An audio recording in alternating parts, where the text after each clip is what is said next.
The story begins high above the jagged cliffs, where the chirping of birds pierces the silence, only to be shattered by the swift slash of a blade as a lone man cuts through his enemies without mercy.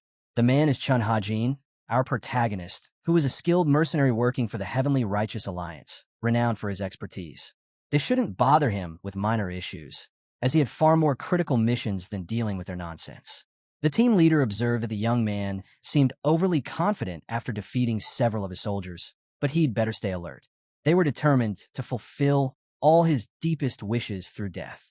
For several years, Chun Hajin had been killing relentlessly on behalf of the Heavenly Alliance, so much so that he had lost count of the bodies his sword had pierced. One after another, he kept eliminating the pursuers who dared to catch up to him. They had only one target and could not afford to let him escape. Their mission had to be completed no matter what. Our protagonist wondered where these people really were so fixated on his demise. For 30 years, he had faithfully served the righteous Heavenly Alliance. Now that he had finally obtained his long-awaited freedom, he would not let it slip away. Instead, it would be his enemies who would have to perish.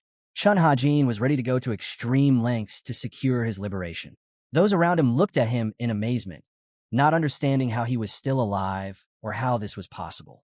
Maybe it was because he was one of the top 10 greatest martial artists. It seemed like they didn't have the slightest chance against him. Chun Hajin was the world's most skilled assassin. He stood proudly above his enemies, preparing to deliver his decisive blow. They called him the King of Assassins, but he was still a human. Chun Hajin felt fatigue creeping up on him, but reinforcements were already rushing to help the enemies. If they noticed his vulnerability, he would not survive. He couldn't believe there were still so many of them. Despite all the fighting and countless battles, his blade had become dull, but this would not stop him for a second. Did they really hate the idea of his freedom so much? They would be sorely disappointed. Let no one stand in his way. He would crush them all into dust. No one would take away his freedom. They dared to challenge him by resisting, and they immediately paid for their insolence. He could have been the world's greatest assassin, the very king of assassins that people spoke of with awe, but deep down, he was just a loyal dog of the head of the Heavenly Alliance. A ruthless and bloody tyrant.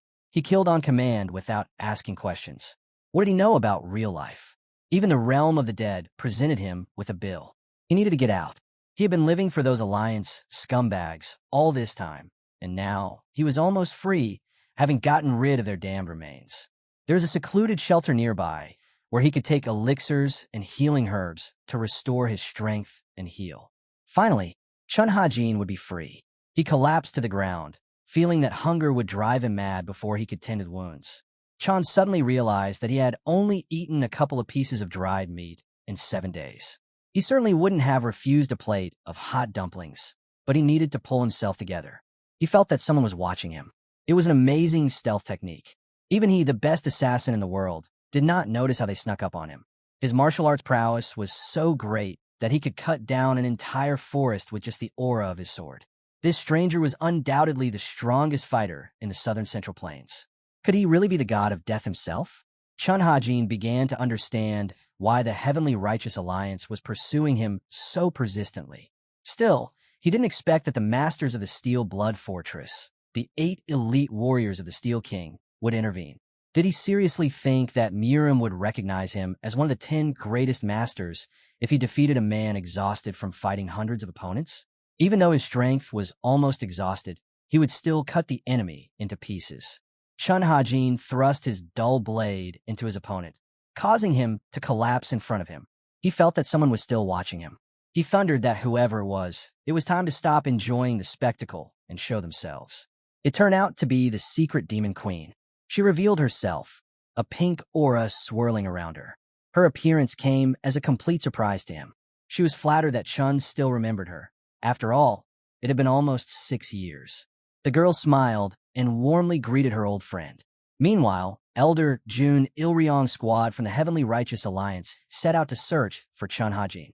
One of the fighters reported that all the bodies around were masters of the Steel Blood Fortress.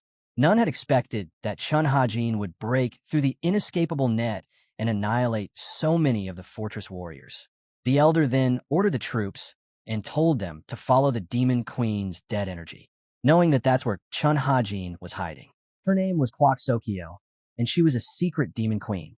She used rejuvenation techniques to maintain her beauty, but she was actually in her 60s. Looking at her face, one would think she wouldn't harm a fly. Such a sweet and beautiful girl. But in truth, she was a diabolical killer who couldn't sleep without taking a life. Our protagonist wondered that it wasn't enough that the most skilled assassins and elite troops of Steel Blood Fortress had been sent to hunt him down. Now, they even involved this crazy, unpredictable woman who had joined the fray. He couldn't help but wonder, whatever the reason, he still had an ace up his sleeve. As long as there was blood in his veins, he would never give up. Kwak Sokyo noted that she was disappointed in him. They had a special relationship, and he immediately drew his sword.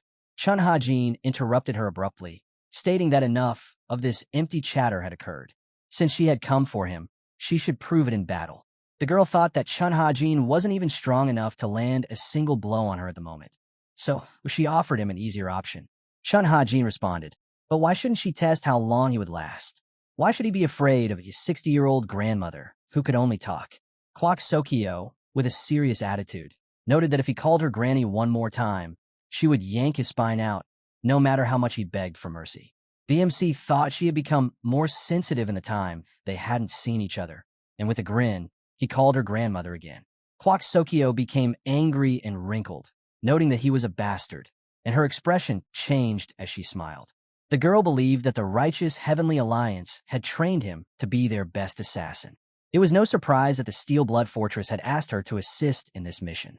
His core strength contained a repulsive pure energy that belonged to the Great Nine Sects.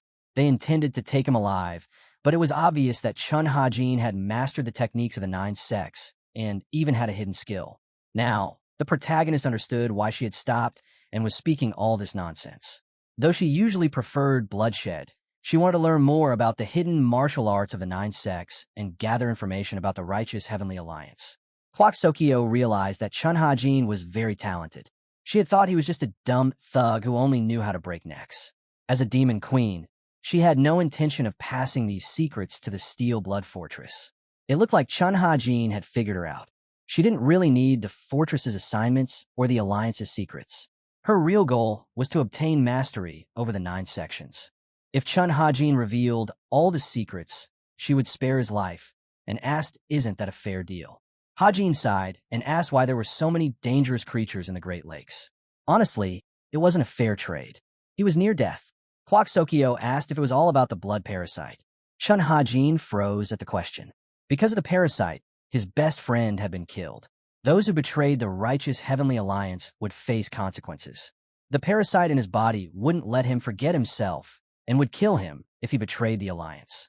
Once Kwak got rid of him, all ties between him and the Alliance would be severed. All he had to do was show her the technique. The girl had studied the demonic arts of the god of death. She also knew about poisons and toxins. She would definitely be able to rid him of this parasite. So, she asked what he thinks about it. The girl could give him the freedom he needed if only he taught her the art of the 9 sects. Chun Hajin smiled and asked if she thought the righteous Heavenly Alliance was after him only because he had escaped. Chun was one of the top 10 martial artists in the world.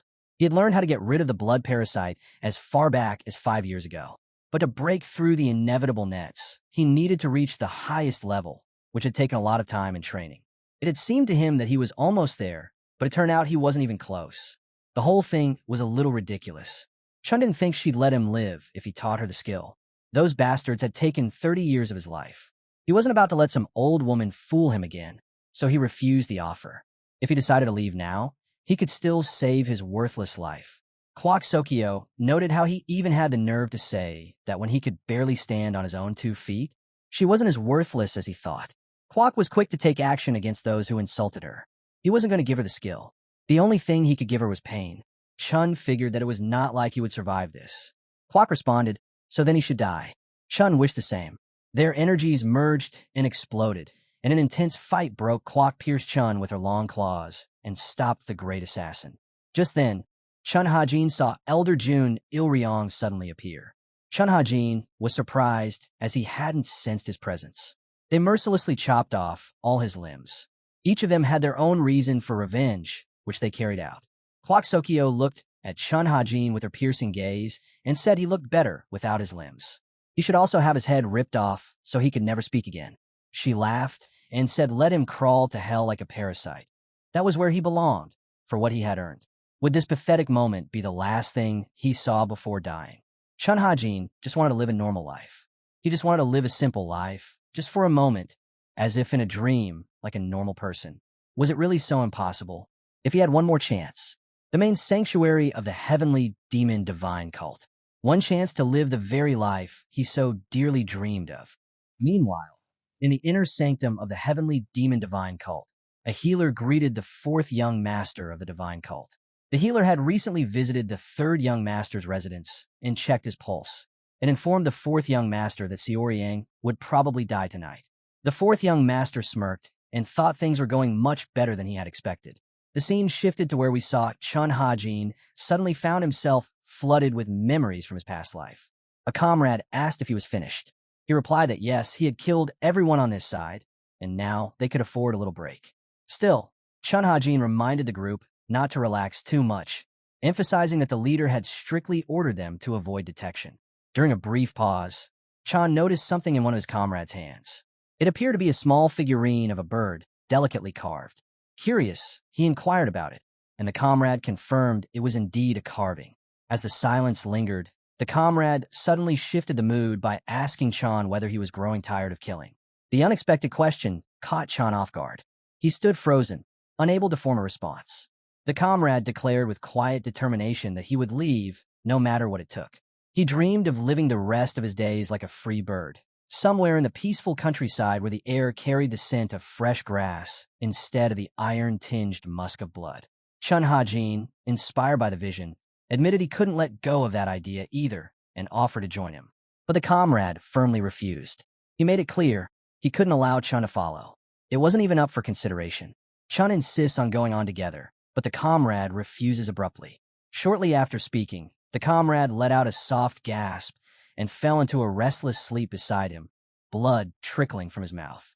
Chun Hajin was shocked to see his comrade in such a state and wondered what had happened. It was then that he sensed someone else's presence nearby. Then the commander appeared, his expression unreadable.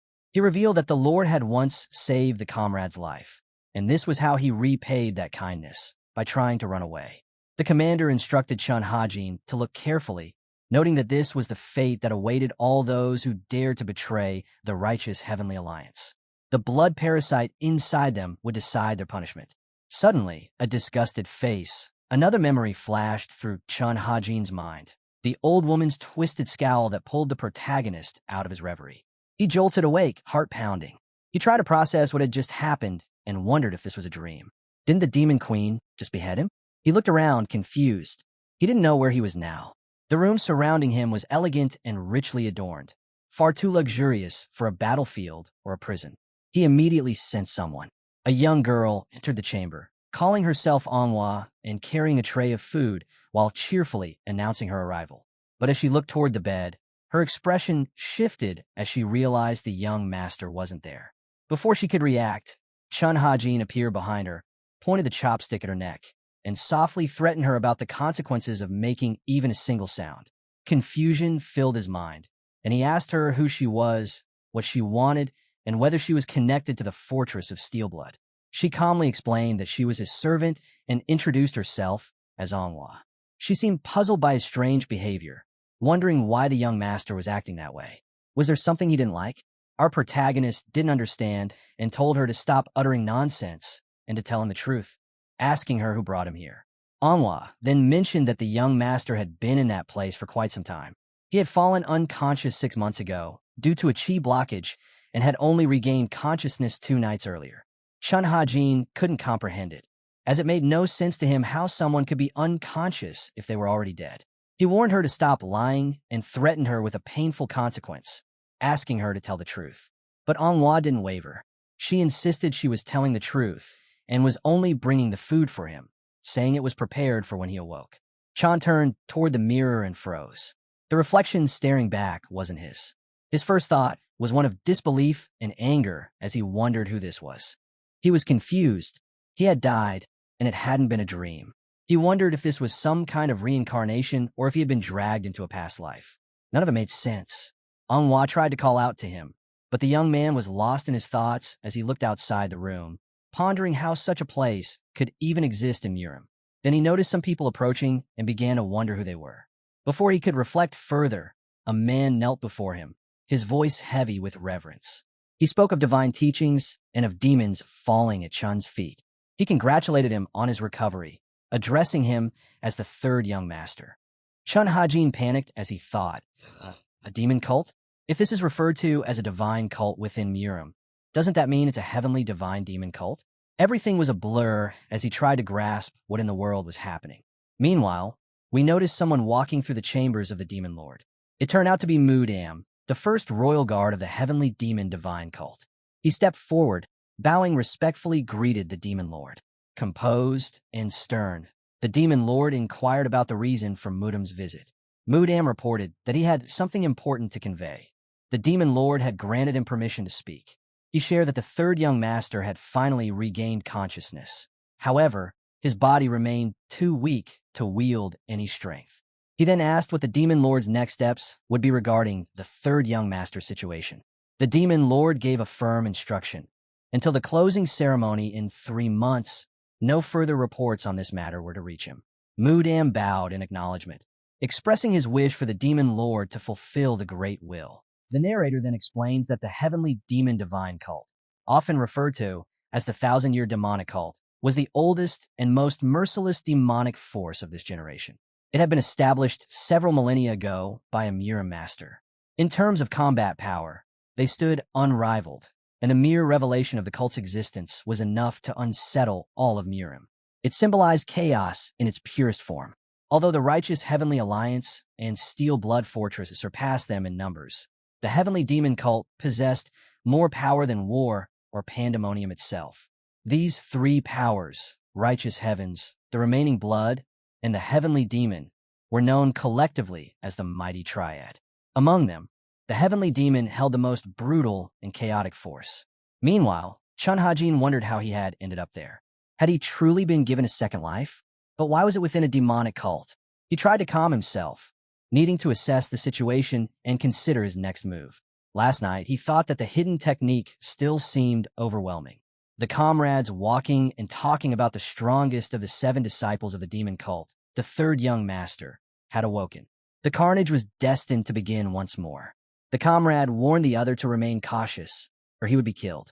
They further discussed that it was a miracle to awaken after 6 months of chi blockage. It was said he had lost all his martial skill, but if any remained, he would truly be the monstrous demon they called him. Since that monstrous demon had awakened, some people were bound to be squeezed of everything. Caution was essential to avoid provoking the young master's wrath. The protagonist reflected on how much of a scoundrel he was, a truly monstrous demon. Whatever it was, he was certain it was a demonic cult. To escape, he would need a carefully detailed plan. Chun Hajin sighs, noting the hidden technique had caused too much trouble the previous night, despite being used for only an hour. Still, it was a relief to be alive. However, his body now felt like that of an 80-year-old man. He had to rebuild it entirely. 7 extraordinary meridians were tangled, and he intended to repair the internal clogs. Amidst the chaos, he would find the truth that burned within the void and forced its way through the life channels. By purging the turbidity through clarity of thought, the world would offer its reward.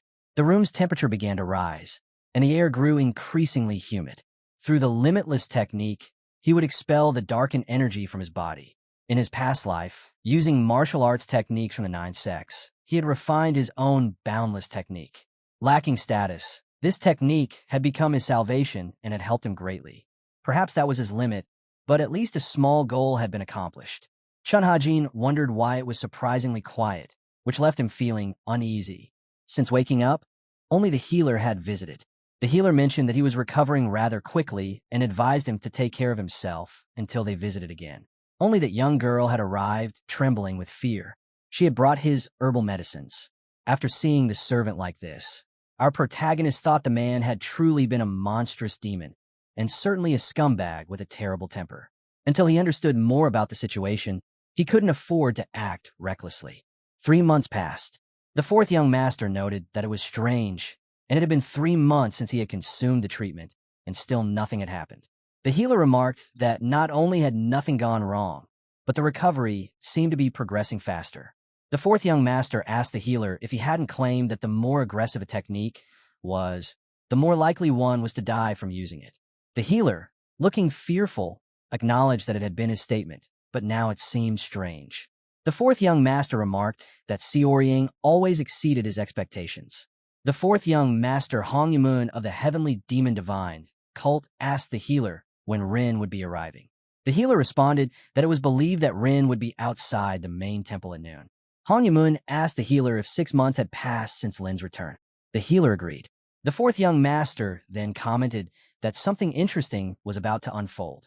The fourth young master ordered the healer to continue observing and reporting. Meanwhile, inside the third master Xiaoryang room, our protagonist continues practicing. For the past 3 months, he had done everything he could to restore his damaged body. Thanks to that effort, the remnants of the darkened and demonic energy were now gone. Just then, her maid brought his herbal medicine, but upon lifting the bowl, the young lord noticed the presence of a blood parasite.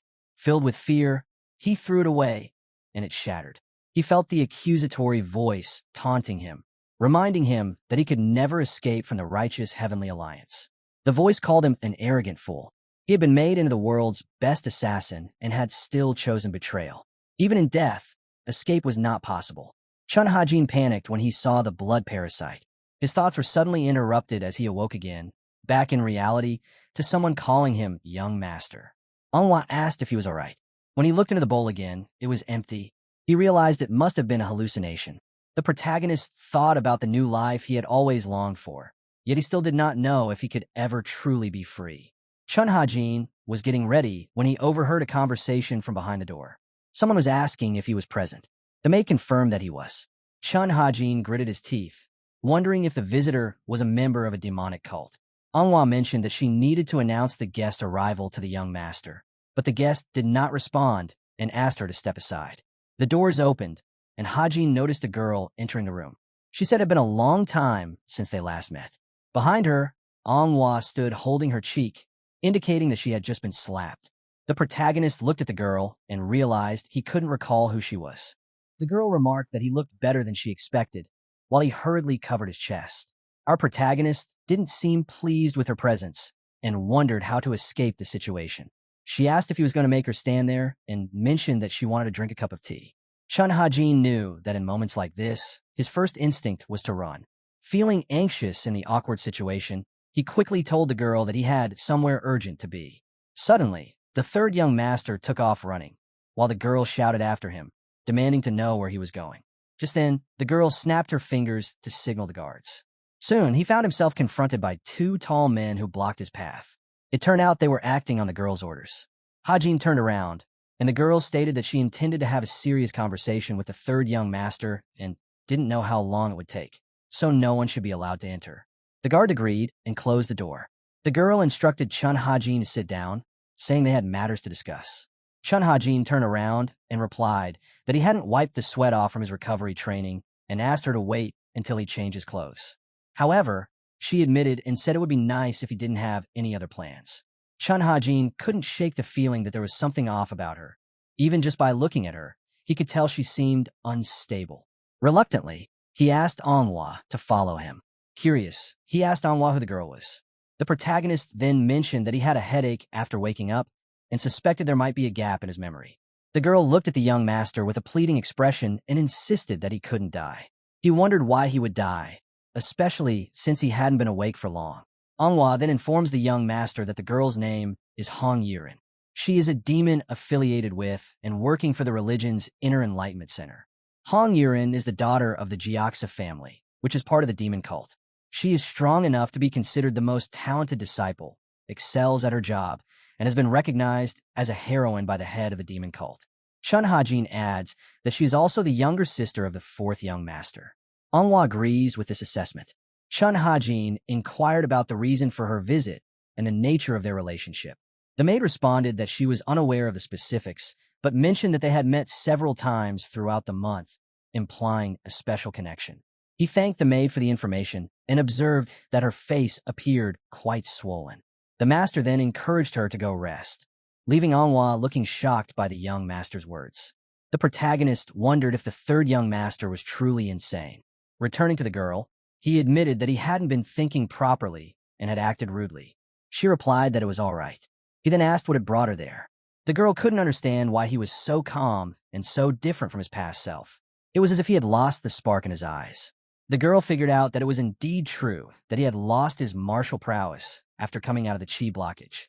Hong Yurin stated that there was no need for them to hide anything from each other, as she was already aware of everything. It was better to get straight to the point. Holding 2 papers in her hands, she revealed that they were contracts bearing their seals and asked if he remembered that. She added that if either of them breached the terms or a situation arose that required cancellation, the penalty would be tripled. She had invested nearly 1,000 niang into this wonder drug. Additionally, after factoring in other expenses, the total came to just over 2,000 niang. However, she planned to deduct the minor items since they were close. Chun Hajin, holding the contract, realized that the 4th young master's little sister had supported him financially with both money and medication. He couldn't help but wonder what this brat had been thinking. Hong Yurin stated that the total now amounted to 6,000 niang. She demanded that the money be given to her immediately. If not, he should sign a contract declaring when he would pay the full amount. Chun Hajin realized that by using the fact that Xiaoryang had survived the chi blockage, Hong Yurin had made herself appear to be a victim, canceled the contract, and now wanted her money back. The protagonist had initially thought he could build his reputation and later increase his wealth, but now she intended to ignore the fact that he had been bettered in. He looked sternly at her and noted that she had done some bad things she shouldn't have. Chun Hajin then responded that he could pay her that amount, leaving Hong Yurin shocked. He asked Manhwa to prepare brushes, paper, and ink. The young master was indifferent to whether the girl had made a mistake. It didn't concern him. Since he was going to leave this place anyway, he felt it was best to do what she wanted. Hong Yurin couldn't comprehend this behavior and wondered about it. As the 3rd young master, he admitted that he had been too careless in drafting the contract. He wasn't very clever before, but now it felt like he was being excessively thoughtless. The girl mentioned there was one more detail. If he couldn't pay, he would have to come running back to her when she called like a loyal dog. Chun Hajin wondered if she intended to treat him like a dog. The protagonist noted that she was starting to get on his nerves. Xiaoryang asked if that was everything, and Hong Yurin replied that the contract would be canceled once she received the full amount. Until then, they needed to respect each other. He questioned if she expected him to respect her while presenting such a petty claim. The young master then asked Manhwa to bring the commander of the royal guard. Hong Yurin was surprised, wondering why he was summoning the commander. When the commander arrived, he greeted the 3rd young master with respect and asked how he could be of service. The young master requested a wagon to be prepared, as he had somewhere to go. The man replied that he knew it wasn't his place to speak, adding that the current state of young master's body. Before he continued, Xiaoryang stated that he was going to the Demon Lord. He ordered the carriage to be prepared and a message sent to the Demon Lord's palace, announcing that the 3rd disciple wished to meet his master. Hong Yurin's eyes widened in shock upon hearing this. The commander said he understood and would send the message to the Demon Lord's palace. He would prepare the wagon as soon as permission was granted. The 3rd young master wondered what the girl was doing and whether she planned to fight back. The man offered to see whether the Demon Lord would recognize this contract as fair. Yurin asked if he was suggesting they should both die now. What did he want to hear from the Demon Lord? The master asked if there was a problem. She warned that if the Demon Lord found out they had made a contract, he wouldn't be safe either. The young master calmly acknowledged that he would not go unpunished. He could be banished, especially since he had lost his martial prowess. That was the fate awaiting him, and he asked what about her since everyone in the world knew her family. Surprisingly, such an excuse would not always work. For him, the worst consequence was expulsion, but for her, no one would free her from imprisonment caused by her father's poor parenting. The Jiaxa family, of course, will be deprived of everything. Yurin was shocked after hearing his words. He suggested that he should leave as it was time for a walk. The girl asked him to wait and questioned whether he truly did not want to become the supreme leader. Hajin turned, thinking this was ridiculous, and asked her if she hadn't come here knowing he had no chance. He then suggested they meet at the Demon Lord's palace. Yurin clenched her fists, contemplating her next move. The master, observing her distress, inquired about her thoughts. She responded by asking how she could prevent him from going to the Demon Lord.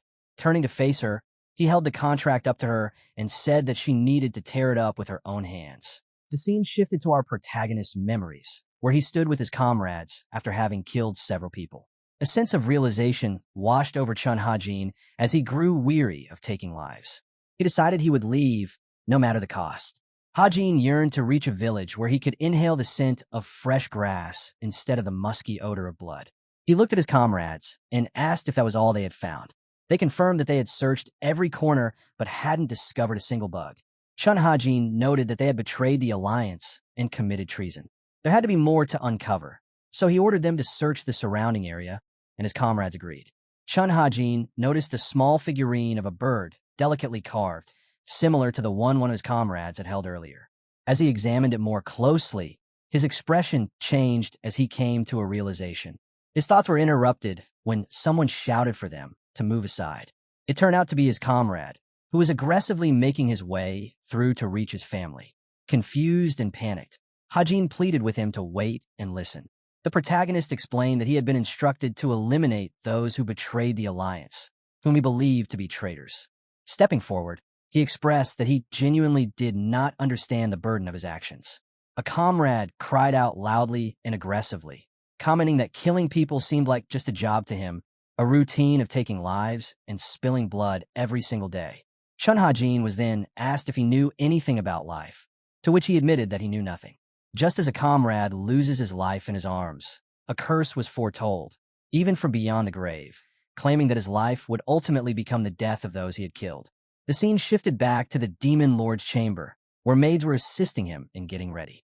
The commander arrived, knelt down, and congratulated the Demon Lord on the completion of a significant task.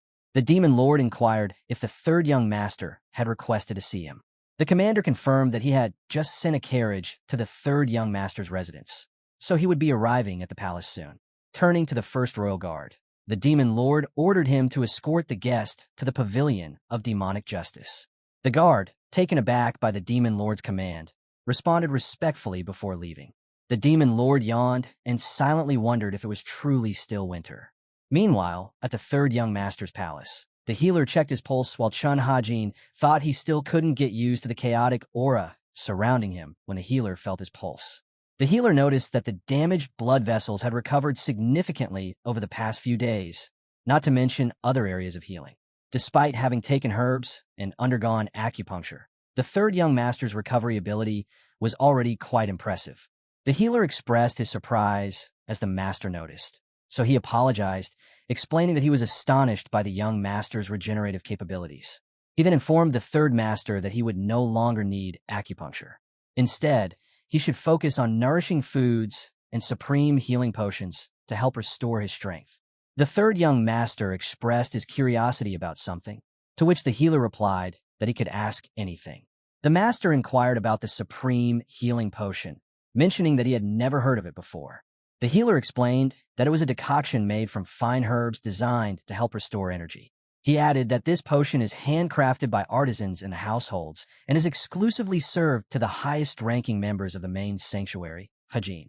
Unsure if that was all, the master questioned whether it truly helped restore energy. He believed that regardless of its name, if it had real healing properties, it would enable him to recover much faster. The healer promised to return in 2 days and wished him a speedy recovery. However, the young master felt that something was off with how he was feeling.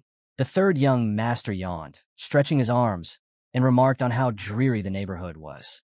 He then thought about the Demon Lord, realizing he was finally going to meet him. The protagonist wondered what kind of person the Demon Lord was. There wasn't a single person in all of Hong Yurin who wasn't intrigued by this heavenly demon. It was clear why. He was perhaps the strongest man on Earth. Although he had never revealed his full power, he was always regarded as one of the most formidable individuals in the world. The protagonist further reflected that their meeting right now could be dangerous for him. Since he didn't know much about the demonic cult, he realized he should have been more cautious. He reflected on how he had been rude to someone of great importance within the holy demon cult, but he simply couldn't bear the idea of being reborn only to become someone's servant. If only this Hong Yurin, the daughter of the Jiaxa family, hadn't shoved that absurd contract in his face. His thoughts were interrupted when Manhwa entered the room to inform the young master that the Demon Lord's palace had contacted them. The carriage was ready, and preparations needed to begin for the upcoming meeting. Chun Hajin pondered that since things had turned out this way, he might as well meet the demon lord face to face. After disembarking from the carriage, the third young master was promptly approached by a guard who informed him that the demon lord was inviting him to the demonic judgment pavilion. He was instructed to follow the guard. As he looked at the long staircase leading to an unknown destination, the third young master wondered to himself, what exactly is this demonic pavilion of justice? Meanwhile, the demon lord savored his drink and remarked that the alcohol seemed to taste sweeter that day. On the other side, Hajin wondered if this was truly the center of a demonic cult. The numerous guards surrounding him reminded him of the time he had been caught in the inescapable net of the righteous Heavenly Alliance at the Steel Blood Fortress. High-ranking masters were being trained all over the area. This place felt like falling into a dragon's pond or a tiger's den. One mistake, and he could end up dead. As they arrived, the guard announced, "They're here." The third young master was taken aback, wondering, weren't we just talking about the demonic justice pavilion? He began to realize that it wasn't actually a pavilion. Trying to calm himself, he reminded himself that he couldn't show any sign of fear. He had to act as if he knew everything, knowing that his survival in the demonic cult depended on every step he took. The guard opened the door and told the third young master to enter. He took a deep breath and tried to steady himself. After all, he was about to meet the demon lord. As he entered and looked around, he noticed something strange. His eyes widened in shock at what he saw. He had thought it was still winter, but spring seemed to be blooming around him. Hajin wondered if he was dreaming. He couldn't grasp the reality of the moment and struggled to understand what this meant. Was this an illusion? There was no other explanation. It was still cold outside. He had always dreamed of leaving Kangho and living in a place filled with greenery. This place was exactly that, like he dreamed, but far too tangible to be real. Just then, he suddenly heard a stern voice, which startled him and made him turn back. He froze as he realized that the pavilion hadn't been there a moment ago. Now, it stood in front of him, and he also realized that someone was inside. His legs started moving on their own, as if under a spell. The demon lord found it amusing as he thought about step 1, life, and step 2, death. He wondered if this was the pavilion of demonic judgment that the third young master had imagined.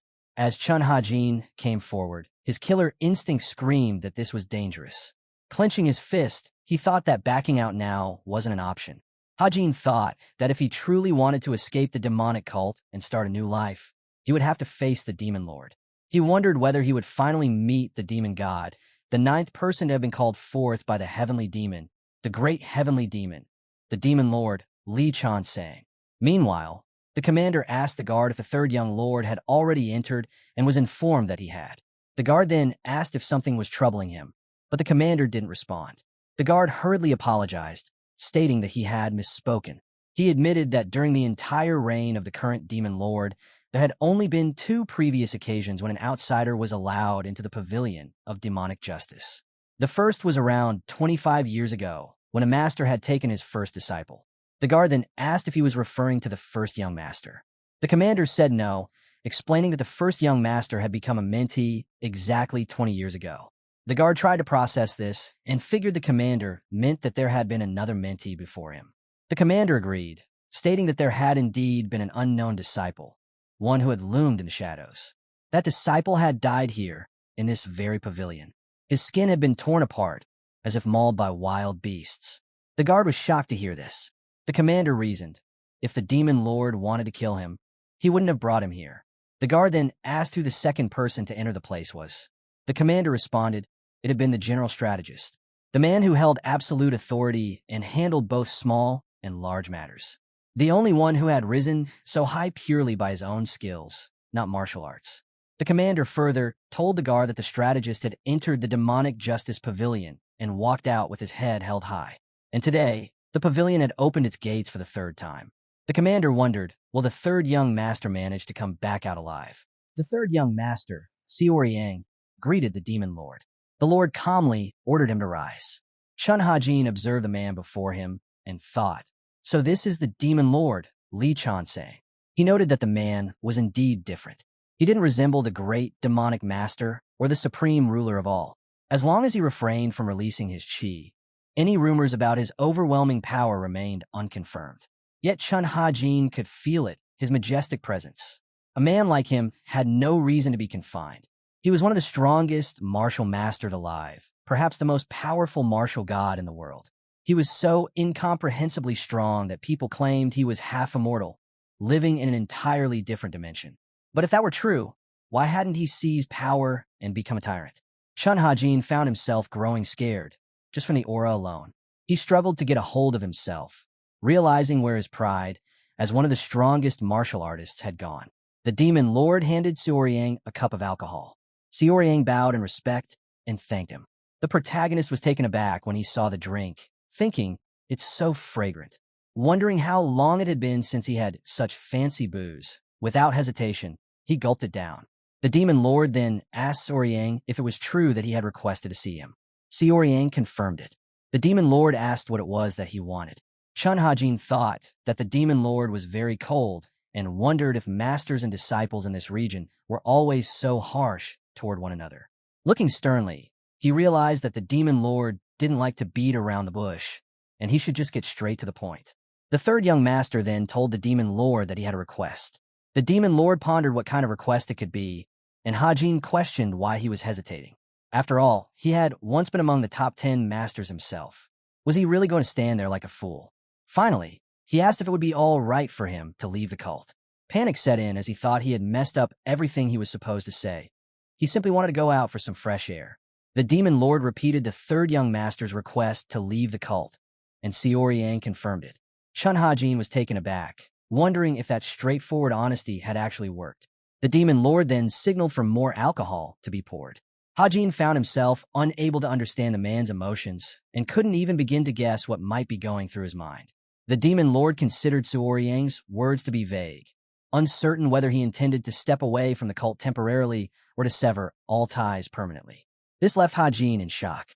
The situation grew heavier when the demon lord questioned whether Xiaoyang no longer wished to be his student. Hajin began to panic internally, quickly assuring himself that this wasn't what he had meant. The demon lord further speculated that perhaps Xiaoyang had already given up, worn out, and at the end of his strength. Hajin, trying to compose himself, decided to respond with seriousness and resolve. Yet, the demon lord, unimpressed, silently regarded him as a disappointment. Hajin's thoughts spiraled into dread, realizing just how badly things might have gone. Finally, our boy spoke, clarifying that he wasn't trying to sever ties. He went on to explain that it hadn't been long since he had recovered, and in that time, he had lost all of his martial ability. Resigning himself to the situation, he figured that since things had turned out this way, he might as well speak honestly. He admitted that he truly wished to recover, but the process had proven far more difficult than he had expected. That was why he believed getting some fresh air might help him. This, in truth, was what he had intended to ask about today. He smiled awkwardly, stating that yes, that was it. Hajin thought to himself that it felt perfectly reasonable. Noticing the demon lord's rising anger, he stood frozen in place, realizing that he needed to come up with a proper excuse. The demon lord appeared to question whether this meeting had been requested merely to ask for permission to go outside. Hajin panicked and quickly bowed, scolding himself for being too careless. As he pondered the entire situation, he found it seriously ridiculous. Yet he knew now wasn't the time to dwell on that. He had to act quickly and think on his feet. He stated that he had wanted to see the demon lord simply because it had been a long time since their last encounter. Observing the lord's reaction, Hajin thought it didn't seem like a bad one. He went on to explain that despite his current physical condition, he still considered himself a student and continued to carry the responsibilities that came with that role. He had not repaid even 1/100th of the demon lord's kindness and had no real way to express his gratitude. That, at least, was something he genuinely felt. He attempted to put on a display, an emotional appeal, hoping it would shift the atmosphere in his favor. But the cup in the demon lord's hand suddenly crumbled to ashes. Hajin broke into a cold sweat, alarmed that the bowl had simply turned to dust under the man's grip. The demon lord seemed to question whether Hajin had truly spoken of the duties of a disciple. Hajin froze in place, sweating nervously, his fear clearly visible. Then, the demon lord stood up. The sudden movement left Hajin stunned, realizing just how massive the man truly was. As the demon lord looked down upon him, he appeared to reflect on the notion of duty. If Hajin truly knew what it meant to bear such responsibility, if he had truly understood it, He would never have dared to stand before his master in such a shameful and weakened state. Or perhaps, all along, the master had simply been underestimating him. Hajin mulled over the demon lord's words, his mind filled with uncertainty. He wondered if it was truly possible that the eyes of the demon god could see through him. A lingering doubt settled in. Did the demon lord somehow know that this body did not belong to Suoryang? It felt as though the demon lord was staring straight into his very soul. Hajin struggled to think of a convincing excuse. Though he hadn't been directly exposed, he was clearly shaken. A flicker of offense rose in him. Even a disciple who had recently recovered from severe chi blockage and had come only to pay his respects was being told he didn't understand his duty.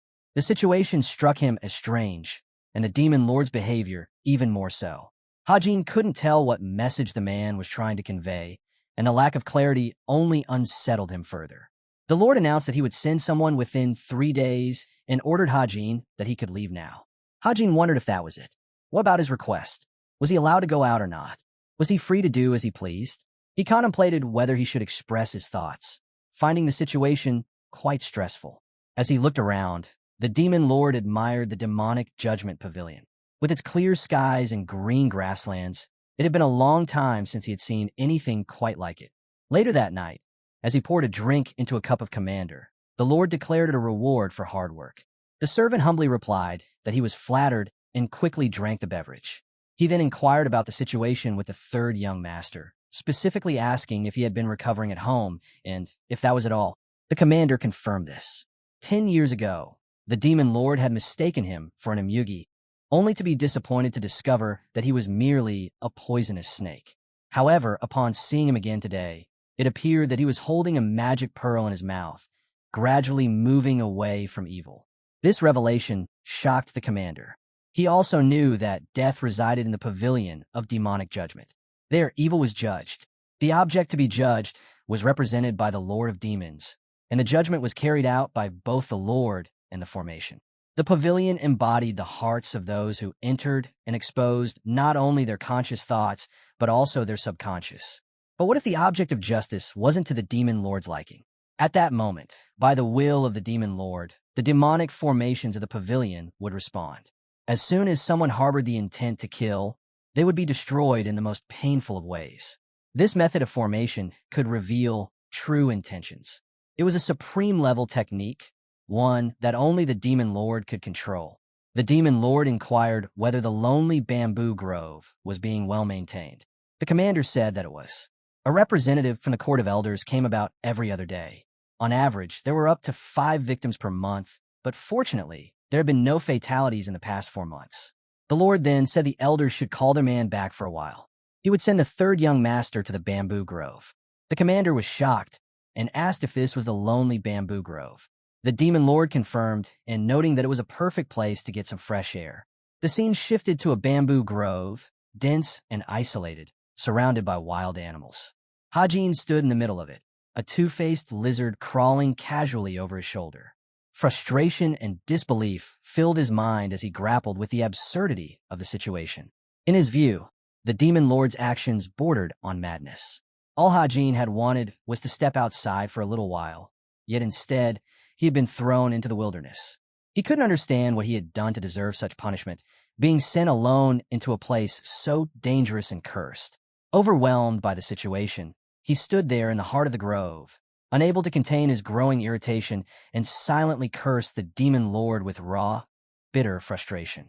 Just then, someone behind him apologized for his rudeness and informed the young master that such remarks were extremely dangerous. He emphasized that any profanity or disrespect toward the demon lord was considered a serious crime, punishable by immediate death, without exception. Not even young lords and ladies were exempt from this rule. The young master remarked that he should have paid closer attention. He asserted that he had not disrespected the demon lord. The man immediately offered another apology. Chun Hajin wondered if the demon lord was some sort of imperial figure. Why was it forbidden to speak harshly about the demon lord behind his back? He found it absurd that the grim and brooding fanatics of the demon cult believed the demon lord to be superior to the emperor, even considering him a true deity. Hajin then asked the boy if he was from the Court of Elders, to which the boy replied affirmatively. The man introduced himself as Ma Dongpil, the third leader of the elder court of the heavenly demon divine cult. He had the honor of serving as the Lord's personal guard. However, the protagonist didn't care about such honor or status. He simply wanted to be left alone. The guard vowed complete dedication to his service and pledged to protect the third young master with his own life. The next day, Hajin sat on a stone, amazed by the scenery before him. As reality settled in, he realized that he could not escape this place, no matter how hard he tried. In frustration, he shouted his disdain for the members of the demonic cult. All he wanted was to get out, and he questioned whether it was truly necessary to send him to such a place.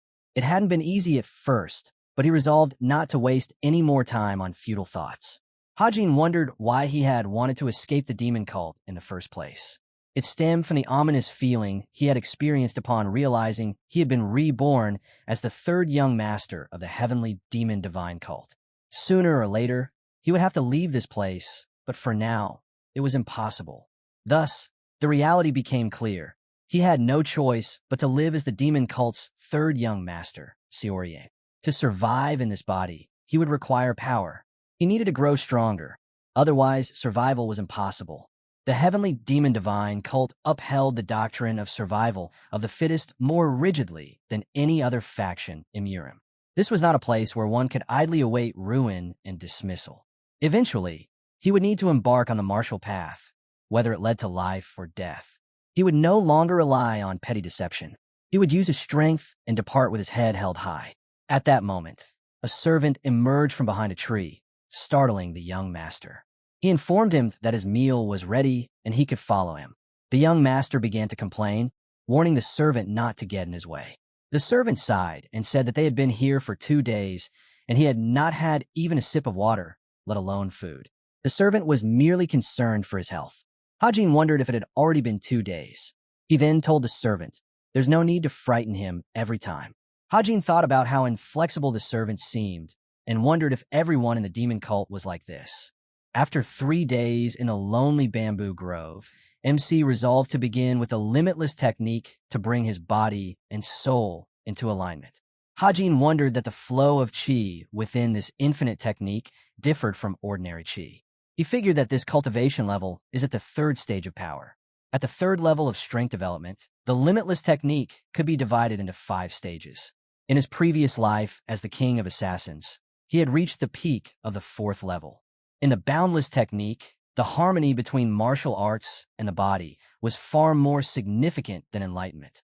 This current weakened body, even with a qi blockage, was already at the peak of the 3rd level and on the verge of advancing to the 4th. It was possible that this child, Xiorye, was a prodigy. Moreover, the purification technique had activated on its own. This method cleanses the air by absorbing the turbid qi energy surrounding the body. The air became purified, and the absorbed turbid qi was transformed into internal force.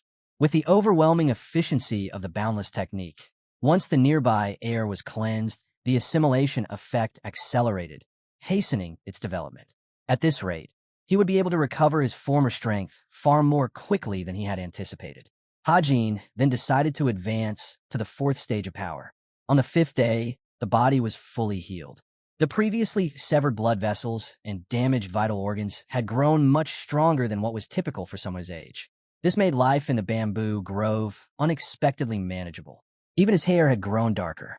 It was said that hair loses its color when qi is obstructed.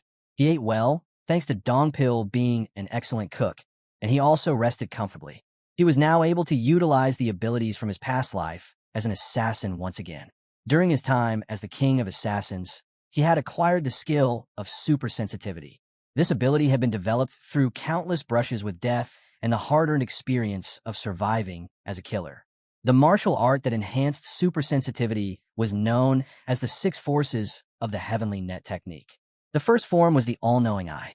This martial art drastically amplified the 5 senses to their utmost limits, surpassing even the most acute instincts of wild beasts. He could now perceive the landscape clearly without needing to turn his head. Yet he loathed himself for adapting so well to this environment. Just then, the servant emerged from behind the tree, asking Hajin to come inside and informing him that the meal was ready. Hajin became frustrated by the servant's actions and wondered what was going on with him. As the sun set, the monsters would become more active. The servant suggested they return to their shelter. Hajin reflected on how he had finally established a foundation for conventional martial arts training.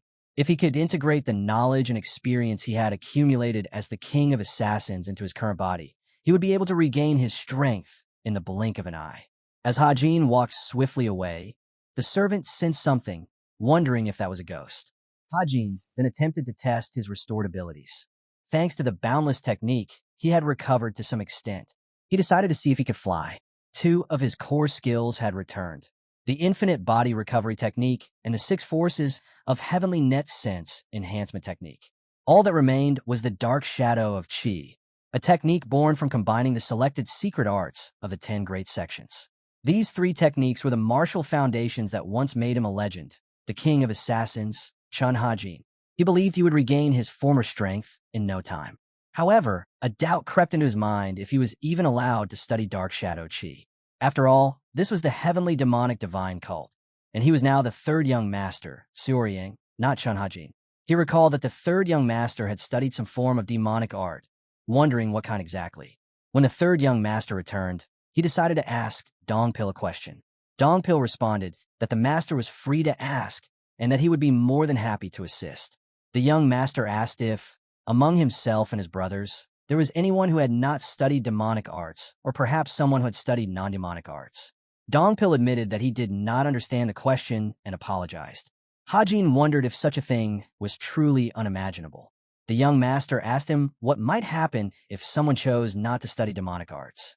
Dongpil answered cautiously, expressing uncertainty, but suggested that if the young lords and ladies refrained from studying them, the demon lord would likely be deeply displeased. The young master ordered Dongpil to go to the library and use his authority to gather every secret text available on demonic arts, everything that could be accessed. Inside the palace, the commander asked if this was truly what the young master wanted. Dongpil confirmed that it was. The commander wondered that the 3rd young master, however, likely already knew much of this material. Perhaps he was seeking to elevate himself in the eyes of others using these texts. After apologizing for the presumptuous remark, Dongpil, despite his role as a guardian sworn to protect the young master, dared to pose the question. If the 3rd young master had lost his memory after his qi had been blocked, the master himself was unaware of this. The former Suoryang had been exceptionally gifted from the beginning, though also greedy and arrogant, a true tyrant who showed little respect to his subordinates. But following his reinstatement, he had changed significantly.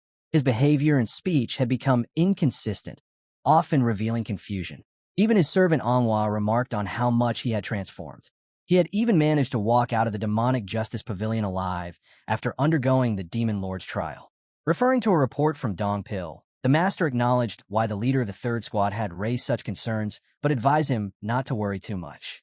The man he now served was no ordinary person. He was one of the 7 candidates who could potentially succeed the demonic cult. Whether he was truly feigning ignorance or had genuinely lost his memory remained uncertain. However, the master warned that it was best not to ask any further questions.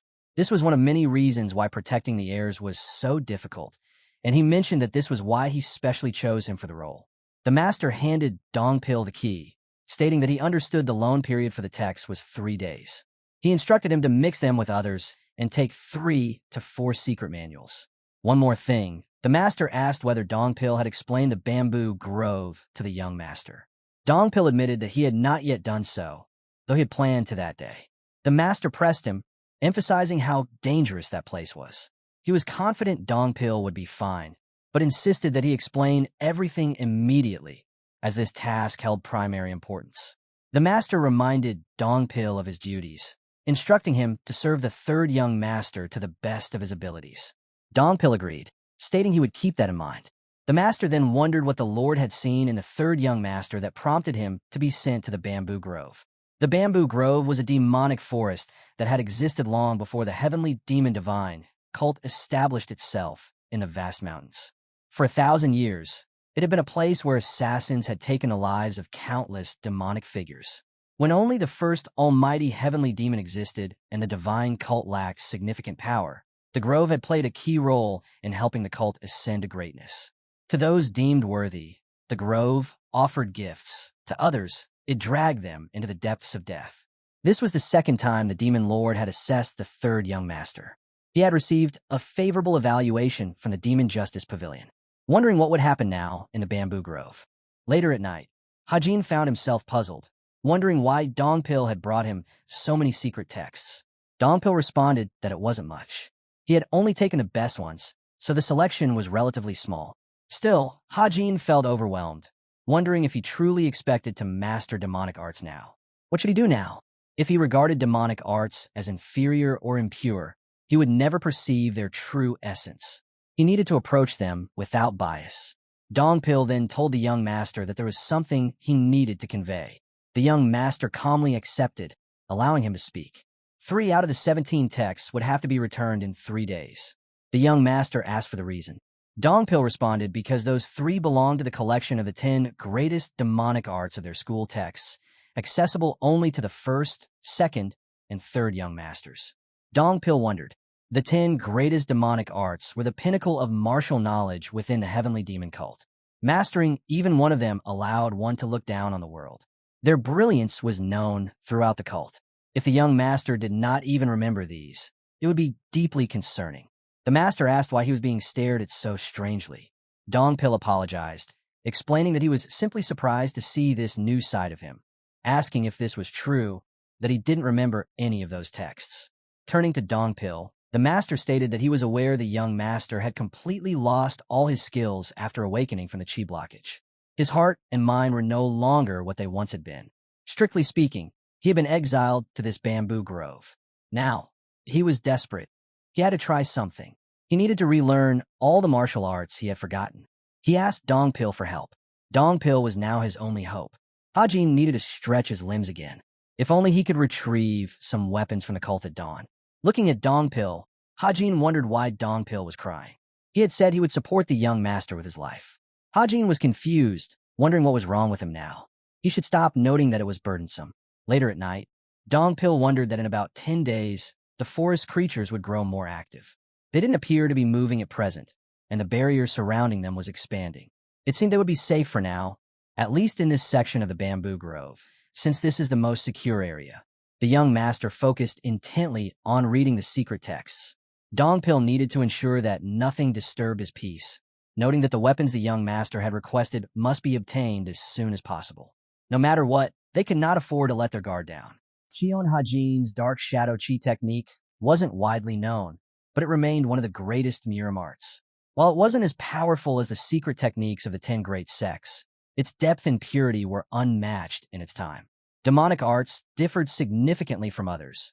They emphasized destruction over structure, results over consistency, attack over defense, and raw power over opportunity. In essence, they closely resembled the techniques used by assassins. The 10 greatest demonic arts were certainly remarkable, but in his current state, he couldn't possibly master them all. Improving the dark shadow chi using these arts seemed like a viable path. The true demonic arts, in particular, stood alongside the art of destruction, a foundation for some of the top 10 techniques. In terms of demonic chi adaptability, the true demonic arts were even more advanced than some of those 10 and were considered one of the core sources of demonic cult practices. Hajin closes the book and says that he needs to awaken his senses first. The limitless technique worked best when a mind was filled with chaotic thoughts. At that moment, a presence was felt nearby. Hajin wondered if Dongpil was returning or if someone else was following. He had to remain cautious, remembering that despite appearing naive, he hadn't completely let down his guard. He decided to end training for the day. But just as he made that decision, he heard rustling nearby, wondering if Dongpil had returned. Something or someone was approaching from behind. It turns out to be a creature that attacks the MC, swiftly dodging the attack. Hajin thought about what that was, wondering aloud that it could be dangerous. The creature burst through the wall unexpectedly. It had the form of a chicken, though grotesquely mutated, with 6 legs, human-sized wings, and 3 heads. The sight was surreal and left him speechless, noting that the giant chicken looked like the mutant of the great King Yinluo.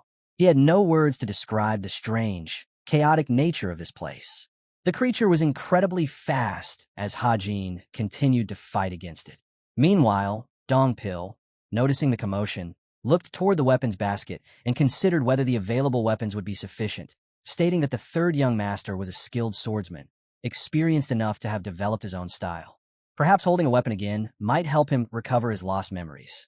But then again, recalling who he once was might not be in his best interest.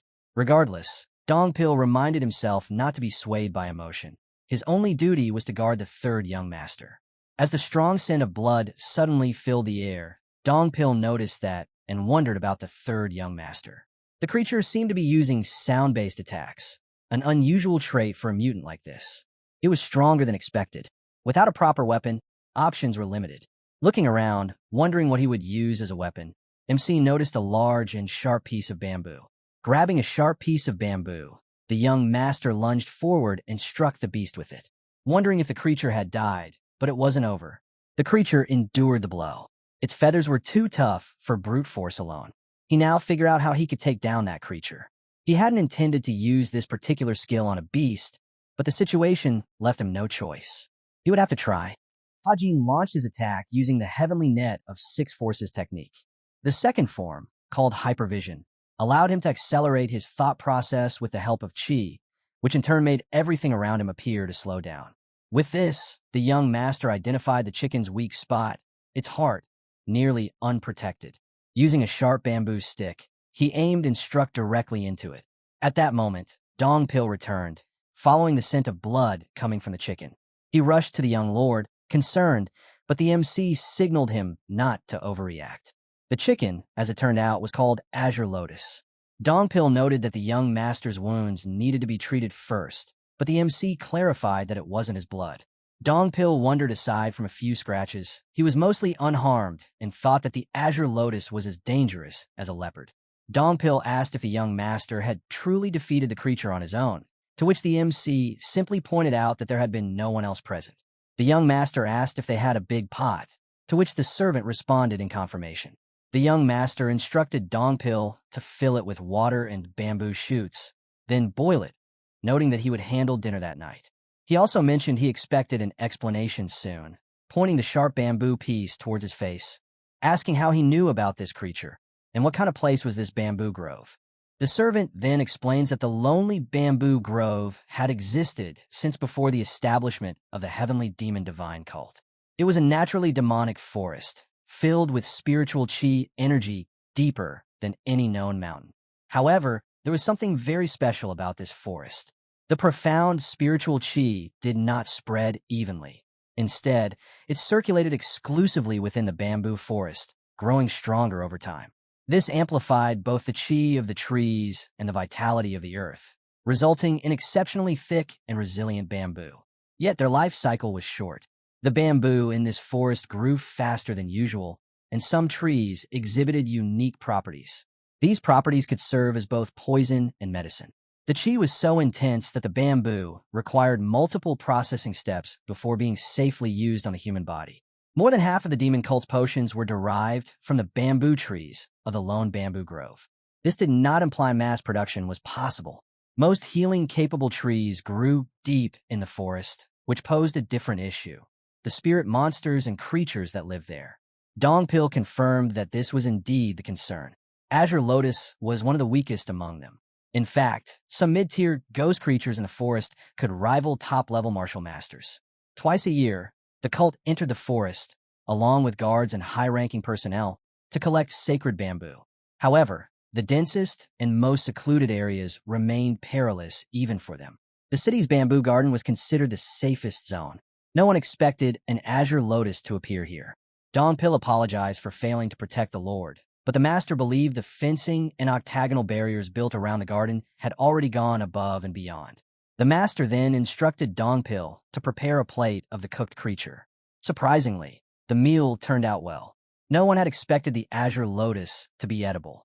When the master offered it to Dongpil, he hesitated, believing his stomach too weak for such food. Yet, despite this, he enjoyed it so much that he finished the plate and asked for more.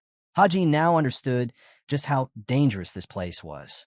The third young master had been sent there by Demon Lord Li Chan, saying he should learn the demonic arts as soon as possible. The octagonal structures, though irregular in size, were perfectly functional. Dongpil asked if the young master acknowledged the craftsmanship, but the young master dismissed the compliment. When asked if he had studied these structures before, the master admitted he had not, It was something he simply picked up through reading. Dongpil realized that formations are a distinct study from martial arts. It's not something he can understand just by reading. Wondering what kind of person the third young master was, the more he got to know him, the more questions he had. He had read over 10 secret demonic texts in just 3 days. When asked if he had completed them, he said yes, and had even defeated the Azure Lotus despite not having fully recovered his strength. Although his demeanor was carefree and cheerful, when serious, he emanated a force that made him difficult to approach. Even after the chi blockage had stripped away his strength, he hadn't seemed troubled by it. Dongpil realized that surely there must be something he doesn't know. He had chosen to learn the demonic arts, but he thought he should not be rushing since this was his first proper attempt. If he wanted to grow stronger quickly, he couldn't cast aside the dark shadow chi. It was the art closest to him. The dark shadow chi hadn't passed down through even a single generation. It was a martial art he created himself by combining the secret techniques of the 10 great schools when he reigned as the king of assassins.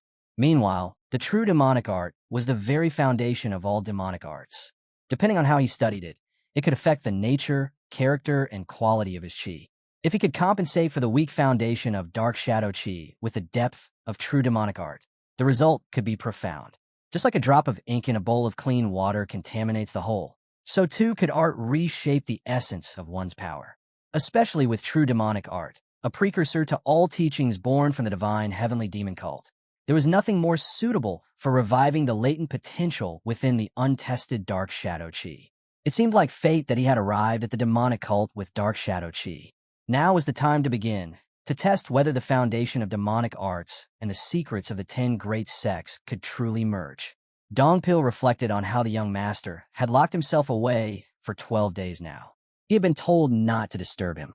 No one knew what he was doing inside. Meanwhile, inside the room, Hajin continued his practice, noting that they often said opposites attract. Perhaps this new martial art, more destructive than dark shadow chi and ultimately more stable than even true demonic art, was born from that principle. Upon completion, the young master felt demonic energy flow through his body for the first time. It was a new combat skill he hadn't previously mastered. Even someone on the street could sense the unfamiliar, powerful demonic energy emanating from him. It could rightly be called the demonic art of dark shadows. Meanwhile, the duo continued to fight against the beasts in the bamboo grove. Dongpil was concerned, noting it was too dangerous to keep going deeper. His legs were already weakened, and he decided it would be wise to return to the bamboo garden for now. Pointing at the beast they had just fought, Hajin commented that from what he had heard, this beast is known as Xing, which lives in herds. Hajin smirked, wondering if 3 isn't too few to be called a herd. When a sound reached their ears, Dongpil realized it was a herd of them. Far too many. The servant signaled for the young master to retreat. Hajin thought Dongpil was correct. He had already exhausted his chi fighting them earlier, and now they had no time to waste. He had to sharpen his new technique and escape. By pushing the limits of his ability, he would only become stronger.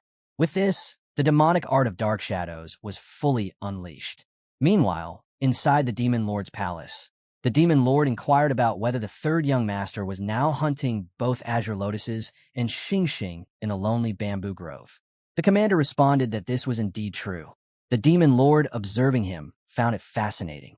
The Demon Lord then commented that studying the Black Dragon art would expose him to terrifying creatures and unbearable screams. Blood Flame was harsh, and Heaven's Grip was too burdensome. Neither suited him. Red Phoenix might be ideal, but if he possessed the Seeing Eye, he wouldn't take it lightly. The Demon Lord believed that the commander had given him 3 secrets of the demonic art texts. The commander agreed, stating that they were Blood Flame, Heaven Seizing, and Red Phoenix. The Demon Lord wondered aloud that in his current state, it would be difficult for him to handle the Red Phoenix, especially since that art could be toxic following a chi blockage.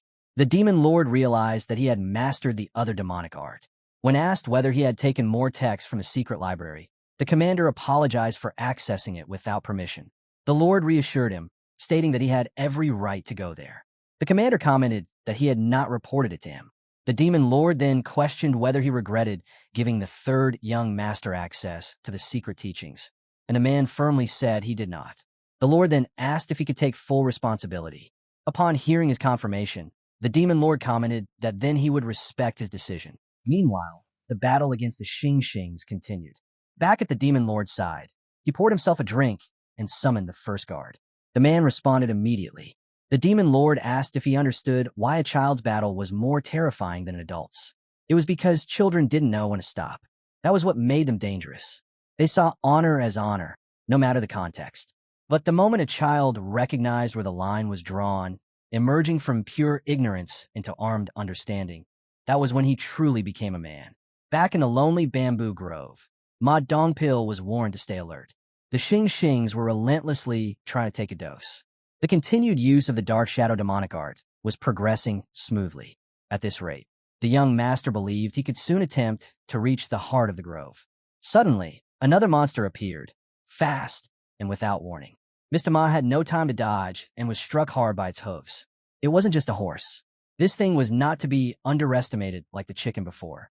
Dongpil had been battling these creatures for days and had strengthened his chi considerably, but even he was taken down in a single hit. This monster was far stronger than anything encountered so far, filled with an unthinkable killing intent.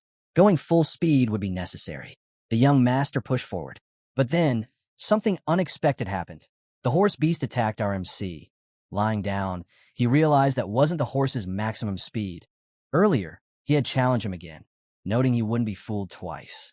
Just then, he noticed something strange as his body refused to move. Looking down, he realized his right arm was broken.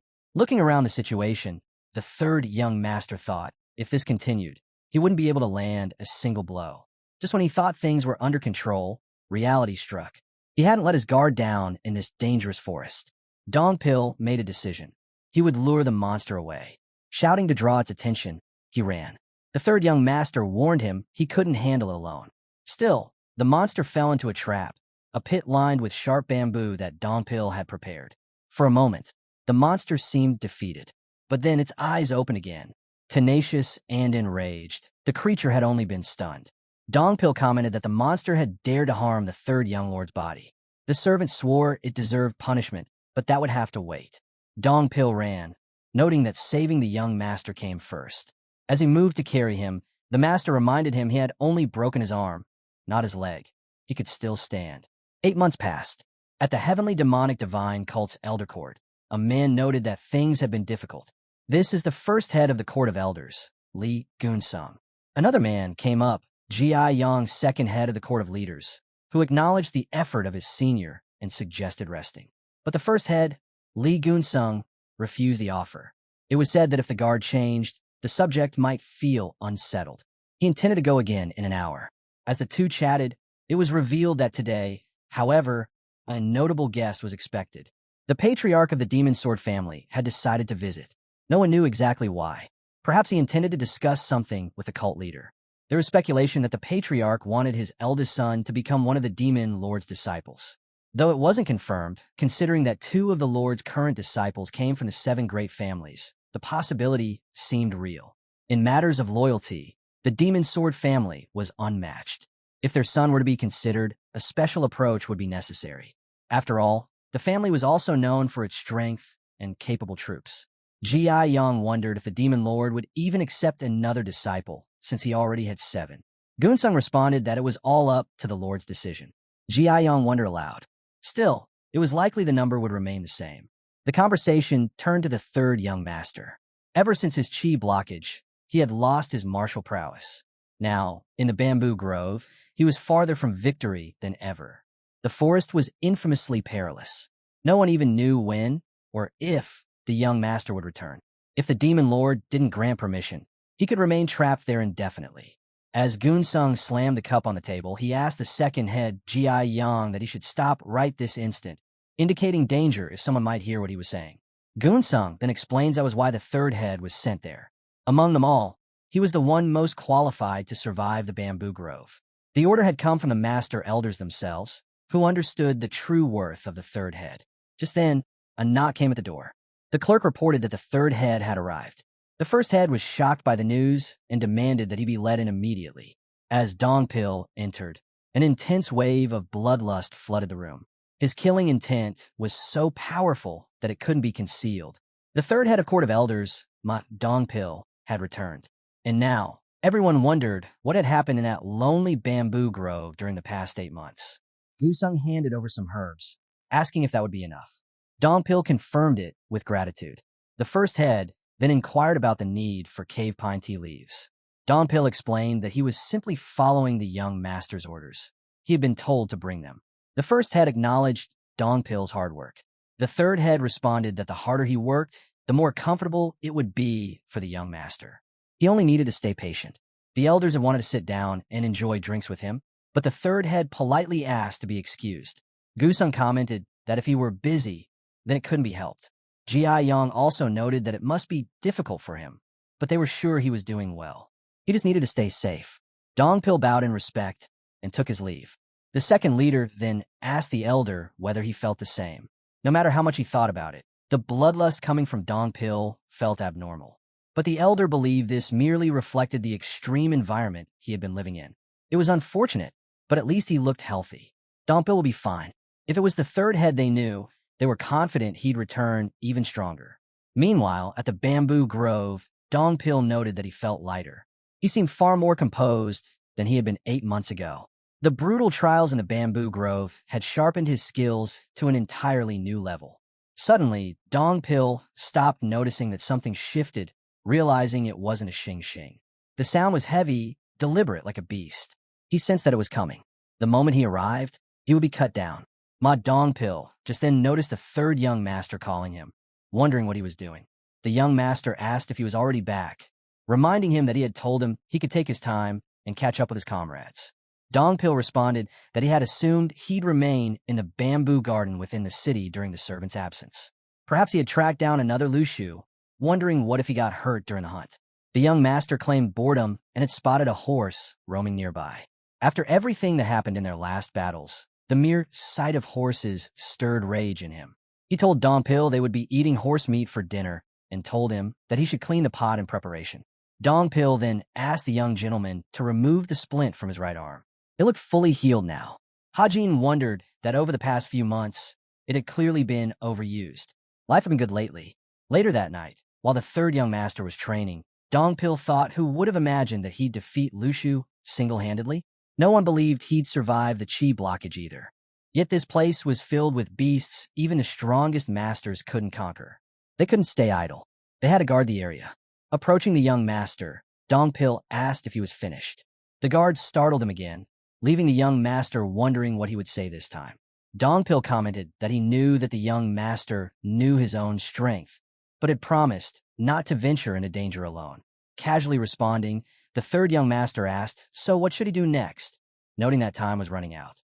Dongpil was confused by his statement, asking what the young master meant. He clarified that the place wasn't dangerous yet, but it would become so. His meaning wasn't entirely clear, leaving Dongpil confused. He then goes on explaining that this place was mysterious, and a high concentration of spiritual chi in the grove didn't just create bamboo or breed monsters. It transformed the human body. Despite all their efforts, such changes weren't normally possible in just 8 months. That's what made it dangerous. Too much power could be as deadly as too little. Animals and bamboo might evolve to suit their environment, but humans couldn't. He asked Dongpil what he thought about his recovery. The broken and dislocated bones should have taken at least 2 months to heal, but they had mended in only 1 week. The wounds from his battle with Lushu had vanished in just 2 hours. Asking Dongpil if he thought all of this was normal. He then explains that when skin breaks, the body heals. But what if that healing process sped up unnaturally? If the body continued repairing even after a wound was gone, it would begin to tear itself apart. This was the true nature of the bamboo grove. To a point, its effects were helpful. But beyond that, the human body couldn't endure it. He asked whether the healing properties of the grove were becoming stronger. More accurately, the spiritual chi itself was intensifying. Within 2 or 3 months, it would reach a level no human could survive. They had to leave before that, unless they wanted to explode and die. Still, Dongpil reminded the Lord that they couldn't return without permission. The demon lord had only ordered them to go to the grove, without specifying how long they should remain. Hajin laughs, noting that if Dongpil thought he suffered through 8 months of isolation here, just because of the demon lord, Dongpil asked him if that wasn't what this was about. The third young master then explained that in any case, the Lord had approved his request. The place was, after all, ideal for fresh air and training.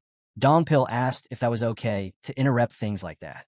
The third master responded that if they had slain just 2 more creatures, they would have reached the grove's heart, an unexplored area where the spiritual bamboo grew. They needed that within the next 3 months. He couldn't rest. He must obtain them. Later that night, the scene shifted to Hong Yurin, the fourth young master of the heavenly demonic divine cult, who was taking a bath. He found himself unable to sleep, preoccupied with the thought that Xiaoyang was still alive. He wondered why the masters had even informed him about this. The fourth young master recalled his meeting with the demon lord, who had explained that unless they reached the peak of demonic arts, they wouldn't last more than 3 more months. That was the danger of the bamboo grove. The fourth young master wondered what the lord was trying to convey with this sudden summoning. The demon lord asked him if he intended to challenge the youngest Hong Yurin, and the young master confirmed that the demon lord understood. Hong Yurin reflected on a celestial demon that existed far above the clouds, beyond human comprehension. That being did not concern itself with whether its disciples were ready to tear each other apart. Perhaps the demon lord wanted to teach them that to inherit his legacy, they must overcome all obstacles. The fourth young master wondered what kind of world the master envisioned. Could anyone else even catch a glimpse of it? If so, the lord believed that the third young master was doing a commendable job. Hong Yurin was shocked by the demon lord's statement, realizing that Xiaoyang had barely survived the chi blockage. Even a medicine hadn't helped him. Now, he had become strong enough to be in the secluded bamboo grove. How was that possible? The master announced that he planned to summon him soon. In reality, Hong Yurin wondered if that meant all the efforts made to remove him had been in vain. With anger boiling over, the fourth young master commented that this time, when Xiaoyang returned, there was no doubt he would turn him into a corpse, and nothing would stop him. Ma Dongpil arrived with the items the third young lord had requested, handing them over. Hajin examined the collection and noted that he managed to get the 5 bags of turbid elimination herbs, and a special request he made for the rare cave pine tea were included. He hadn't realized until arriving here that the scent of this particular tea could repel monsters. Constant encounters with Azure Lotus and Xing Xing had become unpleasant, so avoiding them through the tea seemed wise. There was speculation that a significant amount of these herbs might be growing on the Weeping Mountain in the cult's Yunnan region. As for why he needed herbs to remove turbidity, everything had its purpose. The herbs looked excellent, and Dongpil was commended for his efforts. When asked if he could bring more next time, he hesitated. Supply was uncertain. The demon cult's apothecary planned to research the best ratios for healing infusions this month, and the blur herb was a primary ingredient. It would take at least 2 months to gather more. After hearing Dongpil, Hajin questioned if a supreme healing potion was being crafted from herbs that cleared cloudiness. Dongpil responded in agreement. Hajin recalled drinking such a decoction for 3 months after waking up from chi blockage. The herbs are capable enough of getting rid of any turbidity in the body. Hajin wondered why they fed that to a patient who nearly died from the chi blockage. These herbs were potent, powerful enough to target even demonic energy. While they could be prescribed to the healthy, in the weak, the same effect could be deadly. Any knowledgeable healer would hesitate to recommend such a thing. The conversation turned to acupuncture, specifically the silk cleaning needle, a technique meant to stabilize the body by tightening the muscles. Dongpil remembered using it before missions, warming up with circular arts first. The procedure wasn't too complex and had decent results, but using both the decoction and acupuncture on an exhausted body was reckless. The young master doubted the healer had made that decision alone. At a minimum, a high-ranking official or one of their students must have been involved. As a wave of realization suddenly hit Hajin, and he wondered if it had been a student. It was likely her, a demon practitioner from the Religious Enlightenment Center, a member of the Jiaxa family, and the younger sister of the fourth young master. Hajin realized that the fourth young master had visited immediately after he regained consciousness. Had he truly tried to kill his older brother, even if it was part of their fight for the throne? The scene shifted to the demon lord's palace, where the healer offered some cave pine tea and told the lord to drink it before it gets cold. The discussion shifted to the cult. Shin Hui was asked about the hardest way to gain entrance to the cult's inner sanctum. The healer asked the lord if he was referring to the lonely bamboo grove. The demon lord responded that the lonely bamboo grove was nearly impenetrable. Not even high officials could enter without the master's permission. The issue wasn't infiltration, it was surveillance. The The healer asked, wouldn't the military branch be best suited to plant eyes and ears?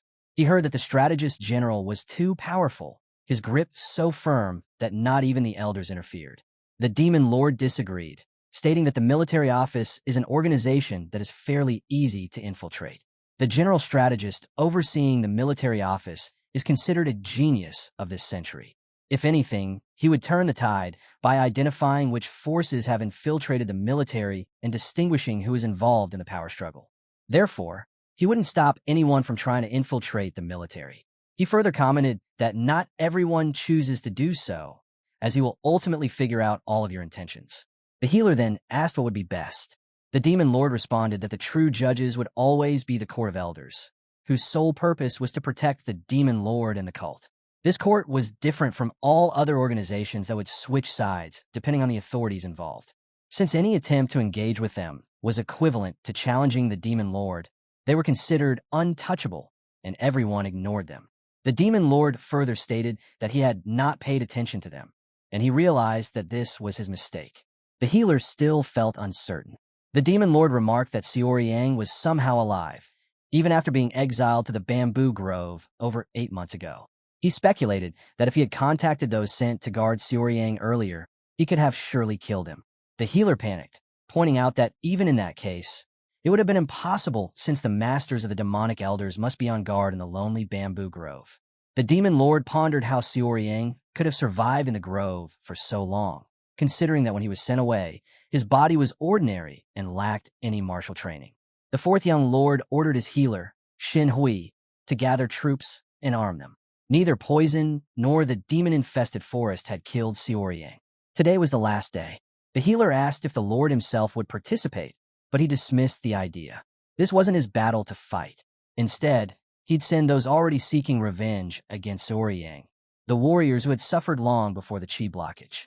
Whether they hunted Xiori Yang with vengeance or something else was irrelevant. He would simply let them be thrown into hell and watch. It was, in his mind, a genius idea. Meanwhile, the young master declared that he would head to the heart of the grove immediately.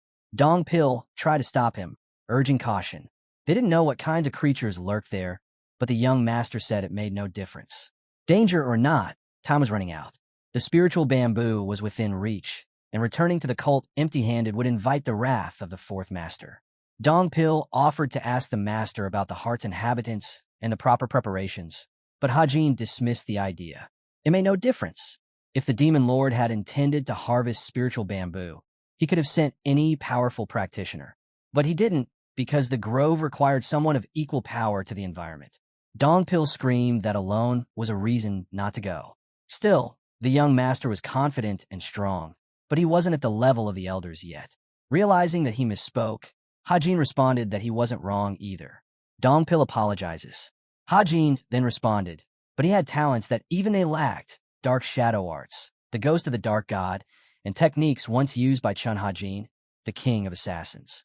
During the war, Hajin had refined stealth to perfection, but in the past 8 months, he hadn't had cause to use it.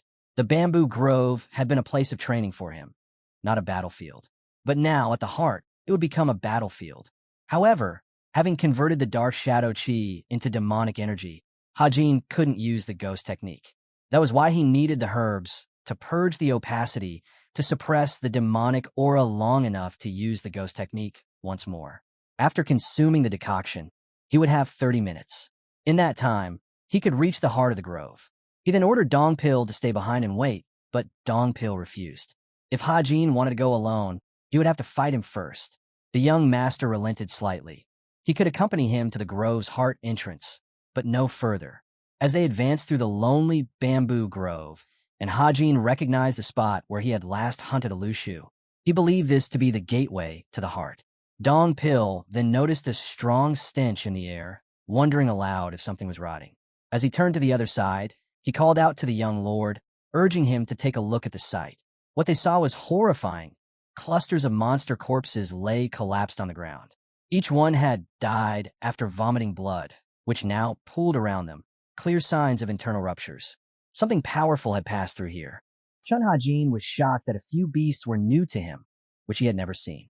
He saw a leopard corpse, but Ma Dong Pil corrected him by informing him that it's a beast called Mengji, and it's at the top of the hierarchy in the solitary bamboo grove. Ma Dongpil explained to him that such a beast never leaves the heart of the solitary bamboo grove until it's necessary, so they both should be cautious about what has happened here. Ma Dongpil was also surprised and told that this was the second highest in power in the solitary bamboo grove. So out of curiosity, Hajin Xion asked him which one of the beasts was at first. So Ma Dongpil pointed his finger towards a corpse nearby and said that it was called the Sundered Serpent. Hajin Xion cleared his thoughts by asking about the snake with two tails, and Ma Dongpil confirmed that it's the top one of the solitary bamboo grove. Hajin saw the snake and asked again if it didn't seem to be that strong or even venomous like the other corpses, but still it is at first, and nonetheless it's dead like the others. As they traveled further ahead, Hajin was a lot concerned that the corpses of the beast had no injury. There was only blood that was vomited, but how could this happen? And who was the one behind it? Ma Dongpil was also confused. Hajin was looking around, and he even saw that the bamboo trees had also died, yet they had no sign of harm, nor had anybody tried to cut them either. It was a scene that somebody had sucked the life force from the beast, as well as the trees, nothing more. Suddenly, a cold breeze came from the heart of the solitary bamboo grove, and Hajin sensed something powerful in there. Dongpil did not understand the way Hajin was reacting towards the cold breeze and wanted him to return, but Hajin called him and suggested that he wait for him and not follow him at any cost, as it would be dangerous for him. But Dongpil told him that he would be going with him and followed him, and in no time, they were in front of something. The scene changed to the palace where Lord Li Qion was resting with his servants, and suddenly a beast came in front of him, and with the aura he held, everyone except Li Qion was unconscious. Li Qion stood up and called the beast Jackal and asked him about his visit to him, as there was no reason for him to visit him. After hearing everything, Lord Li Qion summoned the first guardian. As the guardian arrived, Li Qion asked him about any guardian entering the heart of the solitary bamboo grove, but the guardian replied with a no and explained that if such an important event had occurred, he would have reported it as soon as possible. But Li Qion asked then what was happening, so the guardian told him that the third went along with the third leader. Li Qion asked him if he had heard about the strength of the third lord. So the guardian told him that he is young in age and is one of the strongest of the 10 masters in the Council of Elders. He also said that the third was quite talented and blunt, and so he figured that he would be perfectly suitable for the position. It was only 8 months until he was made the third leader, and so Li Qion thought of him as having some limitations to his growth, even if he is strong. Li Qion asked the guardian what day it is, so the guardian replied that it is 1 day before the full moon. Li Qion was assured that this was the reason Jackal showed himself as a full moon. As the time passed, all the unconscious servants started to wake up and apologize to the Lord. Li Qion, in his mind, was thinking about the third and was thinking of him being greedy enough to have walked into his own death. On the other hand, Hajin Qion, the third lord, was in front of the heart of the solitary bamboo grove, and he was sensing something totally strange. It was a terrifying aura in the wind, and as he walked closer, it got stronger and stronger. After a while, he was at a point where it was getting hard for him to walk even further, and the aura he was sensing was beyond his ability. Suddenly, he realized that he had already sensed such an immense aura before, which was when he met Lord Qion Sang for the first time.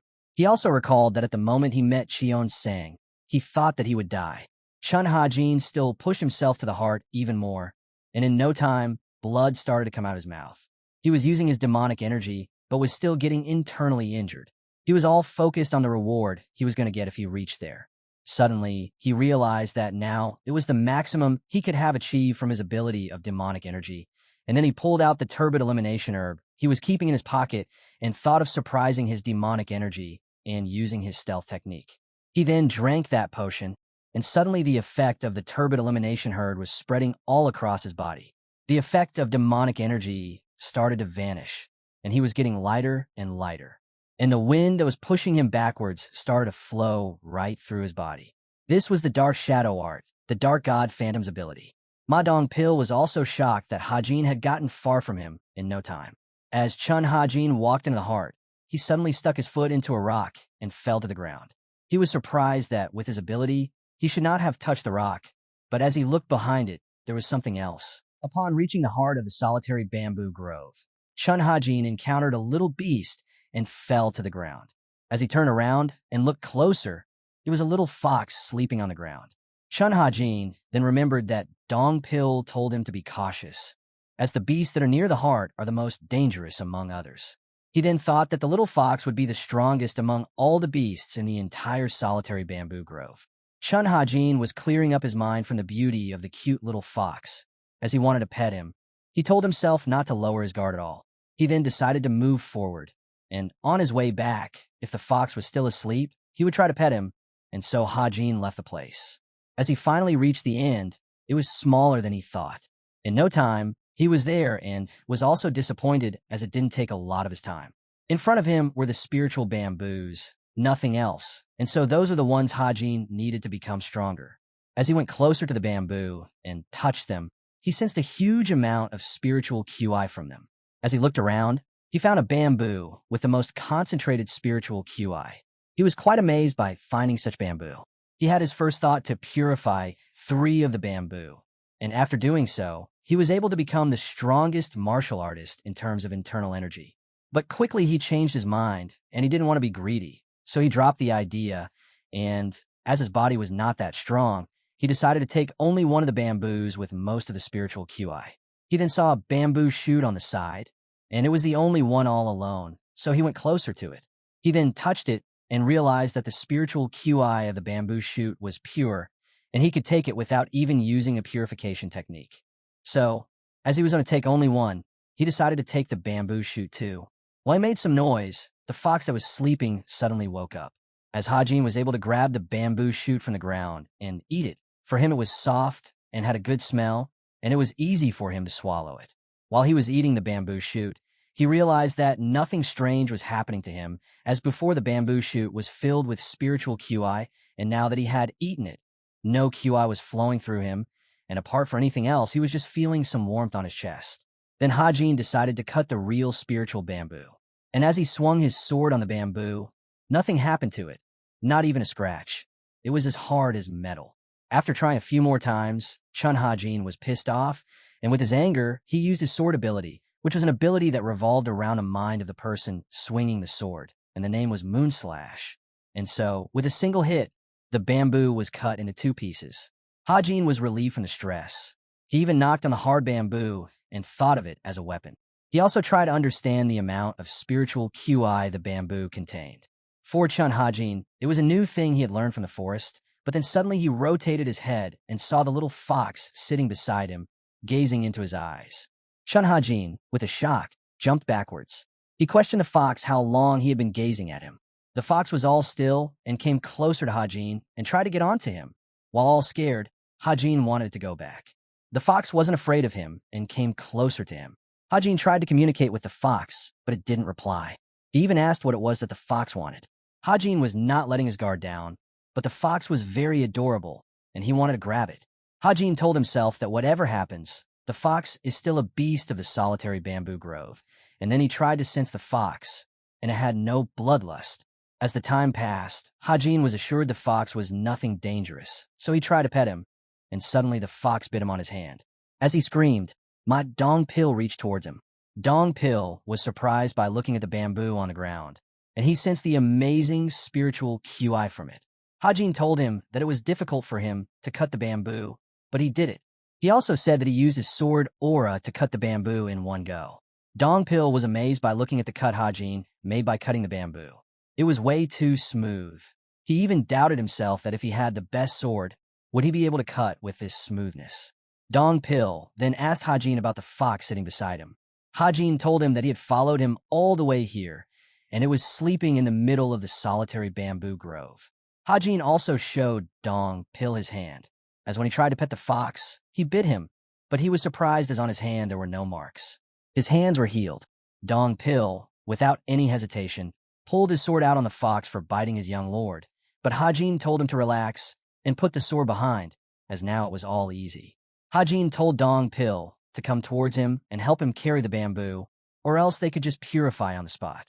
Hajin then used his ability with boundless technique, and in an instant, the impurities around disappeared, and the air was clean. Dong Pil was all surprised by looking at Hajin as he was able to do the spiritual QI technique, and to him, he was not looking like he was in his 20s. As Hajin sat and sucked all the spiritual QI out of the bamboo. He looked as if he were an experienced pugilist who had lived for many decades. Chun Hajin was using his spiritual QI technique to purify the spiritual bamboo, while Dong Pil was looking at him with great honor. After some time, Hajin was done with the purification of the bamboo. He told Dong Pil that now the sap inside the spiritual bamboo is the best elixir there is. Ma Dong Pil, with a smiley face, appreciated him for his hard work, but then Hajin asked him to drink the elixir first. Dong Pil was confused as to how he could be the one to drink the precious elixir before Hajin. But carelessly, Hajin asked him again not to be too humble and drink the elixir first. Dong Pil was still not convinced and wanted Hajin to drink the elixir, as it was he who did all the work, and it only belonged to him. Hajin was annoyed that Dong Pil was not drinking. He also told Dong that he had saved his life countless times, so now, for the reward, he is offering him to drink first. Hajin also told him that he should have given Dong Pil all the elixir, but he is giving only half. After listening to Hajin, Dong Pil was humbler towards him, but he was wasting time in the talk, and Hajin wanted him to drink the elixir at once. Dong Pil then bowed down to him with great honor and promised him that he would protect him in any case. He said that if a greater threat were in front of Hajin, he would be there and the threat would have to pass through his dead body. Hajin, while making a worried expression, asked him to stop and drink the elixir without wasting any time. But there was no stopping Dong Pil. He even said that after he returned to the Court of Elders, he would still remember him in his heart. And that was enough for Hajin's humility. He grabbed the bamboo and forced the elixir into Dong Pil's mouth and asked him to just swallow it. Suddenly, Hajin sensed something coming towards him.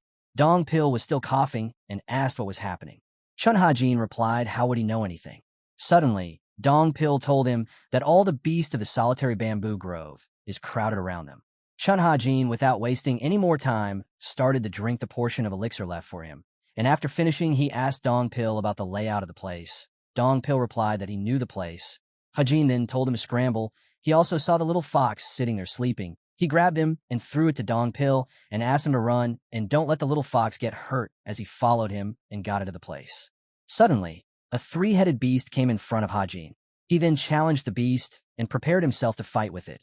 But Dong Pil asked to assist him, but Hajin was not in the mood. He air punched him and threw him a lot further, so while he fights with the beast, he would not get hurt. Dong Pil was really amazed by the fist aura Hajin had. Suddenly, the beast came running from behind to attack Hajin, but he was well informed, and with his ability of heaven splitting triple slash, he shopped the beast. While on the outside of the solitary bamboo grove, Lord Li Qionsang was thinking about the jackal and why he was outside of the solitary bamboo grove, as he is the owner of the spiritual ground. Lord Li Qionsang then sat on the hut on the edge of the mountain, and by his ability, looked into the solitary bamboo grove, and he saw Hajin inside. He realized that after he had survived the QI blockage, he had changed and was now a totally different person. The essence he saw in the demonic judgment pavilion was death, while he saw the moves and the battle of Hajin inside, as he was slicing every beast that came to attack him. He was quite curious and thought that Hajin would have been sent to the underworld. While he finished looking inside, he appreciated himself for calling Hajin to the demonic judgment pavilion. While Hajin was fighting with all his might, a huge beast came in front of him, which was triple his size. Hajin first referred to him as the leader of the solitary bamboo grove, or something on top, and the beast tried to attack him. Hajin did everything and avoided the blow. He was furious, and he even cursed the forest for having such a beast in the first place. As Chun Hajin fought more with the beast, it got faster and faster. Hajin then used his grasshopper ascension, and he took the beast head on, but it was not enough to defeat him. He then realized that if he combined the demonic arts, a simple grasshopper ascension could also become a well-executed attack. But after doing all this, he was not able to damage the beast and was really disappointed. But still, he rashly talked to the beast and taunted him for being weak while he thought he was the strongest one in the solitary bamboo grove. Everywhere Hajin looked, it was dust. He called the beast to come out of hiding and attack him. As he didn't have time and had to go back also, the beast then came out charging towards him, even with more speed, and the beast was able to blow Hajin backwards. Hajin went flying while his sword was separated from him, and a lot of bamboo broke while he bumped into them. All the other beasts then came towards him to attack him and finally finish him. They were all roaring, and Hajin was on the ground in pain. Then suddenly he stood up with a huge amount of aura in his body with red eyes and cursed the beast and questioned them, calling them oversized cats. Do you want to die? After getting up, he realized their attacks were powerful, and if he took another one, it would be game over for him, but nothing was going to stop him. He then tore the blood part from his clothes and challenged the beast once again, as he had already defeated the other beast, and now only this type of beast was left. He also sensed something strange in the power of his demonic art. It was lower than before. The spiritual chi that he drank from the spiritual bamboo didn't fully turn into the demonic energy for him. The spiritual QI of his was lessening the force of the demonic energy, and thereby weakening his demonic art. But there was no time to waste. The beasts were gathering around him and roaring in full bloodlust. Chun Hajin also didn't have turbid elimination herbs left with him, so he was unable to use his stealth art. Suddenly, a beast attacked him from behind and scratched him. There was no turning back for him. The evil beast started to attack him without any reason and had lost their senses at the moment. They just knew to kill Hajin. Again, the beast attacked him from behind, but this time he was cautious and punched him back. But as the number of beasts was a lot, there was no time for him to defeat them one by one. It would take forever for him to do so. Then he decided that it was pointless to fight them individually, and he needed to defeat them all at once and then get out of there. As his demonic art was weakened, and for it to increase, he needed the demonic energy to increase. He did that by himself. The power he was hiding, he took it all out, and he used his ability of explosive mountain blast, and in one punch, it was all over. Dong Pil was already far from the battlefield, but he was worried for his lord, and suddenly a huge wind came blowing from the inside of the solitary bamboo grove. He then calmly put the fox down on the ground. Hajin was on his way back, but as he was tired, he was walking slowly, and his legs were in no shape to run. He was worried about taking a lot of time to get out of the solitary bamboo grove, as other beasts could also attack him, and in the condition he was in, there was no stopping them. He was also getting confused on his way back, as it was taking a lot more time. Suddenly, he grabbed a bamboo to take some rest, and he realized that there was no moisture in the bamboo. And as he looked around, every bamboo was the same without any moisture. He realized that it was the same scenery as the one at the entrance to the depth of the solitary bamboo grove, and there were corpses of beasts nearby, too. He was confused at not seeing any beast corpses, but then another beast attacked him from behind. It was a sundered serpent. The snake beast wrapped both of Hajin's hands with its two tails, and Hajin felt like they were going to break. But as he tried to chop the head of the snake grabbed the sword from his mouth, and in no time, the sword started to rust and broke into two pieces. The sundered serpent was known as the cause of drought, and the bamboos around the place were also dried up because of him. Hajin cursed him for destroying his sword. Chun Hajin, in his mind, appreciated the snake to be stronger than the Mungji he had just defeated before coming here. Hajin then tried everything to shake the snake off his hand, but nothing was happening until a sword came and cut the head of the snake in front of him. It was Dong Pil standing in front of Hajin, grabbing the head of the snake. Dong Pil looked at him and told him that he was glad to see Hajin without any injuries. But in reply, Hajin showed him his injuries and also told him that the sword he used scared him to death. Hajin then got up and asked Dong Pil why he was back when he told him to leave the place. But Ma Dong Pil replied that he came back to make sure that he also leaves the place without any harm. Suddenly, all the beasts that Hajin was fighting in the middle caught up to them and were ready to attack him once again. For Hajin, it was an unbelievable scene as he now didn't have any stamina left to fight them. This time, the beast was a lot more in their numbers. Chun Hajin asked Dong Pil how far the exit was. Dong Pil replied that it was 2 kilometers, and for Hajin, it wasn't easy to shake them up and run for their lives. Hajin then realized that he had to defeat them all here and now without wasting any more time. Ma Dong Pil stood up this time and requested Hajin to leave the place, and he would cover him while he went for a run. But Hajin was not in the mood, and this time he wanted to leave together with him.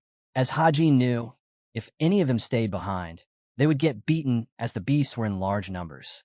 Then Hajin went for the attacks while he recalled memories of the king of the assassins.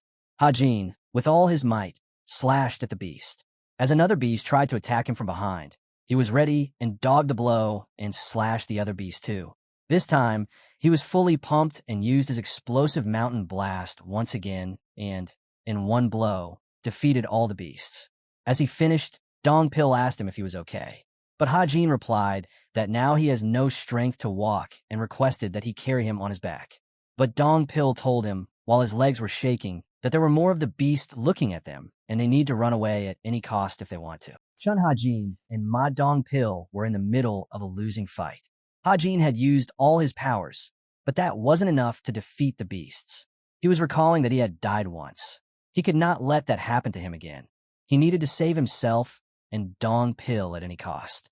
Suddenly, the huge beast, which were looking with blood, lust towards them, started to shake with terror. It was a scene they both had never imagined. As they looked around, the little fox, which they saved, came walking in front of them, and the beast, and then there was a lightning strike. As the lightning struck, every beast ran from them, and Hajin and Dong Pil were unconscious on the ground. As some time passed, and they woke up, first they thought of themselves as dead, but the pain they were having was immense, which meant they were alive. The fox was sitting on Hajin's side and wanted to be petted by him once again, but Hajin cared for the little animal and wanted him to go somewhere else. But he jumped on him and started to be comfortable around Hajin, and so they both went out safely. While in the heavenly divine cult capital, every other demon lord and member were greeting their lord Li Qion-sang as he sat on his throne. Everyone was gathered there to talk about the Mara festival, which was coming. The Mutum there announced the expenses that were needed for the festival, which were about 57,000 NYNG, which were 12,000 more than the previous year. Lord Li Qion, after listening to the report, asked that the special strike force be out on duty so the festival would have fewer people. Why was the expense so high? Mutum also showed his responsibility and asked the members to tell about the expenses. So Yansim, one of the heavenly demon divine cult internal enlightenment facility master, stood up and requested to let her explain. She said that for hundreds of years, the 7 families of the demon cult protected the sect, so she believed that we should show them dignity and generosity accordingly. Mutum then replied that history proves the cult's dignity, and it has prevailed until now, and it will prevail for 1,000 years forth. Continuing, if the heads of the families attend the ancestral rite, they will be honored with the 6 heavenly spirit brew, which will be made by the demon lord himself. And finally, he concluded by saying that the cult's dignity and generosity are expressed through the demon lord himself, not the money, and he ordered her to decrease the expenses, therefore.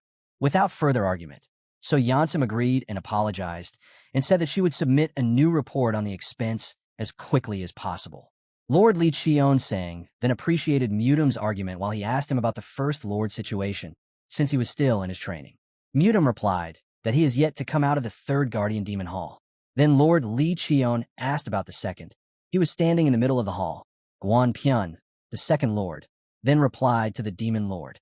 Li Qion asked him if he was going back to his training, but he told him that martial art was ingrained into his everyday life, so it was meaningless for him to go and train in closed doors. While others there heard him and whispered to each other about him being overconfident in front of the Demon Lord. While Li Qion also announced that there was no need for teaching someone who knows where they stand, he told them to do whatever he wanted. Then Li Qion called for the fourth Lord, and he was also standing there. Li Qion sang, while he gazed at the fourth, told him that he had changed, and asked him if he had been training recently, but also told that he needs to train even further if he wants to be strong. While the fourth replied that he will keep that in mind. Then Li Qion asked about the fifth. She was also standing there, Ju Xiuyan. Lord Li Qion-sang appreciated her current martial arts and told her that she could even boost it further. He also asked her to go with the Elder Court Master after the meeting and choose one of the 10 great demonic arts. Upon hearing him, she thanked him for his generosity. As the sixth wasn't attending the meeting and was going to join the Mara festival, Lord Li gazed upon the youngest lord, Lord Chai Yeoman, who was scared to talk. Lord Li Qion told her that the cult is not a place for spoiled children, and told her that if she were stronger, she wouldn't be scared, and asked her to train more. He also asked if she was scared of death, but she replied with a no. Lord Li Qion then told everyone that he never taught anyone to rest, and if they all wanted to be powerful, they shouldn't limit themselves. As Lord Li finished his teaching for others, he asked about the whereabouts of the third Lord and called him late. Lord Li Qion ordered him to enter the hall. Then the third Lord entered the hall full of people while the guard opened the door for him. The other Lord was surprised watching him all recovered, but whispered to each other that the third had lost his martial art powers. They were also shocked that the third was already out of the solitary bamboo grove. while Hajin, or you can call him Lord Xiaoyang, greeted the demon lord. The third young lord was standing in front of the demon lord. As he greeted the demon lord gazed upon him, and in his mind, the demon lord sensed dense and luxuriant demonic energy. He also thought about how much he had undergone during the period in the solitary bamboo grove. From the eyes of the demon lord, third was unconsciously boiling over with demonic energy. Lord Li Qian told the third excellent. Everyone in the hall was surprised to hear that. It was the highest praise that the demon lord had given to anyone. Lord Li Qian then asked him how the solitary bamboo grove was, and also asked if it was a good place to get a breath of fresh air. Third replied while he smiled that, surprisingly, it was refreshing. Also, the third said that he experienced an entire life's worth of weird things in there. Then the demon lord stood up and told the third to follow him. It was a sudden surprise for Hajin. He got scared about where he wanted to take me. He even imagined that he would be rude to him while he greeted him, wondering why he was taking him somewhere hellish. Lord Li Qian told the mutum to take care of the rest, and told everyone to leave as the royal meeting was over. While the third started to follow him, he started to think that now he would be sent to some place more terrifying than the solitary bamboo grove. He even thought the demon lord would have heard the shitty talk he did about him in the solitary bamboo grove. As the other royal went out of the hall, they started to talk with each other about the meeting. The elders from the court asked So Yeoman about her work, which has gotten more stressful as she has to make a new report on the expense, but she replied that it wasn't she who would be busier but them. The elders asked her why the general strategist wasn't here in the meeting. Was there a reason? She replied that he was busy and had nothing else. And she also told that he wasn't busy at the Mara festival, but somewhere else. She said that she heard the Northern Orthodox sect have started an interesting business, and the general is busy there. The elders then replied that it would be hard for the general to look into such business. While one of the elders there started to talk about the third young master and about the praise he was given by the demon lord. One of the elders also explained to others that he had heard the third was broken from the QI blockage, but as we looked at him, he didn't look as if that had ever happened. While one of the lords there in his mind cursed himself for not killing the third lord when he had the chance. And now the demon lord himself is pursuing him and has taken him into private to talk about something he doesn't know. While demon lord Li Qian in third went to a private place known as the gazebo, Chun Hajin, in his mind, thought about the place as a cozy garden and thought that the place doesn't fit the vibes of the demonic cult. While Lord Qian asked him to sit with a gaze, Hajin got scared. Hajin was thinking that he had spent 8 months in a solitary bamboo grove, as he was asked, and he didn't need to be scared of the demon lord. He had done whatever he was asked to do. Suddenly, the demon lord poured some alcohol for him and gave him to drink. While Hajin was smiling from inside, getting some alcohol after a long time, Lord Li Qian then spoke and told him that he still has to learn the Black Dragon Mountain moving technique. Hajin was confused.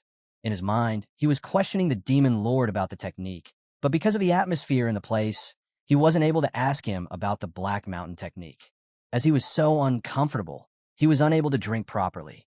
Then the Lord Li Qian asked him that Hajin had mixed something into his true demonic art. Hajin was speechless as Lord Li Qian was able to see through his martial arts. Lord Li Qian then spoke that it seems to be a martial art from the Buddhist sects. Hajin was not even uttering a single word, as the demon lord was able to see that all by just looking at him. In his mind, Hajin thought the demon lord was already powerful enough, but now he was able to see through others too. Hajin then thought that the demon lord would be mad at him for modifying the true demonic art without asking, and now he will be sent to somewhere worse than the solitary bamboo grove. But Lord Li Qian appreciated him for doing such work. Hajin, upon hearing the appreciation, was relieved. Lord Li Qian told him that creating such a martial art technique that is higher in level than the 10 great demonic arts is not easy. Hajin was glad to hear him. He said that to make such a thing, he had to think a lot, and told him that after thinking a lot, he used the Buddhist art.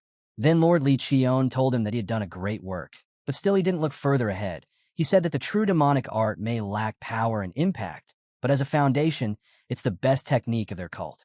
And if the third had given more thought, he would not need to modify it with any other martial art. The demon lord told him that now he has made a flower bed in a place where a tree should have grown. Chun Hajin, in his mind, was so confused that first he praised him, and now he is saying that he didn't do much work. In the end, the demon lord again praised him as he had achieved good results and asked him to leave. Hajin was confused. First, he poured him a drink, then he lectured him, and now he wants him to leave. While Hajin left the place of the demon lord, as a reward, he was given the bottle of alcohol they were drinking from. As Hajin left for his home, Dong Pil accompanied him. When Hajin took the bottle out, he was upset about only getting half of the bottle, but Dong Pil was shocked and told him that it was the 6th heavenly spirit brew, and only the top demon lords and high members have it, and Hajin was the one given as a reward, so he should be more respectful. Hajin then asked him to, once they have reached home, Dong Pil should join him for the drink, but he refused, as will be done, and his duty will be over. Finally, the third went back to his house, and as he entered, he suddenly took the little fox out of his pocket while he was hiding and told him that now this would be his new home and he would protect him. But as they entered, Hajin sensed something different. Hajin entered his home holding the fox, but there was an ominous aura in the surroundings. He was worried that something bad wouldn't have happened while he was gone. He could sense that the person who was here had just left recently. As he entered the residence, Manhwa came running and greeted her master. The third was also happy to see her, and while she bowed down to him, he asked her not to do so. She said that he had heard that something bad had happened to him in the solitary bamboo grove. Third was not so happy with himself, as she was waiting for him to return, and he hadn't considered her at all. He then asked about her health, and that she was looking thinner than before. Anwar replied that she was okay, and was also glad to see him healthy. Third looked around the residence. It was cleaned. She told him that she came every second day to clean the place, as she was expecting him to return any day and be comfortable in the house. In his mind, Hajin was glad to know that Anhwa was fine and nothing had harmed her at all. She then told her that she had yet to heat up the water for him to take a shower, and until then, he could go and have some food, but he refused as he was in dirt from the solitary bamboo grove and wanted to take the shower first. She then agreed and told him to wait until she prepared the hot water for his shower. As the water was prepared, he went into the bath and all his tension was relieved. Then he thought about the aura he sensed while he entered the residence and reminded himself not to take it easy. He then remembered someone with the same aura. It was the one who was glaring at him at the meeting and was the same person who caused his QI blockage. It was the 4th young master Hong Yurin. Hajin cursed him to do all the bad things to him and wanted him dead at all costs. He then decided that first he needs to get an understanding of how the heavenly demon divine cult functions. He had no clue at the moment how things worked and who he needed to trust, except that the leader was the demon lord. And with only such information, he didn't have any control. Chun Hajin was all curious, as the demon lord was out of his league, and he needed to find someone else who could help him and be with him when he was in danger. And after he gained some trust, he will bring them to his side and gain enough influence to be able to go in and out of the cult as he wishes. With all this, he wanted to achieve his freedom and leave this place. But still, he was glad that he was a noble demon lord's 3rd disciple. He was glad that no one knew what he was doing, and at least on the outside, he was a high-status person.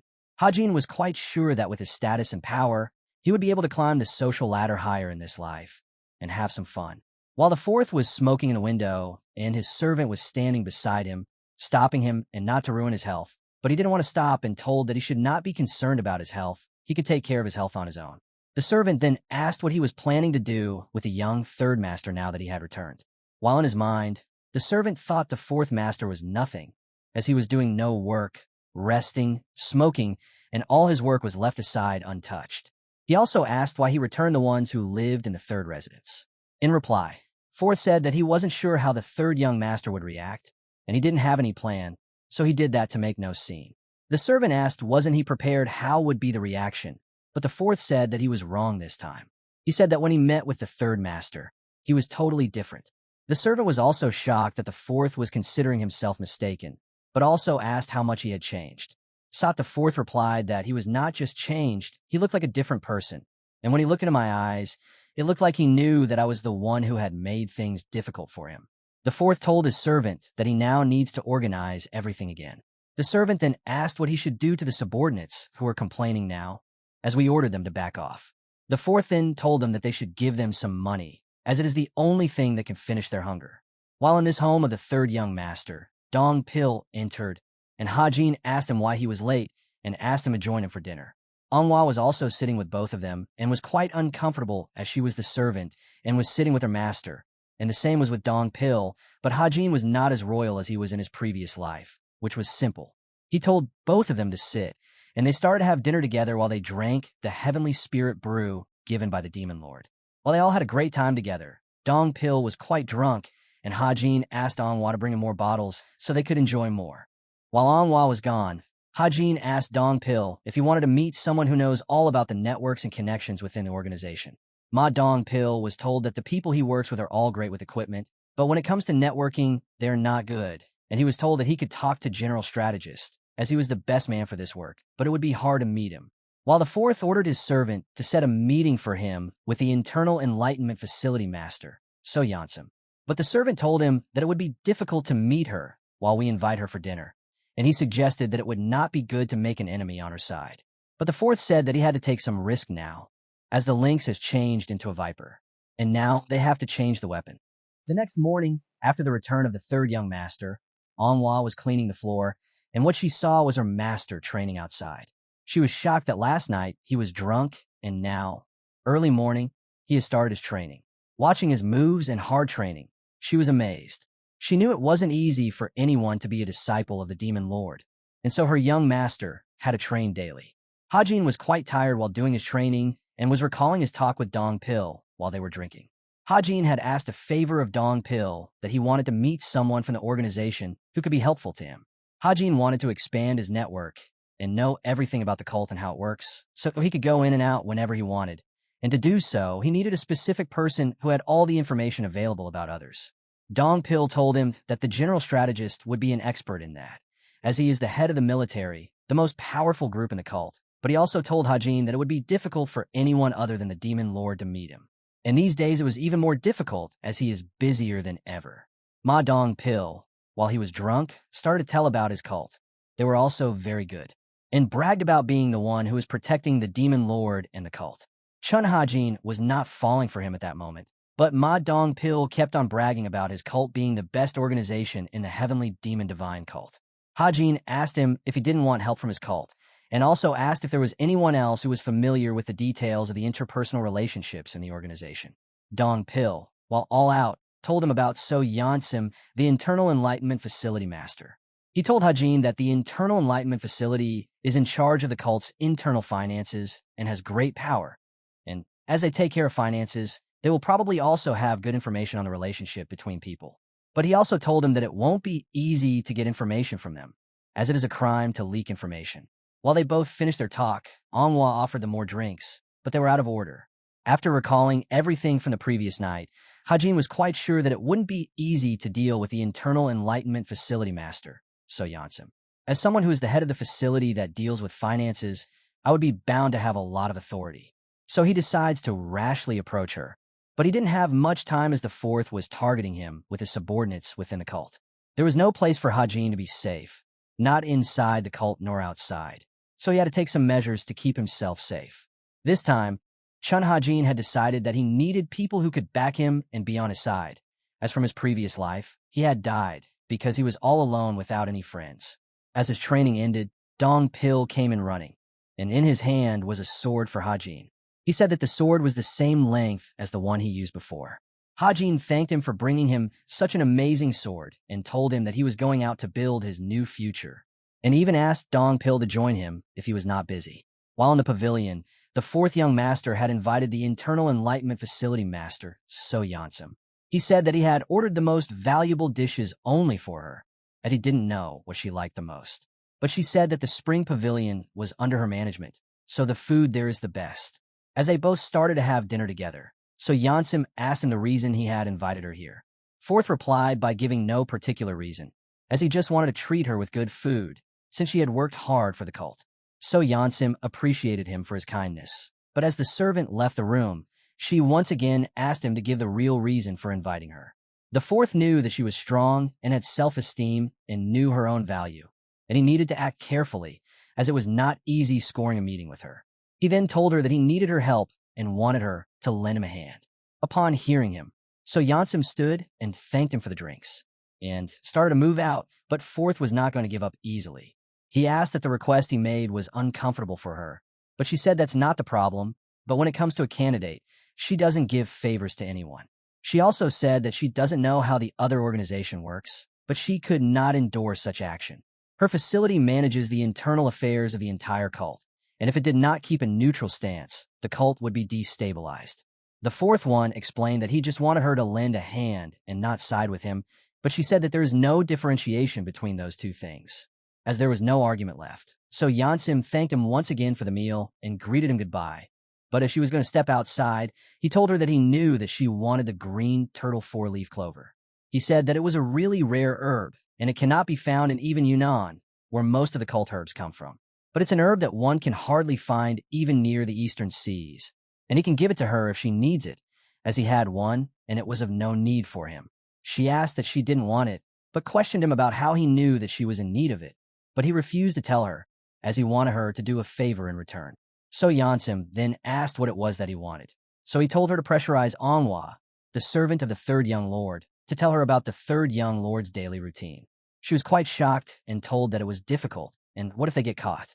Manhwa told everything to the third, but he stated that if something ever happened, he would take care of her personally. In the pavilion, the fourth young master and the facility master were having an argument. Fourth wanted her to do a favor and pressurize Manhwa to give a daily report on the third lord, and in return, he would help her and give her an herb that was really rare. So Yansim told him that it wasn't an easy task, as she didn't know what kind of person Manhwa was, and it was difficult for her to make her spy for someone for him. The fourth one was not convinced and gave another option to send another person whom she trusts to spy on the third master. She was speechless while the fourth was convinced that she had the power to do so. He knew that if she decided to do something, nothing could stop her, and he threatened her that he wouldn't ask again. As she stayed silent, the fourth took the silence as consent. As they both were closing the deal, suddenly the guards standing outside started to make noise, and in no time, the doors were opened. It was the third young master. He pushed his way inside and stated to them how much time they were going to take to drink their cups, as he was running out of patience. The fourth and the facility master were shocked seeing him in front of them. The fourth was even angrier on his arrival, but the third was in a hurry and asked So Yansim to join him after the meeting. He, too, said that his wine was cheap, but his cups were clean while he smiled at them. Fourth was cursing him in his mind and wanted to kill him. Hajin told her that he was looking for her everywhere and was wondering where she was, and he finally found he in this scenic place of all time. So Yansim that greeted the third young master, but he asked her not to be formal and to talk casually with him. The fourth scolded the guards outside for letting somebody enter as he was having a special meeting, but then the third master told him to calm down as he was there to meet the facility master only. The fourth, with an angry face, scolded the third and asked him if the facility master was talking to him and if he had disturbed them both. He stated that it was rude to interrupt suddenly when two people are talking, but the third totally ignored him and went near the faculty master and asked her to join him for a second round of drinks. But So Yansim apologized to him and stated that she had accepted the invite of the fourth, so now it will not be possible for her to go with him in the middle of the meeting, but third told her that he was asking her to join after the meeting. So Yansim was thinking that the reason the third wanted to meet her, but then third told her that the reason she is not coming is that she needed the green turtle four-leaf clover. He also stated that a person usually needs such herb in two reasons. One is when it is necessary to rapidly reduce the concentration of yin qi due to excessive depletion of yang qi, or the other is when one is inflicted with 90 meridian failure. He also stated that these both situations could be resolved with the special herb, and there is no way someone like her wouldn't know that. So it must mean that the situation she was in has no other option but to use the special herb. And finally, he said that someone would be afflicted with QI blockage from trying to learn yin cultivation. So Yansim was shocked hearing that he knew that much. The third told her that he doesn't know the state the patient is in, but unless they are on the brink of death, they don't need the green turtle four-leaf clover. It can cause more problems for them. In the end, he told her that she should not bend backwards to try to get the herb. In her mind, she was thinking about his kindness and questioned herself whether the man in front of him was the real third young master she knew. The fourth heard everything and was angry and stopped him, but the third was not giving up, and the third told him that he had heard them from outside, which is why he mentioned everything. The fourth questioned him whether his behavior was befitting the third young lord of the divine cult. But instead of being quiet, he called him the same and asked him if it was okay for someone to try to kill his siblings behind the scenes to obtain sovereignty. The fourth was shocked that he knew everything. Hajin also blamed him for doing harm to the youngest master, as she is only 10 years old. Hajin stated that the health of the seventh young lady was because of him, but he doesn't have any proof right now. The fourth stated that he won't tolerate any more slander against him. Then Hajin asked the facility master that now that he has stated everything, there was no need of her to stay there and deal with the fourth master, and upon hearing him, she asked that was there another way to cure the QI blockage, and Hajin told him that he was also inflicted with QI blockage, but he recovered from it. Someone tried to kill him by changing the medicine. And so they both left the place while the facility master excused himself for not accepting his invite. While Chun Hajin was walking out, he laughed at him and cursed him. The fourth asked Shin Hui, his servant, how long the third had heard them, but he said that he had just come in a hurry and opened the door upon hearing him forth, then decided to take to work in his own hands and kill the third master this time. The third young lord and the facility master then went to a private place, where Hajin started to write the method to cure the patient suffering from chi blockage. He told So Yansim that it will take 3 days to understand and work on the treatment, but once the treatment starts, there won't be any changes in the start, and it would take half a year for the patient to regain movement. After hearing everything, So Yansim asked the third young master what it was that he wanted in return. The third young lord and the facility master were having a meeting to discuss the method to cure a person from chi blockage. The servant of fourth young master Shin Hui went to the residence of the third and kidnapped Manhwa, as she didn't know the person knocking on the door was not her master. Shin Hui asked Manhwa not to be too nervous, and asked her if he had brought her to this place as he needed to ask a small favor. He asked her to raise her head as he wanted to show her something. He showed her a bug called a slow corrosion poison insect, which is a harmful insect that takes a human body as its host. He told her that it starts acting 2 days after entering the human body, and then it will enter the host's internal organs and eat whatever is in its way, causing the host to die in excruciating pain. And if you drink the antidote before the insect can act, there will be no problem. Manhwa was scared and asked why he was doing this to her. So he replied that he wanted her to return every 2 days to report on the third young lord's activities in exchange for the antidote. He also stated that she has to do it without anybody noticing. While Hajin and So Yansim were having a meeting, So Yansim asked Hajin what he wanted in return for giving her such favor and saving her patient. She said that she knows that he wanted something. That's why he came, and because of his knowledge, one of her people will be saved, and to show her gratitude, as long as it was in her power, she would try to help him. Hajin was shocked hearing the word gratitude and started to recall his previous life as the Chun Hajin assassin, and he recalled that he had saved lives in his evil life too, but nothing the same happened to him, as he had assassinated the political enemy of the righteous Heavenly Alliance's master, and his squad member found 2 girls alive who were of the same family. His subordinates went and grabbed the little girl and decided to sell them up for some money. He stopped them, but they didn't listen to him as they wanted some money, and they were not his friend and were jealous of him, and they even told Hajin to stay behind as it was not his area, and while those men were trying to tie the girls up, he killed those men in front of them and saved them. But they never thanked him, as he was the one who killed their family, and they cursed him for killing their family and wanted him to kill them also, as now they had nowhere to live, and also called him the same as the person who was trying to sell them. In his mind, Hajin was disappointed with his life, but now he had a new life and could change everything for himself. Hajin told So Yansim that there was indeed something that he wanted, but he just gave up on it. She was shocked that there was something, and now he is giving it up for free. She asked him once again if he was serious and wanted nothing in return, and asked why he was doing this to her. He said that it was difficult for him to explain, but the person who is experiencing chi blockage must be aware that this is why she was trying to obtain the green turtle 4-leaf clover at any cost. He stated that if it were someone who had harmed him or someone who was a bad person, then he would have asked for favor in return. But if a person is somebody closer to you, then he won't be a bad person at all. So Yansim was confused and asked him to explain to her. He said that if he could save a life without having to pay any price, wouldn't it be cold of him to ask for payment? He then hoped that the patient would recover quickly. But in the mind of So Yansim, it was all blurry, as it wasn't the third young lord she knew who was the world's worst thug. She was experiencing somebody totally new in the body of the third young lord, a soft-hearted person. She asked him if he meant that in earnest, and she didn't understand why he gave her such a favor, even though he hadn't even met the person before. He replied that in this cruel world, people can kill others even if they have not met them. So why does it matter to save someone he has never met? He also stated that drinking with her made him feel better. So Yansim didn't understand what he was trying to say. So he clarified to her that he was glad that now she was not going to meet with the fourth young lord. It was refreshing for him to get one back at someone who was sharpening his blade behind his back.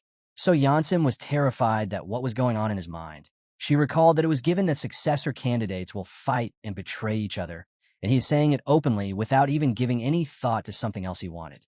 As Hajin exposed all kinds of flaws before her, she recalled that before the chi blockage, the third young master was cruel, and he was not satisfied with anything less than first place.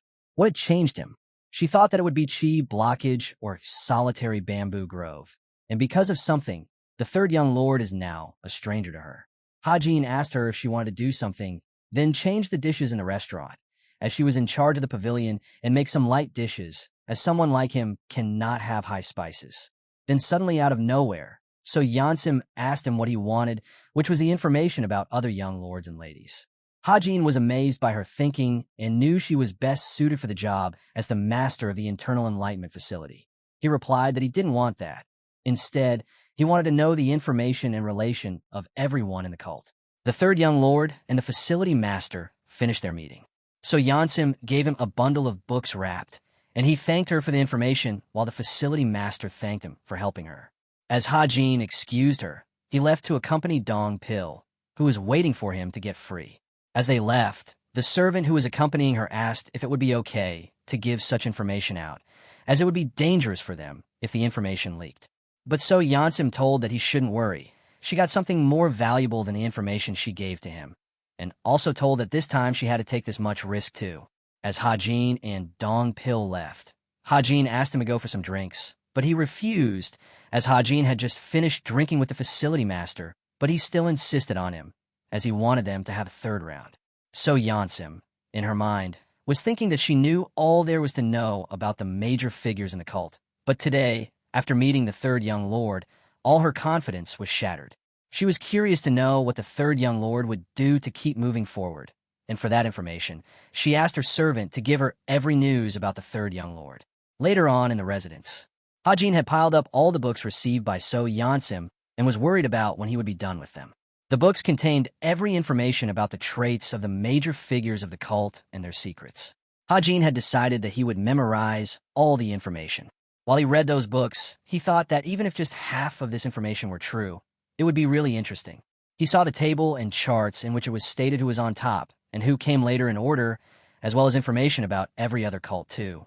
So Yansim had also recorded all of the veiled fights over the struggle to expand influence and all of the alliances, betrayals, and drudges. It was also written that the disciples are no exception in this struggle, even though they are said to be independent from the divine cult system of authority. As he read more, he found information about the Berserk Demon Squad leader, and it was of interest to him. While reading, Manhwa came to him and asked him to have his meal as it was time. As he took the first bite of the food, he felt something different, so he asked Manhwa about the taste as it was blander. She said that they have been procuring the ingredients that are milder in taste, as he has requested them to do so recently. Hajin was so glad that the facility master was a person who remembers such trivial matters. While he ate his food, Manhwa went on to feed the little fox, and upon hearing her calling him Mr. Fox, Hajin came to her and asked her to decide a name for him. She then gave her opinion that he has a big tail, so they could call him Big Tail, or he has big ears, so they could call him Big Ear, but Hajin didn't like those names, and instead he decided to use Goldie as a name because it was of golden color. Manhwa at first thought that it was the same type of name she was deciding, but he did the same and used a name for himself. Hajin was quite sure that his name was unique and suggested calling the fox Goldie from now on. While Hajin left the room, he bragged about being a naming genius. As he was finished eating, he told Manhwa that he was leaving and he might not come back tonight, so she should just eat the dinner without him. Dong Pil was in his training and was recalling the moves third master was using, as it was different from martial arts. He recalled Hajin's movement and how he used to quickly change his strategies and was able to think outside the box. As he slashed the boulder in front of him, suddenly the second leader came in and appreciated him for performing so well. Jia Yang, the second leader, told him that to see him destroying a boulder from quite a distance with only one slash was quite amazing. He also told Dong Pil that he had grown even stronger while he was staying with the third young lord. Dong Pil replied to him that the third taught him a lot of things. Jia Yang then told him that he forgot to tell him that the third young lord came to see him, but I told him that he was practicing, so he went on. He also told that the third asked him to deliver a message to Dong Pil that he was going to meet with the Berserk Demon Squad. As Dong Pil heard him, he rushed towards the place, as he knew that those weren't the kind of people the third young lord should be meeting. The Berserk Demon Squad is a squad with a name that is indicative of all the insane demons it is made up of. They adopt a fighting style that shows no mercy and no neither compromise nor conversation. It is the most terrible squad of the divine cult, and they never know when to stop, and on top of that, they do not differentiate between friend and foe. All the Berserk Demon Squad were gathered together for a drink, but Hajin was already sitting on the table waiting for them, and nobody else was there to serve the squad members. So in rash, they asked Hajin to serve as they didn't know who he was, but instead of clearing their doubt, he started to taunt them and made them angry. The second in command, Chagwang, was so angry that he went toward him and asked him to serve or else he would kill him. But Hajin ignored him while the leader of the squad stepped in. She was Hong Yurin. She asked him if he knew who they were, but Hajin replied that he already knew them all and called them all crazy people. She was calm and stated that nobody dares to call them or curse them. If he is doing so, he would be special. Suddenly, a servant came in running and stopped the squad members while the members asked him to give them a reason to stop terrorizing the place. So the servant said that he was the third young lord. Everyone then sat in their places while Hajin and the squad leader sat together for a drink. Hong Yurin, the leader, was so confused about what he wanted from him, while the others sat and ordered food for themselves while they gazed upon the third young lord and his business with their leader, and they also chit-chatted about the third being suffering from chi blockage. He laughed at his situation for being so weak and still came a bargain with them. The second in command suggested that they should attack him and kill him on the spot, but others did not agree with him, as it was quite wrong and they could be punished, since he is a potential successor. They also thought that he had a weak body and he could not do anything to them. The second leader then told them all that if they beat him up, he won't be able to tell anyone outside that he was humiliated, and even if he told, he won't be able to be in the race of succession, so it would be fun to ruin his reputation. Hajin offered Hong Yurin a drink. Hong Yurin asked him if he knew that her squad was going to gather here and have dinner, so she wanted to save time and asked him directly what he was looking for and wanted from them. Hajin was glad to know that she was there to save his time. He requested that she turn herself in to the penal law hall, and this was the only chance he was going to give her. Hong Yurin was shocked to hear him and denied him. Hajin would tell her that if she turned herself in, it would just count as a minor offense and result in self-reflection or a pay cut, and it wouldn't be a big deal for her, as the penal law hall wouldn't be able to lock her up over such a crime. Hong Yurin was angry with him and cursed him for coming out of nowhere and asking her to do such a thing, and was doubtful about how much information he knew about her wrong work. She then replied to him that she had no clue what he was saying and told him that she had not committed any crimes, so she should go and surrender. Then Hajin told her that if she hadn't committed any crime, then how could the Berserk Demon Squad spend thousands of Niang on the squad expenses every month? It was really difficult for her to accept that she was wrong, but Hajin was right about her. The information so Yansim gave him also included the budget of every squad that was included. Hajin learned that the main army of the cult was spending a lower budget, but the Berserk Demon Squad was spending a much larger amount, and so he deciphered the corruption going on in the Berserk Demon Squad. Hajin was also sure that there was only one person who was capable of doing so, and it was the fourth young lord. Hajin told her that he assumed that she had somehow received money at a dinner or something, and asked her once again if she would turn herself in, so that he wouldn't make a big deal out of it. But he also asked that she tell him the name of the person who gave her the money. Hong Yurin then realized that she wasn't the real target from the start. Besides, she was being treated like a chess piece in the power struggle between the young lords, and for her, it was quite infuriating. She told her that she had an idea from where he had gotten such information, but she made it clear to him that he had no proof, and if he wanted to pressure her, he had to get some proof first. Hajin replied to her that a crime without evidence is not a crime, and taunted her that she was making things more complicated than they have to be. But she stood up and told him that it was the third young lord making things complicated, thanked him for the drinks, and left his table. Hajin was not stopping there. He told her that she distributed all the money she got from the fourth young lord to her squad members. And thanks to that, her whole squad expenditure was quite hefty. He threatened her by telling that everyone know that they can't spend like that with just the budget they've been given, and told that won't all of her subordinates were going to be arrested for accepting money from unidentified sources if there was going to be an investigation on their expenditure, and Hajin in the end told her that if that was going to happen, the whole Berserk Demon Squad would be dismantled and reorganized. Then Hong Yurin replied that he really wanted to see this through in a terrifying tone. Hajin was offended after hearing her tone and asked her to relax. Hajin told her that everything would be fine as long as she turned herself in, and asked her if, in the state of her anger, she would pull out her sword and attack him. While they both started to challenge each other, the second leader of the squad jumped in and went to attack Hajin, but with a single blow, Hajin slashed him against the wall. Then the squad leader was all in rage. She didn't want any violence that day because it had been a long time since her whole squad had gathered around to have a party. She then attacked Hajin head-to-head. Hajin was quite amazed by looking at her speed and strength. They both dodged each other's attacks, but the leader was getting the upper hand. She even told Hajin that he was quite powerful, as he had just recovered from his chi blockage, but Hajin told her that it was a long time ago, and now he is totally changed.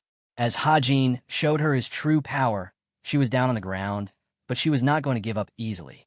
While the fourth young lord already got news of their fight, he was assured that his name was not going to be out, as the Berserk Demon Squad leader won't lose to the third young lord.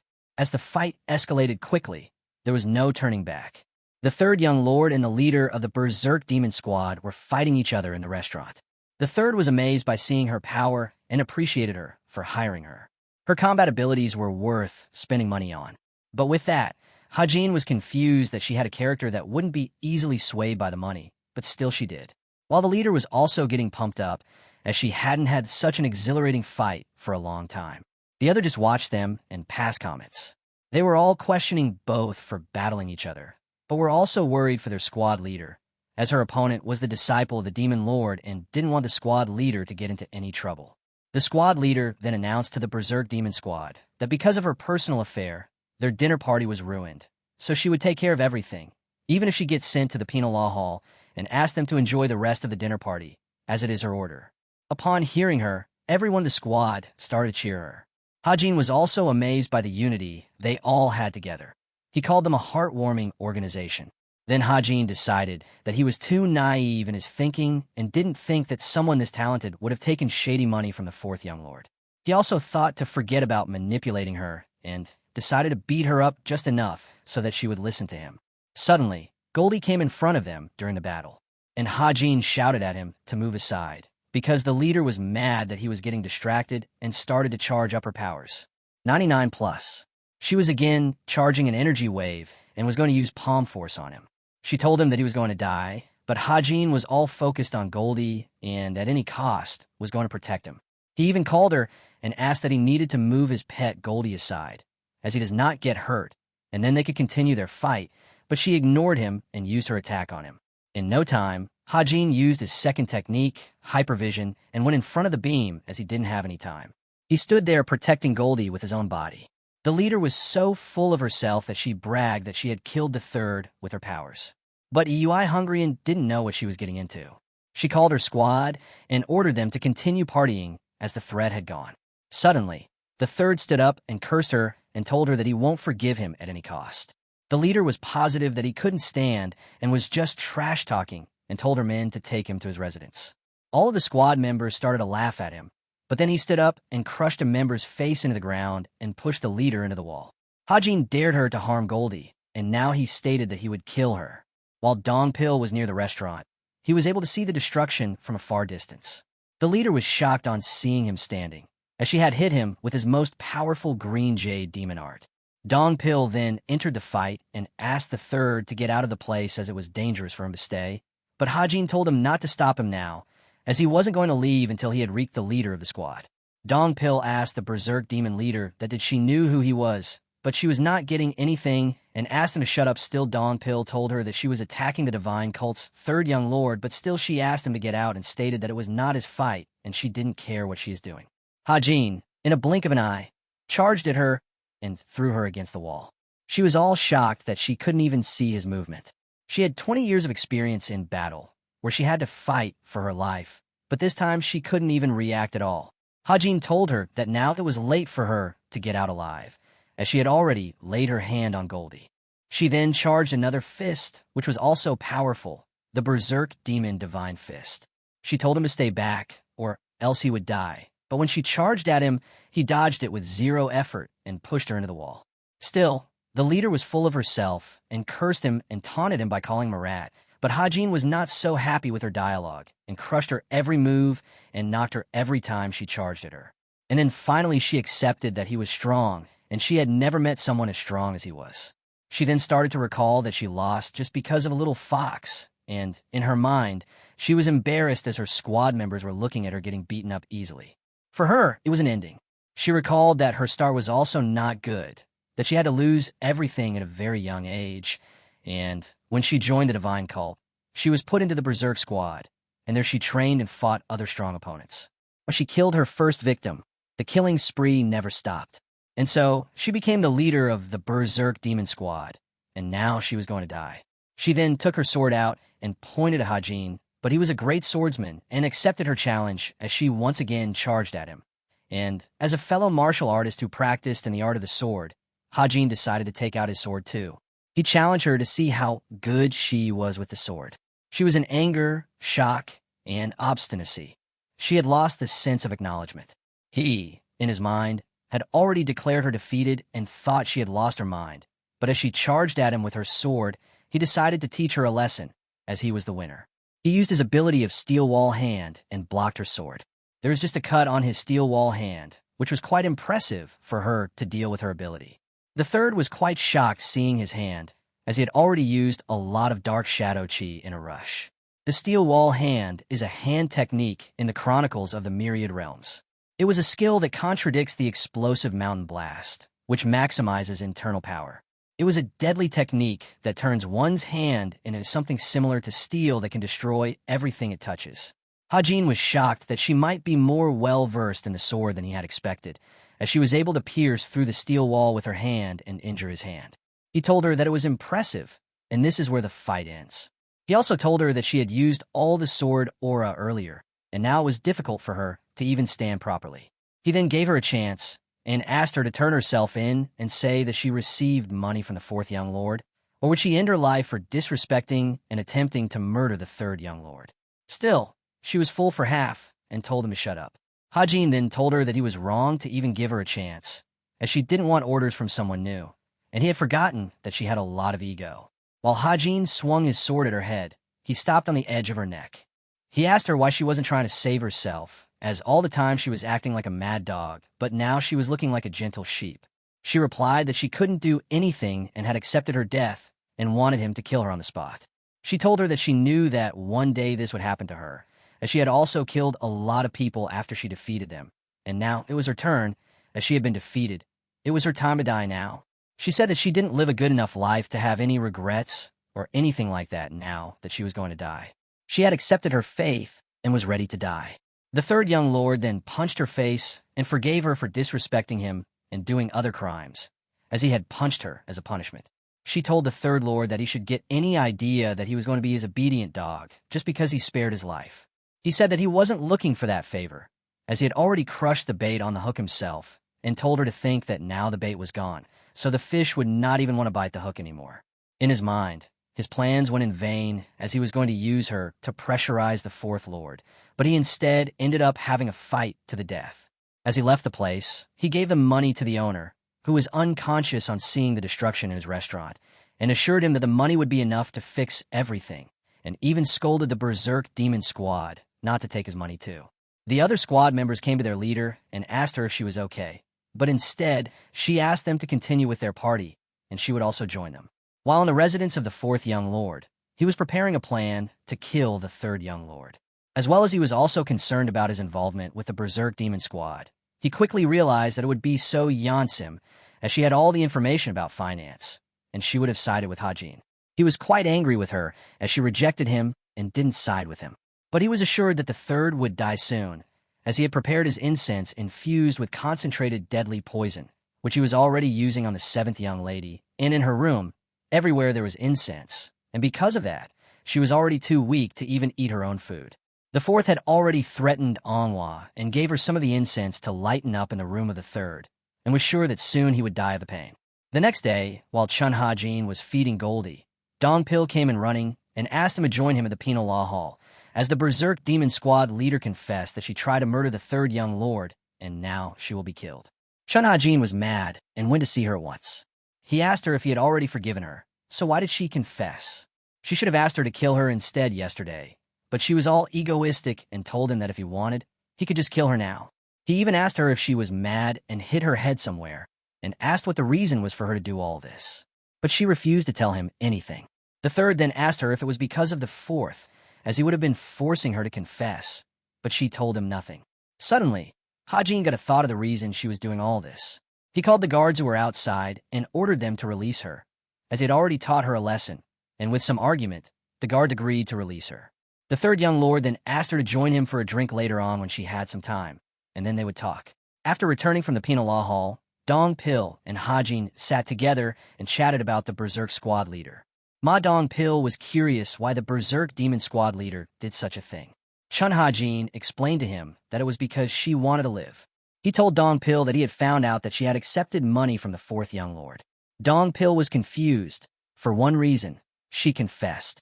Chun Hajin cleared him and told him that she could not admit that she took the money from fourth, as she had promised him, and she also couldn't let her squad members get involved. And if they considered her personality, she would probably kill herself rather than have her subordinates also receive punishment. Dong Pil told that after the fight he left, and she had other option too. She could have stayed quiet, but Chun Hajin replied that too many had witnessed the fight for the option, and there was also a lot of destruction in that restaurant. So somebody had to take responsibility and go to penal law hall, or else things would have gotten worse.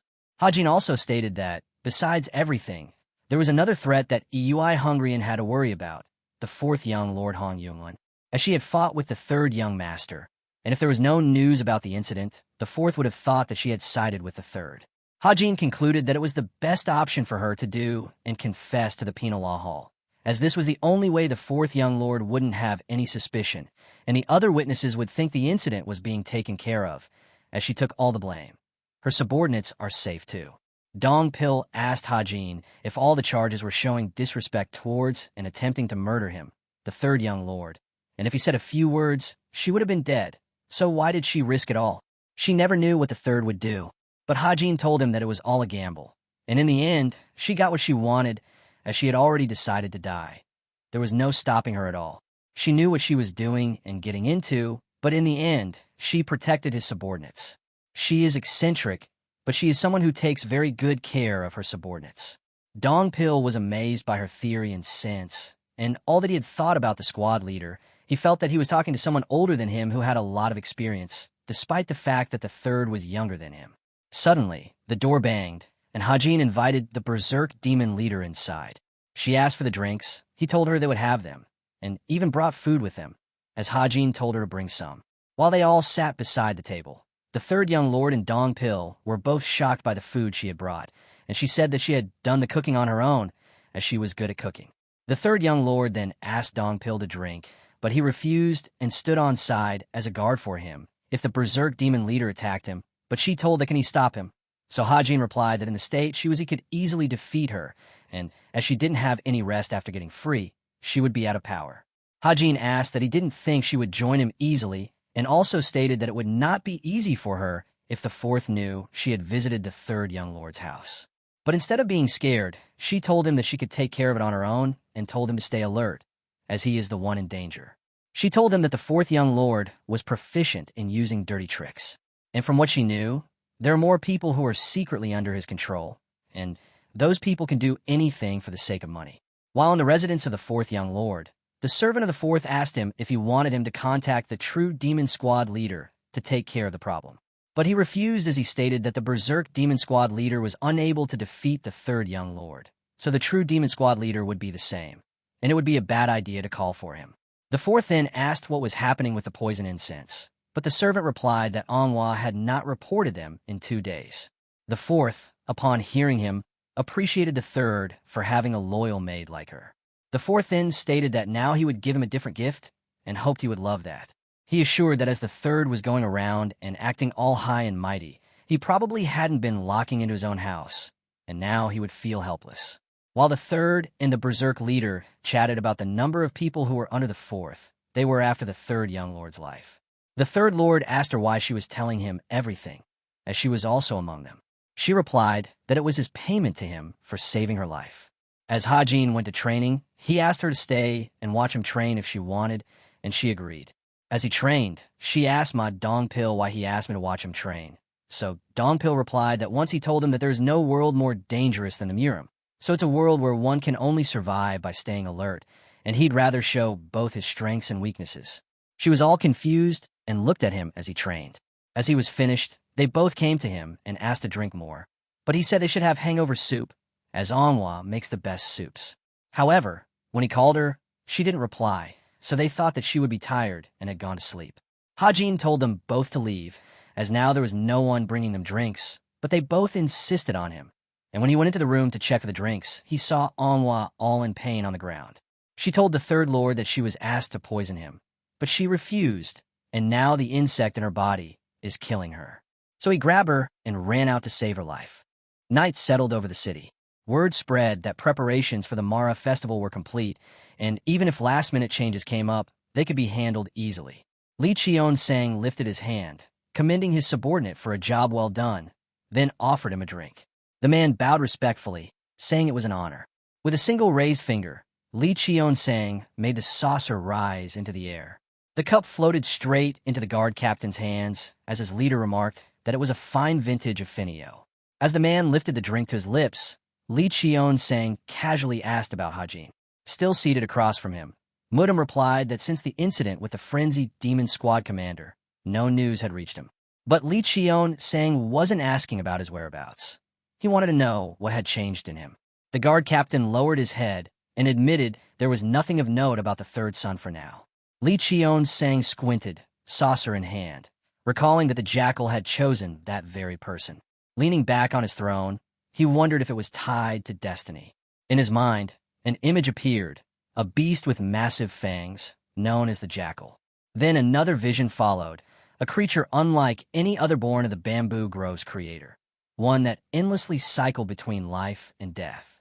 He saw it shed its adult form, returning as a cub. Another scene flashed before him.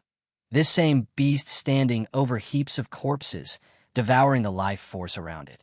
That memory reminded him why the jackal was reviled as one of the world's most cursed beings.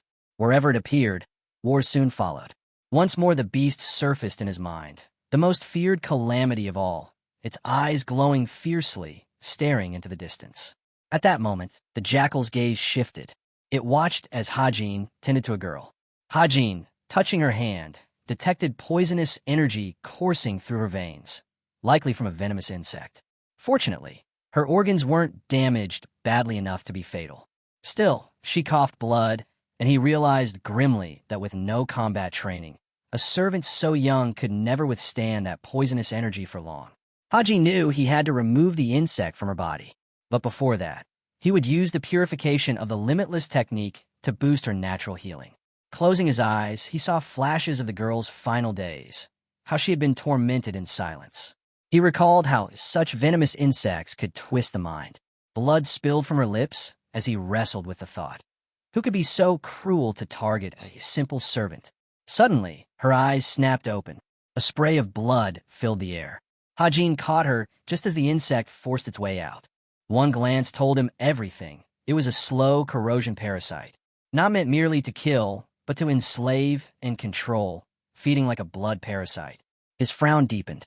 Whoever planted it wasn't trying to harm her alone. They were trying to use her against him. And he knew only one person vile enough to strike from the shadows that way. On the table nearby rested a box of incense.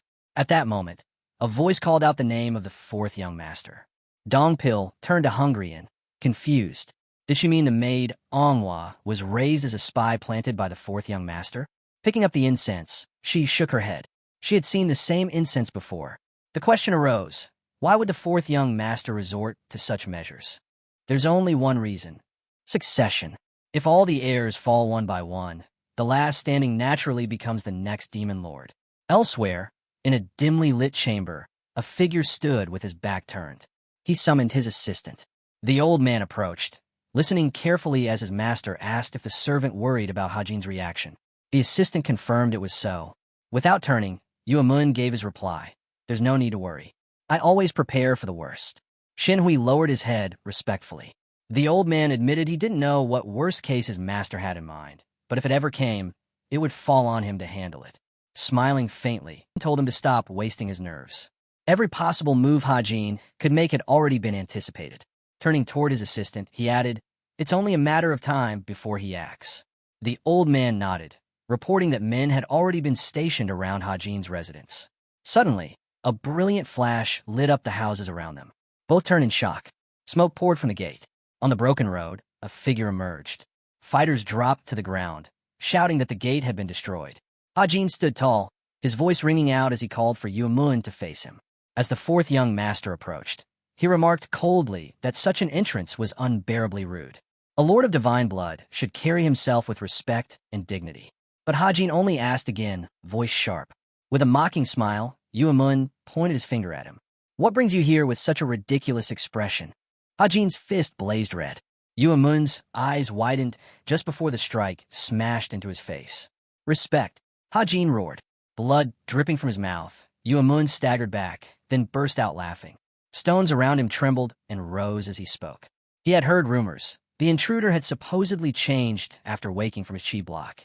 But no, he said mockingly, he was still the same reckless brawler who dove into fights without thought. Grinding his teeth, Hajin snapped, "Enough. I'll tear apart the filthy hands that carried out your schemes." Grinning, Yimun shouted back, "You started this fight. Don't expect respect just because you're older. 8 months ago, you were nothing but a corpse. Now you stand here brimming with power. I'll see for myself where that strength came from."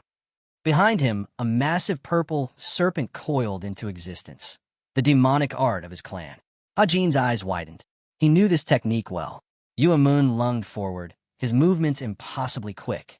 Hajin recalled its advantage, blinding speed and agility. But its weakness lay in its lack of raw strength. Snarling, Yimun pressed the attack. Hajin blocked a kick, noting the man's flawless footwork. Again, Yimun launched himself forward, forcing his opponent back. Watching him, Hajin realized this mastery of movement was the very reason he had been chosen as Cheon Sang's disciple. But even so, he knew this man was no true match for him. Drawing power into his hand, Hajin prepared to strike, even as Yimun shouted that he recognized the technique. Yimun shifted into a strange, almost unorthodox footwear pattern. But Hajin seized his hand mid-strike, realizing his opponent's movements had grown predictable. Suddenly, pain shot through him. His eyes widened. Yimun had driven his nails directly into his body. Hajin leapt back, wounded. Yimun's voice cut through the air. "This is the end." Hajin instantly understood. The poison was laced beneath his nails. Yimun lunged again, his clawed hand striking. Hajin was sent flying back. Raising his arm, the fourth young lord declared coldly, "I've injected venom straight into your body. Burn it away with demonic art, and you'll only sear your own organs. The pain will be so unbearable you'll beg for death. But that's your only option. Otherwise, you'll become a hollow shell again, living like the dead, just as before." Hajin lay half-buried under a heap of shattered debris. His enemy stared wide-eyed, baffled by his stillness. Then, tearing through the rubble, Hajin's voice thundered, "Did you really think poison like that would be enough to defeat me?" Yimun's jaw dropped. Impossible. Hajin had neutralized the venom of the serpent of the king of Snake's demonic art. Hajin's thoughts burned with defiance. In his past life, he had carried out missions with broken limbs and gaping wounds. Such a trivial dose of poison was nothing to endure. Suddenly, one of Yimun's own men coughed blood, staggering. His eyes went wide with terror. The aura flooding from Hajin wasn't ordinary demonic energy. It carried the same suffocating dread one would feel standing before the 9 great elders. Hajin charged forward, his power surging. Yimun's heart sank. His foe had already ascended to the highest stage of the demon path. Before the clash could land, a blade swept between them. A scream rang out. The black armored guards of the Hall of Justice collapsed. The assistant exhaled in shock, while Yimun himself froze, his eyes wide with fear. Hajin kept his gaze locked on him. Then, a man in armor stepped forth. "I am the commander of a 7th squad," he announced. "You must come with us to the Hall of Justice." Facing Hajin, he added grimly, "I've received a message. You are required to accompany us." Hajin, taken aback, struggled to understand. How had they arrived so quickly? It was as if someone had anticipated this exact moment. Behind him, the assistant stood silently, watching. The guard announced that Yimun, too, would have to follow them. At that moment, Shin Hui's eyes widened. Hajin's gaze fixed on him.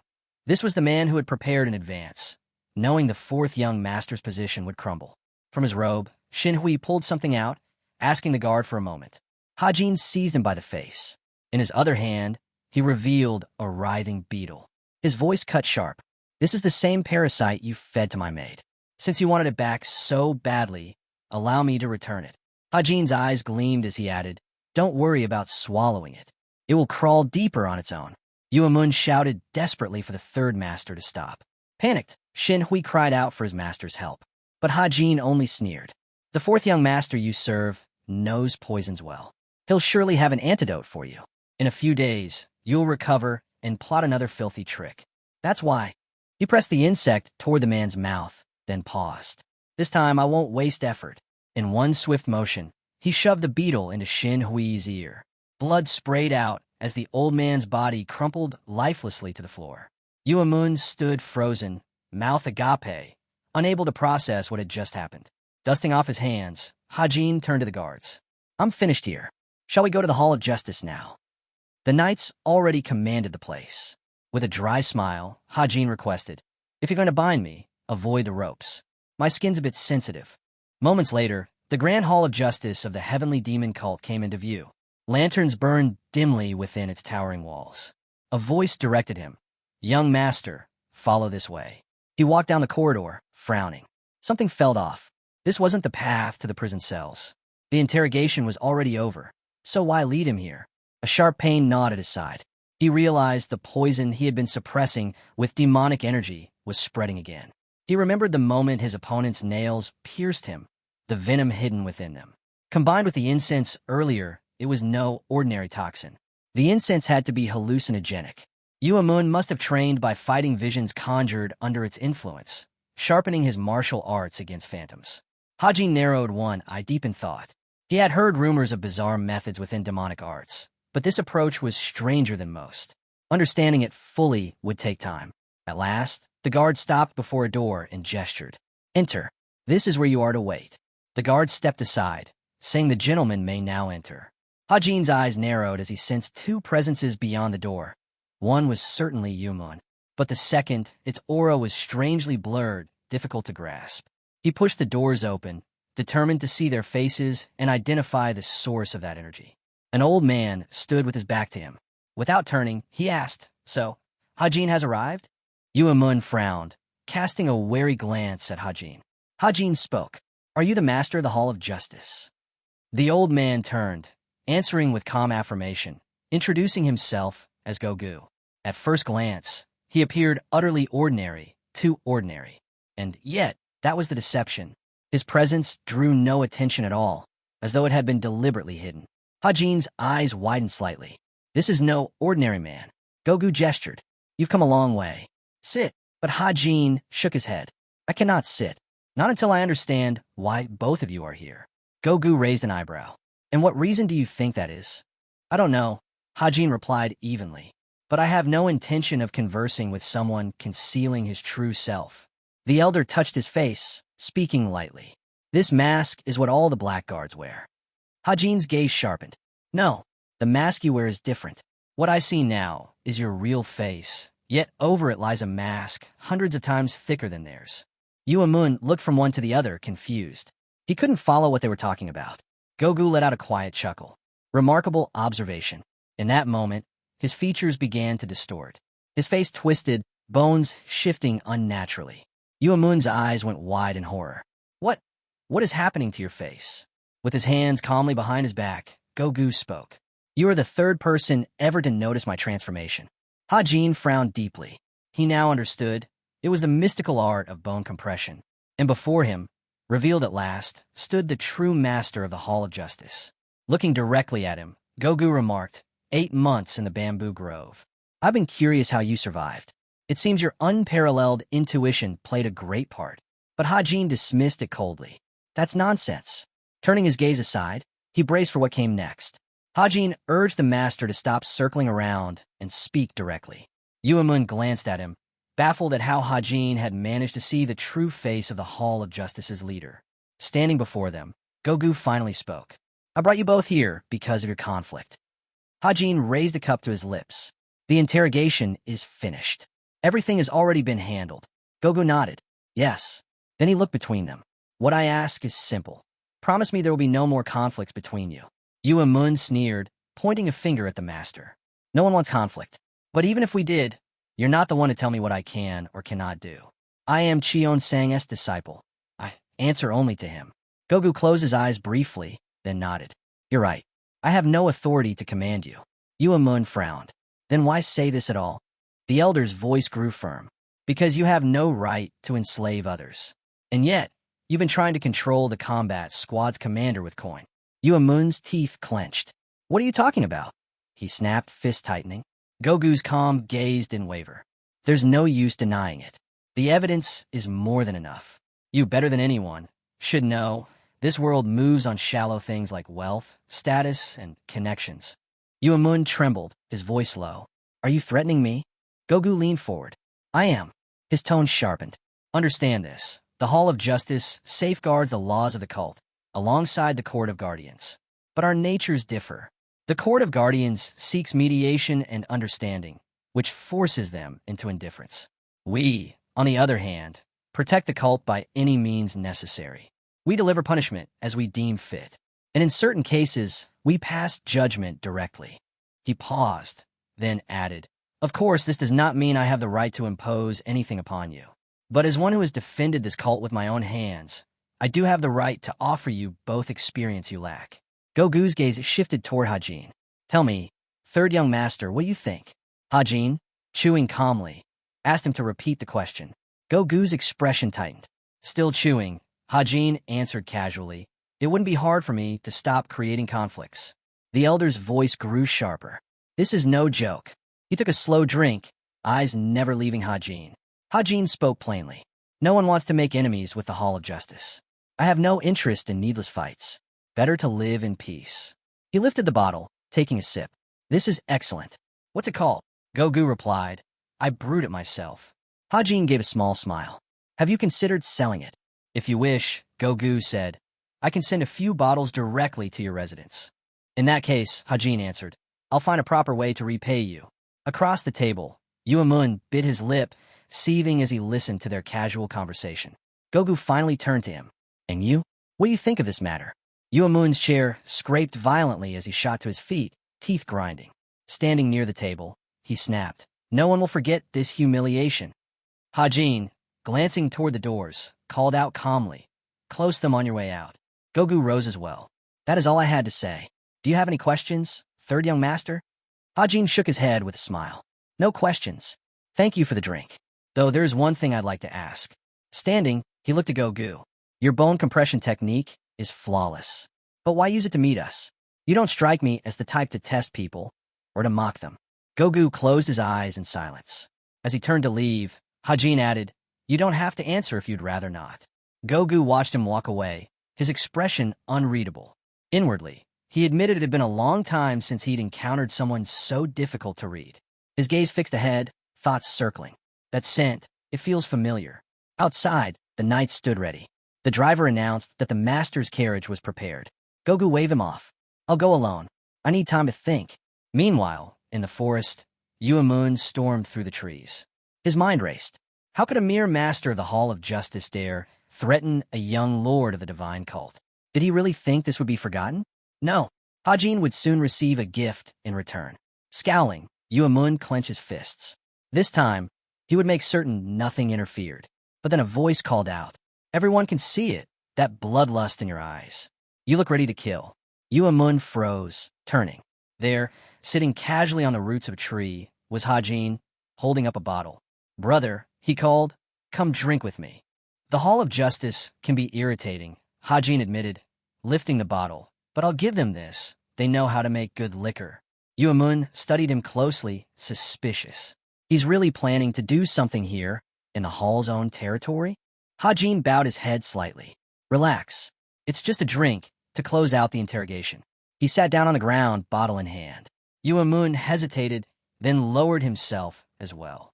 But the sound of his brother's voice stirred old anger within him. He remembered that night, the meeting with the master of inner enlightenment, the moment his plans had fallen apart because of him. And now, Here he was again. He forced himself to calm down. After all, Hajin was still one of his victims. Taking the bottle, Yimun asked, "So, what do you want to talk about?" Hajin handed him another bottle, replying, "Nothing complicated. Truth is, we've never really had a proper talk." Yimun scoffed. "We talked plenty when we were children." Hajin met his eyes. "But it feels like ever since we grew up, we stopped." His voice sharpened. "Are you really going to keep acting like this? Are you just set on making my life harder?" Hajin closed his eyes briefly. "Do you actually want to know why? Isn't it obvious?" He opened them again, voice firm. "All 7 of us became disciples of Cheon Sang. That means we're not just siblings anymore. We're enemies." The moment that happened, the battle began. His brow furrowed. "So why are you even asking?" Hajin sat across from him, gaze steady.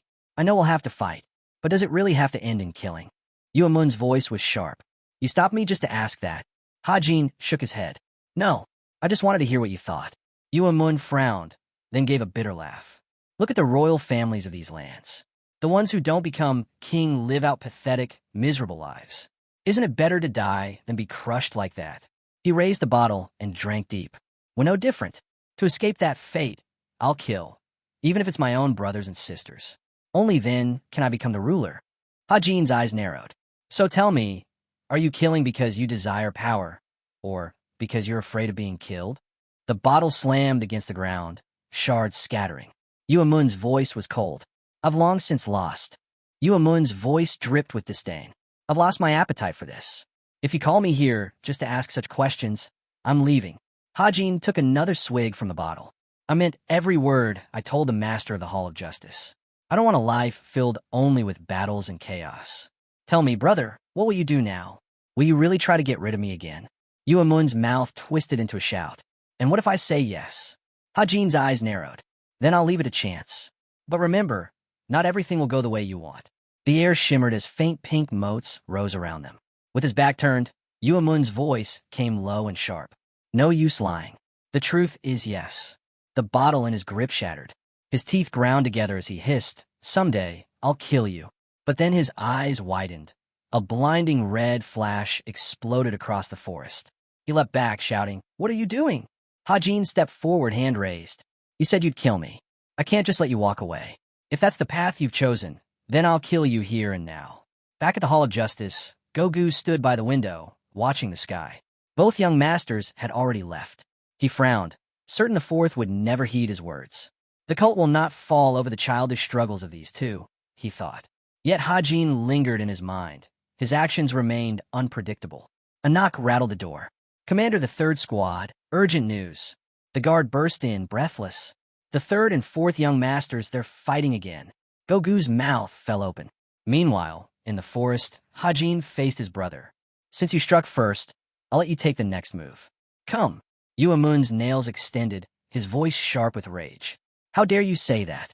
Are you mocking me?" Hajin frowned. "Your martial art requires time to prepare. That's why you can't counter so quickly." Yuamun's fury boiled over. "You're begging for death." His tongue flicked as he sneered. Such a reckless mistake. He sprang upward, soaring into the air. "I'll kill you," he roared. Their fists drew closer, only a hair apart. And then, another brilliant flash engulfed the forest. Hajin raised his hand, voice calm. "You're far too arrogant. How do you plan to kill me with such a technique?" Yuamun's strike slowed, his arms and legs heavy. Hajin frowned. As expected of Chongyun's disciple, he's stronger than the frenzied Demon Squad's commander. He could probably take Hungry Yang down within 10 blows. But pain flared at his side. The poison still lingered, holding him back. "As long as it remains, I can't finish this fight." Grinding his teeth, Yuamun shouted, voice dripping venom. Hajin only smirked. That tone, hardly respectful. Yuamun lunged forward, screaming, "You don't deserve respect. I'll wipe that smug calm off your face." Hajin parried smoothly. Too slow. Another attack came, but Hajin dodged easily. At that speed, how do you expect to accomplish anything? Snarling, Yuamun spun, foot lashing out. "It ends here, die." His kick stopped inches from his brother's face. But suddenly, Hajin was gone. Balanced on one leg, Yuamun whipped his head around. "Where?" From further away, Hajin's voice rang out. "I'm over here. Watch carefully. I'll only show you this once. Open your eyes." Then, in an instant, he dashed 3 times, so fast the movements blurred. This is how legs are meant to move. His fist slammed into Yimun's chest. Do you understand now? The fourth young master was hurled backward, crashing through the air. His arms flailed, trying to comprehend what had just happened. Not a single movement, visible. Hajin lowered his gaze. That's enough. The balance between the 9 heavenly steps divine compression, the heavenly ascension technique, and the dark shadow demonic art. It works well. Until now, I hadn't tested it in real combat. Yimun staggered up, face twisted. You dare use me to test your martial arts? Suddenly, black lightning crackled from his body. The earth around him shattered and sank. But Hajin leapt high, calling down, pointless. That won't work on me. Haven't you seen it? Haven't you realized how my legs move? Yimun's lips curled into a grin. You haven't changed at all. You still look down on me. His laughter grew bitter, always looking down on everyone. But you've never once lifted your eyes to look up. Hajin's gaze dropped, his voice steady. Yimun looked up, raising his hands as he shouted that he had been caught. The strike before him was none other than the most powerful form of the snake shadow's poisonous palm. Dropping his hands again, he questioned aloud whether his blunt leg technique could possibly evade such an overwhelming attack. The purple beam slammed into him directly. Standing at the center of the blast, his brother declared that the venom from the palm had already seeped into Yimun's earlier wounds. This time, survival was impossible. Raising his hand high, he shouted that he had poured every drop of deadly poison into that one technique. Shrouded in a thick, purple mist, Yimun shut his eyes. He quickly realized the poison was creeping through both his skin and his injuries. Holding his breath made no difference. No one could have imagined that his brother possessed such a terrifying skill. Without hesitation, Yimun resolved to break free at once. Gripping the hilt of his katana, he pushed forward and slipped out of the toxic haze. Rising to his feet, he looked around in confusion. The enemy had vanished. Then a weak voice reached his ears. A maid crawled toward him, gasping that her body was burning, pleading for his help. Rushed to lift her, shouting that she should be resting. Her injuries were still too severe for her to move at all. But suddenly, her eyes glowed with a strange pink light. She lunged at him without warning. Yimun leapt back, yelling in shock, asking if she had turned into Manhwa. Her laughter echoed unnaturally.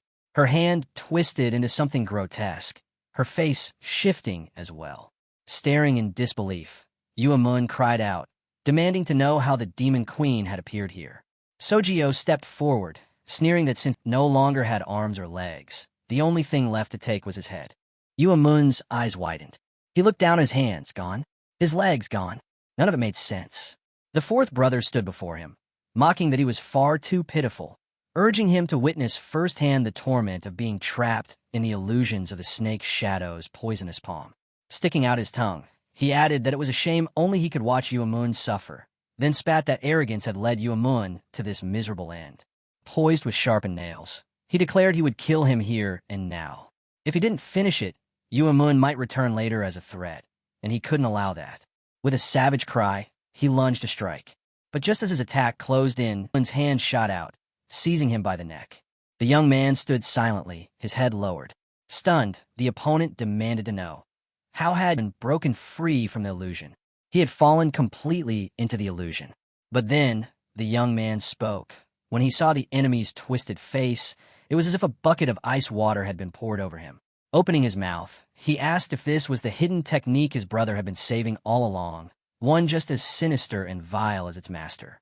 With a sudden strike, Hajin drove his fist forward, demanding if his brother truly believed such a pathetic trick could grant him strength. The blow sent the fourth brother flying backward. Standing within the poisonous haze, Hajin declared that he had already purged the venom from his body. It was only possible thanks to the poison his opponent had forced into him earlier. He explained that back when he was an assassin, he had trained his body to resist countless toxins. That very training had allowed him to escape the illusion of the snake shadow's palm. And all of it had been to one day rid himself of the parasite that cursed his blood. Struggling to rise from the ground, the brother shouted in disbelief. He demanded to know what nonsense this was. After all, only an elder could resist the palm's venom, and even then, it would take far longer. The young man stepped closer, calmly remarking that yes, it had taken him longer than expected. But still, there was no point in dwelling on it. The truth was his brother had indeed caused far more trouble than anticipated. Opening his mouth again, Hajin declared that now it was his turn to reveal true demonic art. His enemy froze, stunned by the words. Red lightning crackled around the young man's body as he spoke of the revelation of the dark shadow demonic art. He surged forward, his voice booming as he called out the first form of the ninefold stable blade of death, 6 continuous hellish winds. The sheer force of energy made the opponent's footing slip. Mouth agape, he stared, unable to comprehend what was happening. To his eyes, Hajin hadn't even raised his blade. He still stood in place. But when the fourth raised his hand in desperation, he realized too late. His body was being ripped apart from within. Clenching his teeth, Yimun realized in horror that Hajin was shredding the Snake King's demonic core barrier like it was nothing more than paper. Hajin had not moved, yet his power was undeniable. In a last desperate move, the brother charged, aiming to behead him and flee. But the young man's eyes opened wide, and he coldly declared that his brother's end had come. With blinding speed, he passed through him, unleashing the triple strike of splitting the sky. The blade halted just before the enemy's face. Hajin asked if his brother had any final words. Then, without waiting, he answered himself. Of course he had none. Opening his mouth, Hajin spoke the last sentence his brother would ever hear. This is what death truly means. Lives vanished like smoke curling from the end of a cigarette, fading without meaning. Looking down, the enemy could hardly believe that death had already reached him. Hajin tightened his grip on the hilt of his blade and whispered his final farewell to his brother.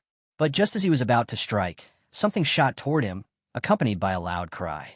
Strange rays wrapped around his sword, pulling against him. Hajin froze, unable to make sense of the formless energy. A man's voice rang out, declaring that they had all promised not to cause such conflicts again.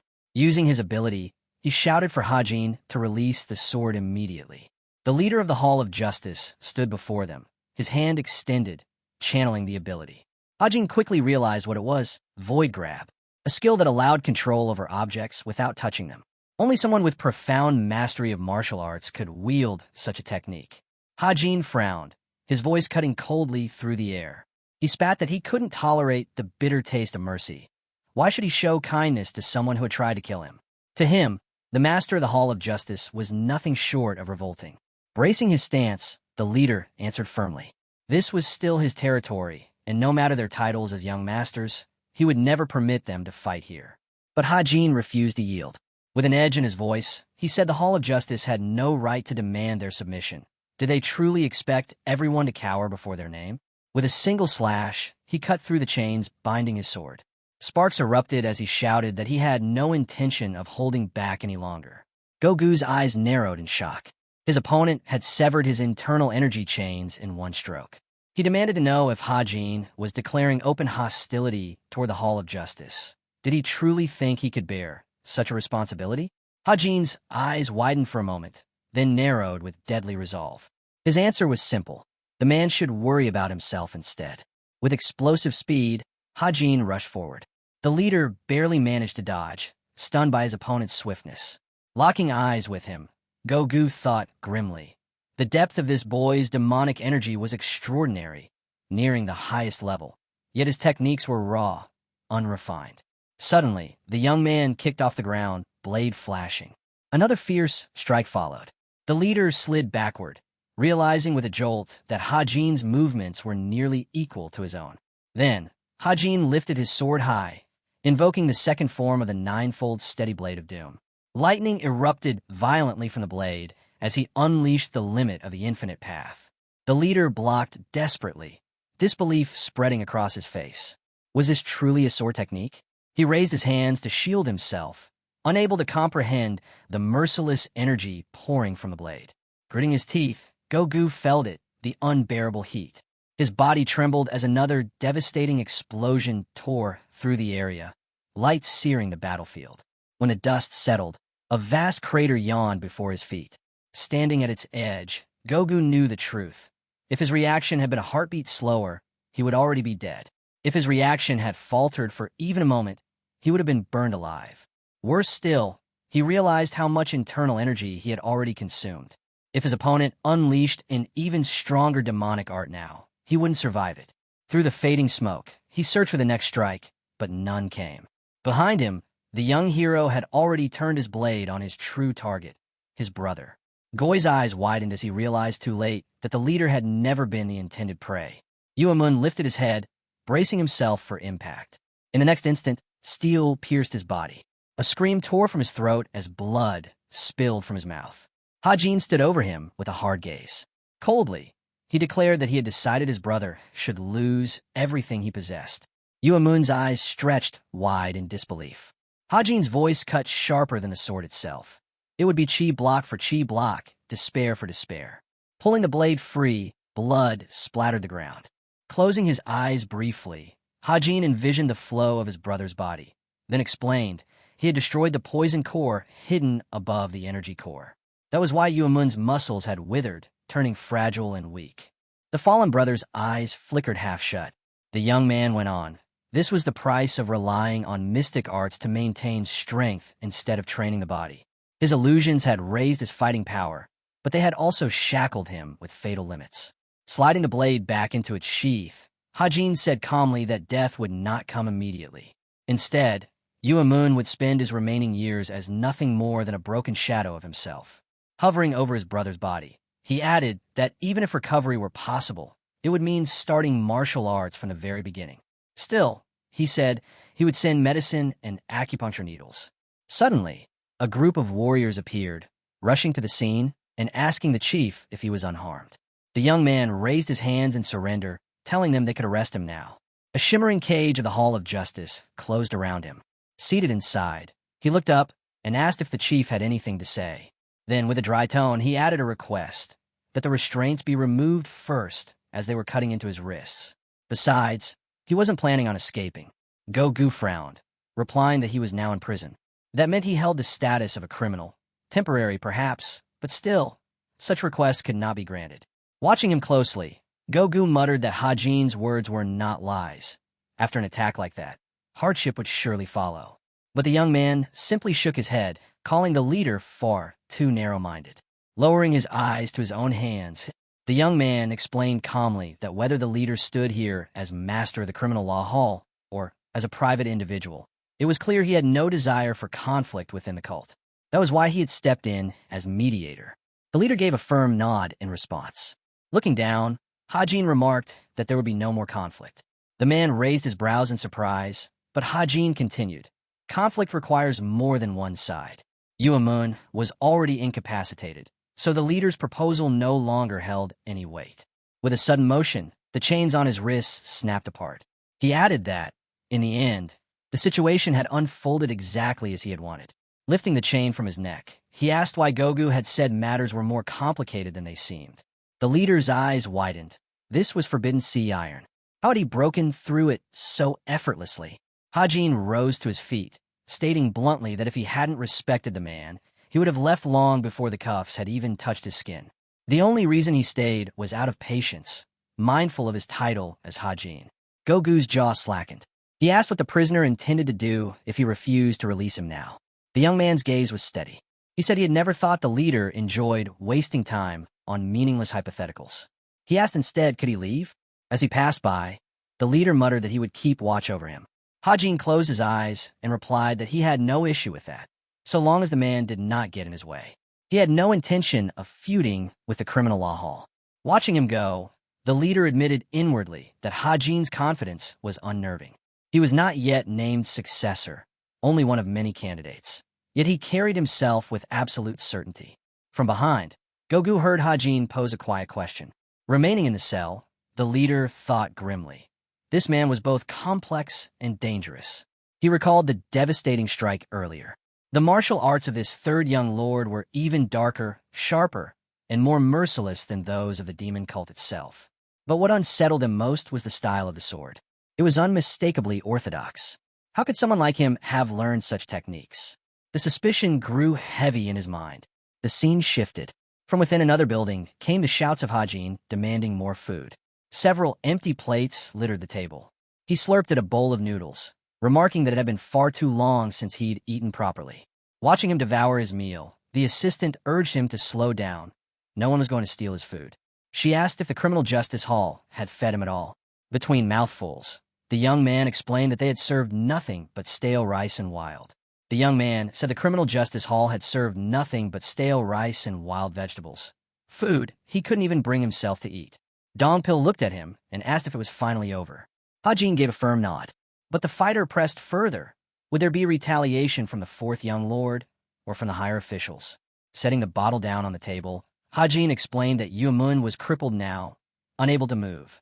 Lowering his gaze, he added that the higher-ups had always turned away when it came to battles between the candidates.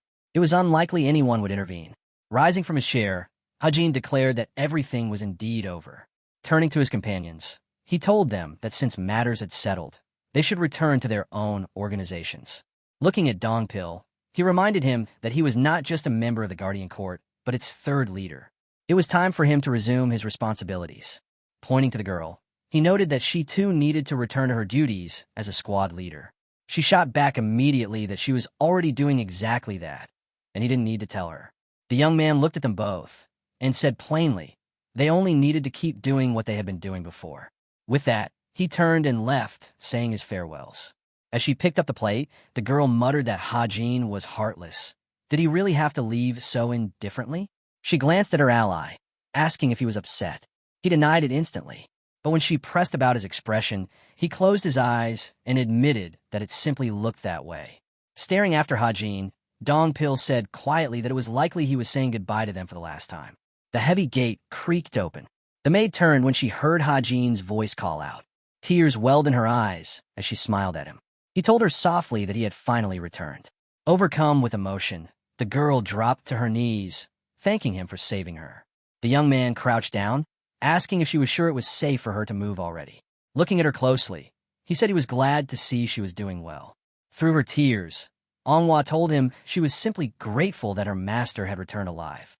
Leaning closer, he answered that he was just as glad. The scene shifted again. A rare plant came into view as someone asked how the fourth was faring. Mudam bowed his head, reporting grimly that the man's energy core had been destroyed. Poison was consuming his body, and Yimun was surviving only through sheer physical endurance.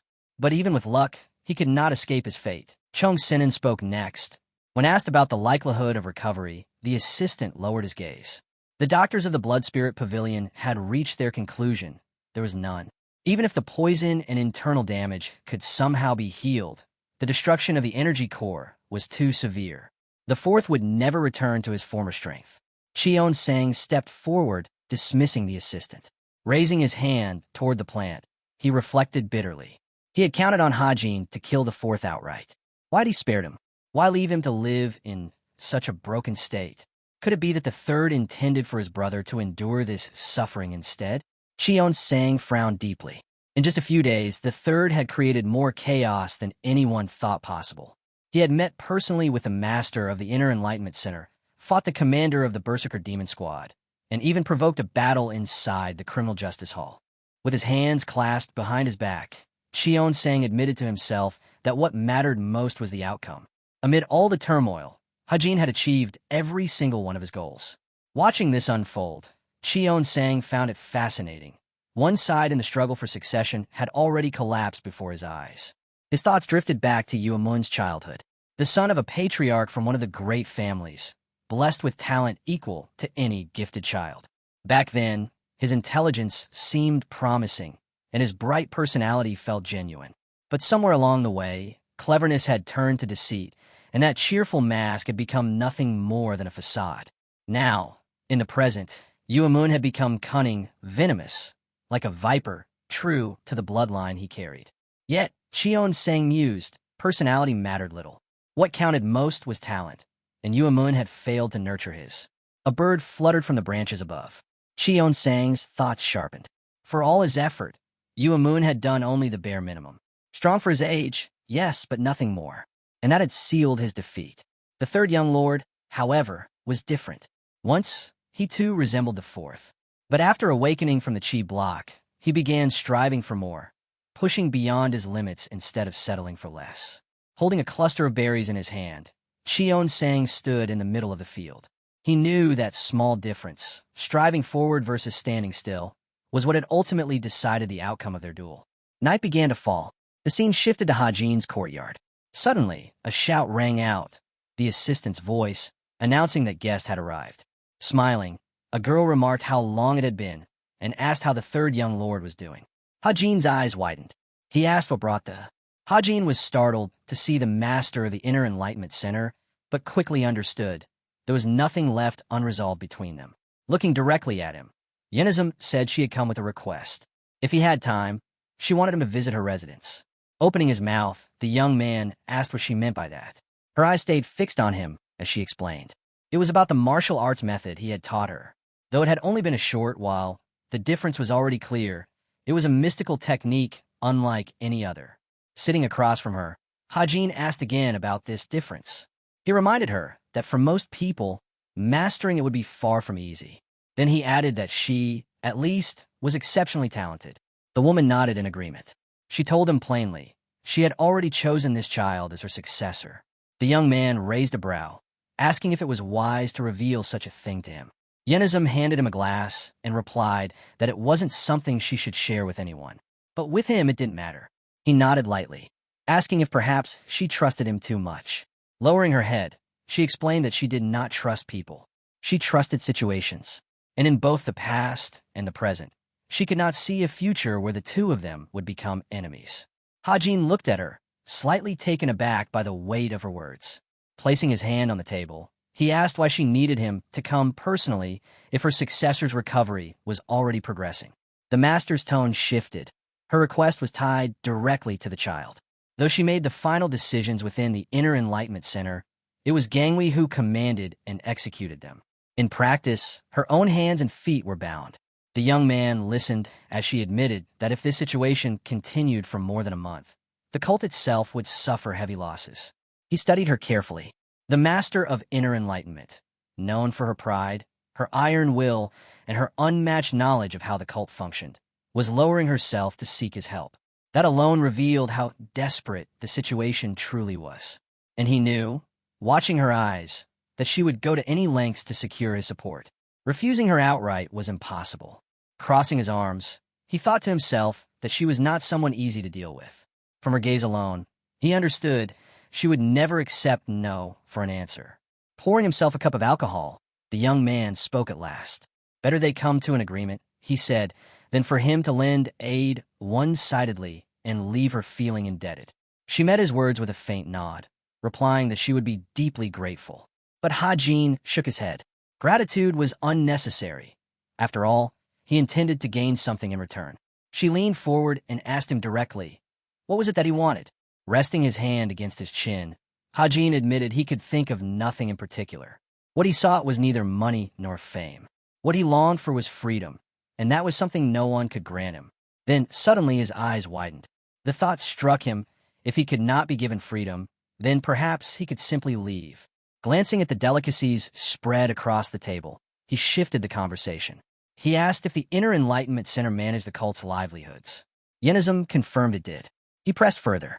Did all the goods distributed within the cult come from outside? Again, the answer was yes. Then these goods, he asked, are they only delivered here? Is there nowhere else to buy them? Yenizum explained that for essential supplies, they went outside the cult roughly once every 2 weeks. At that moment, Hajin seized her hand, his eyes shining. With his voice raised, he proclaimed that her successor's recovery was the most important matter, and that he would personally ensure the child made a full recovery within those 2 weeks. Behind his confident smile, he realized it. His chance had finally come. An opportunity to escape the demonic cult itself. Elsewhere, Dongpil sat cross-legged on a stone, meditating, his body slick with sweat. The words of his young master echoed in his mind, that he should return to his own organization. Standing nearby, Hajin, his hands clasped behind his back, reminded him plainly he was the third leader. It was time for him to fulfill that role. Dongpil opened his eyes, admitting to himself that Hajin had been right. He had lingered by his side for too long. At that moment, a voice called from the house. Someone was asking for him. Inside, First Leader Gunsung sat at the table, informing his subordinate that his duties had changed. Handing over a sealed document, he explained that every 3 months, the Inner Enlightenment Center dispatched members of the cult to deliver crucial goods. And this month was that month. Scanning the document, Dongpil realized he was assigned to accompany them on this run, a duty tied to the approaching Mara festival. Gunsung explained further. It was unlikely that danger would arise, but under current circumstances, the goods could not be sent unguarded. The first leader gave his final instruction. The mission would begin in 2 weeks. All necessary details were recorded on the paper, which was to be destroyed after reading. Dongpil bowed deeply, promising that he would carry out the task without fail. The scene shifted. A house shimmered beneath the bright sun. Standing before a frail girl, Hajin asked softly if this was her. With folded hands, Shim nodded, explaining that the girl's name was Juhua. The woman added that though Juhua oversaw part of the Inner Enlightenment Center, she also bore the duties of. The master of the Inner Enlightenment Center lowered her head and admitted the truth. Ever since Juhua had fallen into this state, the entire center had nearly ground to a halt. That alone showed how much responsibility the girl had carried, and how well she had borne it. Hajin looked down at the patient, thinking to himself that she was the same age as him, yet already led such a vast organization.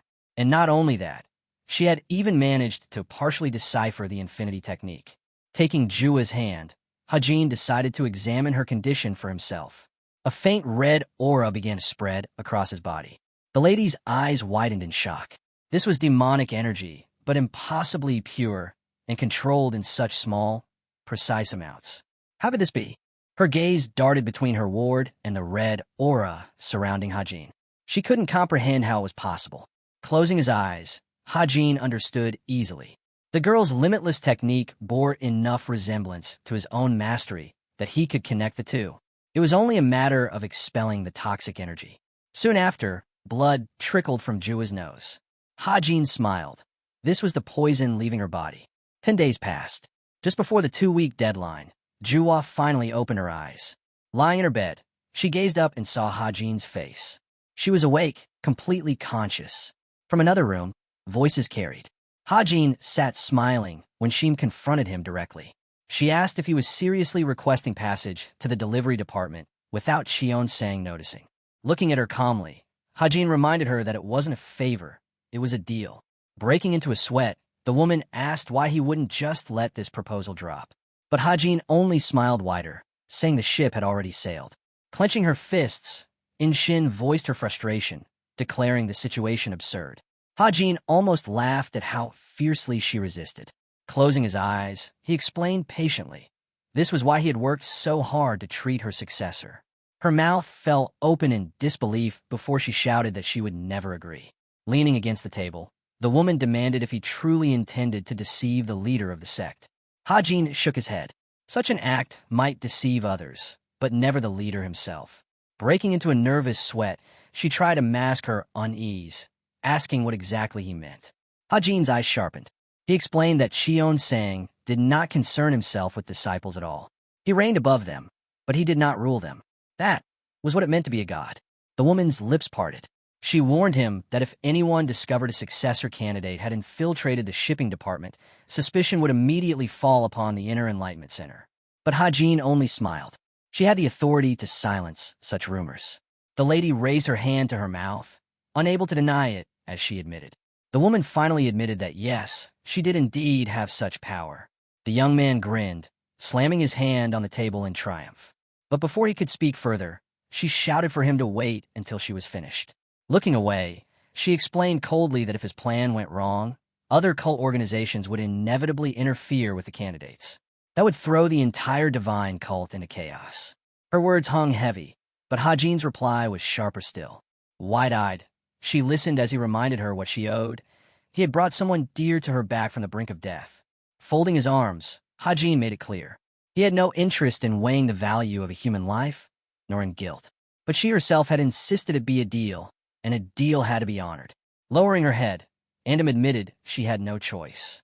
With the life of her cherished ward at stake, she was bound to her promise. Beaming, Hajin praised her decision, calling it the wise one.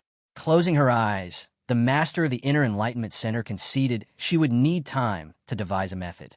She added that Juhua, her ward, had already demanded to lead a squad the very moment she awoke from her coma. Raising her head in frustration, she complained that the girl was still far too weak to take on such responsibility. Hajin lifted a finger with confidence. He had a plan. The sun dipped low, casting its golden rays across a quiet house.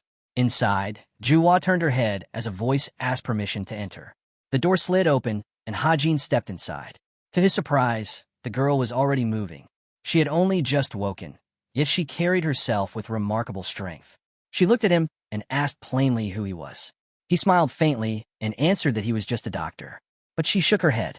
That was not her question. She was asking about his identity. Closing his eyes, Hajin replied that he was the one who had helped her break free from her chi block. Recognition flickered across her face. Juhua realized then he was also the man who had given her the martial arts technique. Bowing deeply, she thanked him for everything he had done. But Hajin only asked in return, why did she trust him so easily when she knew nothing about who he truly was? Juhua raised her chin and explained firmly. Suspicious people could never simply walk into the inner enlightenment center. That alone told her what she needed to know. Hajin studied her closely. Quick to assess, sharp in judgment, this girl was no ordinary ward. Turning to his companion, he stated that with a bit of energy restored and half a day of training, Juhua would be fit to set out. Just then, Yenizum entered the room. Hajin greeted her calmly, noting that Juhua's condition was far better than expected. With him by her side, nothing would happen to her. But Yenizum's brow furrowed deeply. She snapped that her ward had only just woken from bed rest. Juhua, however, stood firm. With determination in her voice, she declared that commanding the delivery department was her duty, and so he would rather die than live as someone useless. Watching the wheels of the cart roll forward, the young man finally felt relieved. They were leaving at last. Almost a year had passed since he woke up inside the body of the heavenly demon divine, Cult's third young master. But only now, after 10 long years, could he finally breathe the outside air again. As the group advanced, he hoped this journey might lead to freedom. Crossing his arms, he reminded himself of their destination, Jiangshi. In his mind, Hajin pictured a map of the region. He recalled 2 secret shelters for assassins hidden within Jiangshi. One was tucked inside a ravine, far from Guangdong province. With his current strength, if he pushed himself without rest, he could reach it in 3 days. His thoughts were broken when someone apologized beside him. Juhua lowered her head, admitting she hadn't known he was Hajin. He brushed it off with a smile, telling her it didn't bother him. Grateful, she thanked him for allowing her to be here. She confessed that without his help, she would never have escaped the blockage restraining her. He replied simply, it wasn't really him who saved her, but the master of the center. Suddenly, he raised his palm, sensing a familiar energy. From the road, a loud voice rang out. It was Yimun, announcing himself as deputy commander of the delivery squad. Another man stepped forward, clenching his fists. I am Dongpil, he introduced, explaining that he would be joining their escort. Hajin's heart sank. Dongpil, he hadn't expected him to be the one. Dongpil quickly barked orders, directing guards to cover the front and back of the column. Hajin grit his teeth. Why assign such seasoned fighters to a simple escort? Still, he turned back to Juhua, asking how she felt. She explained she had trained for 2 hours that morning. Taking her hand, he suggested they run through the movements again, but reminded her that sleep was the best medicine. From nearby, Dongpil caught the sound of a voice. He turned sharply, realizing it was Hajin calling him to the carriage. His fist tightened. Young master, are you part of this delivery team? He asked. Hajin leaned forward, telling him not to speak aloud. Instead, to use the distant whisper technique. Hajin asked why the delivery team even needed an escort. The third leader, sweating under the question, admitted that the atmosphere leading up to the Mara festival felt unusual. That was why the squad had been ordered to join them. Glancing toward the carriage, he added that this mission should be treated as a secret one. Hajin quickly made it clear. No one was to know he was inside that carriage. Yet his disappointment showed. Having someone so close from the sect traveling alongside him only made his hopes of escape feel even smaller. Deeper in the forest, voices broke the silence. Someone complained loudly about being sent on such a meaningless task with a bunch of misfits. One of the assistants immediately cautioned him, reminding the captain that their opponents were a formidable group. But the warning only angered Manhwa, who barked back at Hajin for daring to lecture him. With a sneer, he ordered him to fetch a drink instead. The captain Jianghua, watching it all, stayed confident. To him, the Iron Blood Fortress remained unmatched. Snatching the cult's delivery team would be effortless. But even he frowned when glancing at their so-called allies, the palace of the southern wild beasts. monsters who called themselves human. When he saw the wolf-like face of one of them, he muttered that working with such creatures was beneath him. Still, he told his assistant to watch carefully. At least they'd see how beasts devoured their prey. Leaning forward on one knee, the man grinned. It had been more than 50 years since anyone had crossed paths with the demon cult. Maybe this mission would bring some entertainment after all. Meanwhile, the treetops swayed gently as Juwa stirred awake. Someone asked if she had slept well. Turning her head, she saw Hajin. He warned her to be careful. If she strained her back again, he'd have to answer to his master. Juwa was stunned. She had slept for half a day without realizing. But Hajin corrected her. She had actually been asleep for a day and a half. That was good. Her body had been drained after the chi blockage was released. The healer explained further. No matter how much she had prepared her body for absorbing and circulating chi, she was still human. Until she reached the highest stage, rest would always be necessary. Hajin nodded in agreement, telling her that after this recovery, she should be fine. He tossed her a small bundle. Inside were rice balls and dried beef. Handing it over, he advised her not to eat too much at once. Holding the food close, Juwa softly thanked him for saving her. When Juwa thanked him again for the food, Hajin replied calmly. It was because of her that he was here at all. Then, peeking under the seat, he called out softly. A small creature appeared, making Juwa scream in shock. Resting his hand on the seat, Hajin invited Goldie to join them for the meal. Eyes wide, Juwa asked if the animal was a fox. Hajin nodded, explaining that he had met it by chance. She broke into a sweat, startled that a fox could be tamed as a pet. From the carriage came his voice again, saying he wanted some fresh air. Narrowing his gaze, Hajin asked if Dongpil had summoned him. The third leader quickly bowed, apologizing for dragging Hajin into the forest. Hajin adjusted his hat, telling him there was no need for such formality. The warrior stepped forward and asked if Hajin had faced any trouble inside the carriage. Hajin ignored the question and demanded to know the real reason they were on this mission.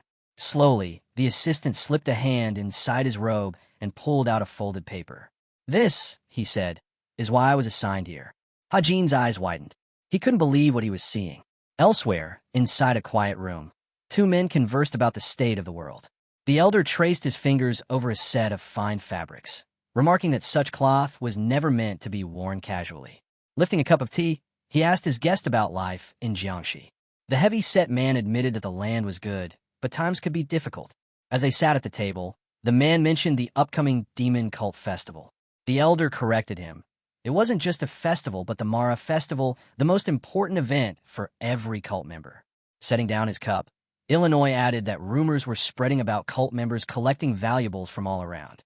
A voice from outside called that it was time for the elder to leave. With hands clasped behind his back, the old man promised to speak well of his comrade. The fat man bowed deeply, thanking him. But he also warned. Everyone knew the elder's cultivation had reached the enchantment realm. If he wasn't careful, he could attract unwanted attention from the cult. The elder, Il-Ryong, smiled faintly. Though old, he claimed he still had enough vigor to face even Cheon-sang if needed. Hajin gritted his teeth as realization struck. The elder was deeply involved. Then, as he stood still, another voice reached him. The elder fixed his eyes forward and asked, Tell me, what was it like to be the Alliance leader's hunting dog in your time? Someone remarked that at his age, he was doing the wrong kind of work. The warrior replied that his efforts were nothing compared to what Iran had endured to rise as leader of the Alliance. The old man countered, saying Hajin had grown careless. His reputation as the best assassin and martial artist was proof. For an assassin, fame was a weakness. Hajin frowned, realizing the leader resented that some nameless killer was praised more than the first elder himself. Iran looked ahead, hearing the challenge. If he truly wanted the title of the strongest, he should take it. As the man turned to leave, the elder gave one last piece of advice. Be on guard. In the next instant, the Alliance leader lunged. The old man's eyes turned white. In Hajin's vision of his past life, his right leg was severed by Il-Ryong in those final moments.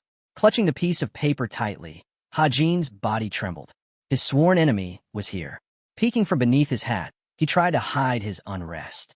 Dongpil noticed. Young master, are you all right? He asked. Yui stepped closer, offering a drink to celebrate his arrival.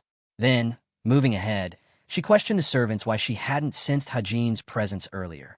One girl clutched a broom, insisting he wasn't there. The guard corrected her, She was asking about Hajin's location, not Hajin. Nervous, the servant admitted that Hajin had gone out to train. Eui bared her teeth in surprise. Training? Even with his strength, he still pushed himself further. Her eyes fell to his waist. No sword. It struck her as odd that he would train without it. Through the bushes, the carriage came into view. Hajin closed his eyes, trying to steady himself. He clenched his fist. His only goal was escape.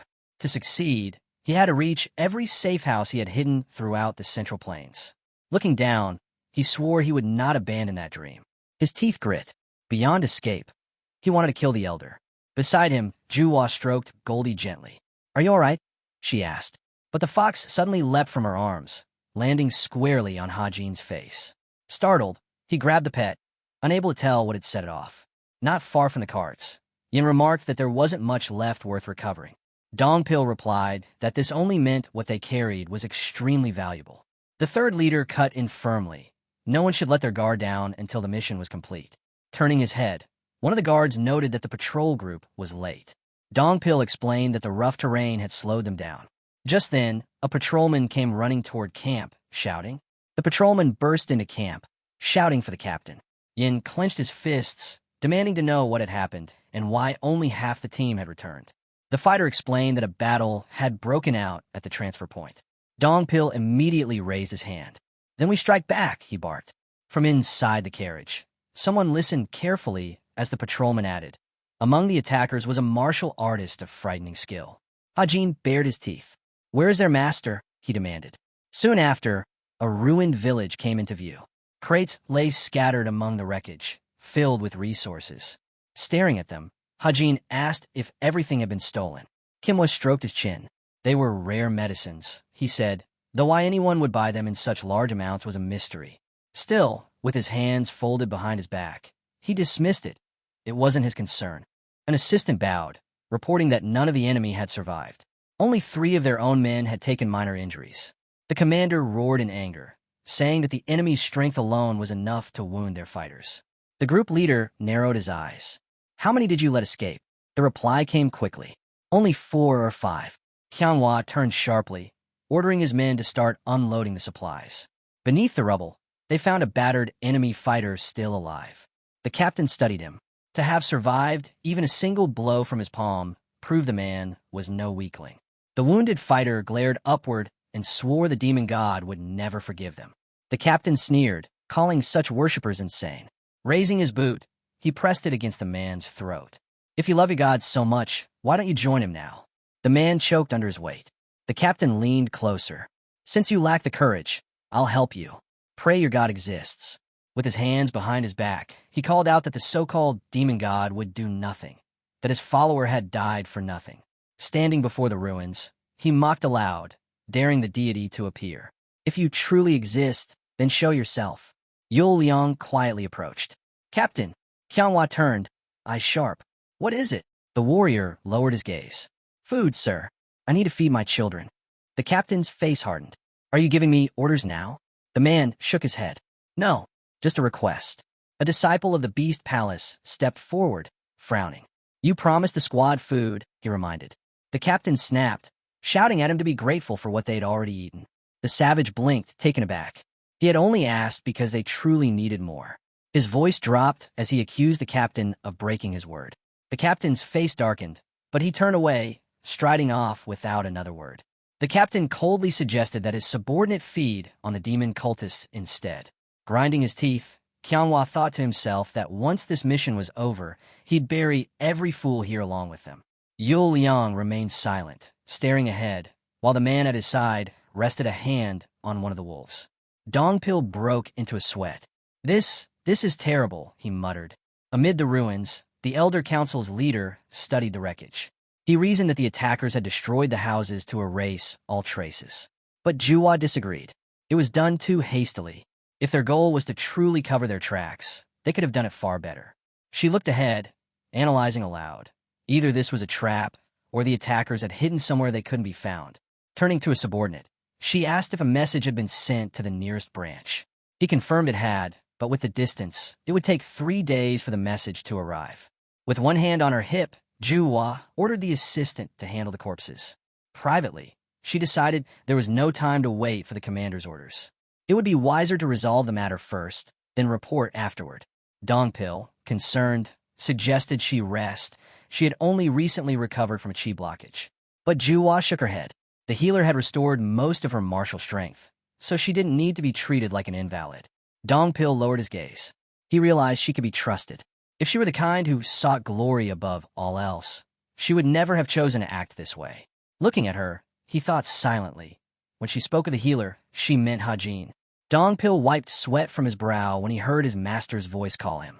Ahead stood a house near the green hills.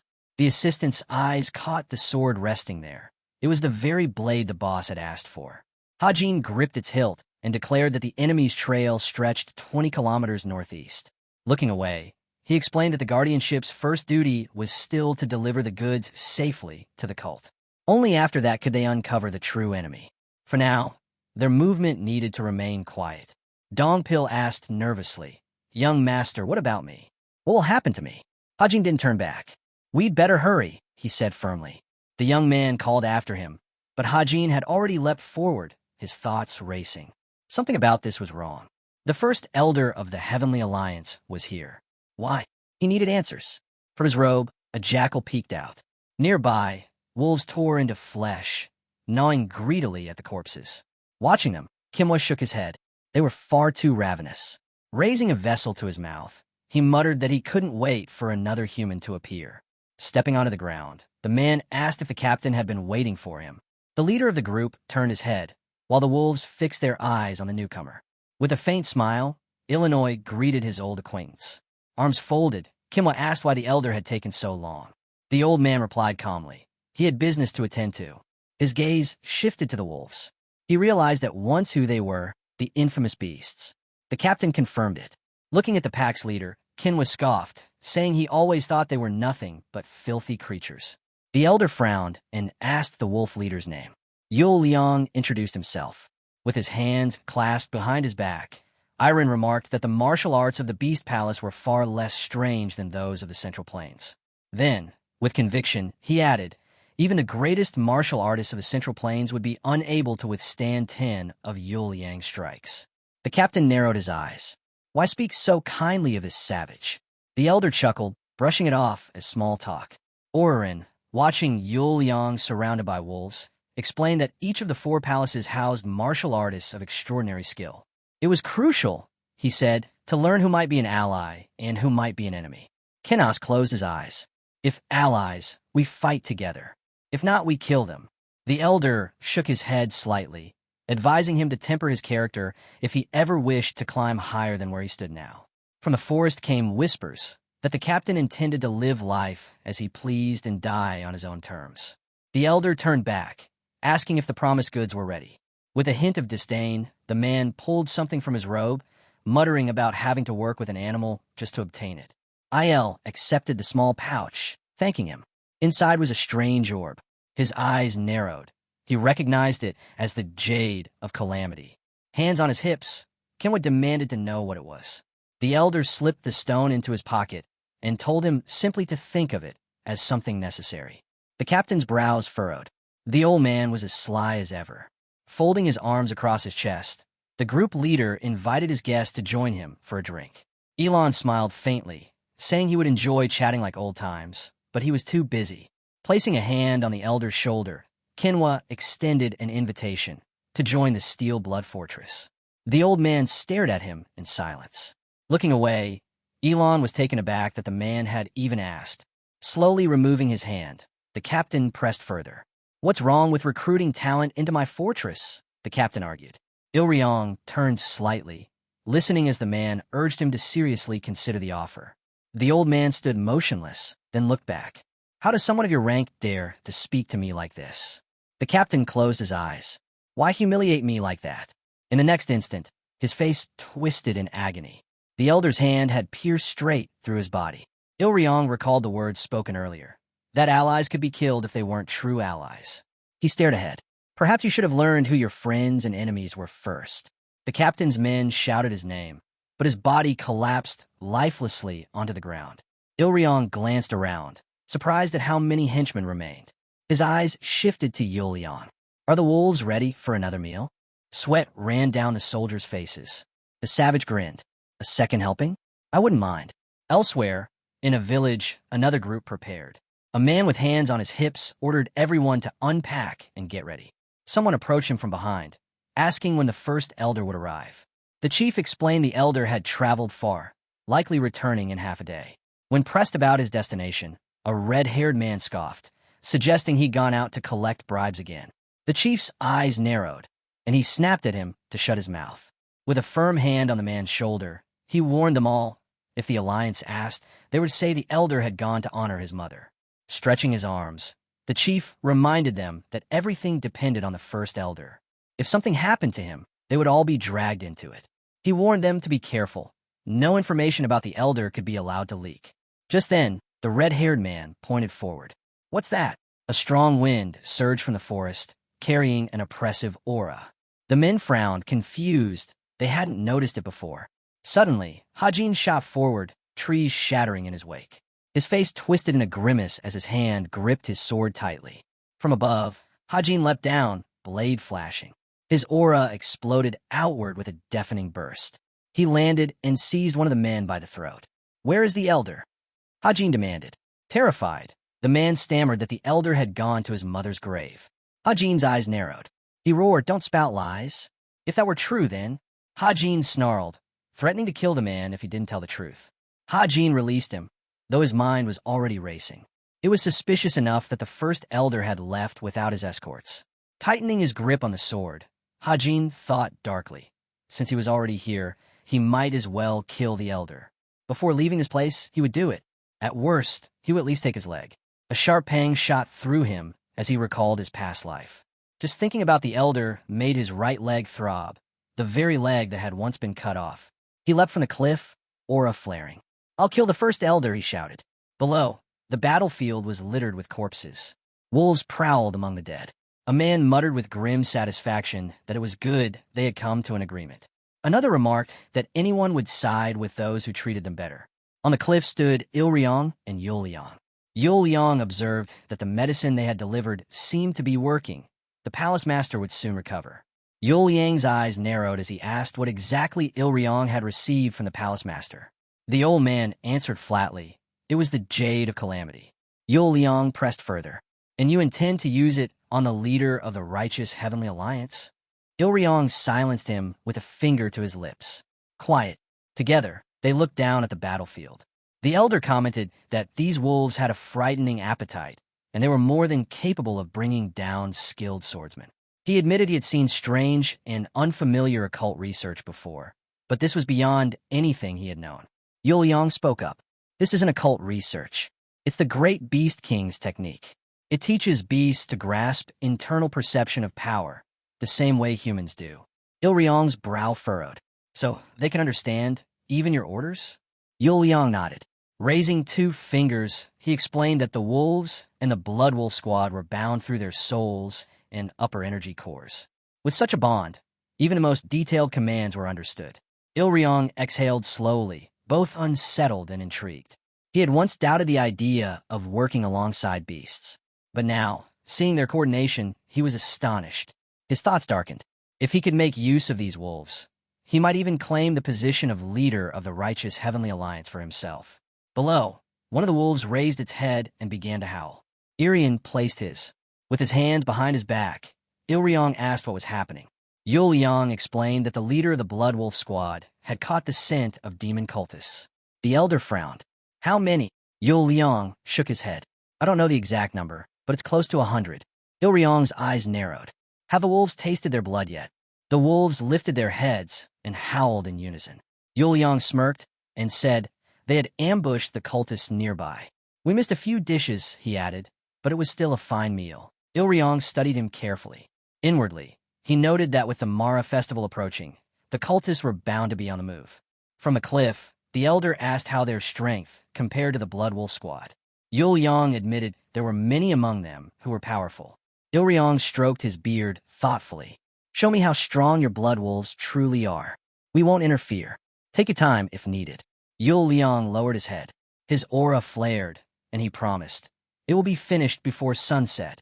Meanwhile, Dongpil and his group were moving quickly when he suddenly froze. His eyes widened, and he ordered everyone to halt. The entire squad stopped. "This isn't demonic energy," he muttered, "but it's violent, too violent." From behind, Juhua said the presence ahead felt barely human, and the scent of blood was overwhelming. Dongpil clenched his teeth. That means many are already dead. He turned his gaze upward and froze. On the cliff stood Yuliang, surrounded by wolves. Dongpil's mouth fell open. "Who are you? Were you the ones who attacked the delivery squad earlier?" Yuliang's face darkened, and he gave the order. "Wolves, tear them apart." The beast charged forward in a frenzy, teeth bared. Dongpil drew his sword, shouting for the warriors to scatter. Jua's hands flared with magic as she warned everyone to stay sharp. The wolves slammed into them like a storm, ripping through the fighters mercilessly. Dongpil watched from the side, his face twisted with displeasure. But there was no time to hesitate. He lunged into battle, cleaving into one of the wolves. His eyes widened. What kind of monsters are these? The beasts were enormous, larger than cows. He turned again, stunned as his blade left only shallow marks. Their hide is like steel. A wounded wolf snarled at him. Dongpil muttered through gritted teeth. He had enough strength to cleave boulders with his internal energy, yet against these beasts, his strikes barely scratched them. Even infusing his blade with chi was useless. The wolves were too fast to keep up with.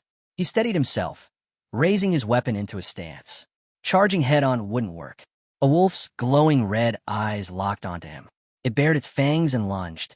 Dongpil's eyes went wide in shock when the order came to retreat. Juhua quickly unleashed her magic on one of the charging wolves. The beast roared, jaws gaping wide, but froze solid, unable to move. She turned sharply to the delivery team, ordering them to stay inside and not interfere. The Guardian Court would handle this.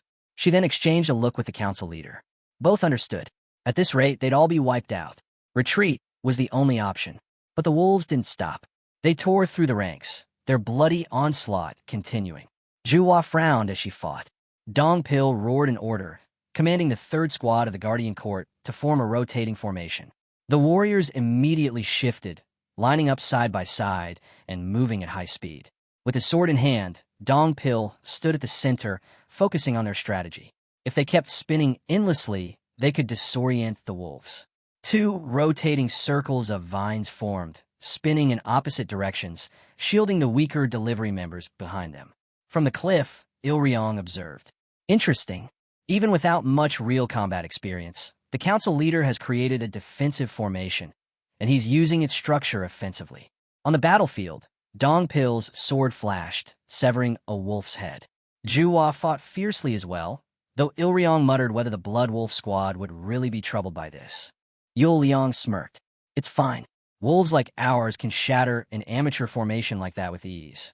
More wolves advanced, fangs glistening. "They don't understand yet," Yuliang continued, "how terrifying a true Blood Wolf squad really is." Ilryong's eyes narrowed. "Let's see how long they can last."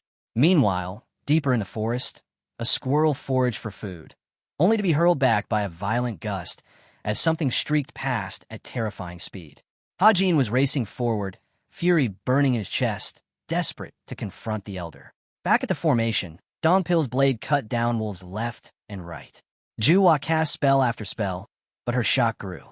The wolves began anticipating her moves, dodging her strikes as though they could predict her. "Danger!" Dongpil shouted, rushing toward her. He bellowed the name of one of his techniques and swung, his sword cutting down several wolves in one breath. "Dongpil!" Juhua cried, her voice sharp. "Stay closer to the formation," he barked, chest heaving. She glanced at him. His sword radiated such immense aura it startled her. But she frowned. His face was pale. He was exhausted. Dongpil collapsed to one knee, gripping his blade. His thoughts darkened. So much internal energy just to hold this line. The man opened his eyes, sensing the violent surge of demonic energy. His breath grew heavy, and he realized his warriors were beginning to falter. Simply holding the line would lead them nowhere. Dongpil suddenly roared out, commanding everyone to scatter and escape. The warriors obeyed at once, breaking formation and retreating in unison. The third leader shouted over the chaos, urging them to run faster, straight back to their branch. Watching from above, Ilryong frowned. "How dull," he muttered. He glanced toward Yul Liang and asked what he intended to do next. After all, they were performing better than expected, and the wolves had taken heavy losses. On the battlefield, a warrior slammed his weapon against a wolf skull. Irian spoke up, reminding everyone that, wounded or not, these enemies were still part of the demon cult. The old man gave him a stern look, warning that letting any cult member escape would only bring disaster later. Meanwhile, Dongpil continued cutting down wolves, while Yulin's body began to radiate an ominous aura. Ilriang smirked and wondered aloud if Yen would unleash the might of the southern wild beast palace. At that moment, Yul Liang leapt into the fray. Dongpil turned to face him, instantly realizing this was no wolf. What he sensed was an overwhelming hunger for blood. Before he could react, Yul Liang rammed into him headfirst. Juhua, witnessing this, screamed. She raised her hand and cast her magic, determined to stop him. If Yul Liang was truly a martial artist, she couldn't let him rampage freely. Ice sealed his hand in place, only for him to break it effortlessly, mocking her as he declared such techniques mere child's play. Juhua gasped, stunned that her martial art was shattered so easily. Yul Liang appeared in an instant, striking her in the stomach and saying it was time for her to taste pain. From the sidelines, Erlin shook his head, commenting that she was no match for him and noting how the demon cult seemed to be crumbling. Yul Liang grabbed the girl by her hair, sneering that she had barely twisted her body in time to avoid a fatal blow. The warrior stared in shock as he tightened his grip and issued a Chilriang warning.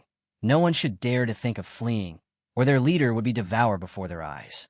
Raising his fist, he ordered the Blood Wolf squad to halt. The wolves froze instantly.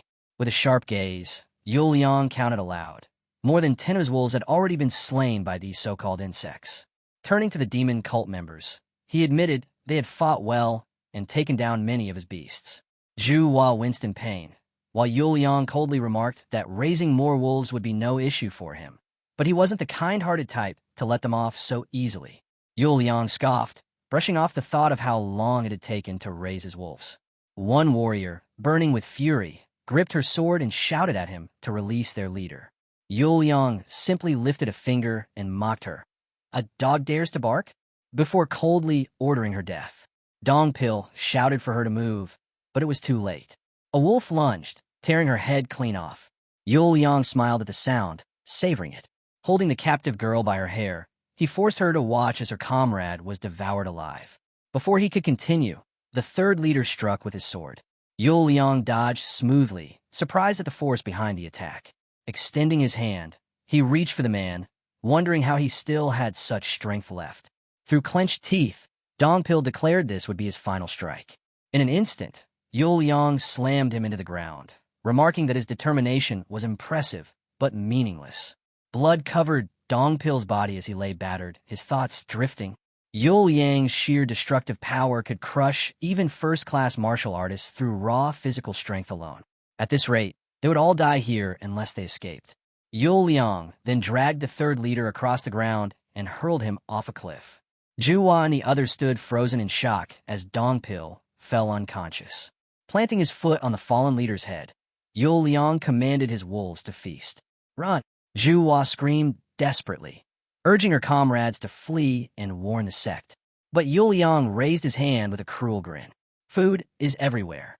Let the wolves eat as much as they desire." The wolves bared their fangs, ready to tear flesh, while more beasts appeared along the cliffs, summoned to surround their prey. The warriors circled protectively around their wounded leader, trapped in a sea of blood wolves. Yul Liang taunted them, describing how their bodies would be shredded and how they would suffer deaths beyond imagination. From the cliff above, Ilriang observed with amusement. "What a fascinating sight," he mused. The beasts of the demon cult bowing to true beasts. Hands folded behind his back, he spoke calmly of the world of illusions. But illusions or not, one truth remained unchanged. Only the strong survive. He continued, "Humans are no different from beasts. Whether through claws or cunning, we kill and are killed to reach the summit. Isn't that why we exist, to fight our way to the top?" As the wolves surged forward, Dongpil stirred weakly. Forcing himself up, he called out his opponent's name. Yul Liang glanced back at Dongpil, advising him not to waste what little strength he had left. "You'll die just like the rest," he said coldly. Dongpil narrowed his eyes, his thoughts drifting to Hajin. Staring across the battlefield, he desperately searched for a way to protect his comrades and fulfill his duty in this hellscape. Meanwhile, Juwa glanced around anxiously, mind racing for an escape. Before she could act, a wolf charged at her from behind, jaws wide open. Her heart sank. She was too slow. But before its fangs could reach her, the wolf's head was severed in an instant. A sword spun through the air, gleaming as it descended. From the cliff above, Hajin leapt down, catching his blade midair before landing squarely on the battlefield. Juwa froze in shock, Irian's eyes widening as well. Dongpil, battered and helpless on the ground, could only watch. Hajin swung his sword in a sweeping arc, cutting down wolves in rapid succession. "Tisish, there's way too many of these beasts," he shouted, his voice echoing as an explosion erupted, visible even from a distance. He leapt into a cluster of wolves, daring them with a grin. "Good, come at me all at once." With a single horizontal slash, he tore through them. Yul Yang's face twisted with rage as he demanded to know who this man was. Landing firmly on the ground, Hajin's body radiated a crimson aura. His voice cut through the chaos. "I only came here to kill one man, yet all I see is a mountain of trash in my way." Juwa knelt by Dongpil, whispering to Hajin, while Yul Yang's eyes widened in fear. Hajin continued, muttering that he didn't have time to waste on this nonsense. Hajin glared at him and declared that he would be the one to kill him. Hajin turned his head slowly, and his gaze locked onto an elder. Ilryong also looked down at the scene, tension in the air thickening. A terrifying aura burst from Hajin. Grinning wickedly, he growled, "Wait right there, old man. I'll carve you into sashimi soon enough." The scene then shifted. Inside a grand palace, Yozong raised a mug, speaking casually. Of Yenizum's countless virtues, one stands out, her honesty. Yenizum across from him frowned, reminding him that she had told him the same thing before. She added that, suddenly changing the subject like that was a way to catch someone off guard. Yozong lowered his gaze to his teacup, remarking that her response was unexpected. The chief strategist of the heavenly demon divine cult smiled faintly, steering the conversation. "Actually, I was talking about Hajin." Yenizum brow furrowed, suspicion flickering in her eyes. Was he spying on her? Yozong leaned back, folding his hands with ease. "As you know, being the chief strategist is a lonely role. Naturally, I've been keeping a close eye." Yozong spoke lightly of how he had been keeping track of recent events, calling it amusing. With a half-laugh, he even shed a tear, saying that without such vigilance, he wouldn't have lasted this long. They sat opposite each other, and Yozong went on, recalling how she had once been branded a cold-blooded dictator, even a cult butcher. Yet recently, her actions hadn't lived up to that reputation. The chief strategist smiled knowingly. It's no sin to speak ill of someone, even Chion's saying, as long as he isn't around to hear it. At that moment, Yozong suddenly raised his hand and loudly demanded a lighter workload and a higher salary. Yenizum narrowed her eyes, thinking to herself that if things ever went wrong, he would surely try to manipulate her. In her mind, she replayed his image. The man who seemed impulsive on the surface, but in truth was the most dangerous, meticulous figure in the divine cult. Yozong calmly lifted his cup and asked if the Inner Enlightenment Center was secretly breaking its neutrality to support the third young lord. Yenizum frowned, firmly repeating that the center had no intention of interfering in the succession struggle. Yozong tilted his head, his gaze sharp. "Is that your personal stance?" A bead of sweat slid down her cheek. Was he deliberately pressing her, testing to see if she would slip? Yozong folded his arms, his tone softening. He told her he would never interfere with her decisions, because he understood how deeply she cared for the cult, and because of that, he trusted her. Yenizum closed her eyes and quietly thanked him. But her gratitude was short-lived. Her eyes flew open in shock when Yozong leaned forward and added that he still wondered, why would someone so devoted to the cult send the third young lord beyond its walls without telling him? He extended his hand, assuring her not to mistake his words for sarcasm or threat. "I won't have you dragged to the criminal justice hall. I know you must have your reasons." Yenizum met his gaze and asked directly, "Why are you so interested in the third young lord?" Yozong's lips curled into a smile. Nothing but harmless curiosity.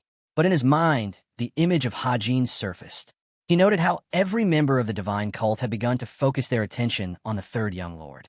Yenizum, too, pictured him, recalling how he had grown rapidly in strength and influence ever since casting aside his Glock. Sweat formed on her cheek as she admitted silently that she, too, was drawn to him. She stretched out her hand and confessed that she couldn't put into words what he truly was. If you wish to know, you must meet him yourself. Yozong's smile widened. All the more intriguing. I've never heard you speak of anyone this way before. Yenizum lifted her cup of tea, her voice calm yet firm. I know that. She told him that he could meet Hajin whenever he wished. The chief strategist removed his glasses, a faint smile tugging at his lips. Good. I truly want to meet him. Every time boredom weighs on me, something interesting stirs. Turning the glasses in his hand, he mused aloud. When he returns, perhaps I'll share tea with him.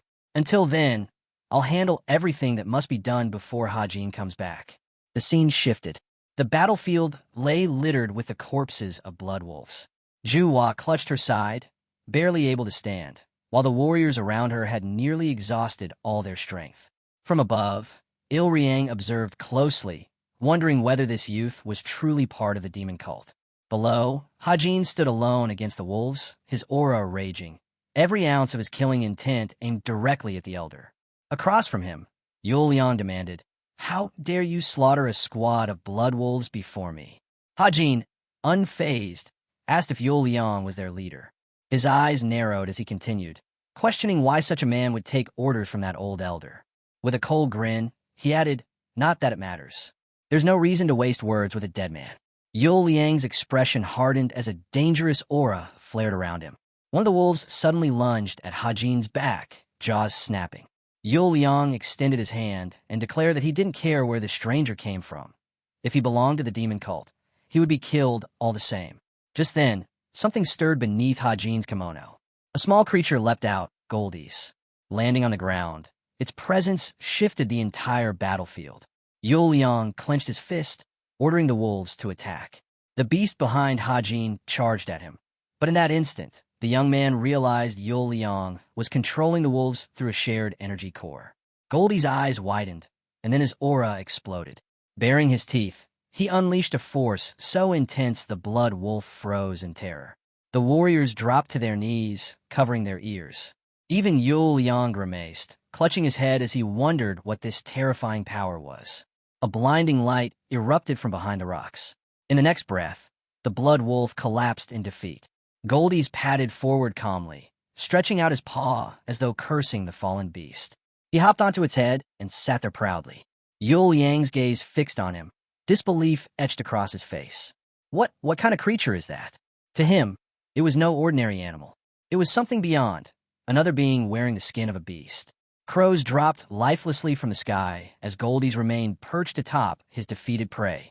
Yul Yang's voice carried across the battlefield, grim. This might be a divine creature, or a demonic one, a being tied to countless myths and legends. Yul Liang trembled. His body shook as he realized that this beast's presence eclipsed even the king of tigers. Next to it, the proud ruler of the southern wild beast palace seemed pitiful. The very fact that such a creature existed left him stunned. And then, Hajin slowly turned around. Hajin smiled faintly. So, Goldies, turns out you're not just an ordinary fox. Hajin tightened his grip on his sword as Yul Liang glared, baffled. That howl should have shattered the will of every living being that heard it. Yet this youth stood untouched. Who are you? Yul Liang demanded, fists clenched, his eyes fixed on Hajin and the strange creature by his side. Why walk with such a monster? Hajin met his glare, voice cold. There's no point explaining anything to a dead man. A blue aura erupted around Yul Liang. He roared furiously, promising to tear Hajin's mouth apart, then charged in. Hajin's eyes widened as he too launched forward, his red aura surging violently. Their fists collided, red against blue, and the air itself seemed to tremble. Yul Liang gasped. His bones splintered, his muscles twisting painfully as his arm buckled under the sheer force. His face contorted in disbelief. His fist was losing. A deafening explosion shook the battlefield. Yul Liang stumbled back, staring in horror at his mangled hand. The bones of his left arm were completely shattered. Even with all his aura, all his power, Hajin's strength dwarfed his own. This wasn't technique, nor refined energy. This was raw, overwhelming dominance. Hajin dashed suddenly to the side, vanishing from his sight. Panic flickered in Yul Yang's eyes. Where? But before he could react, a brutal strike slammed into his stomach. The impact launched him back, smashing him into solid rock. Ow! How can I lose to a mere cult member? He thought desperately, blood spilling from his lips. Hajin frowned, recalling aloud the southern palace of wild beasts, one of the greatest powers of the outer wall, rivaling even the great sects of the central plain. Yul Yang's eyes widened in shock. But Hajin continued coldly, raising his blade. That has nothing to do with me, which means I can kill you. In one motion, his sword cleaved through Yul Liang's neck, and even sliced through the pillar behind him. High above, Ilryong's eyes flew wide, stunned at the sight. The heir of the southern wild beast palace, slain by a youth from the demon cult? Hajin turned away without pause. He began climbing upward, his mind set. Ilryong, you've been waiting for this moment for far too long. Hajin bared his teeth, rage blazing in his thoughts. That elder will die. He leapt high above, descending toward the elder, even though he could have simply passed him by. Ilryong raised his head, sword in hand.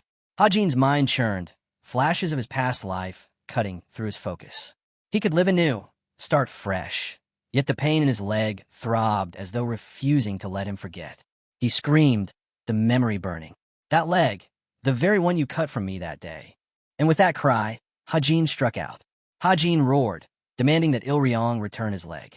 The elder froze, stunned, while Hajin's fury only burned hotter. Ilryong frowned, baffled at where such a demon had come from. The ground split open with a massive crack from the last strike, shaking the battlefield. Hajin landed lightly behind him. Turning slowly, the elder declared that the beasts had been the ones to attack his people, and this fight had nothing to do with him. Hajin stood with his back to him, answering coldly. Hajin already dealt with those wolves. This fight is meaningless now. Besides, even if great triads clash, it still falls into political territory. There's no need to fight to the death when we could simply stop here. He motioned toward his blade. Put your sword away. Hajin only smiled. People, they never change. Cracks spiderweb beneath his feet as he pressed forward. Tell me, old man, why are you afraid to fight? Has it been that long? Ilryong's brows knitted together. He was certain they had never met before. Do we know each other? Hajin's red aura swelled, his eyes glowing like blood. His voice cut like steel. Know each other? We were more than acquaintances. Then, in a blink, he vanished. Ilryong's eyes widened. Was that movement technique? But then he shook his head. No, the dispersal speed was too fast for that. He instantly blocked an attack descending from above. Their blades clashed, sparks erupting. Ilryong grinned. You're powerful indeed. Hajin struck again and again, his voice seething with rage. If you died in a single blow, I'd be disappointed. The old man scowled. So, the demon cult has birthed another abomination. You may be stronger than I expected, but I won't lose to a child. He raised his sword and unleashed a flurry of techniques. Hajin slashed back, his blade deflecting the magic, but each strike forced him back step by step. Hajin gritted his teeth, realizing the truth. My body's aerodynamics are weaker. These attacks will damage me internally if I don't counter properly. The elder steadied his sword, preparing a hidden move. Hajin's eyes narrowed. He recognized it immediately. White funeral swordsmanship. Though beautiful like a dance, the elder's white sword scattered countless projectiles toward him. Hajin lowered into a stance, preparing his counter. His voice was steady, ninefold elastic blade of calamity. Form 3. The elder's blades glistened, ice encasing their edges. But a lotus-shaped aura bloomed around Hajin, his sword sweeping with immense force, repelling every last blade. At that moment, frost spread at the elder's feet. His head dipped, and recognition flickered in his eyes. The elder's eyes widened. That technique, he had seen it before. His thoughts raced in the dark. Could it be? The most dreaded secret weapon of the righteous Heavenly Alliance. The blade technique that slaughtered countless masters under the command of the great powers. Frost spread across the rocks as dawn began to break over the battlefield. From above, Ilryong narrowed his gaze. The truth struck him. This was none other than the blade of Hajin King, Hajin. Gripping his sword tightly, the elder demanded, "Who are you?" He tore open his torso, his aura flaring. "How dare you wield the technique of that worthless cur, Hajin?" Hajin frowned. "So, you finally remember?" Meanwhile, away from the clash, the warriors busied themselves loading supplies. Juwa turned as Dongpil called her over. He pressed an orange life-sustaining pill into her hand, urging her to take it. She hesitated, pointing out that he too was badly injured. "I can get more once we return," he replied firmly. "For now, I'll keep watch. Circulate your chi and recover." She nodded softly, thanking him. Dong Pil clenched his fist in frustration, his thoughts heavy. The worst thing is that I couldn't protect anyone when it mattered most. The third leader looked back, reflecting. Once again, he owed everything to Hajin. That gaze, he had never seen such fury in him before. Dong Pil raised his eyes toward the rocky cliffs. Dong Pil lowered his head in silence. Just then, Goldie's barked suddenly, startling them. Golden scowled. "What's wrong with you now?" But the fox bolted, sprinting away into the distance. High above, Ilryong frowned darkly. "Impossible. I killed Hajin myself. I cut off his legs, made him die more cruelly than anyone else." His gaze shifted, narrowing on Hajin's legs. Yet, could Hajin have raised a successor in secret? And stranger still, this boy carried the blood of a demon. The elder's aura surged violently. His voice thundered. "Who are you?" Hajin met his glare, his words cutting like steel. "Since you're so curious, why not let my sword give you the answer?" The old man roared and swung his blade. Instantly, countless swords appeared in the air, all aimed at Hajin. The elder's blades shot toward Hajin, but Hajin stood unflinching. Ilryong gripped his white, craned sword tightly and charged forward, convinced that this body, his body, could never lose to a half-demon. Steel clashed, the sky filled with blades, all cutting toward Hajin. Hajin bared his teeth, his voice sharp as he roared. "Do you really think white funeral swordsmanship will work on me?" His aura flared violently. "If I'm to tear this trash apart, then it's time to summon true demonic energy." A torrent of dark energy burst from him, engulfing the battlefield in a suffocating aura. The elder's eyes widened in shock. Hajin's blade came down, releasing a beam of destructive force that tore across the ground. The elder slid backward, stunned. Hajin's enlightenment, it had already surpassed his own, but he refused to yield. With a furious cry, he lunged. "You're nothing but an insect from the demon cult." Then suddenly, Ilryong's breath caught in his throat. His eyes went wide. It felt as if he were drowning in a river. His limbs grew heavy, each breath a struggle. His senses were clear, yet his body lagged behind, trapped in an agonizing slow-motion world. And there, standing above the still waters, was Hajin, his blade extended calmly. Hajin's expression was clear, devoid of any bloodlust. Then another surge erupted from him. Ilryong's heart sank. "Impossible. This is just his energy is so vast, it's warping my perception, slowing the very world itself." The explosion followed, violent and unrelenting. The old man staggered back, his chest tightening with disbelief. Snarling, he shouted, "I am the first elder of the righteous heavenly alliance." Hajin swung his massive blade through the air, his voice dismissive. "I don't care." The clash shook the ground. The elder blocked desperately, but cracks split the earth beneath him, and fractures spread across his own sword.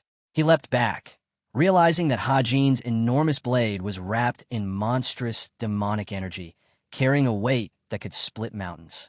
He studied him in horror, barely over 20, and yet superhuman. The elder's brows furrowed. How?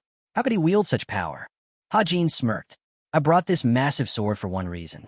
When we were at the same level, I knew your white funeral swordsmanship was especially weak against heavy blades." His voice darkened, cruel. "If I surpass you in enlightenment, then you're nothing." And then his body began to flicker, dispersing into countless shadows. Ilryong braced himself, his stance firm. But when the strike came, it wasn't from the front. A single lock of his hair fell to the ground. Hajin stood behind him, back turned. Hajin's voice was steady, edged with mockery. "You traded the battlefield for politics, neglected your blade for far too long. And now," Hajin's voice cut through the silence, "you've grown rusty. A year ago, you relied on the inevitable net formation, an ambush, not a true battle." He turned, his blade gleaming. "Tell me, with talent like yours, could you really push aside Cheonsangs of Xian and claim the seat of leader of the righteous heavenly alliance?" The old man's eyes widened in horror. His voice trembled. Are you Hajin?" Hajin smirked. "You've been looking for the wrong man from the start." In a flash, his sword carved downward, severing the elder's leg. A thunderous explosion shook the cliffside. The old man's scream echoed as his body was hurled back, crashing violently to the ground. The severed leg landed nearby. Hajin stood firm, sword in hand. From above, Ilryong watched, stunned. Misjudged, completely misjudged.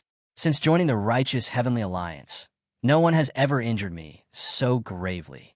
The elder dropped to his knees, pain tearing through him. I never should have fought this boy.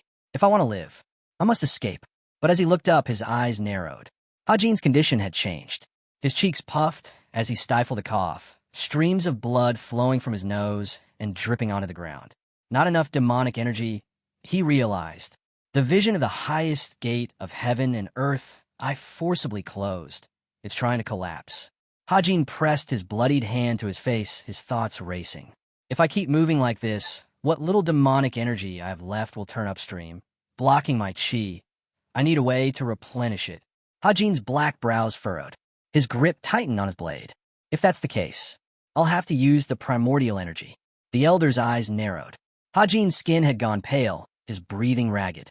His internal energy was nearly depleted. A faint red glow still clung to him, but it flickered. Ilryong steadied himself, rising to his feet. He only managed to corner me because of those strange techniques. But if his internal energy is failing, then victory is mine. My cultivation is above his. The wind rustled his long beard as he snarled. It's impossible. A mere child from the demon cult cannot surpass me. I'll finish this with one strike. With a roar, the elder charged. Your days are over. But Hajin's eyes blazed crimson. His voice rang with cold finality. No, you'll die here. A brilliant streak of energy burst forth from him, tearing across the battlefield. Ilryong's mouth fell open in shock as blood sprayed from his lips. The wound burned fresh, and Hajin snapped, shouting that this was exactly why the villain should have never crossed him. His sword dripped with red, and in that moment, he realized he no longer cared for the things he once longed for in his past life.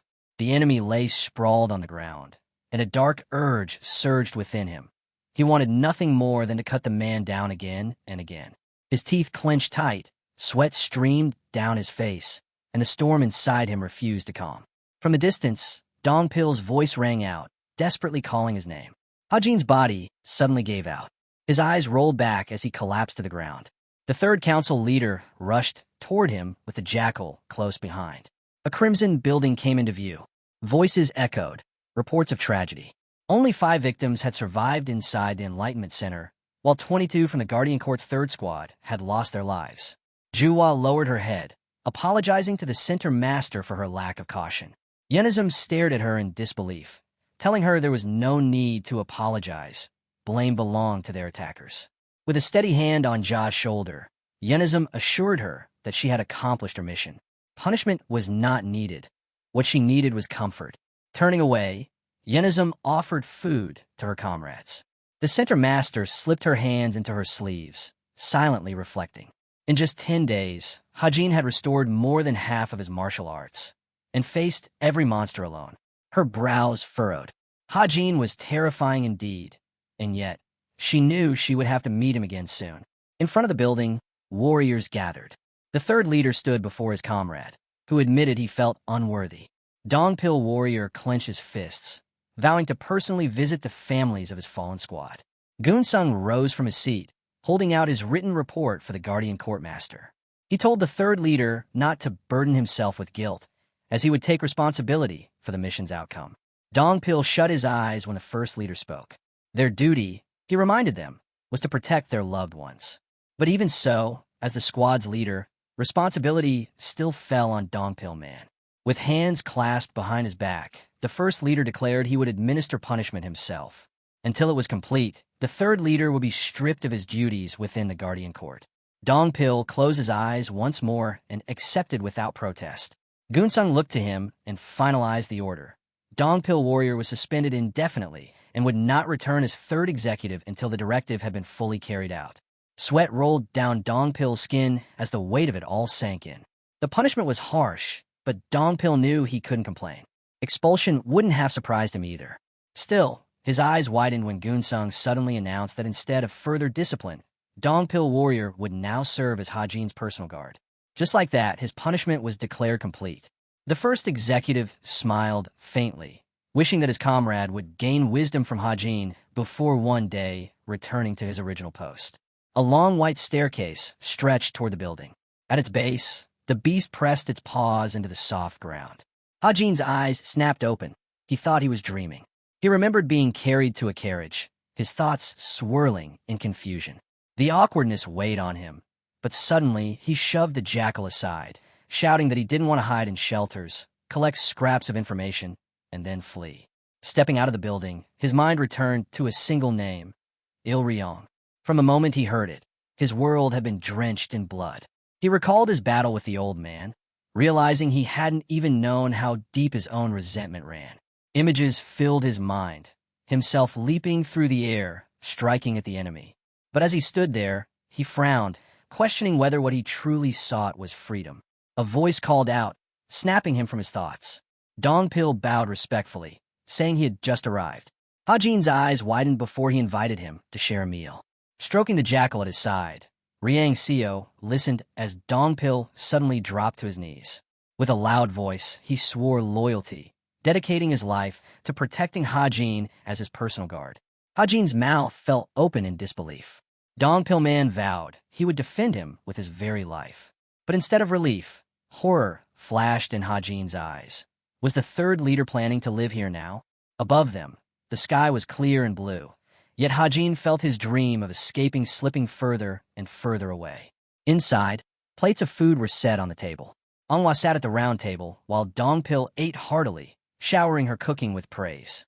With a cheerful smile, he gave her a thumbs up. Hajin frowned silently, thinking of how close he had come to death. His fight with Iran had been far too dangerous. He remembered coughing up blood, the overwhelming power of the second level, the gate of heaven and earth of demonic vision. That very gate had detonated with demonic energy, endlessly forcing the essence of darkness into his body. The toll it left behind was severe. Lowering his gaze, he decided he needed a replacement technique until his dark shadow demonic art reached completion. Ideally, something versatile enough to counter different martial arts. Dongpil furrowed his black brows when Hajin suddenly asked about the blade he had brought him. The answer came swiftly. There were notes on the paper, and Dongpil explained he had retrieved it from the Demon King's weapon storehouse. Hajin's mind wandered, imagining the storehouse accessible to ordinary cult members and the countless weapons hidden within its depths. Hajin pictured the Demon King's weapon storehouse. Ordinary cult members usually purchased their blades from the standard armory, but this place was different. It held the sect's most treasured swords, reserved for captains of combat squads and those of even higher rank. His mind then shifted to an even grander sight, the Heavenly Demon's weapons storehouse. A towering structure, it was the finest armory of the entire sect, its access so restricted that only Cheon Sang and the designated successor could step inside. As they sat around the table, Hajin asked whether permission from the sect leader was required to enter that storehouse, and if so, how he might obtain it. Seated across from him, Dongpil Man explained that every disciple of Cheon Sang was granted a single chance to enter. Cold sweat traced down Hajin's face. If that were true, then if the body's original owner had already used that chance, he would never be able to go again. Folding his arms, he considered the possibility that his body's former self had already walked those halls. Just then, a voice called out to him. Turning, Hajin saw Yui holding a bag of food, offering them a drink. She stepped outside, explaining that she had delayed her work to come. Hajin closed his eyes, telling her to return later. He had somewhere to be. But when she asked where, Dongpil stepped in, raising a hand to block her path. Before they could continue, another voice drifted from the half-closed doors. Someone mentioned the weapon storage. A man emerged, saying they could instead visit the Heavenly Demon's weapon storehouse. With a faint smile, he remarked that it had been 7 years. His companion narrowed his eyes and corrected him. It had actually been 8. Yozong walked forward calmly, saying he wouldn't be staying long. Entering the courtyard, he asked if they were truly heading to the weapon storage. Then, smiling, he suggested they enjoy a cup of tea together first. Hajin's eyes widened in disbelief. He admitted he had no idea who this man was, but warned that he had come to the wrong place. And besides, this area was easy to get lost in. Hajin turned when Dongpil called out, announcing that the man was none other than the chief strategist. Hajin's eyes widened in shock. Yozong smiled faintly, saying he was actually offended that Hajin had failed to recognize him. In that instant, Hajin realized the truth. This man was second in command of the divine cult. Hands folded behind his back, Yozong asked why they were going to the Demon King's weapons storehouse instead of the heavenly demons. Hajin met his gaze and replied that was precisely why he sought out the Demon King's armory. But the chief strategist countered, pointing out that the sword in Hajin's hand. Yozong remarked that the sword Hajin had obtained last time no longer seemed to suit him. With a wide grin, he added that he had heard Hajin was known for using a rather unusual sword technique. Was he planning on changing his main weapon? Hajin frowned, wondering why Yozong had suddenly taken such an interest in him. Then Yozong's lips curved into a faint smile. Adjusting his glasses, he asked if they wanted his help in gaining access to the Heavenly Demon's weapons storehouse. Hajin's brows rose in surprise, and even Eui and Dongpil were caught off guard. Stepping forward, Hajin faced the chief strategist directly. Was that truly possible? And if it was, then surely Yozong expected something in return. Yozong's gaze sharpened. Life was all about exchanges, he said, and he suspected Hajin already knew that truth well.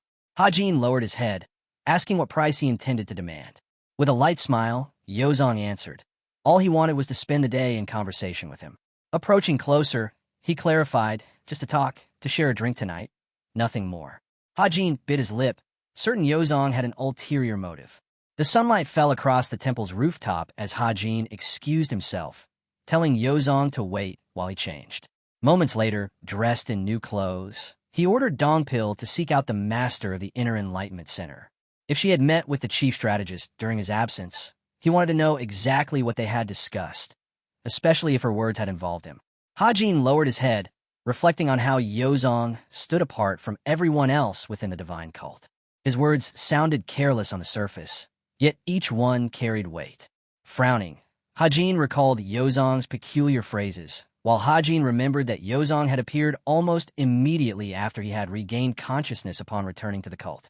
Leaving the room, Hajin saw Eui and Yozong together. Yozong lowered his gaze, eyeing the food in Euy's hands. Watching him, Hajin silently admitted that he wanted nothing more than to avoid this man. Then Yozong stretched out his arms in a dramatic whine, startling Eui.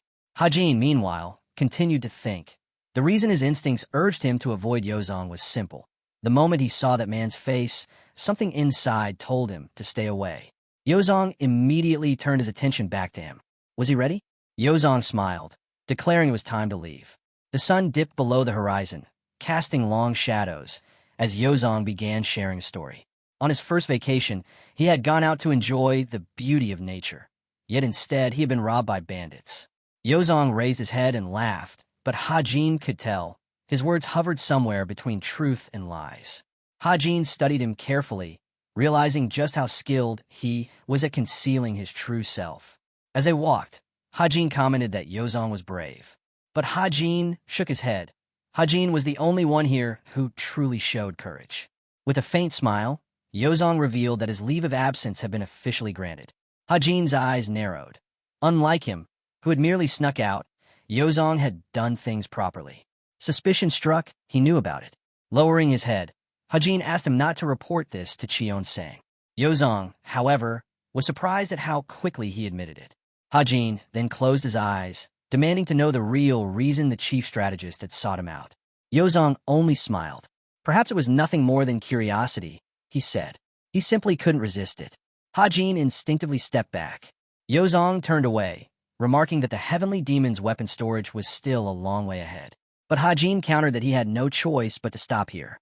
Hajin spoke next. It seemed Yozong had indeed set out on this journey alone. He hadn't sensed the presence of any escorts. In that moment, Hajin drew his sword, pressing it to Yozong's neck. They stood on the bridge, the air thick with tension. Frowning, Hajin demanded to know, was Yozong prepared to have his head severed right here? Yozong met his eyes calmly, admitting he had not expected such a turn of events. Hajin's gaze hardened. Predictability, he said, was never interesting. Still locked on the bridge, Yozong asked why Hajin was doing this. Hajin turned the question back. Why was Yozong here at all? He kept his hand steady, saying that he didn't know Yozong's true purpose. But one thing was certain. Yozong wasn't here out of curiosity or kindness. Lowering his head, Yozong replied. Perhaps Hajin himself didn't fully understand what was happening. But the unease he felt had pushed him to act, to draw his blade. Hajin's frown deepened. This wasn't just a threat. He was ready to kill. Yozong stayed calm, asking if he was truly prepared to slay the divine cult's chief strategist. Even as the third young lord, the consequences would be inescapable. Elsewhere, Goldie was quietly washing his face. On the bridge, Yozong tried to reason with him. Put the sword away, he urged. Otherwise it would be seen as betrayal. In the end, it didn't matter when death came. Whether now, later, or by old age, everyone's fate was the same. The chief strategist frowned, his expression finally tightening. Yozong warned that he would count to 3. But even as he spoke, he felt it. Hajin's resolve. Yozong realized he could truly die here. Hajin's eyes bore into him as he asked one final time, why had Yozong come to him? If the answer was curiosity, he would cut him down without hesitation. A thin drop of blood slid from Yozong's neck, staining Hajin's sword. At that moment, Yozong asked how Hajin had figured out. Goldie stood silently between them, watching. Hajin repeated his warning. This was Yozong's last chance to give a truth. Hajin's brows furrowed. His intuition told him something was wrong. He spoke firmly. He had a sixth sense, and he already knew the world did not run by logic alone. Yozong's mouth fell open, caught off guard. Hajin pressed on. When logic clashed with emotion, he followed his emotions. At least then, he would have no regrets. Yozong's eyes widened in shock. He hadn't expected to hear such words here. Memories pulled him back. He stood once in a candlelit room, arguing that he wasn't good enough to be the chief strategist. Cheon Sang, the great ninth heavenly demon, stood with his back turned, dismissing reasons as unimportant. Yozong insisted otherwise. But Cheon Sang turned, telling him it was his sixth sense. Yozong froze in surprise. Cheon Sang continued. The world was not built on logic alone, yet men like Yozong often forgot that. Logic gave answers to the present, but intuition revealed the future. True wisdom lay there. Yozong could only stare in awe. This lesson struck him deeper than anything the Imperial Prince had ever said. Unlike the prince, who only gave orders, Cheon Sang had given him insight. For the first time, Yozong had bowed, something he hadn't even done before royalty. Back on the bridge, Hajin frowned at Yozong, listening as he explained. When answers were out of reach, it was best to ask another. They might know. Hajin narrowed his eyes and asked what he meant. Yozong clarified with a sly smile. He simply wanted to see how Hajin would react if put in an impossible position. For example, he said, imagine letting Hajin enter the weapon storage, only to later reveal he had no authority to send anyone there. Hajin loosened his grip on his sword, replying coldly. If that were to happen, not even Cheon Sang-s. Hajin warned that if such a deception ever happened, even Cheon Sang-s disciples would not escape punishment. Entering a forbidden place was no small crime. His gaze shifted to a water lily drifting on the surface of the pond, their shadows mirrored in the water below. He glanced back at Yozong and called him a very angry man. Yozong scratched his temple lightly and admitted he often heard that. Some even called him a madman. Hajin slid his sword back into its sheath and suggested they part ways. But Yozong ignored the dismissal, speaking again about the weapons storage and having tea together. Hajin turned his back sharply. He wasn't about to share a drink with someone who would happily send him to prison out of sheer curiosity. Besides, he had no need for the heavenly demon's weapons storage. Still, as his eyes drifted to the horizon, he wondered if there was something deeper he should be worried about. His thoughts shattered when Yozong suddenly revealed he knew everything. That Hajin had sent an escort to the master of the Inner Enlightenment Center, warning her not to reveal anything about him. Hajin froze. If the chief strategist knew this, then he was far more dangerous than an annoyance. Lowering his head, Yozong confessed bitterly that the master no longer trusted him.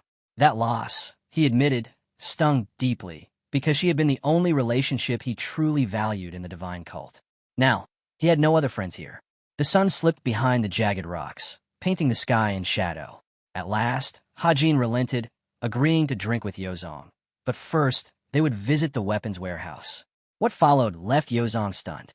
His mouth fell open as Hajin emerged from the warehouse, carrying not one, but many swords.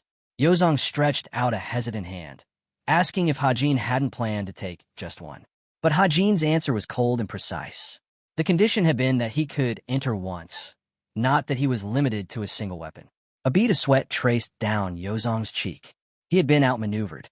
Looking at him calmly, Yozong recalled the words of the inner enlightenment master. It was as though an old martial artist who had endured countless battles now inhabited this young body. Hajin smiled faintly, asking if Yozong was coming. Yozong's expression softened into a quiet smile. Hajin wasn't someone who would ever betray the divine cult. Perhaps that was why even Cheon-sang left him alone. And yet, Yozong couldn't know for certain what kind of changes this youth would bring.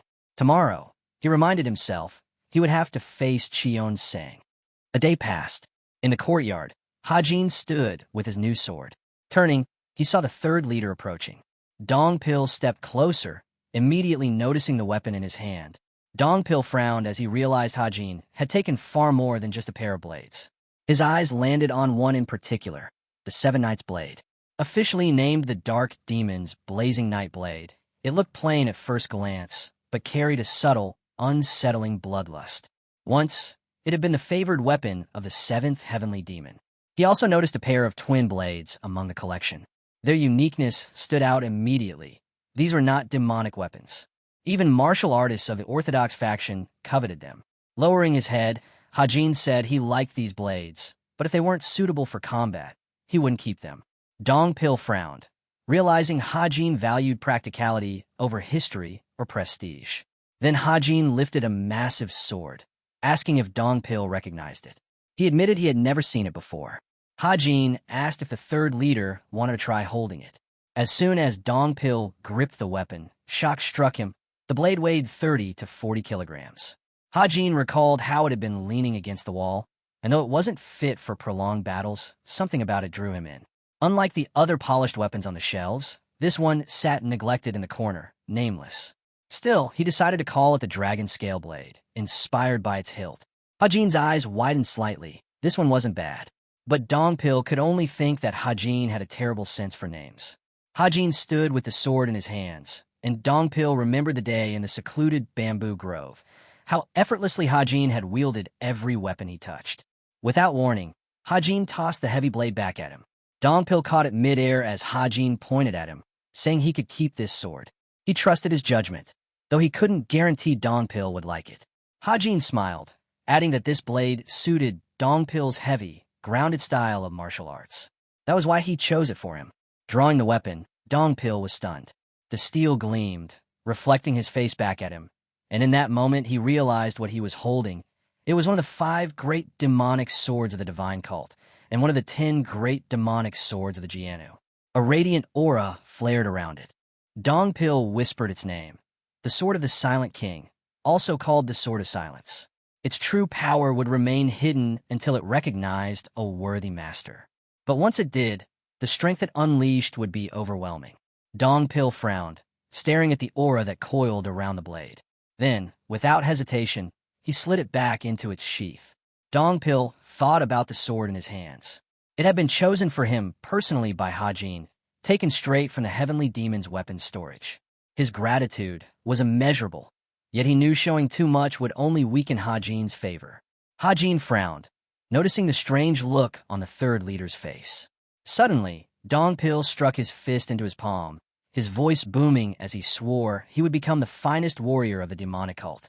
Hajin only smiled faintly in silence.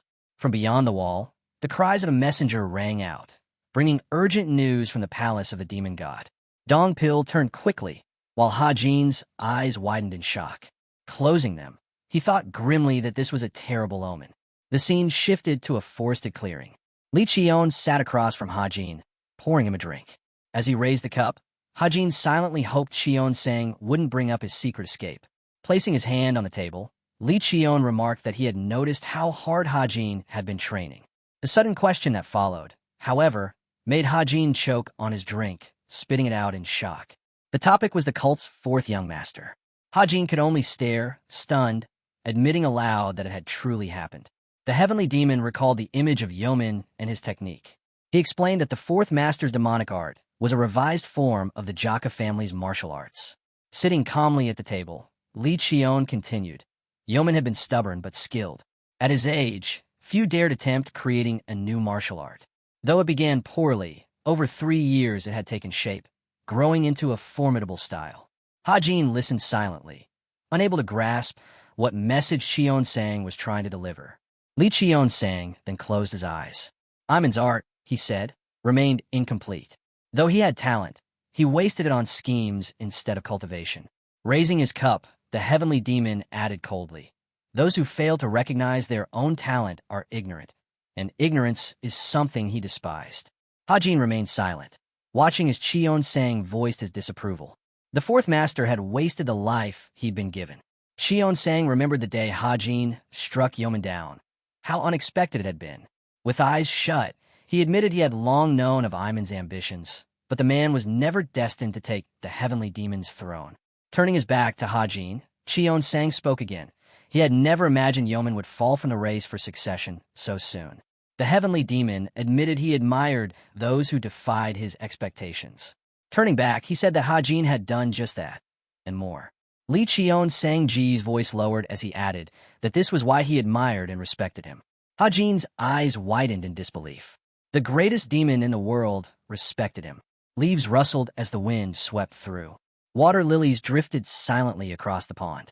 Hajin stared at Qion-sang's back, thinking to himself that admiration and respect were never easy to earn. For someone like Li Qion-sang-ji to declare such words, it made pride swell within him. He bit his lower lip. Memories clawed their way back. The cage, being raised as the Heavenly Alliance's secret weapon, living as nothing more than the Alliance leader's loyal dog. After everything he had endured, he could hardly call his life miserable, yet the horrors still burned inside him. And now, Qion-sang of the divine cult acknowledged him. He remembered the slop he once ate, the hatred he felt for himself when recognition brought even a flicker of joy. He remembered the lives he had taken and wondered, when would he ever break free? If pride alone could stop him in his tracks, then what future awaited him? Then a smile formed. Recognition from someone on the heavenly demon's level was an honor any martial artist would be proud of.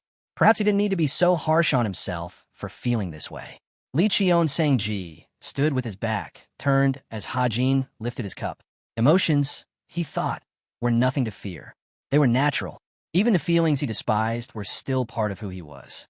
Qion-sang turned again, saying Hajin had once more acted against his expectations. Startled, Hajin listened as he continued. He disliked being flustered, but he immediately accepted it as part of himself. That constant growth, that constant change, this, according to the heavenly demon, was what made him magnificent. Lowering his gaze, Hajin whispered inwardly that the words made him smile. Then he spoke aloud. He had never expected Qion-sang to say that. Hajin smiled faintly. Unique, that was what he was. The wind swept across the open field. Qion-sang then revealed that the chief strategist had come to him the night before, reporting that Hajin had entered the heavenly demon's weapon storage. Standing on the grass, Qion-sang added that Hajin likely hadn't even tested the swords he had chosen yet. A dark aura seeped from his hand, heavy and suffocating. His voice sharpened. He would be disappointed if Hajin chose relics without ensuring they truly suited him. Suddenly, several swords materialized in the air. The swords dropped from the air, landing right at Hajin's feet. His eyes widened. He couldn't believe it. Qion-sang's void capture was at its peak. With nothing but sheer will, he had moved the weapons all the way from the entrance. Qion-sang lifted his head and declared that this was a reward for him. Qion-sang, however, frowned and told Hajin to pick whichever sword he wanted. Still stunned, Hajin stared at him. That gaze from the heavenly demon, it wasn't just commanding, it carried a strange sense of offering as well. Qion-sang's expression was sharp, yet behind it, there was a glimmer of expectation. He reached out his hand and promised that one day he would teach him. The wind rustled the leaves against Hajin's face, and in that instant, his awareness turned into clarity. He finally understood Qion-sang's intent, and his fighting instinct flared. Hajin gripped his sword tightly. He knew the moment Qion-sang finished speaking, this would be his only chance. Without hesitation, he struck. A crimson aura swallowed the area, followed by a violent explosion. Lowering his stance, head bent forward, Hajin wondered, did I succeed? But there he stood, Qion-sang, untouched. Shot cut through him. His attack had left deep marks across the ground, flawless in execution. Qion-sang hadn't blocked.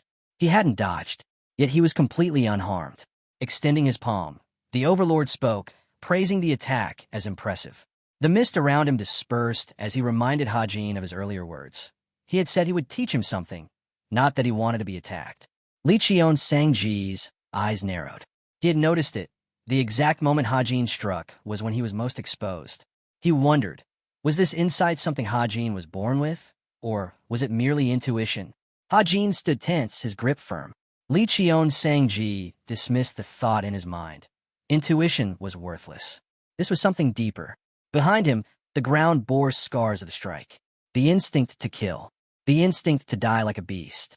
Qian-Sang's lips curved, opening slightly, as though a smile formed. With hands folded behind his back, he spoke again. He had a question. Turning to Hajin, he said, after such a finishing blow, he had sensed that Hajin was preparing for a follow-up strike. But he stopped midway. Why? A bead of sweat slid down Hajin's cheek. Did he notice even that? He thought. Looking up, he answered inwardly. There was no particular reason. He simply had to stop. Qian-Sang frowned. No, he thought. It wasn't without reason. He stopped because he knew. If he had rushed forward, my barrier would have destroyed him. Hajin struggled to his feet as Qian-Sang warned him to prepare for the next round. Calmly, Qian-Sang stood his ground, saying there was still more he needed to teach. Lowering one hand, Qian-Sang ordered him to attack again, but this time with true killing intent. Hajin frowned. I can do that too, he thought, ready to unleash the gates of hell from the dark shadow demon art. His body suddenly lifted off the ground. The 9 heavens contraction divine steps propelled him forward. In the blink of an eye, he appeared before Qian-Sang and swung his sword with all his strength. Dust and fog burst out across the field, yet Qian-Sang remained unmoved. Hajin pressed on, charging relentlessly, slashing again and again in rapid succession. The scene shifted inside the palace. Yui rushed in, looking everywhere for Hajin. She ran straight to the maid, demanding to know where Seer or Ian was. The maid answered that he was currently inside the demon god's palace. Yui crossed her arms, scoffing in disbelief. How is he busier than me when he doesn't even have a job? The maid shut her eyes and snapped back, shouting that Yui was being disrespectful toward Hajin. Yui lowered her brows, glaring sharply. And you're not afraid to say that to me? She stepped closer, face to face with the maid, fuming that she couldn't even strike her because she was too small. She had to hold herself back. Dongpil arrived, trying to defuse the situation. He explained that no one knew when Hajin would return. If Yui was only here to drink, she should go back. Before he could finish, Yui screamed. Her eyes locked on the third leader holding a sword. She demanded to know where he had gotten it. Don explained it was a gift from Hajin himself. Yui pointed a finger at him, stunned. Hajin gave you that treasure? And only you. Dongpil's silent frown only fueled her anger further. The maid hurriedly urged Yui to leave, while Dao silently thought that Hajin needed to come back quickly, because he had no way of handling this woman. Back at the battlefield, Qian-Sang's black hair whipped in the wind as he stood composed, gazing into the distance. His voice rang out, commanding Hajin to rise. On the ground, Hajin pressed one hand against the earth, struggling to lift himself. Staring up at the sky, he admitted to himself that he could hardly move. It was even difficult to breathe. His sword lay beside him. He thought back, realizing even the inevitable network formation of the righteous Heavenly Alliance wasn't as overwhelming as this. The wind carried leaves into the air as he reflected bitterly. He was still only half as strong as he had been in his past life. Yet every time, he gave everything he had, and still, Qian-Sang remained completely unshaken. But even so, he began to rise once more determined. Fighting someone as powerful as Qian-Sang was a lesson in itself. Hajin looked up and admitted that Qian-Sang had always been a source of worry. But this time, he had finally done something good. With his back turned, Qian-Sang replied that this was enough for now and told Hajin to return to the pavilion. The sunlight fell across the pavilion's roof. Sitting there, Hajin muttered that this half a day felt like half a year. Qian-Sang set his brush down on the table and asked if Hajin had learned anything. Then, without hesitation, he handed him a black envelope. Hajin's eyes widened. Inside were the missing parts of his martial arts. Holding the scroll in disbelief, Hajin listened as Qian-Sang explained that his demonic art was still far from matching the 10 great demonic arts. Since it was a recent creation, it held many flaws. Pouring himself a drink, Qian-Sang said this scroll would help correct them. Hajin stared at it, stunned. In only half a day, Cheon Sang had identified the weaknesses in the Dark Shadow demonic art and even laid out the corrections it needed. Something like this he had never received before. The heavenly demon raised his cup, drinking casually, while Hajin could only think. He never knew this man had such a side to him.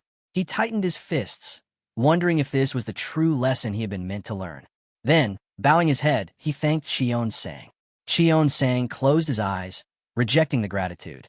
To him, it was nothing more than the obvious reward a teacher should give a student who had managed to surprise him. Hajin's mouth fell open in admiration. Could the great ninth heavenly demon really say such words? Quickly, he shut his mouth, eyes burning with determination. Lowering his head once more, he promised that he would not disappoint him. The heavenly demon responded calmly. He would look forward to it. Dark clouds rolled across the sky. Heavenly Day lifted his gaze, muttering that this was interesting. Crossing the bridge, he reflected that finding interest in someone was proof that they were still within his grasp. He remembered the strikes aimed at him. It had been so long since anyone dared to point a blade his way. There was even a cut across his robes, faint but real. Within that strike, he had felt traces of the supreme blade, a sign that Hajin had indeed grown. The water lilies trembled as the river began to swell. Cheon Sang recalled the legend of a mythical fox said to bring war upon nations. He closed his eyes, thinking that if the legend were true, the one who brought war must also dance with death. And no one understood death better than him. Rain began to fall, dripping onto his face, sliding down to the golden dragon embroidered on his robes. Cheon Sang slowly raised his. Cheon Sang raised his head, wondering if the time had already come. The scene shifted to the military department of the heavenly demon cult. Mirim faced the chief strategist, asking him what the third young lord was truly like. Yozong, seated at the table, replied that he didn't quite understand the intent behind the question. But Mudum pressed him again. He wanted to know what kind of person the third young lord was. Yozong clasped his hands together. He disliked repeating what others had already said, yet the only answer he could give was the same one spoken by the master of inner enlightenment. Taking a sip, Yozong explained that it was nearly impossible to fully understand someone after just a single meeting. Mudum frowned, agreeing, and clarified that this was why he was asking the man with the keenest insight into the cult. Yozong raised his hands happily, amused that the first guardian himself had praised him so openly. On the table sat a tea set between them. Mudum continued. 2 days ago, the third young lord had been summoned directly by Cheon Sang to the demon god's palace. Yozong's eyes widened in shock. This revelation was beyond expectation. While pouring tea, Yozong admitted that the rumors were true. The heavenly demon had even opened the weapon vault for the third young lord. Mudum's expression grew stern. He declared that he could not sit idly by while the internal balance of the cult was shaken. But even so, he did not believe they should openly take sides. Yozong smiled faintly. So you're here to reprimand me, aren't you? The first guardian shook his head. He said he lacked the authority, experience, and wisdom to reprimand the chief strategist. He was here simply as the head of the guardian court, voicing his concerns about the man who stood at the very center of the cult's political storm. Yozong narrowed his eyes. He understood now.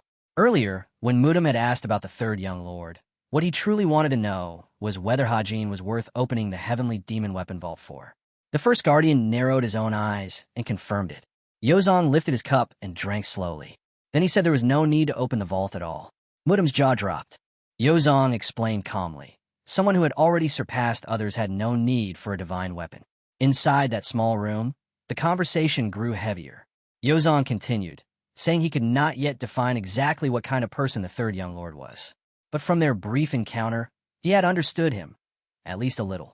As he poured more tea, Yozong reflected aloud. His role was to observe, to measure the differences between the cult's members, all for one purpose, to help Cheon Sang form a precise judgment. And so, everything the first guardian's fears, it turned out, were unfounded. He could finally rest easy. Mudum glanced at the buildings of the military department and realized he had misjudged the chief strategist all this time. As he turned away, he thought to himself, this man's eccentricity wasn't the whole picture. His loyalty to the cult was genuine. Yozong noted that he had just discussed the cult's future with the first guardian, a man he had only spoken to a handful of times. Smiling faintly, he admitted to himself that life within the divine cult had grown far more interesting lately. The scene shifted to the palace. Dongpil staggered back, fighting desperately. Hajin raised his sword and told him flatly. The third council leader was suppressing his killing intent too much. Dongpil gasped for air, struggling to steady himself, while Hajin continued. He explained that Dongpil's nature as a guardian likely pushed him toward protecting him. Lowering his sword, he added that in a positive light, that could be called responsibility, but in truth, it was also inflexibility, holding him back from reaching his full potential. Closing his eyes, Hajin admitted that Dongpil was strong, but still not strong enough to protect him. He did not want Dongpil to die before him, because it was his role to protect him, not the other way around. The third council leader lowered his head, questioning whether he truly had been holding back. Hajin sheathed his sword, ending it there. "It's time to eat," he said. Dongpil, still catching his breath, thanked him for his effort. But Hajin's focus shifted suddenly. His gaze snapped toward the gates. He could feel it. A powerful energy lingered just beyond. An interesting guest had arrived. Tea was poured. At the table sat Go, master of the criminal law hall. Hajin scratched his ear casually and asked what brought him here. As far as he remembered, they weren't close enough for casual visits. They sat across from each other. Go leaned forward, stating plainly that the Mara festival was approaching. Pressing a hand against the table, he added that he knew Hajin preferred directness, so he would skip the empty chatter. Hajin's eyes narrowed when Go suddenly asked for his help. His expression darkened. Why should he lend aid to someone who openly disliked him? Go pulled his hand back and answered firmly. His beliefs hadn't changed. He still saw Hajin as dangerous.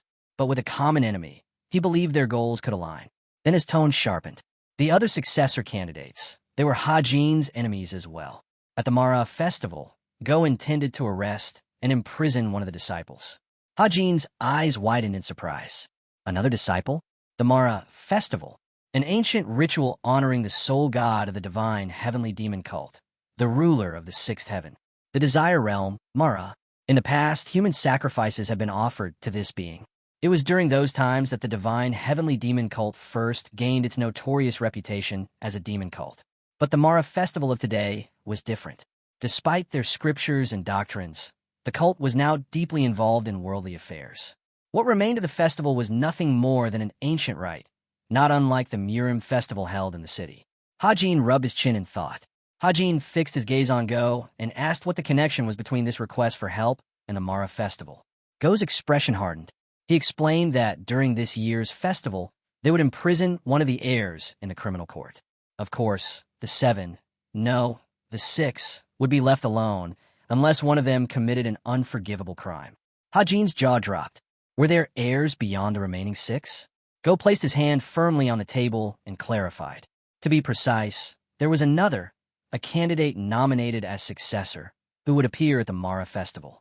Hajin frowned deeply. The eldest son of the Demon Sword family.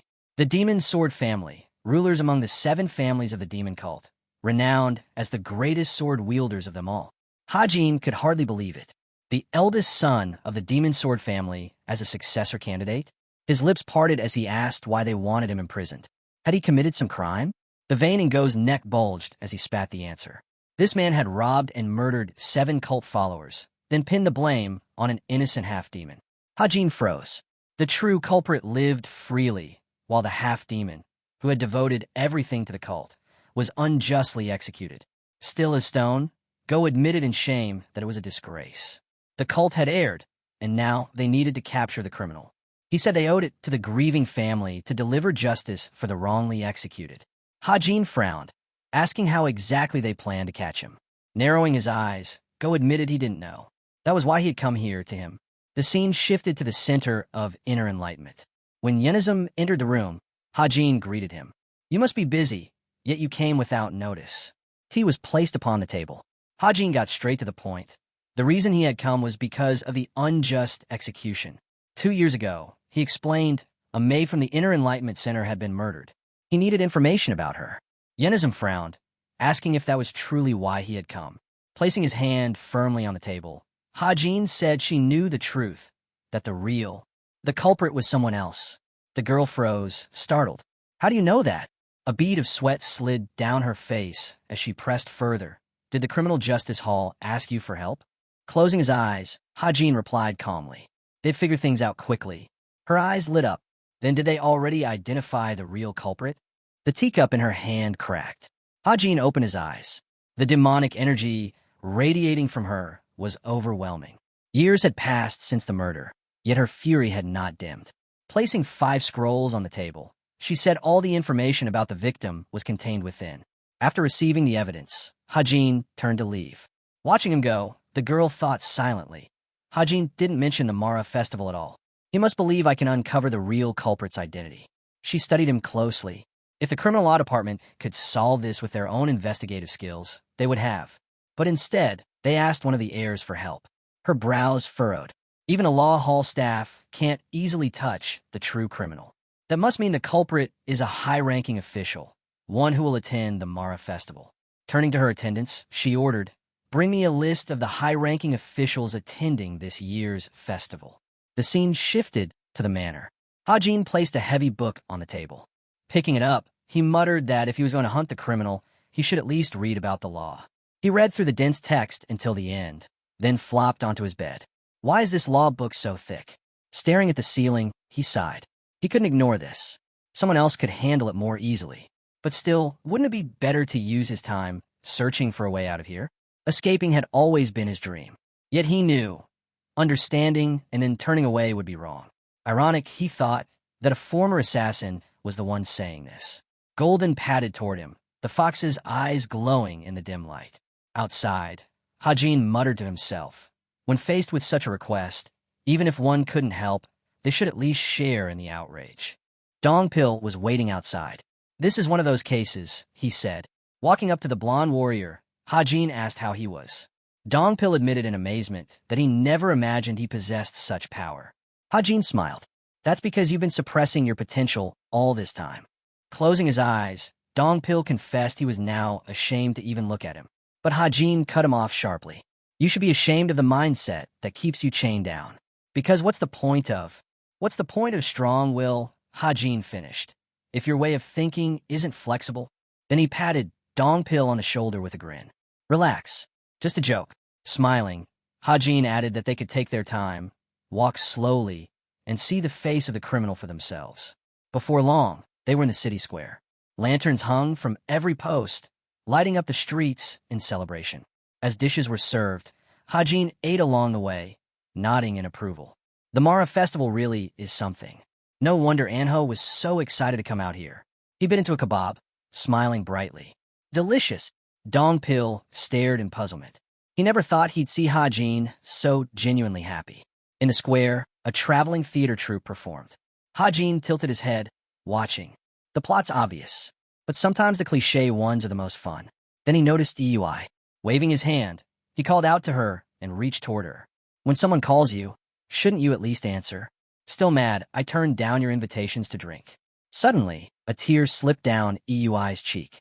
Hajin blinked, caught off guard. Then he grinned widely. "Wait, are you crying over the play?" Flustered, Yui quickly turned away, embarrassed. But the light-hearted air shifted.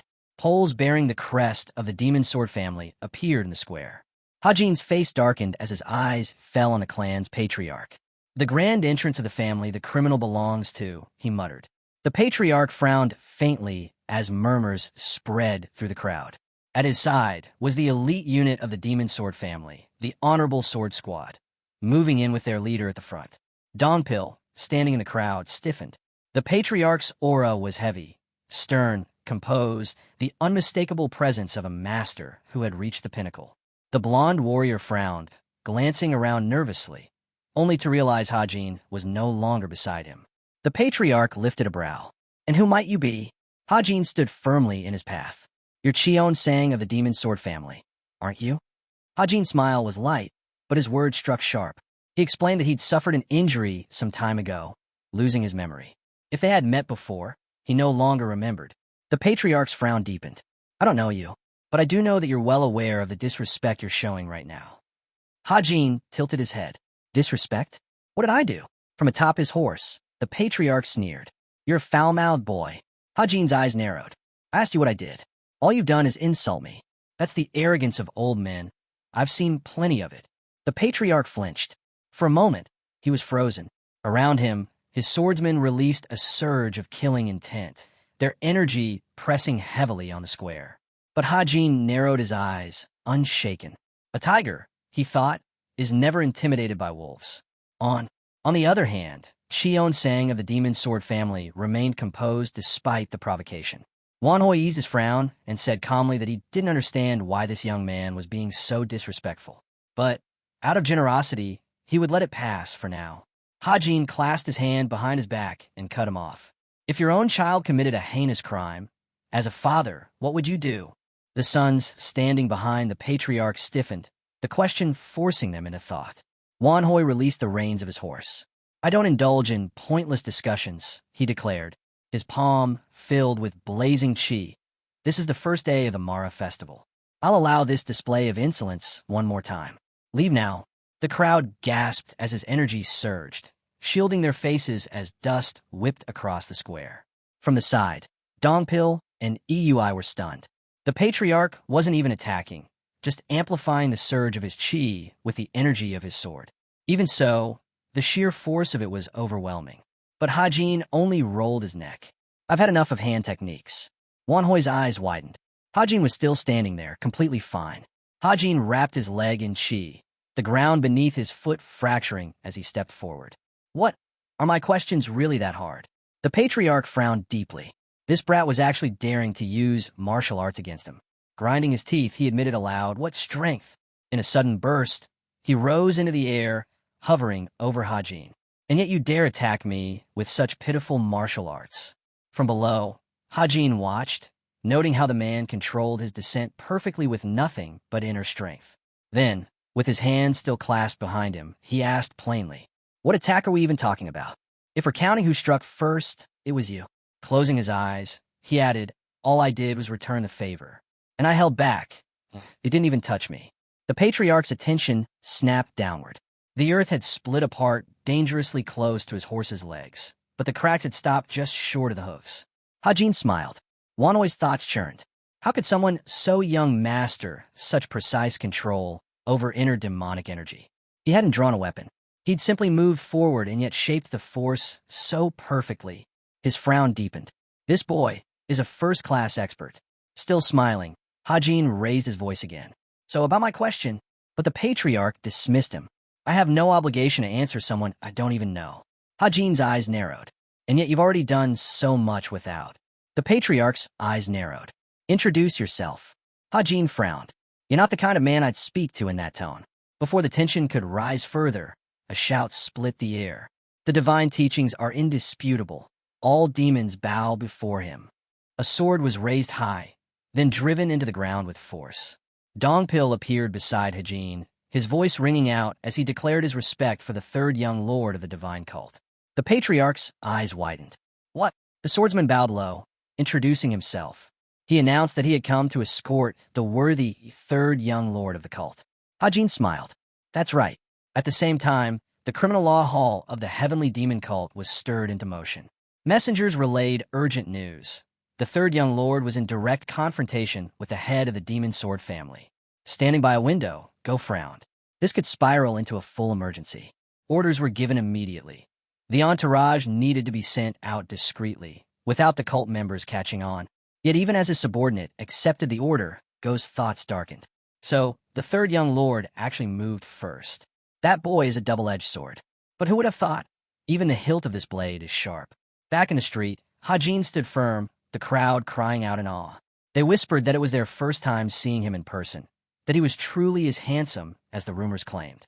The patriarch's sons stared at Hajin, trying to determine if this man before them was truly the third young lord. The patriarch himself looked away, realization dawning. Now that he thought of it, this youth did look familiar. It must have been years ago, back when he'd first begun growing facial hair, that he was named the third young lord.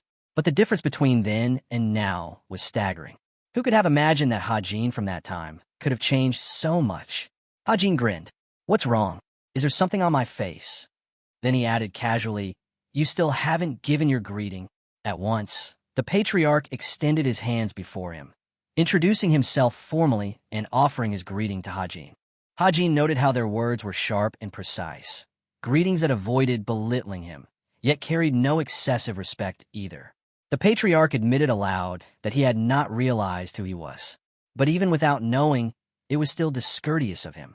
He acknowledged his mistake.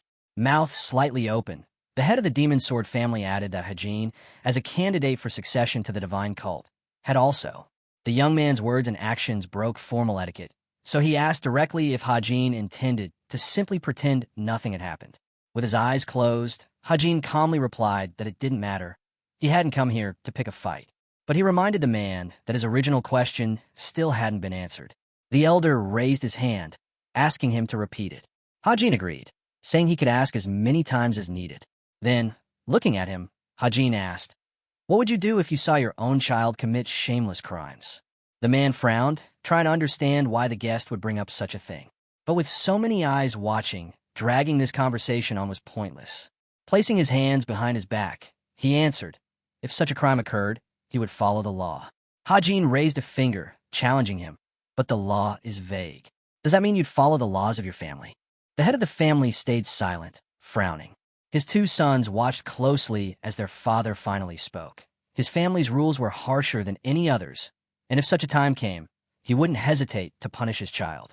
Hajin leaned forward slightly and asked again, "So, if that person is your own child, you'd hold them to an even stricter standard?" Though he knew Hajin was pressing him on purpose, the man couldn't deny it with so many witnesses present. He agreed, declaring that he wouldn't be worthy of leading the family if he couldn't even control his own children. Then, with a hand on his chest, he shouted that he believed none of his children, or anyone in the demonic cult, would ever act shamelessly. Hajin smirked, recognizing the pride behind those words. The leader of the demonic sword family had spoken sincerely, and everyone could hear it. Raising his hand, Hajin apologized for taking his time and congratulated him on joining the divine cult. Turning away, the man dismissed it as nonsense. When Hajin looked back at his sons, he recognized who they were. They returned his gaze, clearly seeing him as an eyesore. He wondered, what could he do if they chose to see him that way? Dongpil, watching, admitted that the leader of the demonic sword family was impressive and added that the eldest son's path wasn't bad either. Hajin agreed, but then he looked ahead and stated plainly, this man carried the aura of a killer, and that was something else entirely. The aura surrounding him was the kind you'd only find in a battlefield, thick, heavy, and unmistakably forged in blood. Hajin explained that this eldest son must have killed someone nearly every day, or at least every other day, and not warriors who resisted, but helpless victims. His aura carried that weight. The assistant, surprised, pointed out that if he really killed daily, the number of corpses would be overwhelming. Hajin then remarked that it seemed the head of the demonic sword family hadn't noticed this at all. But frowning, Hajin realized something else. The true danger wasn't the killer brother, it was the younger one. All eyes turned toward him. Though just as young, he carried strength hidden too deeply to ignore. Hajin recalled his gaze and understood. The essence of the ninefold demonic art pulsed within him. His inner power was not just comparable to Hajin's own, but perhaps even greater. A smile formed. The situation was becoming more intriguing. Night fell. At the gathering, someone questioned why the treasured sword had only been given to that one man, the commander of the third squad. Another immediately pressed, wondering if they were even equals. Did Hajin really choose to bestow such a weapon on him? A girl, shocked, admitted she never expected Hajin to act this way. Human bonds weren't built like this. It was blatant favoritism. Dongpil sighed and told her to rein in her drunken words. But she burst into tears, shouting that this wasn't just any sword. It was one of the 5 great demonic blades of the divine cult, the blade of the Silent King. And now, it had been wasted on that yellow toad. Ui took the weapon into her hands, declaring that this was no ordinary sword. It chose its master, and her comrade would never be able to draw out its true power, even if he trained his entire life. Nearby, a man turned his head, watching as sudden shouts erupted from behind their table. Manhwa leapt to her feet, asking what to do. Her companion had collapsed unconscious. She urged the man to carry her, but he shook his head. It was already late, and the gates would soon close. He needed to leave first. Struggling to wake her companion, the girl muttered that she too wanted to receive a weapon from Hajin. Ui, half whispering, noted bitterly that Cheon-sang only favored that toad. Then, almost pleading, she added, if only he looked closer, he would see just how much value there was in her.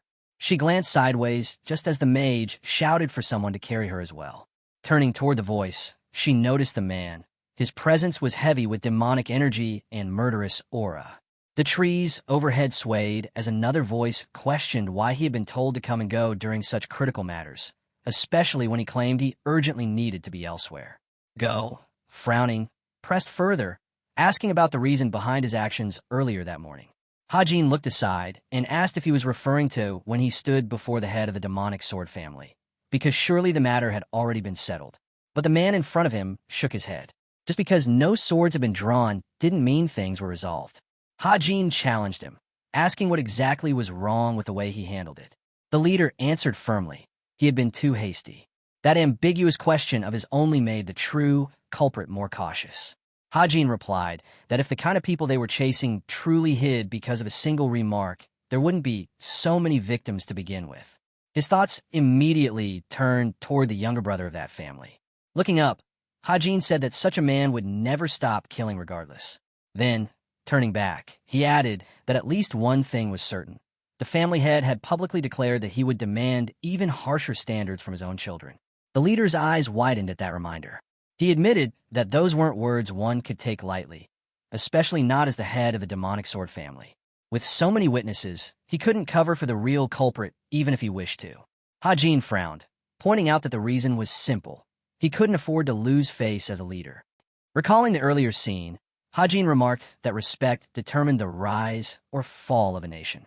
He couldn't believe the family head would be so reckless as to throw away his family's standing just to protect his eldest son.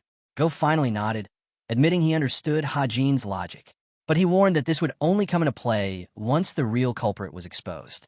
If they pressed too hard without proof, the enraged blade of the demonic sword family's leader would turn against them. Hajin turned away, saying calmly that everything would sort itself out in time. The man frowned as he watched him leave. Lowering his head, the leader suddenly asked what it was that Hajin truly wanted. Hajin paused, then turned back with a questioning look. What makes you ask that now? Standing before him, Go explained that from the very first moment they met, he had sensed something strange. Hajin didn't seem interested in the divine cult at all. The man pointed out that if Cheon Sang himself had taken him in as a disciple, then surely he must hold some ambition. Closing his eyes, Hajin replied that he was being overestimated. The man pressed further, asking if perhaps his ambitions were simply too high. Then, with a sharp tone, he remarked that Hajin sounded more like someone from the righteous sect. Hajin's eyes widened at those words. The man continued, wasn't it all about striving for a higher position? After all, wasn't the thirst for power the very essence of a demon? Lowering his head, Hajin answered quietly. Ambition only makes life more difficult. All he wanted was to eat well and sleep peacefully. The man countered that Hajin had never rejected his request. If he had refused outright, he wouldn't be stuck in such a troublesome position now. Go spoke up, saying this was likely the reason for his unease, why he found Hajin so dangerous, why he couldn't shake the sense of anxiety around him. Hajin's eyes widened when Go concluded that the third young lord was not someone suited for the cult. Under the light of the full moon, the leader spoke again. Tomorrow, high-ranking members of the demonic martial factions would come to pay respects to Cheon Sang. After the ancestral ritual, a grand tournament would be held, one that would shape the future of the demonic Murim faction. Hajin turned aside and asked what his role in all this should be. The man explained that, on that day, reports of various troubling incidents would also be made public. Hajin stopped suddenly when a man added that the death of the Heavenly Alliance's great elder would be among them. His eyes widened as he asked why Go hadn't arrested him earlier if he knew. Leading a sect without permission was a grave crime, wasn't it? The man replied that it was not Cheon Sang's will. From behind, the leader explained that Cheon Sang favored him. He wouldn't want him thrown into prison under such charges. But that didn't mean he had ordered them to protect him either. Hajin, without turning around, listened as the man said he had allowed him to walk free despite knowing the weight of his crime. Then, suddenly, energy surged at Go's feet. He asked Hajin if he could forgive him for one more crime. Hajin looked back and asked flatly what crime he meant. With a shout, Go rushed forward. The one I'm about to commit right now. Hajin blocked instantly, his sword braced like a wedge. And in that moment, he realized this man had grown even faster. This time, the enemy was stronger. Before, he had only deflected attacks, but now his strikes carried real weight. Suddenly, the man appeared behind the swordsman, But Hajin turned and blocked again, realizing his opponent was finally fighting seriously. The clash continued until the enemy suddenly gripped the sword handle. From within his robes, Gogu drew his own blade, pressing his other hand against it. At once, the two exchanged a flurry of lightning-fast strikes, sparks flying as steel clashed. Hajin let out a sharp breath, remarking that such a fine weapon had been hidden all this time. Gogu frowned, saying the third young lord still hadn't revealed his true martial art. Hajin narrowed his eyes. "You keep talking as if you know me. It's irritating." With a shout, he unleashed 6 consecutive hell winds. The explosion lit the night sky, dust billowing high into the air. Holding his sword steady, the leader questioned whether it was truly a righteous blade. But even as he poured more energy into his core, the weapon only weakened, its edge bending. Gogu looked ahead, astonished at the crushing pressure radiating from Hajin's sword. Hajin then asked aloud what Gogu was doing. Was he simply trying to raise his fighting spirit before the real battle began? If so, he suggested ending this nightly sword dance right here. Lowering his blade, Gogu admitted he now understood why Cheon-sang had taken such an interest in him. But Hajin turned away, saying it wasn't his concern. He had already promised he wouldn't interfere. Watching his back, Gogu warned him to be cautious of Cheon-sang. He spoke of a temple on a mountain, describing Cheon-sang's nature. So dark it seemed endless, yet so blindingly bright no human eye could bear it. He recalled the figure of Cheon-sang, noting the sorrowful fury and deep resentment that had long since cooled within him. And yet, Cheon-sang remained like a volcano, ready to erupt at any moment. Gogu explained further. Cheon-sang was the type to seek amusement in everything, yet fear it at the same time. He envisioned his gaze, someone who could step into hell while staring at the heavens, then suddenly stand upon the clouds, looking down at hell itself. With a faint breath, Gogu declared, "That is who Cheon-sang truly is." Hajin turned and admitted bluntly that he couldn't make sense of any of it. Go answered that he never expected him to. All he asked was that Hajin remember his words and recall them when the time came. Placing his hands behind his back, Go added that aside from the leader, there was one other person in this matter. Since he was the third young lord, he was expected to lead them properly. But Hajin couldn't understand why the man suddenly brought all this up. It was nothing but a headache. Meanwhile, Dongpil walked through the forest. As he moved, he admitted that it was true. Then, with a sharp voice, he declared that the third young lord was right. This man was the real killer. From behind a tree, the man from the bar peered out. Young Hyun raised his arm, preparing to strike back. Screams echoed from the shadows of the trees as the two faced each other. The swordsman soon realized something shocking. Despite fighting with full strength, his opponent remained completely unharmed. The enemy lifted his hand and demanded the sword. The swordsman hesitated, remembering that earlier this morning the man had seemed stable and rational. But now he was like a frenzied, demonic beast.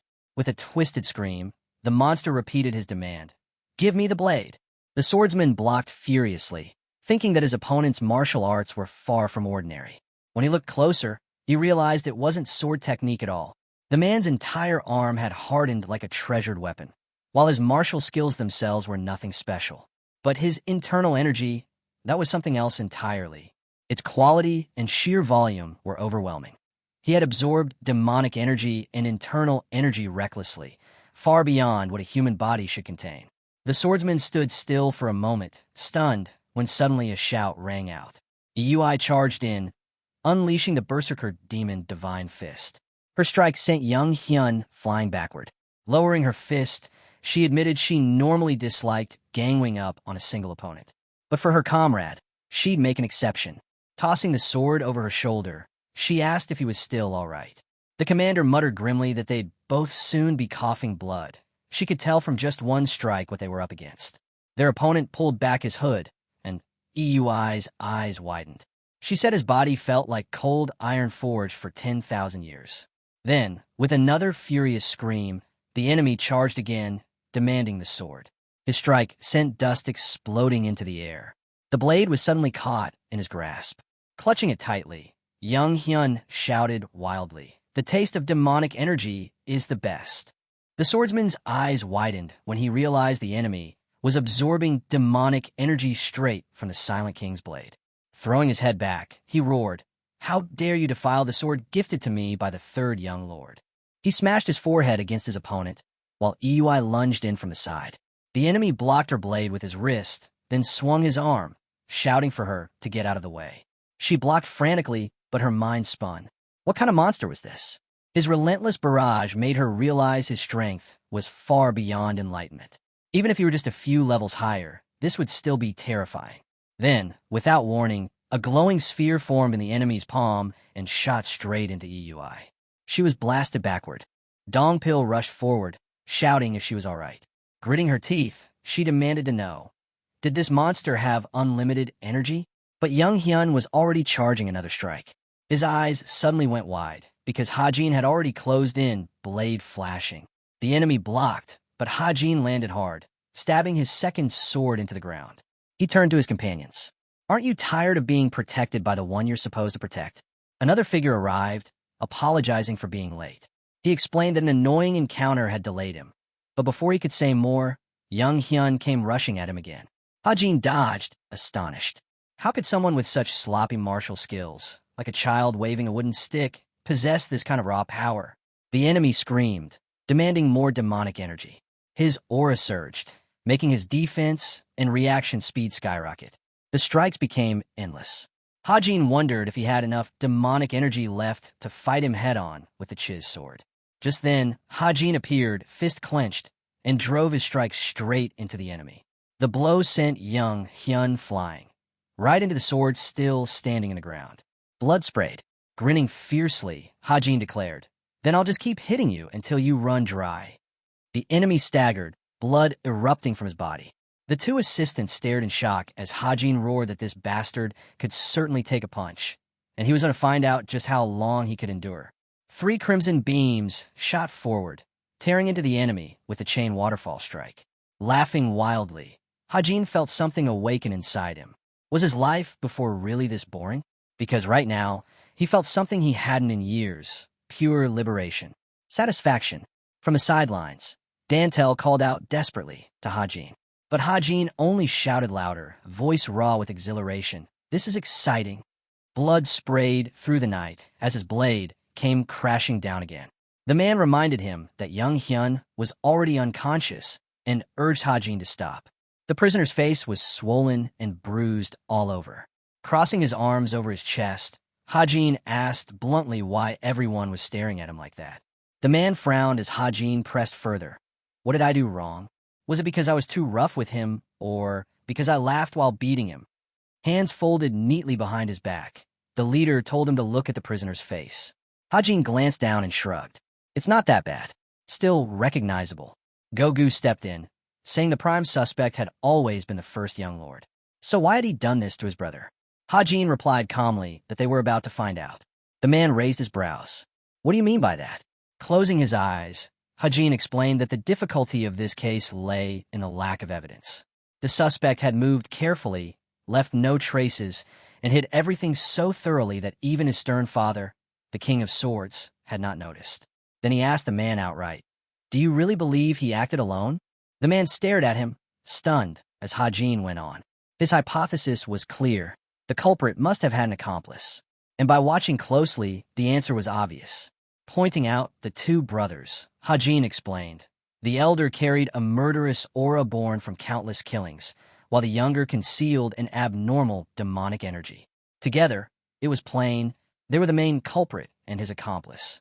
The chief admitted the case was extremely difficult. The main criminal would deny everything. But Hajin pulled out a small packet, revealing a fine powder. He explained that he had obtained it from the Jaxa family with great difficulty, a medicinal plant with hallucinogenic properties, known for weakening a person's will. The 2 assistants listened in shock as Hajin revealed his plan. With hallucination powder, they could force a confession, not only incriminating the older brother, but also uncovering the truth about the younger's demonic energy. The prisoner lay unconscious as Hajin continued, explaining that the demonic energy inside him was clearly taken from the lives he had stolen. And his certainty only grew stronger after seeing him fight, driven by the energy absorbed from the Silent King's sword. The leader's eyes widened as Hajin concluded. Even if both brothers confessed and were sent before the criminal justice hall, it would all be meaningless if one crucial figure refused to. Hajin frowned and said there was still one last person he needed to visit, the only one who could truly resolve this matter. A quiet building came into view. Inside, a man sat drinking tea, remarking how the divine cult's brew tasted different from any other. He wondered if the feeling came from it being his first day here, or because tomorrow his son would become a disciple of Cheon Sang. Lifting the cup to his lips, he found that even the fragrant tea and cool night breeze couldn't settle his restless heart. Suddenly, he sensed a presence and turned. Hajin approached, commenting that the man must live a healthy life since he chose tea over alcohol. Standing before him, he asked if disturbing the family head during his rest would cause any issue. Hajin didn't waste time. He said plainly that he knew the man disliked troublesome affairs, so he would get straight to the point. His third son, Young Hyun, had been arrested. The family head froze. What do you mean by that? Hajin unrolled a scroll, explaining that he had already been considering the same action for his first son. He asked what the man thought of it. Under the full moonlight, the scroll lay across the table. It listed the cult members who had been killed by the two brothers, along with the younger one's confession. The family head stared at it. Was this truly their doing? Hajin answered firmly that it was. If he didn't believe it, then the criminal law court could be summoned immediately. But the man shook his head.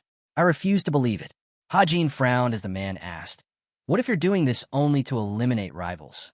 Hajin admitted he had already dealt with the fourth young lord, who now lay at home half dead, receiving treatment, which meant the struggle for succession had already begun. And as the man could see, eliminating someone like him would not be difficult. Looking straight at him, Hajin continued, don't waste time on useless thoughts. What matters is this. What happens if your son becomes a disciple of Cheon Sang and starts killing cult members again? The man's hand flared with purple aura. Hajin pressed on, asking if he intended to tarnish his family name for this. The leader's frown deepened as Hajin reminded him of the very words he had once spoken in public. The man shot to his feet, shouting that Hajin was being insolent. A great statue rose, and a voice rang out declaring that the holy god had passed away, that all must pay their respects. The capital city came into view. Among the massive crowd, the family leader stood silently. Then he suddenly looked up. On the rooftop above them stood Hajin. The man frowned, glaring at him. Back at the family residence, the tension lingered. The leader listened as Hajin told him to calm down, that he wasn't there to fight the demonic sword family. Hajin stepped forward, stating clearly that he knew the leader had enough influence to cover up his son's crimes, but also adding that he knew the man was not that kind of person. Hajin then suggested that during the Mara festival tomorrow, the leader personally confess Kong Hun's sins before Cheon Sang. By doing so, the demonic sword family's honor would remain intact in front of all witnesses. The man ground his teeth as Hajin pressed on. The fate of ages depends on your conscience. What will you choose? Trumpets blared as people carried a grand palanquin on their shoulders. Inside sat the ruler. The square opened wide, and voices shouted in unison that their demon lord and the heavenly demon cult still lived. The crowd collapsed to their knees in worship. The family leader's fist trembled. He thought of how he had longed to see his son revered as a god, something he himself had never achieved. His gaze fell on his son. How could he commit such unforgivable acts? Hajin, watching closely, wondered if the family head was beginning to waver. Then, suddenly, the pet leapt onto the roof. The ruler's cloak snapped in the wind as Cheon Sang raised his hand, noting that it had been a long time since they last saw the jackal. The creature stared directly at him, its eyes fixed. Cheon Sang stared back. Though still just a child, the jackal radiated a dazzling energy. Smirking, the man asked if the jackal was trying to say that despite its youthful body, its strength was as formidable as ever. The animal's eyes shone even brighter. Standing before the vast crowd, Cheon Sang spoke. He said he disliked long, loud speeches, and so he would end the gathering with only a few words. The leader lowered his head, listening. His son's eyes widened as he stared into the distance, while the man silently wrestled with the impossible choice before him. How could he condemn his son? How could he destroy his family's honor? But Hajin, frowning, knew the truth. This was the family head's only chance. He closed his eyes. Then, opening his mouth, Cheon Sang declared that he would take Kong Hyun, eldest son of the demonic sword family, as his disciple. The family head immediately shot to his feet, bowing deeply and shouting that he had to speak, even if it cost him his life. Hajin's eyes widened. Lowering his gaze, the family head confessed that his son had committed a grave crime. The ruler's cold voice cut through the air, ordering him to be silent. The overwhelming aura struck him like a blow, yet he forced himself to remain standing. Cheon-sang then spoke, instructing him to come to Cheon-sang's palace. The palanquin carrying the ruler began to move away. Hajin mouth agape could hardly believe it. Was Cheon-sang truly planning to take that man as a disciple? Soon after, the great hall of Cheon-sang's son appeared, and the voice declared that the third young lord may enter. Bowing his head, Hajin offered his greetings to Cheon-sang. The family head also lowered himself in respect. From the throne, Cheon-sang gestured for Hajin to sit. With one hand resting on the stand beside him, he asked if the young man would share a drink. Hajin refused. The family head was stunned. How could he dare reject alcohol offered by Cheon-sang? But Cheon-sang only noted that Hajin must not be in the mood. Bowing his head, he added that Hajin had shown great courage. Facing him directly, he said it must have been difficult to act so boldly before such a crowd. Hajin thanked him for the praise. Suddenly, the family head froze as Cheon-sang turned his gaze upon him. Cheon-sang asked what he intended to do. Bowing deeply, Wooey explained that now that his son had become Cheon-sang's disciple, it was no longer within his authority. But Cheon-sang called out again, his tone sharp, asking if the leader needed to be asked twice. His teeth clenched, Wooey bowed further, apologizing. Hajin frowned, watching closely. Cheon-sang asked again, how did he plan to resolve this matter?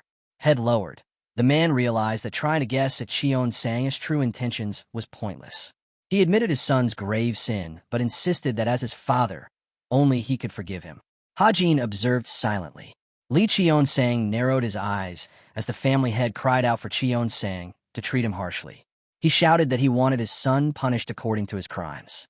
From the throne, the ruler asked if that was truly what he believed. The family head answered firmly, yes. He shut his eyes, bracing himself for what would come next. Cheon-sang raised the saucer to his lips. He stated that, as he had said, the child was now his disciple and beyond his father's reach. Yet, he would not dismiss the man's words. He would handle his son himself, carefully. On the table sat a bottle. Cheon-sang gestured to it, instructing the family head to take it.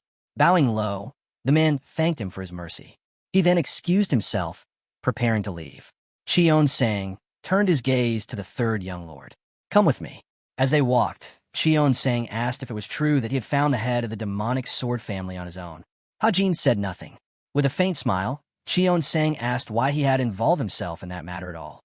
Walking ahead, Cheon-sang remarked that Hajin had no reason to interfere. Hajin finally answered. He had to resolve it. Why? Cheon-sang pressed. Hajin looked away. There is no reason. It was just instinct. I simply felt I had to. Without turning back, Cheon-sang replied, I like that answer. Hajin's eyes widened as Cheon-sang added that he would have been disappointed if Hajin had given a long list of excuses. Trailing behind, Hajin asked for permission to speak. Cheon-sang responded, Is it about the source of your information? Hajin shook his head. No, I want to understand why you allowed me to continue, even knowing what I had done. Under the full moon, his words lingered. A member of the demonic cult died for a crime he never committed. And until his last breath, he prayed for you. Cheon-sang halted, repeating Hajin's question back at him. Why had he not intervened, knowing who the real culprit was? Facing him, Cheon-sang said the answer lay in what Hajin had just spoken. Hajin pressed again, admitting he was guided by nothing but instinct. Do you dislike that reason? Cheon-sang asked calmly. Looking ahead, he continued, It doesn't matter. You don't need anyone's approval. The same was true for that cult member. Hajin pictured the man's execution. Cheon-sang's voice cut through his thoughts. When he prayed for me, did you think he expected something in return? Did he hope for salvation? Cheon-sang turned, his cloak swaying. No, he only thought of me. All he wanted was for Cheon-sang, he served his entire life, to remember him. There was no ulterior motive. Hajin imagined the man's face once more as Cheon-sang added. Loyalty without expecting anything in return. That was the truth he lived by. He didn't care that he was being used, because his devotion was never about gain. To him, anger or resentment would only stain his faith. Standing beside Hajin, he spoke with certainty, saying this was exactly why people called him a god. The young man turned toward him as he continued. A god, did not concern himself with trivial matters. Awareness and understanding alone were enough. Looking ahead, Xion-Sang reminded him that even if he was still human, he carried the title of a god.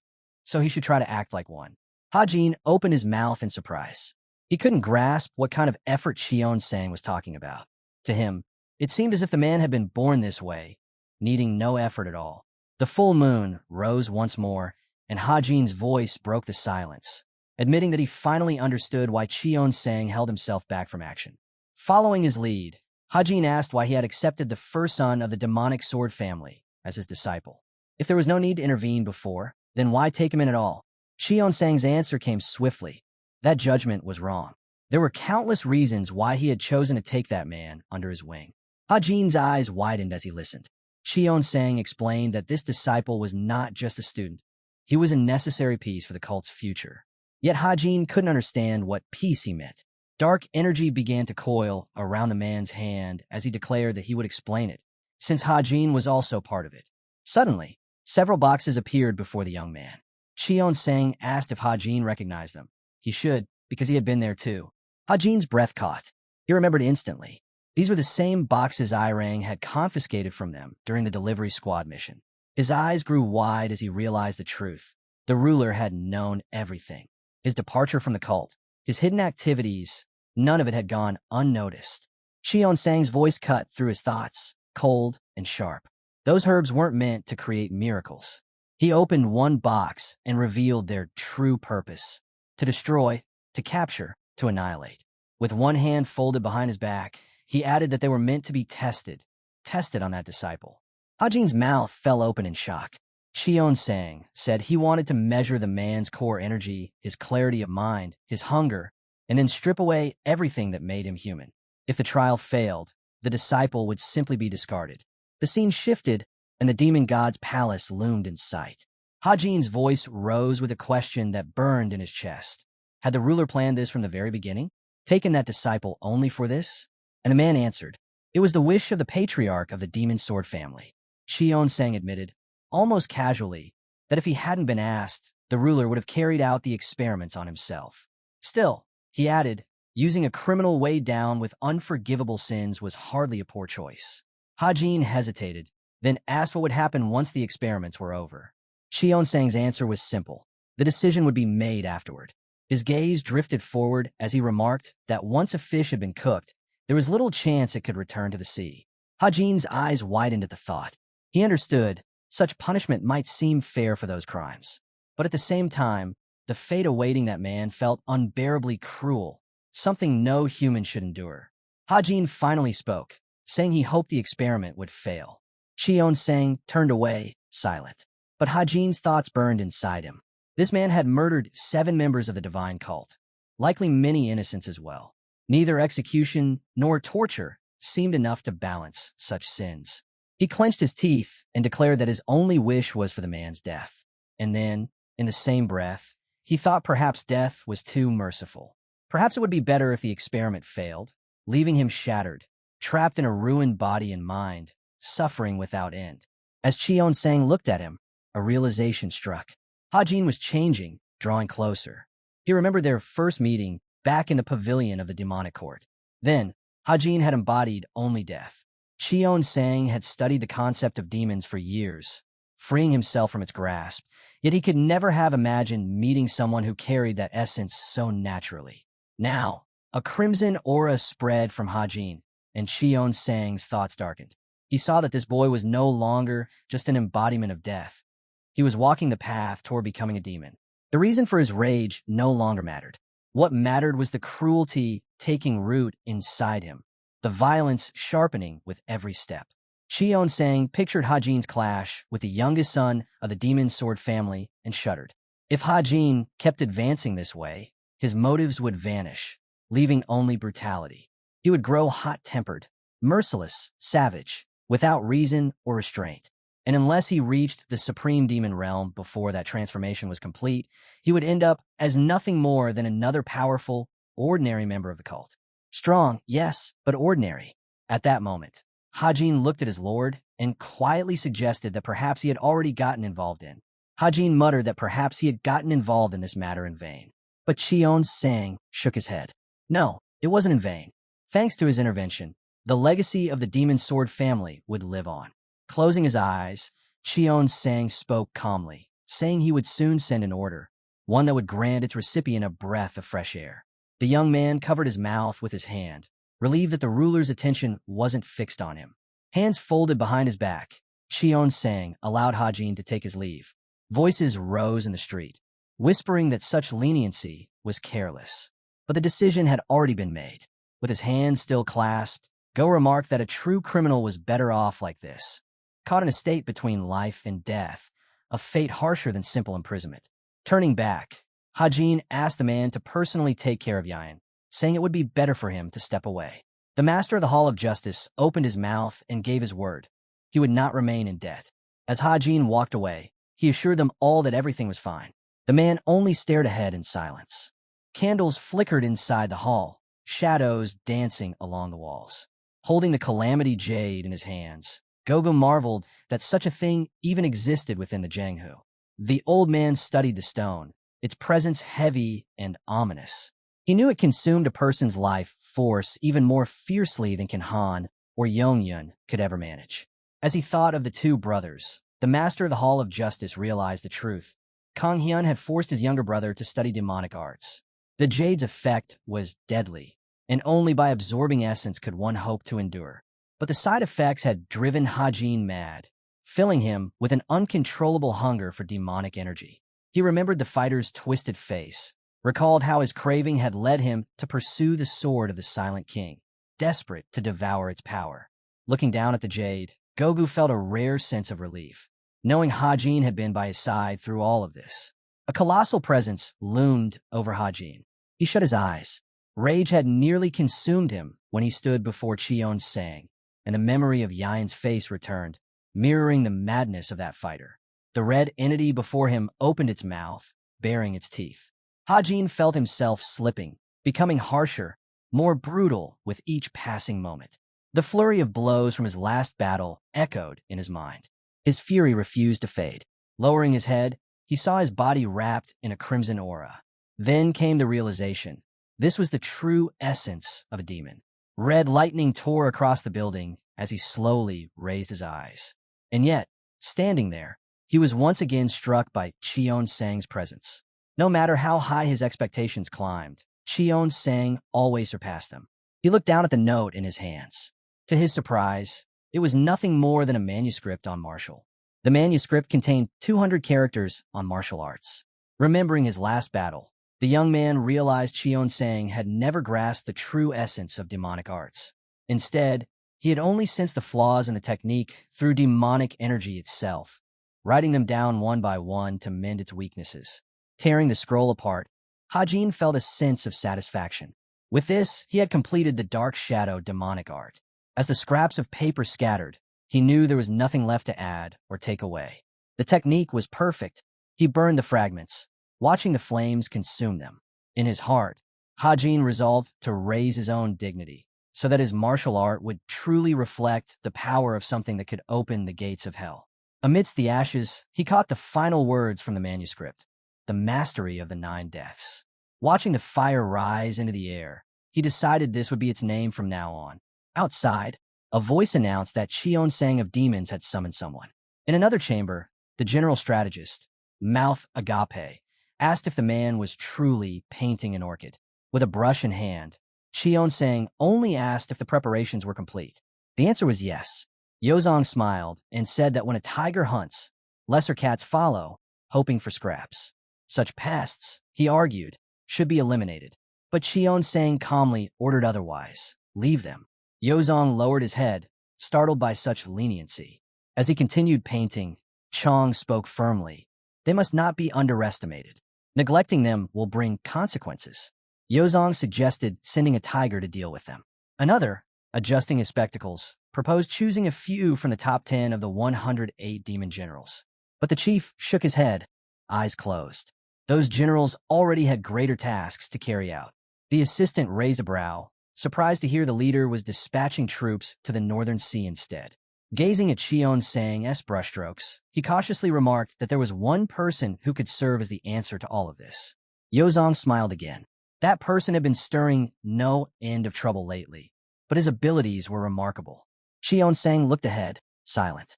Finally, he handed over a note, ordering it be delivered to their chosen target. Yozong accepted it, promising to pass it to Hajin. Then, a powerful thud echoed outside.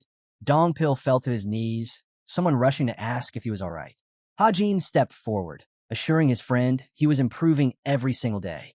Hajin smiled to himself.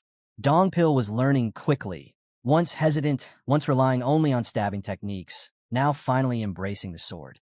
Gripping his blade, the warrior declared that this was his first sword. He raised it high above his head. Hajin's eyes widened. Hajin couldn't understand why his partner swung his sword from such a distance. It shouldn't have been able to reach him. But then the blade came sweeping down, cutting through the air with unexpected weight. He watched the strike rush toward him. It carried no aura, and its speed was sluggish. Blocking it with ease, Hajin frowned and asked his friend what he was doing. But then he felt it, his feet sinking into the ground under the sheer pressure of the blade. Sweat formed on his brow as realization struck. That swing weighed at least 600 kilograms. Dispelling the pressure, Hajin shouted that something so simple would never be enough. But when he lifted his head, he froze.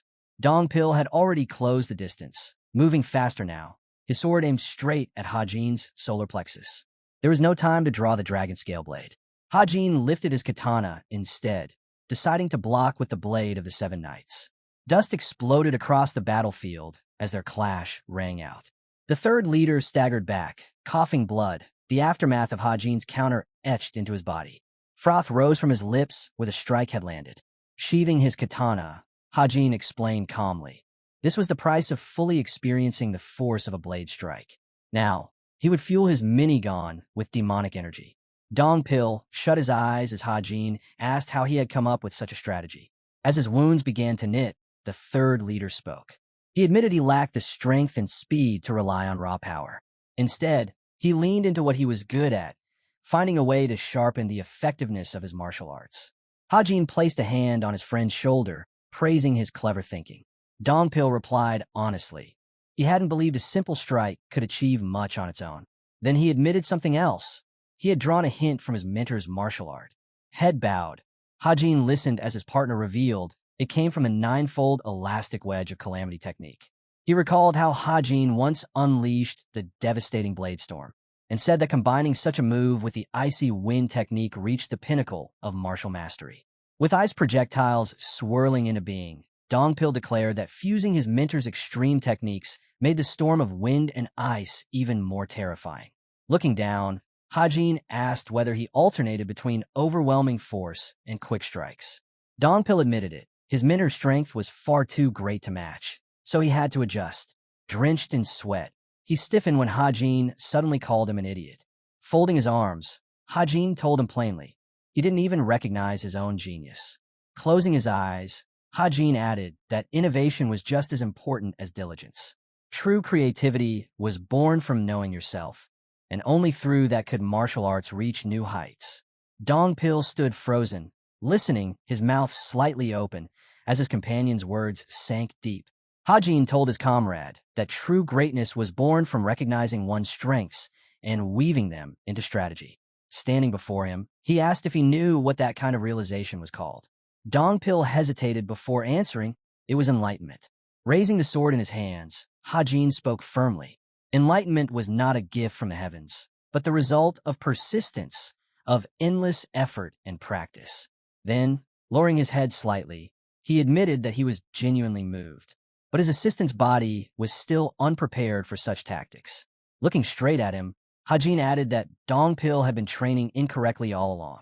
His limits didn't come from his talent, but from the martial arts he had chosen to follow. The warrior froze, at a loss for words. Outside, voices carried, whispering that Hajin had suggested meditation to his partner. Inside, Hajin picked up a book, his eyes lighting up. It was the demonic arts of Isha. Opening the text, he was convinced it would be perfect for Dongpil. A faint smile crossed his face. Even though his assistant was still at a modest level, with diligence he could grasp the basics in a single day. Replacing his current energy with a new one would take time, but it was possible. Reaching for more books, Hajin carefully chose a few others to go along with it. Then, unexpectedly, a little girl appeared. Hajin's eyes widened as he stared, not recognizing who she was at first. Clutching a book in her hands, she greeted him softly, "Brother." Sweat ran down his back as realization struck. This was Yimun, the youngest of the family. Hajin looked at her, remembering how fragile and weak she had once been. Yet now she stood before him, completely recovered. Still, he could not understand why Cheon-sang had chosen to bring such a child into this world. Lifting her head, Yeoman asked if she could visit his house. Soon, they sat together in a large hall. At the table, Hajin asked if it was true. Was she really studying the 10 great demonic arts? The girl nodded, explaining that Cheon-sang himself had given her permission. Hajin studied her carefully. How could someone so young handle such complex techniques? Crossing his arms, he realized he had rarely spent any time with children at all. As the food was laid out, Yeoman thanked her brother warmly. He told her she was welcome to eat whenever she wished. Then, her words caught him off guard. She thanked him for killing Hong Yurin. Hajin spat out his drink in shock.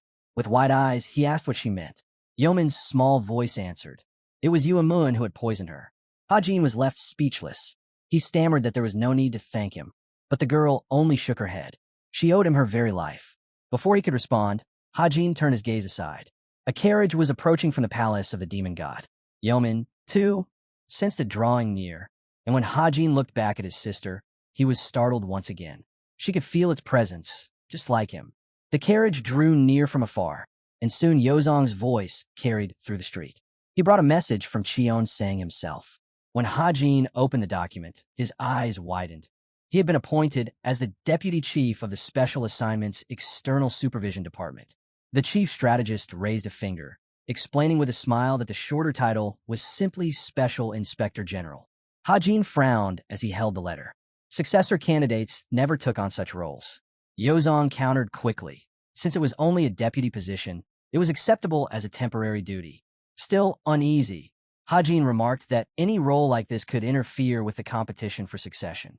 Yozong, studying the painting on the wall, replied calmly that anyone with power would naturally draw opposition. But Hajin shook his head. That wasn't the problem. The real issue was his class. Yozong only smiled wider, dismissing his concern. Don't let worries weigh you down. Hajin narrowed his eyes. The man seemed far too pleased with this conversation. Putting a hand on his hip, Hajin muttered that the position would be nothing but trouble. Then, raising his brows, he accused Yozong directly. Judging by that smug look, they were trying to trick him. Yozong chuckled, impressed at how quickly Hajin caught on. Then his tone shifted. This was a direct order from Cheon-sang. They would depart in 2 days. Hajin remembered Cheon-sang's earlier words, that he would soon send an order, granting him a breath of fresh air. He repeated them silently in his head, clenching his fists. Does this mean I'll have to leave the cult? He asked. Yozong confirmed it. External supervision could only be done outside the cult. For the first time, Hajin's face lit up with joy. Perhaps this order would finally let him walk away freely. Yozong handed him another sheet, asking him to explain in more detail what his duties would be. Snatching the paper, Hajin declared bluntly. His task was to eliminate anyone who misbehaved. Yozong wiped sweat from his brow, muttering that a cup of tea would be nice, though he was far too busy. Hajin tried to usher him out quickly. Waving a hand, Yozong teased that he doubted Hajin could even manage to escort him out. Hajin only told him not to worry.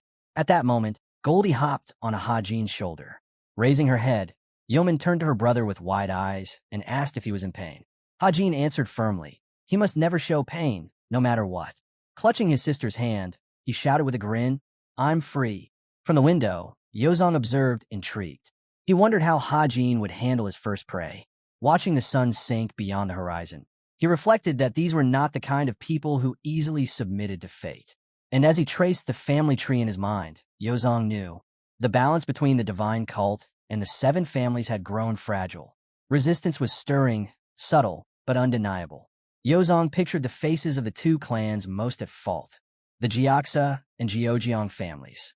Outwardly, they offered their children as disciples to Cheon-sang, but beneath the surface, their true intent was betrayal.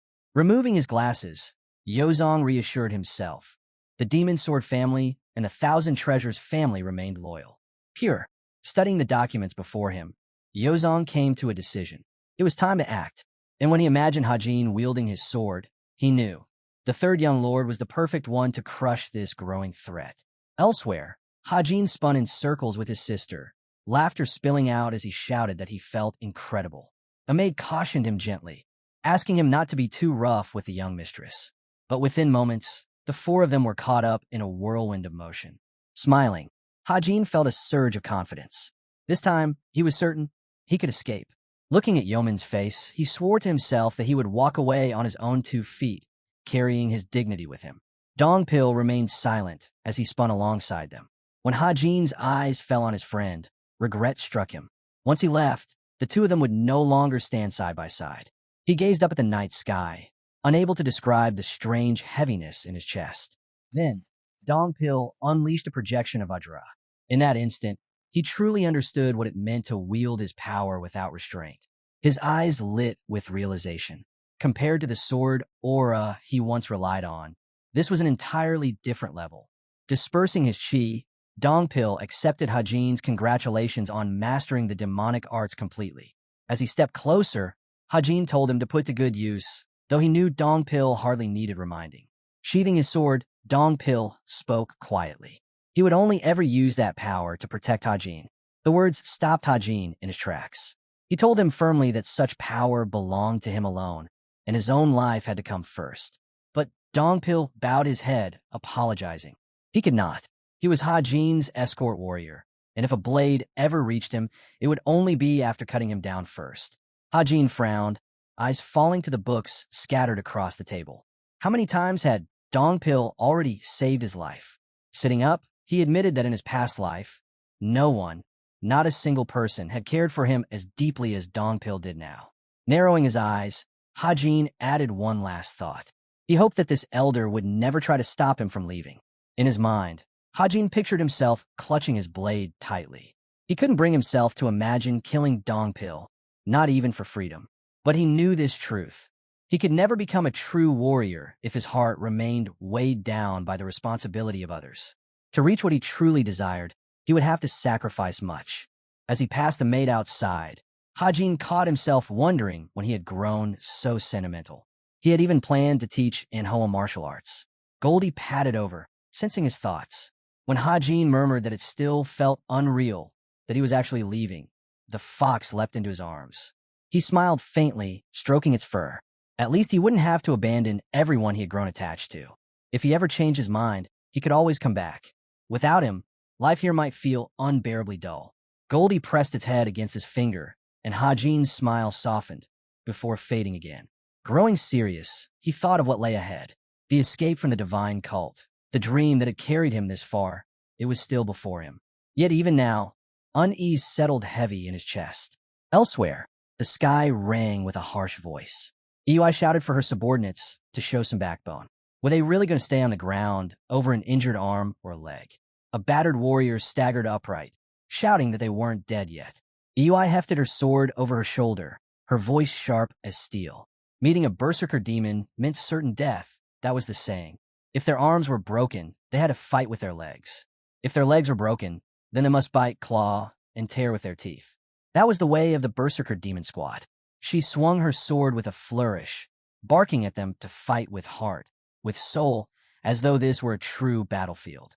Kicking her opponent back, she called him forward again. A fierce grin spread across her face. This was how it had to be done. But by the end, only a handful of trainees could still stand. Ei finally declared the training over for the day. A healer rushed to her side, pointing out that she was injured badly and offering his aid.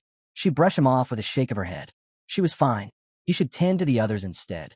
Turning toward the tent, her voice lowered. She couldn't keep doing this. Every moment was meant to be a chance to grow stronger, but sparring with weaker opponents held her back. She couldn't reach the peak like this. The third young lord should have been guiding her. Inside the tent, someone was waiting. He told her he had exactly what she asked for, an opportunity. Go stepped forward, lips curling into a thin smile, and said he had a mission perfectly suited for the Berserker Demon Squad. The red-haired girl's teeth flashed in anticipation. At that same time, a voice echoed within Hajin's mansion, announcing that preparations were complete. Handing Ei a book, Hajin explained that her internalization of power was stable, though not exceptional. That was why he prepared this for her. It might not be highly prized within the cult, but elsewhere it was first class. Surprised, Yui accepted the technique. Hajin told her that if he had more time, he would have trained her personally. Instead, he left her notes and comments to follow. He couldn't be sure how useful they were, but he knew one thing. She had the potential. She was not unusually gifted, not like others he had seen, but Hajin told her what she did possess. Consistency, seriousness, the qualities most people lacked. The maid broke into tears at his words. After changing clothes, Hajin found her again. She raised her head and asked quietly if he couldn't entrust this task to someone else. Couldn't he stay? Hajin's mouth fell open in shock. She knew. Somehow, she understood that he was leaving the cult. He owed her so much, yet he had never expected her to see through him. Resting a hand gently on Angwa's head, he told her not to skip meals, just because there would be no one left to cook for. Then the gates opened. Yui dropped to her knees, greeting Hajin formally. She announced her new position, Deputy Inspector General. Raising her head, she addressed Hajin by his own freshly appointed title, Deputy Chief of the Special Assignments External Supervision Department. The crowd around them knelt as one, cheering for the Special Inspector General. Hajin gave a small laugh. Embroidered on his shoulder was the mark of the Divine Cult's Inspector General. And now, with his two deputies at his side, he stepped forward into his new role. The carriage rolled out. By its pace, they would reach the Gioxa family in a few days, longer if they made too many stops. Inside, Hajin sat in silence. For years he had dreamed of this, freedom, and yet, as the wheels carried him farther away, unease gnawed at him. Closing his eyes, he searched himself. Why did it feel like this? His senses, sharpened by countless battles, were on high alert. He frowned. This was worse than the time he'd been trapped by the righteous Heavenly Alliance. Worse than the Iron Blood Fortress. Worse even than facing Li Qian-sang. Clenching his fist, a dark thought struck him. Could it be that he couldn't escape, even now? Faces of his enemies flashed through his mind as he tried to grasp what he was missing. His eyes flew open when Yui and Dongpil leaned forward, worry etched on their faces. Sweat poured down his brow, and they asked if he was all right. I was just thinking, Hajin replied, brushing it off. I'm fine. Night began to fall. He gave the order to prepare camp. When the carriage stopped, Dongpil stepped outside, remarking that perhaps Hajin wanted to be alone. Yui agreed, her voice sharp with concern. He hadn't even eaten. Turning to Dongpil, she asked if he knew anything, since he was closest to Hajin. But he shook his head. He didn't know either. Yui looked back at the carriage. If the mission leader is compromised, the entire mission is at risk. And then, Hajin's voice cut between them. He stood there suddenly, a wry smile on his lips, saying their concern touched him so deeply he nearly cried. Yui jumped, stunned. You should have warned us. Sneaking up like that. Your stealth is terrifying. Hajin barked back that it was a stealth technique. They were just being inattentive. The flames of the campfire burned bright as his words hung in the air. The young man asked for some dried meat. As he ate, Yui remarked that he was enjoying it like it was a feast. He shook his head and said he'd tasted dried meat before. It was far worse. Compared to that, this was almost gourmet. Yui then offered him a flask of alcohol. Taking a drink, he commented that she seemed awfully eager about this mission. Normally, quests like this went to the criminal law hall or the main hall. Yet here she was carrying alcohol. Yui quickly explained it was meant for celebrating afterward. While he drank, Dongpil spoke up, asking if he could try some as well. Yui snapped at him, saying there was no way he should drink. Offended, Dongpil muttered that he only wanted a small sip. The young man smirked, asking since when the two of them had gotten so close. Yui looked up at the sky and shouted that they weren't close at all. Dongpil, too, insisted he had nothing to do with her. Days later, their convoy reached the gates of the Gioxa family estate. Sango stood before them, explaining that the grounds were under heavy construction. They couldn't house everyone, so the guards would be moved elsewhere. Yui's brow furrowed, anger flashing at his words. The young man stepped forward, Estiomak baying once as he asked if Sango was the patriarch. Releasing a wave of chi, Sango replied that he was the second patriarch. Hajin frowned and asked where the true head of the family was. Looking over the men gathered, Hajin declared that their lack of respect was obvious. They should simply write in their reports that there was nothing to report, since the Gioxa family clearly looked down on the divine cult. With that, he said they'd go directly to the great young family instead. Sango's brows tightened. The young man turned and ordered his attendants to record everything that had just happened, pointing out how the Gioxa family had insulted the divine cult by trying to separate them from their guards under the excuse of construction. Sango quickly shouted after him, begging Mr. Inspector to calm down. But Hajin only glanced back, noting that Sango refused to even call him by his proper title. The man frowned, insisting they hadn't even heard the Gioxa family's side yet. How could he just cut ties and act on his own judgment? The young man looked over his shoulder and answered that this was exactly how he handled things. After all, why should he stay after being greeted with such hostile, demonic energy? If it were anyone else, they'd have already walked away. Cold sweat dripped down Sango's face. He knew well. Hajin standing before him was the disciple of a demon lord. Sango stepped forward, saying that their men had just finished training and hadn't been able to control their demonic energy properly. He bowed, sincerely apologizing on their behalf. The young man turned sharply and asked if that was really the truth. Narrowing his eyes, Sango insisted it was. But in response, Hajin released his chi, his voice cutting through the air as he said he didn't like the way Sango was looking at him. He unsheathed his blade, the steel gleaming, and demanded if Sango was undermining Cheon Sang's authority at that very moment. Sango's body trembled as he denied it, calling the accusation absurd. Yet Hajin's presence only grew heavier, his aura wrapping around him like a storm. Then tell me, Hajin's voice rang out, who do you think I represent right now? His eyes flared with power. Sango's eyes widened in dread. He knew that answering wrong meant death. Suddenly, Hajin roared for him to speak. The force of his chi sent the patriarchs staggering backward. Gritting his teeth, Sango forced the words out. He was representing Cheon Sang. But inside, he realized he could barely remain standing against such terrifying energy. Hajin didn't ease up for a second. Instead, he demanded they start over. Sango quickly lowered his head and formally introduced himself, saying it was an honor to stand before him. Trying to ignore the suffocating aura pressing down on him, he explained that the estate was under construction and they lacked the space to house so many guards. They had prepared a temporary resting place instead. Hajin frowned and turned to Eui, asking if she was Ryong to stay in such a place. After all, it was meant for short-term use, hardly comfortable for anyone.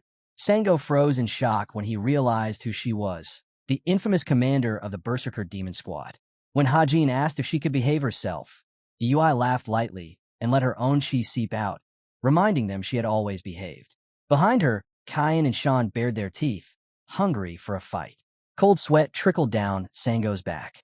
Hajin eyed them and asked if Sango was truly fine with this, since those two were barely under control.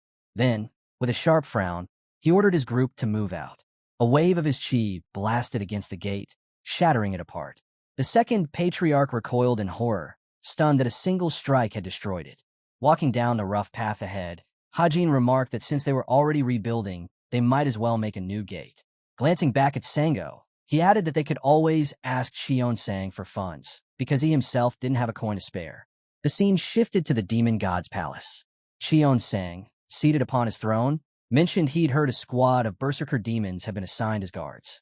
Yozong, standing before him, replied that they had no other choice, but they were, in fact, perfect for the job. Cheon Sang smiled. Yozong remarked that the squad's reputation alone should be enough to keep conflicts at bay. Raising his cup, Chong countered that trouble might still come. The Gioxa family wouldn't show them kindness. In fact, the situation could even force the third young lord to clash with them instead.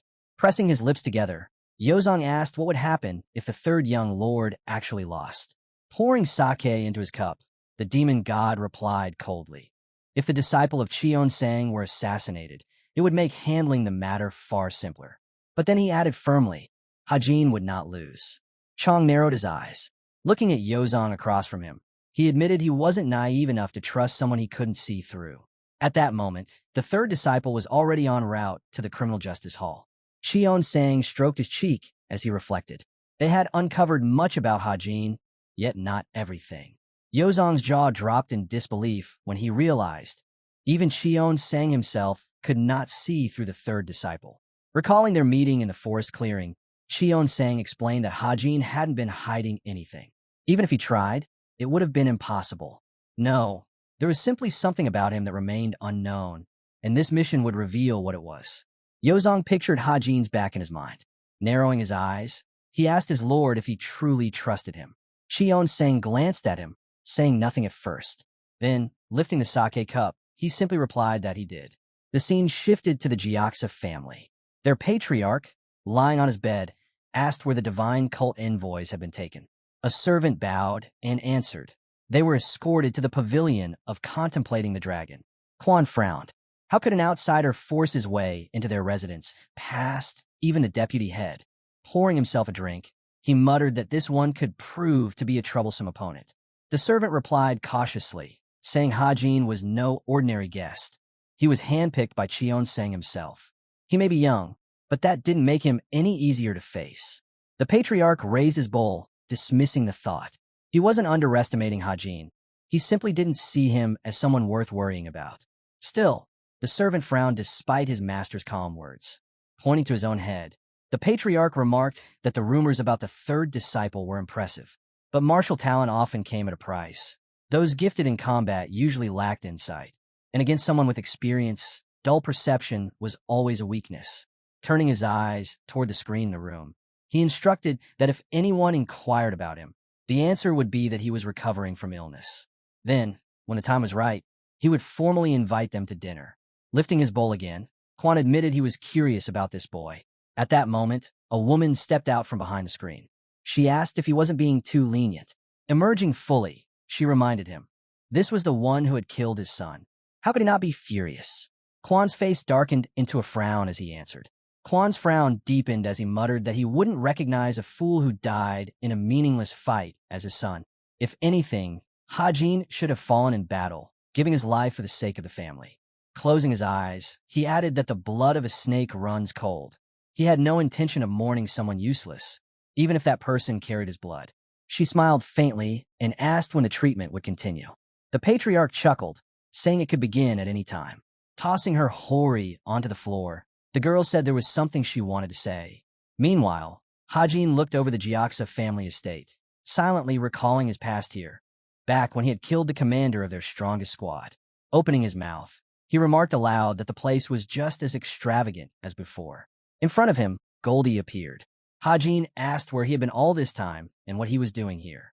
The fox rose and began to pace, restless. Hajin grew concerned, noticing that Golden hadn't even been eating as much as usual. Just then, Hajin felt a stranger's presence. Turning, he saw a girl approaching. Yirin stopped before him, parting her lips to suggest they speak in private. Before long, the two were seated at a table together. Yirin's gaze moved to the fox. She asked what kind of creature it was. Raising his cup, Hajin replied simply, it was his friend. Sitting across from him, Yirin was surprised. The third young lord calling a fox his friend was not what she expected. But Hajin cut her off, asking why she had sought him out. Frowning, Yirin studied him silently. Inwardly, she admitted it wasn't a mistake. This man had changed. He wasn't irritated out of arrogance. He was calm, steady, utterly unshaken.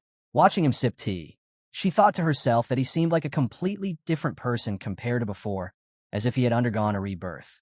Her frown deepened. Everyone in the family, even her father, had underestimated him. And under these circumstances, she couldn't predict what might happen to her family. She needed to know the true reason for his presence here. Hajin set his cup down, saying that if she had nothing to say, he would be leaving. The fox leapt onto his shoulder just as Yirin suddenly congratulated him. She noted how impressive his results had been since returning from the secluded bamboo grove. Not only had he caught the overlord's attention, but he had also been granted the title of Inspector General. Looking straight at her, Hajin asked what she was getting at. Was she here to curse the man who had beaten her brother?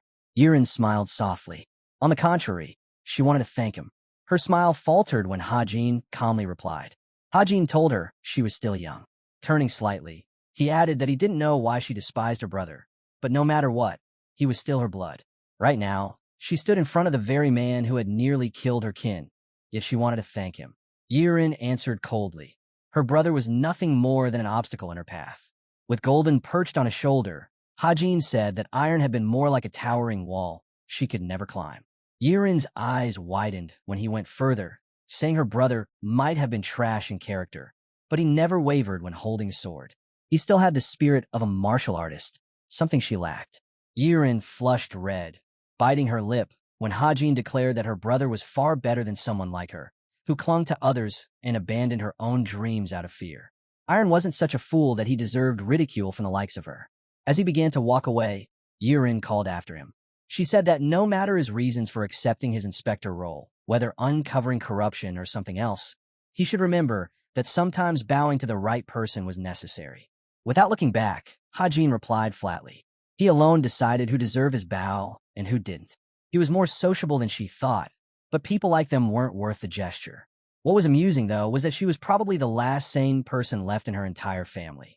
Yurin's jaw dropped as he added that she needed to muster courage when facing him again. His eyes glinted as he warned her.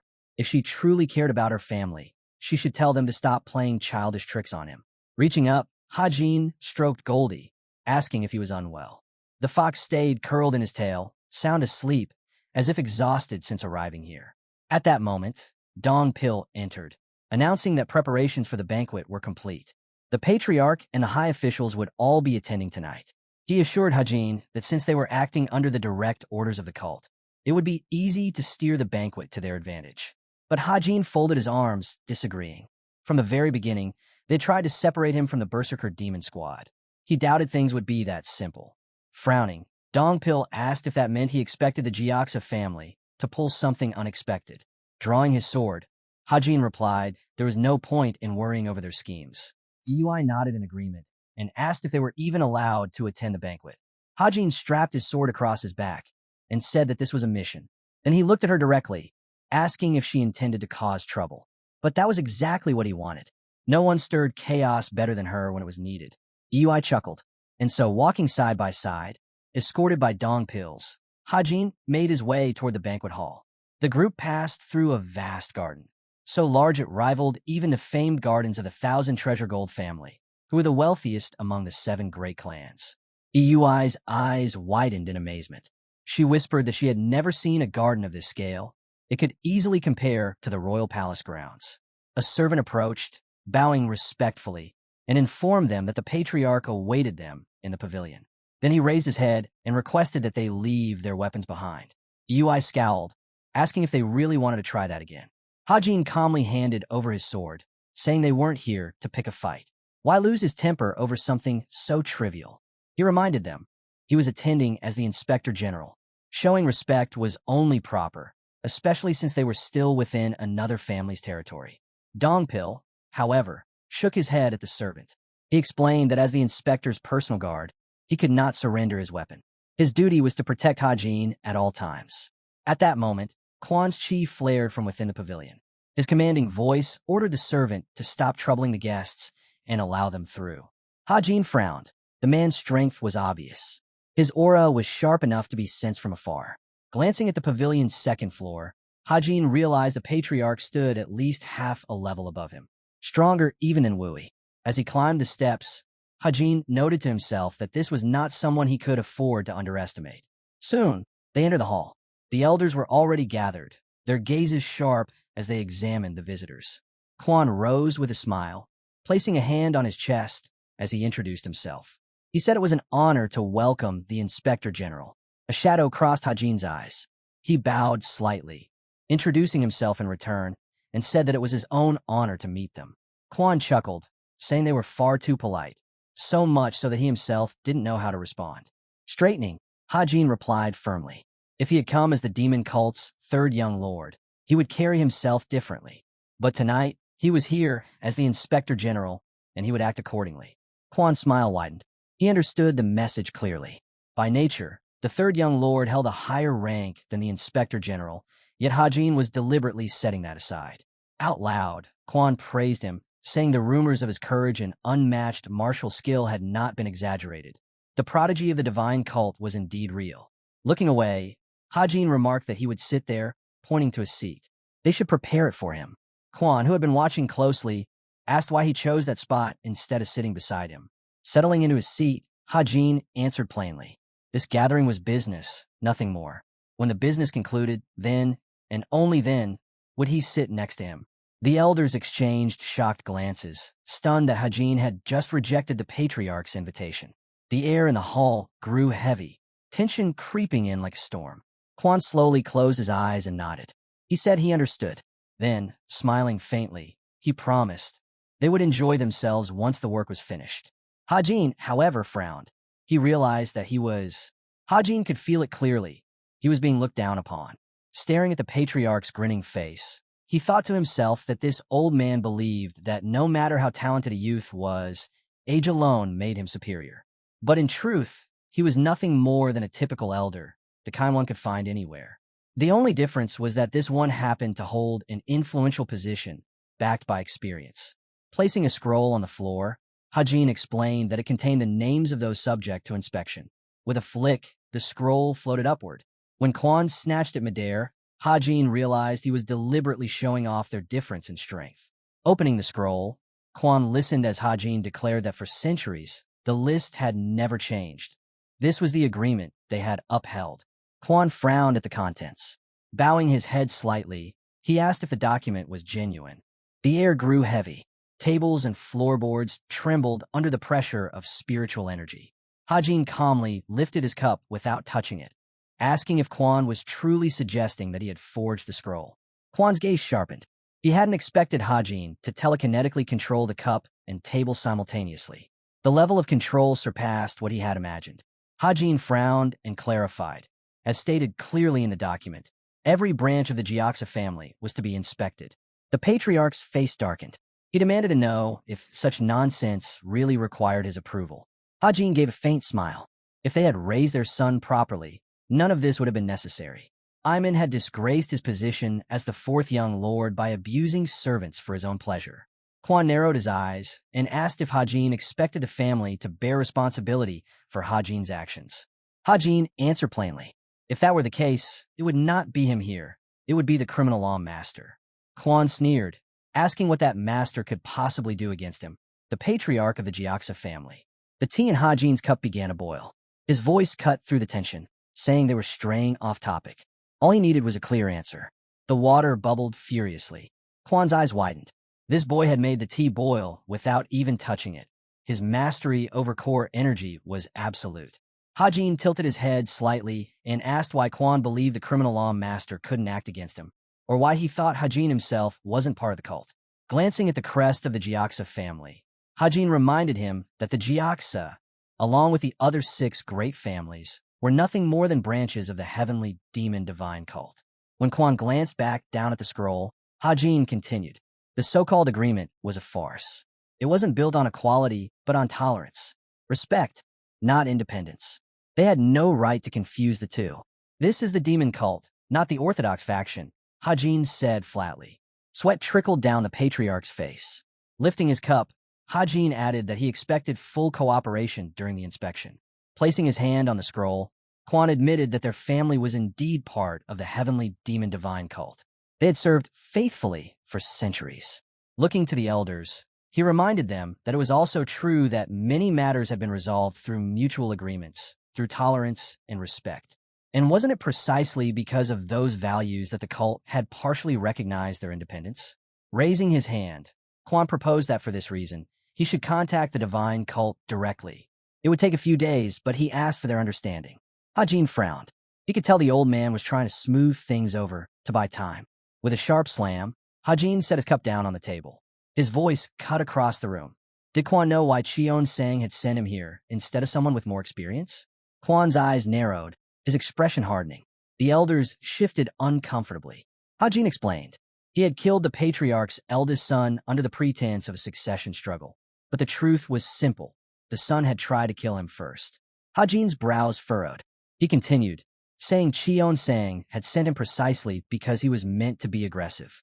Quan, seated across from him, asked in a low tone if such aggression was truly necessary. Hajin leaned forward, his voice sharp. Did Quan expect to slip past accountability with nothing but smooth words and a snake's tongue? The patriarch gritted his teeth. A servant at Quan's side suddenly stepped forward, shouting that this was going too far, even for the inspector general. Yes, the Gioxa family belonged to the divine cult, but the patriarch was a man of high standing, someone only Cheon-sang himself could address. A cup shot past the servant's head and shattered against the wall. The hall fell silent. Hajin's voice rang cold. This was a matter between the patriarch of the Gioxa family and him, the inspector general. No one else had the right to interfere. Blood trickled down the servant's face as Hajin's aura exploded outward. He declared that he would forgive this intrusion once. but only once. If it happened again, he would destroy the offender without hesitation. Then he issued his command. All documents would be checked here and now. The entire hall froze. Quan closed his eyes as Hajin ordered the servants to bring every accounting record from the past 3 years. They had half an hour. If the books weren't delivered by then, the Jiaxa branch would be reported as non-compliant. In that moment, Quan no longer saw just a youth across from him. Hajin stood before him like a titan, his voice carrying the weight of absolute authority. Quan realized too late that he had misjudged him. He had seen only a youth and underestimated him, but Hajin had carried himself like a politician, seeing through everything, never giving him the chance to take control. Faint light from the lanterns spread through the gazebo. Sitting at the center of the hall, Hajin thought to himself that this had gone more smoothly than expected. He hadn't imagined that his time as a slave to the righteous alliance leader would be so useful here. All he had done was mimic the way that man had hounded his subordinates, yet it worked astonishingly well. As he lifted his cup, Hajin suddenly felt the 6 forces of the heavenly network stir on their own. His heightened senses screamed of danger. The back of his head prickled, though he couldn't yet understand where the threat was coming from.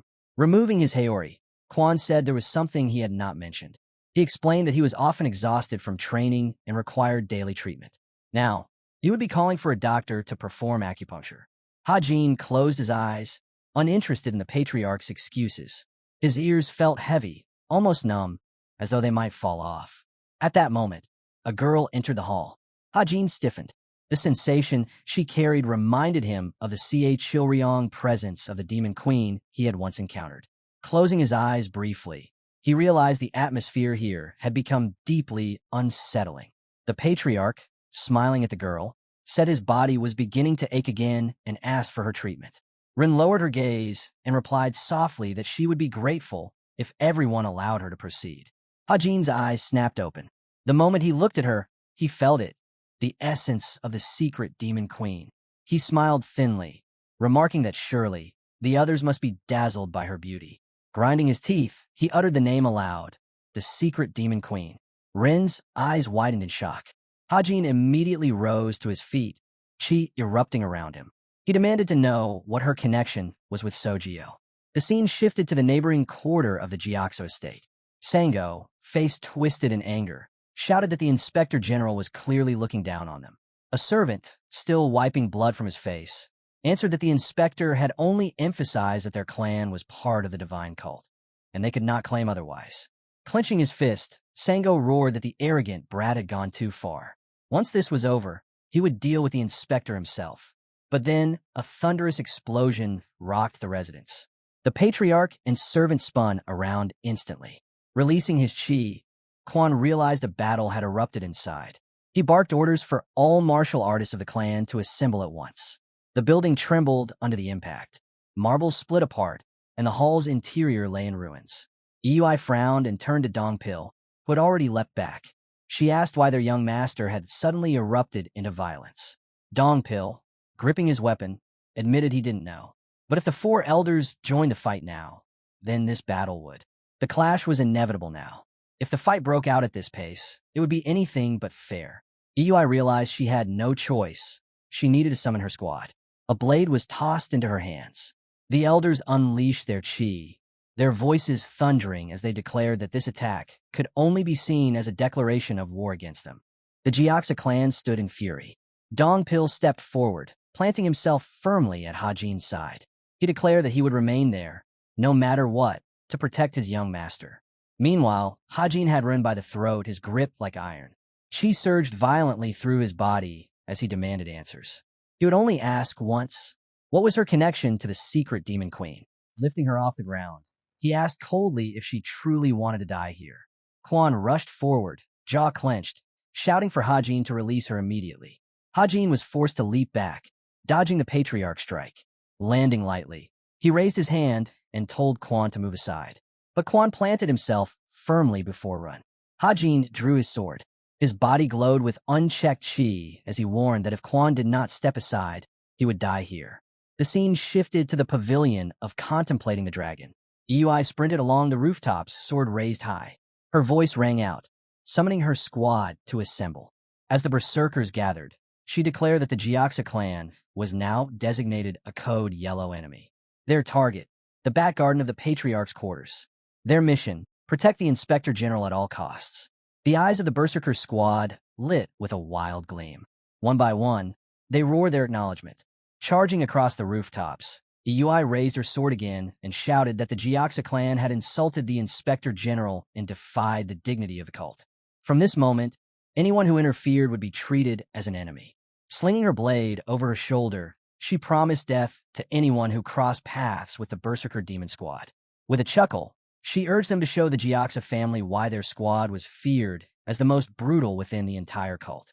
Back in the hall, Dong Pil swung his blade, releasing a surge of chi that forced the elders back. He positioned himself in their path, declaring that none of them would lay a hand on his young master. The elders ground their teeth, their minds reeling. A martial artist so young, yet already standing on equal footing with them. The four elders of the Gioxa family. Dong Pil's breaths grew heavy. He knew the truth.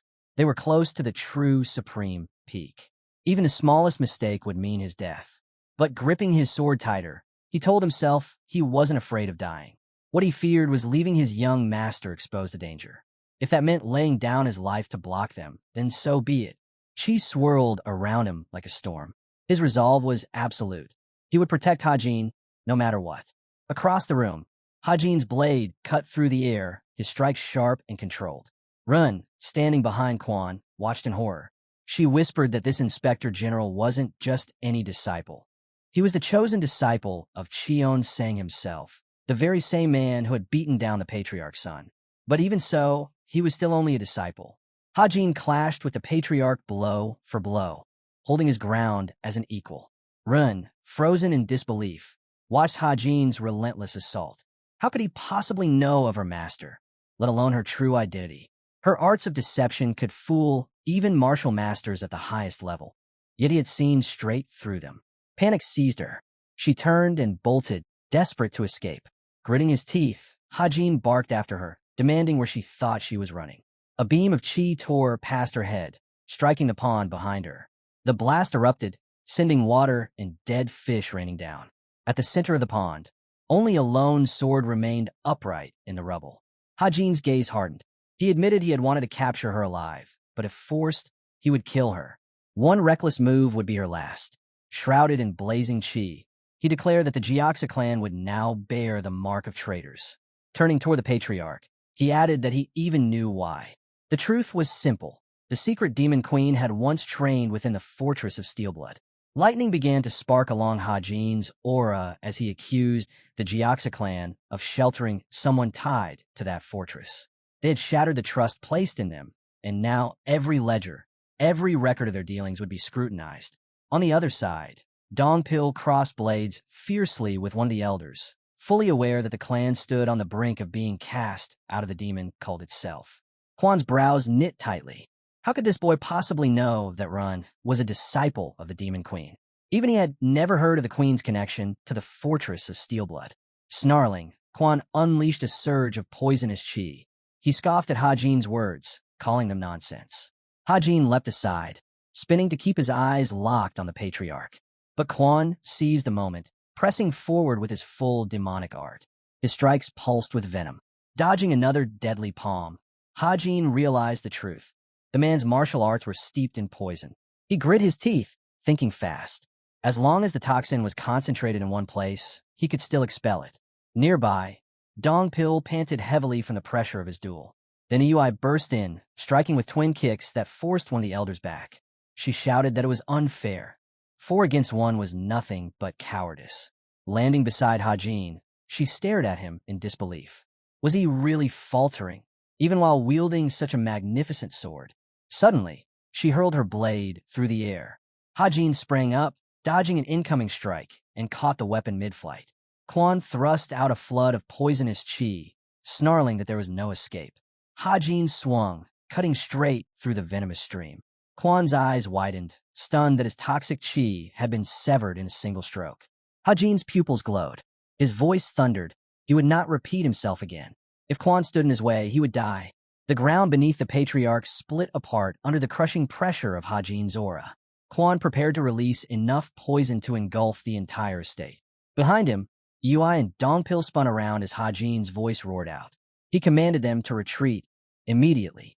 Poisonous streams of qi surged toward Hajin, covering his nose and mouth. He pressed forward, still searching. His eyes locked on her, standing calmly behind Quan, completely untouched by the poison. The air itself trembled with her dark qi, spreading like a suffocating veil. It hit him, then, what his sharpened senses had been warning him about. If Jean had wrapped his blade in sheer force, then this girl had drenched the battlefield in shadows. Hajin's sword flashed, slicing through the venomous currents. But the patriarch instantly appeared before him, standing tall. With a strike, Quan declared that Hajin's end had come. Hajin's answer was sharp. If you wanted death so badly, you should have said so earlier. I'd have gladly helped. His brow furrowed. Freedom, the one dream he longed for, still lay hidden behind vengeance he could not let go. Seizing Quan, memories of those who had wronged him flooded his mind. Until their blood was paid in kind, his soul would never rest. Clenching his grip tighter, Hajin muttered, "Our first true meeting, it would have been easier to cut you and run down together, cleansing this clan once and for all." The patriarch's eyes widened. Hajin roared, "A pleasure to meet a poisonous snake."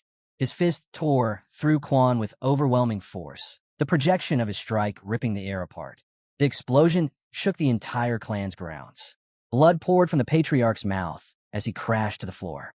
Hajin quickly struck his acupuncture points, ordering Dongpil, "Grab Ren." She lifted her hands, summoning qi. But before she could unleash it, Dongpil's blade severed her fingers in a single swing. His follow-up blow slammed in her body as he leapt past. Rin choked on blood, her eyes clouded in disbelief. Her technique, why did it fail against this man? The second patriarch stormed in, shouting in fury. "How dare you attack our patriarch in our own halls? Do you truly think being disciples of the master will spare you?" Hajin's gaze shifted to him, cold and sharp. Before the man could continue, a razor-thin slash of qi cut past his face, silencing him. Yui stepped forward, sword leveled. "You're speaking to Hajin and the chief inspector. This is your only warning. Disobey, and we'll classify you as code red enemies." The man froze, trembling with rage. Yui's tone remained steady. "If you resist, you'll die here. At best, you'll lose an arm, and the cult will know of it." Her sword hummed with qi. "The end of your family is inevitable." As Hajin walked past her, he spoke without hesitation. "I don't need the patriarch. My goal is that woman." A servant watching from the shadows narrowed his eyes. "I understand him perfectly," he murmured. Though their hands were tied, he furrowed his brows and spoke firmly. "There's no point in arguing about who struck first. We came here to end this without bloodshed. Release the patriarch, give an honest account, and you'll walk free." His words carried caution, yet also trust. Sango glanced back at him. The man's composure was clear. He truly wanted to settle things peacefully. But the servant, tense and unwilling to yield, warned, "If you insist on this path, we'll have no choice but to use force." Hajin closed his eyes. Unlike the hot-tempered second patriarch, this man carried himself differently, but even his measured tone grated on him. He asked coldly, "Do you speak for the patriarch?" The inspector met his gaze. "As far as I know, in the patriarch's absence, the second patriarch carries authority." Hajin's frown deepened. "Enough arrogance. Step back." He moved forward, his voice sharper. "I won't waste words with someone who has no real power." Sango cut off his subordinate sharply. "I'll handle this."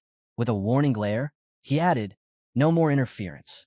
If you overstep again, punishment will be immediate." The servant fell silent, shocked at his harshness. For the first time, he realized just how reckless the second patriarch truly was. Hajin let out a weary sigh, but Sango pressed closer. "You're not only injured, you've been poisoned. The blackbone snake's shadow palm leaves its mark. Its energy might be keeping you on your feet, but at most, you have 3 days." His eyes narrowed. "Hand over the patriarch, and I'll give you an antidote." Blood trickled from Hajin's nose. He waved him off. "Enough. Step back." But Sango advanced another step. "You're at your limit. Injured. Poisoned. One strike away from collapse." Hajin's eyes flashed. "You're standing too close. Are you planning to attack me and drag me away?" Without warning, Sango's body shifted, his form twisting as he lunged. Yui and Dongpil gasped in shock. Hajin's pupils lit up, his spiritual body awakening. His eye gleamed with power, and in that instant, Sango's world turned upside down. Before the clan could react, the transformed beast appeared, the jackal, jaws wide. Its fangs clamped down mercilessly, and within them was the head of the second patriarch. The clan froze in horror. The beast landed at Hajin's side and spat out the patriarch's severed head. Dongpil narrowed his eyes, unable to grasp when Zolit had grown to such strength. Hajin stroked the jackal's fur. I was worried. You've been restless these past 2 days, but it seems it was all for this surprise. Even his tone had grown deeper, resonating with newfound power. Touching his wound, he felt the poison mixing into his blood, but Zolit's spiritual energy surged through him, mending what it touched. Closing his eyes, Hajin let the change wash over him. Despite its suddenness, it felt strangely natural. The patriarch's guard trembled in horror as Hajin's voice cut through the silence. Tell me, what was it you promised to do with us? Do you still want an honest report? Or has your stance changed? Straightening, Hajin's tone sharpened. You still think you stand above us? You're in no place to bargain. At best, you can plead for mercy, maybe ask for a favor. But negotiations? Those are over. His gaze locked onto the guard. You're the one in charge now. Why hesitate to decide? Keep flaunting your arrogance, and I'll erase your family completely. The scene shifted to another chamber within the Gioxa family. Hajin sifted through the records stacked on the table.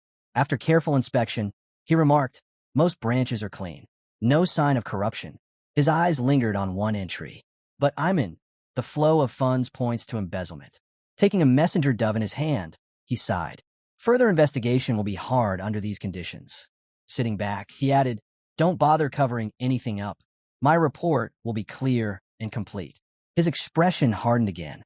I'm also the leader here.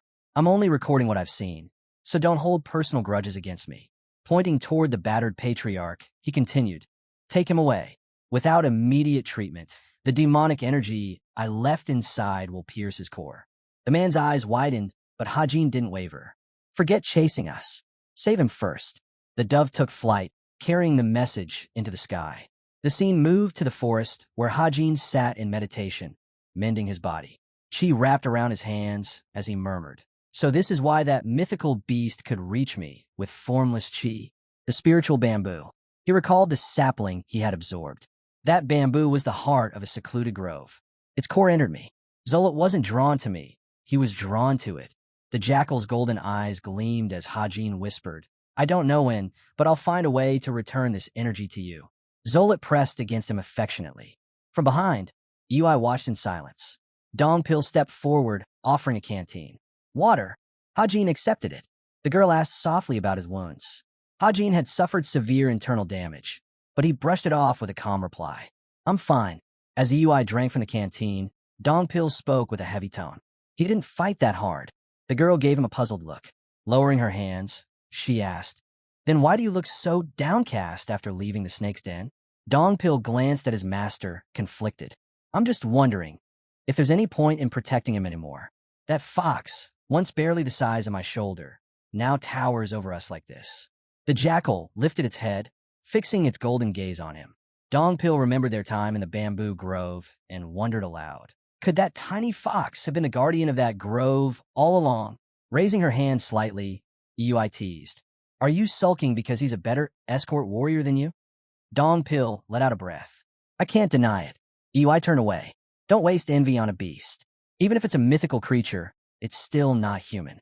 Closing his eyes, Dongpil muttered, I just don't know what to do now. Ui frowned, but before she could answer, Hajin approached. You two all right? We're fine, they replied in unison.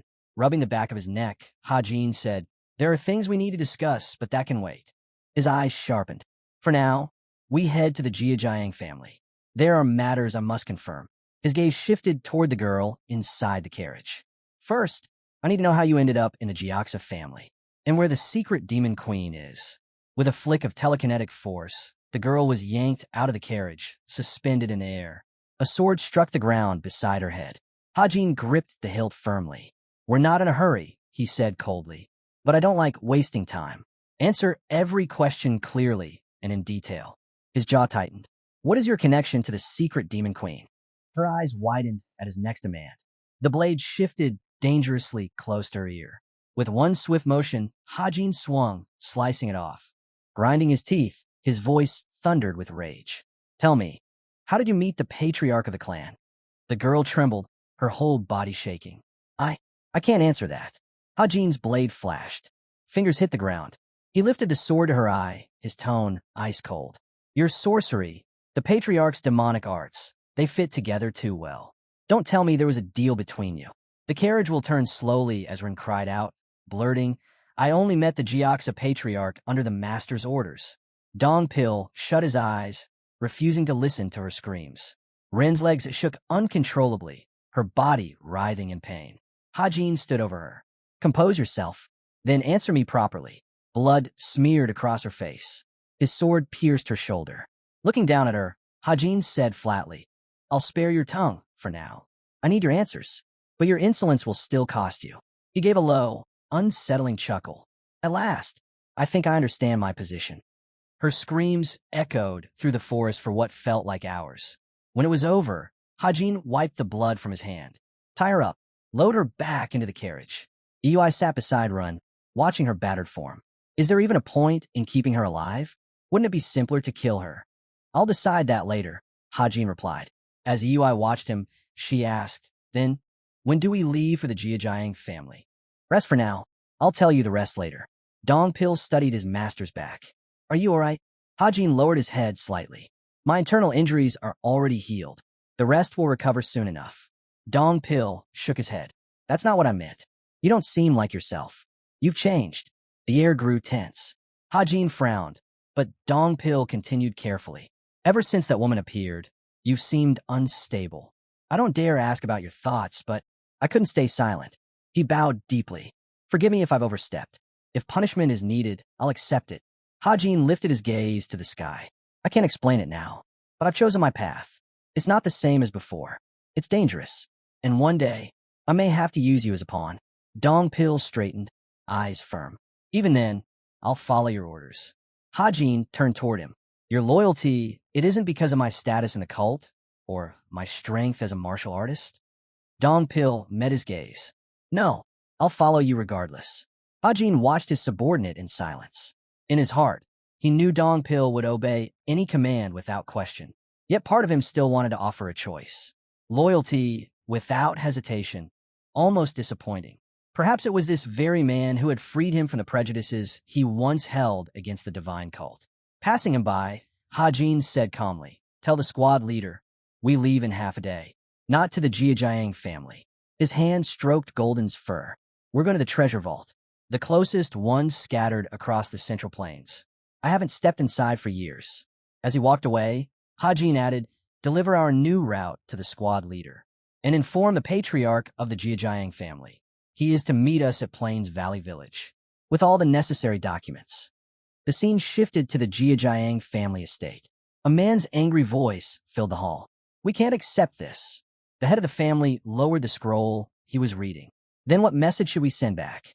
His brother answered firmly. We'll deliver exactly what the Inspector General commanded us to. Risen scowled. The Inspector General was appointed directly by the immediate lord. To question him is the same as questioning Cheon Sang himself. Richeon raised his hand. So we obey? And what are the other families? How will they see us if we simply bow? Risen's eyes narrowed. Since when have I cared about the opinions of other families? His brother pressed on. We cannot allow them to look down on us. What did you just say? Risen's tone grew sharp. Richeon lowered his head. Forgive me. I shouldn't have spoken so. But my stance remains. The family head rose to his feet. Regardless of how reasonable our answer may seem, if the divine cult rejects it, their word is law. We are bound to obey, however unjust their orders may be. Gesturing toward Chong, he continued, All of this unfolds under the will of the demon god. That is the true essence of the bond between the 7 families and the cult.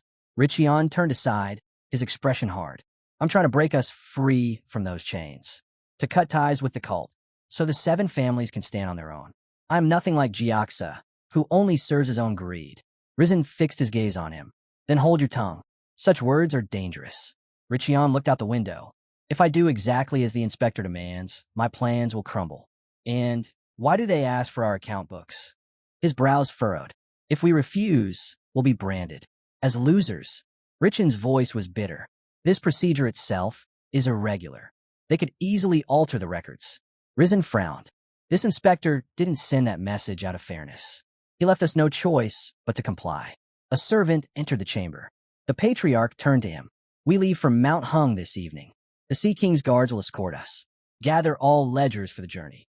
The scene shifted to the mountains, where Hajin's convoy advanced. Stepping out of the carriage, Hajin commanded, "Leave the carriages and horses here. We'll move on with only the Berserker demon squad." His eyes narrowed at the entrance ahead. The passage is too narrow. Barely enough space for 100 men. Beside him, Yui asked, "So, we keep them waiting here?" Lowering his hands, Hajin replied, "Tell them to stay sharp. No reckless moves. If Patriarch Jijiang has sense, he'll arrive within 2 days. By then, we must finish what we came for." Her eyes widened. What task? Hajin's gaze lifted to the mountain. "You'll understand once we're inside." He began climbing, his thoughts steady. "I thought I'd feel excitement coming back here. But no, only calm. Maybe it's because my path is clear now. This place, it marks the start of my second life." Eui and Dongpil followed close behind. Reaching a narrow gap in the rock, they entered, swallowed by darkness. Eui muttered complaints under her breath. Dongpil shot back, careless, for the leader of a berserker squad. Her voice rose. "It's not as easy as it looks. I was made for breaking and killing, not careful steps." Hajin closed his eyes. "That excuse doesn't change your lack of preparation." Eui snapped back instantly, pointing at Dongpil. "And what about him? He stepped on my foot." Hajin glanced over his shoulder, expression unchanged. He had expected this. The air inside was laced with foul, twisting odors, disrupting their senses. Without his heightened perception, they would have been lost already. He pressed forward, unwavering. Soon, the tunnel seemed to end in a dead wall. Hajin set his hands against the stone and pushed. The hidden path groaned open. "Not far now," he said. They had walked less than 5 minutes when a blinding light forced Eui and Dongpil to shield their eyes. Hajin, however, stared ahead without blinking. Before him stretched his greatest refuge, the shelter he had crafted back in Han, during his years as an assassin. The cavern's ceiling and walls glimmered with embedded spiritual stones, flooding the chamber with light. Hajin stood still, gazing at it. Hajin looked around the cavern. He needed nothing from here. Dongpil's eyes caught the massive clay barrels. "These are life-sustaining pills.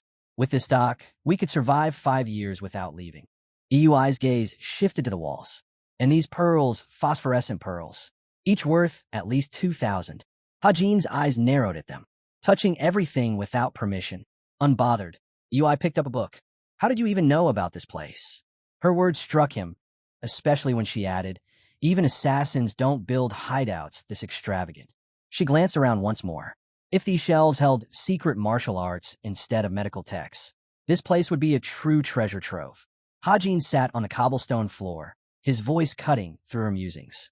"Eyui." She turned, surprised by his serious tone. "I'll be brief," he said. Her eyes widened when the offer came, to work under him. She looked around again, a flicker of disbelief in her expression. What kind of cautious man built a place like this? The books, the medicines, the treasures. It felt more like a fortress than a hideout. But to Hajin, it was nothing more than that. A hideout. Memories of his past life seeped in. This place, the hideout of the greatest assassin alive, the so-called king of assassins. He had crafted it with more care than anyone else could. Yet what had that life amounted to? He lived not as himself, but as someone else's blade. A turtle crawling too slowly, realizing too late what he truly wanted. By the time the truth struck him, he was already dead. His own face flashed in his mind. Hajin, one of the strongest martial artists alive. But those titles meant nothing. He had been nothing but a tool. A child in an old man's shell, never once living for himself. Back then, he never risked his life to seize his own fate. Now, could he truly give everything up for freedom? The moment of his execution flickered in his mind, his head falling from his shoulders. His chest tightened with a grim thought. If I had aimed higher from the start, perhaps I would not have died that way. Bracing his feet against the stone floor, he made his resolve. This time I will live. Turning to Eyui, his expression was firm. "I'll be brief," he repeated. Her eyes widened once more at his words. His request for her to become his person. A single drop of water struck a puddle in the silence. EUI frowned.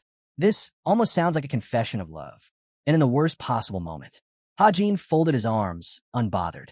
The warrior narrowed her eyes. You shouldn't have looked so serious if you were only joking. Hajin's reply was steady. I wasn't joking. Her gaze swept the hideout. I don't know much about Hajin, but you know him better than I do. Looking directly at her, Hajin answered, and I don't know much about you either. EUI clenched her fists. Then why Sarong? Why ask someone you barely know to work under you? His tone didn't waver. Because you're right, I don't know much about you. But there's one thing I do know. Her breath caught when he added, you're useful. EUI cursed silently, her fists tightening further. She hated being judged like that. Yet, hearing it from him, something stirred in her chest. It almost felt good. She had felt something was off ever since they'd left the cult. Still, she had chosen not to pry. Even when Hajin crushed the Jiaksa family, she told herself he had his reasons. But now, his words left her with questions she could no longer ignore. Crossing her arms, she muttered, after what you just said, maybe I should ask why you've changed so much. Hajin's brows lifted. He knew he had to win her over, no matter what. With Dongpil, trust had been forged in blood. In the bamboo grove, they had survived death together, saving each other's lives time and again. But with EUI, there was no such history. Blind trust couldn't exist between them. Still, she was captain of the combat squad. If she moved, the entire Berserker Demon squad would follow. That was why he needed her, and why he couldn't afford to treat this lightly. Reaching for a box from the shelf, Hajin finally spoke. I have a grudge against the Iron Blood Fortress and the righteous Heavenly Alliance. A grudge you can't possibly understand. EUI arched a brow. Every member of the Divine cult despises those too. That's nothing new. Hajin's voice hardened. This isn't just hate. He turned, his eyes burning. I want to wipe out every last one of them. Orthodox. Unorthodox. All of them. Both EUI and Dongpil froze in shock. Dongpil's mouth even hung open. Hajin continued, his voice sharp as a blade. The succession struggle doesn't interest me. But this is different. If the cult won't move against them, then I will. I'll make it happen by force. EUI's voice was low, almost hesitant. So, if I understand you correctly. Hajin's gaze locked onto hers, unflinching. I will become Gangwi of Cheon Sang. The weight of his words struck them both like thunder. EUI's face flushed with heat, unable to look away. Hajin's next words fell with finality. That is why I want you. Hajin's voice was steady, unwavering. It doesn't matter who stands against you. Righteous Heavenly Alliance, Iron Blood Fortress, even the Divine cult itself. If there's a reason, you'll strike at their throat without hesitation. He stepped closer to her. Take my side, and I'll give you free rein. At the very least, you'll taste real adrenaline. EUI grinned. Do you really think you could become Gangwi? His answer came without pause. I'll have to risk my life. That much is certain. She stretched her neck lightly. You don't have to go that far, but it's good to see such determination. Hajin then tossed her a small box. Catch. Decide for yourself after this. Opening it, EUI found a shimmering pill. It's not as powerful as the Heavenly Demon Divine Orb, Hajin explained, but it's still a top-tier miracle medicine. Take it as both an offer and a bribe. EUI brushed her bangs aside, her expression tightening. This was no joke, it was the real thing. Then, I'll accept, but, she added suddenly, I want something else. Hajin's eyes narrowed. What else? A new sword. His fist shot up threateningly. You thief. Do you even know how valuable that medicine is? EUI smirked. Didn't you say yourself it's not as great as the Heavenly Demon Divine Orb? Hajin jabbed a finger at her. You're overestimating your worth. She crossed her arms. It would benefit you if I got stronger, wouldn't it? He clicked his tongue. That may be true, but you're pushing it. Still, he glanced over the boxes stacked in the cavern. Fine, this should be enough. In her hands appeared a blade, gleaming and weighty. That, Hajin said, is the Tiger Cannon Sword, a divine weapon once known as the White Tiger Sword, one of the 4 legendary divine weapons. It suits you. EUI's eyes widened as she held it up, admiring the craftsmanship. Not bad, she admitted softly. Shiny too. Hajin sighed. Crazy woman. Her eye patch slid to the floor as Hajin gestured for her to sit. Now, if you're done with your miracle cure, sit down. We don't have much time. She tilted her head. What do you mean? Today we'll condense all that chi into your energy core, Hajin said bluntly. But be careful. If you lose control, every last drop of that precious chi will be wasted. EUI admitted quietly, It's a little scary how much control you're taking. You're even helping me circulate my chi. Hajin pressed his palm against her back. You said it yourself. It benefits me if you grow stronger. His voice dropped lower. But even with this investment, I'm not sure you'll live a year. Yui gave a faint, sad smile. Then let's see if I'm even alive in a year. Focus, Hajin ordered as the process began. A cry echoed from the rocks outside. Someone shouted that a party from the Gio family had arrived, under orders from the Inspector General. 2 detachments met on the narrow mountain path. Risen stepped forward, his presence heavy. Take me to the inspector. Dukyan bowed deeply. Patriarch, I am Captain Dukyan. Welcome. Risen's brows drew tight. Where is the inspector? The captain lowered his head. He is not here at the moment. Please wait. I will report your arrival. Risen's jaw tightened. This is unpleasant. To summon me here and not even show his face? Where's Hajin now? From under his brows, Dian studied the patriarch carefully. His chi waves are unsettling the entire flow of the air. Out loud, Dukyan responded carefully. We were ordered to remain here as guards. Risen's fists clenched. So I'm called out here, only to be made to wait? What does that mean? He frowned, then declared. Tell the inspector I'll wait once. But if he doesn't appear within the hour, a voice cut in from above. Oh, the old man sounds so terrifying. Risen's head snapped upward. Who said that? High on the cliff, Yui stood proudly, her gaze sharp. If he's so frightening, what should I do? Maybe ignore Risen's tantrum again. She leapt from the cliff, landing with a crash of confidence. The Berserker Demon Squad instantly saluted their commander. The Patriarch's eyes widened as realization struck. This woman, she's their commander? Her demonic energy is far beyond expectation. Yui strode forward, facing him without fear. This is not how a mere squad leader should address the head of the 7 families of the demon cult, Risen snapped. Her retort came cold and clear. If you wanted good manners, you shouldn't have acted so arrogantly to begin with. Risen's brow darkened. Don't forget, I could kill you with a single word. Yui didn't flinch. If I feared death, I wouldn't be standing here. Risen's fury erupted. This insolent woman dares to mock me? You really want to die, don't you? He growled. Yui smirked. Try me. But before sparks could turn into fire, Hajin appeared. His voice cut through the tension. Enough. He shot Yui a glare. I told you to greet our guest, not pick a fight. As she opened her mouth to protest, Hajin smacked the back of her head. Calm down.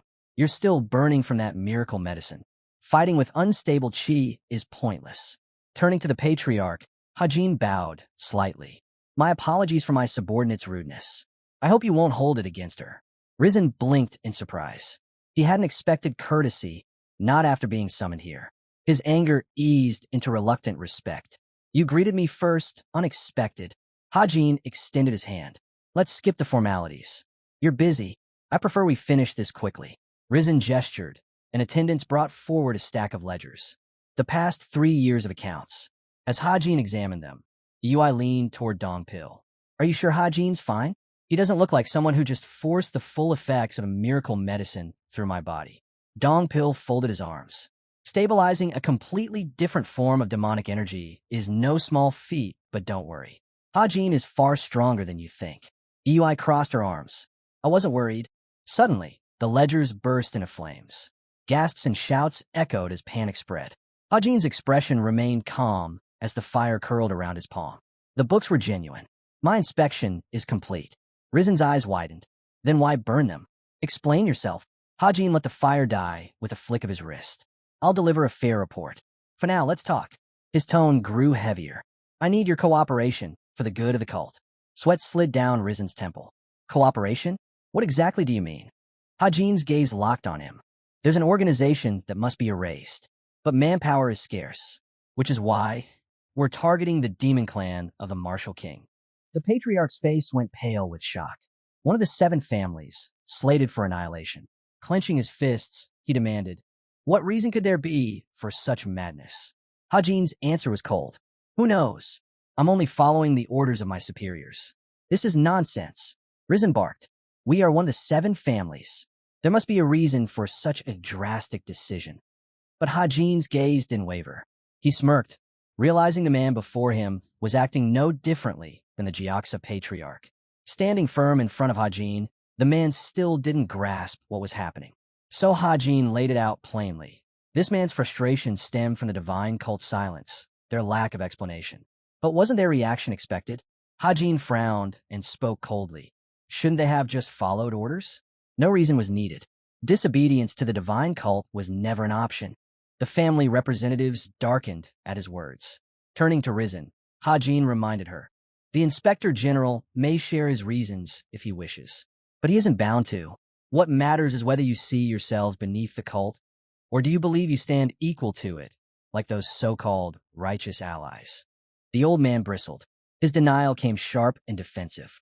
Hajin's eyes hardened as he shot back. Even the Righteous Alliance command its sex without question.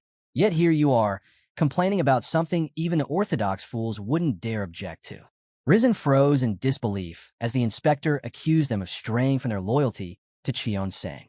His subordinates stiffened, unsettled. This boy was pushing the line, even for someone of his rank. If the patriarch gave an order, it was law. A blade struck the ground. Hajim gripped his weapon tightly, his voice cutting through the tension. You call yourselves the Sea King's guards. I've tolerated your arrogance for the sake of your patriarch's face. But don't mistake that for weakness. Test my patience again with this bloodthirsty posturing, and I'll kill every last one of you. The steel bit into the earth as he drove the blade down. His tone turned sharp and final. I don't have time to waste. This is the last time I'll ask. Answer me clearly. Will you stand with me, or will you walk away? The patriarch stared in shock as Hajin pressed again. You're still tied to the divine cult, aren't you? Or have you abandoned it entirely? The northern outer wall, usually referring to lands beyond Shongyuan, was divided among 4 great sects. The northern Sea Ice Palace, the eastern Sword Palace, the western Heavenly Dragon Palace, and the southern Beast Palace. Together, they were known as the 4 palaces of the outer wall. For generations, they've been dismissed, overshadowed by the power of Yuan. But should they rise and involve themselves in the struggle for Zhongyuan, the balance of history itself would shift.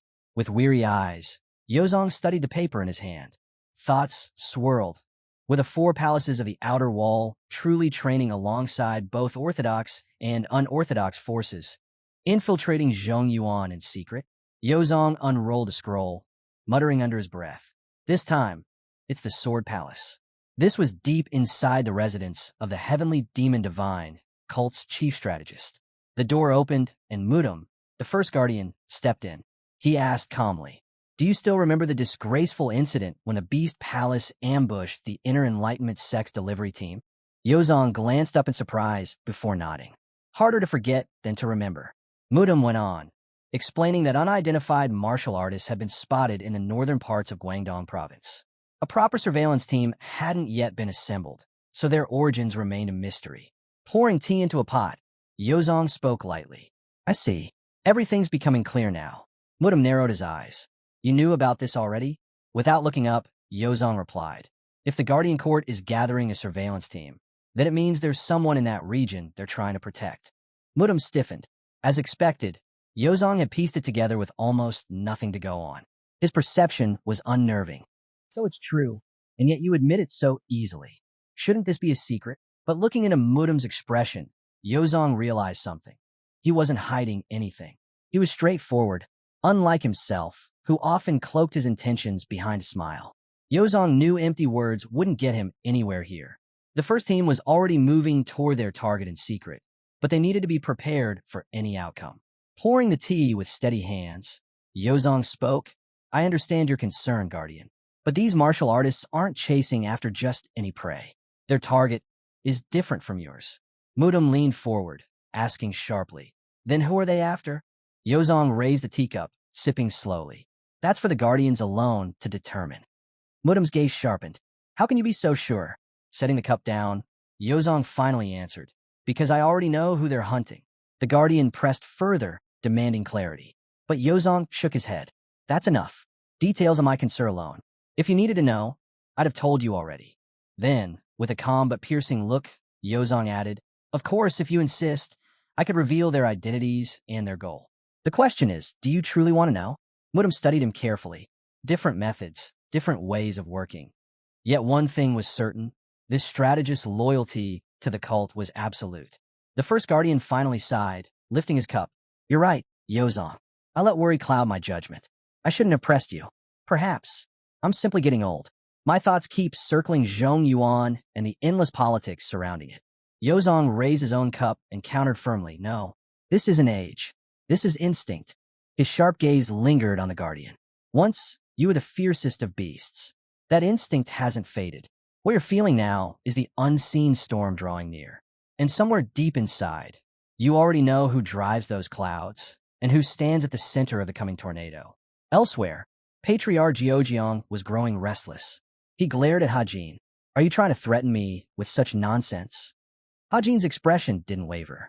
Whether it's nonsense or not, that's for you to decide. All you need to do is answer my question. A demonic aura surged from him, dark and heavy. His voice cut through the air. This is the last time I'll ask. Have you lost your loyalty to the cult? Risen stood firm and answered directly, we have not. Hajin's aura eased and his tone shifted. Then it settled. Tonight, we march to the Demon Martial King clan. Gather every force at your disposal. But the Patriarch frowned. I have not lost my loyalty. However, I will not aid in destroying the Demon Martial King clan. They are one of 7 families.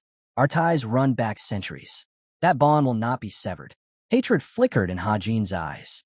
He cut him off, barking an order to EUI. Send word to the sect. The Jiang family is now branded traitors. Request reinforcements to replace their forces immediately. The warrior bowed seriously. Hajin's voice sharpened further. And one more thing, prepare additional martial artists and a strike team. If these traitors resist, we'll crush them. EUI nodded. Understood. Turning his back, Hajin dismissed the Patriarch without another word. Jiang panicked, raising his voice. Inspector General. But Hajin had already begun issuing orders for the group to rest before departure. The ground cracked beneath Risen's feet as his fury erupted. His voice roared, I've shown you respect, Inspector. His aura surged violently.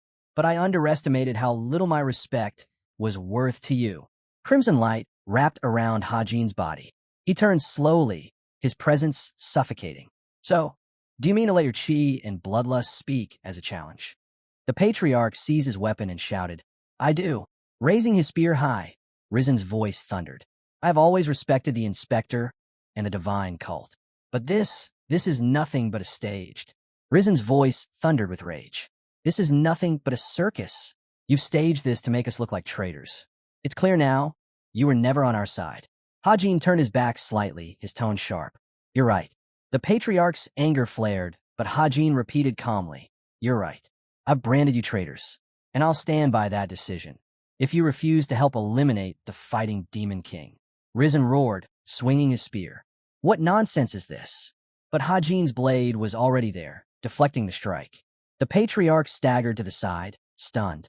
How can someone so petty hold such a high position? The young inspector's voice cut like steel. Tell me then, am I wrong? Can you swear your loyalty? The old man's fury burned hotter. I've already told you. We are loyal. Hajin frowned, his gaze unwavering. Seeking independence from the cult is treason. Do you think we wouldn't notice? Don't mistake our leniency for blindness. The records are genuine. If they had been forged, you would have been executed long ago. The problem isn't the documents, it's your mindset. Risen froze, lowering his head as Hajin continued coldly. You wanted independence, yet never dared deceive us outright. That's the only reason I've given you one more chance. Dark, demonic energy spilled from Hajin in waves, crashing over the Patriarch. His voice echoed, Chilryong. Tell me, are you truly that angry? Do you truly wish to fight me? Risen's pupils shrank, his body trembling. The aura pouring from the inspector was beyond anything he had imagined. A deep rumble echoed across the rocks. The Jiang family turned in shock as the carcass of a tiger was hurled onto the ground. Blood dripped from its lifeless jaws. Risen's breath caught when a massive fox stepped forward, its golden eyes blazing, its growl rumbling like thunder. The beast loomed over the tiger's corpse, its presence terrifying. And yet, it lowered its head to the Inspector General. Risen's mind reeled. This fox obeys him. Hajin stroked the fox calmly, his words sharp. Do you still have anything else to say, Patriarch? The old man lowered his spear slowly. So, everyone in the divine cult already knows of my thirst for independence. Hajin's answer was simple. Yes. The Patriarch's shoulders sagged as the truth struck him. That's why they sent you, instead of troops to wipe us out. You were my chance. His weapon slipped from his hand, clattering to the ground. Hajin's eyes narrowed. Does this mean you'll cooperate with your arrest? Risen lowered his head. His voice was quiet. No one else knows. A shadow fell across them.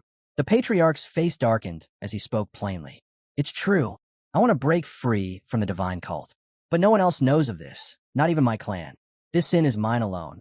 He fixed his gaze on Hajin. And here, Inspector, kill me and spare them. I alone am stained with this foolish, dangerous ideal. My life is worthless. Understand me correctly. Hajin did not answer immediately. Instead, he looked past the old man, his eyes resting on the gathered warriors of the Giojiang family. Then, his calm voice broke the silence. We're on our way to eliminate the Martial King's demonic clan. We don't have enough strength on our own. He extended his hand. So, I'll ask again, will you help us? Risen froze, his face twisting in surprise. Why would he offer me this? For a moment, he thought his death would solve everything. But no, the inspector's words struck deeper. If he refused, Hajin would have no choice but to report to the cult. And once the divine cult knew, there would be no forgiveness. Risen stared at the outstretched hand. His thoughts raced, but the conclusion was clear. This is the only way to save them. Slowly, he clasped Hajin's hand. Very well. I'll prove our loyalty. This kindness you've shown, I'll never forget it. Far away, in another mountain range, stone cracked and split apart before crumbling into dust. I may not know martial arts myself, but from the looks of it, you've pioneered a new style. Impressive, especially for someone your age. She raised an eyebrow. What are you doing here? Yozong stepped forward and handed her an envelope. A message. The Iron Horse Hall has been interfering in our affairs again. This is for you. Normally, I'd leave this to another unit, but we've learned that the enemy is being shielded by a certain force. Her gaze sharpened. Who? The Sword Palace. Yozong replied. Couldn't you have sent someone else? I barely have time to train as it is. But Yozong shrugged lightly. I'm just a messenger. I don't have the authority to make those changes. As he stroked his chin, Yozong thought quietly to himself. The fifth young mistress, the most gifted of all the students, but still so very young. And aloud, he added, even without martial knowledge, it's clear your potential is unmatched. Though his knowledge of martial arts was limited, Yozong prided himself on understanding the ways of the world. And so, he had something to say to her.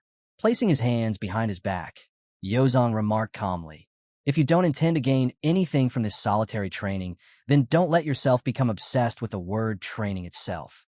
What do you mean? Obsession, Yozong explained, only creates distance. Her brows furrowed, but he continued. The third young lord is the best example. Co never missed his daily training. Yet even when time was short, he carried out his duties with complete dedication. He never faltered. His disciple crafted strategies for every mission, and Co faced his enemies without hesitation. When strength was needed, he fought without fear. When strategy was required, he stayed his hand. Yozong allowed a small smile. That balance is what true learning is. You could hide away in a library, read thousands of books, and gain knowledge. But wisdom? Wisdom only comes through experience. Covering his mouth, Yozong realized she wasn't moved at all. When she asked bluntly, can I continue training now? He sighed, admitting to himself that he had wasted her time. Turning back toward the carriage, he said lightly, perhaps my advice isn't very helpful. Don't take it too seriously. The young mistress returned to her practice, confused as to why he had praised her senior before walking away. Still, Yozong silently hoped that his words would stir something in her heart.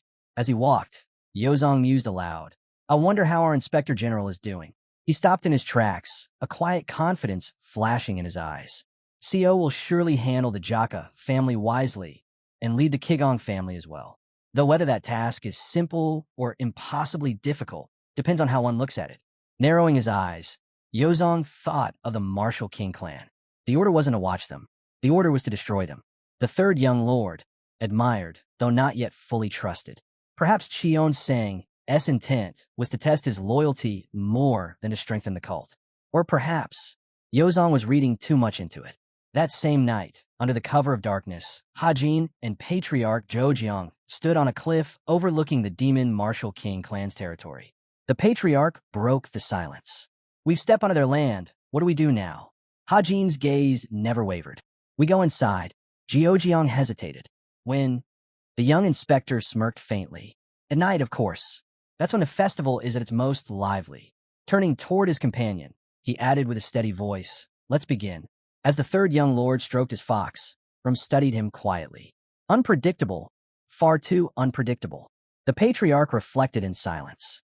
The aura of chi he released back in the plain village valley was astonishing. But the words he's spoken on our journey, those were the words of a true cult leader. His mind replayed Hajin's tactical briefing. With just a map in hand, Hajin had accurately predicted every movement of the Jiao troops, factoring in the martial Demon King clan's influence in their deployment. His martial prowess was already remarkable, but his talent for ambushes was nearly flawless. And yet, in other matters, he was shockingly naive. When asked about trade among the 7 families, he had been completely lost, eyes wide, unable to answer a thing. Rizen's thoughts darkened. He could be the face of the cult in battle, but as a leader, he lacks the vision. This boy is strange. Can he really be trusted? Meanwhile, outside the Martial King's residence, a loud and indignant voice broke the silence. "I'm not waiting for the patriarch to finish his training," a young man snapped. Inside, the clan leader continued his warm-up, practicing strikes against an unseen enemy. Yui crossed her arms, her voice sharp. "The Inspector General of the Divine Cult is here. You should be rushing out to greet him, whether he's eating, sleeping, or lying in bed with a woman." The servant scowled. No one interrupts the patriarch's training. Not even if Cheon Sang himself arrived, he would still continue. Yui's eyes went wide. He's completely insane. Hajin's fists clenched. Risen stepped in, his tone calm but pointed. "If it were just me here, it would make sense to delay." But the Inspector General was sent by Cheon Sang himself. Ignoring him is unforgivable. But the servant remained unmoved. "That isn't my concern. My only duty is to obey the patriarch, and he does not stop training for anyone." Risen frowned deeply. "I know what kind of man the Martial King is, but this is an insult.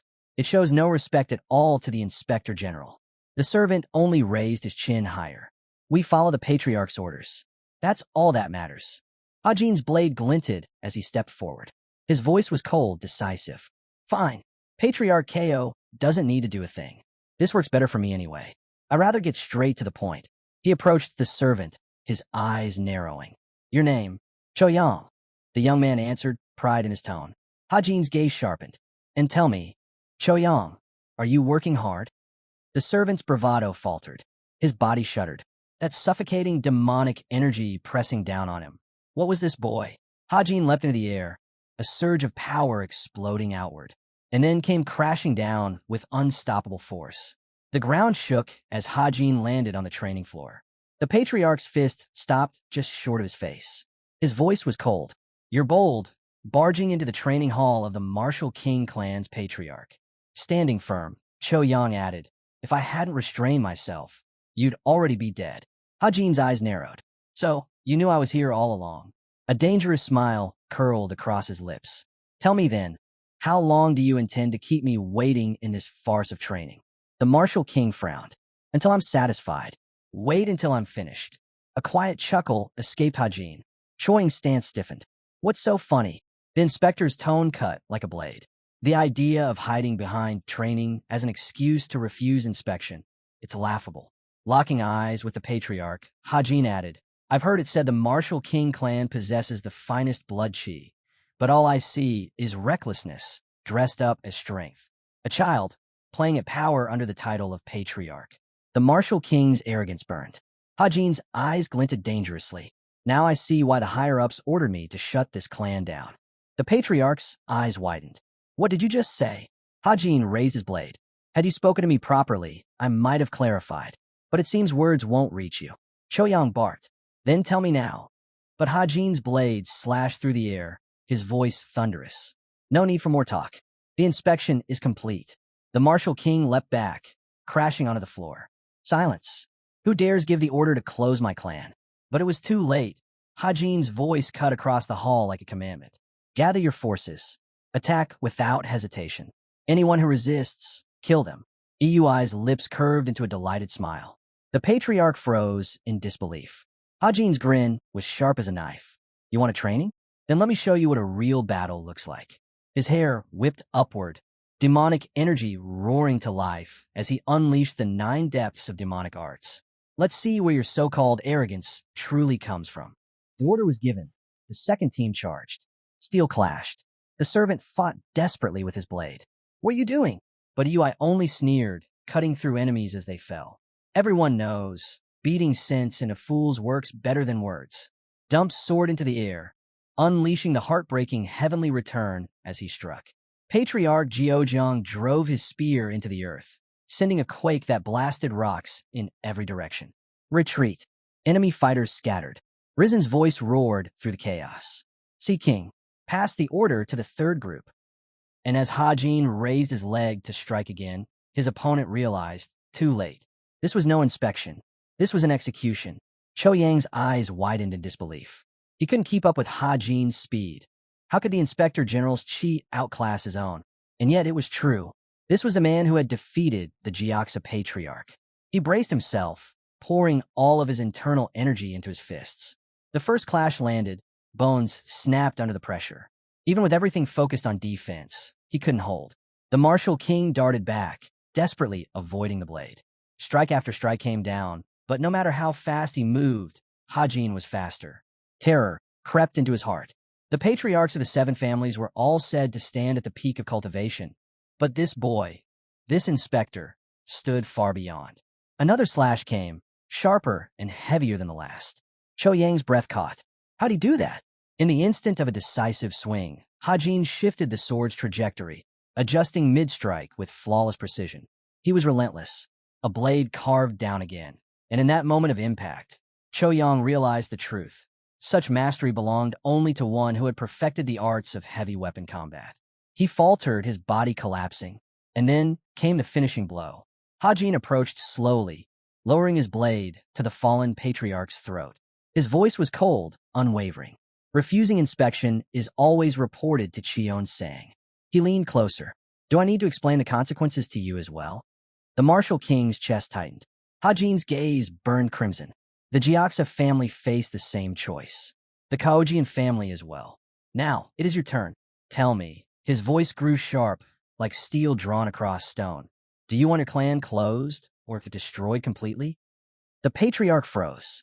That killing intent pressed down on him, forcing his decision. At dawn, the palace's inspection report of all seven families was complete. Cheon Sang, seated in silence, looked at his strategist. And what do you think of the third's handling of it? Yozong smiled lightly. He handled it well. Standing before Cheon Sang, Yozong continued. His approach was aggressive, yes, but the results exceeded even my expectations. His martial skill is undeniable, but brute force alone could not have achieved this. To subdue the martial king clan with nothing more than the Kigong family's support. It is remarkable. Cheon Sang raised his cup, drinking quietly as Yozong went on. The Kaigong patriarch was not one to be subdued by strength, nor by persuasion. For the third to convince such a man to turn against the martial king clan, that is commendable. Wine poured smoothly into a cup as Yozong concluded. Thus, his martial prowess is matched by wisdom. I always knew he was clever, but I never imagined he was such a genius. Cheon Sang lifted the cup slowly, eyes narrowing. So, it seems, strategist, you've finally begun to recognize the true potential of the third. Yozong's face grew serious. Yes, you're right. He is more than just that. Cheon Sang turned, his tone steady. Then tell me, my disciple, is he dangerous? Cheon Sang closed his eyes as Yozong answered without hesitation. Very dangerous. And why? Folding his hands over his stomach, Yozong confessed, because I don't know his goal. Cheon Sang remained quiet as Yozong explained. There are many kinds of cult members. Some dedicate themselves fully to their missions. Some resent the tasks they're given. Others place survival above all else. And some seek only personal gain from success. Cheon Sang finally looked up. And you're saying the third doesn't belong to any of these? Yes, Yozong admitted. His brows furrowed. I cannot understand him at all. Cheon Sang placed his hands behind his back, stepping forward. If you cannot understand him, perhaps it only means you've overestimated him. As they walked down the quiet street, Cheon Sang continued. Still, he must have made a decision. Otherwise, he would not have completed his mission in such a way. Yozong turned to him. What do you mean? Cheon Sang lowered his gaze. I don't know, but I believe he's finally ready to acknowledge his place in this cult. Yozong's eyes widened slightly.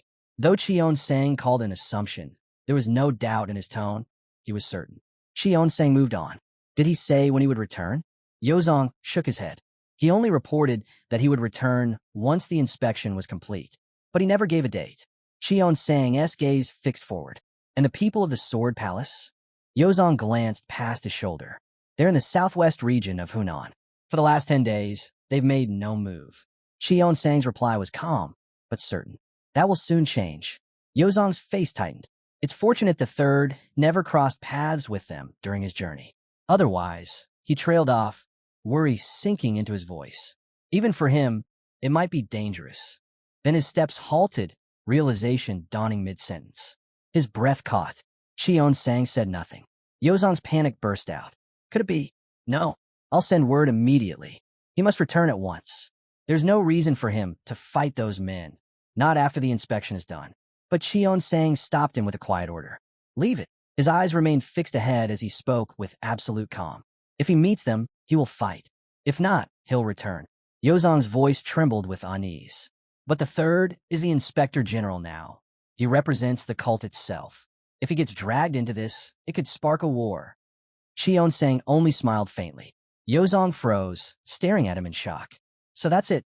This is exactly what he wants. But Cheon Sang shook his head lightly. Not quite. I don't wish for war. But if that is fate, I won't avoid it. Yozong narrowed his eyes. His master's words carried weight he didn't want to acknowledge. As the overlord turned away, he added calmly, I'll grant the master of the criminal law hall permission to leave the cult. Yozong bowed. As you command. Cheon Sang's reply was simple. Do as you wish. Apologizing, Yozong prepared to take his leave, though his thoughts burned bitterly. My master is a terrifying man. To speak of fate, yet freely allow the criminal law hall to abandon the cult. He doesn't care in the slightest. The overlord watched him go, his expression unreadable. He's still missing something, but that is why I trust him. Then, with a quiet smile, Cheon Sang murmured to himself, Do not fear the results, strategist. Far from the castle, the Inspector General and his team gathered. The Demon Sword family turned out to be clean, someone noted. Hands on her hips, Yui praised him. Well done, young master. Hajin chuckled. I didn't expect you to be so kind. Seems that medicine really worked on you. Yui frowned. I'm being serious. I know, Hajin said with a small smile. His gaze shifted to the man behind him. And Hajins are doing well too. But inside, he reminded himself, the inspection is over. Yet this is only the beginning. Yui broke the silence, glancing at the carriage. What about the hostage from the Jiaksa family? With her fever, her condition will worsen in a few days if nothing is done. Hajin's answer was steady. We'll stop by the branch, see the doctor, and once she recovers, she'll be sent back to the cult. Then he called her name. Yui turned, and his hand rested firmly on her shoulder. Thank you for accepting my offer. You'll have to wait until I return if you want to have fun. She studied him closely. So you really won't return with us. Removing the stripes from his shoulders, Hajin tossed them to the ground. No, Dongpil and I have another stop to make. Yui pressed. Where? Hajin's eyes hardened. My path is clear now. I must become Gangwei of the divine cult. No matter the cost. Claiming the position of cult leader was never something that suited him. Turning to Risen, Hajin explained there was another matter that required his help and asked him to come along. Quietly, he added that becoming Gangwei would grant him significant authority, enough to command the full strength of the divine cult. The patriarch raised an eyebrow, questioning where they were headed. Meeting his gaze, the inspector answered firmly they were going to the Jiaksa family. Late that night, the curator of the Jiaksa clan stumbled down the street, consumed by frustration. His family wasn't part of the Orthodox faction, yet he once believed that climbing into a prestigious position would finally change his life. But everything had crumbled because of a ruthless villain. Misfortune followed him everywhere. With a bitter sigh, Wui muttered that this was simply his fate. When passers-by drew near, he lashed out, shouting at them to get lost. Leaning against a wall, he scolded himself. This wasn't the time to fall apart. At the very least, he needed to keep himself together. From the shadows, a voice broke the silence, asking if he was truly the curator of the Jiaksa family. Wui turned, startled, and demanded to know who the stranger was. The answer came in steel. A blade flashed, and in the next instant, a surge of chi ripped through him, ending his life before he could react. The deputy master of the Sword Palace calmly sheathed his weapon, watching the blood settle on the ground. He asked about the others. One of his men stepped forward, reporting that they were stationed 20 kilometers from the Jiaxa family grounds. With security weakened and no reinforcements sent from the 7 families, it was clear the news hadn't yet spread. Gangwon turned, asking about the demon cult's movements. His subordinate admitted they didn't know, but reasoned that if the cult had caught wind of this, they would have acted already. Gangwon simply shrugged it off. Raising his hand, he declared that by tomorrow's sunset, they would seize control of the Jiaxa family. Elsewhere, Hajin told Dongpil they would rest in the forest for the night. The guard bowed and promised to prepare food. Staring into the fire, Dongpil reflected on his path. So young, yet already a guard commander, entrusted with the safety of the 3rd young lord. For most men, such a responsibility was unthinkable. Any member of the divine cult would envy his achievements, but Dongpil had earned them through countless dangerous missions. Standing near the fire, he reflected that his life must already seem extraordinary to others. Yet, the path of a martial artist was never without peril. As the flames rose higher, he thought about what lay ahead. The dangers would only grow, especially since his young master's ambitions stretched far, destroying both the righteous Heavenly Alliance and the Bloodsteel Fortress in Jingu. Protecting him meant facing threats greater than anything he had endured before. His thoughts were interrupted when Hajin asked what had him so deep in thought. Startled, Dongpil shook his head and replied it was nothing important. Then he noticed a deer slung over Cheon Sang's shoulder and blinked in surprise. He had managed to catch it while Dongpil was tending the fire. Hajin explained simply that it had been a while since they'd eaten venison, and tonight, that would be their meal. Driving his sword into the carcass, he prepared to skin it. Concerned, Dongpil quickly asked if he really planned to use the red blade of the twin meteor blades for the task. Calmly, Hajin replied that it was the sharpest weapon he carried, and its size was perfect for the job. Dongpil's eyes widened when he realized what he was witnessing. Hajin was applying the triple strike that cuts the sky, a powerful combat technique he had once demonstrated in a secluded bamboo grove. Now, he was using it to carve a deer. At first, it seemed absurd, but Dongpil knew better than to laugh. His master never wasted an opportunity to train. Every movement had purpose. Hajin practiced Qigong even when carrying supplies, moving with speed and precision. Even while doing simple chores, every action doubled his training. The same was true here. His master's strikes against the deer were sharp, measured, and efficient. Martial arts had become part of every aspect of his life. When the meat was finally cooked, Dongpil remarked that it smelled delicious. Hajin dismissed his words with a light scold, telling him to stop talking nonsense and eat while the food was hot. As they ate, Dongpil suddenly asked why they were heading back to the Chuck's family. Their inspection was already complete, and among all the families, the Chucks had proven the most resilient. Chewing his food, Hajin explained casually that this time, he wasn't returning for an inspection. That was why he had removed his mark. Curious, Dongpil pressed for a reason. Taking another bite, Hajin revealed his true intent. He was going to make the Chuck's family his subordinates. Dongpil froze, his jaw dropping in shock. While finishing off the deer, Hajin explained that the patriarch's injury wouldn't heal quickly. It would take at least half a year. And with the seat of the second patriarch still vacant, that meant there was a dangerous power vacuum. Holding a piece of meat over the fire, he calmly added that this was the perfect moment to seize control. A family like the Chucks could prove invaluable in the battle for succession. Concerned, Dongpil asked if such a thing was even possible. Wouldn't Patriarch Gio step in to prevent one family from growing too powerful? Hajin shook his head without hesitation. That wasn't a problem. In fact, he intended to lead the Gio family as well. Dongpil leaned forward, startled. Risen was the father of the 6th young master. Could he really believe that was possible? Hajin replied without wavering. He wasn't acting because he knew it was possible. He was acting because he believed it could be. He would push forward with everything he had, and if it didn't work, he'd adjust his strategy. But from this point on, he would hold nothing back. Dongpil's expression hardened with resolve. He swore to assist him in any way he could. Hajin smirked lightly, reminding him that he had no choice. After all, he owed him his entire life. Just as Dongpil began to think that the Chuck's family wouldn't pose much of a challenge, a sharp unease prickled at the back of his mind. Footsteps echoed nearby. Both men instantly rose to their feet. Dongpil reached for his sword, but Hajin gestured for him to hold. From the shadows, Yirin appeared, clutching a sword. Tears streaked her face as she cried out, blaming Hajin for everything. Hajin raised a hand, signaling Dongpil not to interfere, and calmly asked what she meant. But Yirin, still sobbing, charged straight at him with a blade. With a swift motion, Hajin struck her forehead, knocking her down in a single blow. Dust rose as she hit the ground. Dongpil's eyes widened. This was the daughter of the clan, but now she looked broken, her body wounded and disheveled. Before he could process it further, Hajin's gaze snapped to the treeling. The sounds told him all he needed. 5 armed men were approaching. Dongpil immediately stepped in front of his master, declaring the enemy's arrival. Hajin agreed, but noted something strange. There was no trace of demonic energy among them. A squad dropped into the clearing.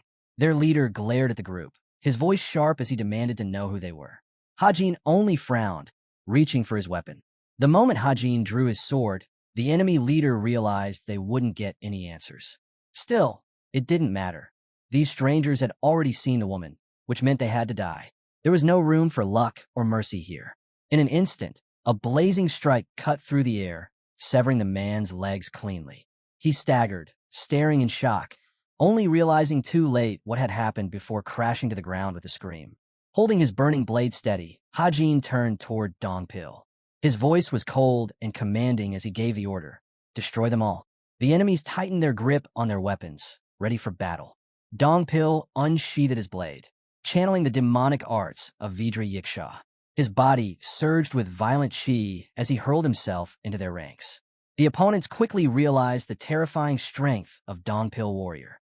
One man desperately raised his weapon to defend, only to crumble under the crushing force of each blow. Another 2 were struck down in an instant, fatal wounds carved into their bodies. Despite the bloodshed, Dongpil remained calm, his movements sharp and efficient. Standing near the enemy leader, Hajin smirked and praised his subordinate's skill. Dongpil only replied that he had lingered longer in the fight than necessary.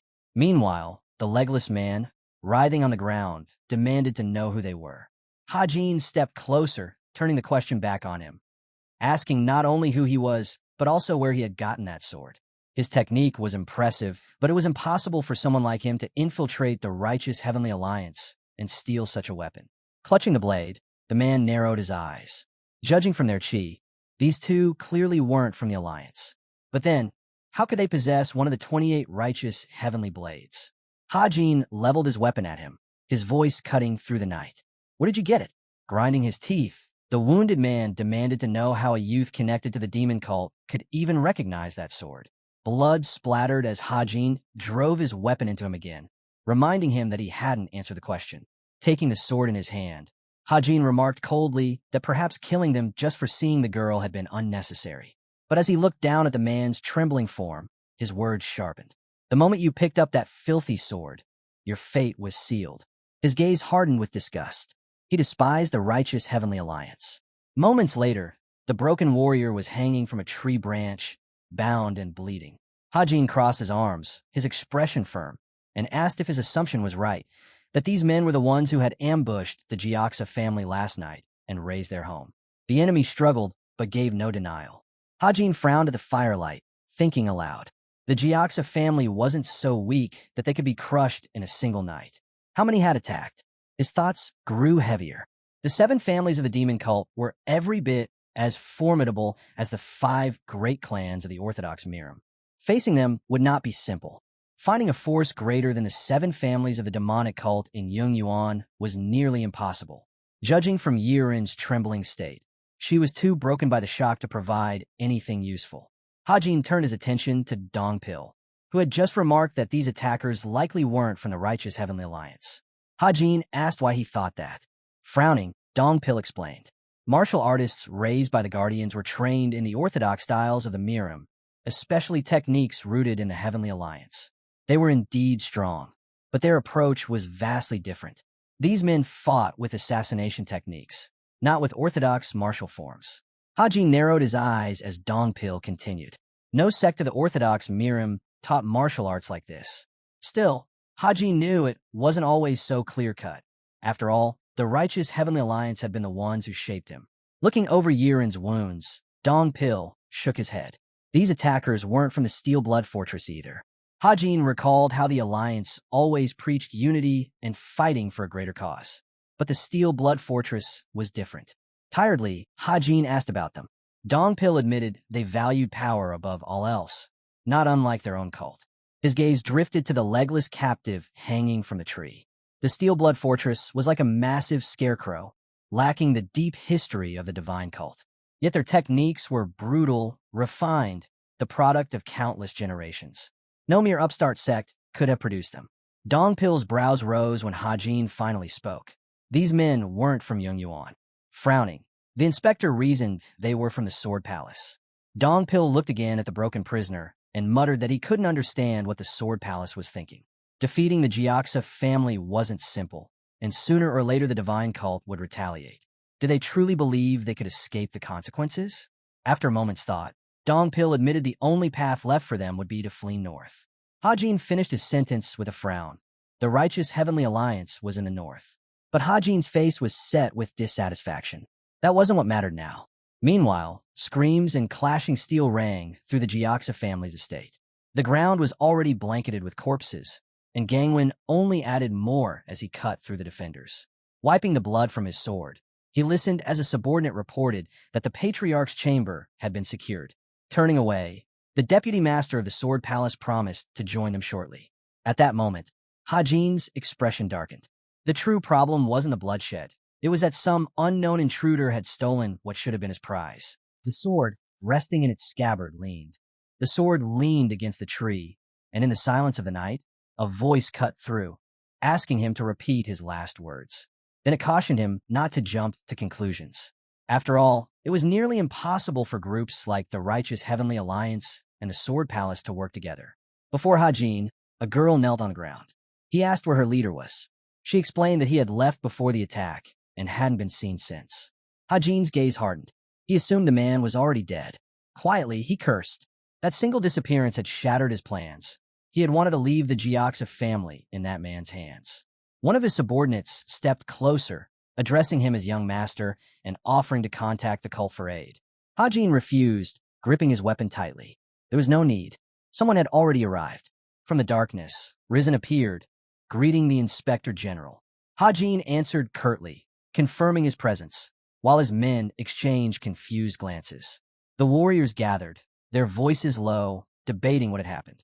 Risen struggled to believe that the Jiaxa family had truly fallen. Who would dare attempt such a thing? Hajin's reply was firm. They would destroy the invaders. He then ordered a messenger to warn the cult. But his mind was already elsewhere. His first steps toward succession had been disrupted by unknown enemies, and that was something he could not forgive. His robe whipped in the wind as he stared forward, his eyes sharp with resolve. These people had chosen the wrong person to cross. He would see them all destroyed. Meanwhile, Gangwon stood in another chamber. Before him, the Jiaxa Patriarch lay unconscious on a bed, his face gray and lifeless, as though death itself clung to him. Over him stood a cloaked figure, speaking with thinly veiled disappointment. He had expected a real fight. He had heard the Patriarch was a man of rare talent he intended to use in breaking into the realm of creation and transformation. Yet as the cloaked youth admitted, the barrier to that realm stood close, but crossing it required far more than what he had achieved so far. With his back turned, the master asked coldly about the group sent after the girl. The servant replied nervously that no contact had been made with them. The master frowned and ordered replacements sent. The servant hesitated, warning that Hajin would be enraged. At that, the cloaked figure turned his head slightly, his glare sharp enough to silence all protest. The servant immediately bowed, apologizing before hurrying to carry out the command. The three men remained in the room. A hand poured wine into a cup. At the table, Gangwon spoke aloud, his tone thoughtful. The righteous leader of the Heavenly Alliance, he mused, was indeed no ordinary man. His mind drifted back to the image of a great battle. Silently, Gangwon reasoned through the scheme. The plan itself wasn't shocking. Seize control of the Jiaxa family, then unleash the Tang clan's deadly poisons to wipe out the demonic cult reinforcements bound to arrive after hearing the news. What did surprise him was that the Sword Palace had carried out this mission instead of his own forces. Still, the strategy had merit. Once the cult was dealt with, he could propose bringing the swordsmen into the alliance itself. If they were no longer treated as enemies, they could be rewarded with rare blades and secret arts. Their inclusion would bolster the righteous Heavenly Alliance, granting them the edge over the unorthodox Miram clans. He raised his cup to his lips, musing that there was no reason to refuse such a plan. Expanding his influence in Yung Yuan was too important. The image of his son flickered in his mind. Hajin was cunning, skilled in politics, and adept at manipulating others. For the good of the palace, Gangwon would have to accept his proposal, but doing so meant cooperating with someone dangerous. That realization left the deputy master tense, his gaze set firmly ahead. He would have to stay vigilant. A ninja knelt before him, bowing low. Grimacing, he reported that all preparations were complete and a message had arrived from the righteous Heavenly Alliance. A guide would be sent in 2 days. At midnight, Gangwon slammed his bowl onto the table, his voice firm as he ordered the news to spread across the unorthodox Miram that the Gioxa family had fallen. Elsewhere, traces marked the forest floor. From behind a tree, Soha studied them closely, convinced his quarry had passed through here. His servants muttered that hours had already gone by. He snapped back furiously, reminding them he knew that, and that it was their incompetence, their failure to catch a single girl, that had left him searching like this. Suddenly, a silhouette shifted in the trees. A voice cut through the night. The servants spun around, shouting, demanding to know who was there. From the shadows, Hajin emerged, revealing himself. His tone was calm, but cutting. Not bad, he said. It was harsh, but most martial artists couldn't last a single round against him. Soha gripped his sword with both hands, dropping into a stance. His thoughts raced. The man before him had slipped past his senses entirely. That alone marked him as a martial artist of high rank. Before he could act, one of his men burst forward to shield him, forcing Hajin's attention. From the sides, 2 more charged in with spears. And then the truth struck. The movement in the air, the shifting presence. He wasn't facing just a few opponents. He was surrounded. At least 100 warriors were closing in, yet only 2 stood in front of him. Tensing, he demanded to know who they were. Hajin's gaze narrowed. Hajin drew his sword and slashed through the air. A blazing red line of fire erupted, flooding the night with light. The sudden brilliance caught the enemies off guard. In the next breath, silence fell. Trees lay severed, corpses scattered the ground. Only Soha remained alive, trembling on the dirt. His voice shook as he stammered, asking how Hajin had done it. Standing over him, Hajin's voice was cold and measured. A man of your position must hold influence. If you want this to end quickly, then answer every question. Soha's eyes widened in disbelief. Hajin's gaze glowed crimson as he asked again if the defeated man understood. Suddenly, an explosion ripped through the distance. Far away, Gangwon's chamber door burst open as a servant was flung inside. Bowing hastily, he reported that an unknown member of the demonic cult had blasted through the gates. The intruder, he added, was no ordinary fighter. He carried the presence of a master. The deputy master rose to his full height, declaring that he would see for himself. But the servant, desperate, added that they were holding Hajin of the Sword Palace as a hostage. Back in the courtyard, Hajin stood at the center of destruction. A massive crater stretched before him. He called out to the invaders, his voice booming across the ruins, declaring himself the inspector general of the divine cult, daring them to face him. Dongpil closed his eyes, his thoughts heavy. His master had grown stronger. Each inspection, each mission, he had studied him closely. Now, he was certain Hajin was brushing against the realm of demonic ascension, nearing the supreme peaks, a realm beyond human reach. His gaze lingered on Hajin's profile. There was still a higher level, a wall that towered above all others, stronger than any steel fortress. The absolute demon wall. That was where his master now stood. Hajin clenched his fist, sensing how close he was. Soon, he would break through. What he needed now was an opponent powerful enough to push him past the final threshold. His focus sharpened. A torrent of chi erupted from the grand building ahead, tearing through everything in its path. The energy devoured the landscape, leaving nothing behind. Dongpil shielded himself with his arm, his voice strained as he admitted the overwhelming force. Incredible. Hajin, however, stood tall and unflinching, his eyes fixed on the storm of power. The chi was sharp, ruthless, yet beneath it lingered something sinister. It carried a message, a claim. This was its master's domain. Stone shattered, the earth split beneath its weight. It was the chi of a warrior who had already stepped deep into mastery. The one who had seized control of the Gioxa family stood tall on the jutting edge of the building, overlooking his opponents. From the overwhelming energy radiating off him, instantly recognized him as none other than the vice master of the Sword Palace. No one else could possess such a presence. At last, the man spoke with unshakable confidence, declaring that his guest must be the Inspector General of the demonic cult, then demanded to know if Soha was with them. Hajin and Dongpil remained at the gate. Gangwon called out, inviting them to step forward and speak.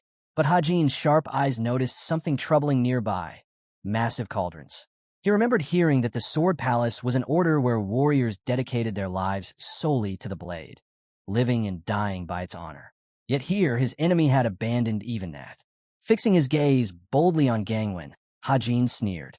He accused him of discarding the dignity of a swordsman and resorting to poison, declaring that he felt ashamed to even stand before someone who had sunk so low. Gangwon's face darkened. Did Hajin already know about Cheon, Sang-killing poison, and the 7th-stage, soul-destroying powder, substances that ran rampant here? His hand tightened on the hilt of his sword. With a cold laugh, he dismissed Hajin's titles, mocking his talk, and said he would see whether Hajin's martial skills could match his words. Hajin raised his massive blade once again, challenging his opponent to come down and fight. In response, Gangwon stepped into his stance, a white haze swirling around him. Hajin's eyes widened. This was the aura of the sword itself. Good, Hajin muttered. White energy exploded from Gangwon's blade, roaring like a flood. Hajin realized at once. It was the way of the formless sword. Dongpil gritted his teeth, straining under the force. Young master, it's too dangerous, he cried, raising his arm and blade to shield himself as crimson energy devoured the building. The clash triggered an explosion, and a storm-like gust hurled stones high into the air. Through the whirlwind, a lone figure advanced, Hajin grinning madly. He welcomed the challenge, thrilled that this fight would not be easy. With a sword in each hand, Hajin unleashed streams of blazing red fire. They surged together, tearing across the air as though striking down the enemy's very home. Gangwon stared in disbelief, but quickly swung his sword, cleaving through the fiery torrent. The energies collided. The crimson beam slammed into the pillar, shattering part of the structure. Smoke and rubble scattered. Blood trickled from the corner of Gangwon's mouth. Hajin, his temple also marked with blood, smirked. Was that a good enough answer? He asked. Gangwon wiped the blood from his face and nodded firmly. Yes, it was. The army thundered across the plain, red banners snapping in the wind. At the front rode Go, his mind heavy with unease. Word had spread that a faction had taken control of the Gioxa family.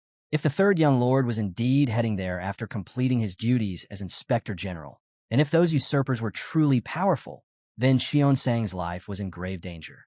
Go's eyes hardened. At their current pace, they would arrive too late. He cursed aloud, yanked his reins, and turned his horse sideways. The column came to a halt. Swinging off his horse, Go ordered the men to dismount. We must reach the Gioxa estate before the 6th hour, he barked. From here, we run. Clenching his fist, he raised an arm. Anyone who falls behind loses their head. The warriors accepted the command without hesitation. Go gave the signal and dashed forward himself, leading the charge on foot. Back at the Gioxa estate, Hajin and Dao still stood, blades drawn. Hajin glared from beneath his brow, his voice low and cold. I am patient, but I cannot stand it when someone dares to steal my prey. Facing him, Gangwon raised his naked sword once more. He repeated his warning with brutal certainty. Run if you like. I'll cut you to pieces regardless. Risen, standing tense at the edge, suddenly heard the inspector's voice within his mind. Hajin explained that the inner grounds of the Gioxa territory were saturated with god-destroying poison and the dreaded 7th-stage, soul-shattering powder. Nearby, the Gioxa patriarch and his men stood at the cliff's edge, uncertain of what Hajin had planned next. Hajin summoned his fox. Sparks of golden light shimmered in the trees as the beast emerged. Gangwon's eyes widened. Was this energy human or beast? Whatever it was, one thing was certain. It was powerful. Without hesitation, Hajin called to Dongpil. Together, they surged forward in unison. On the balcony above, Gangwon barked an order for everyone to prepare for battle, his thoughts racing. Did the inspector truly intend to charge into a place soaked with poison, knowing it would dissolve one's inner energy? Without the antidote, anyone caught inside would be crippled for life. Gangwon smirked inwardly, convinced the palace swordsman had taken his dose. But the others? They would collapse the moment they crossed the threshold. Yet Hajin did not falter. While sprinting, he called out to his companion, instructing him to maintain a 6-meter distance at all times. Dao accepted the command instantly, matching his pace. Gangwon, watching from the rooftop, sneered at what he thought were fools rushing headlong into their graves. Channeling his strength, he swung his blade, releasing a torrent of energy straight at them. Gangwon's attack roared forward, aimed to end Hajin's life in an instant. But just before it struck, Hajin halted his steps, a sharp grin crossing his face. The trap had worked. He countered with a devastating strike of his own. The collision shook the ground. A violent explosion erupted, leaving a massive crater where Hajin now stood, his companion positioned a short distance away. From above, Gangwon gaped in disbelief. The suffocating fumes of the deity-destroying poison were gone. His eyes narrowed in dawning realization. The explosion had been no accident. It was meant to scatter the poison into the air, clearing a path for them to break through the gate. His expression hardened. He had fallen for their scheme. Blood streamed from Hajin's mouth and nose. The poison's toll was clear.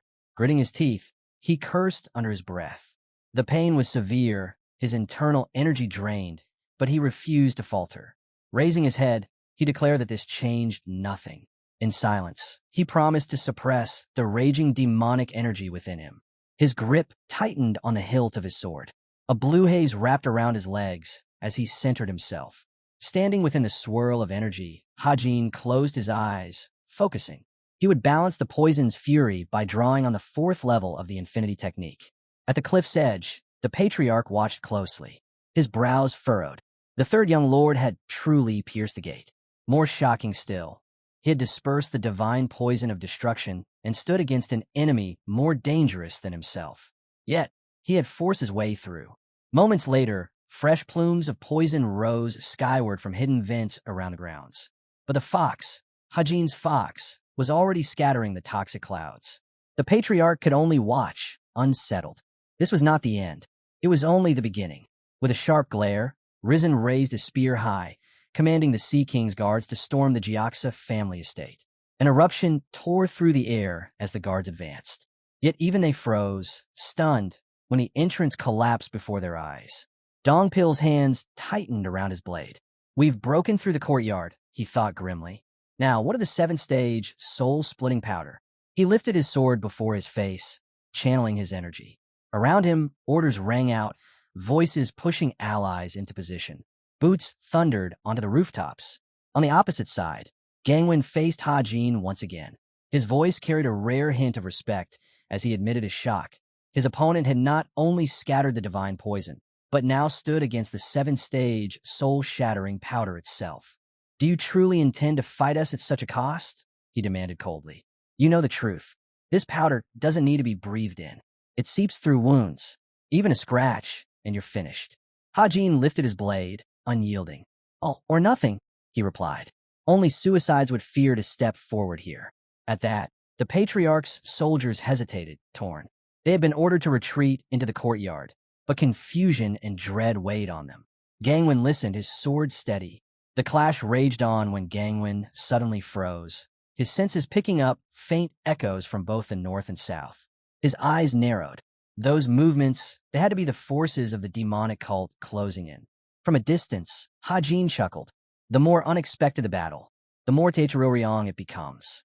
The more unfair it gets, the more alive the fight feels. Don't you agree? Still standing on the roof's edge, Gangwon studied him carefully. You're clever. Smarter than I thought. Then let's stop here. Hajin tilted his head. Stop.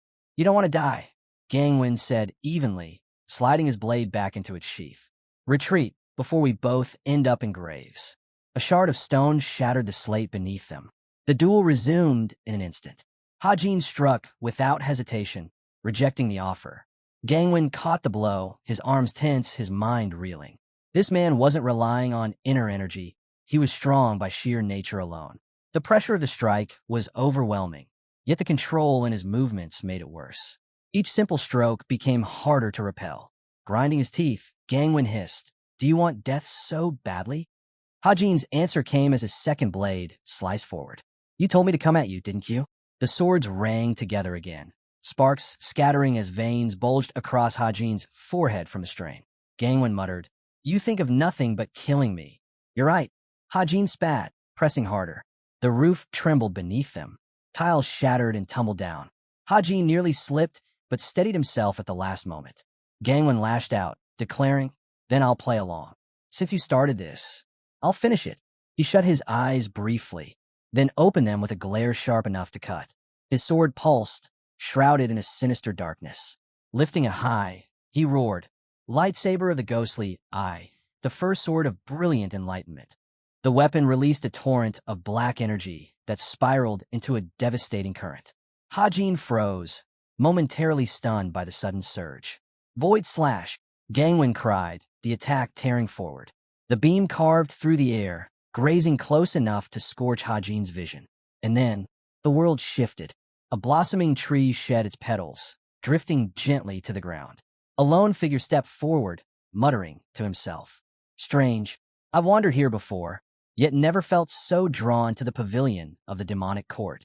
Before him stood a carved gazebo, silent and haunting.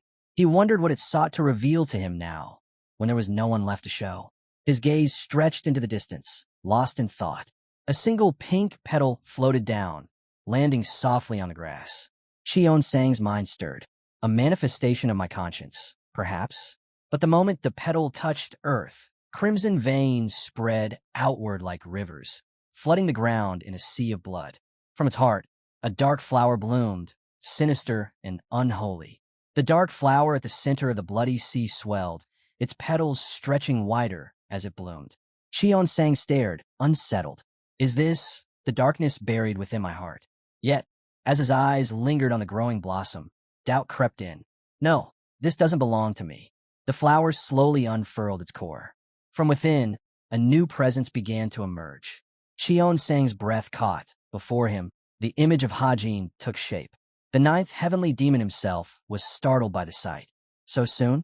This youth was already standing on the threshold of the highest demon realm before the age of 30. Though once crippled when his chi was sealed and his future stolen, he had clawed his way back, finding new strength through the martial techniques of the Buddhist clan.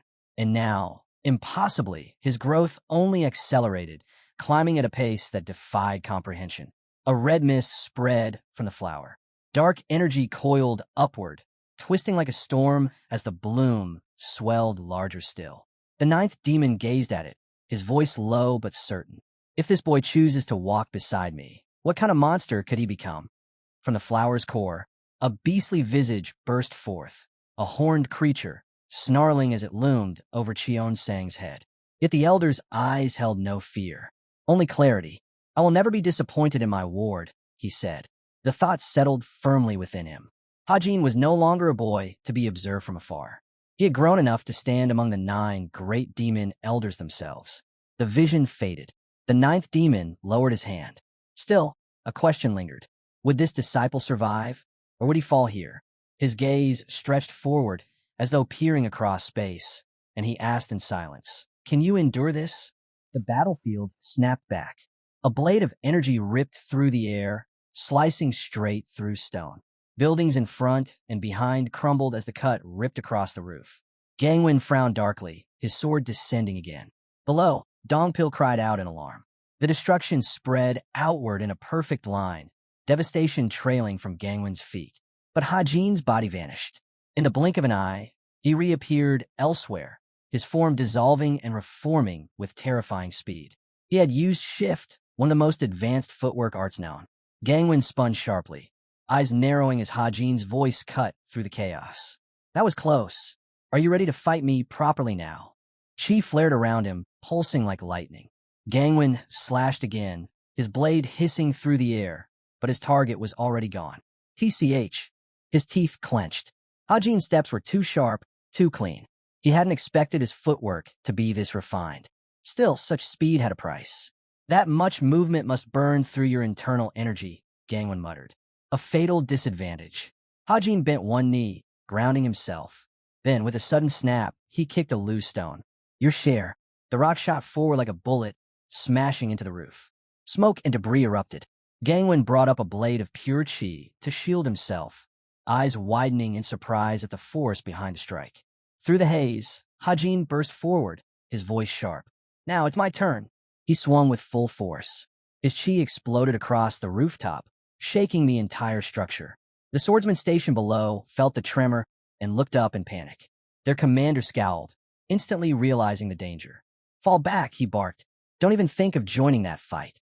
The poisonous fumes crept closer, swirling dangerously with every clash of steel. Soldiers tried hacking at the mist with their blades, but each strike only delayed the inevitable. The moment a warrior was wounded, the poison would seep in, crippling him completely. The commander at the front remained firm. Do not panic, he ordered. They may have breached this ground, but starting a fight here is suicide. And if we force the fumes away, they'll only drift toward the deputy palace master. One of the younger fighters clenched his teeth. If he's injured, we'll lose all advantage. This battle rests entirely on their duel. On the rooftop, Gangwon's eyes gleamed. He swung his sword, sending streams of chi surging toward Hajin. Hajin met them head-on, his blade flashing as their energies clashed. Inwardly, Gangwon smirked. I won't counter while he strikes. The moment he retreats his blade, that's when I'll attack. With a burst of force, he knocked Hajin back.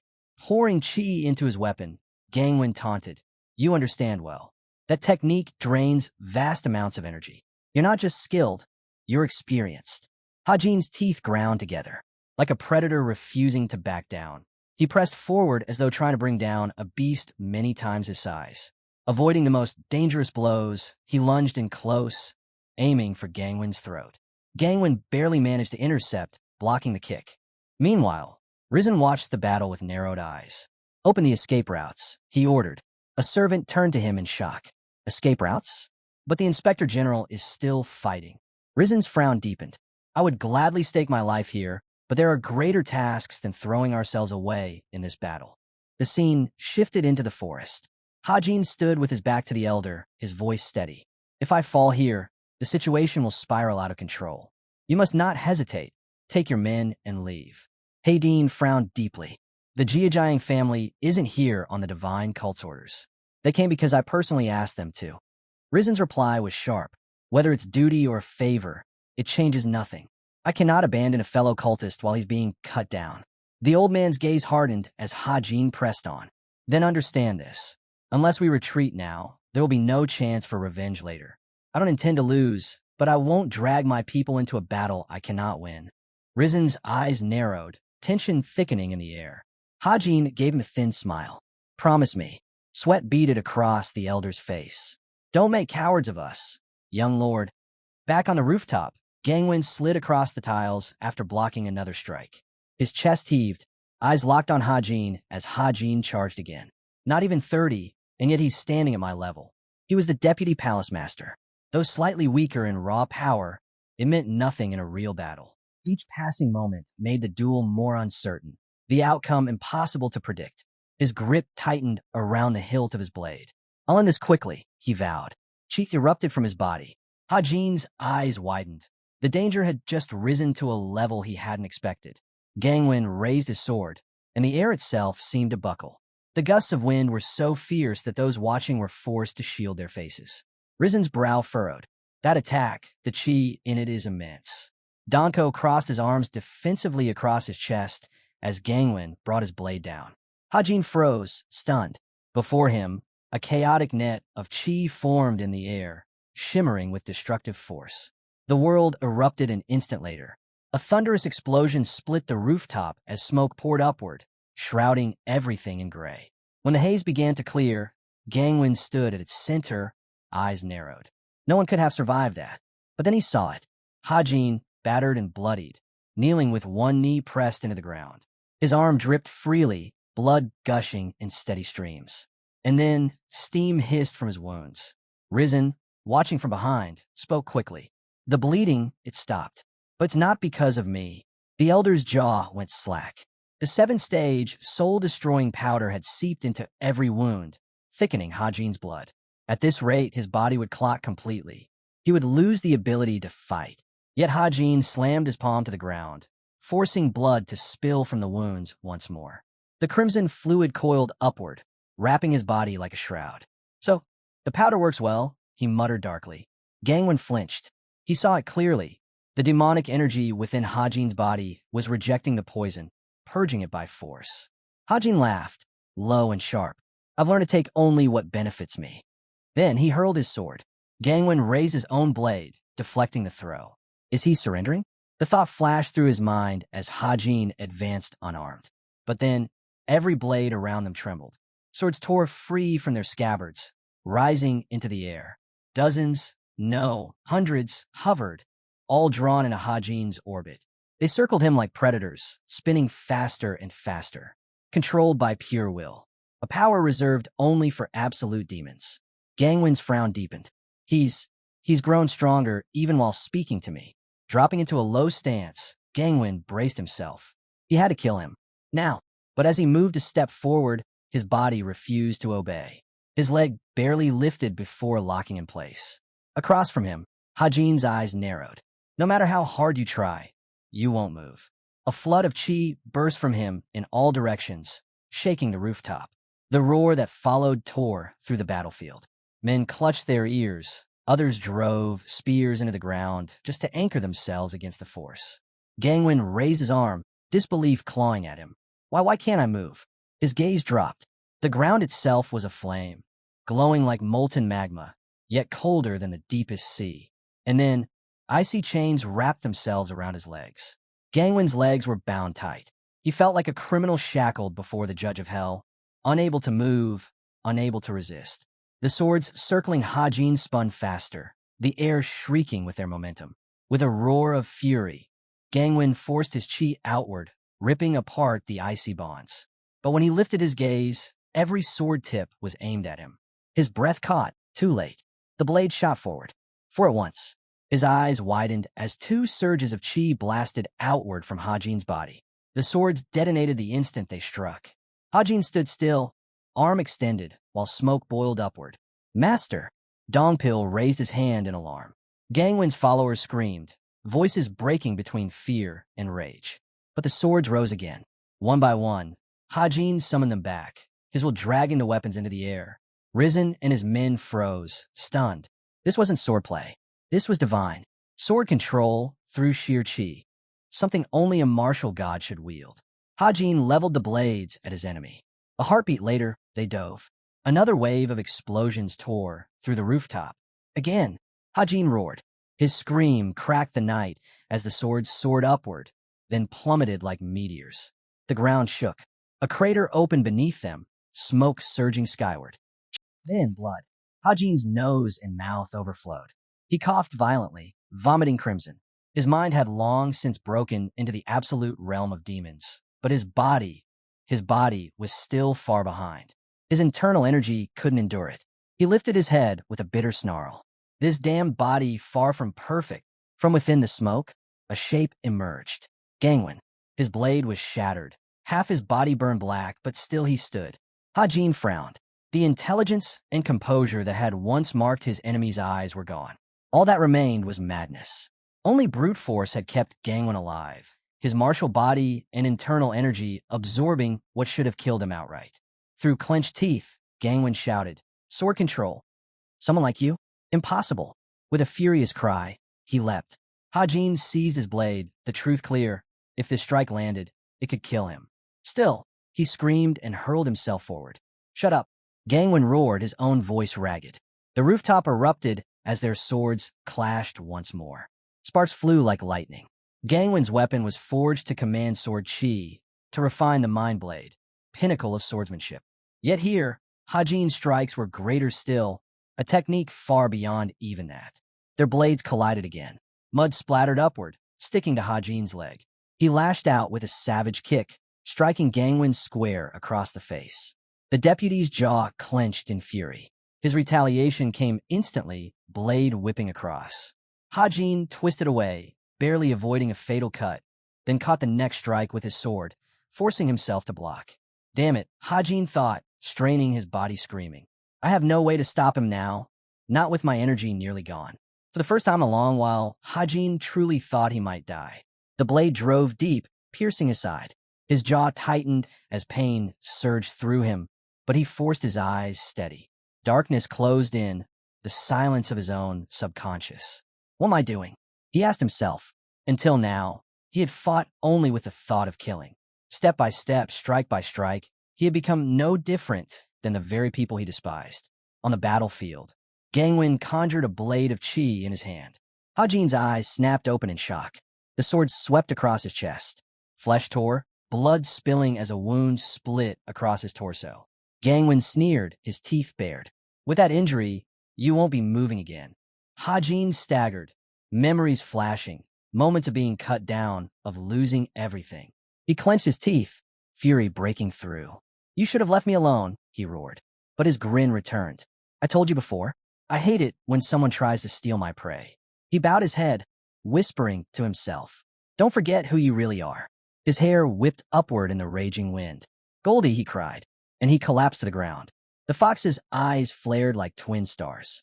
Far away, Go had finally reached the city.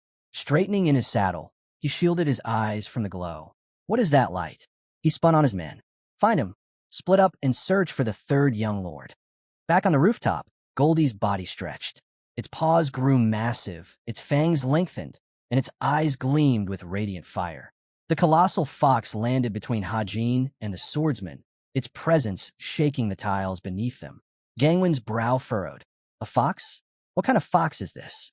The beast bounded onto the roof, its gaze sweeping over the gathered soldiers. One man's eyes filled with unnatural light, then another, and another. Their bodies froze, trapped in the beast's stare. A blinding glow surged outward, spilling across the city. The swordsmen clenched their jaws. Their hands trembled. Then, with sudden madness, they turned on one another. Steel clashed as comrades became enemies. Blood slicked the square. Corpses fell like rain. Dantel frowned deeply. What is happening? And then, as if an answer, the skies opened. Rain poured in sheets, washing blood into rivers. Gangwon stood frozen. His men slaughtered each other before his eyes. Behind him, Goldie approached, its multicolored eyes burning with unnatural power. The deputy turned, his face pale. This isn't a beast at all. It's catastrophe itself. A calamity out of legend. His lips trembled as he whispered, "What are you?" Goldie's gaze slid past him, toward Hajin. Hajin stirred, his battered body surging with GI. His voice was steady. Goldie is the guardian of a secluded bamboo grove. A mythical being. Gangwon stumbled back, horror dawning. The ground split beneath him, cracks racing outward. Despite his wounds, Hajin stood. His lips twisted into a wide smile, his expression ecstatic. Before their eyes, the massive wound on his chest began to close. His flesh knitted itself back together in seconds. Gangwon's eyes widened. Impossible. He turned at once. I have to escape. But Hajin's hair lifted on an unseen current, his eyes darkening to pitch. His roar ripped through the air, raw, beast-like. A tornado erupted around him, tearing through the battlefield. A torrent of chi surged skyward from Hajin's body, a storm that split the heavens. Gangwon clenched his jaw, straining to withstand the crushing pressure. Hajin rose into the air, hand closing around the hilt of a hovering sword. His lips parted.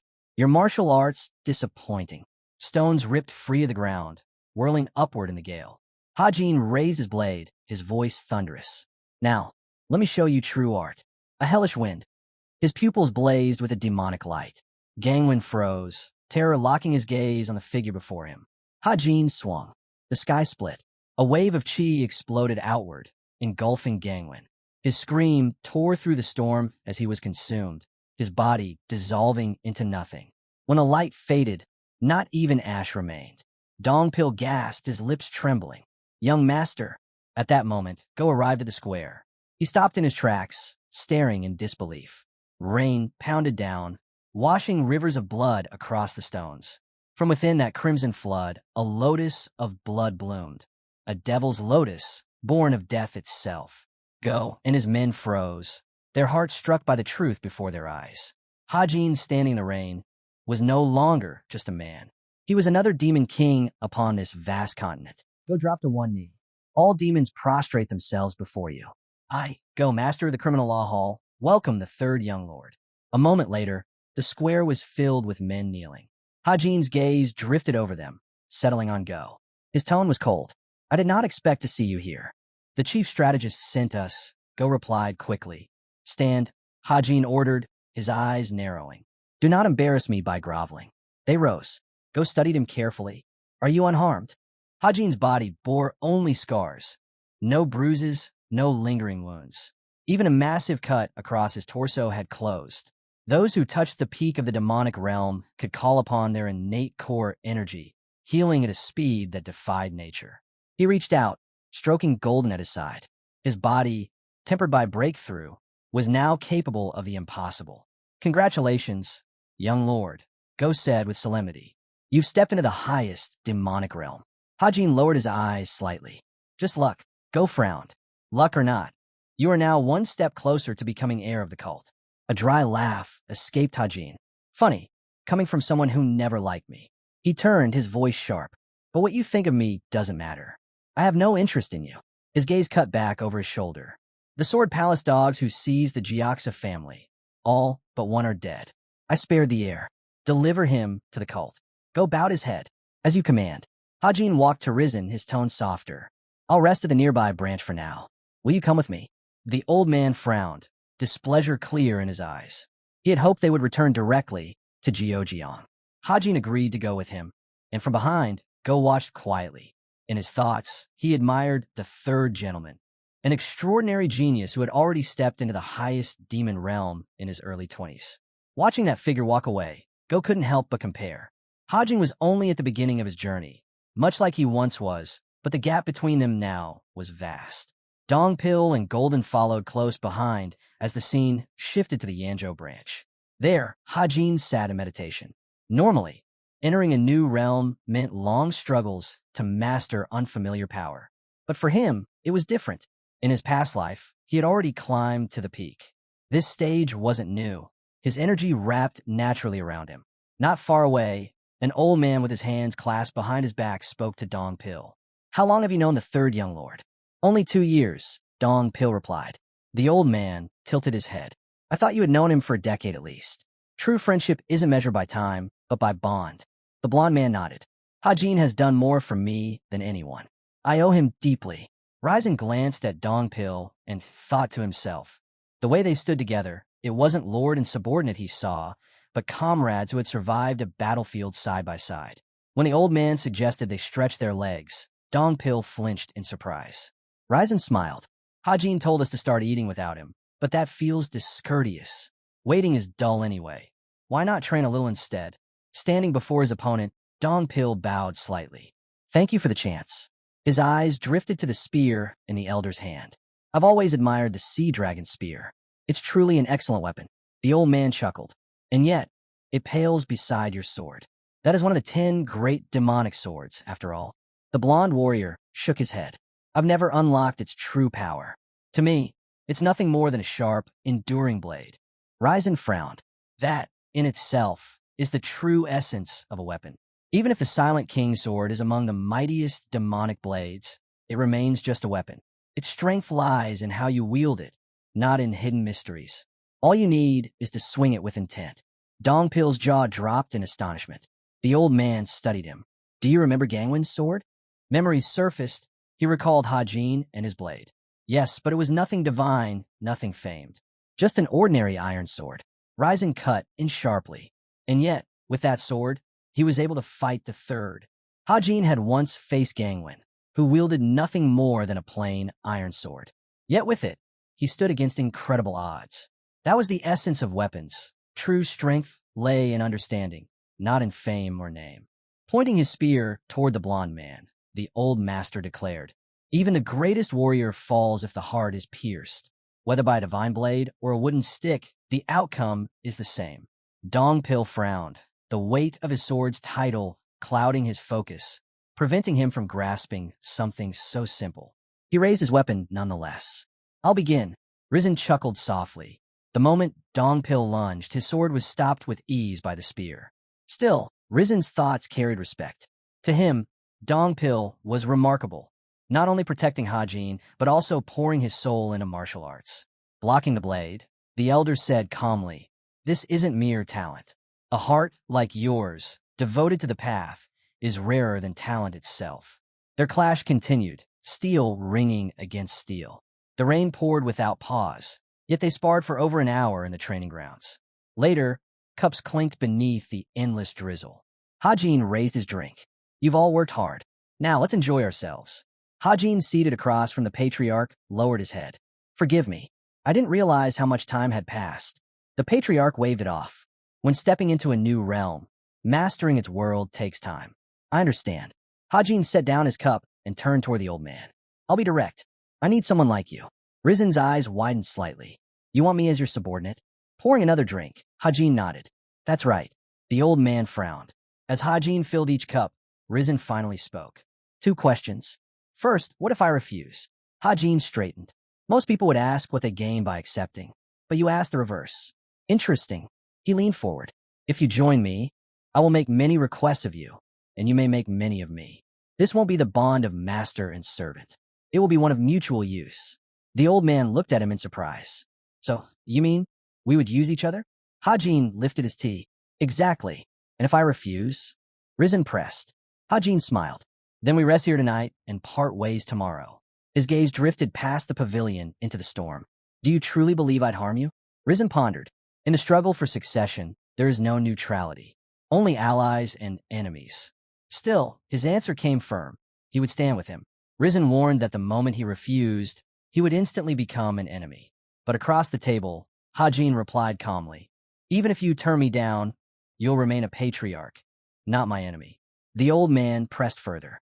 "And what if one day I side with another, betraying you?" Hajin answered without hesitation. "Then, when that day comes, I'll consider you my enemy." Rizen frowned. "People may call that tolerance, but never wisdom." Hajin gave a faint nod. "True, they would call it foolishness."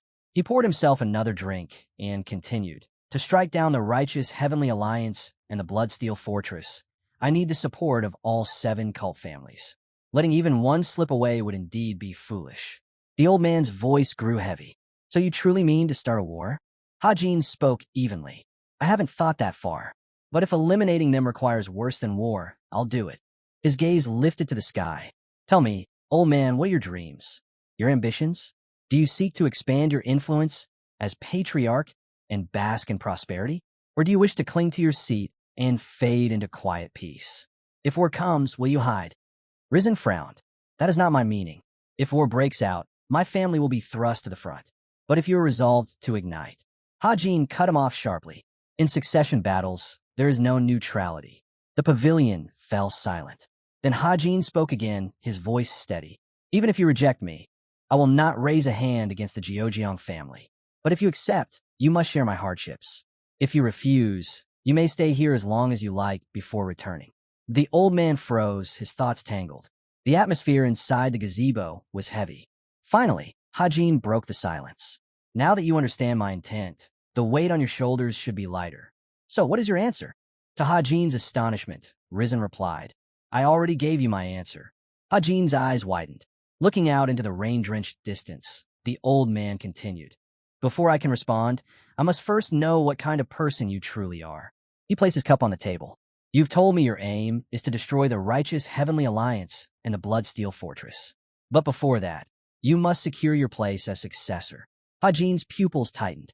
Rizen's expression darkened. "That path will demand oceans of blood." He was at that very moment asking the father of the 6th young lord, a rival candidate for succession, to pledge his support. The room froze. Hajin's eyes narrowed. "I'm aware," he said evenly. Rizen lifted his cup and held it toward him. "Pour me a drink." Hajin raised the jug, filling the cup slowly.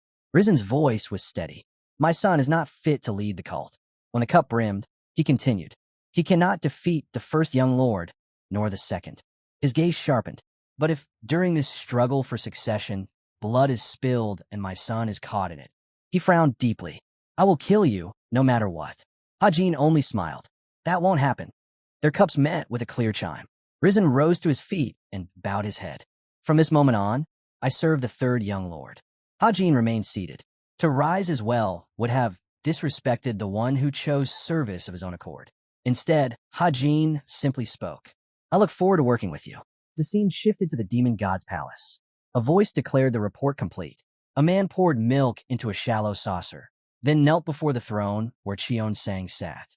Lifting the saucer toward him, he said, 10 days ago, the demon court pavilion summoned me.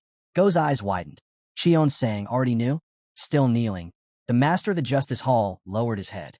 It has been 26 years since I last stood here. For 10 years, I have overseen the criminal law hall. His words flowed on, recounting his visit to the prisons buried beneath the criminal law hall, an underground fortress, nothing more. Cheon-sang, raising a fist to his face, spoke with weight. I value you greatly. You've used your talents well. Tears welled in the dark-haired man's eyes. The demon god's palace loomed in the mist, silent and vast. From its shadow, the ninth heavenly demon watched the departing youth. Do not cling to what fails. Do not drown in disappointment, he thought. My dear disciple. His gaze lingered as Hajin walked away, dark hair streaming in the wind. Now Hajin stood in the center of countless hovering swords.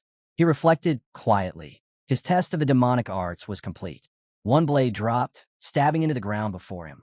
Turning his eyes aside, Hajin thought, now that I've stepped into the highest demonic realm, the demonic art of the 9 depths had transformed completely.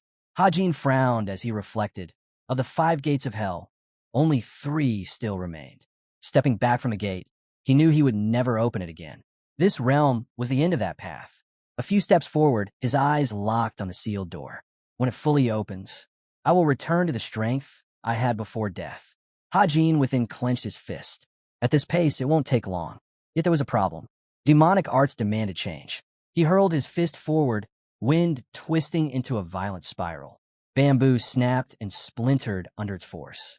Hajin muttered, where did all the precision go? His memories echoed, the words of battle reminding him that since mastering the demonic arts, his techniques had become destructive, too wild to chain in succession as before. He stepped back, light glinting off shattered bamboo. My techniques and my energy, they clash. I need time to ease this pressure, or it will slow me down. Since breaking through this realm, his body itself had shifted. Once, as an assassin, his skill and experience had allowed him to wield techniques freely. But now, this new body craved martial arts beyond what he had once mastered. A dark grin spread across his face. Now I understand. This is what I truly desire. His body and mind aligned, perfectly in sync. Leaves swirled upward in the wind. He stood face to face with the shadow of his past self, Hajin. That figure stared forward, recalling techniques such as heaven raising, the divine stages of 9 heavens compression. But Hajin knew the truth. These arts kept me alive as an assassin. Yet now, they're nothing but shackles. He frowned. The image of his past lingered, but he understood. Those techniques were standing in his way. Gazing into the empty space before him, he whispered his farewell. The scene shifted to the Injo branch, a voice welcoming the 3rd young lord with joy. A woman smiled warmly. Congratulations on your great achievement. Standing before her, Hajin shook his head. It's nothing great. My path is still long. She poured tea into a vessel. The matriarch lifted the cup in her hands, while Hajin silently wondered about her true reason for seeking him, especially since she came right after completing her inspection. Not far from Run, the woman spoke again. I heard the Gioxa family has been exterminated. I cannot help but. She explained that she wanted to check on them personally. Seated across from her, Hajin remarked, you are truly loyal. The matriarch kept her gentle smile. I heard you were going to lead the Gioxa family.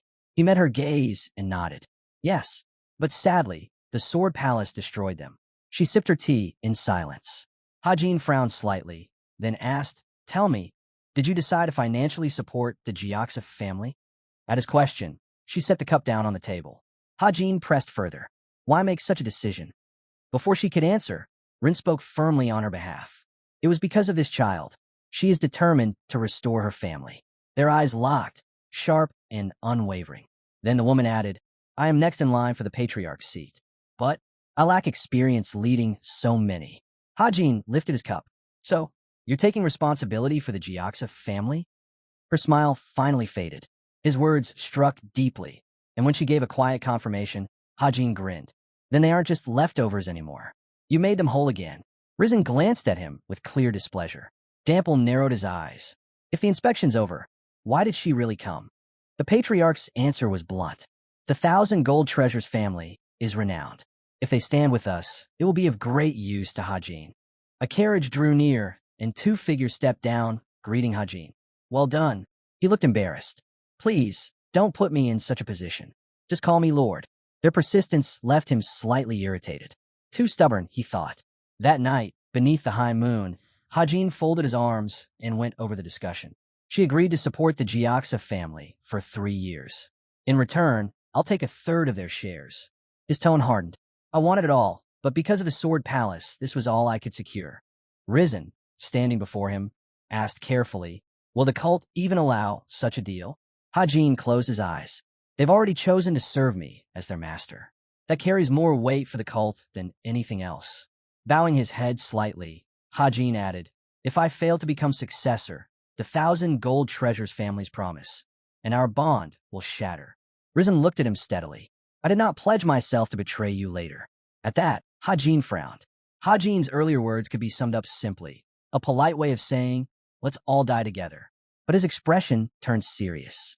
To secure that 1/3, I must take action. He frowned, then explained. That means healing every last member of the Gioxa family.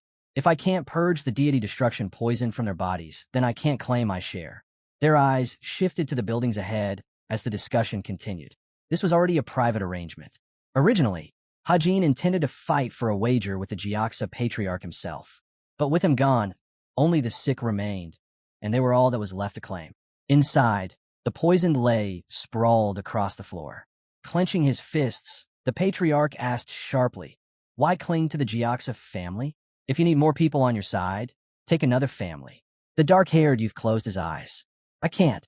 To step into the 7 families' affairs now would be more than money or competition. It would be betrayal. Risen froze at the weight of that answer. Opening his eyes suddenly, Hajin said, then, I'll try something interesting while healing them. Crossing his arms, he added, besides, I think the Sea King's guards have rested long enough. The scene shifted to a grand building, raised upon massive stone foundations. The deputy master of the house sect stood inside, staring at a paper in disbelief. The Dark Trio squad, the Underworld Society, the Slaughter Pavilion, all destroyed. Masked figures of the Slaughter Pavilion appeared before him. An assassin stood, blade in hand. How could the Slaughter Pavilion fall in a single night? Beck's face twisted in anger. Could it be the Beggar sect? Across the hall, members of the Beggar sect grinned faintly. Crushing the paper in his fist, Beck snarled, we spent tens of thousands of Niang on the Slaughter Pavilion. His fury deepened as he leaned heavily against the table. Bring me the list, he roared at his assistant. The list of those who fought against the king 2 years ago. The list was placed in his hands. Beck's eyes narrowed. As I thought, the deputy master held the paper carefully in both hands. All 3 organizations joined the pursuit of the king. Beck's frown tightened. His thoughts drifted back to that brutal chase. Hajin's figure came to mind, sword gleaming in his grasp. The memories surged with a Chilryong truth. If Hajin could kill 700 people in 7 days, that meant 100 lives each day. This alone proved the terrifying strength of a single-seasoned martial artist. With his hands resting beneath his chin, Beck pondered, could the righteous Heavenly Alliance and the Bloodsteel Fortress be involved? Why are the witnesses being eliminated only now, so long after the events? Closing his eyes, he reasoned further. The demon cult's grip over the South is strong. It would be near impossible to send troops there.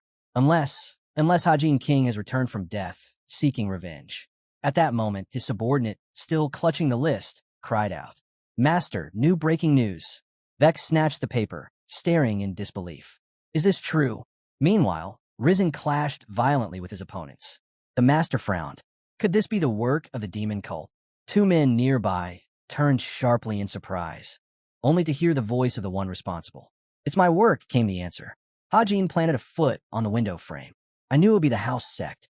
Perched at the window, Hajin added with a smirk, I expected your headquarters to be tucked away in an alley or hidden in the market. Never thought it'd be in a valley like this. He smiled lightly. Why don't we work together on something? From the mountain slopes, scattered buildings came into view. Voices murmured that the house sect had grown too noisy. Beck sang, noticing his comrade reaching for his weapon, stopped him with a gesture. His voice carried calm respect. Did our guest come to the Great Mountains? You guessed correctly. Crossing his arms, he gave a name, the one belonging to the body's former owner. The sex representative broke into a sweat, searching his memory. No such name exists in the demon cult. His black brows drew together in sudden realization. Baek Sang dropped to his knees in greeting. As expected from the house sex second strongest, the one who gathers every scrap of information in Miram, he still recognizes me. Tell me, aren't you close to the Steel Blood Fortress? After all, your roots aren't orthodox. Baek Sang froze, looking away in shock when Hajin added, and you're close to the Slaughter Pavilion too, aren't you? Fear twisted the deputy's heart. One mistake could doom his sect. Relax. I'm not here to blackmail you. Leaning back with his hands behind his head, he continued, I just want you to find me someone among the leaders of the Sichuan Tang clan, someone skilled in the art of poison. Baek Sang's eyes widened in dread, his voice trembling. Why, you mean the Tang clan of the 10 families? That's only the advance payment. If you bring me what I want within 5 days, the true reward will be far greater. Do you doubt yourself, Baek Sang? The deputy shook his head. Not impossible, but dangerous. He picked up the pouch of money and added firmly, I cannot accept this request. Stepping closer, he explained, there are certain organizations we never touch. The Tang clan is one of them. For that reason, we have never once sold their information. So, you'd reject even such a large sum? Baek Sang's brows furrowed. If the house sect were discovered selling Tang clan secrets to the demon cult, we would be finished. The Tang clan's retaliation. They're known to be even more ruthless than the cult itself. His eyes widened in sudden horror. Are you afraid of the Tang clan's revenge? The Bloodsteel Fortress won't protect you. Rising to his feet, he continued. They call it training, but everyone knows. The house sect exists to fulfill any request. Scratching the back of his head, he added, I've recruited many to my side lately. What I lack most is information. Inside the cult, it doesn't matter. Outside of it, it's essential. He raised his hand. If you work for me, I'll protect the house sect, even from enemies stronger than myself. So, will you work under me? But Baek Sang bowed low. I cannot. Forgive me. I do not lie to you simply because you come from the Great Mountains. Please understand. Riang's CEO's frown lingered. Not bad. If you won't join me, so be it. But I'll still get the Tang clan's information and perhaps give him a gift he'll appreciate. He crossed his arms. Very well then. I have something your house sect might like. With a snap of his fingers, a stack of thick notebooks appeared on the table. These are the records of my dealings with the Slaughter Pavilion. Flipping through the pages, he said, I'm not particularly curious myself, but the righteous Heavenly Alliance, they'd be very interested. Baek Sang grit his teeth, rage flashing in his eyes. Smiling. You know how resourceful those righteous fools can be. If they get this, they'll crush the house sect. He shut the notebook with a snap. So, instead of 5 days, I'll give you 4. Hurry, or this list will land in the hands of the Alliance. The heavenly demon divine cult's hall loomed into view. A man knelt on the floor, while voices recounted Riang's CEO's recent actions, wiping out 3 assassin organizations in the south, sending orders to block the roads into Sichuan, threatening the house sect, and even kidnapping a key figure. That's right. The matriarch's eyes narrowed. He acts like a wild dog, not like a disciple of Cheon Sang. Stepping forward, Manhwa spoke aloud. I see the path you've chosen, the one that yields results in the least time. She pointed toward the captured man. But this isn't just any Tang clan member. That is the master of the Poison Dragon Pavilion. It's as I thought. He should know how to craft the antidote to the deity destruction poison. At once, Manhwa cried out, that man is the Tang clan patriarch's brother. You're worried about the consequences of this kidnapping, but you've missed a real point. His voice grew sharper. It was the Tang clan who armed the Sword Palace with their poisons, causing heavy losses to our cult. They're the ones who began this war. He stopped before the prisoner. The Tang clan has a motto, repay kindness twice, repay offense tenfold. The Poison Pavilion master cast a sidelong glare. But I'm different. I may not always return kindness. But if someone wrongs me, twice the suffering won't be enough to balance it. He lowered his gaze, whispering, if I cut off your limbs and fed them to the dogs, would they care about consequences then? A bead of sweat slid down the matriarch's cheek. He's stronger, harder, braver than anyone in the cult I've met. With a sharp kick, Riang's CEO struck the prisoner's head. The matriarch's thoughts hardened. And yet, this thinking aligns perfectly with the cult's way. No disciple can sit still when wronged. Revenge is law. Riang Seo turned toward Ranhwa. She bowed her head. Forgive me. I forgot the way of the divine cult. He dismissed her softly. What matters is what we do now. His eyes flicked back to the prisoner. And now we make him talk. A beating should loosen his tongue. But Ranhwa furrowed her brows. The Tang clan's will is unshakable. Torture and threats alone will not break them. Riang Seo smiled faintly. Then we'll go beyond ordinary means. I've yet to meet a man who can endure my methods. The pavilion master's brows knitted in fury. Above, the sky darkened, shadows spilling across the roof. Riang Seo extended a bloodstained. An old instruction manual on crafting an antidote capable of countering a deity's destruction lay open. After finishing, he wiped his face with a towel and explained that the prisoner was kept alive for a reason, but everything had to remain lawful. Ranhwa froze in disbelief. She realized she could never fully predict this boy's choices. His composure wasn't like someone his age, but like a seasoned veteran who had lived through countless battles. Suddenly, Dongpil came running, announcing that he had scrubbed the rust off the Jiaxa clan's weapons. Along the wall, swords were neatly lined up. Riang Seo remarked that because of the poison, their bodies wouldn't move the way they once did, so mastering sharper weapons was the only way forward. Closing his eyes, he added that weapons demanded constant care.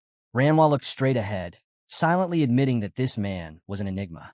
At times, he was brash and rough, yet at others, he carried himself like an orthodox martial master. Turning toward him, she thanked him sincerely. He replied coolly that he was only doing what was necessary to earn his share. Ranhwa gave a faint smile, reminding him that this contradicted his earlier words about revenge. It had been a long time since anyone had dared to lecture her this way. He brushed it off, closing his eyes and saying it was nothing more than idle chatter. That was when Ranhwa leaned in and asked if he was embarrassed. His eyes snapped open in surprise. Raising his hands, he quickly denied it, insisting he wasn't helping the Jiaxa family out of goodwill, but only taking advantage of the fact that they had helped him first. Still, Ranhwa didn't believe a word of it. He let out a tired sigh. As they approached a red building, she thanked him once more. He answered that he was the one taking advantage of her kindness. With a polite gesture, he invited her to visit the divine cult someday, promising he'd treat her to a proper meal. Ranhwa chuckled softly and replied that she would make time to visit. With that, Riang Seo and Dongpil took their leave, while Ranhwa bowed in return. Standing at the gate, she thought to herself how blurred the lines truly were between the so-called orthodox sects and the feared demonic cult. Above them, white clouds drifted across the sky. Elsewhere, whispers spread about the return of the third young lord. 3 warriors stood in a circle, discussing how Riang Seo had put the resisting patriarchs in their place during the inspection mission. One of them laughed, saying it was impressive. After all, Riang Seo had been among the first to carry out Cheon Seng's orders without flaw. Lifting a brow, he teased his comrades, asking if they felt pity for the other disciples. Another crossed his arms, questioning what he meant. His friend explained that aside from the first young lord and Hajin, the others had always struggled to measure up. No one else could leave such a mark. The young man quickly raised his hands, insisting they shouldn't speak that way. But one of his companions smirked, pointing out that the second young lord had never once been entrusted with responsibility by Cheon Seng himself. They strolled across the grounds, deciding it was time to find something to eat. But anger boiled over. One of them gritted his teeth, hand gripping his sword as he glared at the younger disciples. Before he could act, the second young lord, Pyong Guan command cut through the tension. His subordinates, however, urged him on, swearing they ought to tear out the mouths of those who dared speak so crudely. Pyong Guan stepped forward with a faint smile and asked if it was really necessary to respond to every careless word. Continuing ahead, he explained that within the sect there would always be people speaking ill, not only of him, but of the first young lord, and even of Cheon Seng himself. Pyong Guan laughed quietly, recalling the saying, "It's no crime to insult the emperor, as long as it's done behind his back." Looking down, he reflected that knowing oneself was just as important as knowing the enemy. And that was the very reason he had returned to the demon god's palace after a full year. His long robe brushed the ground as he walked, choosing to ignore Hajin entirely. Gazing at the towering structure, he thought to himself that though it was the palace of the demon god, it was not lavish or dazzling, yet perfectly suited for a god's dwelling. Beside him, Pyong Guan observed with admiration, thinking that no matter how many times he looked at it, the sight never lost its grandeur. He admitted he truly loved this place. Approaching the entrance, he declared that he wished to meet Cheon-sang, but the guard immediately replied that no visitors would be admitted today. Inside, Lee Cheon-sang sat across from Riang Seo at a table, a large jug by his side. The two were in the middle of a private conversation. Pyong Guan frowned deeply when this was revealed. Beyond the gates, the curved roof of another building came into view as the guards repeated their order. Pyong Guan should return tomorrow. Pyong Guan raised his hand, asking them at least to inform Cheon-sang that they had come. But the guard, face stern, told them once more to leave. Frustrated, the man shouted that this was the second young lord himself. Pyong, however, turned calmly and told his companions it was time to go. His servants stared in disbelief, unable to understand. Pyong Guan's brows furrowed in fury, thoughts instantly shifting to Hajin. A carriage drawn by horses rolled past. Watching it disappear, Yozung Ho turned and studied Pyong Guan. Yozung, however, looked away, musing that Pyong never flaunted his authority, always trying to show people only his virtuous side. Yet behind that image, he was the most ambitious of them all, the disciple most consumed by his hunger for power. Watching Pyong Guan back fade into the distance, it became clear a true struggle for succession was about to begin. Wine was poured into a cup. Cheon-sang lowered his gaze and offered words of praise to Riang Seo. With a faint smile, Riang gave his thanks. They sat together in a gazebo built over the water. Riang asked lightly if Cheon-sang's stomach wouldn't hurt from drinking such strong liquor without eating first. But Cheon-sang simply replied that he didn't want to spoil the taste of the wine. Lifting his cup, he asked if Riang disliked drinking. Riang answered calmly that it had been a long time since alcohol had made him drunk. Riang smiled and added that, for that very reason, he hadn't touched it in a long while. Cheon concluded that was a far better choice than making some grave mistake under the influence. Riang frowned slightly, realizing that Cheon-sang looked more human now than at any other time he'd ever seen him. As he drank, the thought struck Riang, revered as a god he might be, but in the end, he was still just a man. Cheon-sang placed his cup back on the table. Facing him, he said he wanted to hear what the vice master of the Sword Palace was truly like. Closing his eyes, he added that he also wished to know why Riang hadn't returned immediately after completing the mission. The Overlord's gaze sharpened on Riang, demanding a full explanation. He looked away, silently admitting that this man still frightened him. Lotus flowers drifted gently on the water. A bridge stretched out toward the gazebo as Riang spoke, saying he had indeed subdued the Jiaxa family, but had been delayed because they were eliminating villains. Cheon-sang tossed something into his hands. Riang thought to himself that it was a poor excuse. A bead of sweat slid down as Cheon-sang made it clear. He wanted the truth, not excuses. Cheon-sang's narrowed eyes told him everything. This man could see straight through him. Riang stared at the figure before him, realizing that although Cheon-sang was drinking casually at his side, his gaze still carried that demonic weight, looking down on all things. A lie wouldn't work here. Taking a breath, Riang said seriously that he would tell the truth, since there was no point in hiding it.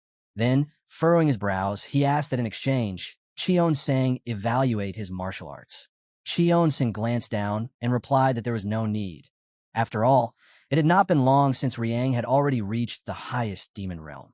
He took another drink from the jug as Riang explained that he had been forced to abandon many of his techniques. To this, Cheon-sang simply replied that he couldn't understand why he was making such a request. Riang furrowed his brows but held his silence. Cheon-sang poured more wine into the cup. Breaking the stillness, Riang spoke. He said he had a dream. Cheon-sang studied him closely as Riang explained. His dream was to erase the righteous Heavenly Alliance and the Bloodsteel Fortress. A faint smile touched Cheon-sang's lips. Sitting across from Riang, he remarked that to destroy the Alliance, one needed a vast and overwhelming force.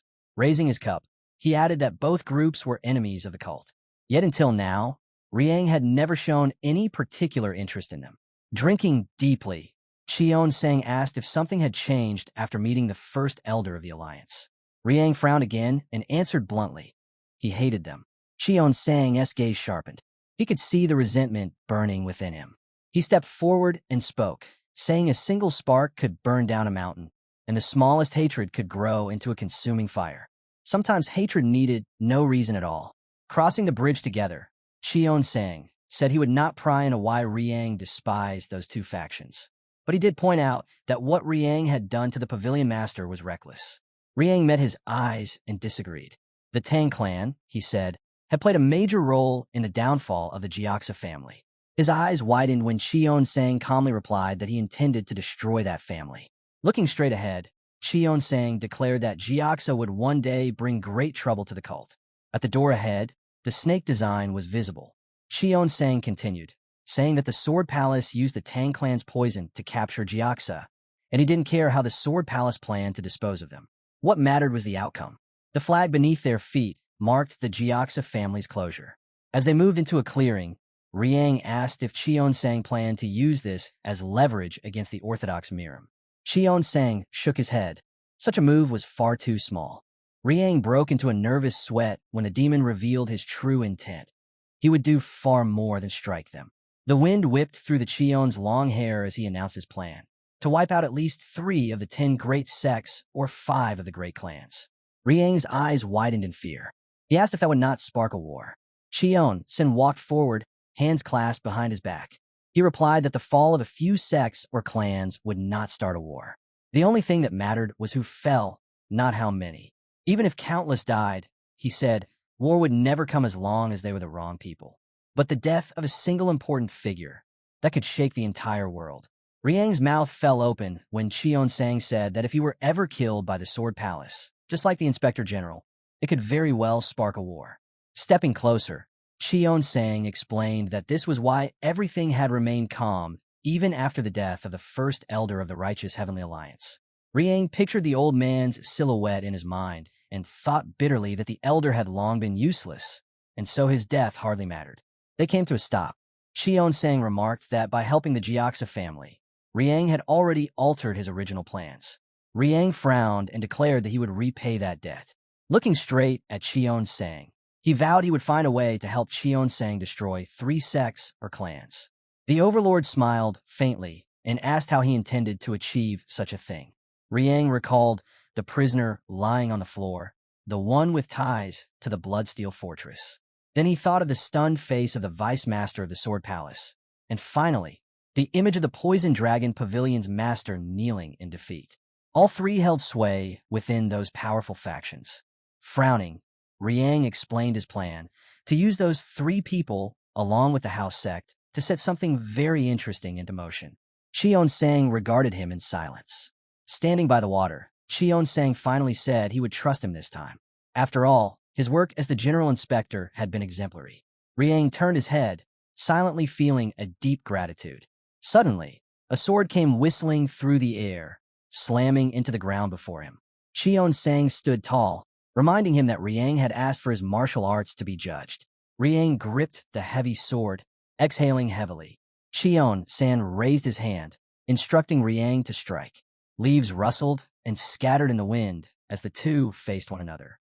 Riang narrowed his brows, remembering how flawless the Chion's stance had been during their last duel. Now, though, he saw openings, yet he knew those openings existed only to teach him a lesson. The blade in his hand began to glow with a red aura. He admitted to himself that no matter what, he could never hope to defeat this man. But even so, he had to launch a proper attack. His entire body flared with radiant light. He resolved to strike in a way that could fell even a god in a single blow, knowing the line between perfection and imperfection was razor-thin.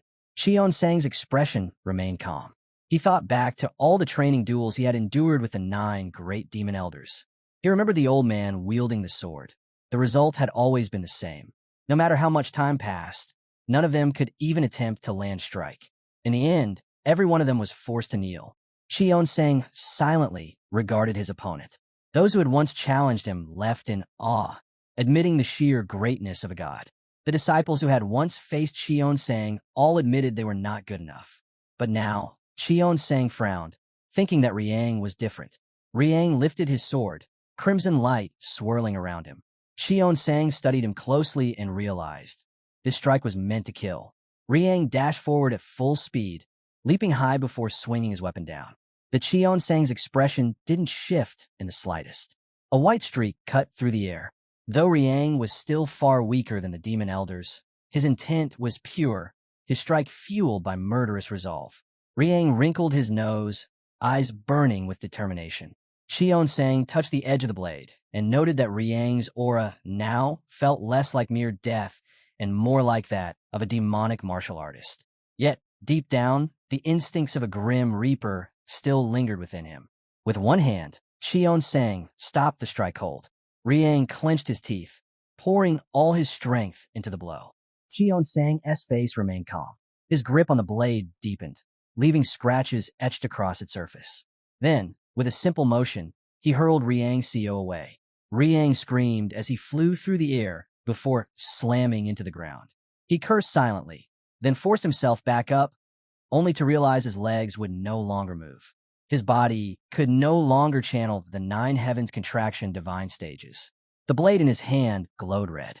Xion-sang raised his hand, and Hajin couldn't comprehend what he was seeing. Still, he frowned and declared he would continue. Xion-sang's gaze turned stern. Riang steadied himself in a fighting stance. Xion-sang suggested that this time, he try defending instead. He raised his palm and told Riang to block his attack. Fear spread across Riang's face as he realized reality itself was warping around him. The wind, the heat, the sunlight, everything vanished. He stood alone in suffocating darkness. Black energy swirled around Xion-sang like a storm. Gritting his teeth, Riang understood. This had to be an illusion forged from pure, demonic power. Xion-sang furrowed his brows, announcing that this was the demonic palm of heaven. His hand came down, and waves of black energy surged forward. Hajin swung his sword to the side as wind lashed against him, his hair whipping violently. The sheer force made his muscles feel as if they were about to tear apart. He thought bitterly. Unlike ordinary masters who drew only from their energy cores, Xion-sang drew not only his inner power, but also the energy of nature itself. The torrents of black energy crashed against him as Xion-sang stood motionless, palm extended, eyes locked ahead. Riang's thoughts raced. He had never imagined such a thing was even possible. Rage twisted his features as he wrapped himself in the demonic arts of the nine depths, forming armor around his body. But even so, his flesh split and bled under the overwhelming pressure. Xion-sang spoke calmly, remarking that he had heard Riang called his blade the dragon scale sword, and that the name of the weapon was... Xion-sang said calmly that a blade's name was tied to its master. Before them, the large weapon shimmered. He explained that this sword was once known as the dragon-slaying demon blade. He pictured it cutting through the body of a beast and recalled how the founding demon lord had used this very weapon to behead a dragon when claiming the great mountains as his domain. Hajin gripped the hilt tightly as Xion-sang told him he must grasp the weapon's true essence. Riang's CEO clenched his teeth when Xion-sang explained that just as naming a martial arts technique was the first step to mastering it, the same was true for a blade. Fixing his gaze forward, Xion-sang ordered him to awaken the sword's true nature and embrace its madness. Riang's CEO's eyes widened. He realized he couldn't simply flood the blade with demonic energy. He had to temper that energy, soften it, and let both power and steel resonate as one. He steadied his gaze. Suddenly, the dragon's eye engraved on the blade glowed fiercely. Xion-sang frowned in surprise. Hajin's expression twisted with fury as he shouted that he still didn't fully understand the sword's true power. Clutching the hilt with both hands, he swung it down, roaring that from this moment on, he would make it his own demonic blade. Red energy surged, rushing toward Xion-sang. Cracks split across the ground, and then something snapped sharply. The wind stirred the green leaves. Heavy breaths echoed through the clearing. Lotus blossoms floated gently on the water. Xion-sang praised him, acknowledging that he had managed to accomplish it despite the little time he had. Dripping with sweat, Hajin steadied himself as Xion-sang continued. He explained that a seasoned martial artist could block even the aura of such a sword with nothing more than a stick. Why? Because true masters learn to manipulate qi on another level. His eyes narrowed as he told Hajin that the ways to use qi were limitless. If he remembered this, he would continue to rise higher. By the lake, Hajin stood still. Xion-sang concluded that their training was done for today. As they walked through the clearing, Xion-sang noted that Hajin's muscles had transformed. Looking ahead, he said Hajin's stamina was impressive, and his body had developed into the perfect frame for chaining continuous attacks. But Hajin replied that his physique now seemed better suited for short, explosive strikes, and that he could make up for his endurance by relying on demonic energy. Still, he admitted he was confused. Cheon-sang did not look back. His long hair flowed down as he asked why Hajin no longer pressed forward with more attacks. Cheon-sang said seriously that the old Hajin would have already prepared a new strike the moment he was defeated. Hajin furrowed his brows and admitted his legs simply weren't responding. Their reflections rippled across the water. Cheon-sang praised Hajin's use of lightning and, as a reward, granted him entry to the pavilion of the demon domain. Hajin's smile spread wide. This man truly lived up to his title as the most powerful in the world. Standing at the pavilion gates, Hajin marveled at the sight. This was a sacred place, open only to those given direct permission by Cheon-sang himself. He stepped inside and admired its magnificence. Endless shelves stretched across the hall, each lined with scriptures and demonic manuals. Hajin paused, noting that the layout resembled the scripture pavilion, though this place was far larger. There might even be a connection between the two, but he quickly shook the thought away. He only had one day here. He couldn't waste a single moment. He had to find something useful. Outside, the sun blazed behind the building. Elsewhere, Cheon-sang sat upon his throne, a long scar visible on his arm. He mused that Hajin had actually managed to break through his chi. Picturing Hajin's face, he reflected on how mysterious this disciple truly was. Though Hajin's skill could be measured as a level 10, he always managed to display the strength of 12. Pouring himself a cup of wine, Cheon-sang admitted silently that such a gift was far beyond ordinary talent, an ability to exceed limits when it mattered most. Yet, closing his eyes, he concluded that Hajin still wasn't ready. Despite all his progress, he wasn't strong enough to bear the responsibilities of a cult leader. Meanwhile, inside the pavilion, Hajin ran his fingers along the shelves until he stopped at a blue-covered scripture. The inscription read, "Heavenly Demon Lightning Fists." He imagined a warrior taking a fierce stance as the text revealed its origin. 3 centuries ago, a martial artist known as the Divine Fist Mock, called the strongest fist under the heavens, had forged this technique from a fusion of demonic arts. Standing before the shelves, Hajin muttered that unlike celestial techniques, this one consumed enormous amounts of internal energy. It was swift, but not overly complex. Smirking, he thought it would pair perfectly if combined with his explosive mountain blast. On the grassy field outside, Cheon-sang stood with his back to Hajin. He declared that he would bestow upon him a new footwork technique, one considered the greatest of all demonic martial arts. Hajin's mouth fell open in shock. He reached toward another scripture, this one bound in crimson. Its cover bore the title, Sovereign Steps of the Demon Emperor. The massive doors creaked open just then, and Yozong entered. Yozong entered Cheon-sang's chambers.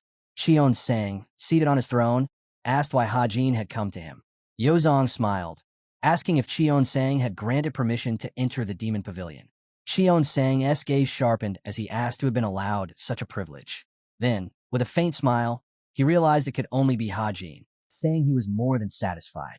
But Cheon-sang furrowed his brows, remarking that Hajin had ruined Yozong's plans, that new plans could always be made, better that than plunging in a needless war. Standing before the throne, Cheon-sang explained that Hajin was dissatisfied with the techniques he already possessed. That was why he had fought so hard to enter the pavilion. Yozong's eyes widened in shock, hearing Hajin speak so candidly to Cheon-sang. The third young lord glanced at the book in Hajin's hands, silently admitting that this was no ordinary youth. He truly was remarkable. From his throne, Cheon-sang sat in silence, while Yozong reflected that ever since Hajin had appeared, even Cheon-sang had begun to open up to others more than before. Far away, in a mist-shrouded bamboo forest, another voice discussed a patient's treatment under a doctor's care. Cheon-sang narrowed his eyes, calling this guest nothing but a troublemaker. But Yozong disagreed. Fog hung over the secluded grove where Hajin sat on a wooden bench. Sweat dripped from his face as he muttered about the heat. His palm glowed faintly with white light, and in an instant, frost spread across the surface around him. Snowflakes drifted through the air as he sat cross-legged, enveloped in an icy aura.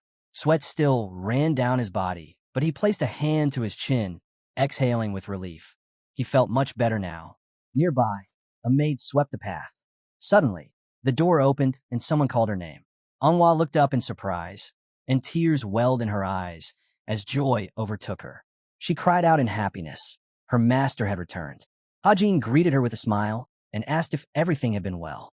Overcome, Anhwa fell to her knees, bowing low before him.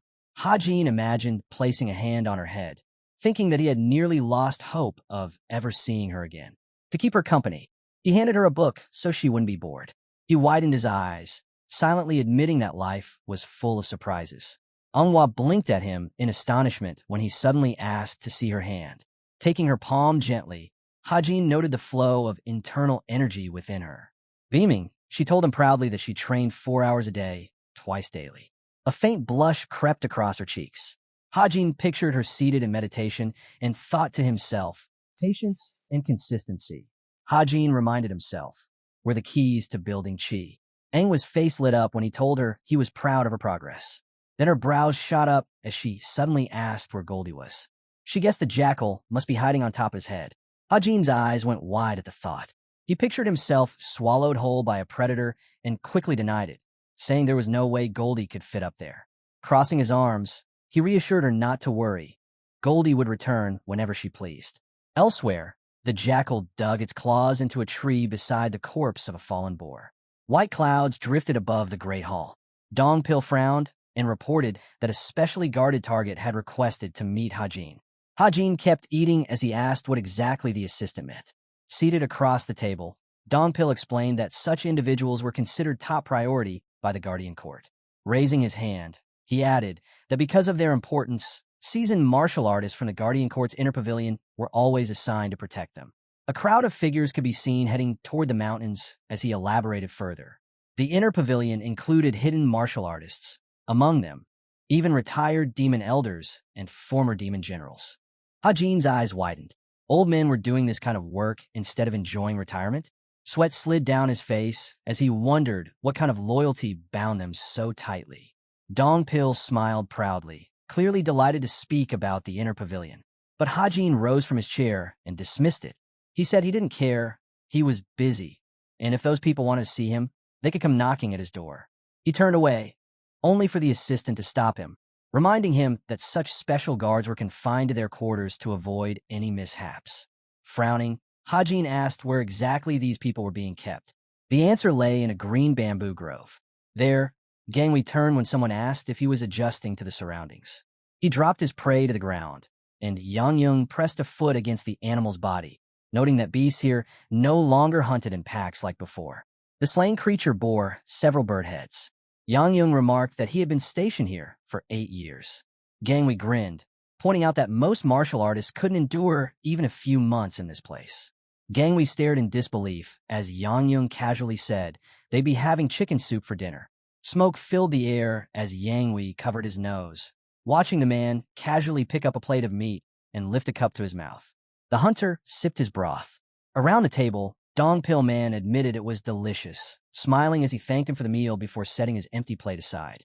Gangwei furrowed his brows and asked if there had been any word from the third young lord. With a faint smile, the man replied that Hajin had only just returned to the sect. He was busy, and it would be better to wait a while. Gangwei's gaze lingered on Yang Yung. He said openly that he wished to meet Hajin in person. Yang Yung lifted his spoon again, suggesting calmly that they keep eating before the soup grew cold. Gangwei arched his dark brows, quietly considering whether to place his bet on Hajin if the rumors proved true. He thought back to Cheon Sang. Originally, he had wanted to meet him, but on the way, he had changed his mind. That kind of meeting was nearly impossible. Looking straight ahead, he admitted to himself that Hajin was the most talked-about candidate for succession. Yang Yung turned to him and asked why he was so determined to meet Hajin. Gangwei smiled faintly and said he had no particular reason. He was simply curious after hearing that Hajin had crossed blades with the Sword Palace. He pictured Hajin, his hair whipping in the wind.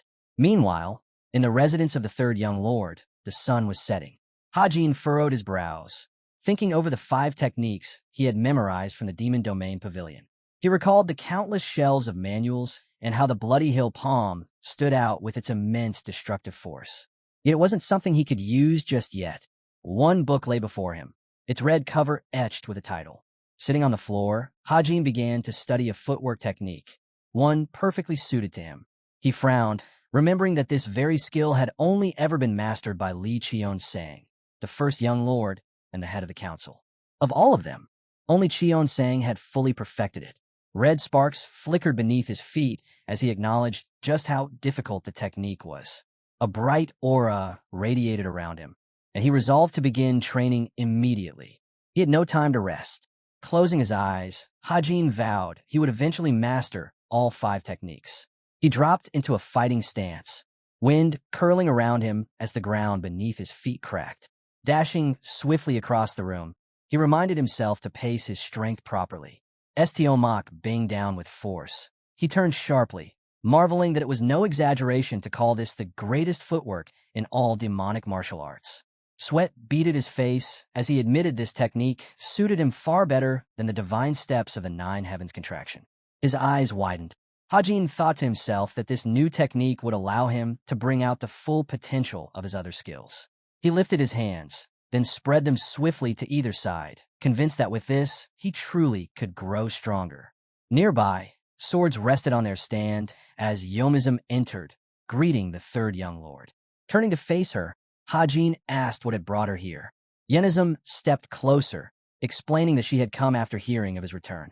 Hajin narrowed his eyes, doubting her words. But with a smile, she teased that if she truly wanted to deceive him, he wouldn't even notice. Reluctantly, Hajin admitted she had a point. Looking away, he asked her to wait for a while as he finished his training. It wouldn't take long. When she asked if she could watch, he gave his permission with a smile. At once, his body flared with red energy. From behind, Yenizm observed quietly.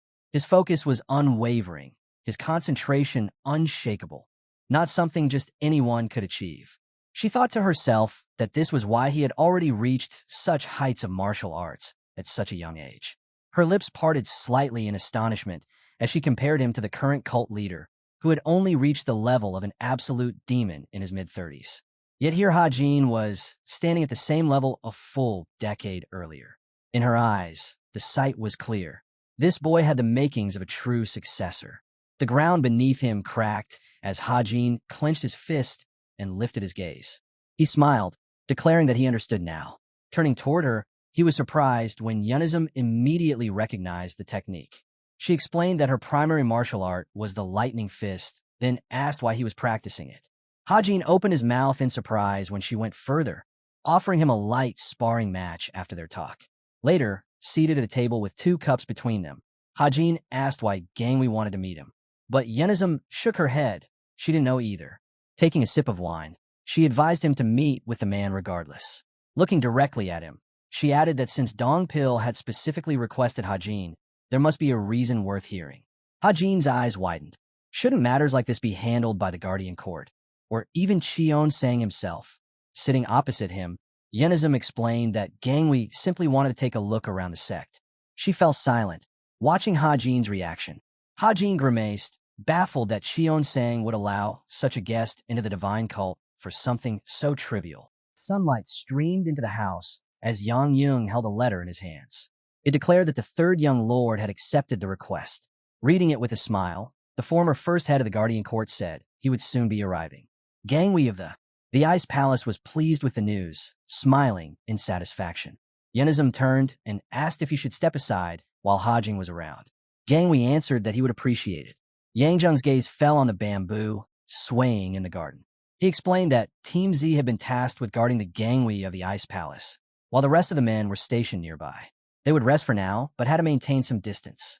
As he prepared to leave, the former head of the Guardian Court hesitated. He hadn't planned to speak about it, yet he felt Gangwei needed a warning. Hearing this, the young man looked at his retreating figure, caught off guard. Yang Yung spoke again, telling him Hajin was once known as a tyrant. He admitted he had never spoken with the man himself, but even if half the rumors were true, dealing with him would not be easy. Gangwei thanked him for the warning. Yang Yung then asked if he knew the name people use for him now. Without turning back, he revealed it, the Demon King. At that same time, the women of the demon cult crowded around Golden, while Dong Pil silently observed.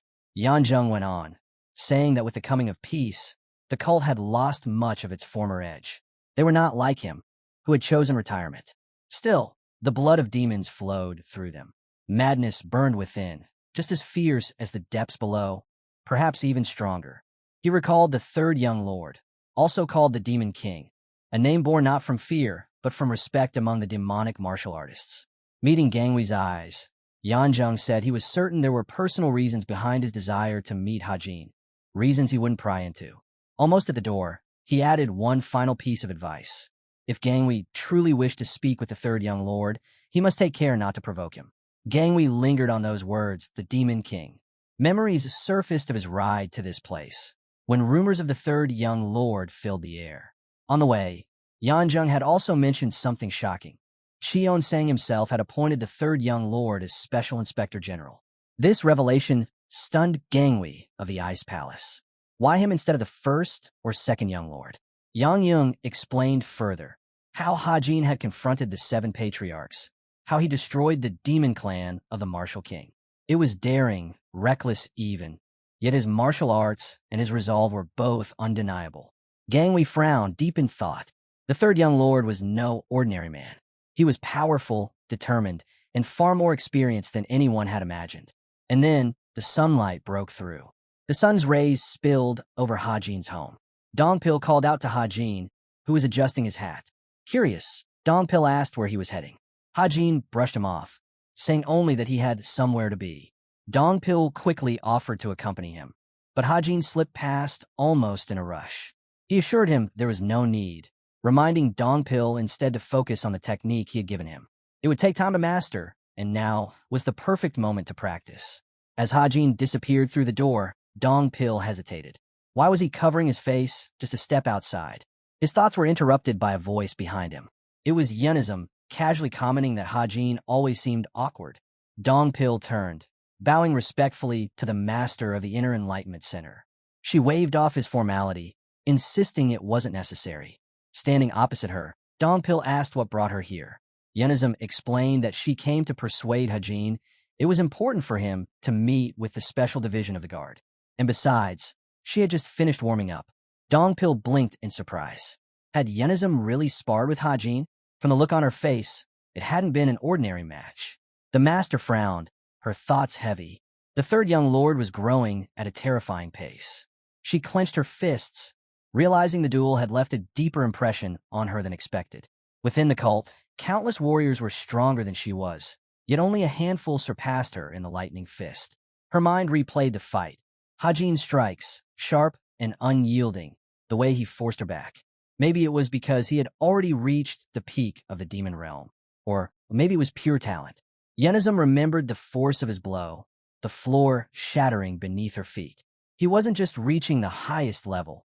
He was already glimpsing beyond it. In her thoughts, Hajin appeared again, his movements crisp, each strike more refined than the last. With every motion, he was grasping the essence of the technique. At this rate, it wouldn't take him long to master it completely. Her reverie was broken when a voice called out to her. Dongpil had spoken, asking if she might spar with him as well, if she wasn't too busy. She gave a small laugh. Busy? Of course she was always. In fact, only the general strategist carried more burdens than she did. Both froze, awkward for a moment, until Dongpil hurried to apologize. But before he could say more, Yenism agreed. She stretched her shoulders, smiling faintly, saying a day spent in practice wasn't so bad. Still, before they began, she suggested they eat. Training had drained her energy. Though she hadn't used internal power in her attacks, the exchange had been exhausting. Dongpil immediately rushed to prepare food. Meanwhile, far from them, Gangwee of the Ice Palace sat in meditation upon a stone. The air was calm, until the quiet was broken by the sound of footsteps approaching.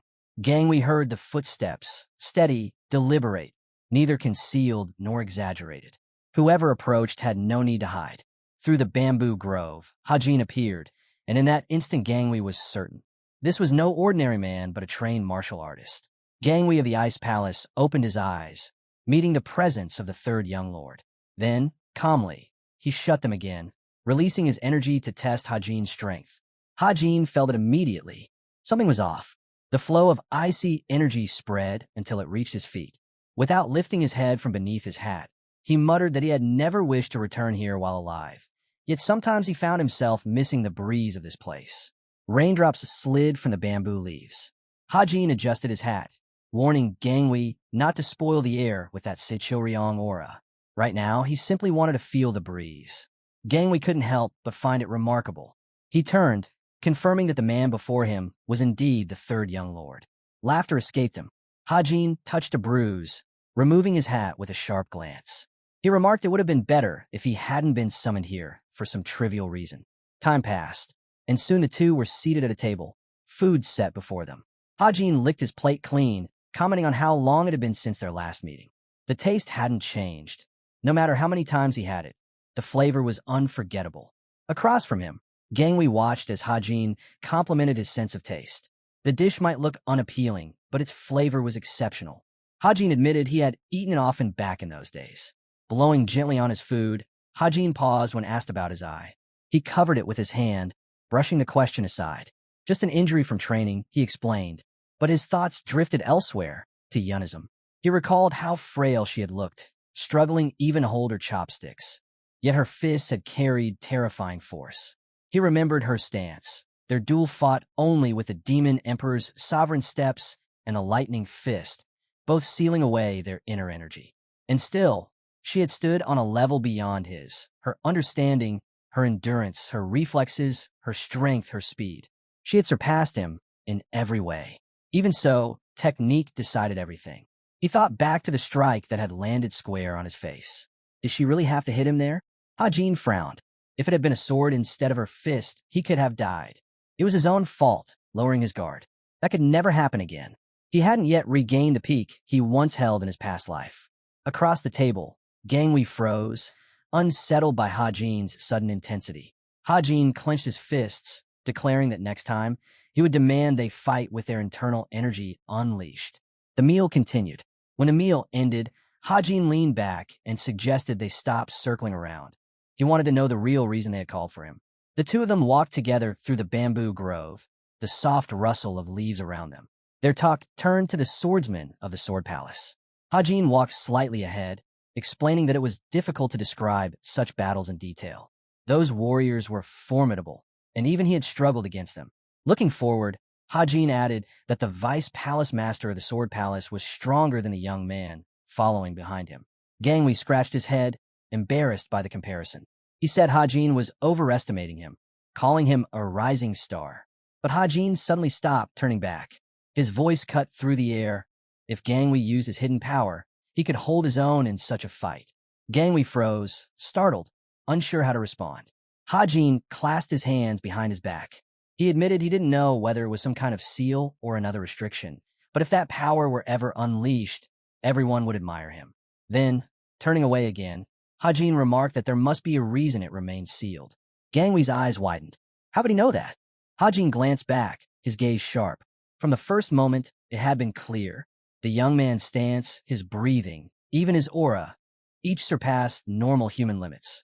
And yet, his physical strength and internal energy were only at the level of a top-tier martial artist. Something about that imbalance was strange. Hajin studied him more closely. Gangwei frowned deeply. In that moment, he realized the third young lord had seen through the great lily method. Hajin turned away again. This wasn't something one could detect simply through martial skill. His perception was sharper than most could ever imagine. With his hands still clasped behind his back, Hajin spoke once more.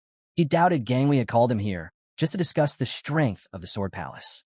So what was the true purpose? Gangwei of the Ice Palace finally revealed it, because Hajin was the most loyal member of the cult. Hajin frowned. Loyal or not, he was now also the most renowned figure within the cult, admired and supported by countless members. Gangwei wanted his help to forge an alliance between the Ice Palace and the cult. Hajin spun around, stunned by the request. He stared in disbelief. If that was the purpose, then shouldn't Gangwei be speaking with Cheon Sang himself? After all, Hajin was only his disciple and held no authority to negotiate. But Gangwei remained firm. He knew this well. The young prince stepped forward, his voice steady. The Ice Palace, he said, was the most powerful force outside the walls. An alliance. Gangwei declared that an alliance between the Ice Palace and the cult would benefit them both. He believed Hajin was the only one who could make it possible.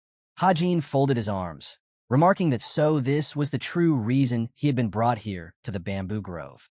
Gang Wei thought to himself that Hajin carried himself with striking confidence. After all, even if only half the rumors were true, the Ice Palace's strength rivaled that of Shaolin. For them, even forming such an alliance would be an honor. Hajin looked at the frowning successor and asked directly, what exactly did he want from this alliance? He warned him to answer truthfully, because if he lied again, Hajin would leave immediately. Gang Wei clenched his fist, an icy aura spilling forth. His voice was sharp. He wanted Hajin to save his younger sister. Hajin frowned. She had been captured in the Palace of Beasts. At once, an image flashed through his mind. Yul Liang, surrounded by red dogs. Hajin's eyes widened in disbelief. He asked again, to confirm, the Palace of Beasts? He remembered the men who had those same red hounds.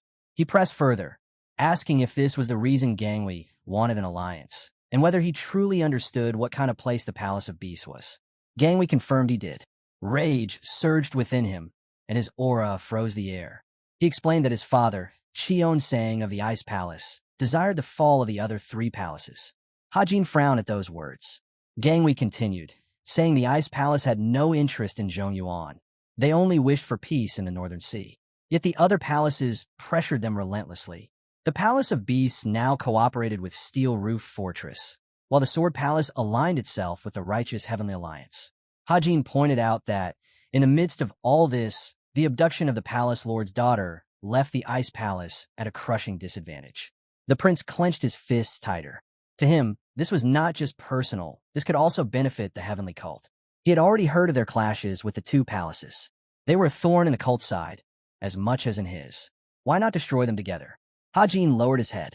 He admitted that if such an alliance was forged, it would indeed be of great benefit. But decisions like this weren't his to make. It was something only Cheon Sang could decide. The wind stirred between them, sharp and restless. Gang Wei added that he had asked for Hajin personally because he had heard of his destructive martial arts and his bold, unshaken will. But now, seeing him hesitate, he regretted it. If he had known Hajin would drag his feet like this, he would have gone straight to Cheon Sang. Hajin chuckled softly and offered to take him there immediately. Gang Wei's eyes narrowed. He could not let such a chance slip away. With a sudden movement, he struck, apologizing even as he attacked.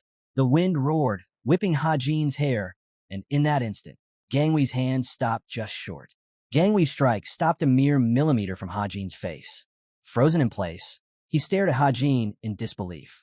Why hadn't he dodged? That attack carried enough force to kill. Hajin's eyes lowered to the prince's hand. Calmly, he said he could always sense true killing intent, and this wasn't it. The prince withdrew his hand, muttering that any other martial artist, even knowing there was no intent to kill, would still have blocked or dodged instinctively. Hajin tilted his head. If he hadn't wanted to fight, then why attack in the first place? Gang Wei stiffened, unable to answer. He hadn't even used his martial arts yet. Behind him, a black ice crystal materialized. He announced that this was the Ice Soul Heavenly Hand, one of the Ice Palace's 5 supreme martial arts. Droplets of water gathered above him, freezing instantly, glimmering like shards of glass. He explained further that its destructive force rivaled the 100 Steps divine fist of Shaolin. An orb of ice swirled into existence above his palm. He concluded that its depth was equivalent to the true chi of Wudong's 6 Tai Chi. Hajin stood across from him, frowning. Why waste time boasting about techniques when the only question was why he had attacked at all? The prince ignored the remark.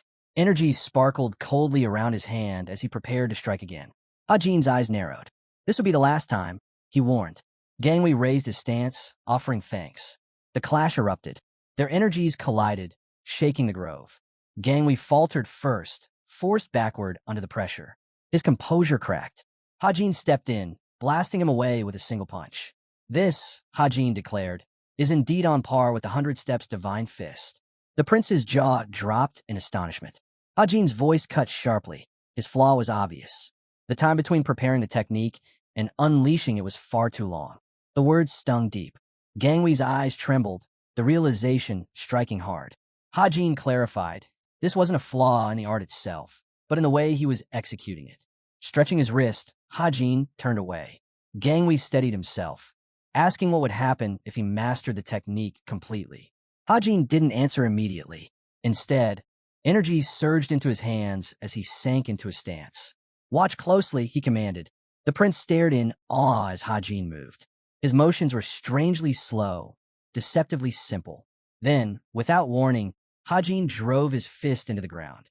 The earth cracked open beneath the blow, the shock tearing through the bamboo grove. Gangwei was speechless. Hajin straightened. "This," he said, "is the heavenly demon lightning fist, a technique I've only recently begun to study." He clenched his fist tighter. "The strike is weaker than it should be, since I haven't mastered it yet. But can't you already see just how powerful it truly is?" The movements were plain, almost crude, but the strength behind them was undeniable. Simplicity, Hajin said, brought endless variety. He drew his hand closer to his body, continuing his explanation. Gangwei listened intently as Hajin compared their techniques. Whether it was the ice soul or any other art, they all shared the same foundation. They focused on sheer destructive power. Gangwei's mouth fell open when Hajin pointed out the difference. His ice soul heavenly hand was an area attack, while the heavenly demon lightning fist targeted a single opponent with devastating precision. Astonishment struck him. The third young lord had analyzed both techniques in such a short time. Hajin tapped the tip of his nose with his finger. He explained that this insight came from a duel against a master of the lightning fist, fought entirely without internal energy. Even then, the difference between him and Yunism was clear. He had lost that battle, but the memory of Yunism's mocking laughter drove him to clench his fists. Next time, he vowed, the result would be different. Gangwei, watching in silence, struggled to keep up with Hajin's sharp reasoning. Glancing at the bamboo trees splintered by their earlier clash, Hajin returned to the matter at hand. He admitted that the Ice Palace's technique was remarkable. If fully mastered, it would make its wielder unbeatable against most foes. With his hands tucked behind his back, Hajin turned toward Gangwei. Why had he shown him his technique? Gangwei answered plainly, because Hajin had revealed one of his own. It was an exchange. Hajin's mouth opened in surprise. Did Gangwei really believe he would show off for no reason? Of course not. He disliked wasting his energy unnecessarily. Gangwei smiled, countering that allies should understand how sharp each other's blades were. Only then could they truly support one another. The phrasing struck Hajin as ominous. Gangwei extended his hand, declaring that what he sought was more than an alliance between the Ice Palace and the divine cult. He wanted one between the two of them, successor to successor.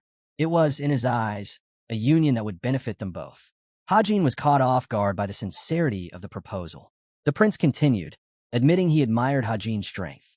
He himself had not yet been chosen as official successor, but he vowed to help Hajin in any way possible. Hajin frowned. By that logic, he was also expected to help in return. But he realized quickly, Gangwei of the Ice Palace stood to lose far more from this deal. The prince nodded. It was true. Many despised him.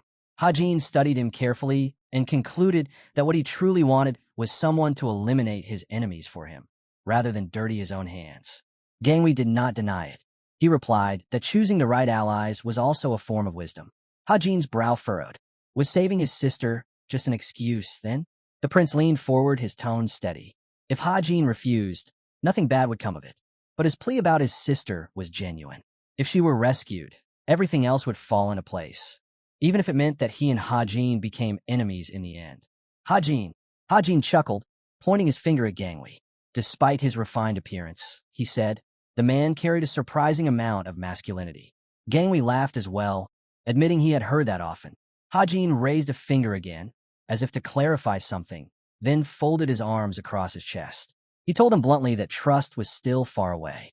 He didn't fully trust the Ice Palace's heir, and he knew the feeling was mutual. They could call this an alliance, but it could be broken at any time. He then asked how exactly they were supposed to formalize such a pact. Gangwei smirked, touching his chin thoughtfully. Alliances between states had always had one simple method, he said. He believed his sister could serve that purpose. His gaze drifted over the bamboo grove. At that moment, Yang Zheng's voice broke in, firm and displeased. An alliance with the third young lord was far too risky. More than that, it put Gangwei at a disadvantage.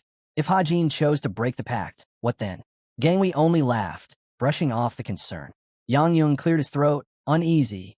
The young heir teased him, asking if he was worried despite being a member of the divine cult. The former head of the Guardian Court admitted it openly. He had never spoken much with Hajin, but he had seen enough to understand him. His concern now was for the Ice Palace's successor. Because of his nature, because of who he was. The heir remembered watching Hajin walk away earlier, and a thought struck him. He finally understood why the martial artists of the divine cult respected their lord so deeply, because he never broke his word. Both Gangwei and Yang Yung stood, the wind spiraling around them. The heir declared that Hajin might seem gruff and unwilling, but as an ally, he would always do more than expected. Yang Yung asked quietly if there was a reason he believed that. Gangwei looked ahead, silently affirming it. He continued walking through the grove, realizing something. The third young lord's ambitions reached far beyond simply becoming Gangwei. Meanwhile, within the demon god's palace, Cheon Sang sat upon the throne. Before him stood a girl, head bowed respectfully. He praised her achievement, the remarkable success of her work on the railway horse chamber. She must have worked hard to reach this point. Fixing his gaze on her, he declared this was proof she understood the path to advancing her martial arts. Cold sweat ran down Sion's forehead. Then Cheon Sang's tone shifted. There was still something that disappointed him. Sion, still kneeling, raised her voice in desperation. She begged him to teach her. Lowering herself further, she pressed her forehead to the ground, waiting for his words. Cheon Sang's voice was cold as he told her that her martial art was far too limited. Nothing more than technique. Mere strengths and weaknesses of movement. What it lacked was the most important thing. Pouring himself a drink, he continued. This was not something another could teach her. She had to discover it on her own. His gaze returned to the girl kneeling before him. Even a scholar who had read 1,000 books, he said, could not claim to know the world. To do so, he would have to step outside and see it for himself. She was like that scholar, trapped in knowledge, untested by experience. Her thoughts drifted. She recalled her conversation with Yozong, who once told her that Hajin constantly sought answers, even clashing with others in the process. He fought bravely when martial strength was required, but when wisdom was needed, he set violence aside. Progress, combined with experience, that was true cultivation. Her brows furrowed. That must be why the third young lord had grown so powerful. At that moment, a servant entered the hall, announcing that the third young lord had come to see him. Cheon Sang ordered him to be let in. The great doors opened. Seo Yun turned, realizing instantly who was about to step inside. Hajin entered, his presence filling the hall.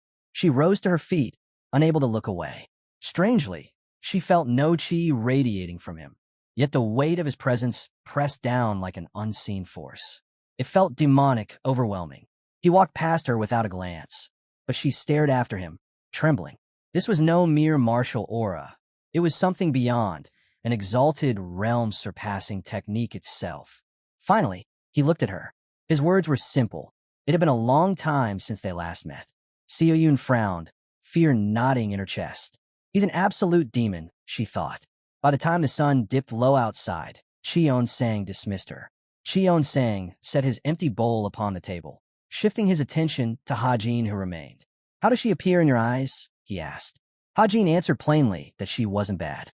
Inwardly, though, he noted her sensitivity, sharp enough to recognize that he had reached the peak of demonic cultivation.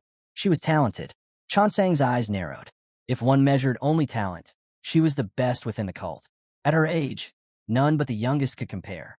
Hajin reflected on that, remembering the heaviness in her gaze. He replied that he understood.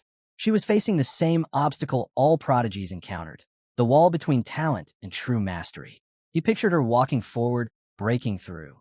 Once she overcame it, she would become terrifyingly strong. Cheon Sang agreed, his voice echoing in the hall. Then, leaning back upon his throne, Cheon Sang shifted the topic. He suddenly asked how Hajin's meeting with Gangwei of the Ice Palace had gone. Hajin's eyes lifted. Hajin lowered his gaze to the floor, replying that Gangwei of the Ice Palace had made an impressive offer, one he had been about to explain. But he realized the overlord already knew of their conversation. Suddenly, Cheon Sang cut him off. He didn't want to hear it. Hajin blinked in surprise. The overlord calmly refilled his cup, saying that one of the 4 great palaces beyond the outer wall had begun moving after a long era of peace. That alone meant it was no small matter. Whether it led to an alliance or war would depend on Hajin's decision after speaking with Gangwei. Hajin turned his eyes aside. Cheon Sang might not know the exact words exchanged, but he did know one thing. that Gangwei had come to him, not to the master himself. Looking down from the throne, Cheon Sang spoke evenly.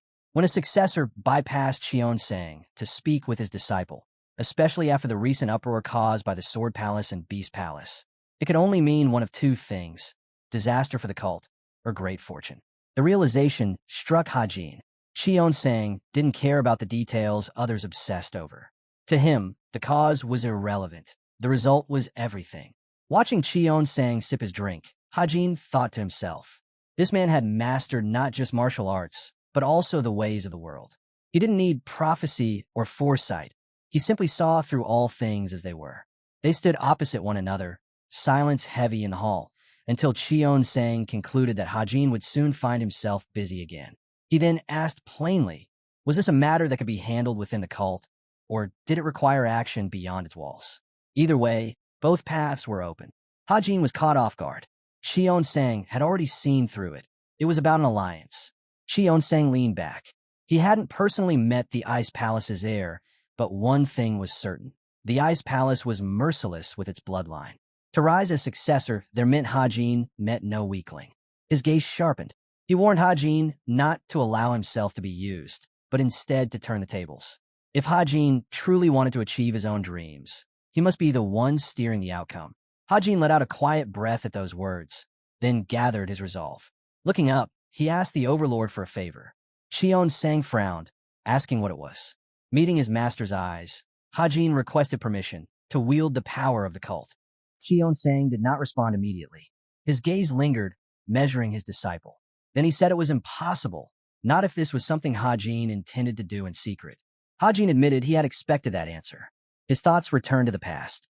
The only reason he had been allowed to bring a squad of berserker demons as inspectors was because it had been an official mission. But this time it would have to be. Handling things quietly was the only option. It wasn't like he could openly march in with soldiers. The overlord raised his hand, while Hajin scratched his head, admitting there wasn't much he could do for now and that he'd need to think it over. Just then, a scroll flew into the inspector's hands. Surprised, he quickly unrolled it. At first glance, it looked like a standard report on the cult troops' assignments. But then his eyes widened. This wasn't just a simple report. It listed exact times and locations of every squad's movements. The overlord leaned back, resting his palms on the throne's armrests. He told Hajin he was free to use it however he wished. Hajin grinned, thanked Li Cheon Sang, and clutched the scroll tightly. Pouring himself a glass of wine, the overlord dismissed him. Without looking his way, he added one warning. If he ever caught him stumbling around with those clumsy legs again, he'd strip that technique away from him. Hajin spread his arms and replied he understood, promising he'd sharpen his skills so he wouldn't disgrace himself again. With that, he left the throne room. Cheon Sang silently watched him leave, sipping his wine before muttering that everything was proceeding just fine. Meanwhile, the Ice Palace followed its own political path, separate from the other three outer wall palaces. The younger sister of the Ice Palace heir had recently traveled through Zhongyuan's northwest region, only to be ambushed by beasts from the Beast Palace. She was captured after a fierce fight. As Hajin walked through the palace streets, his thoughts drifted. The situation was messy, but what mattered was what he could gain from it. He recalled that man, Gangwei. An alliance with him could give Hajin a powerful supporter in his fight to become successor. He already had backing from the Jiaxa family and the Caden family, but their loyalty to the divine cult kept their support indirect. The Ice Palace was different. They weren't bound to the cult, which made them valuable. Still, Hajin knew better than to trust them right away. But the chance was worth taking. Hands folded behind his back, Hajin reminded himself of that one thought, when footsteps sounded behind him. Turning, he asked Sia-Yun if there was something she wanted to say. Sia-Yun, trailing after him, calmly replied that she didn't. Puzzled, Hajin turned fully to face her. If she had nothing to say, then why follow him? This time, she answered she did, in fact, have business with him. Hajin frowned, confused by her contradiction. If she had business, why claim otherwise? She just stood there in silence, staring at him. Internally, Hajin was growing irritated at her hesitation, mentally shouting at her to stop dragging things out. But then, her gaze shifted, and what she revealed left Hajin utterly caught off guard. She asked him what he needed in order to perfect his martial arts. Folding his arms, Hajin narrowed his eyes, trying to clarify what exactly she meant. but Hajin admitted she didn't know how to put it into words. His jaw dropped when she added that she had simply been watching him. Then, fixing her gaze on him, she said she wanted to know how he had managed to advance so quickly, reaching the peak of the demon realm already. Hajin frowned. So, she was chasing after him. Without letting his expression shift, Hajin told her it wasn't something that could be explained with words, nor something that could be copied through actions. But Seoyun didn't back down. Even if that was true, she said it didn't change the fact that she had never actually tried. Hajin raised a brow, so that was why she wanted to see for herself. Sometimes, even if you know something won't work, you need to attempt it just to prove it. Turning away, he said he didn't know what she wanted from him, but she was free to do whatever she liked. Still, he was busy today. She'd have to come back later. But before he could take a step, she appeared right in front of him. Her voice was firm. She couldn't let him go. This was too important. Hajin's face tightened. Was she really asking him to abandon his plans just because she was persistent? But she shook her head. No, she wasn't asking him to give anything up. She would simply stay by his side. Closing his eyes, Hajin sighed. Did she forget they were rivals? Her reply was immediate. No, she hadn't forgotten. His hand balled into a fist. He demanded an explanation. Did she not know he had already crushed the fourth student? Her answer stunned him. She said that had nothing to do with her. Mouth slightly open, Hajin stared. How could she say that? As long as she was Cheon Sang's disciple, she had to compete for the position of successor. But her words left him shaken. She calmly replied that she had no desire to become the successor. The next morning, Pyong Guan stood under the rising sun, noticing how hot it was already becoming. Then, out of the corner of his eye, he saw Seoyun walk past. Her stride and her expression caught his attention. Raising a brow, he asked why she hadn't even greeted her own brother. Seoyun finally turned, offering a greeting. Pyong Guan remembered that the last time they had met was during the Great Conference. Her face stayed unreadable as he remarked how much her chi had grown since then. She gave him a polite thank you. But when she returned the observation, saying he must have been training hard as well, Pyong Guan broke into a smile. He hadn't expected that, and the compliment genuinely surprised him.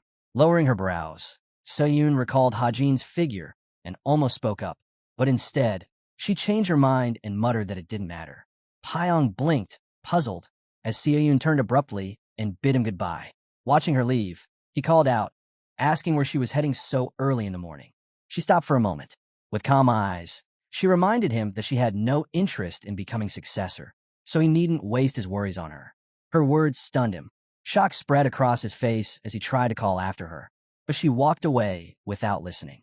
Just then, a servant hurried over to deliver a report. But before he could speak, Pyong silenced him, his gaze fixed on Seon's retreating figure.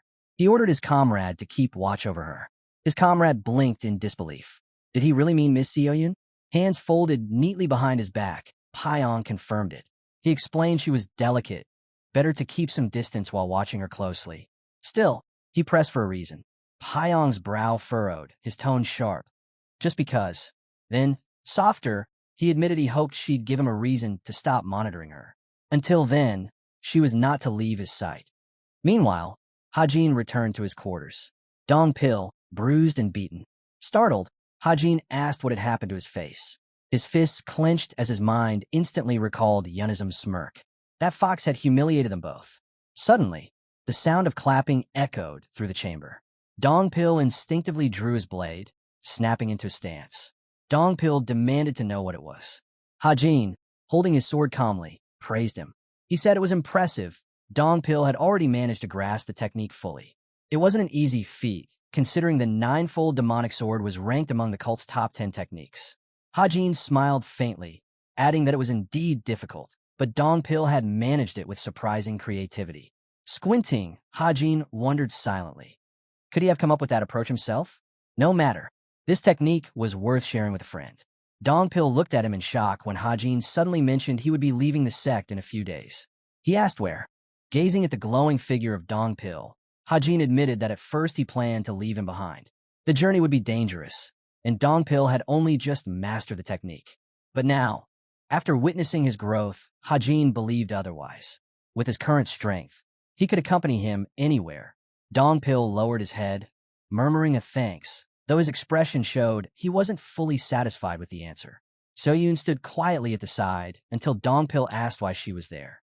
Glancing at the youngest, Hajin waved it off, telling him not to mind her. She didn't know how to talk properly, so there was no need to pay attention. Better to continue training. Even so, Anhwa looked toward her with concern and asked if she'd had lunch yet. She leaned forward slightly, offering to bring tea, but Seoyun gave no response. Meanwhile, the Hajin shifted into a stance, and the Seoyun fixed her eyes on the sparring session, observing closely. Training pressed on with full intensity. Perched up in a tree nearby, Jaehwan caught sight of Seoyun with the third. The scene surprised him. He hadn't expected her to come here. He even suspected there might be something going on between them. But his frown deepened. If that were true, Pyongwon wouldn't be pleased. While Hajin drilled his strikes, Seon's eyes stayed glued to him. Suddenly, he planted his foot onto the tile with force and let out a long breath. Deciding it was enough, Hajin declared the session finished. Her brows lifted in surprise. He didn't even look exhausted. Why stop so soon? Was this really all the training the master of the supreme demon realm needed? Either he had gone through unimaginable training already, or he was satisfied with this level of practice. Meanwhile, Hajin asked Anhwa if she was hungry. She beamed and quickly agreed. Turning towards Seoyun, he repeated the question but teased that the food being prepared was especially delicious today.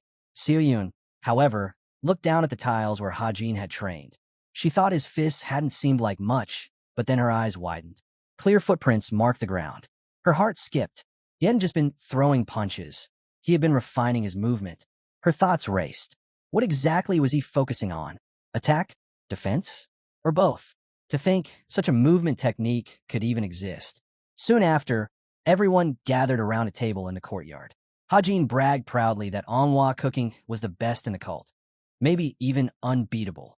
Dongpil eagerly agreed, calling it far too delicious. When Anhwa flushed from the compliments, she quickly asked them to stop teasing her. Still chewing, Hajin turned to Dongpil with a grin and suggested another sparring round later. Dongpil replied with honor that he would be ready. Between bites, Hajin asked Anhwa not to stack grilled meat around him. That wouldn't bring Goldie back. Confused, she asked if something had happened to him. She lowered her head quietly.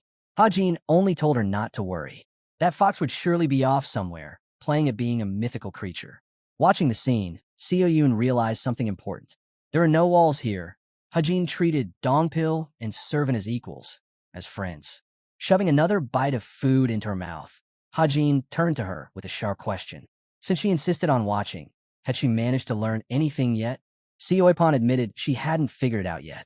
Hajin wasn't surprised, mouth full of rice. He told her that true understanding only came when one found it for themselves. Nothing was more wasteful than chasing after someone else's path. If she wanted to watch, then fine, but she should know that was all it would amount to. Seon's eyes hardened as she asked if he wasn't doing the same. Setting his bowl down, Hajin explained the difference. It wasn't about skill levels. It was about perspective. No matter who she watched, she wouldn't recognize her own flaws. When she pressed him for the reason, he answered plainly, her stubbornness. She blinked, asking if he was talking about her obsession with martial arts. Hajin frowned. No, it was her belief that only her own way was the fastest way forward. That mindset and the stubbornness clinging to it. He wasn't telling her to abandon it, but not every method suited every person. His words shook her. She didn't want to believe it.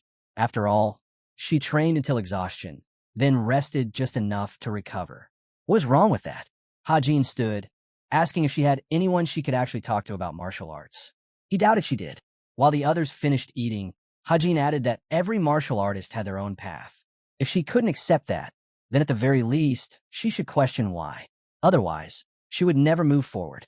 Turning toward Anhwa, he said there was no need to explain further. He'd wager less than 5% of young geniuses had reached her level of comprehension anyway. But when she responded that she wasn't satisfied with that answer, Hajin's face twisted in annoyance. He told her bluntly to broaden her horizons. Her mind was too confined. Puzzled, Seoyun stared at his back.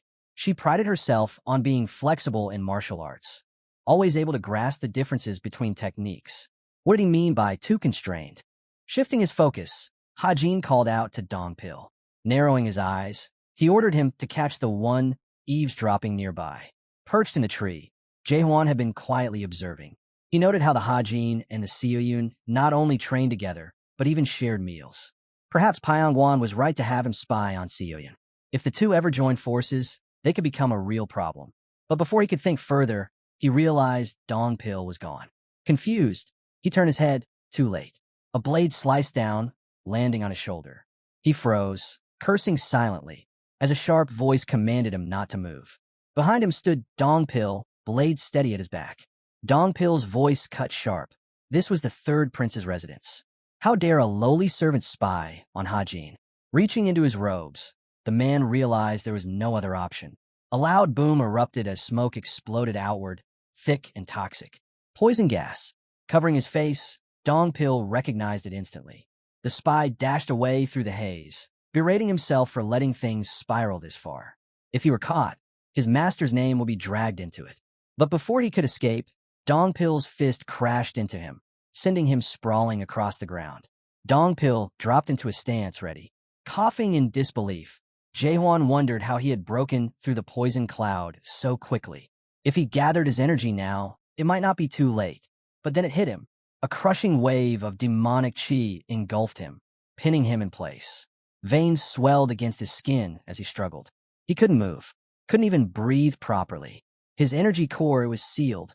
As the smoke thinned, Hajin strode forward, eyes cold.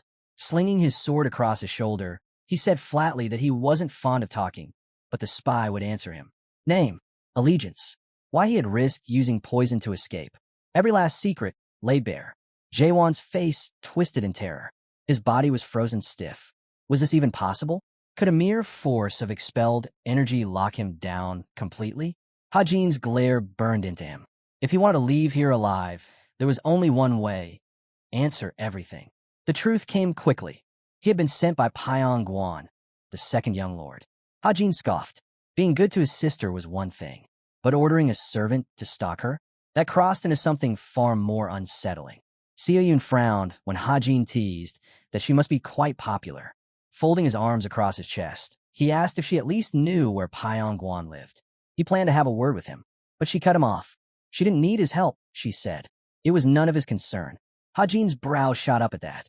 Solving her own problems? She was misunderstanding everything again. Her eyes widened when he told her plainly. It wasn't for her sake. It was for his. Being spied on might have been her issue, but the servant had trespassed in his quarters. His guards had been attacked. That was something he couldn't let slide. Still, Hajin's mind lingered on the spy, Jaehwan. Something about him was strange. His energy flow carried no trace of negativity, only pure positive force. With demonic arts, such an imbalance should have left him unable to even move. Hajin frowned, suspicion digging deeper. Hajin reminded himself that the spy's strength was heavily restricted. Even if he had far more energy stored, something inside him wasn't right. Turning to Dongpil, he asked how many days were left until their departure. 3, came the reply. A grin tugged at Hajin's lips. Plenty of time. I'll make sure to leave a little mark on that bastard's face before we go. That same day, inside the quarters of the second young lord, Jaehwan knelt on the ground, trembling. He begged for death, but Pyong Guan only called it a relief. Jaehwan's eyes widened. Relief? What was he talking about? Pyong explained calmly. Jaehwan had returned without serious injury. That alone was fortunate. He reassured him further. No matter how things were twisted, downplayed, or redirected, he was still one of his men. And since he hadn't even drawn his sword, the matter shouldn't spiral too far. He promised to handle it so it would not happen again. Turning back to the window, Pyong added, almost softly, that he still believed in him. But once Jaehwan had left, Pyong's gaze hardened. It was too late for effort now. He had thought he'd found someone with intelligence. But Jaehwan had proven himself just as worthless as the rest. Hands clasped behind his back, he muttered with regret. At least Jaehwan had lasted longer than the others. A frown crept across his face. Could it be? Had feelings begun to form between Hajin and the Sioyun? Before he could dwell on it further, a knock sounded at the door. Turning, he asked what it was. The reply made him spin around. Hajin had already arrived. Faster than expected. When the man entered, Pyong ordered the younger one to be admitted through the gate, but told him to wait an hour. The visitor bristled at the delay. Irritation flickered across Pyong's face as he stated flatly that an hour would be enough. Elsewhere, in the demon chamber guardhouse, a shudder ran through one of the great doors. Startled, one guard asked if his partner had felt it. The other nodded grimly. Yes, A surge of powerful demonic energy was pulsing from the third chamber. Then came a sharp crack. The massive lock, infused with fighting energy, split apart. Both guards froze in horror. That lock was meant to be unbreakable. From the shadows, a towering figure stepped forward. His clothes were ragged, his frame overgrown. The air, the man muttered, lifting his head. So it's already summer. His fingers twitched as if waking from a long slumber. The guards exchanged whispers in panic. If this was the prisoner from the third demon chamber, then he was the closest candidate to becoming the next ruler. The man tilted his head back, brushing his long hair away from his face. It was Jin Guanyang the Great, Hajin of the divine cult.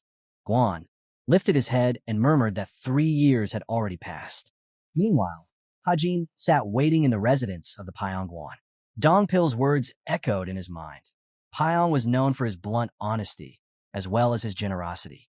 He supported his people and even looked after their families.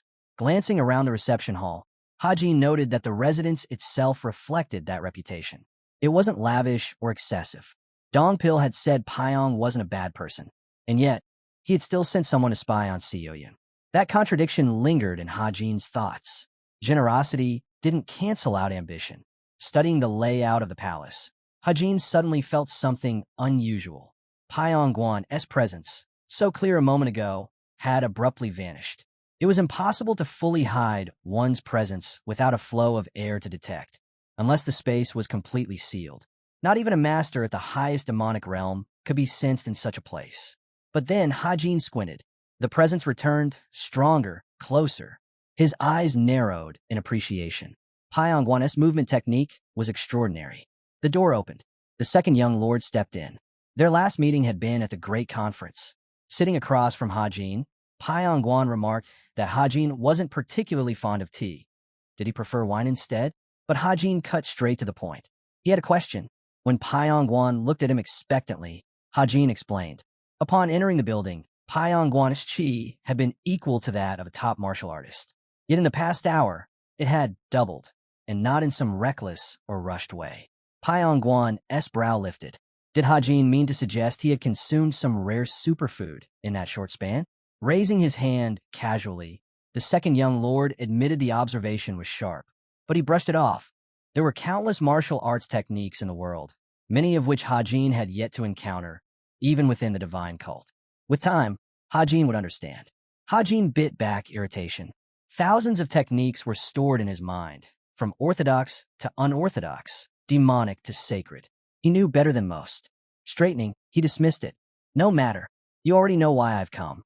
Pyong Guan inclined his head slightly. I assume it's because one of my men acted out of line. Hajin nodded to himself. So this would be quick. But then Pyong Guan's next words wiped the expectation from his face. You've come to the wrong place. Hajin frowned. Pyong Guan's expression hardened. If Sioyun had come to him, he could understand it. But not Sioyun. She had never been his target. Steam curled up from the teacup between them. Staring across the table, Hajin laid it out clearly. One of Pyong Guan's men had caused chaos, set off a poison bomb, and nearly injured his guard. If that wasn't reason enough to be here, then what was? Pyong Guan's expression softened as he apologized. Hajin's eyes narrowed in displeasure. An apology? From a member of the demonic cult? That wasn't something he could take at face value. Whether or not it was sincere would show in how Pyong Guan acted from here on. Pyong Guan calmly poured tea, his voice steady. He repeated that Sioyun was not his target. There was no need for hostility. Wouldn't it be better to drink tea instead? As Pyong Guan took a sip, Hajin's mind pieced things together. This man was after power. First aiming at the fifth, then someone much younger. Or perhaps Hajin had misread it. Still, he pushed further. Or is it love? Pyong Guan's brow furrowed. Setting his cup down firmly, the second young lord spoke coldly. He had been patient, but his guest was pushing too far. He wasn't about to be told how to behave. Must Hajin truly make things uncomfortable for them both? But Hajin's reply was sharper still. That wasn't what he wanted to hear. What, after all, was wrong with causing discomfort? His aura flared violently, filling the room. If I hadn't stopped to think, I might have targeted you the same way you targeted the fifth, Hajin said. Pyong Guan's gaze hardened, refusing to back down. And what makes you think you can handle me? Hajin chuckled darkly. With a loud slam, he set his cup down. I don't know how you doubled your chi so quickly, but your martial arts haven't caught up with it. That's why you can't properly judge your opponents. A crushing wave of demonic energy burst from Hajin, sweeping over the hall. Pyongguan's eyes widened. It wasn't just aura, it was pure chi. Hajin pressed his palm flat against the table. Did you really say I couldn't handle you? Pyongguan's mouth fell open in shock as he realized what was happening. The younger man was breaking apart the table, using only internal energy. This wasn't mere skill, it was a different realm altogether. Hajin's glare sharpened, his voice low and threatening. Should he show Pyongguan his true strength now? The thought drew up an old memory. Another fool who had tried to suppress him, drunk on his own arrogance. With his finger, Hajin carved a name into the surface of the table, the Fourth Lord. A dangerous smile curved his lips. Do you want to end up like him? Pyongguan? Crack. The table splintered and collapsed into pieces on the floor. Pyongguan staggered back, panic flashing his eyes. Impossible. Could this youth really have reached the ultimate demon realm? Among the shattered remains, Hajin calmly placed his hands on the... Hajin rested his hands on the armrests while his opponent's thoughts churned. To reach the ultimate demon realm at such a young age was terrifyingly impressive. But now wasn't the time to admire it. Sweat slid down Pyongguan's face as realization struck. If he had actually fought the inspector, he would have lost. As the dust settled around the shattered table, Hajin admitted he hadn't expected that Pyongguan, or rather, Sayo Rang, would think he'd already reached that realm. Pyongguan Ji gave a wry smile. Then you're fortunate. But his eyes stayed sharp on Hajin. Luck alone doesn't carry a man's whole life. I'm sure you work hard when no one was watching. That's what truly surprises me. Hajin frowned. Why was he being praised? Straightening his posture, Pyongguan confessed his regret. He had always believed himself to be the strongest among his brothers after the first. But now, the strongest was Hajin before him. Hajin's eyes never left him as Pyongguan expressed sympathy for what had happened to his personal guard. He admitted it must be troubling, but promised he would make amends. Looking directly at him, Hajin declared that he had no interest in fighting anymore. Pyongguan exhaled slowly, admitting what they both already knew. He could not fight someone so far above him. Trying to keep his expression calm, he added that such a vast gap could never be closed by experience or clever tricks. Hajin's gaze narrowed, studying him. Confidence without arrogance. Quick to admit defeat, quick to retreat when outmatched. His skills were worthy of a disciple of Cheon Sang, but his composure showed a man tempered by maturity. And yet, Hajin couldn't help but wonder. Had he been wrong? He had thought Pyongguan had grown stronger by consuming the inner energy and life essence of his subordinate J1. But listening to him now, the man didn't seem the type to commit such a thing. Raising his brows slightly, Hajin decided to push further. Standing up, he asked whether Pyongguan intended to apologize only with words. Pyongguan's expression hardened. What do you want, then? Closing his eyes, Hajin admitted plainly, I'm a greedy man. Normally, I take everything. But today, I'll be less greedy. Pyongguan repeated his question, pointing directly at him. Hajin's answer came without hesitation. I want an apology from the one responsible for the incident. The elder's face darkened. Hajin moved to the window, and when Pyongguan asked if his own apology wasn't enough, Hajin's voice cut cold. The one at fault should take responsibility. Touching as it is that you'd shoulder it yourself, I don't like it. Pyongguan's brow furrowed deeply. I'm the one who gave the order to my subordinate, which means my apology is the one that matters. Hajin turned, his gaze like steel. And if my guard had died from the... Hajin's voice cut cold. If his guard had been killed by the poison bomb Jaewon detonated, then yes, he would expect Pyongguan to take responsibility. But by then, he would have already killed him. That, he said, was what true responsibility meant. Pyongguan's anger finally cracked through. Is it really supposed to be like that? Hajin's tone stayed unyielding. There's nothing more to discuss. Bring your servant here. He can apologize to me and to my guards later. Grinding his teeth, Pyongguan seethed. He hadn't expected Hajin to be this uncompromising. There had to be a reason behind his relentlessness. A crease formed on Pyongguan's brow as he reminded himself. This man needed to justify his actions. Then his teacher's words resurfaced in his mind. During a past gathering, Cheon Sang had said, the only thing more terrifying than heavenly wisdom is martial prowess without a worthy opponent. Supreme strength surpassed wealth, strategy, and circumstance. Those who held such power, yet had no equal to restrain them, could not and should not be ruled. They became walking disasters. Pyong Guan's lips parted slightly as the realization sank in.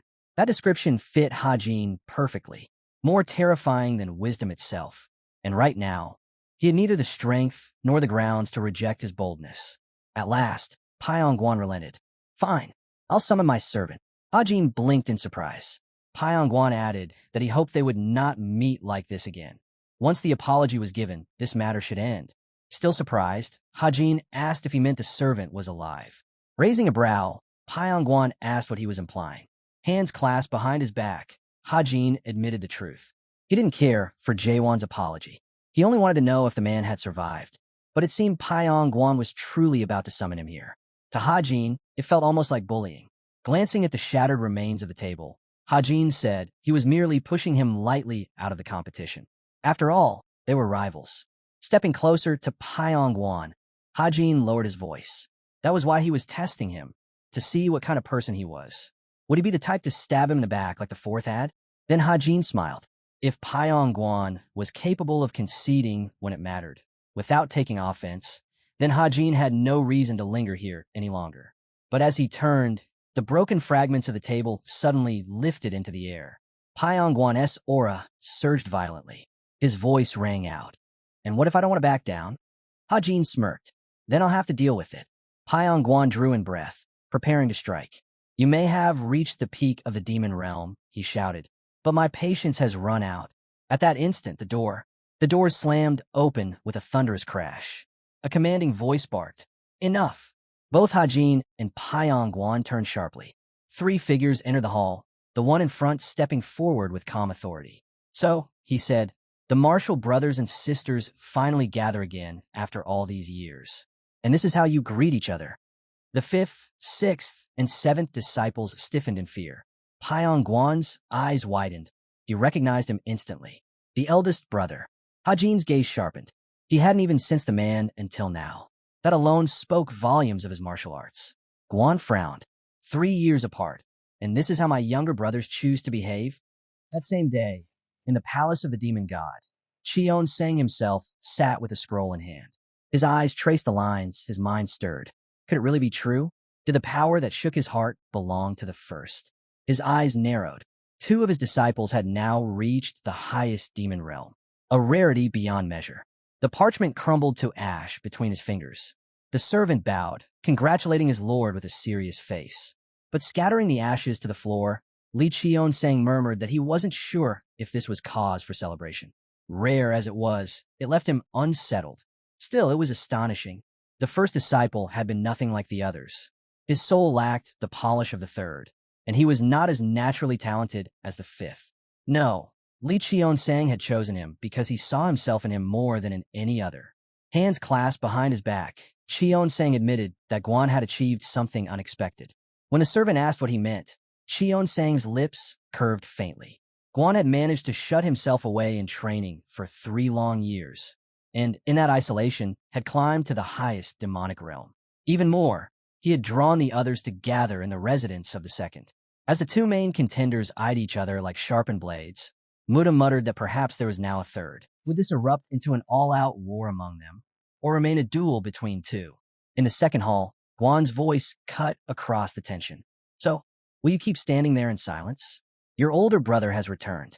Hajin's eyes narrowed, studying him closely. Memories from this body's past life stirred. Yes, this man was Guan, and his demonic energy, it rivaled Hajin's own. Looking firmly at his younger brothers, Guan's tone grew stern. Impressive, he said at last. It must have taken relentless effort. Sayo rang. To think you've already reached the highest demonic realm. What did you endure to reach it? Pyong Guan gave a faint shrug. It just happened. Guan raised his brows. I see. Words alone can't capture this realm, I know. Still, his gaze swept the room. Enough of this quarreling. It ends here. Guan suggested they have tea together. Hajin's face darkened. I don't know what you're trying to do, but stop. This isn't the time for you to interfere. A shadow crossed Guan's expression. The third had changed. Once, he couldn't even meet his eyes. Now, after reaching the highest demon realm so young, it was only natural that confidence, even arrogance, would follow.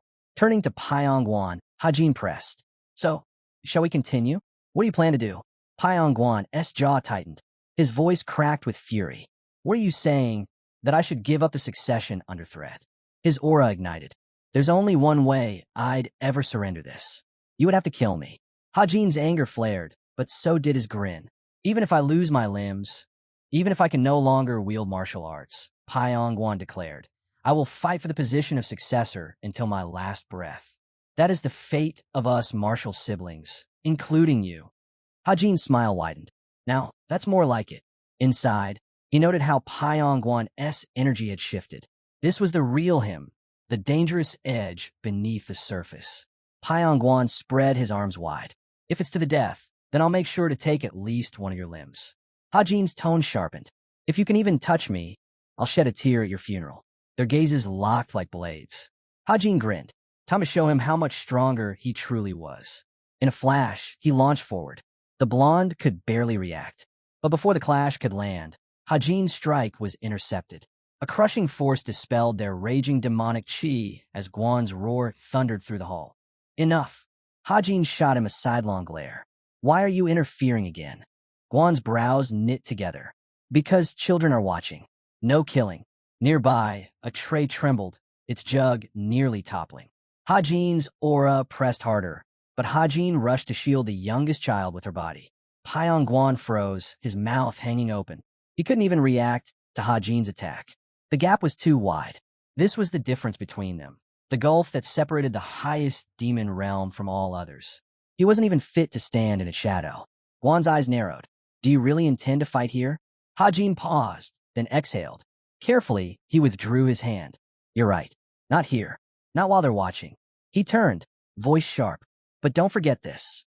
Today was chaotic. Consider yourself lucky, second. I was going to kill you. But apparently not today. Xiaoyun blinked in shock as Hajin turned away. He patted the youngest sister on the head gently. Forgive me for not visiting sooner, he said softly.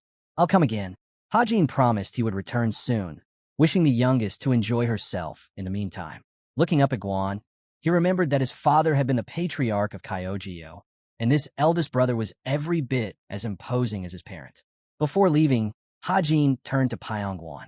His voice was firm. I'm telling you this not for your sake, but for the sake of the demonic martial arts that will die with you if you continue this path. You won't grow stronger this way.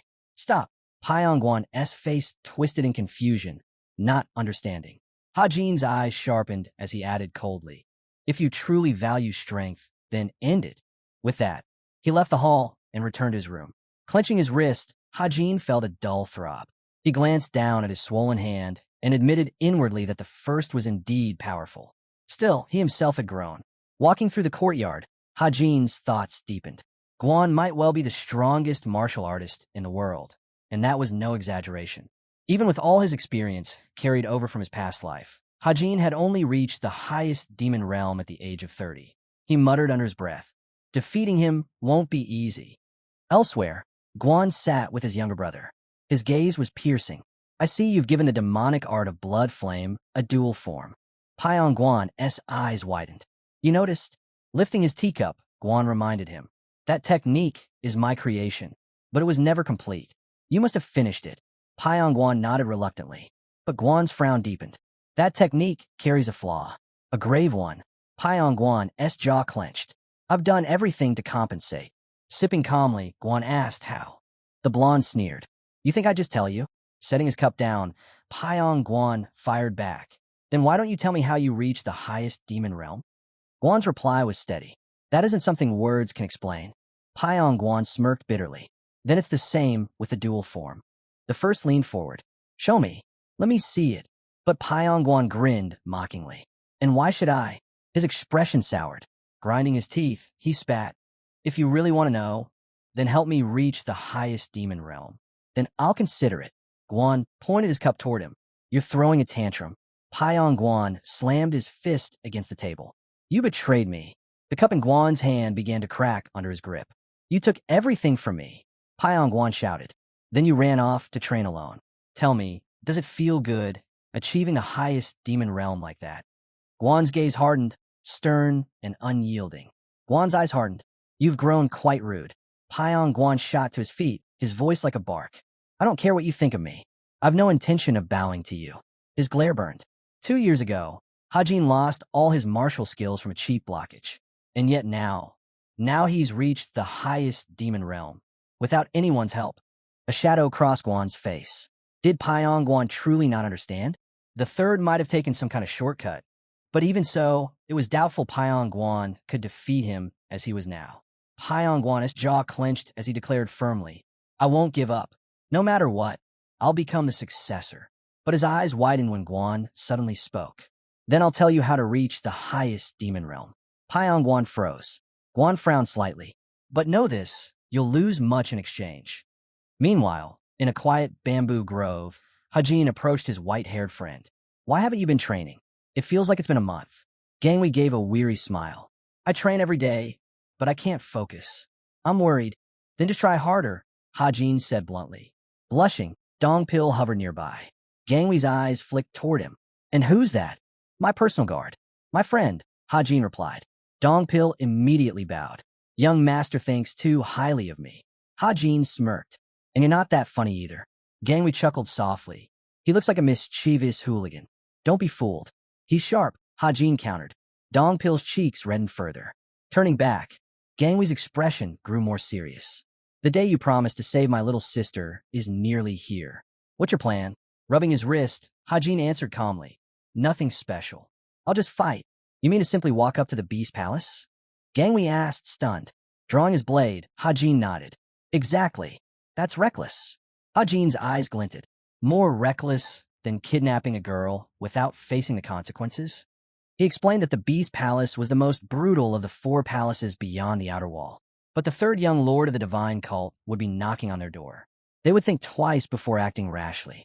Gangwei's fist clenched. But what if they do? You're strong, but can you fight an entire palace alone? Hajin's reply was cold, resolute.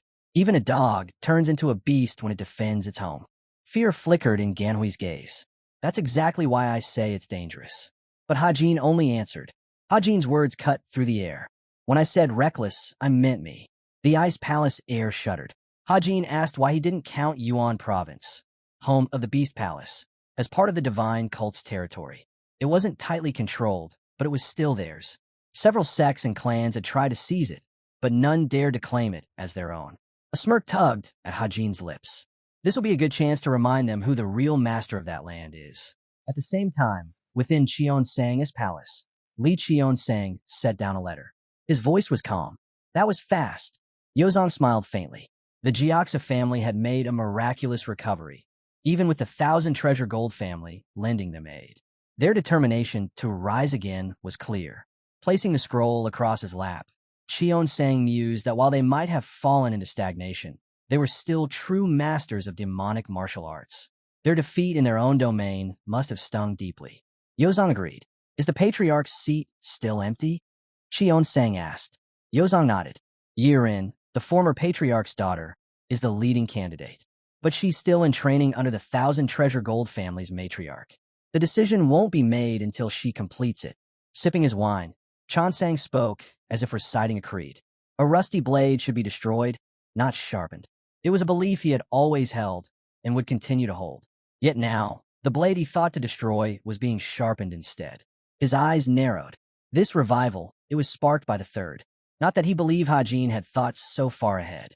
Folding his hands across his stomach, Li Cheonsang recalled the matter of Yunnan. The Beast Palace was dangerous, even for one who had reached the highest demon realm. Yozong's eyes widened when Cheonsang murmured, I didn't know my disciple had gone to the Beast Palace. My lord, he stammered. Cheonsang's gaze sharpened. Why are you so shocked? Yozong bowed. Because disciples require your permission to leave the sect. Cheonsang frowned, then remembered. It was indeed the rule. And the strategist was usually the one who enforced rules to the letter. Confusion flickered in the man's eyes. Yes, but you are Cheonsang, my master. Surely he must have said something before leaving. Cheonsang pressed his hand against his face and exhaled. His disciple knew permission meant nothing. As long as the results were worthwhile, such trivialities were irrelevant. Rubbing his chin, Cheonsang reminded them, Yunnan is our territory. We simply do not care about it. Cheonsang's voice was calm, almost dismissive. This is a good opportunity to remind them who is in charge. Yozong forced a nervous smile. Could it be The third young lord has taken a step closer to you, my lord. His hope was crushed at once when Li Qionsang replied, if he didn't tell me anything, then he may go. He waved the matter away as if it were trivial, then added dryly, and aren't you even going to offer me tea? The land around Gangwei still burned with summer heat. As the horses halted, Hajin glanced at the ice palace air. Can't you cool it down with your ice arts? But Gangwei shook his head. I've decided not to. Hajin raised a brow, and Gangwei explained. If you make yourself comfortable all the time, cool when it's hot, warm when it's cold, you won't build endurance. But if discomfort becomes normal, you can endure true hardship more easily. Hajin studied him, then nodded. That's a sharp insight. But then Gangwei's expression changed. Do you think my sister will be all right? The question caught Hajin off guard. The ice palace air rarely showed such vulnerability. Looking into the forest ahead, Gangwei admitted quietly, it sounds strange, but she's very beautiful. The beast palace wouldn't act rashly, not unless they want to ignite a war. But his voice lowered. They value instinct over reason. Hajin's brows drew together. The beast palace was infamous for cruelty. It wouldn't surprise him if the girl had already suffered. He noticed Gangwei's fingers digging into his knees.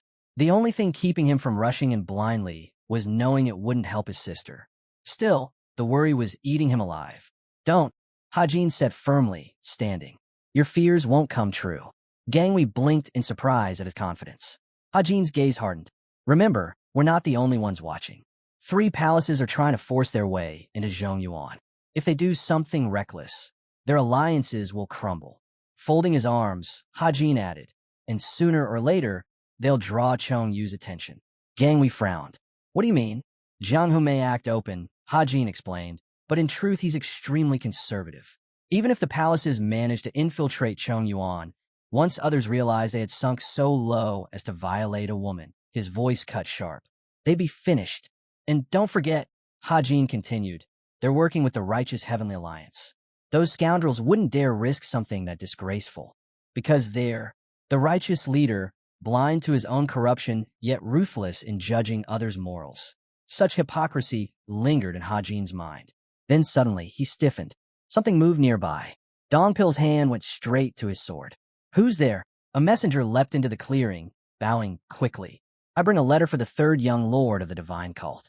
Hajin opened it without hesitation. His eyes ran over the words and froze. This took some time, he muttered. Shock flashed across his face. Is this true? He demanded. The messenger shook his head. I'll only deliver the messages, young lord. I'm not told their contents. Hajin frowned, sharp suspicion in his gaze. Does the house sect have branches in Guangxi and Yunnan? Yes. Then tell the vice leader this, Hajin said firmly. I'll repay the favor later. But for now, I need information, everything that happens near the Ileo Mountains.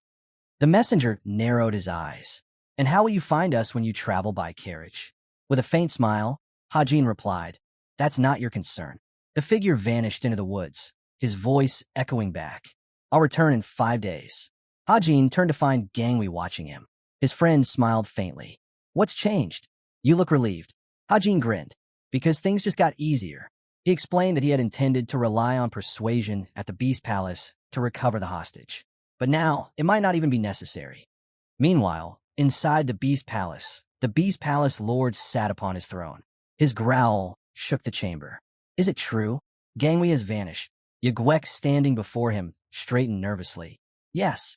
He reached Hunan, then disappeared. The tiger's eyes narrowed, and Yigwek hesitated. The strangest part, he left behind his guards, then vanished alone. Tension rippled through the hall. Yet, leader of the Lightning Hawks shifted uneasily. And this information, the tiger pressed. Yigwek bowed low.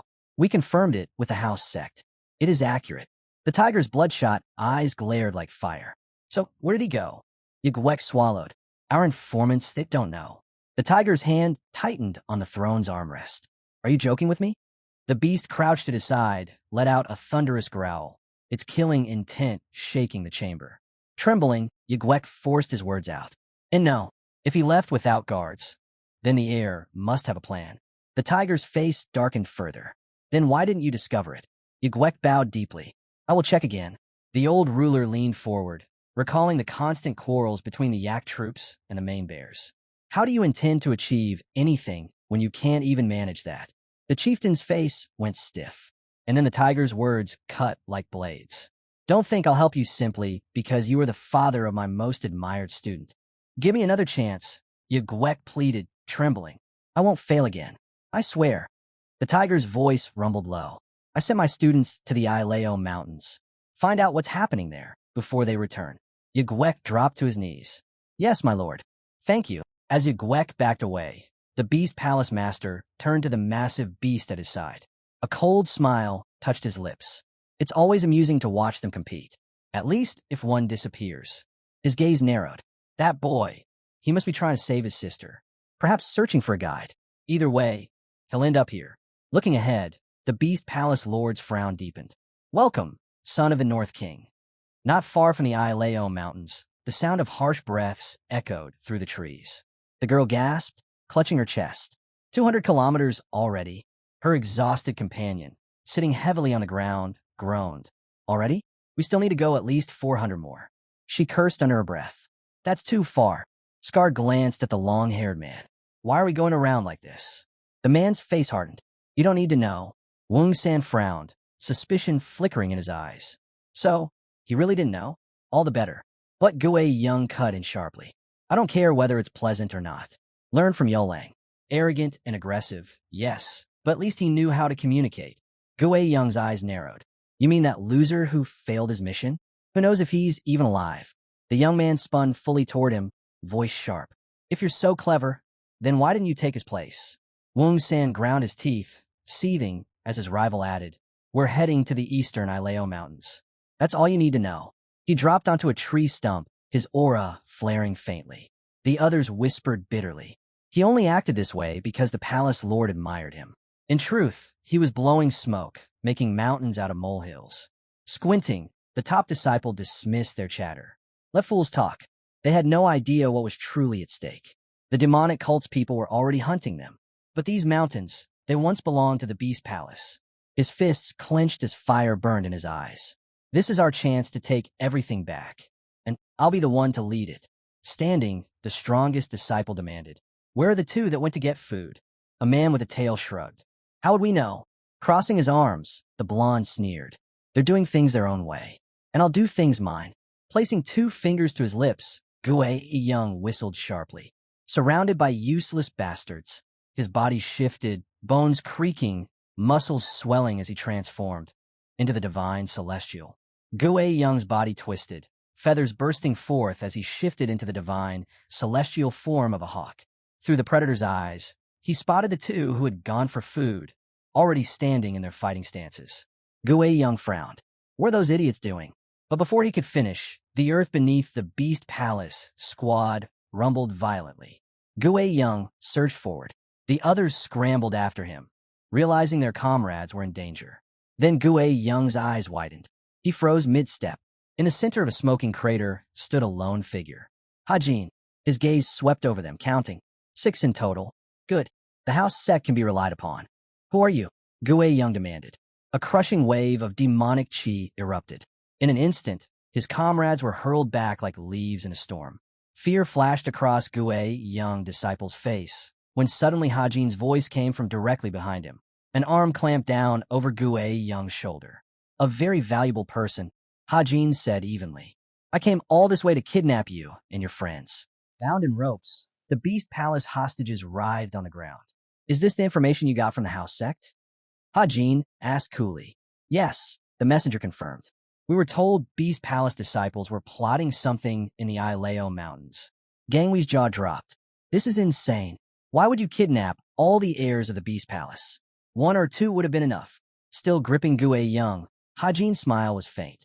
Because I don't know which of you matters most to your palace lord. So, I'll take all of you. The heir's voice cracked. Release them. Now. Hajin's eyes slid to him. And why would I do that? Are you trying to start a war with the Beast Palace? The ice heir roared. Bowing his head slightly, Hajin's reply was calm, cutting. There will be no war. How can they start one when I hold every one of their successors? The heir shouted back, desperation rising. They could, if they've lost their minds. Hajin's grip tightened on Gue Young's hair, tilting his head back. Would they risk it, knowing I could slaughter all their students in an instant, including your sister? The ice heir's mouth fell open. Why, you're frighteningly well-informed. Hajin turned, voice steady. This won't happen. How can you be so sure? The heir demanded. Lifting one of the captives by the collar, Hajin explained coldly. Because if you had been the one they captured, then yes, the ice palace would also lose an heir, and war might follow. But your sister is not an heir, which means if they act recklessly, they lose everything and gain nothing. He let the words hang heavy in the air. Hajin spoke evenly. The master of the Beast Palace is 70 years old. With his martial skill, he'll likely live past 100. But at that age, he can't take on new disciples. His successors are all he has. The ice heir frowned. Age is one thing, but you're ignoring his character. He will do something unexpected. Hajin arched his back and replied, if he does, then everything is over. But if he acts rashly, his position becomes worse than mine. He won't take that risk. Don't worry. I'll make sure he does nothing impermissible. Turning to the coachman, Hajin ordered, we're heading to the Ileo Mountains. As the carriage rolled forward, a rocky ridge loomed into view. Why there? The ice heir asked sharply. That isn't the Beast Palace. Hajin's mouth curved. Because I'll summon the palace master to come to me, and he'll bring your sister himself. The heir's eyes flew wide. The carriage rattled across the grass, several hostages tied down on its roof. Inside, Hajin's voice carried. I wouldn't have done any of this if they hadn't taken hostage first. But now, the advantage is ours. He glanced at the ice heir. So tell me, is it really wise to walk into the tiger's den? In this situation, we must assert dominance, especially against the Beast Palace. Arms folded, his tone sharpened. We must be aggressive if we want to subjugate them. The ice heir lowered his head and said nothing. Hajin smiled faintly. Exactly. This is how you deal with fools who act like beasts. The carriage pressed deeper into the forest. Hajin's thoughts flickered. This wasn't the full extent of his plan. Meanwhile, in the Beast Palace, a letter was being crushed in the Beast Palace Lord's fist. His voice thundered. Is this true? The messenger flinched under the weight of his killing intent. Send the leopard. The Beast Palace Lord roared. Have him go in disguise and slaughter them all. Yigwek's mouth fell open. My lord, calm yourself. A massive paw slammed onto the floor. The beast beside the throne growled menacingly. Calm. The Beast Palace Lord's voice shook the chamber. My disciples, my own students, are being held by some nameless brat, and you want me calm? The old man stepped closer, voice low. One of those captives is your son. The tiger's glare burned. Exactly, which is why I cannot sit idle. The elder straightened, and that is precisely why I urge restraint. Calm yourself. The man frowned, his voice sharp as he asked if they truly expected him to sit idle when they didn't even know who their enemy was, or why any of this was happening in the first place. Yigwek looked up and warned that acting without thought could put the hostages in danger. The Beast Palace Lord slammed the messenger's head against the ground, snarling at him to stay silent. Glaring down, he demanded how the man dared speak against him. Did he really want his teeth knocked out? Just then, another messenger rushed in, shouting that a letter had arrived from the house sect. The Beast Palace Lord snatched it, muttering about what trouble had come this time. But as his eyes scanned the contents, they widened. He shot a sharp look at the messenger. Is this true? He demanded. The man confirmed it. The Beast Palace Lord froze, unable to comprehend why the demonic cult's combat unit was heading toward Mount Below. And then it struck him. His eyes went wide with realization. Gangway of the Ice Palace. So that was where he had vanished. The son of a northern king had joined the demonic cult. The Beast Palace Lord's foot slammed against the floor, his cry echoing through the hall. His fists clenched in rage. How could the Ice Palace successor ally himself with them, of all people? The chieftain rose, declaring that the kidnappings must be the work of the cult. If their combat forces truly moved into the Ileo Mountains, then conflict with the Tang clan was inevitable. Seated before the Beast Palace Lord, Yigwek explained that their priority was making sure the cult didn't clash directly with the clan. The Beast Palace Lord bared his teeth, then commanded the chieftain to bring the girl. We'll face them as they wish, he growled. Far away, on the outskirts of Yunnan, where the Tang clan had set camp, angry shouts rang out. A man protested desperately, insisting he was only a messenger and knew nothing of the higher-ups' affairs. From his chair, Tang Giant spoke coldly. He explained that the demonic cult, who had kidnapped the Poison Dragon Pavilion's master from the Tang clan, was now in the Aloe Mountains. Then he asked why the house sect was even bothering to report this to him. The messenger stammered, mouth agape, unable to answer. He collapsed to the ground, repeating that he knew nothing. The leader loomed over him. How long until they reached the Aloe Mountains? An aide quickly replied, 3 days, so long as they didn't stop to rest. With threads and needles in hand, Tang Jian muttered to himself, baffled by the arrogance of the demonic cult. How dare they think they could belittle him? His gaze shifted to the lifeless body of the messenger. They had come here to claim the mountains anyway. But now, given the situation, perhaps they wouldn't even need to pull strings from the shadows. The leader's brow furrowed as he said. The leader's voice was sharp as he swore the kidnapper would pay 10,000-fold for daring to lay a hand on one of their own. The scene shifted to the treetops. Someone muttered in awe, admitting they hadn't realized the Ileo Mountains stretched so vast. It was easy to lose oneself here. Standing at the front, Hajin asked if this meant the cult's combat unit was stationed nearby.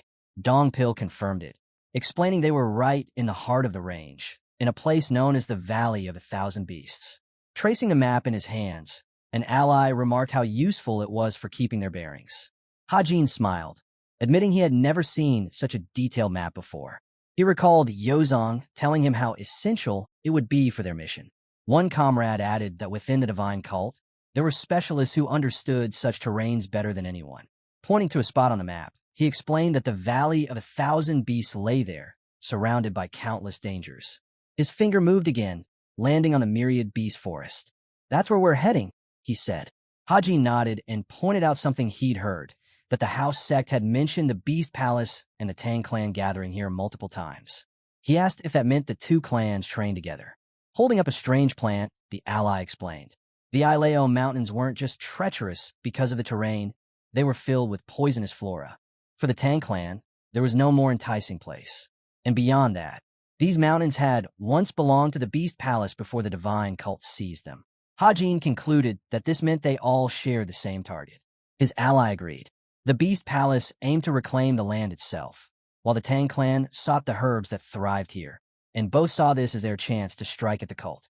Hajin ordered that they move out, taking the hostage along. He hefted 2 bodies over his shoulders and told his companions to carry 2 each as well. The forest shifted into view, the Midrid monster woods. Countless legs moved within the shadows. Warriors of the Beast Palace stood assembled at the cliff's base, their chieftain at the front. From above, Hajin called for them a halt. The Beast Palace lord glared upward, demanding to know who dared walk the cliff. His beast roared, its cries so loud that birds scattered into the sky. Looking down, Hajin noted quietly that the aura of the Beast Palace lord matched the rumors. This was indeed the strength of one who stood at the peak beyond these walls.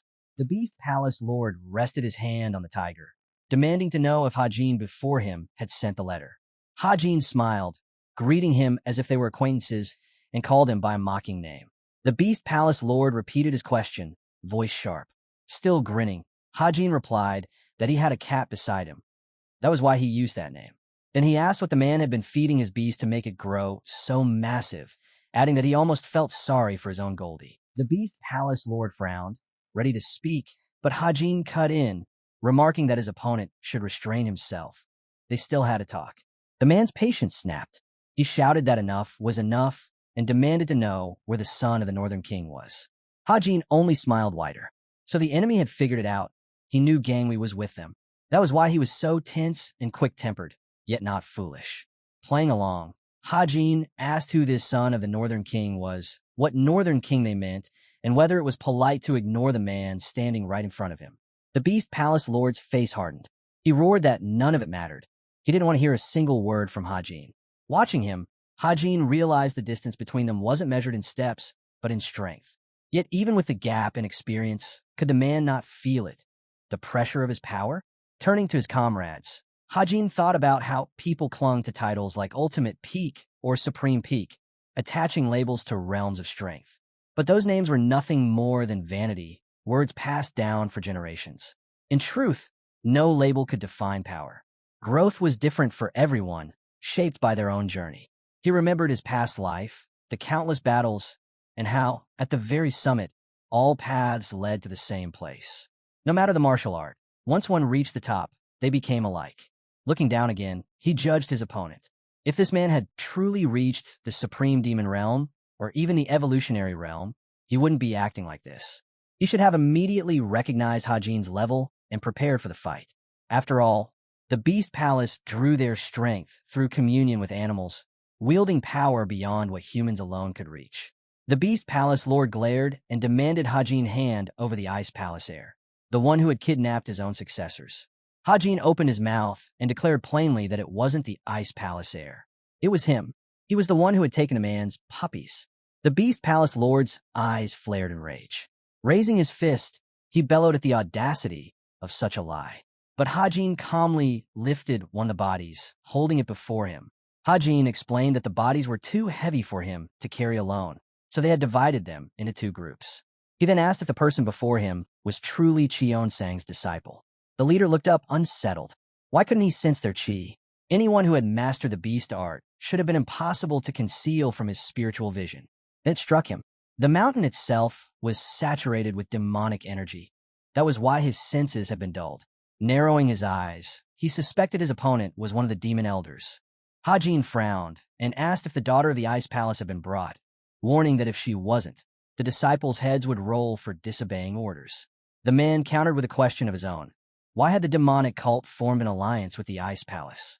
Hajin gave him a look, calling it a foolish question.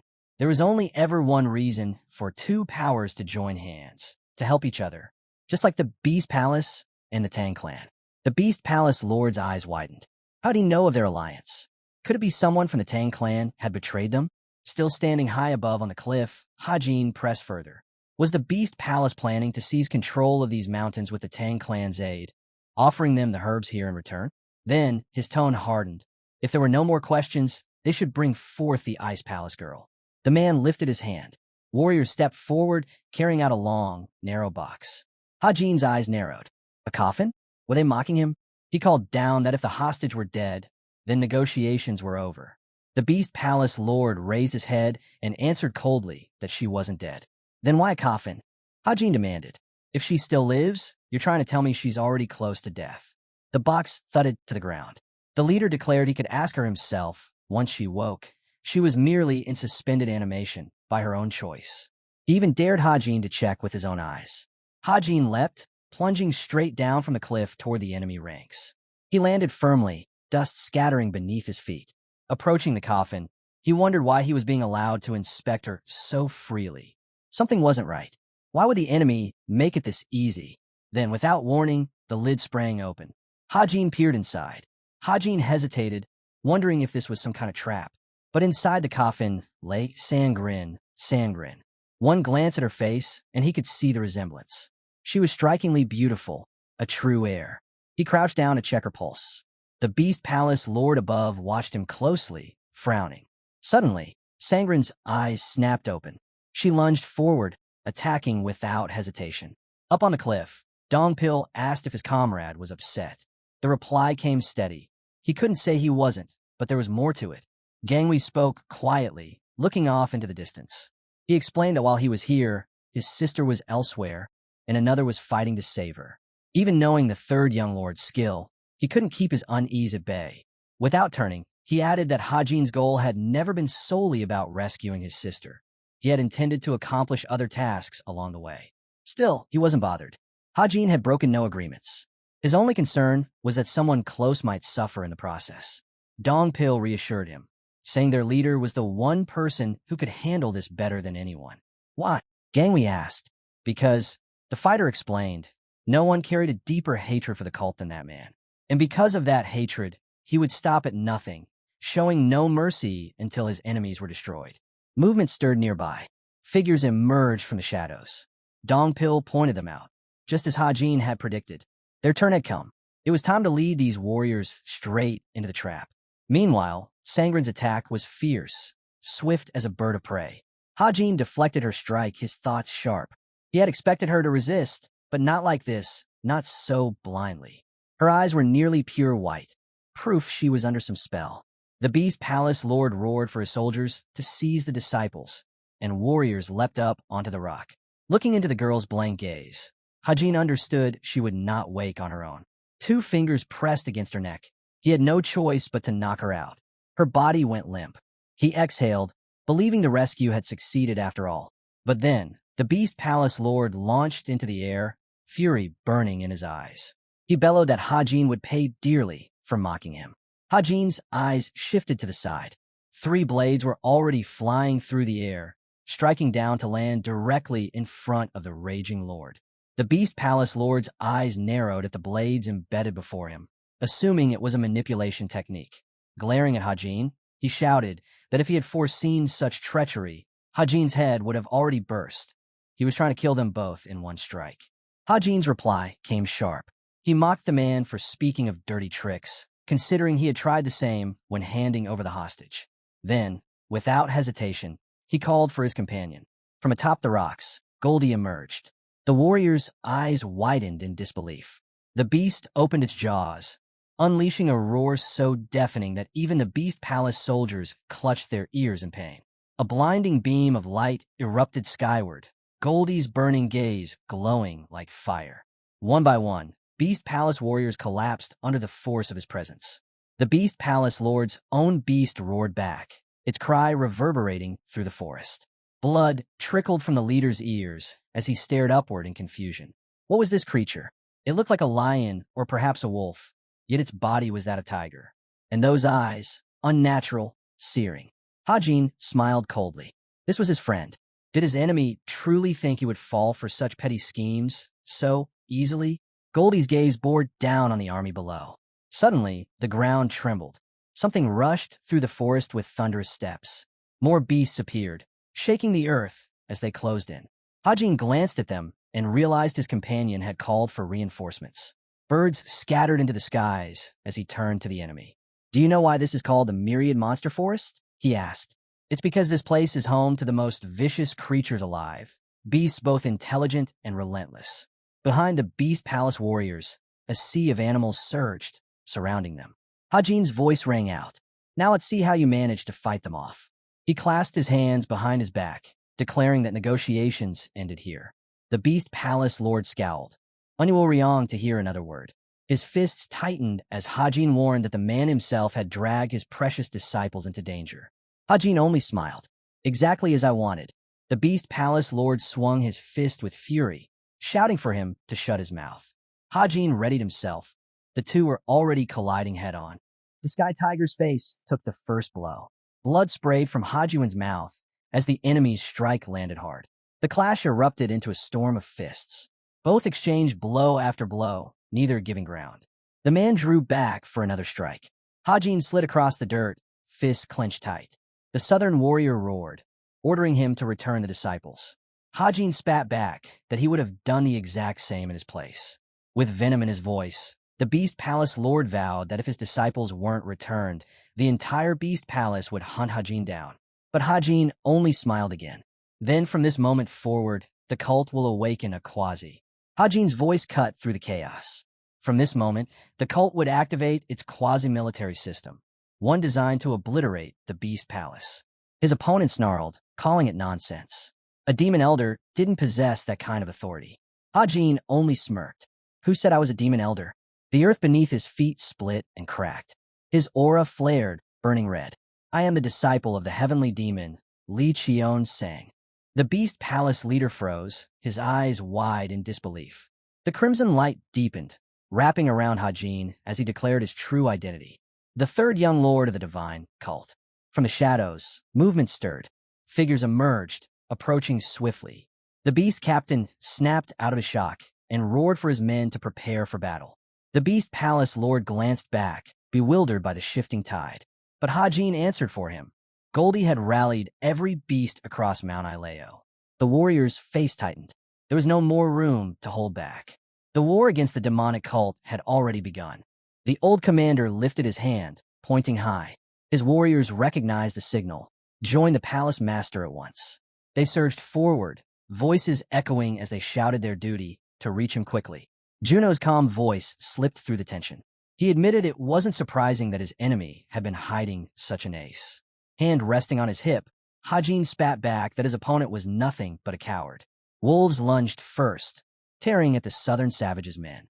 The air shook as a massive tiger entered the fray, ripping through bodies with overwhelming force. The Beast Palace Lord's eyes widened. The king of tigers, The beast roared, its cry rattling the air. More animals swarmed in, surrounding it. But their instincts faltered. Hajin realized the truth. The tiger's aura alone was enough to subdue them. With one roar, it commanded their fear. From the cliff, Goldie stood tall, his presence undeniable. The pack of beasts growled, echoing his command. Moments later, man and beast clashed. The forest erupted into carnage. The southern savage clenched his fists, shouting across the battlefield. "Do you really think a herd of animals can defeat me?" Hajin twisted aside, dodging his strike. His foe raised both hands high, voice thunderous. "You are nothing to me." The ground split under his blow, the shock wave thundering through the forest. Watching the devastation, Hajin's voice carried sharp disbelief. "Are you trying to destroy this entire region?" The sky tiger's fangs gleamed as another strike shook the mountain. Meanwhile, further ahead, a squad raced through the woods, urging each other onward. They had to reach the palace master within half an hour. But before they could advance, a voice rang out, commanding them to stop. Iui stepped into view. She raised her hand, and instantly, the beasts froze in place. Calmly, she declared that Hajin must be told to come to this stifling battlefield. Resting her blade against her shoulder, she muttered that her mood was foul. 2 missions had already drained her, and now this. Sweat traced her cheek as she scanned the enemy ranks. There were far more of them than she had anticipated. Her gaze shifted to her subordinates. Iui steadied herself. The Berserker Demon Squad could withstand any trial, she was sure, but this fight would not be simple. Leaping onto the cliff, Zhang appeared, remarking that his partner still seemed to be in the right mood for battle. Iui shot him a sidelong glance. What was the demon general doing here? The general himself looked down, asking the same question. Lowering his head, Zhang explained. He had been summoned by the 3rd young lord, most likely for the same reason she had. Iui tightened her grip on her blade. Then let's begin, she said coldly. With a sweeping strike, she declared that every enemy would die. The battlefield below was already strewn with corpses of beasts. Goldie loomed from the cliff, roaring in dominance. Clinging to the rocky ledge, Hajin exhaled in relief. It could have been far worse. His gaze shifted to the sky tiger, and what he saw shocked him. This man had slaughtered his own men without hesitation. Pulling himself higher, Hajin realized the truth. This wasn't just any opponent. This was the Beast Palace Lord of the Beast Palace. His sheer power was undeniable. Hajin glanced toward the mountain passage. First, he had to get the princess to safety. The savage frowned, knowing how much internal energy he had burned in his last attack. His eyes lifted to the towering peak. His disciples were still bound above. Images of Gue Young flashed through his mind. He had to save them. The warrior's voice boomed, introducing his tied disciples. The Beast Palace Lord leapt again, hands raised high, preparing a crushing blow. His strike descended like thunder as he bellowed for Hajin to die. But Hajin's hand tightened around his sword. With calm precision, he unleashed the 7 Knights blade technique. In an instant, the weapon materialized in his grip. He swung, invoking the wild Kinclaw technique. The savage shielded his face from the flurry of slashes, eyes widening under the relentless assault. Hajin shifted into stance. His fist surged with energy. Heavenly Demon Lightning Fist. The old man skidded across the dirt, reeling from the impact. Hajin's extended fist burned with red light. That was only the 3rd level of mastery, he said flatly. The head of the Beast Palace roared, calling out to his disciples that he had come to rescue them. Hajin's reply cut through him. They will not rise. Glancing back, Hajin's eyes narrowed. How were the prisoners moving? Then he noticed Gang. His comrade had sealed their central cores and acupuncture points flawlessly. Clutching the cliff's edge, Yai called to the captives.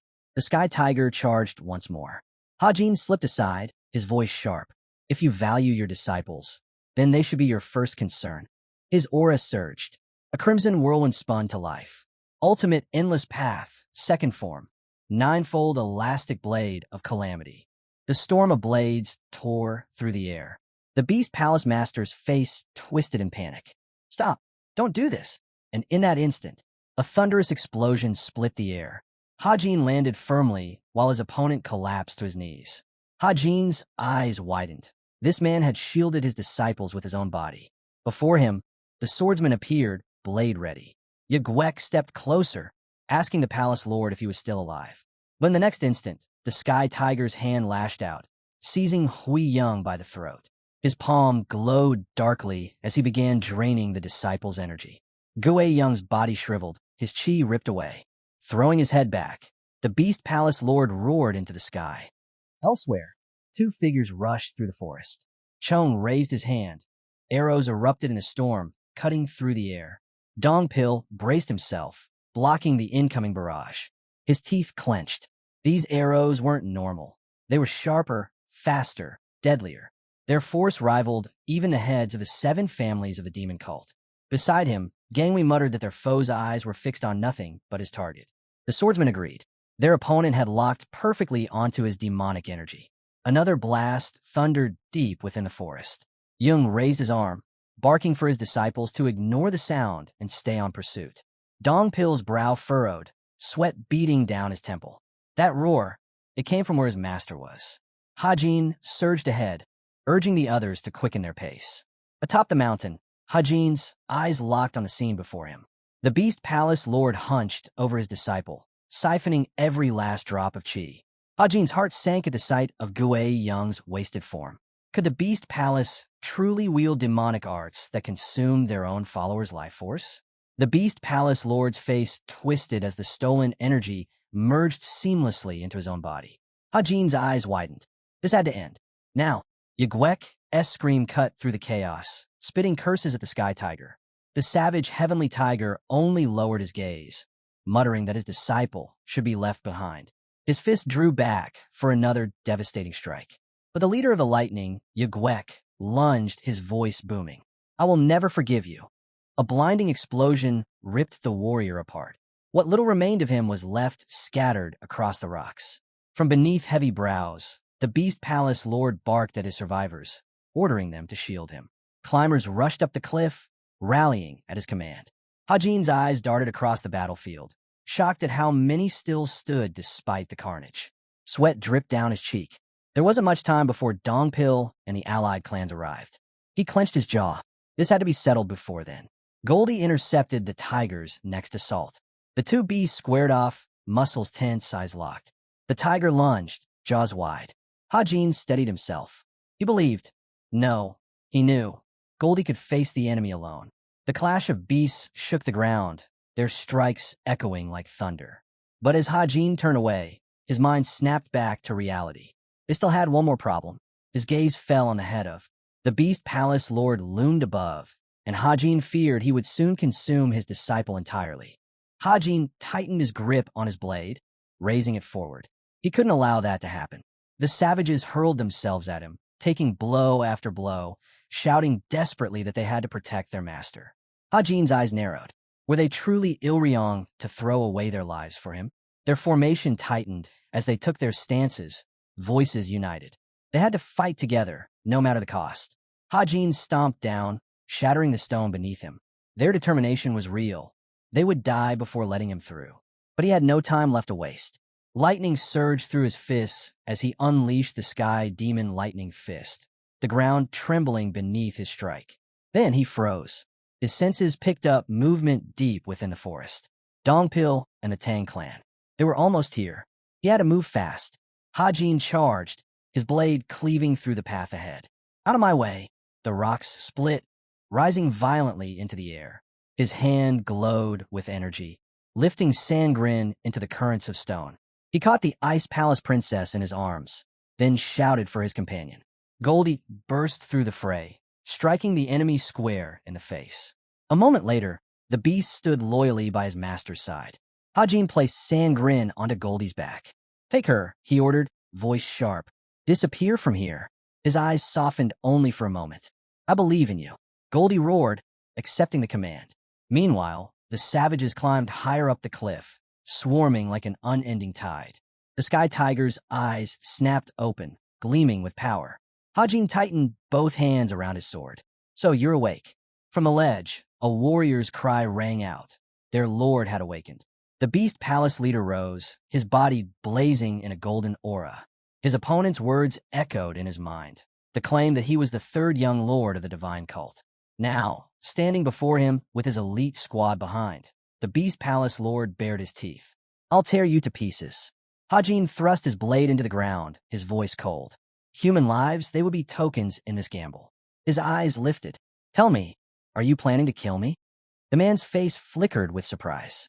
A smile tugged at Hajin's lips. Too late for that. Energy surged. His blade carved through the earth. This place will vanish.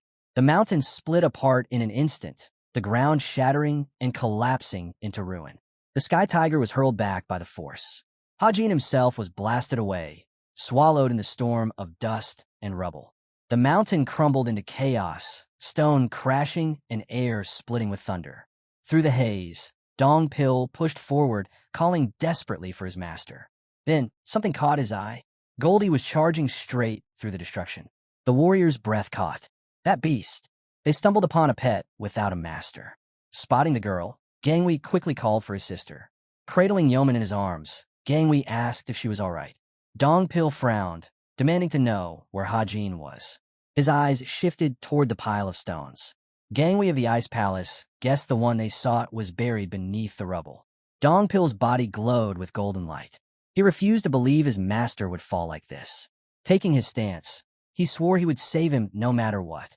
With a single strike of his katana, he split the stones apart. As the dust cleared, Dong Pil spotted a tiger lying motionless on the ground. A hand clung desperately to a broken piece of rock. The assistants exchanged relieved smiles. Hajin's voice rang out. This wasn't failure. It was success, because their master was alive. Near the shattered mountain, voices called out, asking if Hajin was safe. Leaning against a comrade, Hajin said it didn't matter now. His gaze shifted, questioning what became of the Tang clan. An aide replied they were only 100 meters away. Seeing the enemy approach, Hajin understood. This was the final piece, the last move to end the conflict. Blue aura surged around him. There would be no second chance. Staring straight ahead, he decided he had to end this in one strike. With a burst of speed, he called out to Dong Pil to follow. Zhang bared his teeth, thrilled that the cult members were charging at him. Bending low, he unleashed his technique, the falling rain of needle pear blossoms. Countless arrows filled the sky. Dong Pil stepped in, blocking them all. The patriarch of the Tang clan demanded to know where the other boy was. Suddenly, a blade pierced forward, striking Hajin's hand. The clan leader turned sharply, asking if his ward was all right. Writhing in pain, Hajin shouted for him to focus on the enemy. But then, a hand gripped the patriarch's hair tightly. A commanding voice ordered everyone to stop. Holding the hostage's head in his grasp, Hajin warned them to listen carefully. The man's teeth clenched as Hajin pressed a blade to the victim's throat, vowing that if anyone moved, he would rip out the captive's eyes and devour them. His gaze locked onto the clan leader's aide. Hajin reminded him of his warning. No one was to approach. The aide's face was scarred, one eye missing. Glancing at the dangling eyeball, Hajin admitted he had no real desire to eat it. The aide clutched his shoulder, asking what they wanted. Hajin leaned in with a C.A. Chilryeong question. Was this really the only squad of the Green King here? The soldier broke into a sweat. How did these intruders know about their squad? His grip tightened around the object in his hand. He had no choice. Sensing it was a trap, he seized the moment to try and save the patriarch. But when the dagger plunged into the master's shoulder, one of the squad members shouted in shock. What was he doing? Hajin calmly explained. They were trying to poison him. His eyes locked forward, listening as the enemy threatened that the patriarch would go blind if he resisted. Ignoring the taunt, he pressed again. Was this squad really the only group from their clan? The young man's teeth clenched. If they lied, the patriarch's life would be forfeit. Then came the whispers, rumors that the Dark King squad was hidden north of Mount Ileo. Hajin's frown deepened. He ordered the squads to join forces and launch an ambush against the Beast Palace. A soldier erupted, shouting that the plan was absurd. Hajin's dagger gleamed as he asked if that fear came from the possibility of losing. The man roared back that their clan would never fall to the Beast Palace. Hajin only smiled, inviting him to prove it. But suspicion lingered. A squad member demanded to know why they should trust him. Hajin's tone softened. He promised to behave. Then, introducing the master of the poisonous dragon pavilion, Hajin offered terms. He would release both the patriarch and this man, for they were brothers. Surely, the fighters would find this offer acceptable. The squad captain bit down hard on his lip. The weight of the decision pressed on him. From behind, Jung's voice rang out. He ordered the disciple not to accept. Hajin's gaze lowered, shadows filling his eyes. His voice hardened. The demonic cult could never be trusted. Suddenly, from the forest came orders for the Berserker Demon Squad. Do not retreat. Clashes erupted as their fighters took the blows head-on, voices roaring to maintain formation. EUI's eyes widened. At this pace, they would lose, and then the enemies would break through straight toward Hajin. The general turned, urging the squad leader to withdraw. She refused, insisting they could hold a little longer. Zhang's body trembled. He felt it, an ominous aura. Staring at the Green King squad, he realized in horror they would now have to fight everyone at once. EUI glanced back, yet the invaders weren't rushing them, but heading another way. The squad captain bared his teeth. Alongside the Tang clan, he roared for his men to attack the Beast Palace forces. The patriarch lowered his head, repeating his command, not to accept the offer. His voice cut sharp, declaring that even if they begged, the demon cult would never spare them. Hajin's gaze sharpened. His voice rose, reminding them the Tang clan had already destroyed a village. The accusation struck hard, that the Tang clan had destroyed 2 villages, using innocents only to test their poison. Jung broke into a sweat, stammering as he demanded to know how they learned this. Then came the answer. The enemy raised his head and agreed. They would accept the offer. The master of the Dark Cloud Pavilion even promised to return soon. But unease filled the air. One of the men cursed, swearing they would kill every last beast, yet calling it an unfair deal. His gaze fell on Dongpil, and he demanded Hajin be taken hostage as collateral. In that instant, Hajin's blade flashed. With a single strike, the patriarch's hand was severed. Gasps filled the battlefield. Hajin's brow furrowed as he repeated their words. An unfair deal? The Green King's squad trembled in fear. Hajin's voice cut through them. He was breaking the pact with the master of the Poison Dragon Pavilion. Lifting his dagger before their eyes, he declared that if they didn't move within 3 seconds, their patriarch would die. His sword pressed against Jian's throat as the count began. 1, 2, 3. Hajin's voice carried forward, unwavering. The pavilion master looked to his leader, and at last the order came. Retreat. Dongpil's eyes widened. He couldn't believe what he was seeing. Hajin's demonic energy was so intense that even someone of such high skill had been swayed into following his commands. Watching the retreating figures, the third elder realized with dread that their leader himself didn't even know he was obeying Hajin's will. Shock spread among the warriors. They had turned the Tang clan against the Beast Palace, their own allies. Hajin bared his teeth, turning to Dongpil. He swore they would stay together. No arrogant fool had the right to demand his friend as a hostage. The vast Ileo mountains loomed ahead. Standing firm, Hajin reminded Gangwei that he had kept his promise. Gratitude was exchanged, but Hajin's tone hardened. He told him to leave with his sister at once. This wasn't the time to meddle in the Ice Palace's matters. He would finish what was left here, and they would meet again later. But Gangwei, holding Sangrin close, shook his head. He couldn't abandon them. He asked Hajin to wait until he delivered her safely, then he would return. Hajin tried to call after him, but Gangwei had already turned away. Suddenly, Goldie shifted into a battle stance. Hajin's eyes narrowed. What was wrong? His gaze swept ahead. The great tiger of the Beast Palace lay sprawled in the distance. Hajin explained that the creature had tried to pursue them, but exhaustion had pinned it down. Drawing his blade, his comrade asked the question, what should they do with it? After all, the beast was buried under stone, its body crushed. It wouldn't be moving again. Even if it woke again, it wouldn't be able to move. Hajin then introduced the wolves, asking his comrade if he remembered the ones from the Beast Palace. His ally nodded, saying those wolves were as powerful as real martial artists. Then came the Beast Palace Lord's Tiger. Larger and stronger than any ordinary tiger, its speed, endurance, and every attribute pushed past all limits. Resting his hand on its body, Hajin explained, this creature was the very pinnacle of the Beast Palace's sorcery. At once, his hand glowed red. He thought to himself, the core of this sorcery was inside the tiger's head. Shock hit him as he realized how sloppily it had been done. Fixing it wouldn't be hard. It was no different from removing a blood parasite. In his mind, he visualized the core within the tiger's skull. It wasn't a physical object at all, but a clot of condensed chi. That meant no precious medicinal herbs were required, unlike with parasites of blood. But then, he saw deeper. The core was tethered directly to the Beast Palace's master, who had poured his own thirst for blood into it. That hunger twisted the tiger into madness. Raised only to be a weapon, it had never been free. And in that moment, Hajin realized, so was he. A bowl clattered to the ground. Harsh voices ordered the children to eat. They were reminded they lived only by the mercy of the righteous leader of the Heavenly Alliance. Guards sneered as they dropped scraps, their only meal for the day. Among those children was Hajin. One boy stood, begging to be released. He cried out that his mother was waiting for him at home. The guard's cold eyes met his. The prison door creaked. A roar from the warden cut the air. "You have no home. Your parents sold you here." Hajin lowered his head and whispered to his friend not to look. Lifting the scraps to his mouth, he warned, "If you don't want to end up like that, don't pay attention." The guard struck the pleading child down, shouting that they would make him forget his home. Back in the present, Hajin's eyes lingered on the tiger. He understood now.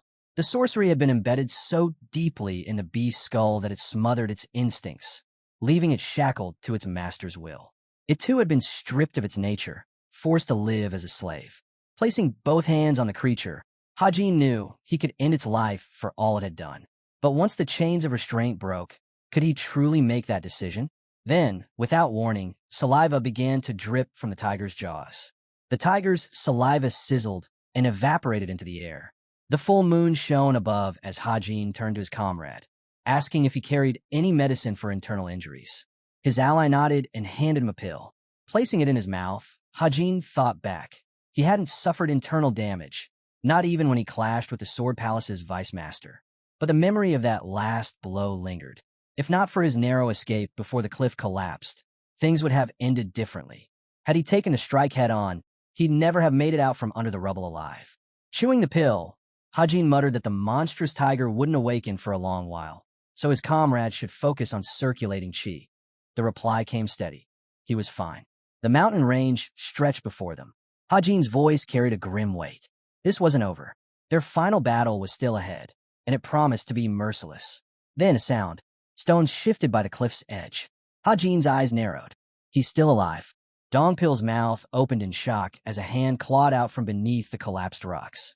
The master of the beast palace dragged himself free, stones tumbling around him. His scream echoed through the night, his wild eyes locked on Hajin. Sitting calmly atop a rock, Hajin asked, "Having trouble figuring it out?"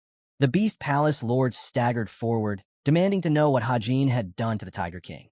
Hajin answered coldly, it was dead. After all, that beast had been the enemy's strongest weapon. The beast palace lord's face twisted in rage. "How dare you kill it?" he roared, charging in a frenzy. Hajin frowned. This was his chance. With one decisive strike, he could seize control of the fight. Raising his fist, he summoned the lightning of the heavenly demon. Their blows collided with a thunderous crack, power ripping through the air. The beast palace lord was sent skidding back, but Hajin clenched his teeth. He had unleashed everything into that punch, yet the man hadn't fallen. That alone proved it. His opponent was stronger. The beast palace master's arm hung broken, bent at an unnatural angle. Relief flickered for a moment, until Hajin saw it. The bones mended themselves, snapping back into place. He stared, unable to comprehend. How could flesh and bone simply heal like that? The beast palace lord bared his teeth in a savage grin, laughter spilling out. He raised his fist, mocking Hajin for running his mouth despite already reaching his limit. Shock hit Hajin. This was no ordinary enemy. This was a monster. From behind the rocks, Dump watched the scene unfold, his heart pounding. Staring at the battlefield, he finally grasped it. The man before them truly was the master of the beast palace. Dump's chest tightened. The master Shi was far more terrifying than the rumors had ever claimed. Dongpil beside him whispered in disbelief. Could they really stand against someone like this? This man wasn't just strong. He was on an entirely different level. Through the treetops, Hajin's voice rang out. Of course he's alive. A ruler like him doesn't die so easily. Stepping forward, Hajin commanded his beast to watch over the tiger while he and Dongpil advanced toward the cliff. His gaze turned serious. That man has grown stronger after devouring the life essence of his own disciples. In this state, I can't defeat him alone. He looked directly at Dongpil. I need your help. I'm asking you to risk your life. But if we do something great here, perhaps the heavens themselves will reward us. The rocks around them cracked, and the beast palace lord's voice thundered out. How dare you kill the Tiger King? Hajin stood firm. That's not all. The men you brought as backup? They're gone too. A mocking smile crossed his lips. Right now, they're locked in battle with the Tang clan. And those warriors, they live for the fight. The Beast Palace master scowled, uncertain whether to believe him. Hajin only grinned wider. Think what you want, but maybe you should pay more attention to what's behind you before you waste time on doubt. The Beast Palace lord's eyes widened. From above, swordsman descended. Shielding his face, he cursed, calling them rats. Hajin's blade cut forward. Where are you looking? The strike landed, forcing the Beast Palace lord back. Snarling insults, he tried to recover, only for Damp to lunge with a brutal charge, his blade carving into the enemy's legs. Hajin closed in, striking in tandem. The impact hurled the Beast Palace master through the air, smashing his body into the cliffside and carving a gaping hole through solid stone. Dust filled the air. Dongpil gripped his blade tightly. It worked. Hajin shook his head. No, it didn't. The dust began to clear. Out of the haze, the enemy's silhouette emerged, completely unscathed. His face twisted in fury. Did you really think such cheap tricks could harm me? Lifting an enormous boulder above his head, the Beast Palace lord roared. I'm the strongest martial artist in the entire South. Hajin's lips curled into a grim smile. So if it's true, you really are a monster. Practically invulnerable. The rock came crashing down. Both leapt aside as it shattered the ground. Sliding across the dirt, Hajin shouted to Dongpil. Are you all right? Yeah, came the strained reply. But before they could regroup, the Beast Palace master appeared like a shadow behind Dongpil. His fist slammed into his back, sending him hurtling into the cliff. The rock shattered as Dongpil's body crashed into the rubble, buried beneath stone. Dongpil coughed, blood staining the stones. The Beast Palace lord kept his eyes shut, then broke into laughter. I knew it would come to this. His gaze snapped open, burning with madness. He roared, the Tiger King still lives. As if answering his call, the beast's eyes shot open. The colossal tiger rose once more. Goldie locked eyes with it, a low growl rumbling from its throat. The Beast Palace lord stood tall before Hajin. I can feel it. The Tiger King is near. A brat like you could never kill it. Once it arrives, even fighting alongside your little rat won't save you. Hajin gripped his blade tight. His voice cut through the night. Then let's end this quickly. But inside, dread stirred. The battle had already dragged on too long. His reserves were nearly spent. If this fight stretched any further, he might not make it out alive. The Beast Palace master's body erupted in blinding aura. His voice thundered. Do you wonder why the Tiger King grew so massive? Because its favorite feast is human flesh. His eyes darkened with fury. Mock me all you want, but I'll see to it that the Tiger King devours your corpse. Hajin lunged forward, shouting back. That will never happen. The Beast Palace lord charged to meet him, bellowing that his beast would leave not even a single bone behind. Hajin's blade swept in a blur.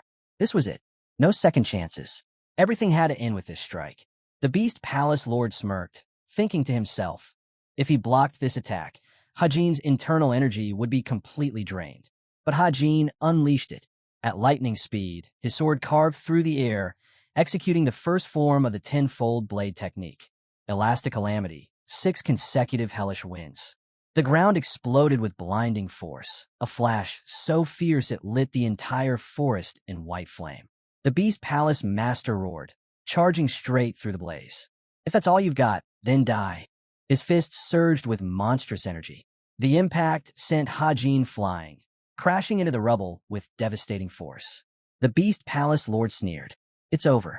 Lie there, boy. Wait for the Tiger King to feast on you. Buried in stone, Hajin groaned. Damn, he's too strong. But he forced his arm upward, blood dripping down his fingers. His voice, ragged but unyielding, broke the silence. Then it's all or nothing. Blades shimmered into existence, floating in the air around him. His vision blurred, but his resolve sharpened. He only had a third of his internal energy left, but he had no choice. He would stake everything on the soul floating in the sky, the only technique that could touch a monster like this. Hajin tightened his grip on the blades, forcing his power to narrow and concentrate. He understood now. True sword mastery wasn't about swinging wildly. It wasn't quantity that mattered, but the quality of the energy within each strike. The Beast Palace lord laughed bitterly. So, you've realized this in your dying state? Do you think sword control will save you now? But before he could finish, pain ripped through his shoulder. His eyes widened, Dongpil's blade had pierced him. With a furious blow, the Beast Palace Lord hurled him away. Then his gaze snapped aside. A massive figure had appeared. The Tiger King stood at his side once more. Relief flashed across his face. Good, you've returned. Go, tear that arrogant boy apart. Leave nothing behind. But then, the beast sank its fangs into his leg. What? The Beast Palace Lord gasped, disbelief twisting his face. Why are you attacking me? Hajin's lips curved into a sharp smile. Looks like the king held more grudges than you thought. The blades hovered, locked on their target. Hajin raised his hand. Then let's end this. Fights like these are useless. The souls floating in the sky ignited. The sword streaked forward like lightning, piercing the Beast Palace Master's flesh. Explosions ripped through the night, flooding the forest in blinding light. When the dust cleared, Hajin still stood, his blade trembling in his hand. He bent low, muttering, "That was too close." Dongpil rushed to him. "Are you all right?" Hajin gave a faint grin. "Did you enjoy that fight?" But Hadine's eyes narrowed. "You missed your chance." Confused, Dongpil blinked. "What chance?" Hajin's voice grew quieter. "Dant. He's trapped at the highest peak. The Beast Palace Master could have been his way out of this kingdom. Don't you see?" Dongpil opened his mouth, stunned. But Hajin only shook his head. "Forget it. Explaining won't help now." The battlefield lay silent. The Beast Palace Lord's severed hand rested in the dirt. His body sprawled lifeless on the ground. Hajin looked at him. He was strong, stronger than most. Then, with a weary breath, he added, "But I'm still here." His gaze shifted to the Tiger King, collapsed nearby. "That goes for you too." Dongpil's voice cut in. "Why did it attack its own master?" Hajin's eyes softened. "Because he wronged it. The beast was chained, twisted into a monster. But now it's free. It can live without belonging to anyone." Dongpil suddenly turned, his expression hardening. "Wait, I feel something. Demonic energy. A squad is approaching." The air thickened with demonic presence. Bowing low, a man shouted that the divine teachings were absolute, that all demons must bow before them. At the head of the arriving army stood Eui. She declared herself the commander of the Berserker Demon Squad and saluted the third young lord. Eui's lips parted in shock. She reported that they had annihilated the Tang clan squad along with the forces of the Beast Palace. Meanwhile, the general and the 2nd Division of the Berserker Demon Squad were finishing off the survivors at the battlefield. Hajin's gaze lingered on her. "You've done well," he said. A smile tugged at his lips. Some time ago, the demonic energy around him had left him uneasy, but now it felt almost comforting. His brow furrowed as he asked why she looked so unsatisfied. Arms crossed over her chest, she muttered that she felt suppressed. Hajin's tone sharpened. "If you keep spouting nonsense, I'll hit you myself." But then his legs faltered, his stance weakening. She pressed on. "When we last met, you were only as strong as the heads of the 7 families. But now you've become a true monster. It's getting harder for me to even catch up with you." Her words trailed off as Hajin suddenly stumbled forward, collapsing against her. Concern filled her voice. "Are you all right?" He smirked faintly, whispering, "Then work harder." Straightening, he reminded her she was the commander of the entire squad. Falling behind was not an option. But before she could answer, her eyes darted away. An ominous aura prickled at the edge of her senses. Hajin's voice cut through the tension. He was already at his limit. His eyelids grew heavy. Then from the shadows, a man opened one eye. Dark energy pulsed from his body. His form blurred and vanished. The commander's mouth dropped open. Where did he go?" Hajin's eyes widened. The enemy was already in midair, flying straight at them, ready to strike. His mouth stretched wide in a savage roar. But then, Dongpil appeared at Hajin's side. His eyes blazed with light. The palace of the demon god rose before them. Far away, a figure stood with his back turned. "Report." His aide stepped forward. 3 Beast Palace groups have been fatally wounded. Most of the Tang clan has also perished. The Berserker Demon Squad, along with the 4th General, defeated them easily. Cheon Sang's expression hardened. And the Tang clan's patriarch? The aide bowed. "Captured. But he has not yet been delivered here." Cheon Sang lowered his gaze. "Good. That is the correct choice. If the patriarch were brought here alongside the master of the Poison Dragon Pavilion, it would only invite more chaos." Rows of jars lined the chamber. The aide bowed deeply, congratulating the Beast Palace Lord. One of Southern Manuria's long-standing problems had finally been dealt with. The leader clasped his hands behind his back, his tone calm yet firm. Do not underestimate them. This was a powerful force that has stood for hundreds of years beyond its walls. The fall of their leader and hundreds of elites will not erase them entirely. Still, his lips parted slightly. Even so, this is an extraordinary feat. His gaze drifted off in thought. If the third young lord had secured a pact, it would have made sense. But this was beyond expectation. To achieve such an outcome while Gangwei was involved, and still emerge having slain the master of the Beast Palace while humiliating the Tang clan. In the distance, towering buildings shimmered under the horizon. Xion Sang's eyes glimmered. Hajin was becoming more and more interesting. Suddenly, a messenger pressed his palms together, voice urgent. I bring important news for the alliance leader. But the man raised his hand behind his back. Wait, a moment longer. The messenger's head dipped in frustration. This will not do at all. Dam Seong held up a delicate blossom. This is the third of the 10 colored flowers. Its beauty inspires me. He handed a letter forward. Deliver this to the abbot. I hear he struggles with illness. Let it be encouraged. The messenger bowed. Dam Seong's eyes fell back on the petals. I'm growing too old. Even tending a garden tires me. Perhaps it is time to step down. His words were cut short. The messenger blurted, the Southern King is dead. Silence gripped the air. Walking through a field of lush pink blooms, Dam Seong, the Heavenly Alliance's leader, asked sharply, what did you say? The servant bowed lower. The king died 2 weeks ago on Mount Ale. It is suspected the demonic cult was behind his death. Dam Seong turned his gaze aside, voice heavy. This is troubling. His death comes at the worst possible time. Still kneeling, the servant continued. The elite squad the Beast Palace dispatched to Mount Alio clashed with the Tang clan. Dam Seong's head snapped toward him. The Tang clan? Impossible. Standing among the sea of blossoms, the alliance leader pondered aloud. Those two? Fighting each other? They ally behind my back. What could have shattered that bond? The servant bowed deeper. We do not yet know. Only that we found traces of the 7 steps separating souls powder and the torrential rain of pear blossom needles, weapons of the Tang clan. Dam Seong's brows knit tightly. Those items could never be used lightly. Such poisons could never be used without the direct approval of the Tang clan's patriarch. That meant one thing.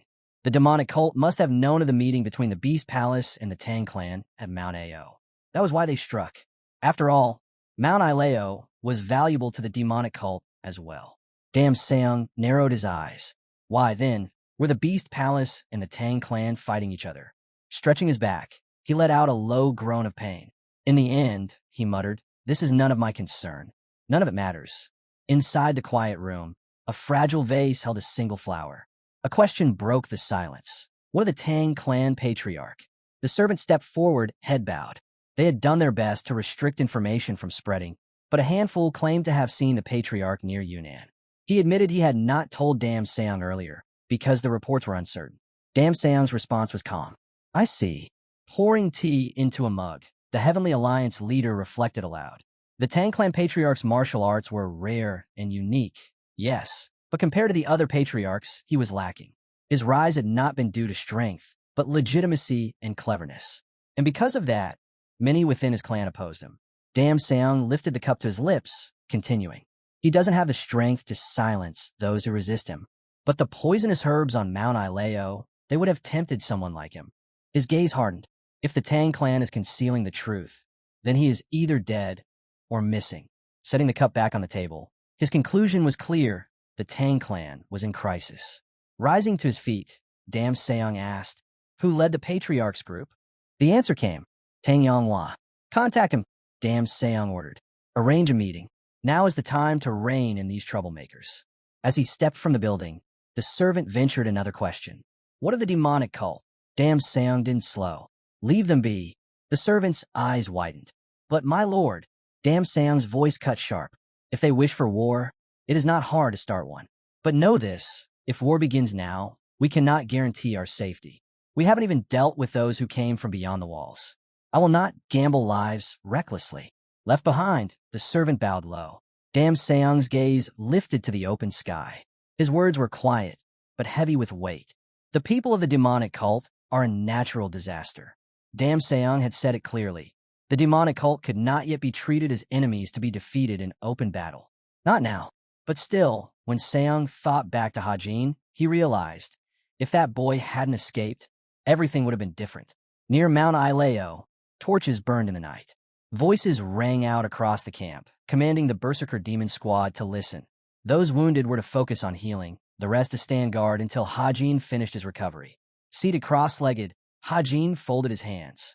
His wounds were not yet fully closed, but his energy core was stable. If he practiced the traditional demonic arts, he could restore his body in an instant. But he knew better. Quick healing was not always the right answer. Treatment that ignored the balance of the core could become a shackle, hindering his growth. He exhaled slowly. If I had followed the traditional arts of the cult, I wouldn't have reached the upper demon realm today. The divine cult's arts thrived on raw destruction. His path emphasized balance. Hajin's eyes opened wide. This difference might mean nothing once he reached a higher plane of mastery. But here now it meant everything. His thoughts shifted to the banner of the Beast Palace. He had slain their lord, and now the Heavenly Alliance would move. He imagined the face of their leader, wondering how such a strange man would act in this moment. Predicting him was impossible, but Hajin knew two things for certain. First, Dam Seong would do nothing about the demonic cult. The Heavenly Alliance had already used 3 palaces to seize power in Jianghu. Now one had lost its lord, another its arm. There was nothing Hajin could change about that. Second, he would seize this chance to annex the Tang clan. They were weakened, vulnerable. The Heavenly Leader's greed was unmatched, even greater than that of demonic martial artists. In his mind's eye, Hajin pictured the eagle insignia. He remembered the warriors who had fallen. And then, Dam Seong's voice seemed to echo, calm yet cutting. Hands clasped behind his back, he spoke. Listen carefully. A sword that you cannot wield at will is no sword at all. Hajin bowed his head, absorbing the words. He understood. This was the phrase the leader of the Heavenly Alliance repeated often. And perhaps it was a good thing he had chosen his own path and walked away. Patriarch Tang was still alive, sitting in meditation at the foot of the mountain. His thoughts lingered on the sword, how it shattered the moment someone tried to claim it. Deep in the forest, Dong Pil stood silently, eyes closed, gripping his blade. He couldn't understand how such a thing was possible. With each swing, the servant realized something. The sword dance amplified his demonic energy. That breakthrough shattered the invisible barrier that had always restrained him. Nearby, Yui and the young man dodged his wild strikes. Du understood this was the peak. Hajin recalled the moment his blade severed an enemy's head. Yui, holding Hajin, asked how he was feeling.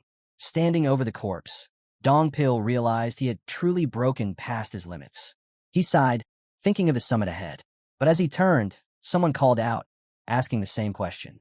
He straightened immediately. His young master had arrived. Dong Pil, watching calmly, said there was no need to force anything. In time, everything would fall into place. Hajin agreed, praising his wisdom. Hajin then stepped forward, telling Dong Pil not to rush. With his talent, pushing too hard could cause greater harm. But Dong Pil insisted. It was only because of his master. Surprised, the master asked what role he had played. Wasn't it Hajin's own effort that led to this? Smiling faintly, Hajin thanked him for saving his life. Dong Pil frowned, replying that it was his duty to protect the master. He had simply done what he must. Hajin studied him closely, realizing Hajin had grown. He remembered their first meeting, when his impression of Dong Pil was far from favorable. Yet now, he had become not only a trusted comrade, but his personal guard. Memories of their battles returned, their blades cutting through enemies, their bodies stained with blood, fighting side by side. Dong Pil bowed in respect, and Hajin thought of how much he had changed. The Hajin of the past was gone, replaced by a warrior forged in fire. He recalled their clash with the monsters, how Dong Pil stood proudly before him. But Hajin knew the road ahead would be harsher than anything they had faced. There could be no complacency, only progress. The forest itself seemed to whisper that Dong Pil needed rest. He hadn't slept since the day before. But Dong Pil shook his head, insisting he had one more task, something he needed to deal with. From the shadows, a massive tiger emerged, eyes blazing as it fixed its gaze on them. With a thunderous roar, the beast announced its challenge. Goldie instantly moved in front of his master, standing guard. Hajin sat down on a stone nearby, glancing at the massive beast. These animals are distracting me, he muttered, then fixed his gaze on the tiger. Why are you still here? Is it revenge you want? Or are you angry with the palace's former master? Looking straight into the beast's eyes, Hajin spoke firmly. The owner of the animal palace is already dead. You saw his corpse. Yet you linger. Why? You were born as the king of these mountains. That's where you belong. The spell that bound you is broken. From now on, you can live as you wish. That's all I have to say. The tiger let out a furious roar, its eyes burning red, the sound echoing across the land. Fear spread through the people as all turned toward the beast. Goldie leapt in front of Hajin, bracing himself to protect his master. But Hajin grabbed his fur and shouted, "Stop! Don't stoop to the tiger's level. Let it be." The tiger opened its jaws wide, but Hajin didn't flinch. "You know as well as I do," he said. "You can't take us on alone. That's the only reason you're still here. But your rage, it isn't my problem." He studied the animal carefully, realizing that the beast carried deep resentment, a burden it might need to release before it could truly live free. Slowly, the fury in the tiger's eyes dimmed.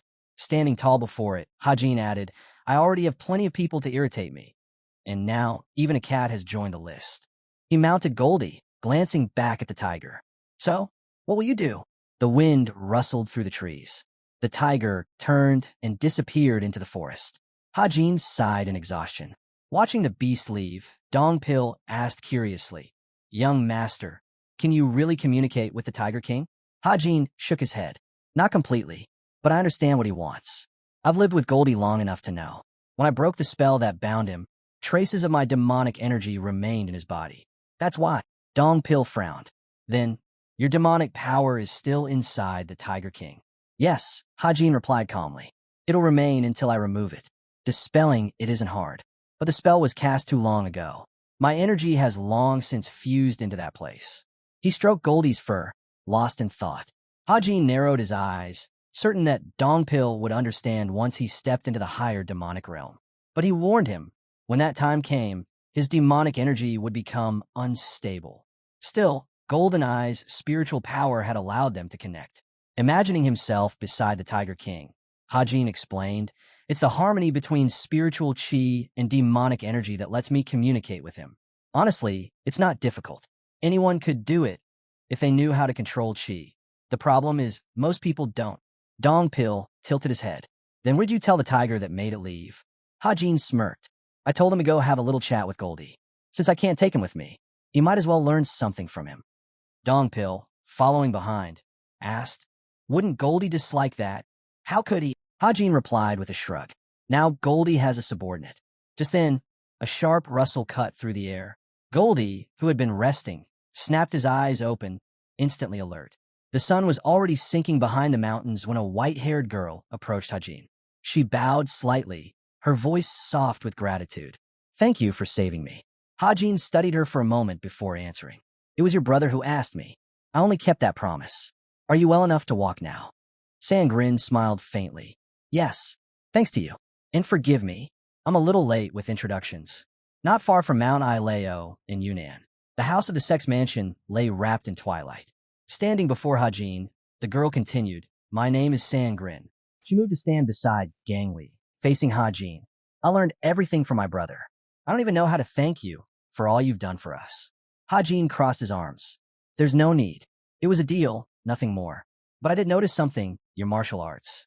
It's unique." For a moment, an image of battle flickered in his mind. Back then, amidst all the chaos, I couldn't recognize it clearly. Impressive as it was, it felt incomplete.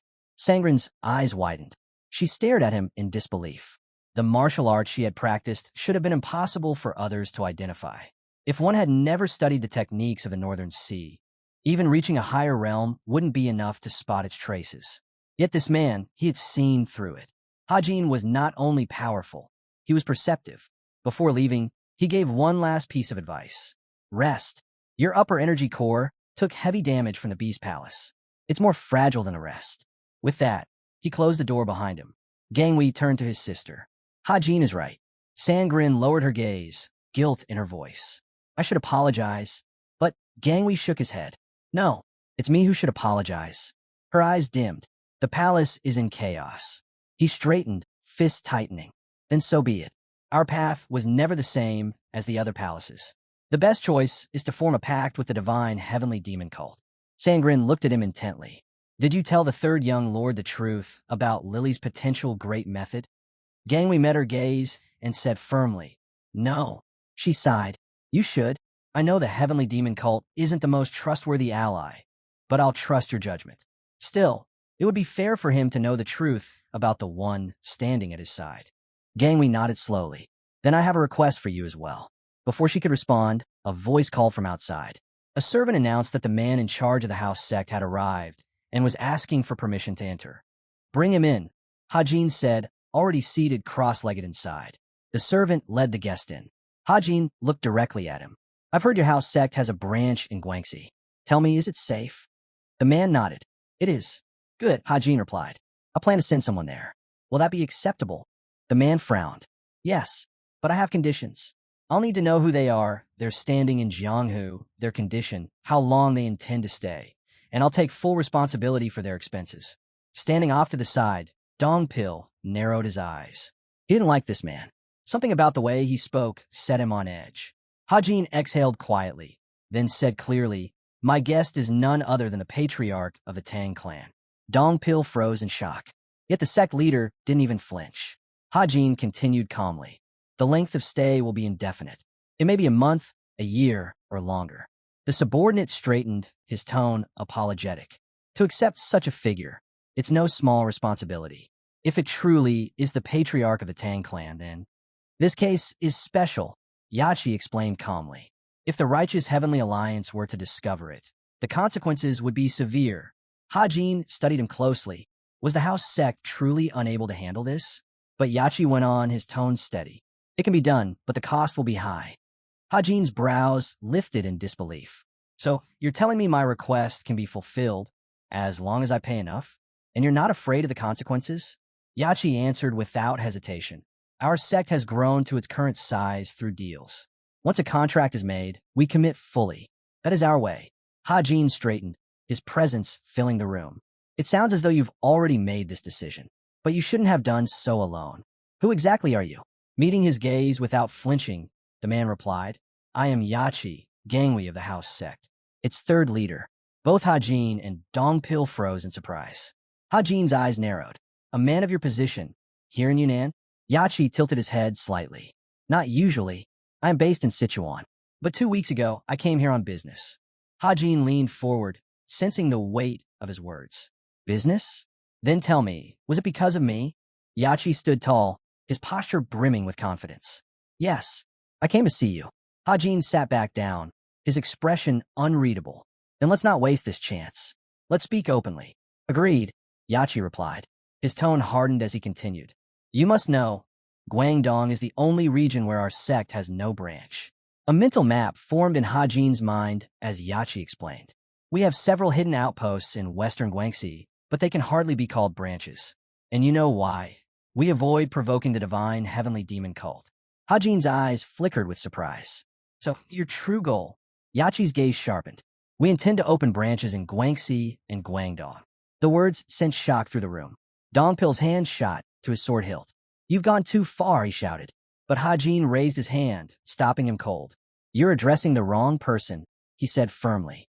Then, with measured weight, he added, even if I were the leader of the cult, I wouldn't hold that authority. Yachi didn't back down. He stepped forward, locking eyes with the third heir. I know that. Hajin's stare deepened. Then tell me again. Are you saying the man who came to me? Yachi's words fell like a stone in still water. He was offering to help Hajin become the leader of the divine cult. You mean, that's truly your intention? Hajin asked slowly. I do. Yachi replied without hesitation. Hajin frowned. That's not a question open to interpretation. It should have only one answer. For a moment, silence stretched between them. Then Yachi said firmly, if the righteous heavenly alliance were to collapse because of you, you would almost certainly be chosen as successor. Hajin was struck speechless. Outside, the leaves rustled in the wind. A quiet voice asked, how much do you really know about me? Later, Hajin and Yachi walked side by side down a narrow forest path, neither meeting the other's eyes. I've always had reason to resent the righteous heavenly alliance, Yachi said. Hajin glanced at him. And why is that? They monitor all of Jiang Yuan's movements, Yachi explained. Yet their records on the divine, heavenly demon cult are shallow. What little they do know, almost all of it concerns you. Hajin paused mid-step at those words. Then, without answering, he moved forward again. Unbothered, Yachi continued. In the past year, your cult has been unusually active. Until now, they never interfered in Jianghu affairs. But then you appeared. Memories flickered through Hajin's mind. His battles against the Beast Palace. The clash with Ailong, Elder of the Righteous Heavenly Alliance, a man he had killed. He cast a subtle glance at Yachi. Impressive. Even after I erased every trace, they still uncovered this much. Hajin sank into silence, but Yachi pressed on. After that, you returned to Hunan as a special inspector general. You investigated the 7 demonic families. You crossed swords with the Sword Palace. You clashed with the Beast Palace again. Our sect leader was impressed by your actions. By now, they walked shoulder to shoulder, evenly matched in stride. We have little information on the candidates for succession within the divine cult, Yachi admitted. But one thing is clear. You will play a crucial role in that struggle. Hajin's eyes narrowed, but he said nothing. Yachi's voice lowered, each word deliberate. Perhaps you already know. The Beast Palace, the Sword Palace, and the Heavenly Dragon Palace.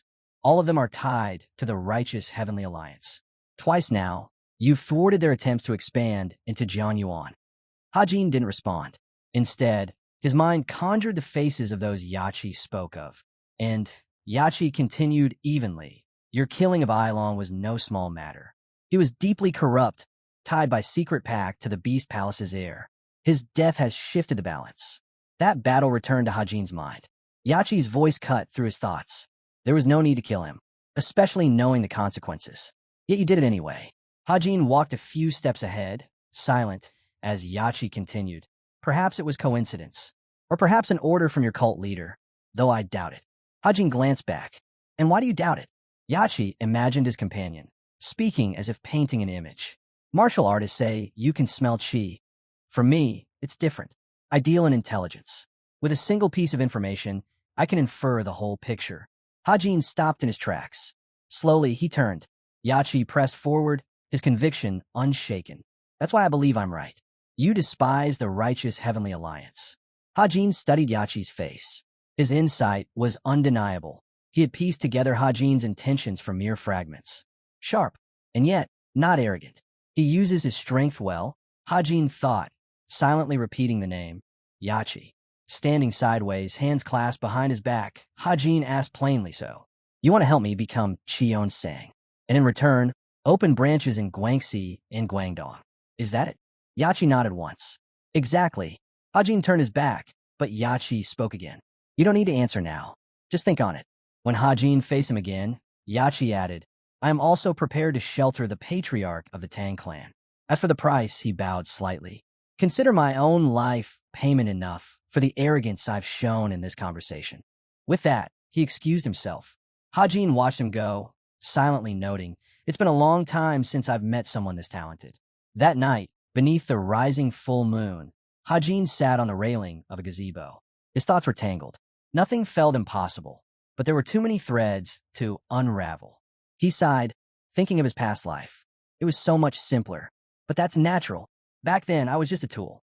He clenched his fist, scolding himself. Enough. No use complaining. Taking revenge on the Righteous Heavenly Alliance will never be easy. From the shadows, a voice broke his solitude. You seem troubled. That's unlike you. Gangwei stepped into the light, holding a bottle.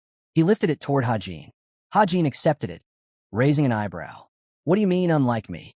Gangwei chuckled. You're the type who acts first and thinks later. Hajin raised the bottle to his lips, then lowered it, staring at Gangwei. So you think you know me, just because we once fought side by side? Gangwei nodded without hesitation. I do, and if I've spoken out of turn, forgive me. They both leaned against the gazebo's railing, gazing into the distance. Are you returning to the Ice Palace? Hajin asked. Yes, Gangwei replied simply. Then tell your sister to take care of herself, Hajin said. Gangwei smiled faintly. The young master will protect her. I don't worry about that. Then his tone shifted. But don't forget the deal we made. Hajin's eyes widened. Wait, you were serious? You truly want your sister to marry me?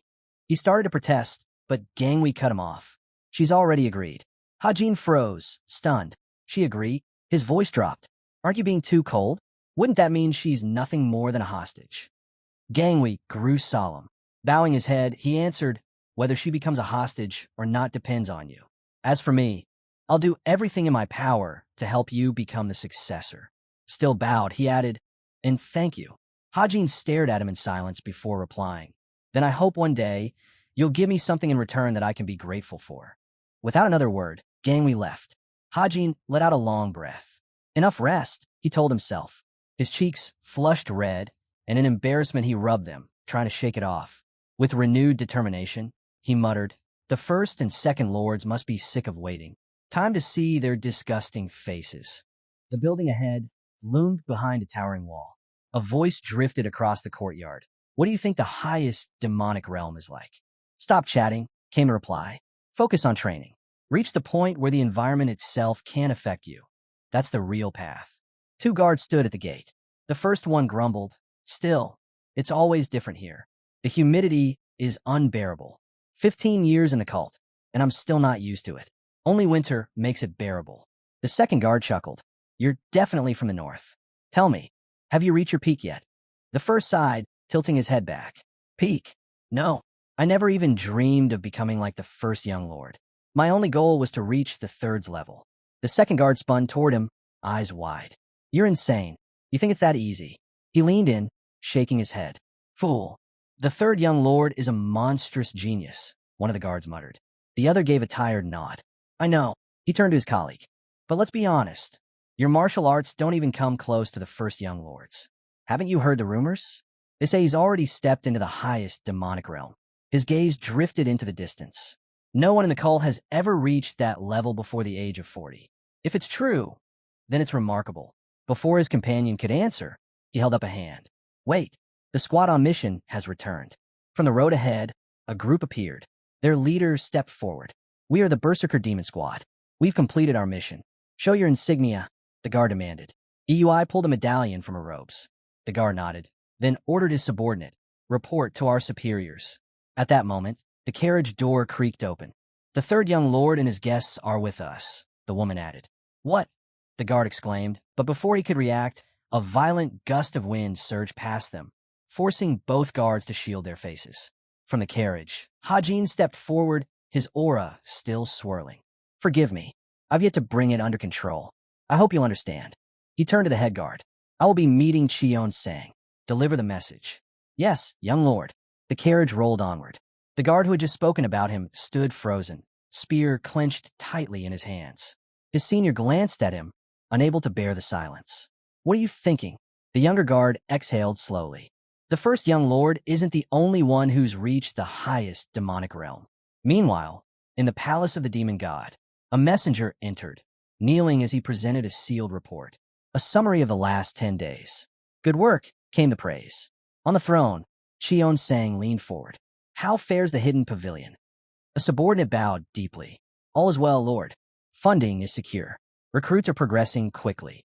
Their foundation is strong. The great demon closed his eyes briefly in thought, then issued an unexpected order. Send them on a mission, one unrelated to the cult. Yozong blinked in surprise. A mission outside the cult? That would mean intelligence gathering, perhaps against the righteous Heavenly Alliance. He hesitated, then asked aloud, My lord, do you wish to know the situation in Xianghu? Cheon Sang silently poured wine into his cup. Yozong hesitated. May I ask, why this order, my lord? The great demon lifted his cup, sipped, then replied calmly, Because I believe it's time. Yozong froze. No reason? Then it wasn't calculation, it was instinct. And if Cheon Sang was following instinct, something monumental must be approaching. Adjusting his glasses, Yozong bowed slightly. Then I will direct 99% of the hidden pavilion to monitor external forces unrelated to the cult. If your instincts demand this, something great is surely on the horizon. Outside, the cloudy sky broke with slivers of sunlight. It is nearly autumn, Yozong continued. Preparations for the half-year assessment will keep most busy. The candidates for succession will be the most free to act. The ninth demon, seated upon the throne, gave a single nod. Then let them act. Whether they cause a scene or not depends entirely on themselves. Yozong inclined his head. Cheon Sang's gaze grew sharper. Those who succeed will succeed, no matter the cost. And those who fail have simply lost. Yozong blinked, startled. But my lord, shouldn't you at least ensure fairness? From the throne, Cheon-sang lifted his bowl. His reply was flat, cutting. Life is not fair. His hand rose, releasing a surge of dark energy. It condensed into a heavy bundle that dropped at Yozong's feet. Yozong stared in surprise. What is this? I heard it helps with overwork, Cheon-sang replied. Yozong's chest warmed. Clutching the gift, he bowed low. My lord, you are the only one who shows such concern. I am deeply grateful. But Cheon-sang's voice was cool. Work harder. Yozong's smile faltered. I shouldn't have been too happy, he thought bitterly. The setting sun bled through the throne room windows when a voice announced, Hajin has arrived. Let him in, Cheon-sang ordered. Hajin stepped inside, bowed deeply, and offered his greeting. His eyes flicked across the room, then paused. I seem to be interrupting. Should I wait outside? There's no need, Cheon-sang replied. We've finished here. As Yozong passed him by, their eyes met. Yozong's glance carried a wordless message. Hajin smirked faintly. A tea invitation, is it? He turned toward Cheon-sang. I've returned. Sit, Cheon-sang said. Hajin dropped onto the floor with a thud, exhaling. I nearly died this time. Cheon-sang sat solemnly on his throne. This is the path you chose, he said flatly. Hajin lowered his head. He had no answer. The ninth demon's gaze shifted to Hajin. Your internal injuries, they're not yet healed. Hajin gave a weary nod. It's taking longer than I expected. Cheon-sang's eyes sharpened. That's because this is no ordinary wound. Is it serious? Cheon-sang rose from the throne, his hand pressing against its armrest as he stood. His steps echoed as he approached. Come, drink with me. Hajin hesitated, caught off guard. Outside, by the pond, lotus flowers swayed in the cool breeze. Cheon-sang poured wine into a cup and handed it over. Hajin lifted it with both hands. Thank you, my lord. But before he could drink, Cheon-sang's voice cut him off. Not yet. Heal your internal wounds first. Hajin froze. His hands trembled as he set the cup back on the table, staring in confusion. You cannot drink such a precious wine in your state, Cheon-sang said sternly. His eyes narrowed. If you cannot mend even a simple internal injury, I will throw you out myself. The words struck like a blade. Hajin's chest tightened with dread, his body tense as fear crept in. Outside, the sun dipped lower, painting rooftops in gold. Elsewhere, Sangrin met three companions on the path. She blinked. Who is this? Dongpil answered hastily, Hajin's hostage, then quickly corrected himself. I mean guest.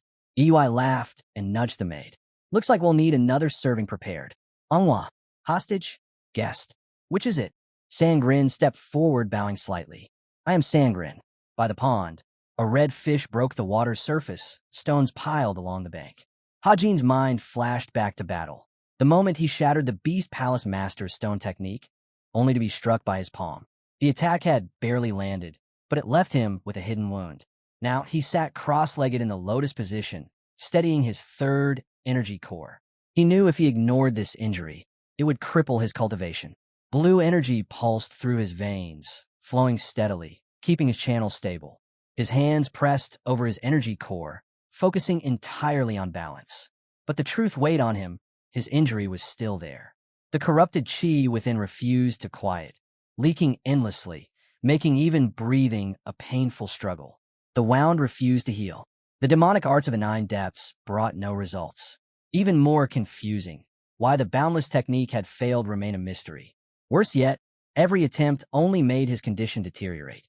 Hajin opened his eyes slightly, still wondering why even Goldie's presence brought no change. His aura leaked uncontrollably from his body. The Dark Lord observed in silence, noting that Hajin's focus was unlike anyone he had ever seen. Sharp, relentless, like a killer chasing a target. Cheon-sang studied him carefully, convinced that this obsessive concentration would be the very thing to end him. With a sharp clang, he slammed the bottle onto the table and declared the issue wasn't the wound itself. It was Hajin. The words stunned him. Hajin raised his head in disbelief. Without loosening his grip on the bottle, Cheon-sang explained, a demon should have no trouble repairing such an injury. Yet seeing Hajin struggle so helplessly was laughable.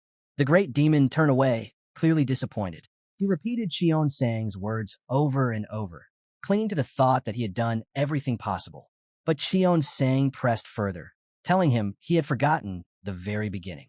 His mind spun chaotically. He forced himself to focus, replaying Cheon Sang's final words. Then suddenly, clarity. His eyes shot open. The world around him blurred into a deep red haze. Sweat rolled down his face as his body trembled under the strain. In that instant, he realized his mistake. He should not think like Hajin, but as a master of demonic martial arts. Blood trickled from his nose. He roared, convincing himself with all his might that he was a master. His energy surged skyward in a violent column, and at last he found it. Cheon Sang simply watched, his expression unreadable. The gazebo remained silent. Hajin, as if nothing had happened. Then a voice rang out, reminding him once again he had forgotten the very start. A step echoed forward. How did it all begin? Who was it that spoke to you? Hajin stood still, as though surrounded by a boundless lake. His question trembled in the air. Is this my central Dantian? Chang San appeared before him, hands folded behind his back. Right now, you're like a sword master who has forgotten how to wield his blade, he said.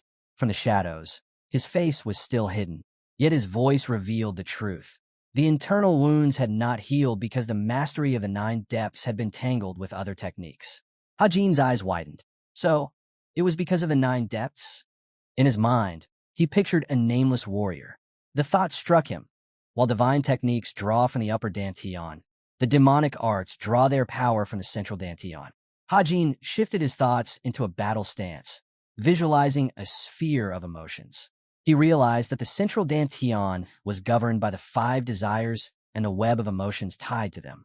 A memory of a past fight surfaced, where overwhelming emotion had fueled the power of his demonic techniques.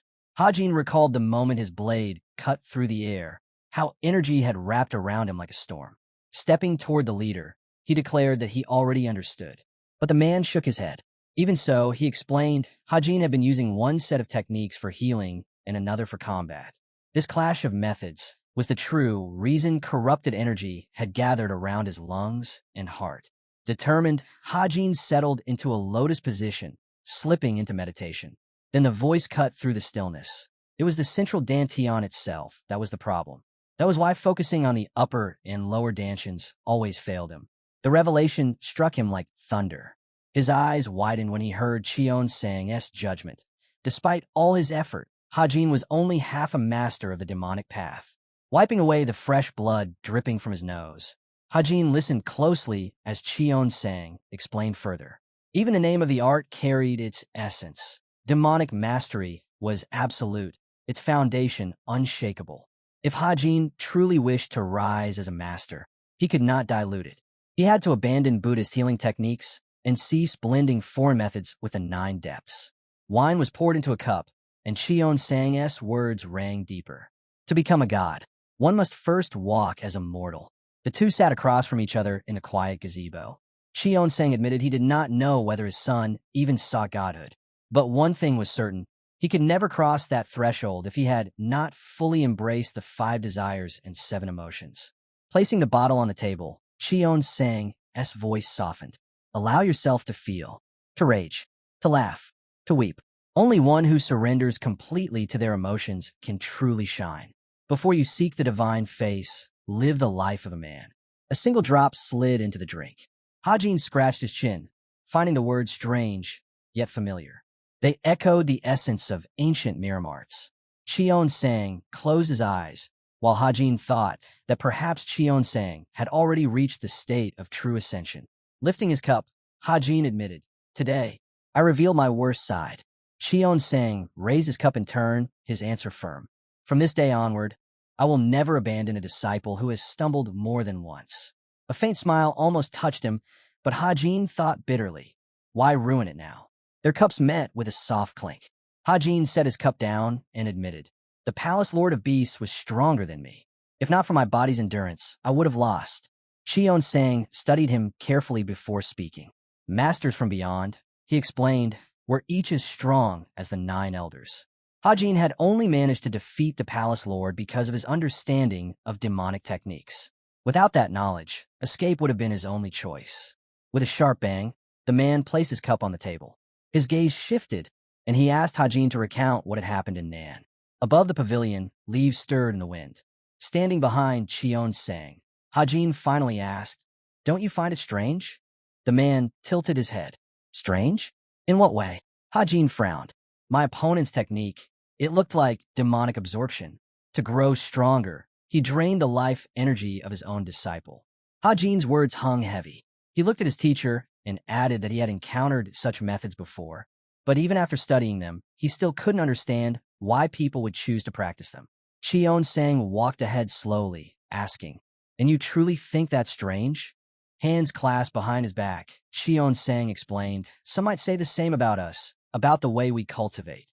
But I don't devour another person's life energy," Hajin shot back. The man's reply made his eyes widen. "Instead, you absorb the essence of the spirit bamboo in the bamboo grove." Memories flickered in Hajin's mind. Moments of feeding, moments of cultivation. He recalled how the practice worked.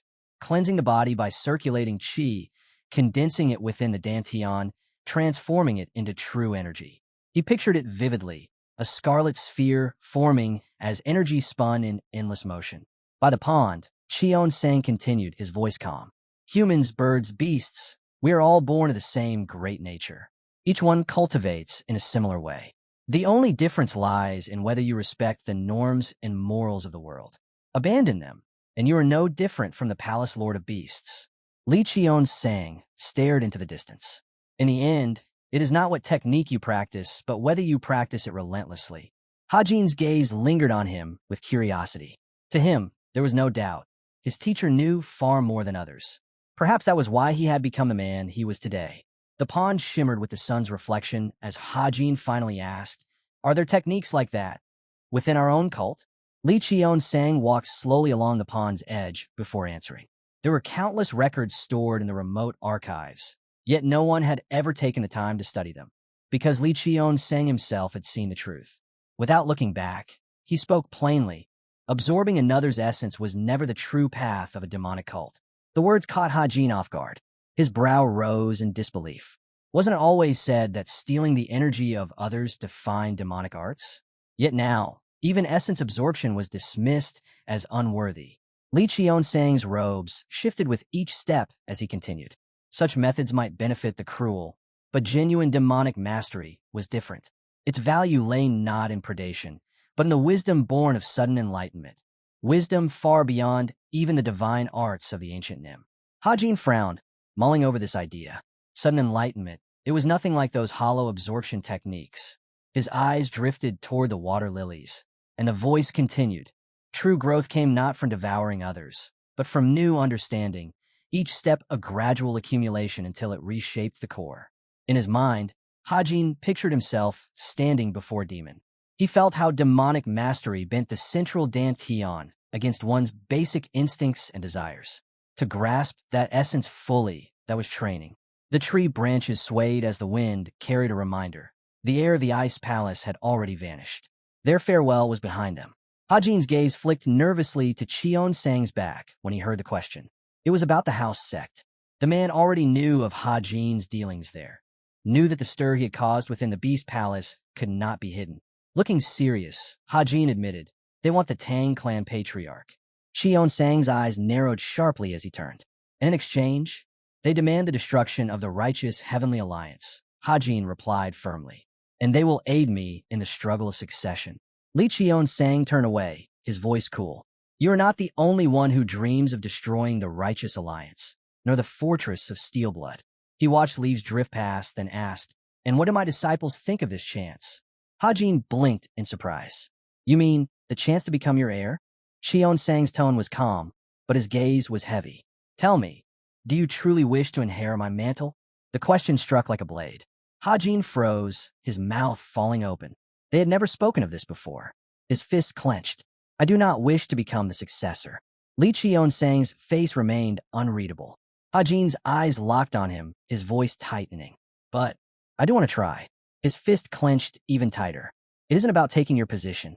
It's because I believe, if he held the seat of leader," Hajin thought, "he would finally have the means to destroy both the righteous alliance and the fortress of Steelblood." His brow furrowed slightly. This was the reason he wanted to fight. Without turning, Li Qionsang said he understood. Then came the question. Did Hajin fear that his selfish ambition might disappoint him? The leader's frown deepened, but his words were steady. It did not matter what goal his successor pursued. What mattered was whether he seized the chance to make it real. And if this was truly Hajin's desire, then he had something to offer. They stood once more by the pond. The calm waters reflected a storm of change as Li Qionsang declared that this year, the Mara festival would not take place. Instead, he would name his heir. His gaze bore into Hajin. If you want to stand as my successor, if you truly want to be master of the demonic arts with hundreds of thousands under your command, then finish all that binds you before that day. And if your goal is to destroy the righteous alliance and the fortress of Steelblood, know that the other heirs have already been told. Hajin's eyes widened in shock. What game is he playing? Silence hung between them. The thought of the other successors crept into Hajin's mind. If the heir was to be declared on the very day of the Mara festival, it meant the youngest would be excluded. Only 3 contenders would remain. 3 brothers, all vying for Qionsang's seat. Water lilies drifted across the surface as the final word settled. Hajin bowed lightly. Then, my lord, I'll take my leave. He turned to step away, but stopped mid-stride. A faint smile curved his lips. I'll return for another lesson. Li Qionsang said nothing. He only watched. The reeds rustled in the wind as the ruler turned his gaze to the water. His reflection stared back at him as he murmured. This boy had no idea how lenient he had been, all because of those hidden injuries. Hajin's gate technique was advancing too slowly. He should have been reprimanded, but pity held his hand. A faint grin touched Qionsang's face. He'll return for another lesson, insolent boy. Perhaps he's finally grown. The scarlet glow of sunset spread across the village. Hajin walked along the tiled path, his thoughts circling. Choosing an heir now, why? Surely, it wasn't merely for the cult's affairs. No, something else was stirring, perhaps within Zhong Yuan itself. His eyes narrowed as the thought pressed deeper. Maybe Qionsang was acting not from necessity, but from his own heart. Qionsang was unpredictable, dangerously so. Still, Hajin thought, if nothing else, he wanted him to take matters seriously. He stopped in the middle of the village streets, his eyes narrowing. Why don't you come out already? A figure stepped from the alley. Hajin turned, facing him head-on. It was the first successor of the heavenly demon cult, Jin Guanyan. His gaze was sharp as he studied Hajin. This time, I recognized you immediately, he said. Then, calmly, he asked, would you care to join me for tea?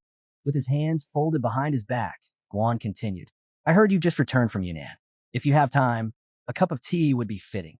Hajin lifted a finger to his cheek and muttered, not difficult, but certainly unexpected. Guan didn't waver. Perhaps unexpected for you, but not for the one who spoke against me. I want to speak with my brother, now that you've ended your solitary training. Hajin tilted his head, then nodded. Fine, I'll join you, but I have one request. Rolling up his sleeves, he added, consider it payment for the tea. His hand shot out, gripping Guan's wrist. Let's fight. Guan frowned, unsure of Hajin's intent. The 2 brothers squared off. So, Guan asked slowly, you truly wish for a duel right here? Hajin smirked. That's right. But Guan shook his head. No, there's another way I'd rather repay you. Hajin's eyes narrowed. What way? I want to test one of my techniques, he said firmly. Which technique? Hajin pressed. For a long moment, Guan studied him. So that's why he called me here, to test his skills. How bold? Aloud, he answered, I had the master of inner enlightenment clear out the entire Zinnia pavilion. It should be ready now. Hajin frowned in disbelief. You emptied out an entire pavilion just to drink tea with me? His thoughts raced. There had to be something more behind this. Guan didn't flinch. To him, there was no problem at all. Hajin let out a heavy sigh. Since everything's already decided, I suppose I can't refuse. He locked eyes with his brother. Just make sure the tea is good. You should know, I'm particular about it. Guan's gaze never wavered. Do not worry. I prepared the very best. The sound of sizzling meat filled the air. Yui tugged at Angwa's hand, her face alight with excitement. It smells so good. I can't help myself. Yui leaned forward eagerly, asking to taste a piece of the sizzling meat. It's for the guests, Anhwa replied firmly. Yui frowned. And what am I then? I'm a guest too. But Anhwa shook her head. No, you're Hajin's subordinate. Before the argument could escalate, Dongpil stepped in, pulling Yui out of the kitchen. She struggled, demanding to be released. His brows furrowed. You're far too arrogant for someone with such childish techniques. Eyui's eyes gleamed. Oh, you're confident, I see. With a grin, she drew her sword. Now that I think about it, we've never truly fought, have we? Then today, I'll show you who's in charge. Dongpil unsheathed his own blade, expression calm. I'm always ready. Inside, a dish was set neatly on the table. Sangrin looked at the spread with delight, her lips curling into a smile. There's so much food, Sangrin exclaimed. Anhua bowed slightly. I only hope the guests find it pleasing. Sangrin tasted a piece, her eyes widening at once. Memories rushed through her mind. How she had entered the heavenly demon cult immediately after escaping the beast palace, hiding her purpose beneath the guise of visiting the third young lord. Depending on his decision, she could very well become a hostage again. But the flavor swept all other thoughts aside. Her gaze sparkled with joy. She had to maintain her composure, her persuasiveness, but the meat was exquisite. This is delicious, Sangrin cried, lifting her plate high. She turned to Anhua, brimming with excitement. It's so juicy, and your skill is incredible. Taking another bite, she nodded with conviction. Anhua, you're truly gifted. I've eaten at many famous northern kitchens, but nothing compares to this. Anhua smiled, bowing once more. I'm glad the guests are satisfied. For a moment, Sangrin stared thoughtfully at the room. This place is full of villains from across the world, yet these people are kind. She raised her plate. May I have more? Outside, the sun dipped lower, nearly hidden beyond the rooftops. Two brothers walked side by side down the narrow street. Guan broke the silence. Have you heard anything about Sioyun? His eyes stayed ahead as he added, she doesn't care in the slightest who becomes the successor. Hajin remained quiet, his thoughts wandering. His brother's words echoed. Yes, Sioyun had always been that way. She cared only for martial arts. Yet, as he reflected, a note of caution stirred within him. Despite her indifference to power or politics, the fifth lady was the most talented of them all. That was why Hajin was dangerous. Guan frowned faintly, his tone edged with concern. There are those who believe that no matter how. There were those who claimed that no matter how talented a woman was, she could never lead the cult. To Hajin, such thoughts were laughable. He cast a sideways glance at his brother, thinking of the women within the cult. The heavenly demon cult was a place where worth was decided only by ability. Neither gender nor class could alter that truth. Guan finally spoke, his tone steady. The leader of the cult is chosen by the will of Mara, blessed by the heavenly demon itself. Before Chion sang, gender means nothing. There is no reason a woman could not lead. Hajin recalled history. The fourth heavenly demon had been a woman. Guan, his hands folded neatly behind his back, continued. I do not believe Hajin's talent falls short of the fourth heavenly demon, but she has no desire to claim succession. For that, I am relieved. Hajin's eyes sharpened. So, the elder truly desires the seat. Out loud, he said, at least you're honest. Guan halted, his expression firm. There's no point in hiding it anymore. From the moment I became the master's disciple, I have worked to ascend as a god. Naturally, I don't welcome rivals. Hajin didn't turn, but his frown deepened at his brother's words. So, he sees me as a rival already. Behind him, Guan spoke again. You lost all your martial arts once, crippled by a chi blockage, and yet in just 2 years you've reached this level. Despite being less gifted than Hajin, you've grown this strong. I don't understand how. Hajin kept walking. It's all in how you look at the world. Some people need to brush against death itself to learn. Others can learn simply by watching life unfold. Guan frowned, digesting the words. He stopped, then admitted, You're right. Tell me then, how does it feel to you? Who do you believe you will become? Hajin clenched his fists. I'm always learning. Whether it's walking, breathing, or eating, everything is a chance to grow. He stepped forward, adding, Even going to the Zinnia Pavilion to face you will stir my demonic energy. Dark mana rippled around his body, flaring with intensity. Guan's jaw tightened in anger. Hajin turned, meeting his eyes. He heard his brother's voice, cold and certain. So you understand it fully. To challenge someone at the pinnacle of the demonic path, just to test yourself, it means you're prepared to risk everything. For Guan, nothing mattered but his own growth. He even chuckled, saying that no matter who stood before him, the outcome would be the same. Hajin's brows tightened. The cold expression on his brother's face made it clear he had already decided to kill him. Hajin stepped aside calmly. I'll go to the pavilion as well, he said. I want to see what you've prepared. But unlike you, I have family, I can't afford reckless risks. He smiled faintly. If Dill were here, perhaps I would have gone with him. But since he's occupied, I invited someone else. Guan's eyes narrowed. Ooh, Hajin tilted his head. I wondered if the frequency whisper technique would work across such a distance. Seems it does. From the shadows, the master of the criminal law hall appeared. Recognition flashed between the men. Guan turned sharply toward him. You came running just because the third young lord called? And you, head of an organization meant to stay neutral. Pathetic. Penal law hall master's gaze was calm, unwavering. You're narrow-minded if you think sharing tea threatens neutrality. Guan stepped closer. It depends on who the tea is with.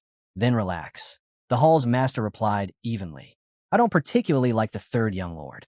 The air grew heavy as the two faced each other. Guan sneered. So you ran here simply because someone you don't even like summoned you? The hall master's reply was measured. Personal feelings have nothing to do with my duty. Hajin observed in silence, studying their every word. The tension was obvious. There was history between them, some conflict he did not yet understand. Still, he felt certain he'd made the right choice in calling upon a master of criminal law. At last, Guan turned. I didn't expect it to be you. His instincts are frightening. His voice was low, his brow furrowed. He left with a final remark. Next time, I'll stay for tea. I'll invite you. Hajin called after him.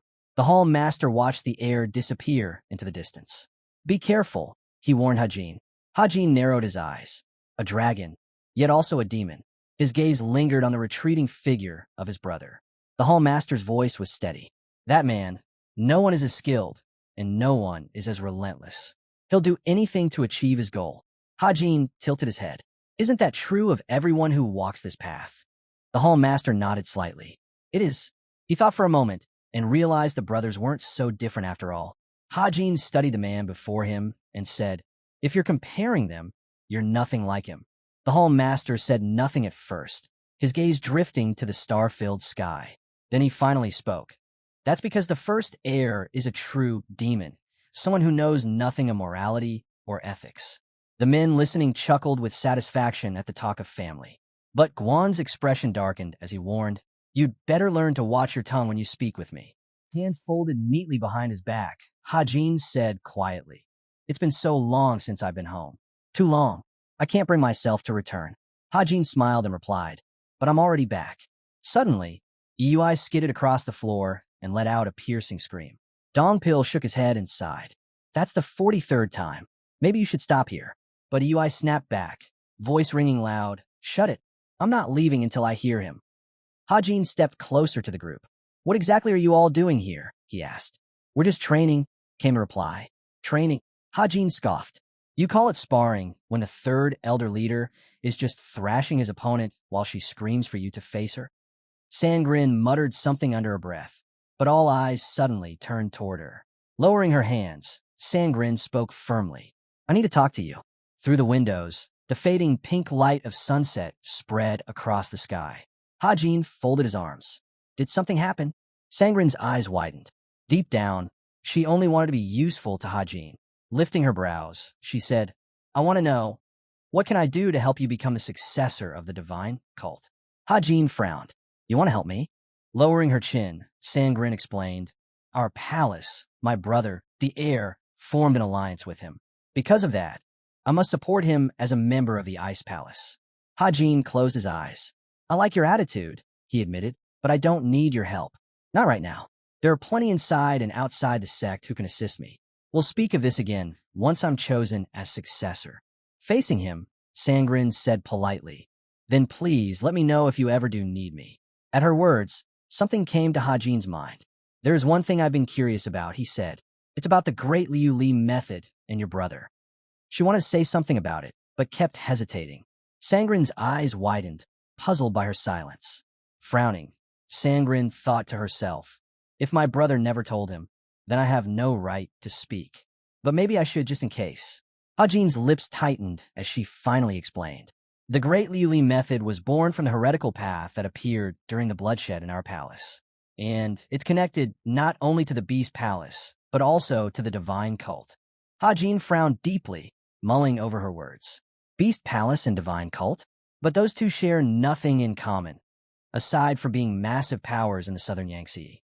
Breaking the silence, Sangrin asked, Isn't there a technique within the divine cult, something like the demonic essence absorption art? Hajin shook his head slightly. Not that art, but I felt something similar before. What kind of technique? She pressed. A memory of Pyong once surfaced. Hajin spoke slowly. I felt it in the Second Lord. When I visited him, his internal energy suddenly surged. Not just that, his martial arts advanced an entire level. Resting her hands by her sides, Sangrin said firmly, "That's a soul fusion technique. It seems to be at a level beyond the third." Hajin narrowed his eyes. Beyond the third?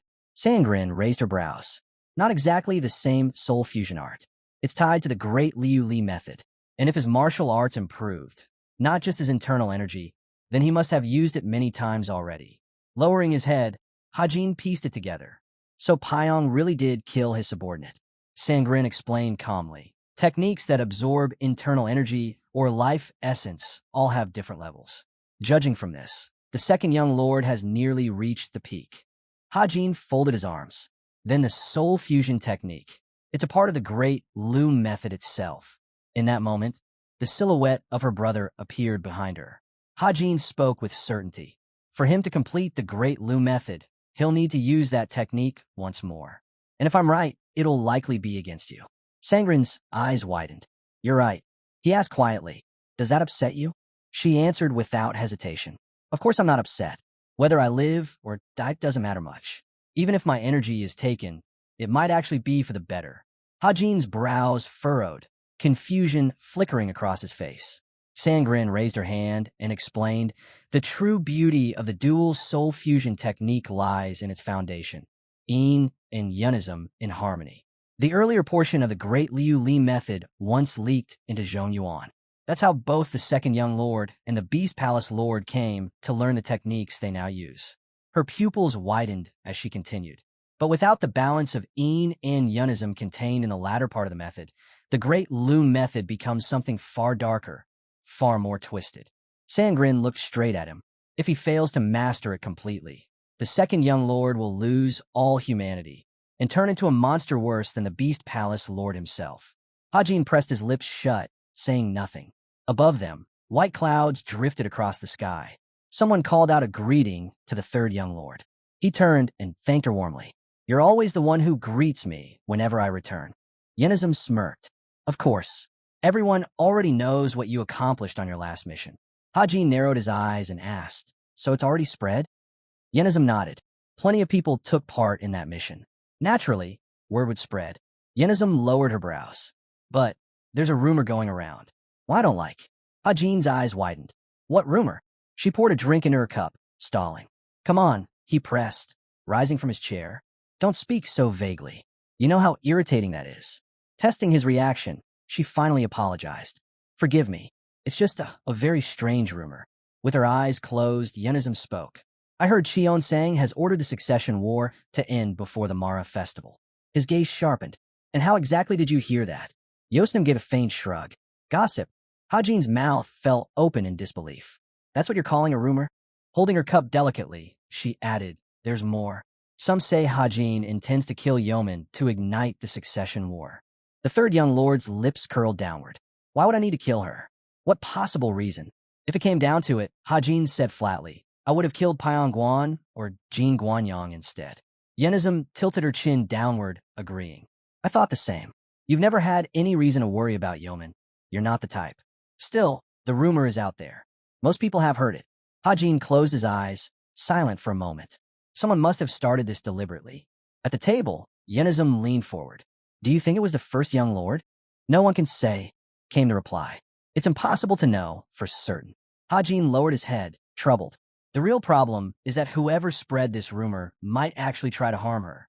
He opened his eyes wide, recalling the shadow behind the rumor. As he remembered passing by a boy, his thoughts drifted to the demon god's palace. The general strategist, Yozong, had looked at him back then as if to say, come by for tea sometime. Yozong narrowed his eyes. In that moment, Hajin realized he already knew. The tall buildings of the Heavenly Demon Divine cult's military department soon came into view. Wooden boards were stacked in messy piles across the floor. Someone's here, a voice announced. Hajin stepped forward, glancing. I've never seen such an office. From behind the desk, the room's owner countered calmly. This is order and chaos. Hajin blinked in disbelief. I really don't want to know. Yozong smirked. It may look like chaos to you, but to a sage, it's beautiful. Hajin scoffed. That's the best nonsense I've heard in a long time. Yozong only grinned wider and let out a loud laugh. Hajin cut in, his tone sharp. Why did you call me here? Yozong poured tea slowly. Straight to the point then. Raising his hand, Hajin asked, do you know about the rumors spreading lately? Yozong countered smoothly. Are you here because you want to know who's behind them? If that's the case, then I can't help you. I don't know what you expect to gain by asking me. Why not? Hajin pressed. Yozong grinned. Because in the end, I must remain neutral. Hajin's mouth tightened as he tried to push further. Then tell me at least what you do know. But Yozong cut in, reminding him, the hidden pavilion is under my command. It's difficult not to know. As he covered his teacup with his palm, Hajin leaned forward and asked. Yes, Hajin confirmed. I intend to remain neutral. Yozong squinted, his voice thoughtful. I believe I understood enough about you, but you're far too unpredictable. You're like a young tiger, one that will reach its goal no matter what. Hajin pressed his lips together, resting his hand against the table, while Hajin finally spoke. Rising from his seat, he said, thank you for the tea. You're leaving already? Yozong asked. I came here for something, Hajin replied, but I didn't receive it. Yozong raised a brow. I haven't said anything yet. Hajin closed his eyes. I'm a busy man. His hair swayed slightly as Yozong warned. If you're planning to stir trouble at the residence of the first or second young lord, you'd best give up that idea. The first young lord is not someone to trifle with. If you charge in recklessly, as you did with the fourth, you may not leave alive. Turning away, Hajin said calmly, thank you for the warning. But Yozong's voice followed him. Wait, why are you so stubborn? You know it will bring misfortune sooner or later. You're not foolish enough to ignore that. Placing his hand over his fist, Hajin spoke with quiet sincerity. We're not close, but I've always been grateful to you. Hajin smirked faintly. Then continue to do your best for the cult. In the end, your efforts for the cult are also efforts for yourself. The red buildings of the compound came into sight. A voice suggested it was time to end their talk. Hajin added, I'll return in 3 days. Next time, let's drink something stronger while we talk. From the balcony, Yozong watched them leave. Is it really to his benefit to give his all for the cult? And why 3 days exactly? He must have a plan. His pupils trembled as the realization struck. Meanwhile, a bright voice called out, Hajin, eyes lit with joy as she ran toward him. Hajin smirked. It's been a long time. Yimun rushed forward and embraced Hajin. When did you return? She asked eagerly. Just yesterday, he replied. Her mouth dropped open. And Yunnan? I heard it's so much hotter there than here. Closing his eyes, the Hajin groaned. Don't even bring it up. It wasn't just scorching hot. It rained endlessly. You can't imagine how miserable it was. Her surprise showed clearly. Hajin knelt on one knee. Yeoman, are you busy? She shook her head quickly. No, I'm free. I already finished my morning training. Then he asked, would you like to take a walk with me? Perhaps we can visit the first one together. Her face lit up, and she agreed without hesitation. But just then, a woman stepped forward. Forgive me, she said firmly, but she has afternoon classes scheduled. Hajin noted silently, the head maid. Strict as a mother, they say. Hajin turned his gaze aside. It's fine if she misses a single class. Why so strict? Ranhwa lowered her brows. I'm sorry, but the schedule is set. That's how it is, and it isn't your concern. Her thoughts remained guarded. With these rumors spreading, I can't allow him to get too close to her. Gripping Yeoman gently by the arms, Hajin said, books won't teach her what she needs. If you're that worried, then come along yourself and learn what it really means to teach. Hajin smirked. Life is the best teacher. The black-roofed buildings of the cult loomed into view. From within, a loud voice barked, ordering someone to leave. Mouth open in disbelief, Hajin muttered, you should before the entire cult gathers here. The doors creaked open. A man stepped forward. I hear you love to exaggerate. Guan clenched his fists. Do you need to make such a scene? Hajin frowned. Unlike a certain someone, I don't plot in secret and hide my schemes. Guan pressed his lips together. Narrowing his eyes, Guan asked coldly, and do you think it's right to use juniors in your struggle for the successor seat? He lifted a hand to his mouth, adding, rumors often sound far worse than the truth. Hajin held tightly to Yeoman's clothes, his thoughts heavy. Is it truly worth sacrificing the life of an innocent? To sacrifice a child's life just to claim the heir's seat Is that what they believe? Hajin lowered the corners of his lips. It doesn't matter if the rumors are true or false. What matters is that I can't act recklessly. If I move without care, I'll only make them believe the rumors are real. I must stay calm, stay invisible. But then he noticed the yeoman's eyes sparkling with joy. No, ignoring them isn't enough. That too will become a problem. Ahead, a tall building came into view. Whispers spread quickly through the crowd. That's Hajin, and he's with yeoman. Could the rumors be true? And look, he's even gone to the main gates of the First One's domain. As he crossed the square, Hajin thought grimly, just by walking here, the rumor will scatter across the entire cult. Gossip is one of the strongest forces of power, and in the end, it's always the one at the center of it who suffers most. Bright Eyes followed their every step. Hajin realized the truth. Yes, with slander alone, a person's fate can be shackled. That is the true power of rumor. Hands clasped neatly behind his back, Guan spoke coldly. Do you take me for petty and foolish? How could I tolerate such insolence? The words stirred uneasy thoughts among the listeners. Hajin frowned. Enough. I have no time for idle chatter. Then, Guan declared clearly, I am the first young master of the heavenly demon divine cult, closest to Cheon Sang himself, devoted to surpassing my rivals. Do you think someone like me would waste his breath spreading vile gossip? The eyes of the crowd lit up with conviction. Hajin frowned. Of course, this is his goal, to show everyone here to turn their faith toward him. And it's working. Yeoman and Manhwa could only gape in confusion. Standing directly before Guan, Hajin clenched his fists. If I don't break this blind faith now, it'll grow stronger. But how? Can my techniques even dispel this hold over them? I have to try. He drew in a slow, deep breath. Guan narrowed his eyes, uncertain. What are you doing? Suddenly, Hajin opened his mouth wide and unleashed a spell to dispel illusions. A violent vortex of energy ripped across the square. One of Guan's subordinates shielded his face with his hands, screaming. The onlookers dropped to the ground, bowing low in awe. Extending his palm outward, Hajin admitted loudly, I don't even know what method Guan. I can't even tell what method Guan used to cloud the minds of these people, Hajin admitted. But breaking it so quickly, that's no small feat, and besides, these people aren't fools. Guan pressed his lips together. The roar of the Shaolin lion. Where did this boy learn such a technique? Turning away, Guan said coldly, Follow me. Hajin wrapped his arms around Yeoman. I've no desire to die here, not in the domain of someone capable of spreading such vile rumors. I won't agree to that, Hajin countered. Guan's lips pulled downward, but Hajin lowered his brow and suggested, Then let's head to Jira. Hajin stepped forward, but a voice stopped him. Wait, Yeoman called. He turned. What is it?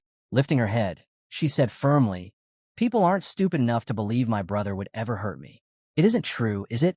You'd never harm me. His jaw loosened slightly. It's true. I wouldn't. But some people still choose to believe it. Her eyes widened with worry. Then tell me. I've always been curious about something. What is it? He asked. Why did you decide to fight for the heir's position? She asked, raising her brows.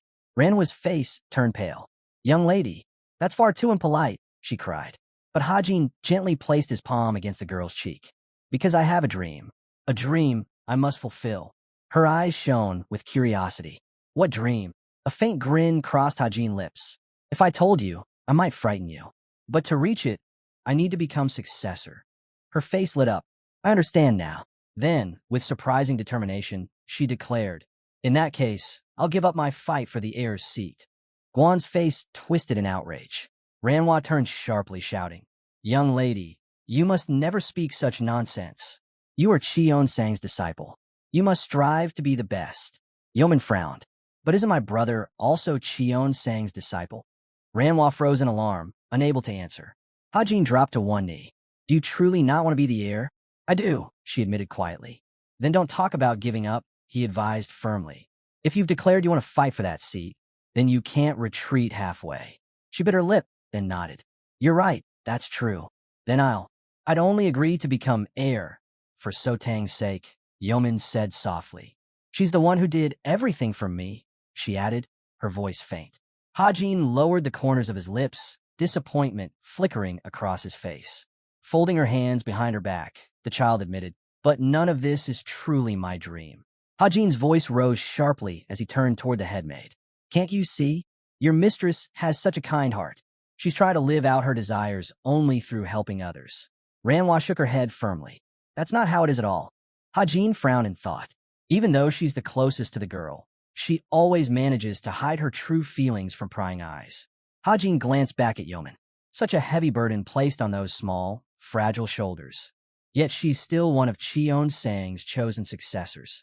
Outside, the rain poured down, drumming hard against the earth. A wooden signboard came into view, and a man's pupils widened as he asked, "What brings Hajin here?"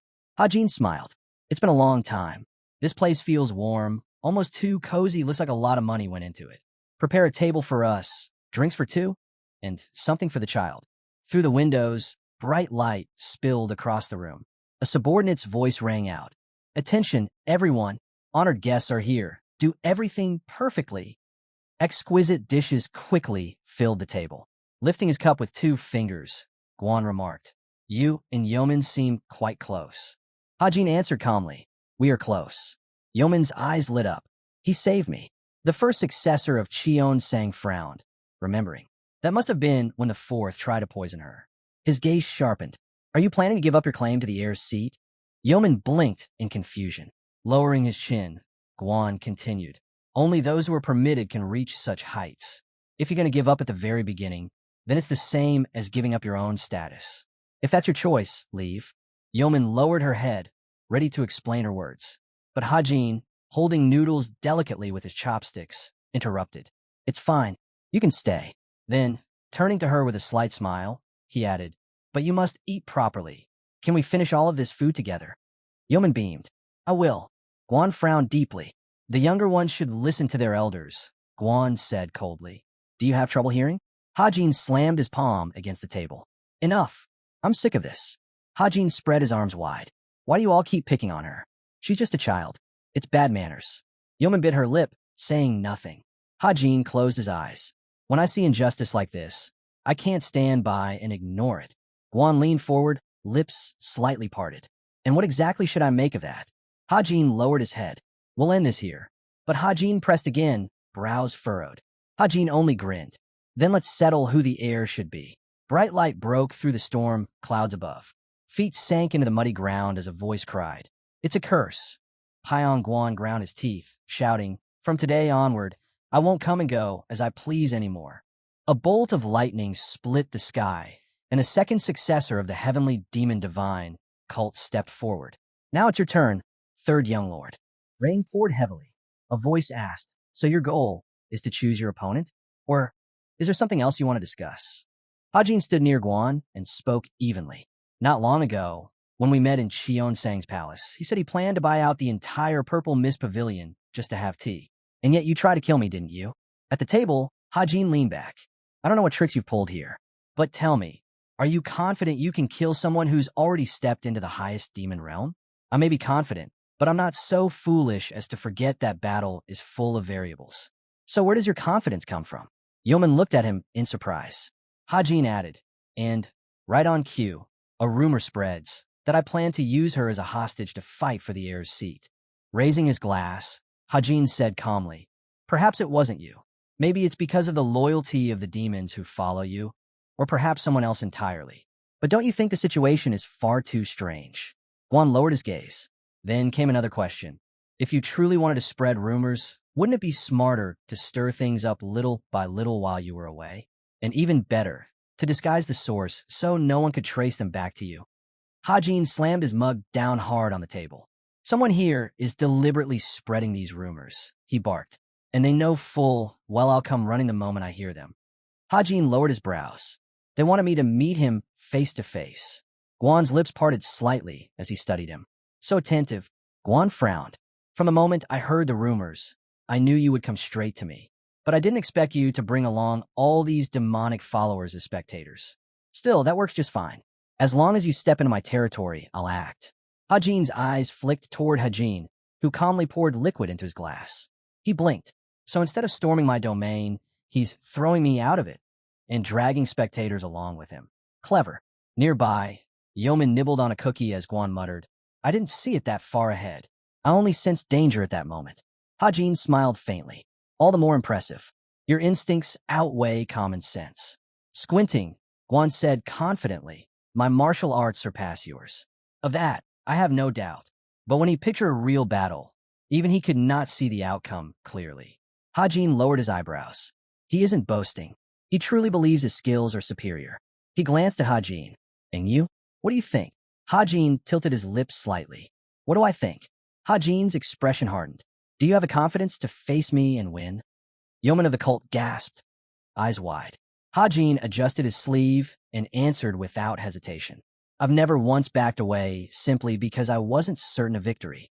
Then can you guarantee the result? Hajin pressed. Hajin tapped a finger on the table. Victory and defeat remain unknown until the very end. I don't dwell on it. I make my choice and move forward. So tell me now, do you want to fight or not? Guan stared straight ahead. Unlike you, I don't step into battles I might not be able to win. Hajin noted quietly, very cautious. Guan finally spoke. A true general wins first, then fights. That is the essence of first-class warfare. But a general who loses first, then tries to win afterward, that method won't work against me. Hajin smiled faintly. You certainly love to talk, but your dramatic style is far too shallow. A sudden surge of magical energy filled the air. Hajin lowered his brows in confusion. I've never felt an aura like this before. The energy swelled rapidly, growing sharper and faster. Turning his head, Hajin saw him, already standing at the doorway. Moments later, wet footsteps echoed, water dripping with every step. Yeoman's eyes widened. Brother? Voices whispered through the room. The second disciple had arrived. He curved his lips into a faint smile. My brother summoned me. Sweat traced down Hajin's face as he recognized him. But this isn't the same Pyong Guan I met before. What's going on? Guan studied the warrior carefully. Hajin is proposing to settle the airship right now. Given his history, it'll be a fight to the death. That's what I believe. Pyong removed his hat and said coldly, then you should accept. After all, I won't lose. Is that so? Guan asked, his voice sharp. Hajin smirked slightly. So, you crawled here under his orders? Hajin frowned.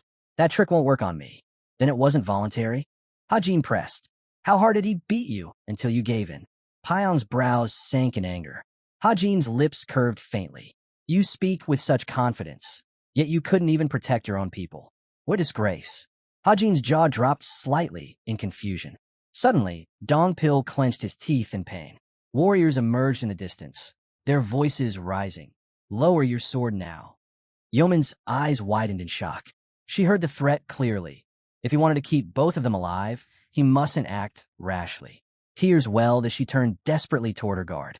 At the table, Hajin asked flatly, Did you kidnap MH men? Guan responded with a question of his own. Have you forgotten? A true general wins before the battle even begins. I only fight battles that are already mine. His eyes gleamed as he added, I've always said, I spare nothing to reach my goals. That is what it means to be a true demon, stripped of morality. Hajin bared his teeth in fury. A violent bolt of lightning ripped across the sky. Guan grinned menacingly. I think it's time I asked you one question. The first successor of the demon divine, Lord leaned forward. Will you decide the successor here and now, or will you resign? A lamp flickered, its yellow light filling the room. A voice muttered, You're twisting the rules of the game too much. A white liquid was poured into a cup. Glass, the warrior, scoffed at the idea of cheating being wrong. To him, calling it naive was foolish because in battle, there are no rules, only victory. Anyone who calls their opponent a coward or a cheat is simply making excuses, and in the end, a loser remains a loser. Slamming his palms on the table, Guan cut in, saying he was no different from the rest. He pressed further, asking if the Hajin hadn't also joined hands with outsiders just to secure his position as successor. Hajin calmly admitted that it was true. Lowering his brows, Guan declared that monsters fight without limits, and neither does he.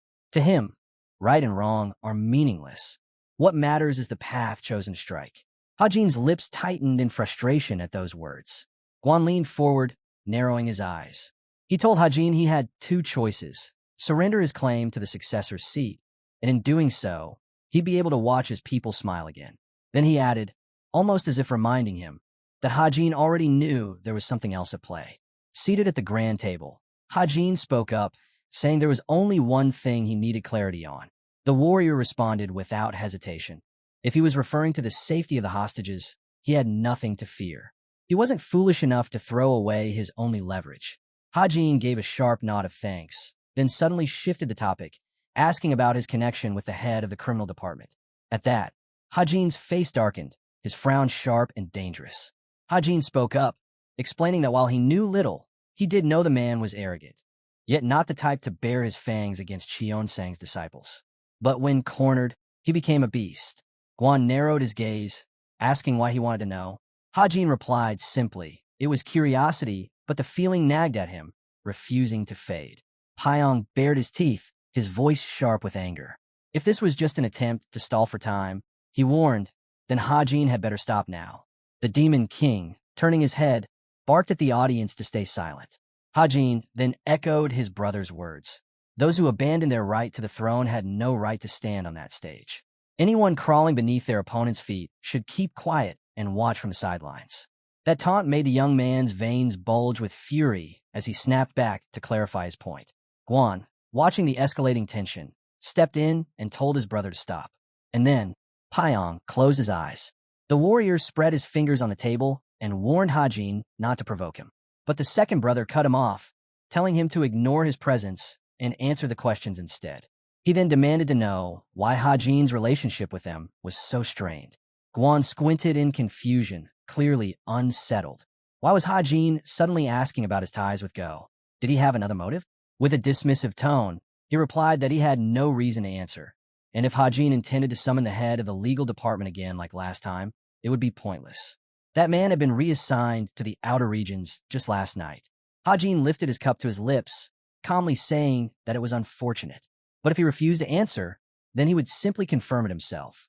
Guan, watching closely, wondered about the strange energy beginning to fill the air.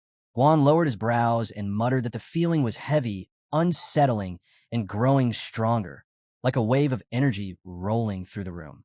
The warrior, glancing downward, declared it wasn't human energy, and then the floor beneath them began to tremble. Guan's eyes widened in disbelief as he asked if such a thing was even possible. Rain hammered against the windows outside. Hajin urged his brother to look, and Pan quickly yanked the curtains open. Sweat dripped down his face as he realized what was happening. He explained in a hushed tone. They were the cult's most elite warriors. The sound of hooves thundered outside. Suddenly, the heavenly demon's troops appeared. Hajin's lips curved into a faint grin. He admitted that Guan had been right, neither bound by good or evil, nor by the limits of battle. Hajin added that until Guan explained it, he hadn't realized what he had truly been doing all along. Guan frowned, puzzled, and asked what he meant. Hajin smirked, his voice low but cutting. Hajin hadn't been fighting. He'd been sending information. A telepathic message, to be exact. He had revealed that there were 2 traitors hidden on the top floor of the Purple Mist Pavilion. A moment later, Hajin called out 2 names, Pyong Guan and Guan. The hall erupted in shock, eyes snapping wide in disbelief. Guan ground his teeth, his jaw tightening in confusion. Then, from the upper window of the building, a light flickered on. Hajin spoke coldly, explaining that this was the true strength of their cult. When disaster strikes, they don't waste time. They act first, ask questions later, and gather everyone together. It wasn't his favorite method, but right now, it served him perfectly. Hajin grinned. Hajin, sweat dripping down his face, grinned and asked if Hajin enjoyed the chaos he had just created. The warrior snapped back, calling him insane. Suddenly, Yeoman of the cult was thrown into the air. A maid rushed forward, catching her in time. Hajin raised his palm, ordering the assistant to take the woman and escape. The dishes on the table rattled violently. Hajin's eyes widened in shock as Hajin's cold voice rang out. Everything was prepared, and now, the real show was about to begin. In the blink of an eye, Hajin seized his opponent. With explosive force, he smashed through the wall ahead. The clash erupted into the forest, where countless thunderous blows echoed through the trees. Not long after, the military division of the Heavenly Demon Cult arrived. An assistant hurried to Yozong, reporting that the army had reached the Purple Fog Pavilion, where traitors had been exposed and a state of emergency had been declared. Yozong bit his lip, his thoughts spiraling. He had accused the first young master of treason. Was this actually Hajin's scheme? If they weren't traitors, then the consequences for him would be devastating. Raising his head, he realized grimly that the only resolution now was death. from the shattered forest. A voice cut through the air, demanding if he intended to brand both him and the second brother as traitors. What kind of plan was this to create such a spectacle? Guan clenched his fist and shouted furiously that if the accusations proved false, he would face execution in the cruelest way possible, and his family would be dragged down with him. Hajin lowered his hands and sneered. He didn't know what Pyong had promised Guan, but joining his side was a grave mistake. With each passing moment, he seemed to be slipping deeper into madness. Hajin then added fuel to the fire, declaring that the second young master Pyong was indeed plotting treason. Guan lowered his brows, stunned by the revelation. Suddenly, a deafening strike landed against the black-clad warriors. A youth stepped forward, palm raised, proclaiming himself the young leader of the cult. He demanded to know how worthless traitors dared even look at him. Baring his teeth in fury, he unleashed his rage. Word spread instantly. The supposed traitors had attacked the heavenly demon's forces, plunging the pavilion into chaos. Hajin stepped forward, voice sharp and merciless. He declared that his master, Guan, the first young master, was also a traitor, conspiring alongside the others. And as the rightful heir to the divine heavenly demon cult, he vowed to personally execute them. Far away, the demon god's palace loomed.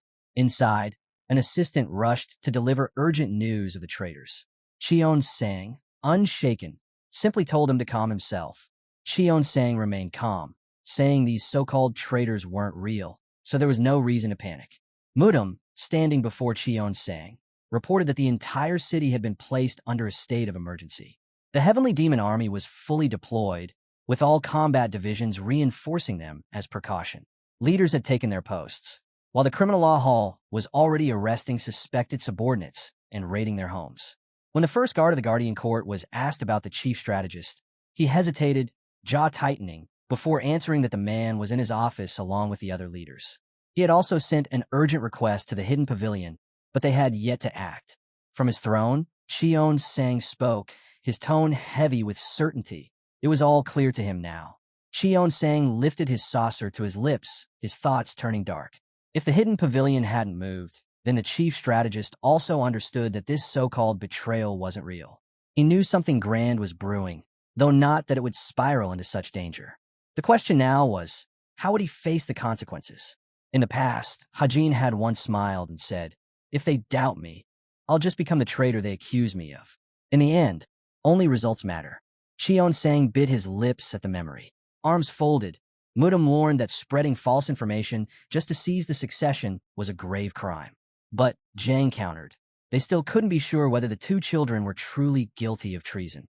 The ninth heavenly demon replied coldly, "Sometimes, lies become truth." The first guard stared in stunned silence at those words. Light filtered through the barred windows as Cheon Sang instructed him to calm down and rest. The guard bowed, apologizing, and withdrew. Leaning on his fist, Cheon Sang muttered that though it was bold not to place limits on oneself, every action carried responsibility and consequences. Suddenly, the saucer in his hand cracked, shards falling away. Cheon Sang glared at his own palm, his face dark. Turning aside, the ninth heavenly demon declared that if the outcome didn't satisfy him, he would show no mercy, even to the one he valued most. In that instant, a violent crash echoed as a hole tore open in the building. A shout followed. It was a traitor. A maid rushed down the stairs, yelling that the traitor had resisted arrest, urging others to seize him. Her eyes landed on Hajin, and memories resurfaced, his words from before. When everything falls apart, take the girl and escape. After that, you'll know how to choose for yourselves. Through the sweat rolled down her face as the assistant struggled to make sense of the third young lord's words, whispered to her through the frequency technique. How could he have predicted this chaos? And which side should Yimun take in this madness to survive? Warriors leveled their spears, but the maid quickly stepped forward, telling them to stop and reveal themselves. She added firmly that she served Yimun, and that one of the accused traitors was wreaking havoc here. One of the soldiers snapped his gaze forward, demanding again which young lady she served. Human, eyes wide, blurted out her name. The soldier lowered his head respectfully and greeted Yimun, then explained that he hoped she understood their rough treatment given the dire situation. Suddenly, the commander-in-chief barked an order. Escort Yimun and her maid to safety. The The rest of the soldiers were to surround the Zinnia pavilion immediately. In an instant, warriors rushed to obey. Watching all this unfold, the woman shivered inwardly. He was far too dangerous. Turning quickly, the maid muttered that she had to keep Yeoman far away from all this.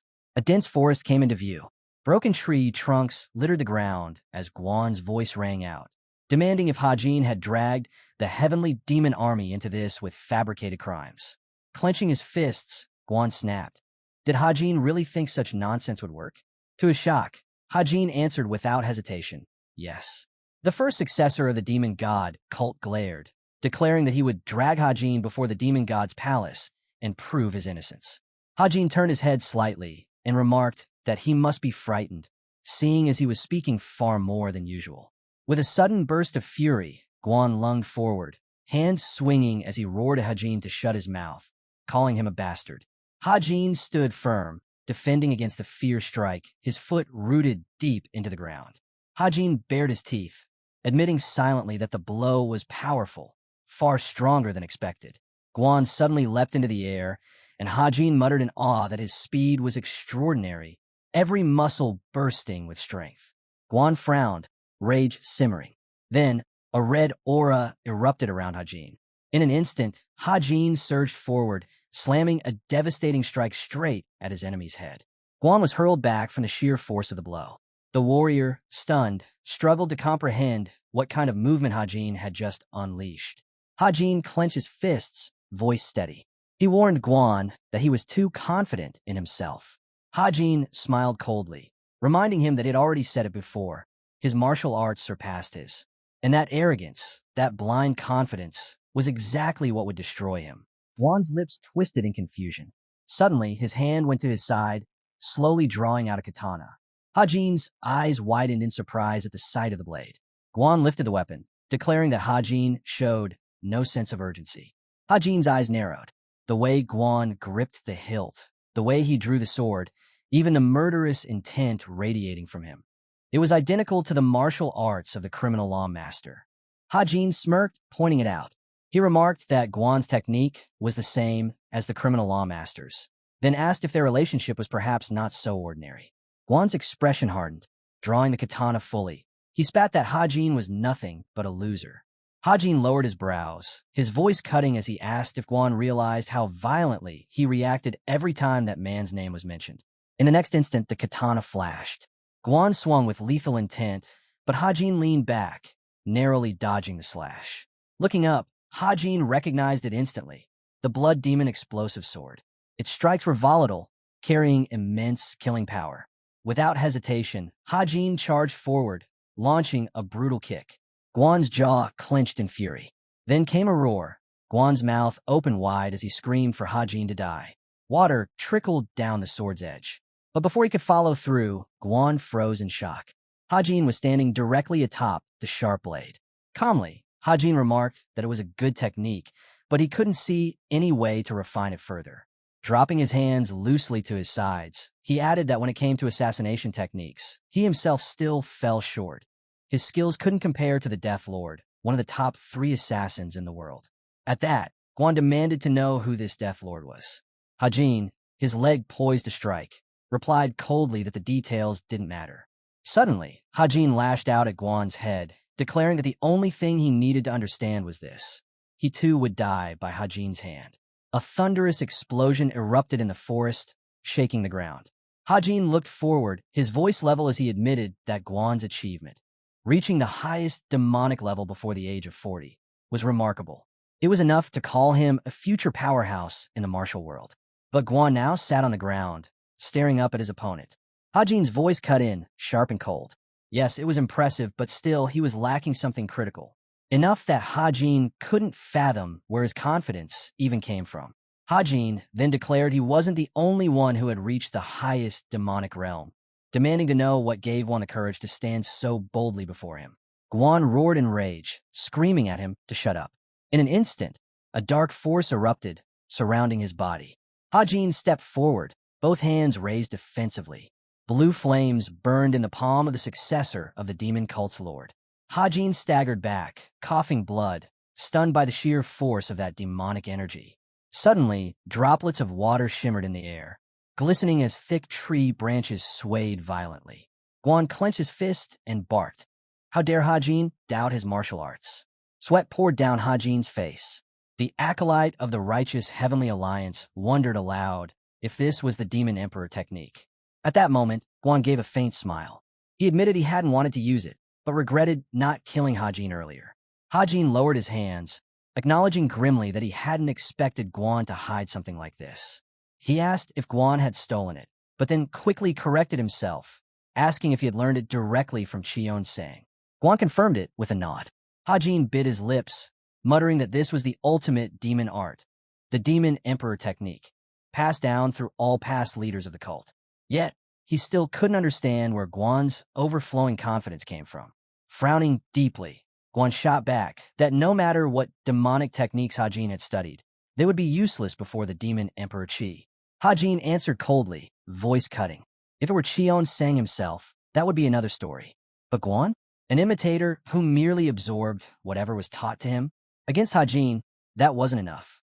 In that moment, a devastating surge of energy erupted around Hajin. His aura twisted and expanded violently as he declared that he would show Guan something greater, the ninefold demonic art. Guan narrowed his eyes, suspicion flickering. He had never seen this art before.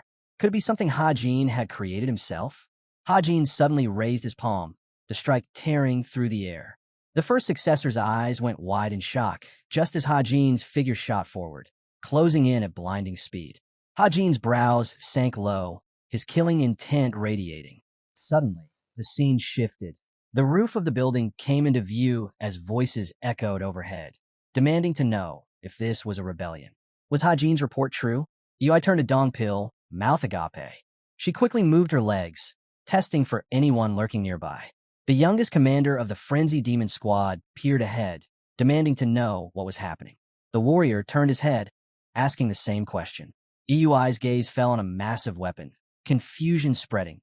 Why did swordsmen always abandon their blades at such times? From afar, flames engulfed houses. Shouts rang out.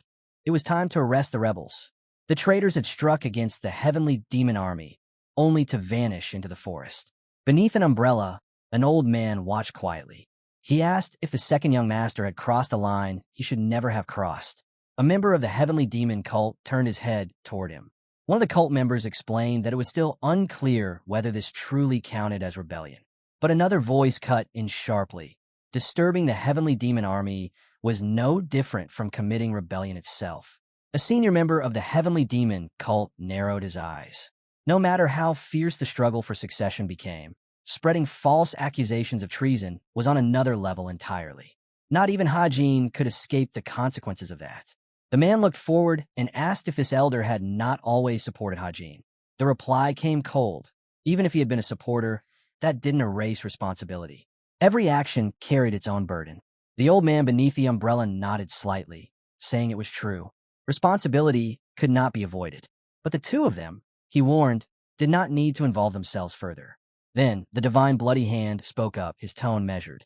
In the end, the decision of succession would fall to Cheon-sang himself.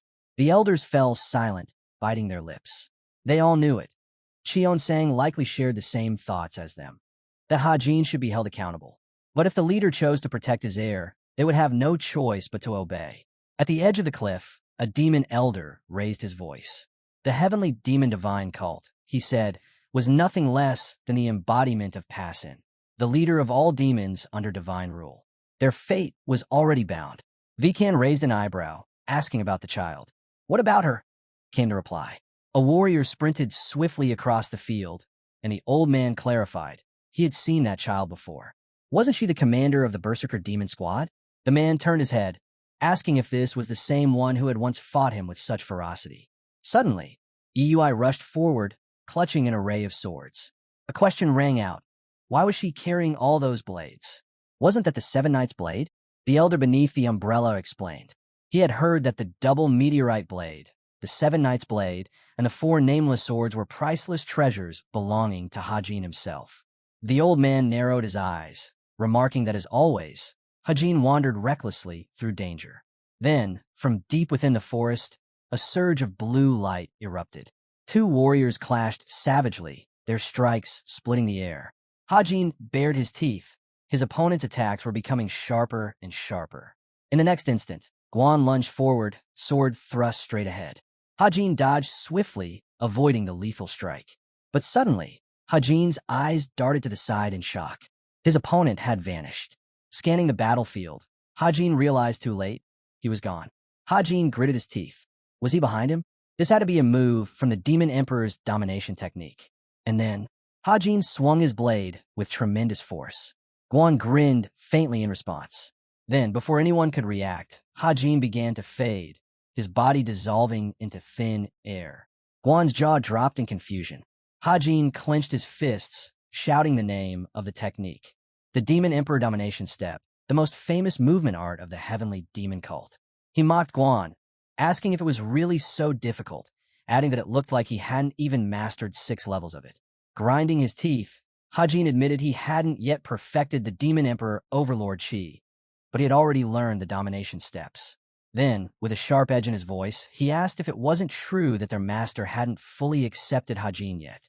Lowering his brows, Hajin answered coldly. Since they had both learned from the same master, he would give Guan a hint. Guan's pupils widened in alarm. In the next instant, Hajin lifted his foot from the ground. Guan's eyes shot open in shock. And then, Hajin's fist slammed straight into his chest. A deafening explosion tore through the clearing. Clenching his fist, the righteous Heavenly Alliance acolyte asked if Guan was beginning to understand. Struggling to his feet, the first successor spat back that Hajin dared to use the Demon Emperor's steps against him. His teeth ground together as he vowed he could not lose to someone like him. Dark thoughts flashed in his mind. Was it Xion Sang himself who had taught Hajin the first part of the Demon Emperor's chi control? Hajin curved his lips into a smile. He declared the fight finished. Guan could not defeat him.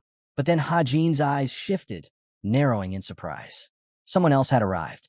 Hajin moved his legs steadily into the clearing. Pyong's face twisted, veins bulging as he roared that this was unforgivable. How dare they hold a battle for succession without him? In the middle of the forest clearing, Guan demanded to know what had happened to him. The second young lord smirked, answering coolly that he had simply dealt with those who got in his way. The first successor's eyes darkened as he demanded to know who. Pyong rubbed his chin and replied casually, the cult members at the bar and a number of Heavenly Demon Army soldiers. The man's expression twisted. What was he thinking, killing fellow cult members at such a time? Beyond only opened his mouth wide in reply, his voice sharp. What else was he supposed to do? Should he have let them capture him without resistance? Guan's face hardened with fury as he shouted back. Did Pyong not realize that by giving the false accusations against him the appearance of truth, he was only making the situation worse? That this was. Now, Pyong stood branded as a suspected traitor, one who had killed his own sect members. No one would believe his innocence anymore. Opening his mouth, Pyong snapped back, demanding why the blame was aimed solely at him. Shouldn't it fall on both of them? Then he sneered, asking if his accuser planned to run away alone. From behind, Hajin chuckled darkly. As expected, the second successor had stirred up a scene. He added mockingly that Pan truly deserved the title of traitor. Pyong Guan ground his teeth, so hard they almost cracked. In rage, he shouted that Hajin was a bastard. But Guan cut in, scolding him to stop acting like a fool. He was only letting himself be provoked. The blood vessels in Pyong Guan's eyes turned red with fury. Hajin, grinning with sinister amusement, taunted him further. Could he not control his desires? Was it because of a technique similar to the devil's soul absorption? He then added sharply that Xion Sang himself had declared orthodox demonic arts incompatible with soul absorption. That meant Pan's technique was nothing but a cheap imitation. Pyong Guan's pupils bulged in rage. His voice cracked with indignation at Hajin daring to call his demonic double-body union a worthless fraud. With a furious leap, he screamed that he would tear Hajin apart. His body twisted, hands thrashing wildly as he shouted over and over. Then, with a bellow, he roared for his enemy to die. Hajin's hair whipped upward as his aura flared. But before he could finish, Hajin's strike crashed down, smashing against his head. Hajin's eyes widened in disbelief. How had he survived that? Clenching his jaw tight, Pyong glared and declared it was his turn now. Pyong Guan grinned, warning them to hold on tightly. Suddenly, the air shimmered. An attack trace split through the space. Guan's sword slashed forward at the same time his ally screamed in pain. He cried out, clutching his wounded hand, demanding what Guan thought he was doing. Grinding his teeth, Hajin shouted furiously that the Guan was insane, attacking his own comrade.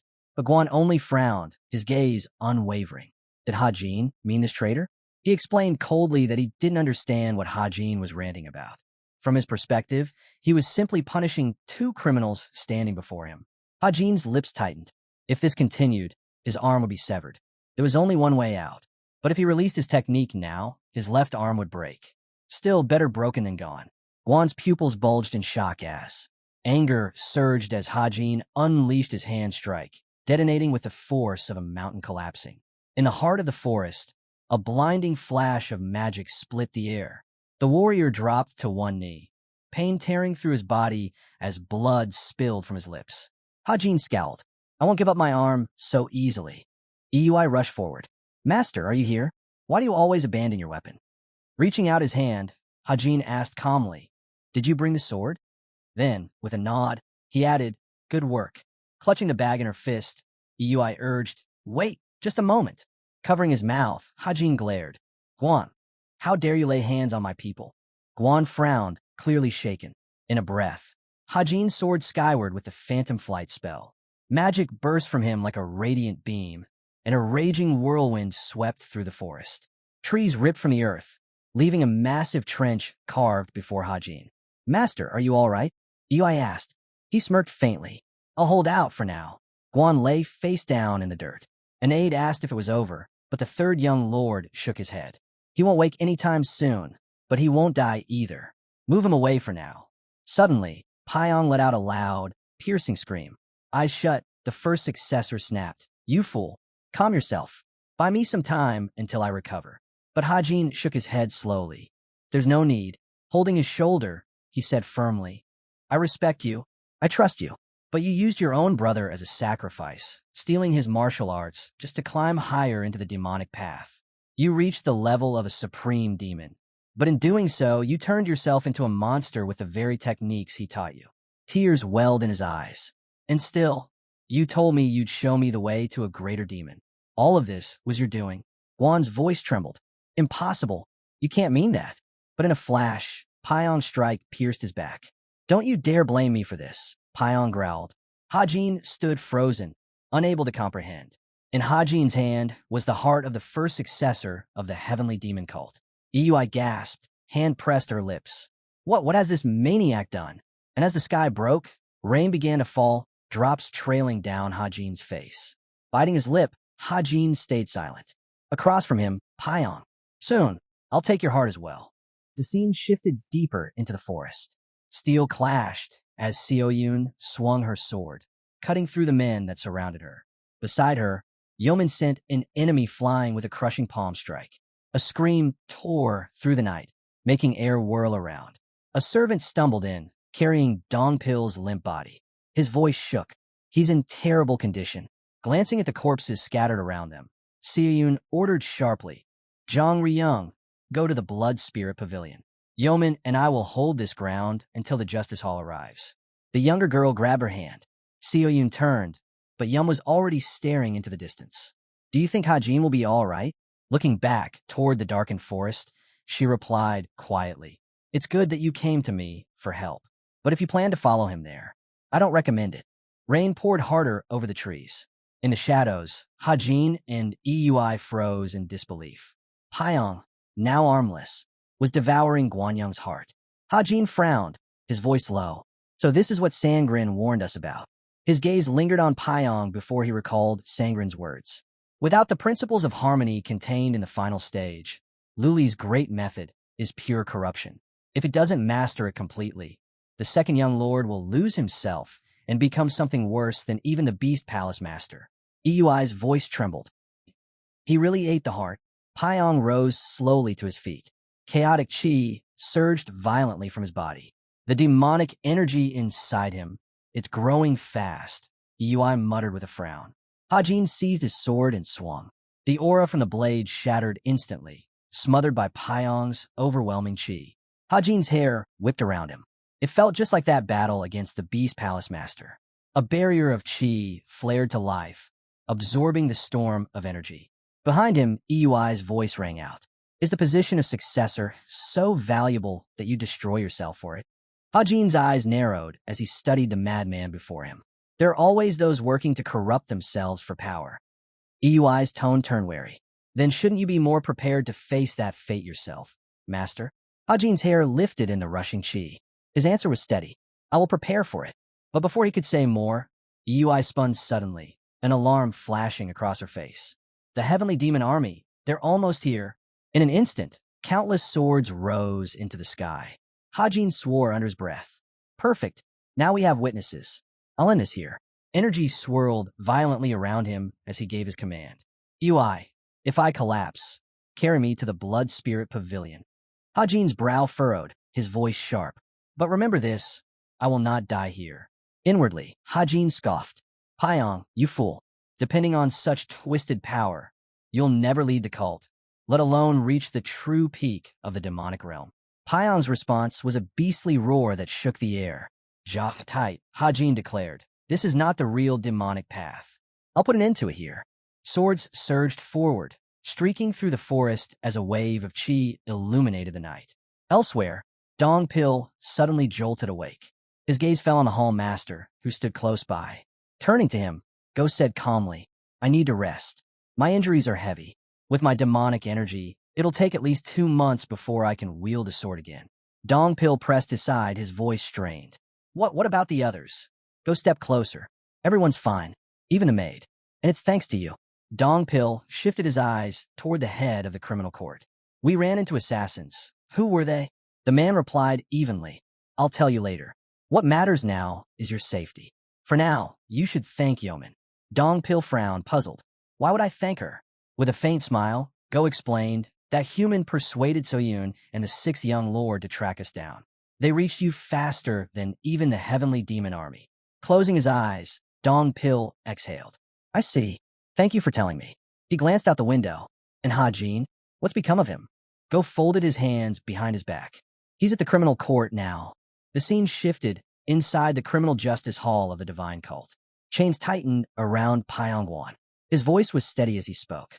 Techniques that steal life essence come with a price. The deeper one goes into the demonic dual form, the more the mind unravels, whether you want it or not. Shackled by the legs, he continued. With a weak will like his, there was no way he could walk the inhuman path of a heretic. Guan was evil, yes, but he chose that road himself. There's no point in resenting him. Arms crossed, Hajin let the words hang. Pyongwon clenched his jaw. Then why didn't you kill him? Hajin's eyes narrowed. He would die regardless. My blade wasn't needed. But treason. Treason is a crime that can't be forgiven. Hajin's severed arm twitched violently. His face froze in terror as Hajin declared his fate. You will be beheaded. Meanwhile, inside the demon god's palace, Yozong let out a groan. Lately, I can feel it. My life is getting shorter. Before him, Yozong bowed. There is still unrest, my lord. But I've settled most of it. In 4 days' time, everything will be stable again. At least 10 days, Yozong muttered. From above, Cheon Sang looked down at him. My lord, I've carried out your order and announced a ban on leaving the cult's territory, but such a move will bring heavy losses. Losses or not, the one responsible will bear the weight of this. Yozong hesitated, then asked, You still haven't seen Hajin, have you? Yozong gave a slow shake of his head. Then what will you do? Cheon Sang pressed. Sitting high on the throne, Li Cheon Sang finally spoke. I will judge him myself. He poured himself a drink, the liquid rippling in the cup. If Hajin convinces me, things will remain as they are. But if he fails, this drink will be his last. A servant's voice suddenly rang from the gates. The 3rd young lord has arrived. The massive doors opened, and Hajin stepped into the throne room. Yozong bowed, ready to leave. Stay. You'll hear this too. Cheon Sang chuckled from the side. This boy has sparked the greatest political feud in the history of the cult. We should hear what he has to say before deciding whether he belongs in chains. Standing tall before Cheon Sang, Hajin said lightly, That sounds frightening. Yozong's reply was cold. You brought this upon yourself. When the master stepped closer, he asked, Do you understand why betrayal is the greatest mistake one can make when seeking to crush a rival? Hajin answered firmly, Because it is wrong to use the leaders of the cult as pawns for personal gain. Shion Sang's frown deepened. Most within the cult already know what you've done. Treason is a crime that cannot be forgiven. You wielded it as a weapon in your political games. You may have proven cunning, but not skilled enough to win on strength alone. Hajin stood silently, listening. The man continued. If your abilities had been sufficient, you would never have needed such risks. That is why, no matter how you prepare, convincing me will not be easy. Hajin's brow furrowed. Slowly, he reached into his robe and pulled out a folded sheet of paper. Then let me give you this first. What is it? Hajin unfolded it with steady hands. The confession of the second young lord. The hall went silent. Yozong's eyes widened in disbelief. Shion Sang stepped forward, taking the paper. Calmly, Hajin explained, Paiyong Guan wrote it himself with his one remaining hand. If you doubt it, you can verify the handwriting. Shion Sang's expression hardened as he read. The words were clear. Pan had written that his brother's martial skills were so formidable. He himself was uncertain of victory should they ever face each other. Shion Sang's lips moved as he began to read the confession aloud. Hajin spoke alongside him, reciting the words from memory. With the first young lord dead and the second imprisoned, I've lost any chance of claiming succession. So now, I confess to everything that happened. The hall fell silent, the weight of his words pressing down. Yozong's brow furrowed. Shion Sang narrowed his eyes. You memorized every word? Hajin nodded. Exactly so. Hajin added firmly. I was the one who ordered Paiyong Guan to write it. Shion Sang's gaze shifted toward the vase and the towering bull statue, his brows knitting tighter. How could you go this far? Hajin stood resolute. Because I swore to protect him, but only if he admitted his crimes as treason. Shion Sang held the paper in his hand, his voice hard. Treason is unforgivable. Whatever the reason, traitors are executed on the spot. And yet, you still obtain a confession. That is no careless blunder. Did you strike a bargain with him? Hajin's fist clenched. Yes, I promised to cure his madness and to guide him into the realm of higher demons. Shion Sang's eyes widened slightly. You're certain of this? Hajin's tone did not waver. Once I master the method, I'll guarantee his advancement. And when I become Shion Sang, I'll ensure his promotion as well. Shion Sang's stare sharpened, suspicion cutting deep. The overlord lifted the paper again. You planted the idea with such precision. Do you truly mean to make the second young master your ally? Hajin's reply was steady. I may not be refined in every way, but I've never gone back on a promise. Lowering the paper, Shion Sang's voice grew cold. That promise rests entirely on whether the second young master still lives. Hajin frowned. Yes, that's true. Moments later, he dropped to his knees, his voice ringing through the hall. Spare him. Spare the second young lord. Li Shion Sang's face tightened into a deep frown. Above the palace, the clouds drifted slowly across the sky. Meanwhile, in the square, Yimun stood defiantly. I'll wait for my brother. When he comes out, we'll eat together. I won't leave until then. A maid hurried to her. Young lady, Hajin doesn't want you to wait. Yimun blinked in surprise. How would you know that? Just then, Xiaoyun appeared, startling everyone. Her eyes fell on her younger sister. What are you doing here? Lowering her head, the maid answered softly. I only wanted to escort Yimun back to her room. Yeoman's voice rang out, steady and stubborn. I'm waiting for my third brother. When he's finished, we'll eat together. Her gaze drifted to the palace. Beside her, Xiaoyun spoke softly. That means Shion Sang is still speaking with him. She turned her eyes away, her thoughts heavy. To use something as grave as betrayal for personal gain, it's far too dangerous. This time, Shion Sang won't overlook it. If he fails to give a convincing explanation, he may never come out. Xiaoyun stepped closer. Come eat with me. Walking alongside Xiaoyun, Yeoman asked cautiously, Can we really? I thought you didn't like me. Xiaoyun smirked faintly. Then let's go to the Purple Mist Pavilion. Inside the palace, the lamps burned brightly. Shion Sang studied the letter in his hand, his voice low. I fail to see the point in the prince's struggle. Once one ascends to the imperial throne, all the brothers and their followers will be executed regardless. Hajin raised his head. It's to eliminate any chance of rebellion. His teacher nodded. Yes, that is the nature of power. Rulers fear hidden threats, while the ambitious forever plot to overthrow them.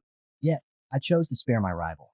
After all, even after a brutal battle between us, I decided to forgive him. Hajin bowed his head. That is the promise I made. Xion-sang's eyes flicked up. And this promise? Is it truly so important to you? Staring at the floor, Hajin answered firmly, yes. Promises are everything. They are the foundation. If one cannot take responsibility for their own words, then no important matter can ever be discussed. The man took another drink. A fair excuse. Yet, knowing you, it seems you often twist promises to your own advantage. Hajin frowned. I won't deny it. Promises matter, but my benefit usually comes first. This time is different. He lifted his eyes. I'm not so weak that I'd break a promise simply because Gon is corrupt or because he's my rival. Li Qion-sang gave a faint smile. So you believe you're that strong? Hajin straightened, voice steady. At the very least, I'm not so weak that I can't deal with a fool so easily swayed by temptation. He placed his hands firmly on his knees. Paiyang Guan, he was only searching for recognition. Qion-sang paused, puzzled. Hajin continued. He told me himself. He dreamed of becoming an absolute ruler, to live out his old age in comfort like a god. The strongest, the one all would bow to. Pouring himself another drink, the man muttered, his aspirations are no different from Qion-sang's. But their natures, their personalities, are worlds apart. Turning toward Yozong, Qion-sang asked slowly, and what do you think of all this? The Sly Lord's lips curved slightly. This boy had twisted even a false testimony into something sharp enough to cut through the hall. Yozong's smile lingered. This is unacceptable. A false alarm within the cult is not treason, but it is a crime severe enough to warrant death. The problem, third young master, is that you've turned this into a true rebellion, undermining Qion-sang's authority. Hajin's teeth clenched. Yozong stepped between master and disciple, his tone heavy. From this day forward, the records of the cult will say that a rebellion took place under this regime. And the cause? Not spies from the orthodox sects, but disciples trained by Qion-sang himself. Generations to come will not remember the leader as a flawless god, but as one who failed to keep his own house in order. Qion-sang's eyes narrowed. Hajin frowned, realizing the weight of those words. If that's written into history, it will be seen as a grave mistake. Yozong's smile deepened. It's not as though Qion-sang cares for judgment. To worry about what history will say is only to weaken oneself. A cup shot across the room, carried by a surge of qi. Qion-sang caught it and thrust it toward Hajin. Drink to the bottom. Hajin lifted the cup. His teacher's voice rang out. This won't be your last drink. Qion-sang, however, scowled.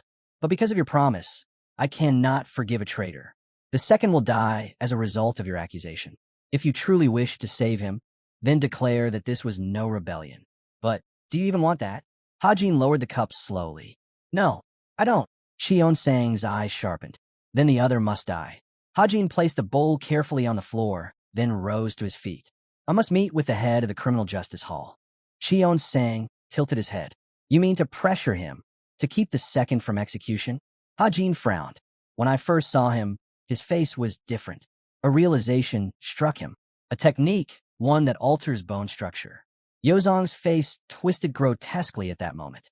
From a throne, Li Qion-sang's voice boomed. So you intend to deceive the cult again by using a substitution?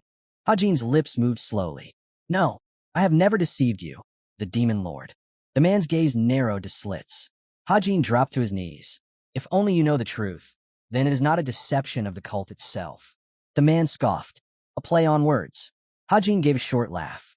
Yes, the play on words. But at the same time, it's true, Hajin said quietly. The one who taught me to think this way was none other than you. Li Qion-sang frowned. Hajin's smile faded. Does this rebellion truly trouble you, master? I cannot claim to know your heart.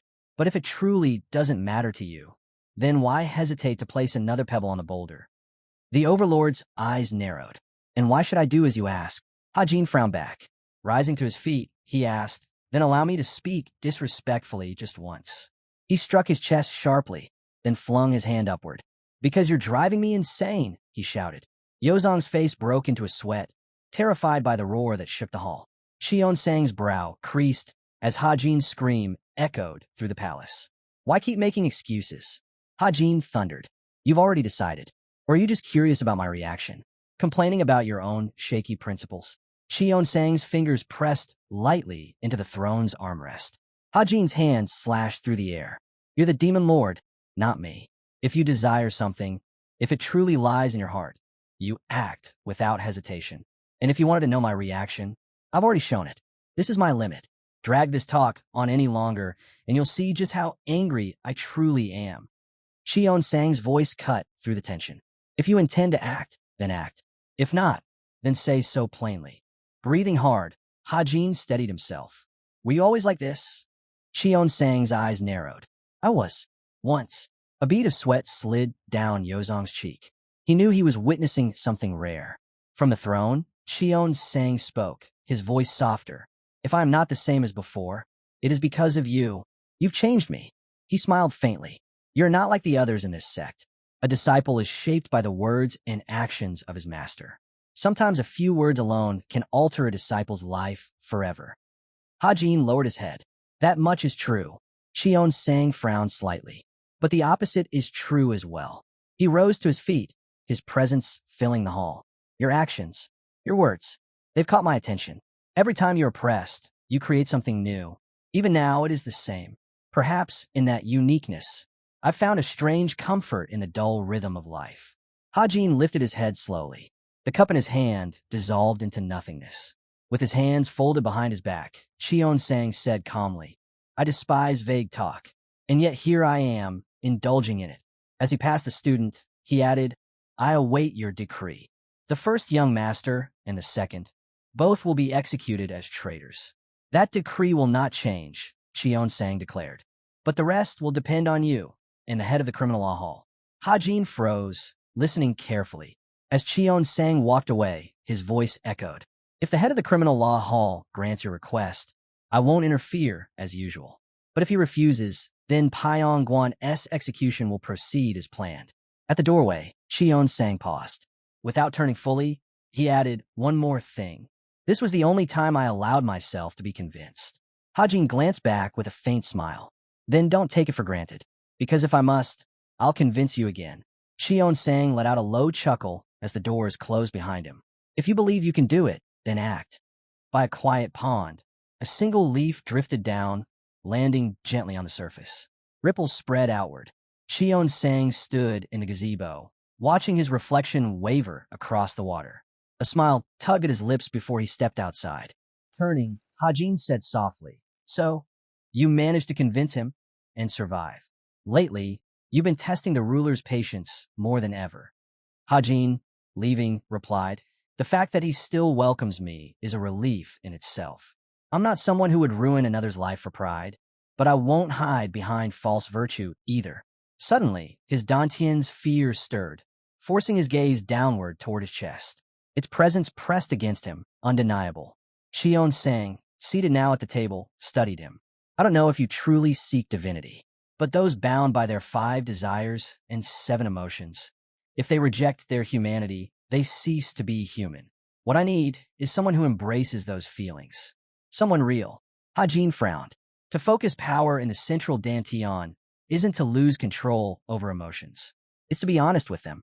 He lifted his head toward the sky. Even so, I feel only emptiness inside. His voice hardened. But now Guan is dead. Van has been handled. My greatest rivals are gone. That gives me the advantage in the struggle for succession. Footsteps approached. A voice called his name. Hajin turned, and there stood Go. Hajin smiled faintly. I was just about to seek you out. Go's eyes widened in surprise. After a pause, he said, Our relationship isn't exactly close. If you wish to see me, it must be about administrative matters. Hajin's smile deepened. Not only that, it's a conversation to resolve something far more important. The head of the criminal hall frowned. Follow me, he said, turning away. I'll even pay for our dinner. The scene shifted to Hajin's home. Sangrin glanced at the pot. Are you cooking too much?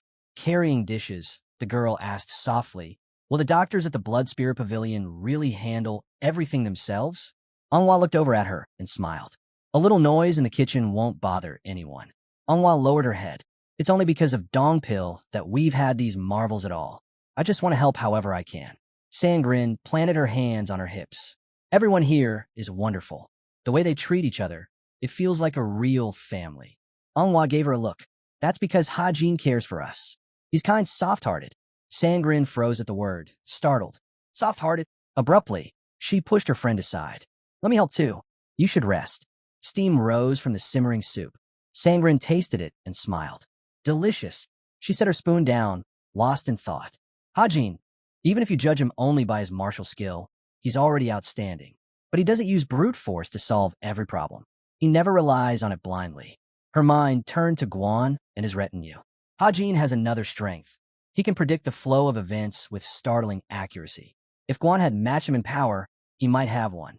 But instead, Hajin twisted the situation, turning his strength against him. He branded him a traitor and destroyed his entire force. She continued thinking. The foresight to read the situation. The courage to act. The ability to set the tone despite his inexperience. Already, he has the makings of the greatest within the cult. He hides in the shadows, but if he had a true strategist beside him, conquering the world would hardly be a joke. Sangren imagined Hajin's face. He made a deal with someone very dangerous. But as long as that alliance holds, we'll be safe. Her eyes widened suddenly in panic. She began stirring quickly. Oh no, the rice pudding's a little burnt. The scene shifted to a tavern. Walking beside Go, Hajin asked, "Has this tavern always been here, to the east of the fortress?" The man nodded. Yes, but there are almost no visitors. The owner isn't part of the cult, and he doesn't belong to any pavilion. Looking around, Hajin frowned. Then how does this tavern even survive? Go answered casually, "I fund it myself." Hajin's mouth dropped open in shock. Sliding back the screen, Go added, "I have certain ties with the owner. That's why I." Hajin trailed behind Go as they stepped inside. He immediately said the place needed higher contributions, otherwise it wouldn't last much longer. Behind the counter stood an old man, seemingly lost in thought.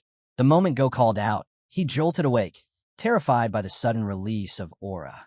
Snapping back, the old man angrily pointed at Go, demanding why he had to yell instead of simply shaking him awake. Hajin stood there in disbelief, stunned at the exchange.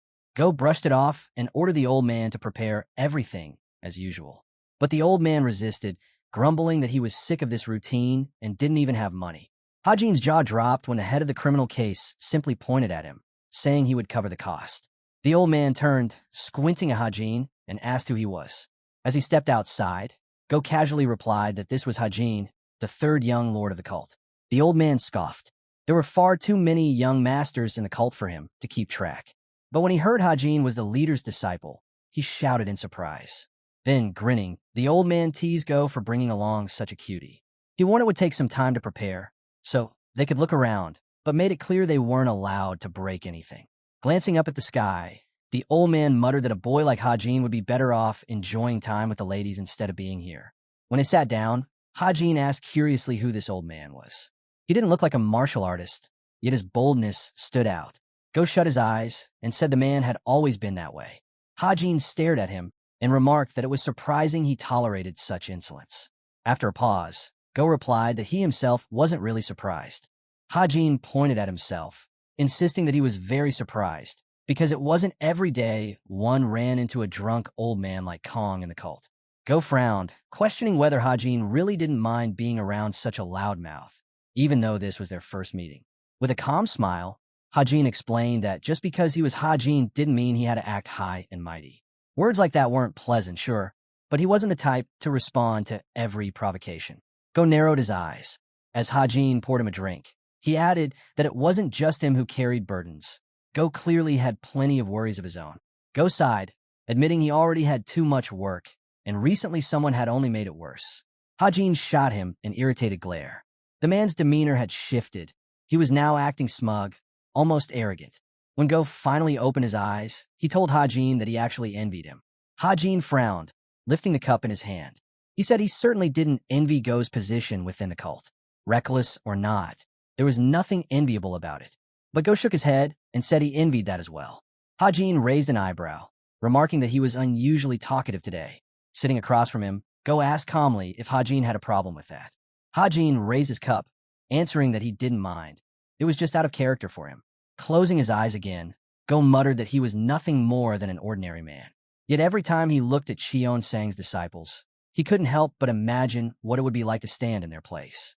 He admitted he was always anxious whenever his results fell short, but felt genuine happiness whenever they improved. Lowering his head, Hajin reminded him that Cheon Sang had personally appointed him head of the criminal hall because of his talent, and his achievements had been remarkable. But Go-Gu slowly lifted his eyelids and said his results were no different from anyone else's. Hajin frowned as Go-Gu continued, saying that no matter how hard he worked, he could never rise higher. Because of that, Cheon-sang had eventually turned away from him. Then, sitting back, Go-Gu asked if Hajin knew what his position had been before becoming the head of the criminal hall. Hajin shook his head, admitting he had no idea. With a faint smile, Go-Gu revealed that he had once been the first disciple of the heavenly demon, the disciple of the previous cult leader. A genius, destined to lead the cult himself. Hajin's eyes went wide. He knew the name Sun Chan, a man born with unmatched combat instincts and sharp insight, the one fated to become the next heavenly demon, the rightful cult leader. Straightening, Go-Gu declared that he was once Hajin of the divine cult. Hajin glanced up at the sky, then turned back to him, asking if he truly had been Cheon-sang's disciple. Go-Gu confirmed it. Hajin parted his lips, demanding to know why Cheon-sang had abandoned him, and why he had hidden his past from everyone. Leaning forward, Go-Gu explained that it was all because of his origins, because he was not from Yurin. Hajin's eyes widened in shock. Then Go-Gu drew a blade from its sheath. He said its name was Cheon-sang, the righteous sword. Lifting it slowly, he explained that it had been personally placed in his hands by his master. Even though much of his childhood was a blur, that moment remained clear as day. He stood there for a moment, recalling the teacher's warm smile as he had passed on the sword. Go-Gu said softly that his teacher had entrusted him with Cheon-sang while smiling at him with warmth. Hajin frowned. The image was hard to accept. He couldn't even picture Cheon-sang and smiling like that. Go-Gu said his master had once bestowed deep affection upon his disciples. But then his face hardened. He recalled his teacher's final words. He spoke slowly, telling Hajin to listen carefully. Closing his eyes, he repeated what had been entrusted to him. This sword must be driven into the heart of the heavenly demon to prove that it truly bears the spirit of righteousness. Hajin froze in shock as Go-Gu continued. Those words, he said, had been buried along with the past of the Righteous Alliance. His master had been none other than the White Sage, Ki-hyun, the now-fallen deputy leader of the Alliance. Sweat beaded on Hajin's face. He could hardly believe it. With a frown, Go-Gu revealed the truth. He had originally been sent by the Righteous Alliance itself with a mission to kill Cheon-sang. Cheon-sang emerged from the palace. The people bowed instinctively, then lifted their heads at his command, listening intently to the decree. Inside the palace, Li Cheon-sang sat upon the throne, Mudum standing beside him. Cheon-sang spoke with measured authority. I had intended to wait until the festival, but it is no longer necessary. I have seen that my chosen successor is worthy of this title. Seated before his subordinates, all eyes on him, he continued, I will rule as long as my strength allows. But I know well the reverence owed to those who serve under me. People waited in the square, their anticipation palpable. They had come to witness the emergence of the new lord of the cult, one who still had much to learn, but who, according to rumors, no longer needed instruction. He had become independent. Cheon-sang frowned slightly, acknowledging that this new leader might even surpass him in strength. The citizens, however, would not be disappointed by the choice. Murmurs of curiosity and awe rippled through the crowd. Cheon-sang turned to the chief guard, giving the silent command to bring forth the one who would continue the sacred path. Mudum, standing at attention, readied himself to fulfill the sacred will of the great star of the cult. The guard raised his voice. Let the head of the divine cult of the heavenly demon reveal himself to the people. The gates slowly opened, and a gust of wind swept through the square. Hajin stepped forward, clad in a new crimson cape that billowed behind him. Confidence shone in his eyes, steady and unyielding. Whispers of surprise and awe spread through the crowd. Men stared in astonishment, while the women were visibly moved. Hajin had revealed himself completely. He walked through the crowd, aware of the all-consuming wave of emotion flowing toward him. So many eyes were fixed on him, and a flood of memories rose unbidden. In his past life, he had always hidden in shadows. Now, after enduring countless trials, he had arrived here. Among the crowd, his eyes found Manhwa he had first met after awakening within the cult walls. She watched him, fists clenched, a mixture of worry and pride in her expression. Hajin remembered the moments he had saved her, cradled her trembling form, and offered comfort when fear had threatened to consume her. It was because of her boundless care that he had survived. He turned slightly and saw Yui. Her gaze was sharp, an eyebrow raised, reflecting a will as strong as his own. Memories of their struggles together came rushing back. The time she had knelt before his sword, the moments of pain and tears, and how he had taught her new techniques that shaped her into the formidable fighter she had become. Hajin's eyes shifted to Dongpil, standing stoically in the back.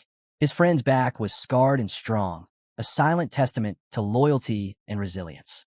Hajin remembered the nights by the fire, the shared laughter and victories, the unwavering presence of someone who felt like a brother. Now, standing before Cheon-sang, Hajin knelt, lowering his head in respect. "It is my honor, Lord," he said, his voice steady. "Please accept my boundless respect." Cheon-sang's gaze met his. In that look, Hajin caught the weight of acknowledgement, the silent recognition of a journey completed and a successor chosen. Cheon-sang's eyes rested on the bowed successor. "You are the ideal candidate," he declared, voice echoing across the square. "No one else could succeed in all that is required. No one else embodies the heir I have sought for so long." Turning his gaze to Hajin, Cheon-sang asked, "Are you ready to dedicate your life to the welfare of the cult, to care for its people in my stead?" Hajin's brow furrowed. Around him, the master of the Hall of Justice watched intently. The head of the internal enlightenment organ and Cheon-sang himself stared. Even the general strategist of the divine cult of the heavenly demon smiled knowingly. Above them, the cult's flag rippled, catching the sunlight like a beacon of destiny. With steady conviction, Hajin declared, "I will devote myself completely to this path." At that, firecrackers erupted, their booming sounds blending with the cheers of the people. Voices shouted, some cried, some laughed. The demonic elder's smile shone brightly, and the crowd erupted into admiration. The girls shouted Hajin's name, their faces alight with pride. The old man looked on, surprised, while Dongpil clenched his fists, standing calm, but silently congratulating his friend. His loyalty was absolute. He would follow Hajin wherever he led. The crowd marveled at Hajin's audacity. And then, a new sound cut through the celebration. The light, padded footsteps of a small, furry creature. People turned, startled, unsure of what approached. It was Goldie and the tiger, older now, accompanied by a magnificent tiger. The animals passed through the crowd, heading straight for Hajin. Fear and awe rippled through the onlookers. Hajin's eyes softened. "It's been a long time," he said, kneeling slightly to stroke Goldie's fur. "Thank you for coming." The crowd watched, some touched, others confused, but all captivated by the bond between master and beast. The happy fox rubbed against Hajin, purring contentedly. Hajin smiled. "I'm sorry I didn't have many choices back then," he murmured. "But I'm glad we're friends now." He looked toward Cheon-sang, who met his gaze with a quiet approval. The former lord nodded, silently acknowledging that Hajin had truly grown. Goldie's eyes met Cheon-sang's, sharing the unspoken admiration. Hajin had even raised a cub from the beast's palace, a feat few would dare attempt. Hajin turned to the tiger, gratitude shining in his eyes. "Thank you for being here," he said, voice firm. The tiger's golden eyes met his, and it let out a thunderous roar that echoed across the entire area. Surrounded by animals, Hajin felt a surge of power and clarity. He no longer needed to hold back. His thoughts turned to the righteous heavenly alliance, the blood-steel fortress, and the strength he now wielded to confront them. A frown crossed his face as he turned toward Cheon-sang. His instincts whispered that this triumph was only the beginning. Dam Seong held a 9-leaf flower in his hands. Its delicate petals freshly bloomed, despite the fact that only 5 of the 10 seeds he had planted had sprouted. He studied the flower, puzzled by the strange omen it seemed to represent. Suddenly, a servant came running across the field, breathless and frantic. "Master, urgent news!" he cried. "The eyes of the Hua clan. They've broken through to the leader hall. They're too strong. We couldn't stop them." Seong frowned, glancing once more at the flower in his hand. "We may now be a clan of sword masters," he murmured, "but we were all Taoists once. And now, subordinate to someone who cannot even control his own emotions." A hint of concern flickered across his face. Perhaps they're beginning to lose the confidence they once held. The flower in his hand began to evaporate, leaving only a faint whisper of its fragrance. The sound of hurried footsteps and panicked voices brought him back to the present. The servant trembled as he saw Seong's anger simmer. The righteous leader of the Heavenly Alliance was not a man who tolerated failures lightly. If this happens again, Seong said, his voice cold and precise, we will all say goodbye to our lives. Meanwhile, in the Hall of Leaders, tension ran high. Sanja's voice rang out, demanding the immediate presence of the leader. The servants attempted to calm him, but he only grew louder, furious at the disrespect he believed had been shown. The doors creaked open. Heavy footsteps echoed across the hall. Seong entered, calm and composed, his servant at his side. Sanja, frowning, barked, how long do you intend to entertain the Hua clan? As if peering at us from under your fingernails? Seong sat at the head of the table and gestured for everyone else to leave. The hall quieted, but Sanja's fury did not. He slammed his hands on the table, spilling his cup of tea. How could the chief allow Pagaku, a representative loyal to the clan, to make a deal with Shone? What is the meaning of this? Seong, unperturbed, calmly picked up the fallen cup. Enough, he said. Do not slander the name of your lord. Pull yourself together. Sanja's eyes widened in shock at the rebuke. Seong poured more tea and added, even your master does not raise his voice in the chief's hall. Displaying the aura of his authority, Seong handed Sanja the cup. If you show such disrespect again, he said, voice low but lethal, you will immediately be stripped of your title as an elder of the alliance. Sanja's hand trembled, clenched in fear. Seong looked him directly in the eyes. Sit. Still. Sanja recalled, almost absent-mindedly, that the escort agency had once been nothing more than a small organization. Yet now, it had become entwined with power struggles far beyond his imagining, blowing against him, as if the very air itself trembled under the weight of his anger. Sanja's aura flared violently, his voice echoing in the hall. How dare they? How dare the Seacon Escort Agency, a branch of Manhwa, or at least claiming to be treated with such disdain? Do they mock us? Do they think we are beneath them? Seong, unruffled, set down his teacup with deliberate calm. They do not mock you, he said evenly. They act according to the rules of business, nothing more. Their contract is with Mount Hua, yes, but it is strictly commercial. The Sejong Escort Agency answers only to themselves. They are not your subordinates. Sanja froze, his fists clenching so tightly the knuckles turned white. Then why? He shouted. Why do they dare demand money from us without respect? How can such arrogance be tolerated? Seong leaned back slightly, sipping his tea, and let the silence stretch, letting the weight of his words sink in. Because you, Sanja, treat them as if they were your personal servants, he said. You expect obedience where none is owed. The world is not so simple. The disciples of the 9 sects, escort agencies, trade unions, merchants, return portions of their profits to their sects. Yes, but they are independent in spirit and in action. You cannot demand loyalty where it has not been earned. Sanja's face reddened with fury. The hall seemed to shrink under his rising aura, his frustration radiating outward. He stomped his foot, causing the wooden floorboards to tremble. And the Demon Lord sect? He barked. They set up their own agency in Bishan. Did they not consider us at all? Sanja's jaw tightened. For the first time, he realized the full weight of Seong's wisdom and how far he had to grow if he wanted to wield power effectively. Outside the hall, the wind carried the distant sounds of merchants, travelers, and the ever-moving gears of commerce, a constant reminder that the world did not pause for anger. Saw the mixture of fear, loyalty, and quiet determination within Ryung. Hajin's gaze softened slightly, though his mind was still sharp and calculating. He realized the third master's courage was rare, so rare that it deserved acknowledgement, not just strict judgment. Ryung, Hajin said slowly, you understand the weight of allegiance better than most. That is why I can trust you. You are not just following the rules blindly. You are aware of the consequences and will Ryung to bear them. That is the mark of a true disciple of the divine cult. The 6th young master, Zhang Ryung, lowered his head respectfully, but his chest still heaved slightly with tension. Hajin continued, but understand this.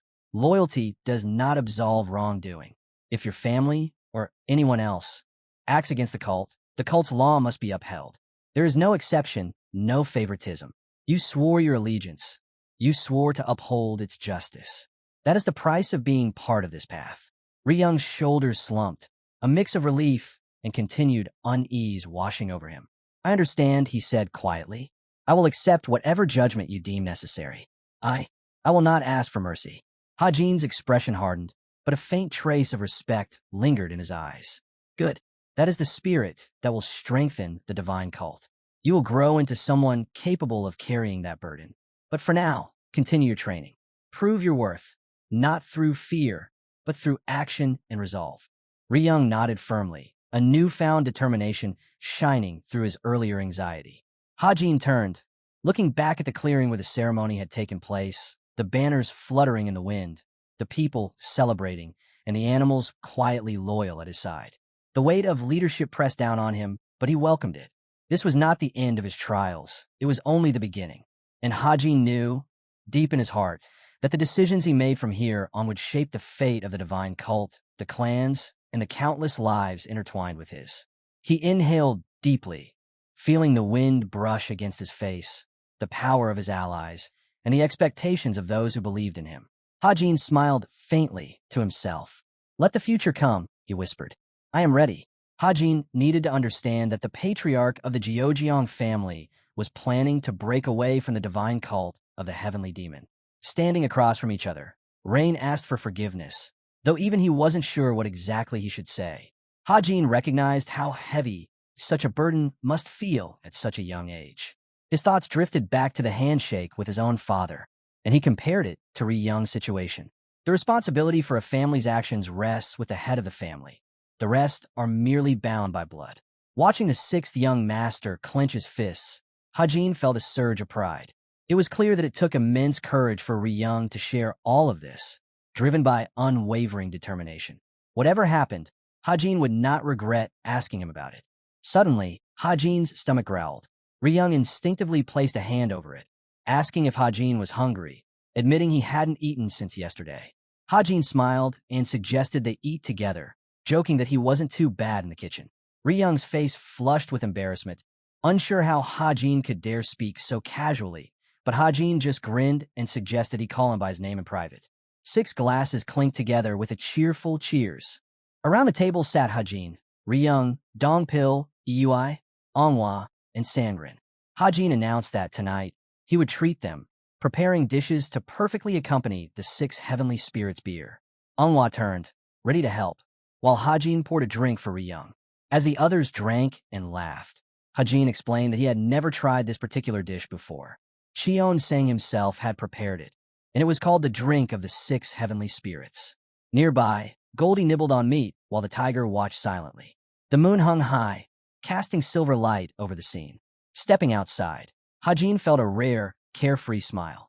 It had been a long time since he had gotten so drunk. Stretching in the yard, he suddenly heard footsteps behind him. Goldie leapt onto him, startling him for a moment before beginning to lick his face. Hajin remarked that the fox hadn't enjoyed a holiday like this in ages, and he noticed how Goldie had even shared with the tiger. The tiger, content, sat nearby and purred. Hajin chuckled and asked if Goldie understood how to treat subordinates properly. Memories of a yawning fox scaring Manhwa surfaced, and Hajin offered to play with her a little, remembering how she had enjoyed the delicious food he had cooked for her as a child. The pet gazed at the stars, and Hajin couldn't help but notice how beautiful the sky was tonight, perfect for a day of celebration. He looked down at the ground, lost in thought, wondering what he should do next. The possibilities seemed endless. After all, once he became a young leader, he could do anything. He remembered Gogu warning him that he would be dragged into the wars of all the demonic cult masters. But Hajin thought that if the cult was to truly thrive, careful consideration and deep thought were necessary. He frowned, recalling Gogu's words.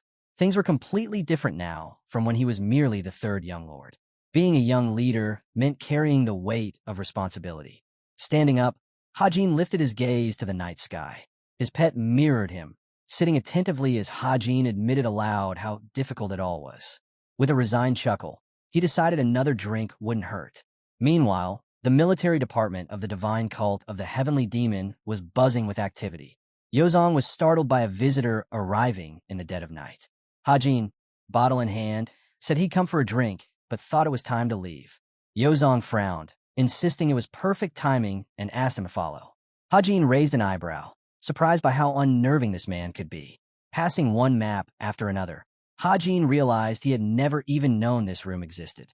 Yozong walked behind him, explaining that Hajin had only been in his office before and had never entered the planning room.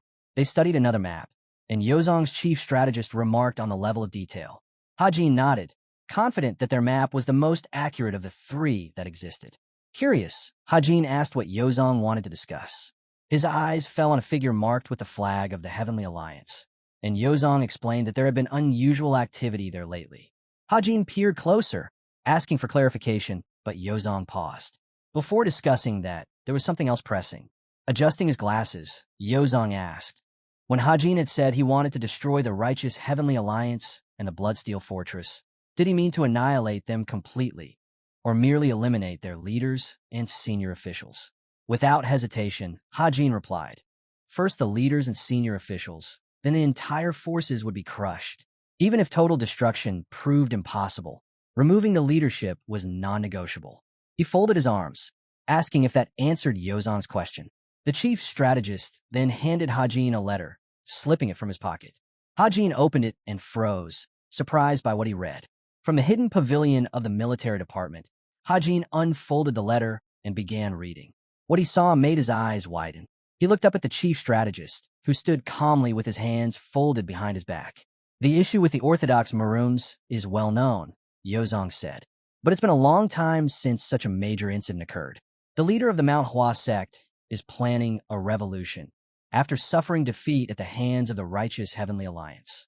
Hajin's fingers grazed the Alliance figurine on the map, and it toppled over. Yozong asked quietly, what are you going to do? Hajin stared at the fallen piece, silent for a moment, before a small smile appeared. I need to go see the Demon Lord, he said. When they arrived, Cheon-sang was at home. Upon hearing that the young leader wished to see him, he ordered them in. Cheon-sang poured himself a drink, lounging in a relaxed pose, and greeted Hajin warmly. Hajin saluted, and Cheon-sang returned the greeting. Hajin noticed today Cheon-sang wasn't drinking the usual 6 heavenly spirits brew. This is green liquor, made from bamboo leaves, Cheon-sang explained. Glancing at the lake outside, Hajin asked for a pour for himself as well. Cheon-sang obliged, filling his cup, and Hajin raised it slightly. Trying to make small talk, Hajin asked when Cheon-sang generally slept. Whenever necessary, Cheon-sang replied, his eyes sharp as he added, you performed well at the ceremony. Though, of course, for an appointment ceremony, that's still just the beginning. Hajin looked Cheon-sang in the eye and remarked that humans were the only ones to truly succeed at this, while Cheon-sang claimed he had done nothing. Hajin shifted to the matter at hand. I came from the military department's planning room, he said. Cheon-sang sipped his liquor and shrugged, calling a boring place. Hajin pulled out the letter from his pocket. Yozong will show this to you, he said, but I came across something interesting. The young leader handed the letter to Cheon-sang. As Cheon-sang read, his expression sharpened. Manhwa was stirring trouble again. He set the cup down and muttered, they always do this. Hajin blinked, unsure who Cheon-sang meant. His eyes widened in realization when he heard Cheon-sang clarify. The leader of the Heavenly Alliance was behind it. Memories stirred in Cheon-sang's mind. Hajin's dream of destroying the righteous Heavenly Alliance and the Bloodsteel Fortress. Cheon-sang frowned, his gaze steady. Now that you are the young leader, I'll tell you what I think of them and their way of life. He recalled the signs from 13 years ago, when he had remained passive toward external forces. Back then, the 10 sects and 5 great clans had been powerful. Hajin poured liquor for Cheon-sang, who watched intently. Time passes, Cheon-sang observed, taking a slow sip. They've changed. Martial arts exchanges have made them stronger, but they've lost their once strong bonds. Hajin's eyes narrowed, surprised by the subtle weight in Cheon-sang's words. Hajin's mind raced as he connected the dots. It had to be the righteous leader of the Heavenly Alliance. Hajin remembered Seung's face vividly and listened as Cheon-sang continued. He's a snake. A viper, Cheon-sang said sharply. Evil, cunning, like an imgur, a creature meant to symbolize cooperation, but corrupted instead. Hajin frowned, trying to process the words. Cheon-sang continued, swirling the green liquor in his hand. He wields a weapon 100 times more effective than magic, 10 times more elusive than demonic arts. Hajin's eyes widened. Something like that actually existed? Greed, Cheon-sang said with anger burning in his gaze. Hajin's brows knitted together when he realized Seung's true strategy.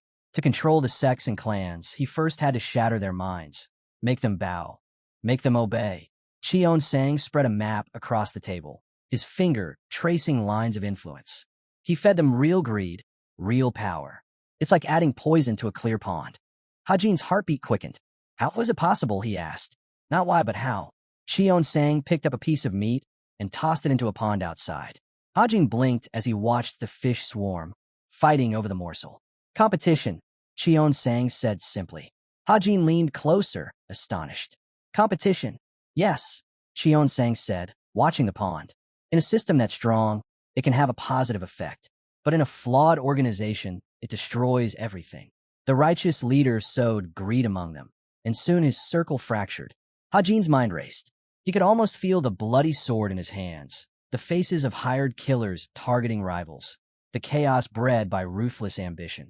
Cold sweat ran down his temple as he imagined Seongs manipulating the sects and clans, turning them into pawns. And amidst all this, the demon lord continued, voice steady. Seong became their mediator. The sects and clans pushed him this way and that, and he obeyed. Bowed when they wanted, knelt when they demanded. A puppet leader of the alliance, dancing to their tune. Hajin shivered as Qion Sang's words painted a vivid picture. He imagined Seong's calm, sinister smile, the way he held power while everyone around him thought they controlled him. By the time the sects and clans realized the truth, it was too late. Qion Sang's voice dropped. They were wrong to think they were manipulating him. Around the leader, denunciations piled up. Every misdeed, every betrayal, he held them all in his hands. Hajin stared, unblinking, as the image of the alliance leader's calculating eyes and the scroll in his hands burned into his mind. The young leader realized every move, every struggle had been orchestrated. Every faction thought themselves clever. But in truth, Seong had always been 3 steps ahead. The Overlord and Hajin sat across from each other at the table, the air heavy with unspoken tension. Qion Sang spoke first, his tone calm but cutting. It was then that Seong's martial arts truly advanced. With power, resources, and control over information at his disposal, he began to receive all kinds of miracle cures. Hajin raised an eyebrow, unimpressed. Miracle cures alone don't make someone stronger. Qion Sang's gaze never wavered. True, but they accelerate training. With them, Seong's martial arts reached the level of 10 master fighters combined. The young leader's eyes narrowed slightly as he absorbed this. But you're saying the leader of the Heavenly Alliance is stronger than me? Qion Sang let a faint smile curl his lips. Stronger than you and many elder demons, yes. Hajin chuckled, a spark of anticipation in his eyes. I'm looking forward to facing him. Qion Sang studied Hajin carefully. There was pure desire to kill in that gaze, raw, unfiltered. Hajin might have grown into a true demonic martial artist, but remnants of his old habits lingered. Still, the Overlord thought none of that mattered. This boy would hold his dignity, even in the most perilous situations. Qion Sang gestured to the filled cups on the table. You came because of what's happening in Shangxi, correct? Hajin gave a firm nod. Qion Sang shook his head. I'm sorry. I cannot allow it. Hajin frowned, searching for a response. The Overlord's eyes pierced into him. So arrogant, he said. I'm a young leader, Hajin replied evenly. The master is the leader, Qion Sang countered. He paused, observing Hajin's frown. Then he said, almost gently, you are like me. You don't need approval from anyone else. He rose, motioning for Hajin to follow, and Hajin complied, slightly surprised. As they walked through the beautiful garden, Qion Sang's expression softened, though his words remained weighty. You need things to prove you are my disciple, he said, whether chaos is inside Zhongyuan or beyond its walls. Hajin glanced around, captivated. This place is strange, cozy, yet otherworldly. There's a lot of spiritual energy, like the secluded bamboo grove. Qion Sang smiled faintly. This is an Illusory kingdom, modeled after the bamboo grove. A place of mystery and power. Hajin tilted his head. What do you mean by that? The Overlord extended a hand forward, and suddenly, bamboo sprouted around them, swaying gently, as if alive. The secluded bamboo grove existed long before a cult. It is home to countless mythical creatures, some of which you've already seen. Hajin's eyes widened as he took in the scene. Shapes moved between the bamboo, ethereal, almost like the yokai of old legends, silent observers of a world hidden from ordinary eyes. They walked through the bamboo grove, the sunlight filtering through the towering stalks, casting shifting patterns on the ground. Hajin paused, watching as massive bamboo trees erupted from the earth like living pillars. Cheon Sang's voice cut through the rustle of leaves. The classic mountains and seas. Those stories were born of imagination, he said. Only a few of the creatures described actually exist in reality. Hajin turned to him, surprised. Some exist in real life? Cheon Sang nodded, a faint smile playing at his lips. The fox you possess. Hajin's eyes widened. His mind immediately went to Goldie, the small fox that had accompanied them through countless trials. It's a rare mythical creature, Cheon Sang continued. Its influence on the world is unparalleled. In Hajin's mind, a vision of a tiny fox sleeping peacefully in a grove appeared, radiating an almost tangible energy. There is a legend, Cheon Sang said, that wherever a jackal appears, war follows. Disasters accompany it. So people once treated the jackal as a harbinger of death. Hajin remembered the battle where Goldie had appeared, turning the tide at a critical moment. He listened, captivated, as Cheon Sang explained further. This beast differs from other mythical creatures born of chi or yokai. Its very existence can alter the course of worldly events. It possesses enough chi to influence fate itself. Hajin's jaw dropped. This is incredible. Cheon Sang's eyes gleamed. It's all chi in the end. Everything begins and ends with it. The jackal is no different. A creature of life and death, constantly repeating this cycle. Hajin imagined Goldie, both small and grown, and realized just how extraordinary the fox truly was. As they continued walking, Hajin finally asked, "Why are we here?" Cheon Sang stopped abruptly. "Do you call this the demonic art of the Nine Depths?" Hajin blinked in surprise. "You mean my demonic arts?" Cheon Sang stepped closer to the edge of a deep abyss, Hajin following, but keeping a careful distance. Cheon Sang's gaze swept over him. "Impressive," he said. "I see that you use Buddhist martial arts to refine the default demonic art. The base is demonic, but the Buddhist techniques complement it perfectly. You fused it into a single technique without losing its unique essence." Hajin's heart skipped a beat. "It is a masterpiece," Cheon Sang continued, hands clasped behind his back. "And yet," Hajin looked back at him, puzzled.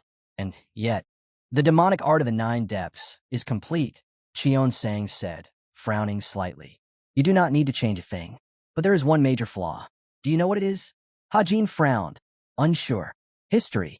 Cheon Sang remained at the edge of the abyss, the wind tugging at his robes, the silence stretching heavy between them. Hajin did not move closer, waiting for the answer. Cheon Sang's gaze lingered on the distant valley, the wind whipping through the cliffside. He nodded slowly, agreeing with himself, as if reaffirming a truth only he could see. "You created this yourself," he said, voice low. "So complete, it's hard to believe a single person could accomplish such a feat." Hajin's brow furrowed as the wind lifted his hair. Cheon Sang's frown deepened. "And yet, it is not enough," he said. Hajin blinked, surprised. "Why not?" Cheon Sang raised his palms, holding invisible energy between them. "Because you are now the young leader. This martial art, as brilliant as it is, proves only one thing: your potential. To lead the divine cult in the future, to uphold its traditions and command respect. You must master it fully. Nothing less will suffice." Hajin's heart raced. The great demon's gaze pierced the distance, unyielding. "I will teach you the demon Emperor Qi," he declared. Before them, the valley stretched wide, a sea of shadowed trees and rising mist. Hajin's curiosity overcame him. "Master, long have I wondered, did you truly pass the demon Emperor Qi to Guan?" Cheon Sang fell silent, staring out over the edge. After a long pause, he answered, his voice measured. "Yes, though you must know, Guan was the first disciple. He came from the righteous Heavenly Alliance as a spy. Do not underestimate him." Hajin's eyes widened, shocked by the revelation. The ninth demon, once just a figure of legend, now seemed all too real in his mind. Cheon Sang continued, his tone now softer, but no less commanding. "He cannot compare to the third young master, the fifth, or even the youngest. Yet he possesses talent. Perhaps not on the level of the ninth demon, but one day he could reach the heights of a true heavenly demon. The great lord's eyes softened as he recalled the past. When he first came to me, I had no affection for disciples. I never did. But he was different. Hajin listened intently, the wind carrying Cheon Sang's words like distant thunder. He amazed me, not with raw talent, but with courage, with the fire in his eyes. The past mattered not, so I did not kill him. I let him stand before me, tearful, trembling, and I used an illusion of the demon court pavilion to simulate a corpse. Important people witnessed it. A bloody body lay near the pavilion, and the disciple knelt beside it, tears staining his cheeks. Hajin swallowed hard, feeling the weight of history in that moment. Is it true that you sent him to the criminal law pavilion afterward? The great demon nodded without turning. Yes, his skill in martial arts was remarkable, but his talent for formations, for mechanical arts, it was beyond imagination. He was nearly unmatched in the world.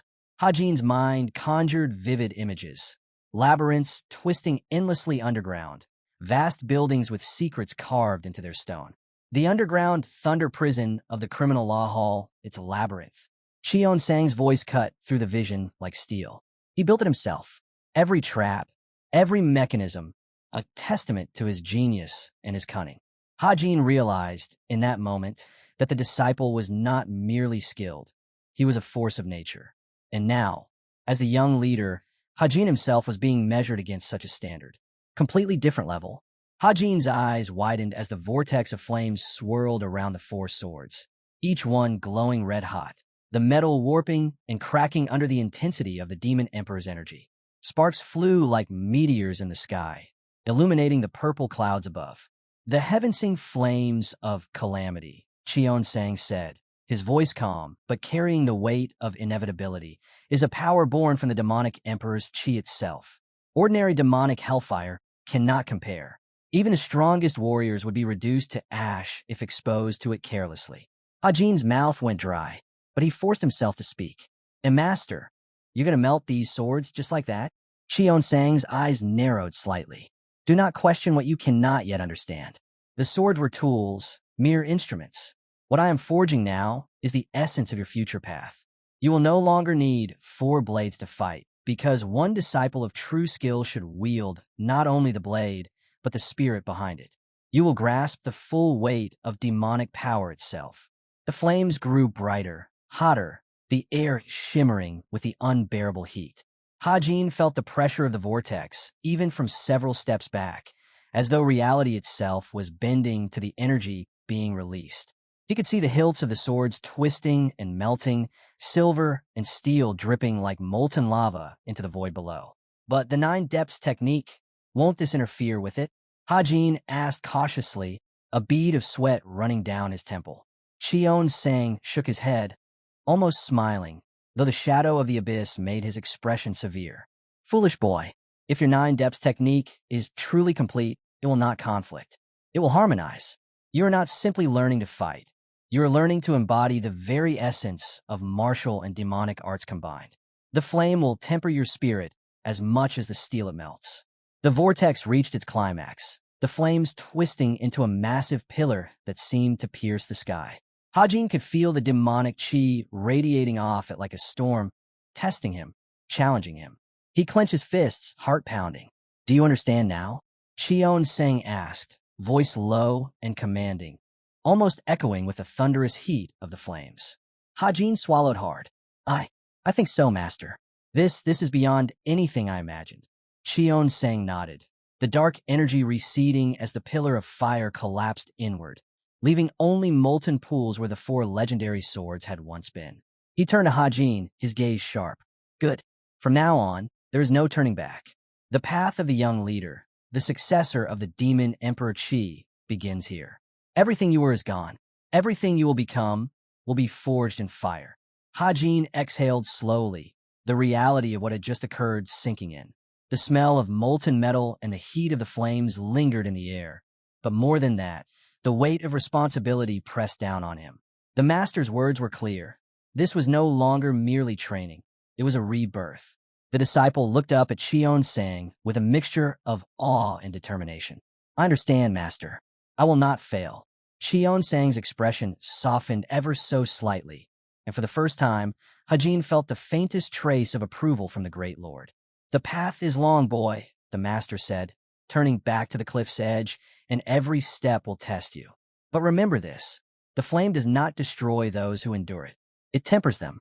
Only through fire will you become worthy of your inheritance." Hajin's resolve hardened. In the swirling embers of the demon emperor's chi, he could already feel a change within himself. This was no longer just martial arts. This was destiny being forged, and he would meet it head-on. The young disciple appeared in his mind, kneeling with unwavering focus, eyes fixed on a molten blade at his feet. Xion Sang's lips curved slightly, a hint of nostalgia mixed with pride. He remembered how, decades ago, he had first ventured into the upper realms of demonic cultivation, and how exhausting it was to maintain even a fraction of the divine energy that now swirled around him effortlessly. He sipped from the decanter, letting the bitter wine settle in his stomach, feeling the familiar ache of eons of practice pressing against his bones. The broken cup on the floor reminded him that even transcendental beings are not immune to mistakes or the consequences of their own intensity. Yozong's mind raced as he watched Hajin casually shift the weight of the newly forged sword across his back, the aura of demonic imperial chi faintly radiating from it like a living thing. To the untrained eye, it was just a blade, but Yozong could sense the layers of energy compressed within it, the history of battles, the refinement of decades of transcendental knowledge. Hajin, for his part, seemed almost indifferent, his posture relaxed, but inside his mind was whirring. Every movement of the sword reminded him of the great demon's energy, the lessons he had absorbed in those 3 days and nights. He understood only a fraction of the full technique, but that fraction was enough to make even a veteran strategist like Yozong feel awestruck. I still don't understand it fully," Hajin admitted, scratching the back of his head. "I can sense its potential, and I've memorized the basics, but the rest, it's like trying to hold the ocean in my hands." Yozong nodded slowly, his eyes narrowing. "It doesn't matter. Even just the grasp of the principles shows that you've inherited the Demon Emperor Chi. Most cannot even reach this level in a lifetime.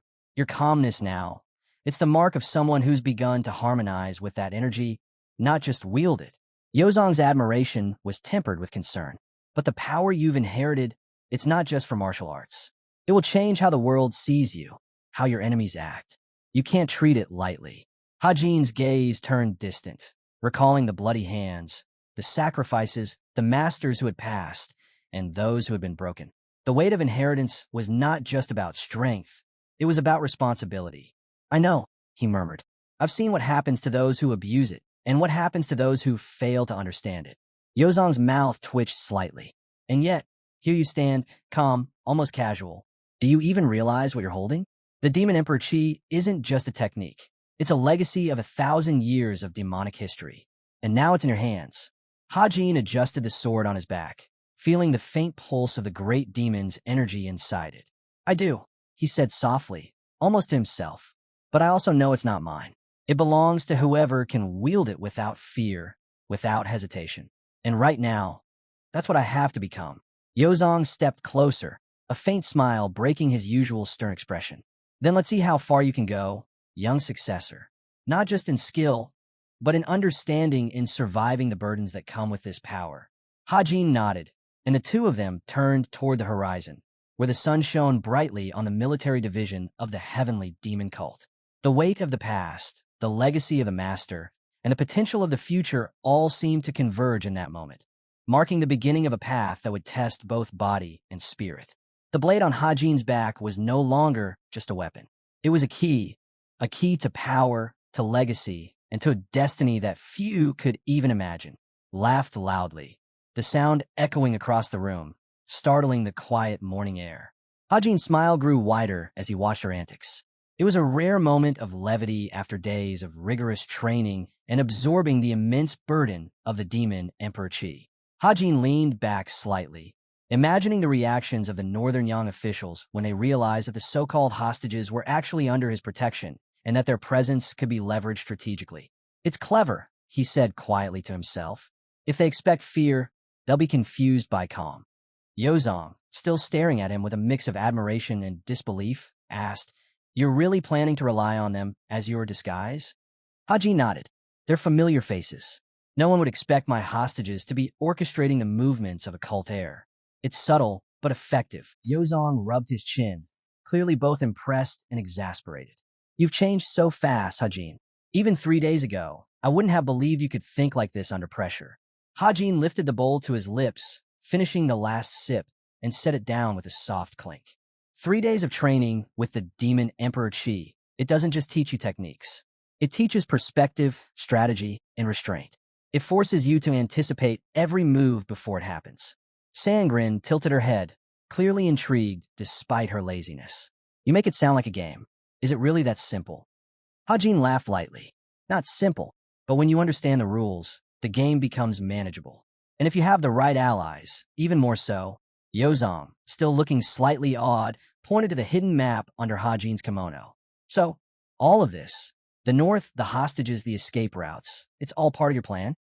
Hajin nodded. Every detail. If they see a single misstep, it could cost lives. But with subtlety, observation, and a little bit of deception, we can walk through their defenses without firing a single arrow. Sangrin stretched her arms lazily. Well, if I'm going to be useful, I better start learning to walk quietly.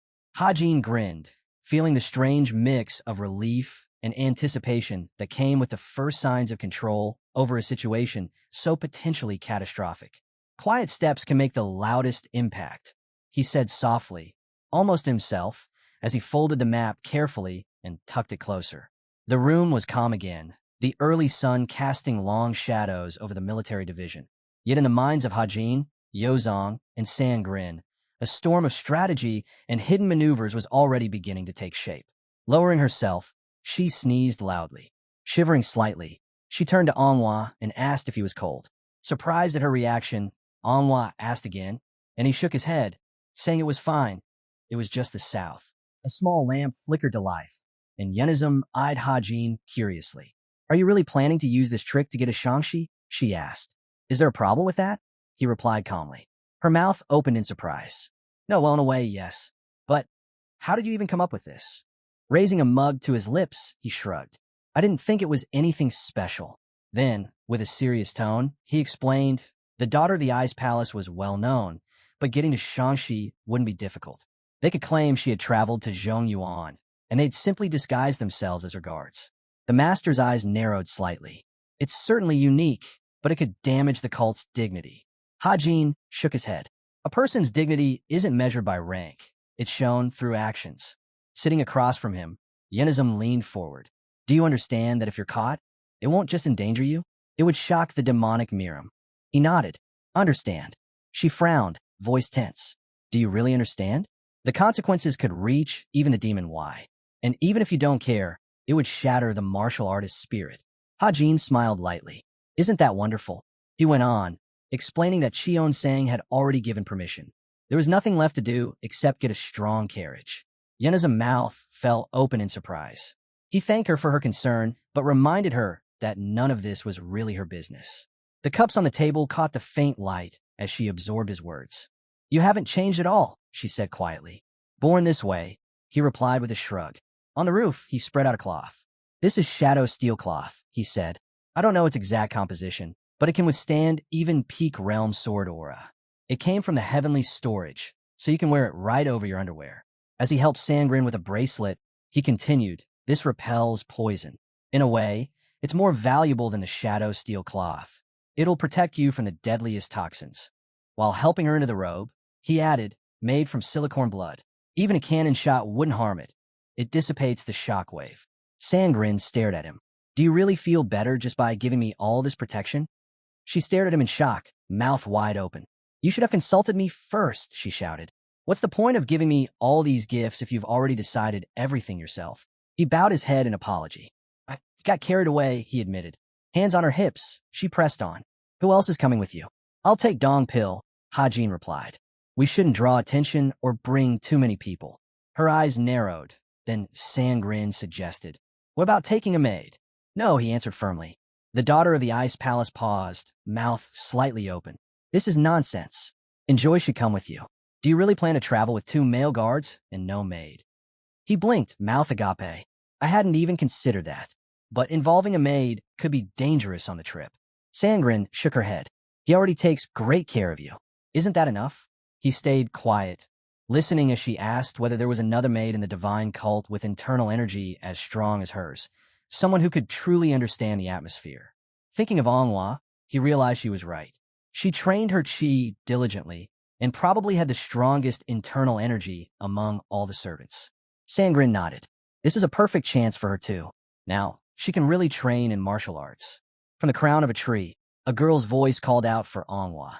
The girl turned with a smile. Mudam bowed, greeting Cheon-sang. Cheon-sang lifted a vessel to his lips. On the roof, the ruler's eyes swept across the surroundings. How is the Guardian Court doing lately? Mudam replied.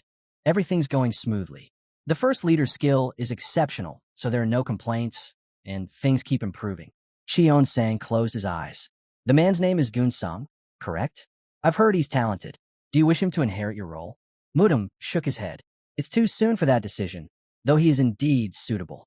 Cheon-sang turned to Mudam. Bring him to me once the first guard decides. The two men held plates as Cheon-sang offered a drink to the other. Still seated on the roof, the leader coughed, raising a fist to his mouth, eyes wide with surprise. Mudam asked carefully, Are you feeling all right? He asked carefully, Are you unwell? The ruler shook his head. Even if I wanted to fall ill, my body would refuse. I simply cannot get sick while alive. Mudam studied him and noticed the fatigue etched into his posture.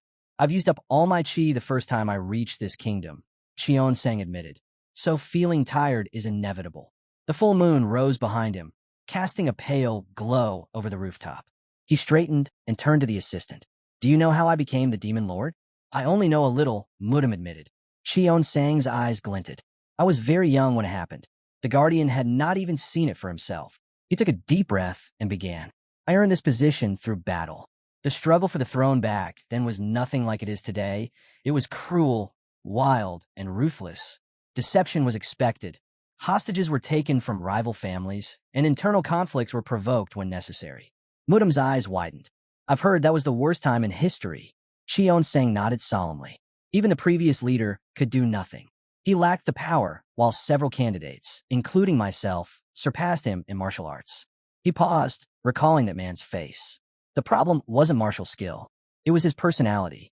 He failed to attain the title of Heavenly Demon, and the inferiority twisted him into a tyrant. Cheon-sang lifted the emblem of the cult. Because of this, demonic martial artists complained. Leaders grew corrupt, and many left the divine cult entirely. Still standing at the edge of the rooftop, he continued. Neither the candidates nor I were disciples of the supreme leader. We were children of high-ranking officials and ordinary demonic martial artists alike.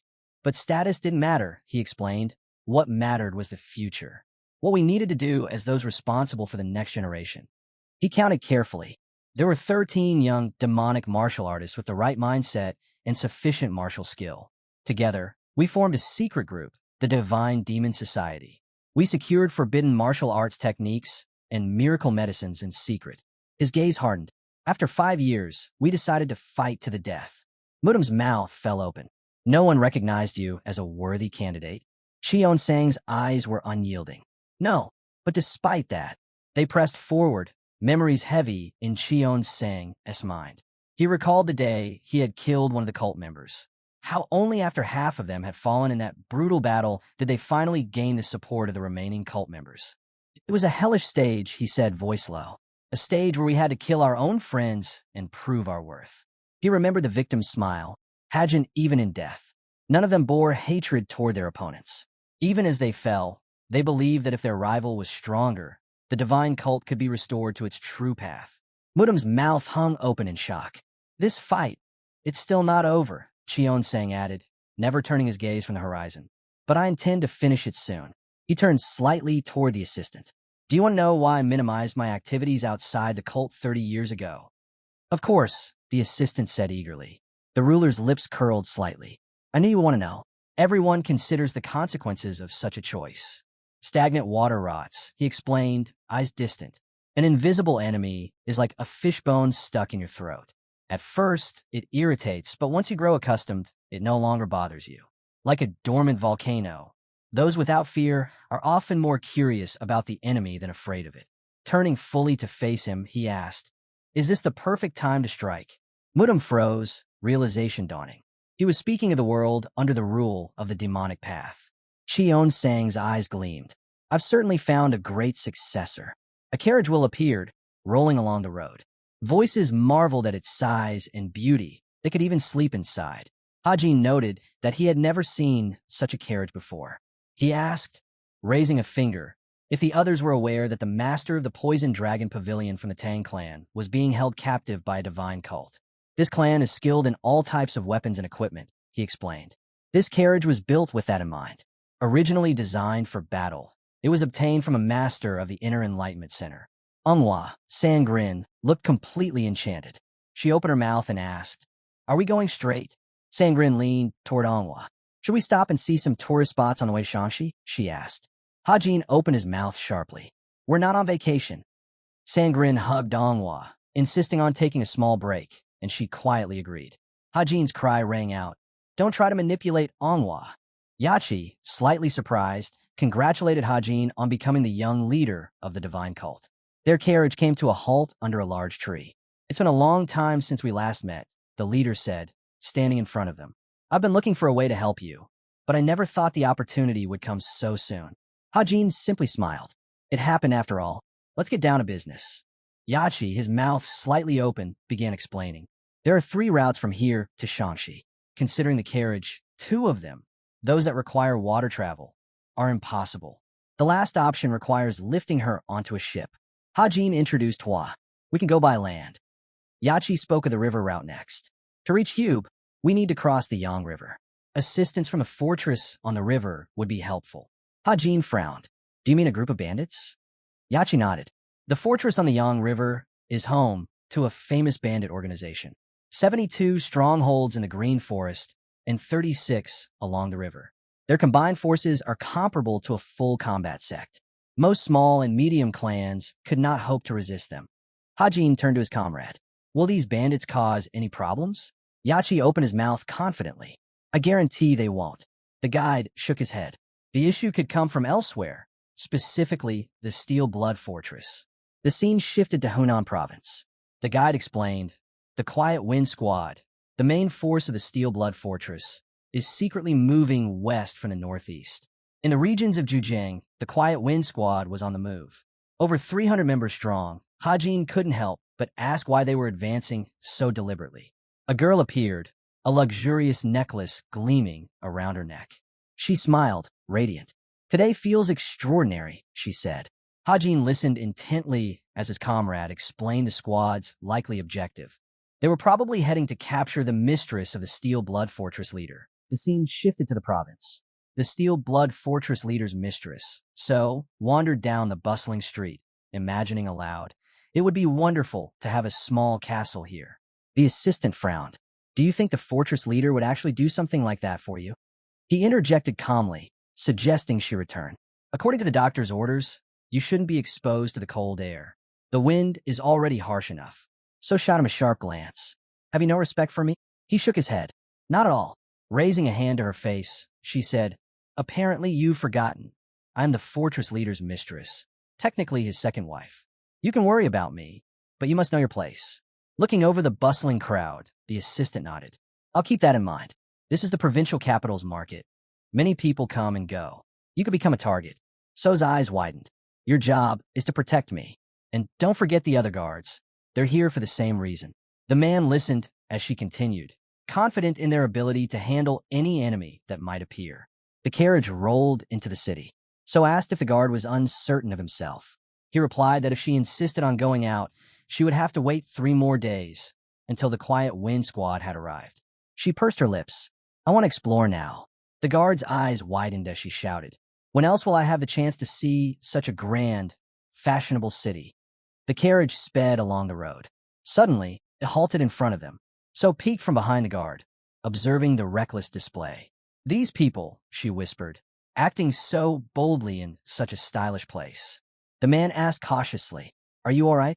Her mouth opened slightly, eyes wide with astonishment. I've never seen a carriage like this, not even in the fortress. Whose could it possibly be?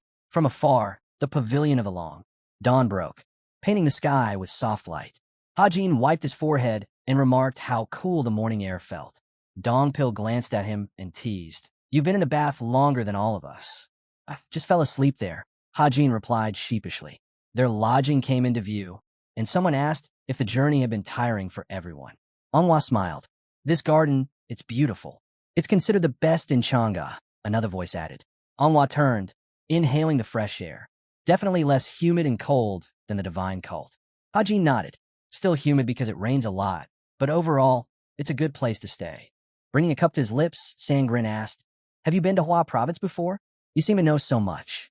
I've only heard of it, but I realize I've been here about 500 times, he admitted. A woman bowed, announcing that his meal was ready. Plates of food soon filled the table. Hajin frowned at the dried beef. Terrible, tonight. We'll have a proper feast. The others cheered. Amazing. While eating, Sang Gak asked, When do we leave? Hajin replied, Tomorrow. Why so soon, she asked. Do you really not have a full day to spare? He countered. Dongpil glanced at Hajin. Should we head north right now? Yes, Hajin said firmly. Crossing Mount Yolu will be easy. No need to waste time. He considered the situation carefully. Staying in one area too long before reaching Shangxi was dangerous. They were in the heart of Shongyuan, and any skilled martial artist might detect Dongpil's demonic energy, even if he tried to hide it. Still, he reasoned, the chance of being discovered was low. Even encountering the Silent Wind squad wouldn't be catastrophic. They would notice Dongpil, but he could handle it. Raising a finger, Sang Gak asked, Can we order more? Hajin grinned. Are you sure your stomach can handle it? Dongpil's voice rang out. Can she even do this? Yes, he replied with a smile. Sang Gak looked away, embarrassed, as Hajin called out to her. Sitting at the table, Hajin decided he would train with her later. When Sang Gak asked why, he explained that it was the perfect opportunity to learn her combat limits. Suddenly, someone entered their house. All of them turned in unison. Dongpil put down his chopsticks and stood up, calling out to the guard commander. Looking to the side, Hajin realized everything was unfolding exactly as expected. From Hunan, they would inevitably meet an advanced martial artist in the pavilion. Outside their building, many people were gathered, and all 50 first-class guards were on standby, clearly escorting an important guest. A door inside the building opened, and a voice called from behind it. Someone wishes to see you. Dongpil shook his head, raising his voice. We're eating now. The guests can come tomorrow. Before he could finish, the guests entered anyway. Sang Gak glanced at them, eyes wide with surprise. Hajin didn't even turn a look, so, raising her hand to her mouth, quickly apologized. I'm sorry for my rudeness. I was just curious. Sang Gak observed her calmly. Apologizing, yet not a hint of regret in her voice, she remarked. The maid added dryly, and she doesn't even pretend to feel uneasy. Dongpil placed his hands in front of him. We've traveled many days and are exhausted. Please, don't waste our time. The mistress tilted her head, curious. Did you arrive in that giant carriage? Dongpil nodded. Yes. Holding her face in her hands, so exclaimed, I knew it. That carriage, it's incredible. At first glance, it looks ordinary, but its craftsmanship, it's a true masterpiece. She continued, pointing out the details. The quality isn't in the color. It's in the sophistication and nobility of its design. The finest masterpiece is worthless if its owner doesn't understand its value. In the end, its worth depends on the owner. Dongpil, slightly open-mouthed, said, It was certainly made with care and time. So closed her eyes, shaking her head. You still don't know the true value of that carriage. Holding her chopsticks, Sang Gak began to speak, hesitating. She looked at the guests. What am I supposed to say? So Hoyang leaned over again, prompting her. Sang Gak's eyes widened. She's asking what she's getting at. So Hoyang's mouth dropped open in surprise. I can't believe such a beautiful person exists in this world. She shook her head, unable to understand how the young woman dared to contradict her. Raising her hand, she decided to be frank. I'll pay whatever price you ask. Sell me the carriage. Sang Gak, slightly open-mouthed, interjected. Wait, you don't even know what kind of carriage this is. You only want to buy it because the guests like it. So Hoyang's eyes widened as she shouted. I just told you. I'm a person who can see the true value of masterpieces. Sang Gak remained unmoved. I don't care what status an uninvited guest claims. I'm not selling it, whether you offer 1 million or 10. So Hoyang's mouth hung open as the daughter of the Ice Lord continued, her voice sharp. You barged in uninvited and now want to buy this carriage because you don't understand the rules of conduct. The man glanced at So Hoyang and whispered for her. to keep her identity hidden. He knew that revealing it could put her in serious danger. He also assessed Dongpil, the guard. He may appear awkward, but he was undoubtedly skilled in martial arts. The man silently acknowledged that Dongpil could be at least as strong, or far stronger, than most present. If these guests had any hostility toward the Steel Blood, his ward could be at risk. Turning to the young mistress, he suggested gently, "Perhaps it's best if you leave." With her eyes closed, Sangrin muttered under her breath. Irritation cleared her voice. How immature must one be to act so uncouth and uncultured? I feel almost physically ill from it. So Hoyang glared at her, trembling slightly. But then she smiled, unfazed. I suppose I've made a grave mistake by interrupting the meal of such refined and cultured people, she said. Then, with mock formality, she added, as an apology, allow me to treat you to the most expensive dish here. Sangrin waved her off. No need. But so Hoyang persisted, insisting that they accept the gift. She adjusted her hair and asked, when else would a young lady, so ignorant of the world, have the honor of receiving such treatment from the future wife of the Steel Blood Fortress leader? Sangrin, covering her mouth with her hand, muttered, this man is a real thief. So Hoyang's eyes widened, her mouth opening in astonishment. Everyone began exchanging glances, unsure whether to laugh or reprimand the bold guest. Finally, Sangrin, also covering her mouth, whispered her apology for speaking aloud, still unable to contain a tiny smile. So Hoyang gestured for everyone to forget what had just happened. Pointing a finger at the guest, she asked, do you understand what I just said? I've already apologized, the young woman replied, her voice steady. Sangrin's eyes widened. She was rude earlier, so I merely responded in kind. Her behavior simply demanded it, she explained. Gritting her teeth, so Hoyang opened her mouth to argue, but a guard stepped forward, bowing slightly. Forgive my intervention, mistress. I cannot allow such disrespect to the head of the fortress. Without warning, he grabbed the hilt of his blade and drew it in one swift motion. I cannot overlook this insult. Looking down, Sangrin muttered, I've really screwed up. Hajin stood, calm and composed. Not at all. You didn't blab. You acted correctly.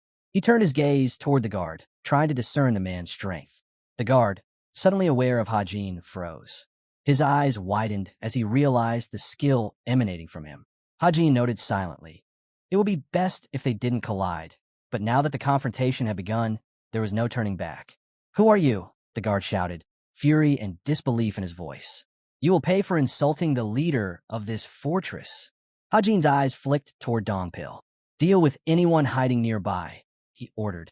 Without hesitation, Dongpil leapt onto the roof, surveying the scene. The guard slashed his blade in a deadly arc, but it didn't move. Something invisible held it in place. Raising his hand, Hajin revealed the secret. He was using an object that captured the void itself. The guard's eyes widened in shock. Run, the guard shouted to So Hoyang, knowing she wouldn't survive this battle. Before she could move, Hajin was behind her, pulling her to the floor just as the guard leapt into the air, striking with lethal force. His blade whistled through the air, but Hajin caught it barehanded. The guard stared in disbelief. You blocked my sword with your hand? Hajin tilted his head slightly, noting the precision in the guard's stance. A technique for a swift draw, striking in 3 directions. Does the Shining Spirit's third sword have a student? Eyes wide, the guard stammered. How do you know that? Hajin's expression remained calm. Because your grip, your form, and your gait all mirror your teacher's style. With a precise movement, he shattered the guard's blade. Extremely skilled, but apparently lazy in training, Hajin observed coolly. Hajin struck the enemy square in the face, sending him crashing to the floor. Glancing to the side, he saw his ally struggling, barely holding on. Then, a figure leapt down from the roof. The swordsman cut through one enemy after another with swift precision, while Hajin realized he no longer wasted energy on unnecessary moves. Even though taking down 50 guards without using demonic energy was still a brutal task. Landing gracefully, Dongpil announced he had completed his part. Breathing slightly heavier than before, Hajin thanked him and asked how long it would take for the guards to regain consciousness. At least 2 hours, he replied. Sangrin approached, noticing the aftermath. Hajin shrugged, saying there was no point in retreating. They had already come this far, so it was better to finish things than let their enemies escape. She looked at him curiously and asked what they planned to do next. Because So Hoyang was the mistress of the fortress's head, Harming her was out of the question. Hajin requested she not even think about such extreme measures. We never said we'd touch her, he clarified. She pressed again, asking what their next move was. Leaning against a wall, he explained that they'd ideally set off at sunset, though it seemed they might need to leave immediately. A carriage rolled into view. Sang Gak called out, surprised. We're leaving already? I thought we'd sleep comfortably tonight. Hajin shook his head. We can rest for 3 days at the nearest inn, but the Quiet Wind Squad will arrive soon. We need to move. Dong Pil frowned. Where exactly are we headed? With a sly smile, Hajin said, I have an interesting plan. Crossing his arms, he elaborated. They were bound for the Red Cliffs of Hube, where he needed to meet the deputy head of the house sect. Waves crashed against the cliffs as 2 figures appeared. Yachi, eyes wide, asked in disbelief if it was true that the young man had kidnapped the mistress of the Steel Blood Fortress and her guard. Crossing his arms, Hajin replied calmly, Don't be so shocked. We didn't kill them. They're just unconscious for now. Sang Gak, frustrated, smacked the back of his mistress's head. She's too annoying, he grumbled. Manhwa pleaded for caution, warning that she might wake up. Turning to Yachi, Hajin explained the next step. He needed to pass along a message from the house sect to the leader of Manhwa. A carriage approached again as he spoke, emphasizing the urgency of delivering the signed information. The kidnapped woman was the favorite mistress of the leader of the Steel Blood Fortress, meaning the leader himself would have to come to it if he wanted to reclaim his prize gift. Yachi turned to the Hajin. Do you really plan to meet him yourself? Hajin nodded. I will meet him, but I'm not here to negotiate. Yachi frowned. Then why even meet him? A sly smile spread across Hajin's face. Don't overthink it. Yachi's eyes widened as Hajin added, Sometimes you use a small bait to catch a bigger one. Smiling confidently, he explained his plan. They were going to use the 2 captives as bait to draw out the leader of Manhwa himself. On the roof of a nearby building, a shout rang out. One man clutched his fist, furious. How can my subordinates lose these 2? An army gathered below as the deputy shouted in frustration. If you can't even track the kidnappers, do you even deserve to be called guards? And if they paused in the back garden of the inn, shouldn't they have a carriage? Drawing his blade with a harsh gleam, he roared, If you can't even follow a carriage, then none of you deserve to live. I'll slit your throats myself. Before the chaos could escalate further, someone stepped forward from behind them. That's enough, the figure said firmly. Moon Huang approached, scanning the group. Were each of you knocked out for half a day? The deputy bowed respectfully. Yes, Commander. Huang, eyes slightly widened, observed the scene. If the kidnappers could take down 50 fighters from the 3rd squad, they must be at the very top level. Turning to one of the guards, the commander added, And this guard Shaw isn't playing games. He's close to the highest level. The culprit must be near the evolutionary sphere. Are there multiple attackers? A subordinate stepped forward, holding a document. We've already gathered evidence from the inn workers. Huang took the paper and read aloud. For people, 2 men, 2 women. The men were strong, the women were thin. They arrived in a luxurious carriage, but their clothing was surprisingly simple. Only one of the men carried a weapon, while one of the women was strikingly beautiful. Frowning, Huang asked, Did the mistress come wrongly? He realized immediately this wasn't a planned kidnapping at all. Recalling So Hoyang, the man thought, She was born into a poor family, yet for the past 3 years have been spoiled by wealth. For someone so immature and pampered, it made sense that So Hoyang's desire for a carriage made sense. Someone accustomed to luxury would want comfort, even in a crisis. Huang turned to the deputy. Besides the House of the Blue Snake, which allied sect is closest to us? The Divine Fist sect, the deputy replied. Huang scanned the document again before issuing an urgent order. A letter must be sent immediately. All allied sects and clans were to search the southern regions of Chongsha for the kidnappers. Then, turning to his own team, he added, We need to head north ourselves. Mapping the carriage's path in his mind, he reasoned. It came from the south. If they had gone east or west, they wouldn't have paused in Chongsha. That meant the criminals were almost certainly heading north. Suddenly, his hand burst into flames as he realized the deputy had already reported the lady's disappearance to the fortress. The guard beside him began to panic, his body aflame. Covering his face, the man screamed for help. Huang's frown deepened. We will find the girl in 2 weeks, no matter what. If we fail, the head of the fortress will execute the entire detachment, myself included. Meanwhile, at the Red Cliffs of Hube, Sang Gak walked along the edge, curiosity written in her posture. When will the fortress arrive here? She asked. Hajin shook his head. I don't know. I'm not that familiar with travel times on water. Yachi said this route would take at least half a day. Hands on her hips, Sangrin narrowed her eyes. Are you really planning to take the leader hostage? Why not? He replied calmly. Presenting the sex emblem, he explained, this group is one of the 9 great sects. Their swordsmanship rivals even the wooden sect. Capturing a leader of this caliber is completely different from taking someone like a girl or the lover of the Steel Blood Fortress's leader. Sitting down on the ground, she studied him. Do you even understand what you're doing? He nodded firmly. I do. Turning to Sangrin, Hajin admitted, I know I've caused trouble in the past by not thinking ahead. But this time it's different. Sangrin's eyes flicked at him. Then I won't ask when you plan to open your lover's mouth. He chuckled lightly. Don't say that. It's actually more convenient, given your background. Her eyes widened at his casual tone. Minor incident? She muttered incredulously. Sitting beside him, she shook her head. You're the only one who would call something like that minor. Waves crashed against the cliffs, carrying the sound of the sea as the plan, dangerous, audacious, and carefully calculated, continued to unfold. The waves crashed against the rocks as Hajin turned to her. Want to train now that we have some free time? She shook her head. I'll stay put. Stepping closer, he grinned. A martial artist from the highest demon realm is offering his help, and all you do is kneel and thank him. Sangrin chuckled.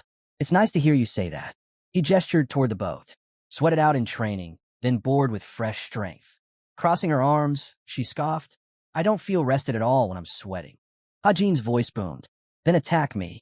She grabbed her belt and removed her cloak. Fine, I'll try. Closing his eyes, Hajin warned, don't take this lightly. Then, in an instant, she struck, faster than lightning. His eyes flew open in shock. He could hardly believe his ally was hiding such skill. Every strike revealed her mastery of hand-to-hand combat, surpassing even her brother. Her chi wasn't refined, yet her creativity and reflexes were extraordinary. Hajin prepared a counterattack, his fist aimed at her, but she dodged with ease, landing gracefully on a nearby rock. He realized she wasn't just fast. She was sharper and more unpredictable than he had expected. Samrin leapt off the rock, launching a flurry of lightning-fast strikes. Her gaze was locked on him, and he felt the cold energy radiating from her. The humid air around them seemed to freeze from the intensity of her chi. He lunged, fist ready, but Sangrin slid along the ground, narrowly avoiding him. Thomas, stop, he said, catching his breath. Why, she asked. I thought you wanted to sweat buckets. He stood in front of her, eyes narrowing. Why did you hide this power? She shrugged. I wasn't hiding it. Pointing at her, he asked incredulously. Where did you learn a technique like this? This is the pinnacle of striking skill. Sangrin's eyes widened, but she remained serious. I don't need your praise. He pressed further. Then how were you caught by those warriors from the Beast Palace? Crossing her arms, she replied calmly. Just a combination of small things I learned along the way. Watching her, Hajin realized. These were techniques she had practiced since childhood. Every strike, every move was the product of years of training, and this wasn't something an ordinary fighter could improvise in a single moment. She wasn't just skilled, she was fearless. Every strike was confident, precise, and unhesitant. Hajin remembered that hand technique she'd used during the Beast Palace battle, even under hypnosis. It had been extraordinary. Sangrin stood in front of him. If this is all we're doing, I'll go rest. He shook his head.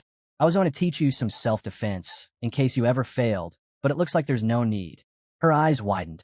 Then why am I learning martial arts if you're supposed to be my bodyguard? Shouldn't you be protecting me instead? She laughed and ran off, leaving him behind.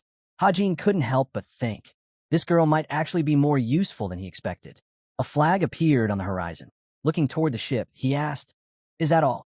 Yachi replied, That's the water fortress of the demon lord of the river, Yangyu. It ranks second among the 36 fortresses on the Yangtze River. Standing on the shore, Yachi added, The first-ranked fortress dominates the entire river, so they sent their best team to meet you. Hajin crossed his arms, nodding. Thanks for the heads up. Ahead, Yachi spotted an old acquaintance. We haven't seen each other in ages. His hands clasped behind his back, replied, I've been busy, but we should have a drink and catch up sometime. It would be an honor, Yachi said. Yang Yu toward Hajin. Are you his guest? I am, Hajin confirmed. Yang Yu went on, listing the attendees. He glanced at Sangrin, then added, She's beautiful enough to wield her looks as a weapon. Sang Grin raised an eyebrow, asking again.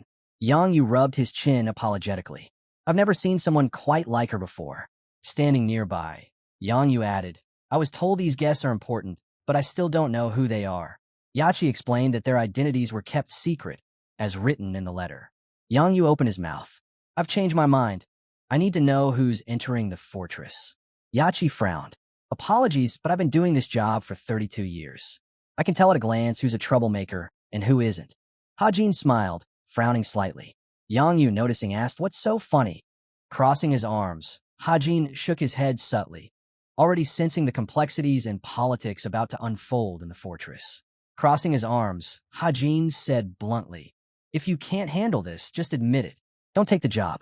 The question of our identities, is that important? Yang Yu asked cautiously if that was a problem. Frowning, Hajin replied, I only have one question. Can you handle it? Yang Yu hesitated, explaining that he only wanted to show proper manners. But if they insisted, he had no choice but to comply. The waves crashed violently against the rocks, and a small, confident smile appeared on Hajin's face. Tell me, he asked, his eyes wide and intense, how long can you hold your breath? The waves kept pounding, and Yachi's jaw dropped in shock. The other sailor's eyes widened just as much. Beneath the turbulent water, Yang Yu's body floated silently. Yachi glanced to Hajin. He did a lot of work to get you here. Hajin shook his head. Still just a common bandit. Yachi shouted in protest. He's the second in command on the Yangtze River. Even if we don't fight him directly, his influence can stop anyone from crossing. Without turning, Hajin said calmly, If we don't handle this, we'll face not just the Ice Palace, but the divine cult of the heavenly demon as well. Yachi's mouth dropped open. Is the leader hiding his identity? Affirmative, Hajin replied. But that doesn't mean I plan to tuck my tail and run. Yachi's eyes went wide. Why make this so complicated? Hajin looked at his ally, eyes blazing. Yachi bowed his head apologetically, sorry for overstepping. Hajin shook his head slightly. I know it would be easier to just crawl away like a dog, and I could if it were necessary. It's not that hard in the end. Yachi listened carefully as he continued. The only real question is whether I'd do it when it's unnecessary. Turning to Yachi, he said seriously, I think very highly of you. We've only met a few times, but I've seen how well you act in any situation. That kind of capability is rare. Yachi's mouth fell open in surprise. I need you to remember this, Hajin said, voice steady. If you're supporting us, it's not your ordinary qualities we're relying on. We need your best, nothing less. Hajin's eyes flicked over the scene as he spoke softly, almost to himself, noting that moods and energy mattered just as much as strategy. A carriage sat nearby. Ready. We're heading to battle the leader of the Mount, he said. And soon, we'll have to face the righteous Heavenly Alliance. I don't want unnecessary distractions wasting time, nor do I want to face the enemy while in a bad mood. Yachi's eyes widened. He understood now that while perfection was impossible, at least the first part of the plan had to succeed. He also realized that this young hero had already proven his worth. He was a true leader.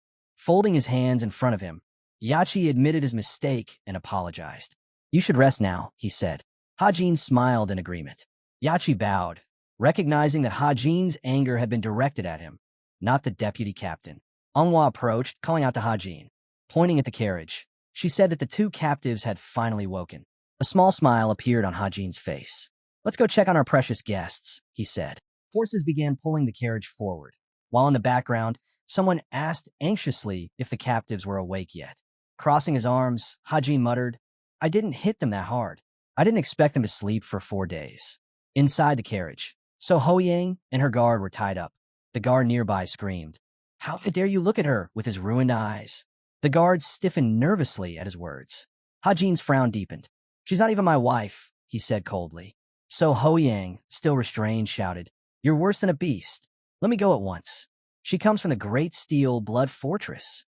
Leaning closer, Hajin replied calmly, You're a beast. Anger flushed across So Ho Yang's face. How dare you speak of me that way, she cried. Hajin's frown deepened further. Raise your voice again, and I'll cut every ounce of flesh from your body. Tears welled in her eyes. Hajin glanced at the unconscious So Ho Yang nearby. A timid cat like her knows when to stay quiet, he murmured. The guard warned sharply. Release them, or at least her, or you'll make an enemy in the Bloodsteel Fortress. You'll regret it more than death itself." Hajin slowly turned to face him, eyes cold as steel. Hajin calmly replied that they were all destined to meet the leader of the Hua sect, after which he would hand them over. Symbols of various organizations flickered in the background as a question arose. Which group did the Bloodsteel Fortress fear the most? Hands on his hips, Hajin asked the guard, "And what do you think will happen to you if we fall into the hands of the Hua sect leader?" The guard's face twisted in anger. I didn't realize what I was doing," he stammered. Hajin glanced at the unconscious So Hoyang lying on the floor. "If she is handed over to the Hua Mountain sect, it could spark a full-scale war," he said. The guard muttered nervously. "I couldn't handle such a situation. I don't think he even understands what he's done. He's young, but if war breaks out, the whole of Zhongyuan will be drenched in blood." The next moment, the guard's eyes widened in surprise. Hajin noticed and asked, "What's wrong? Are you really not from a demonic cult?" the man asked, disbelief clear in his voice. Hajin smiled faintly. "If that's what you think, then thank you," he said. Closing the door behind him, he remarked that they had a long journey ahead. "It's stuffy here, but you should be patient if you don't want the trip to be unpleasant." Far to the north, in Hunan province, someone turned to the squad captain. "We've found them." Huang looked at his subordinate. "Where?" Panting, the man replied, "The carriage tracks lead to Red Cliff. Judging by the tracks and witnesses, they should be about 2 days' journey from here." Frowning, he calculated they must be over 100 kilometers away. Holding his weapon firmly, he declared, "We set off in half an hour. Rest now, because once the journey begins, there will be no rest." Glancing at the birds overhead, he added, "Vice Leader, contact the Yangtze River Fortress. If they're heading toward Red Cliff, they're likely traveling by water. And if they go north or west, they're probably on a ship." Turning back, Huang commanded, "Pass the message along. Find them at all costs. Let the Yangtze River Fortress know that failure will invoke the fury of the Bloodsteel Fortress. We will catch them, no matter what." Ships dotted the shore. Yachi, standing near Hajin, quietly remarked that this man would escort him to Ichang. Yangyu, slightly frowning, Yangyu swore by the river god Haibo that he would fulfill the contract. Hajin, smiling faintly, replied, "It's time to set off." The ship began moving along the Yangtze River, gliding away from the shore. Hajin gazed at the deep blue water and thought. Even after crossing this river many times as Hajin, he was still struck by its vastness. Surprised, he muttered aloud, "It feels like there's more water than ever." Turning to Sangrin, he noted that there had been a slight delay, but for now, they could rest until they reached a chain of islands. Sangrin, folding her arms, asked cautiously, "Is it really okay to leave the two like this?" She glanced at the carriage, adding that they hadn't eaten for 5 days, surviving on nothing but water. Crossing his arms more firmly, Hajin said that her experiences with kidnappings wouldn't hinder her. She had lived well in both the Beast Palace and the Divine Palace of the Heavenly Demon. Sangrin, the demon, smirked, noting she just likes to eat. A bird flew across the sky, catching the sailor's attention. "A bird with a scarlet crest," he shouted. The bird swooped closer to the ship. Perching on a young man's hand, it carried a message. He unfolded a piece of paper, curious, and the commander leaned forward, asking what it could be about. The next moment, the man's eyes bulged. People nearby whispered and took a few cautious steps forward. Suddenly, Hajin realized they were surrounded by pirates. Yangyu, gripping his weapon, asked if he was truly the commander of the guard. Frowning, Hajin confirmed, asking if there was a problem. Yangyu bowed slightly, apologizing. He frowned, adding, "I'll have to terminate our contract." Hajin merely smirked. "I expected as much. Everything is going too smoothly." The ship continued along the Yangtze River. The water ghost, clutching a piece of paper, revealed the orders. They were to capture a group consisting of 2 women and 2 men riding in a luxurious carriage. Sangrin, crossing her arms, corrected him. "There are 3 men and 3 women." She added that she had naturally assumed they were the mistress of the Bloodsteel Fortress and her guards. Yangyu clenched his fists, eyes narrowing. "It seems true. They have really kidnapped the mistress of the Bloodsteel Fortress leader, and their superior's orders are unquestioning." He paused, frowning. Fulfilling this contract could bring harm to all 36 fortresses along the Yangtze River. Hajin asked sharply, "What happened to your promise?" Looking at the other man's face, he sensed the chaos that had erupted. Yet, Deep down, he knew this was inevitable. Yang Yu, clenching his fists, muttered that perhaps it was simply an order. But Yachi of the House Sect himself had acted as a mediator in concluding this contract. Hearing this, the third young lord's expression darkened. "I'm not asking," he said coldly. "I'm forcing you." Frightened, Yang Yu thought to himself that this boy was dangerous, far more dangerous than he had anticipated. Suddenly, Yang Yu held a sickle aloft, shouting for everyone to prepare for battle. His grip tight on the weapon, he admitted, "I know he is a skilled martial artist, but very few can fight on a ship along the Yangtze River and survive." He swung the sickle, calculating the challenge. Fighting on a ship was nothing like fighting on land, especially against someone who had mastered water arts. The waves and rocking deck favored a water martial artist, and this fight was not just possible, it was inevitable. Hajin extended his hand, but Yang Yu before him trembled. Then, with a surge of concentrated water magic, the young man struck. The wave crashed over the ship, smashing parts of it. The girls watched in astonishment, while Yang Yu's face paled with fear. Hajin, standing firm with his fist outstretched, controlled the elemental magic effortlessly. Hajin beside him shouted, "I won't repeat this, so let them launch the ship." Elsewhere, the building of the heavenly demon divine cult loomed. A question lingered about the name of the carriage the young leader had hidden. Was it not meant for display at the Mara festival this year? Tea was poured into a glass, the words lingering in the background. Her eyes cannot be fooled. Yenizum, sitting across from Yozong, spoke, her voice calm. "I don't think the demon lord is surprised. He's not the type to be surprised by such things." Holding her mug carefully, she added, "In any case, the leader of the Huan Mountain sect seems very determined this time." Yozong looked at her thoughtfully. Everyone has been talking about Sanja for a long time. He possesses strong martial arts, but his aggression is unusual for a Taoist. His ego is fragile. He's arrogant beyond reason. Sipping her tea, Yenizum replied, "It seems the former leader of the Huan Mountain sect wasn't very good at judging character. Choosing Sanja as the new leader? That's questionable." The angry leader's memory lingered. Despite his flaws, Sanja had become the leader because of his talent at uniting people, even though his personality was far from ideal. Yozong's eyes widened as she processed the words. Hajin had kidnapped the mistress of the head of the Bloodsteel Fortress. Yozong's laughter filled the room. "I admit it. I truly misjudged him," he exclaimed. "I thought he would maintain a low profile in Zhongyuan, stay hidden, but instead, he's moved like a storm across the land." Turning to Yenizum, he shook his head in amazement.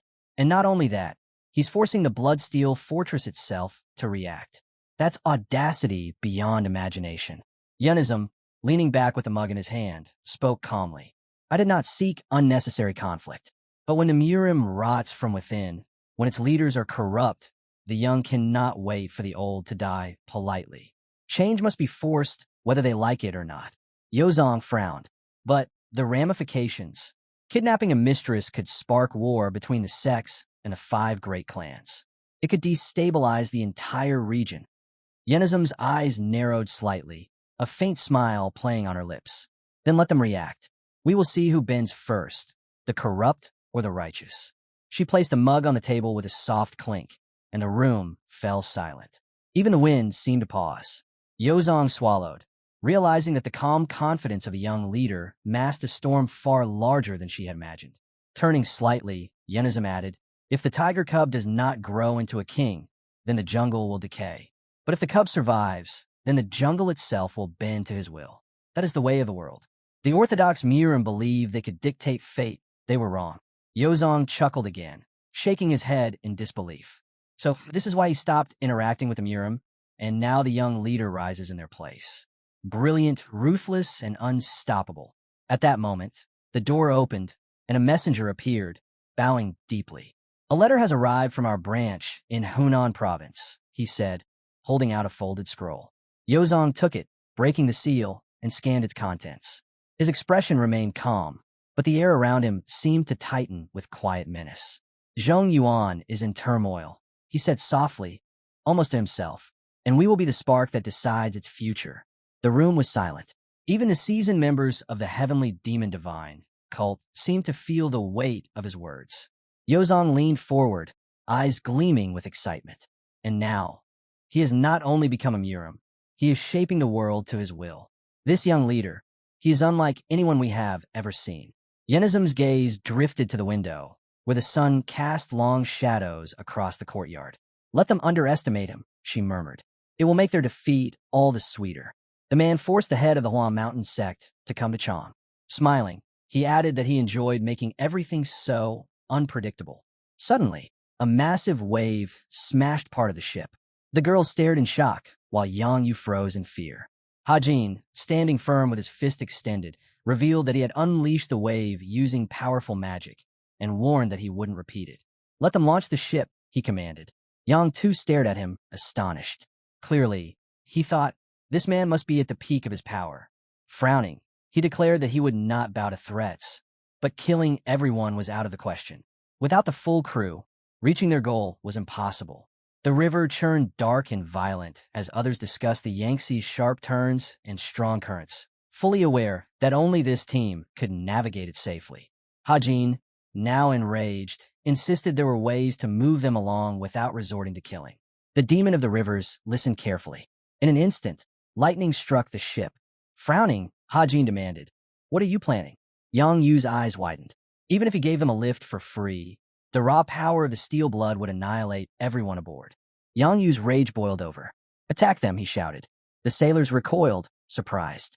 He realized that a red, terrifying aura emanated from Hajin, enveloping the entire ship and filling everyone with dread. With his hand extended, Hajin simply said he would respect their decision. The ground trembled beneath him. Even Yang Yu shivered in fear. Without warning, Hajin seized his opponent by the throat. Squeezing with unrelenting strength, he asked coldly, "Are you ready to die like this?" Eyes narrowing, he pressed further.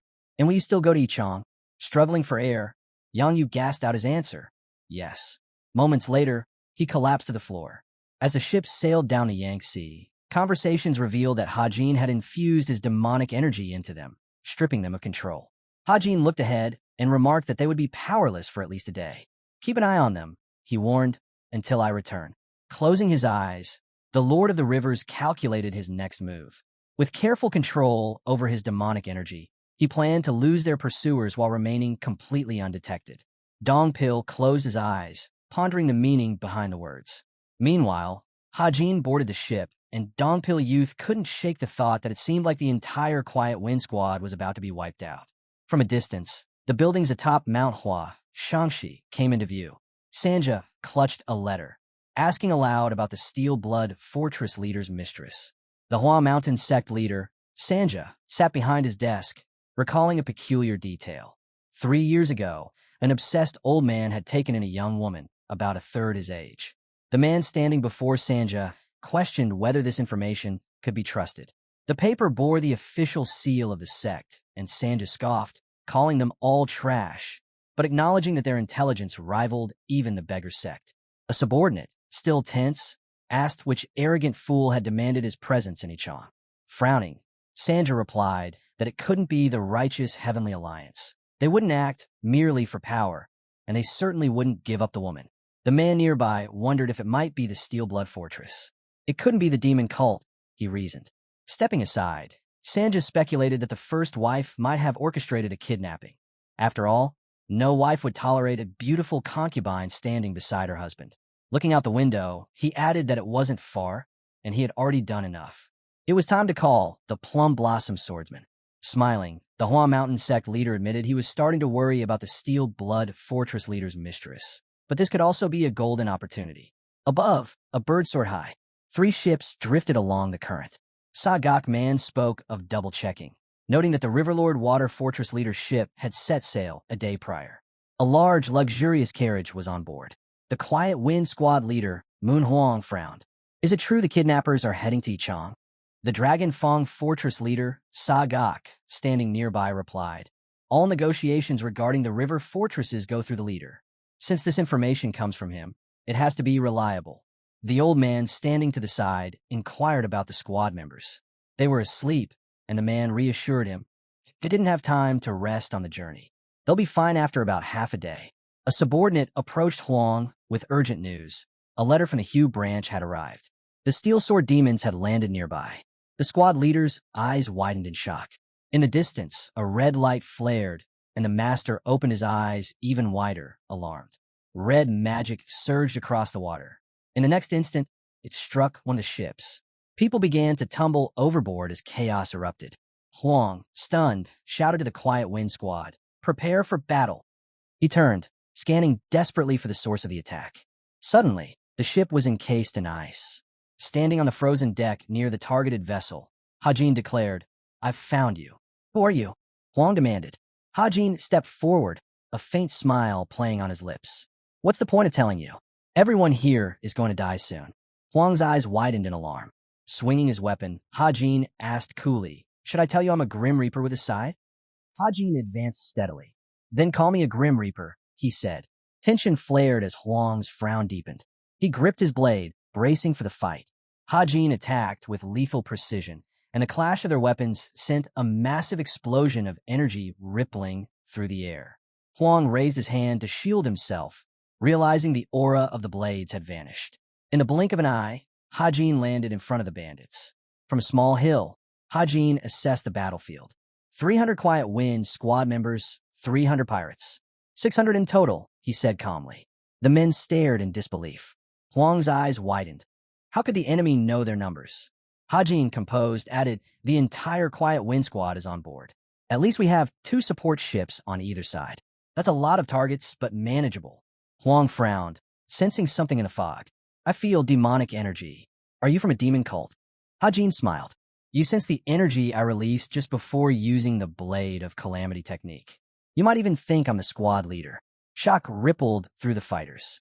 Demon cult members, they use human sacrifices, eat hearts, and are horn monsters. But this one, he looks like anyone else. Hajin's smile turned sly. "You really said everything that came to mind?" "Fitting, given your reputation for stupidity." One man raised his hand angrily.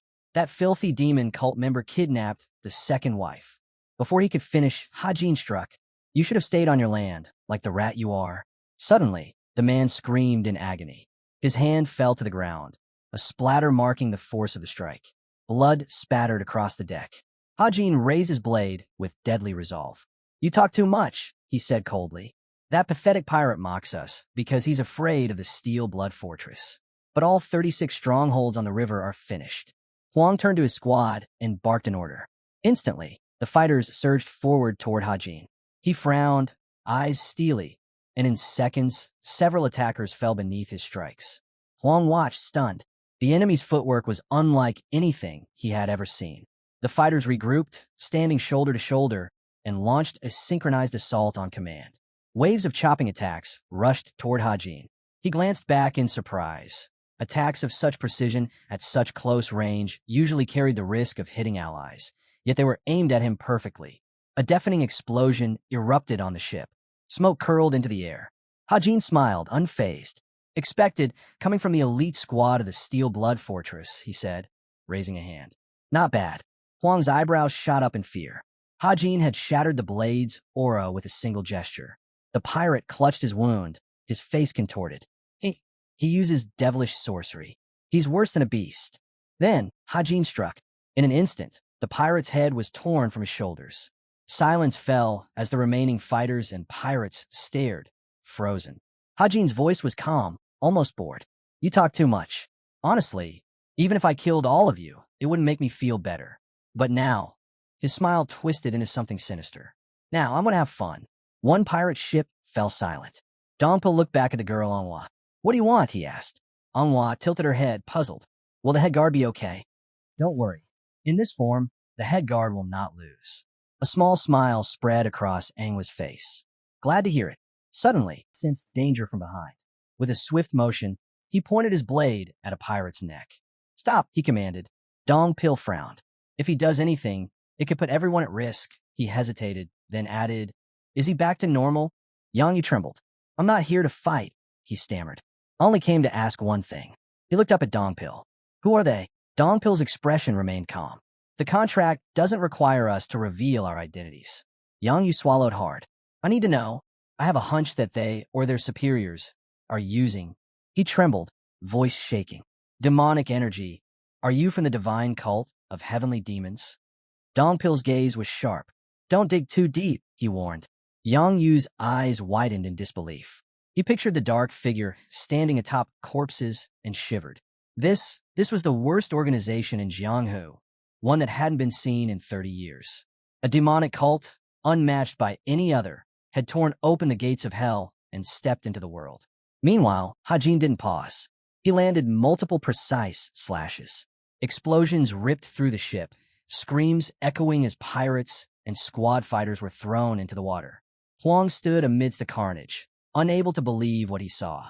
The enemy might be an evolutionary-level martial artist, but more than 80% of his squad was dead. Watching the burning ship, he realized if they continued, they'd all die. He clenched his teeth and coughed, swallowing his fear. Huang glanced at the remaining pirates. "Prepare the cannons," he ordered. "We can't," the commander shouted. "There are still allies on this ship." Huang's voice was calm, but commanding. "Then I'll go to the ship myself and drive them into a corner. Do as you're told." Hajin continued his relentless assault, chopping down enemies with surgical precision. When he paused, he slid across the water, his movements fluid and deadly. He surveyed the battlefield. About 50 opponents remained. He had already expended much internal energy, so it was best to finish this quickly. Suddenly, danger came from the side. Huang burst from the water, blade raised. Hajin met the attack with ease, blocking and dodging. A grin spread across his face. So the commander was still alive and still impressive. Huang launched a flurry of attacks, but Hajin evaded every strike, noting the man's skill. Though he was an enemy, Hajin almost felt pity. He was clearly a capable warrior. Even without experience fighting on water, Huang maintained perfect balance. Then Huang called out to his allies on the ship. Soldiers gathered on the upper stern as he commanded. "Open fire." Hajin looked back in surprise. In an instant, all the ship's cannons roared. Water erupted in massive splashes before him. Huang raised his blade high, his eyes burning with lethal intent, striking the water repeatedly with furious chops. Through the chaos, a single silhouette emerged, a figure moving with deadly precision, cutting through the water as if it were air. Behind the spray of water, Huang's brow furrowed in surprise. Hajin lowered his blade, hands raised slightly, observing his opponent calmly. Huang's grip faltered. He was shocked. Their final attack, even sacrificing allies, had failed to leave so much as a scratch. Could this truly be an enemy no single squad, no matter how many river bandits accompanied them, could defeat? The ship continued to burn, flames licking the sky. Huang swallowed hard, then asked permission to speak. Hajin's calm gaze met his. "Curious, for a man who's about to die," he replied. "Are you a heavenly demon?" the man asked, voice trembling. Hajin's expression remained calm. "Not yet." Shock froze Huang in place. He watched as energy gathered in the man's fist, the last desperate strike. But it was already too late. Hajin's attack tore through him effortlessly, leaving nothing behind. His smile was almost casual. "For now, let's call this a pit," he murmured, letting the words hang in the sunlight streaming across the pavilion of the divine river. Meanwhile, on the shore, a subordinate rushed up to the young leader, Yachi. "My lord, the special guests of the Heavenly Secret and a few others have landed at Ichang Harbor. They've begun fighting the steel sword demons." "And how is it going?" Yachi asked calmly. The servant nodded toward 3 figures standing among corpses. "All steel sword demons are dead, and 150 of the 200 Ghost Valley Palace squad have fallen." Yachi's eyes narrowed. "What are the remaining forces?" The young man paused, frowning. Curiously, the last 50 are heading south instead of chasing the special guests. Yachi tilted his head. "I doubt the elite squad of the Steel Blood Fortress is retreating." "Then, where could they be going?" Suddenly, a man burst into the hall. "My lord, the secret layers of the Steel Blood Fortress have been exposed." Yachi's eyes widened. "Exposed? There are 2. The messenger continued, urgency in his voice. "One in Central Hube and one in the south. Organizations that see the Steel Blood Fortress as their enemy are moving toward both." Yachi's expression sharpened. "So, the remaining 50 from the Ghost Valley Palace squad are heading straight into these traps." The messenger nodded gravely. "It seems highly likely, my lord." Yachi's frown deepened. His instincts screamed danger. This wasn't an accident. It was a deliberate setup, an ambush waiting for those forces in the secret layers. If any organization besides the young leader could strike, then chaos would follow. The House Sex Informant Network was silent, yet lethal. If it wasn't them, then it had to be the heavenly demon divine cult. Yozong imagined Hajin's imposing figure and thought, this is the person destined to become the strongest demon ruler in history. The divine cult will move heaven and earth to protect him. His thoughts shifted to the white-robed man bearing the dragon insignia. The intelligence he transmitted, sharp and precise, surpassed even military strategy. The heavenly demon divine cult had used this information to distract the Steel Blood Fortress. Yachi observed quietly. The intellectual power of the divine cult is truly terrifying. He frowned, realizing the implications. The Steel Blood Fortress could no longer focus its full strength on the special guests. It's worth redirecting 70% of our informants from the Steel Blood Fortress to the righteous Heavenly Alliance. Orders were given, and the men obeyed immediately. Yozong scratched his ear, muttering to himself, someone's speaking ill of me. My ear itches. He flicked the dirt off his finger carelessly. A man approached from behind, bowing slightly. Young leader, the Divine River Pavilion in Ichong has been reached. Yozong looked back, smiling faintly. Good. Everything's going swimmingly. He lowered his gaze to the table and examined the maps. Yachi was said to be a rare genius, treasured by the house sect, but even he didn't expect such skill. He studied the false intelligence, the multiple routes used by informants, and a network of deception designed to protect him during the journey. The righteous Heavenly Alliance will take at least 2 weeks to untangle fact from fiction, he mused.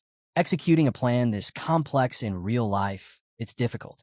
Even I'm not sure I could pull it off. Yozong shook his hands in frustration and muttered, I definitely could. I'm a genius after all. Outside, the ship sailed slowly over the misty waters. Something felt off. Today's fog was unusual. Pieces of wood floated on the surface, scattered like forgotten relics. A stranger appeared suddenly in the distance, and the crew stiffened. Then they saw the debris, corpses bobbing in the water. Panic rose among the men. They're all dead, someone shouted. How many? Another asked, dread in his voice. The bodies floated face up, lifeless.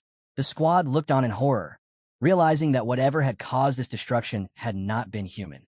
The ship pressed forward cautiously, cutting through the fog, uncertainty and fear heavy in the air.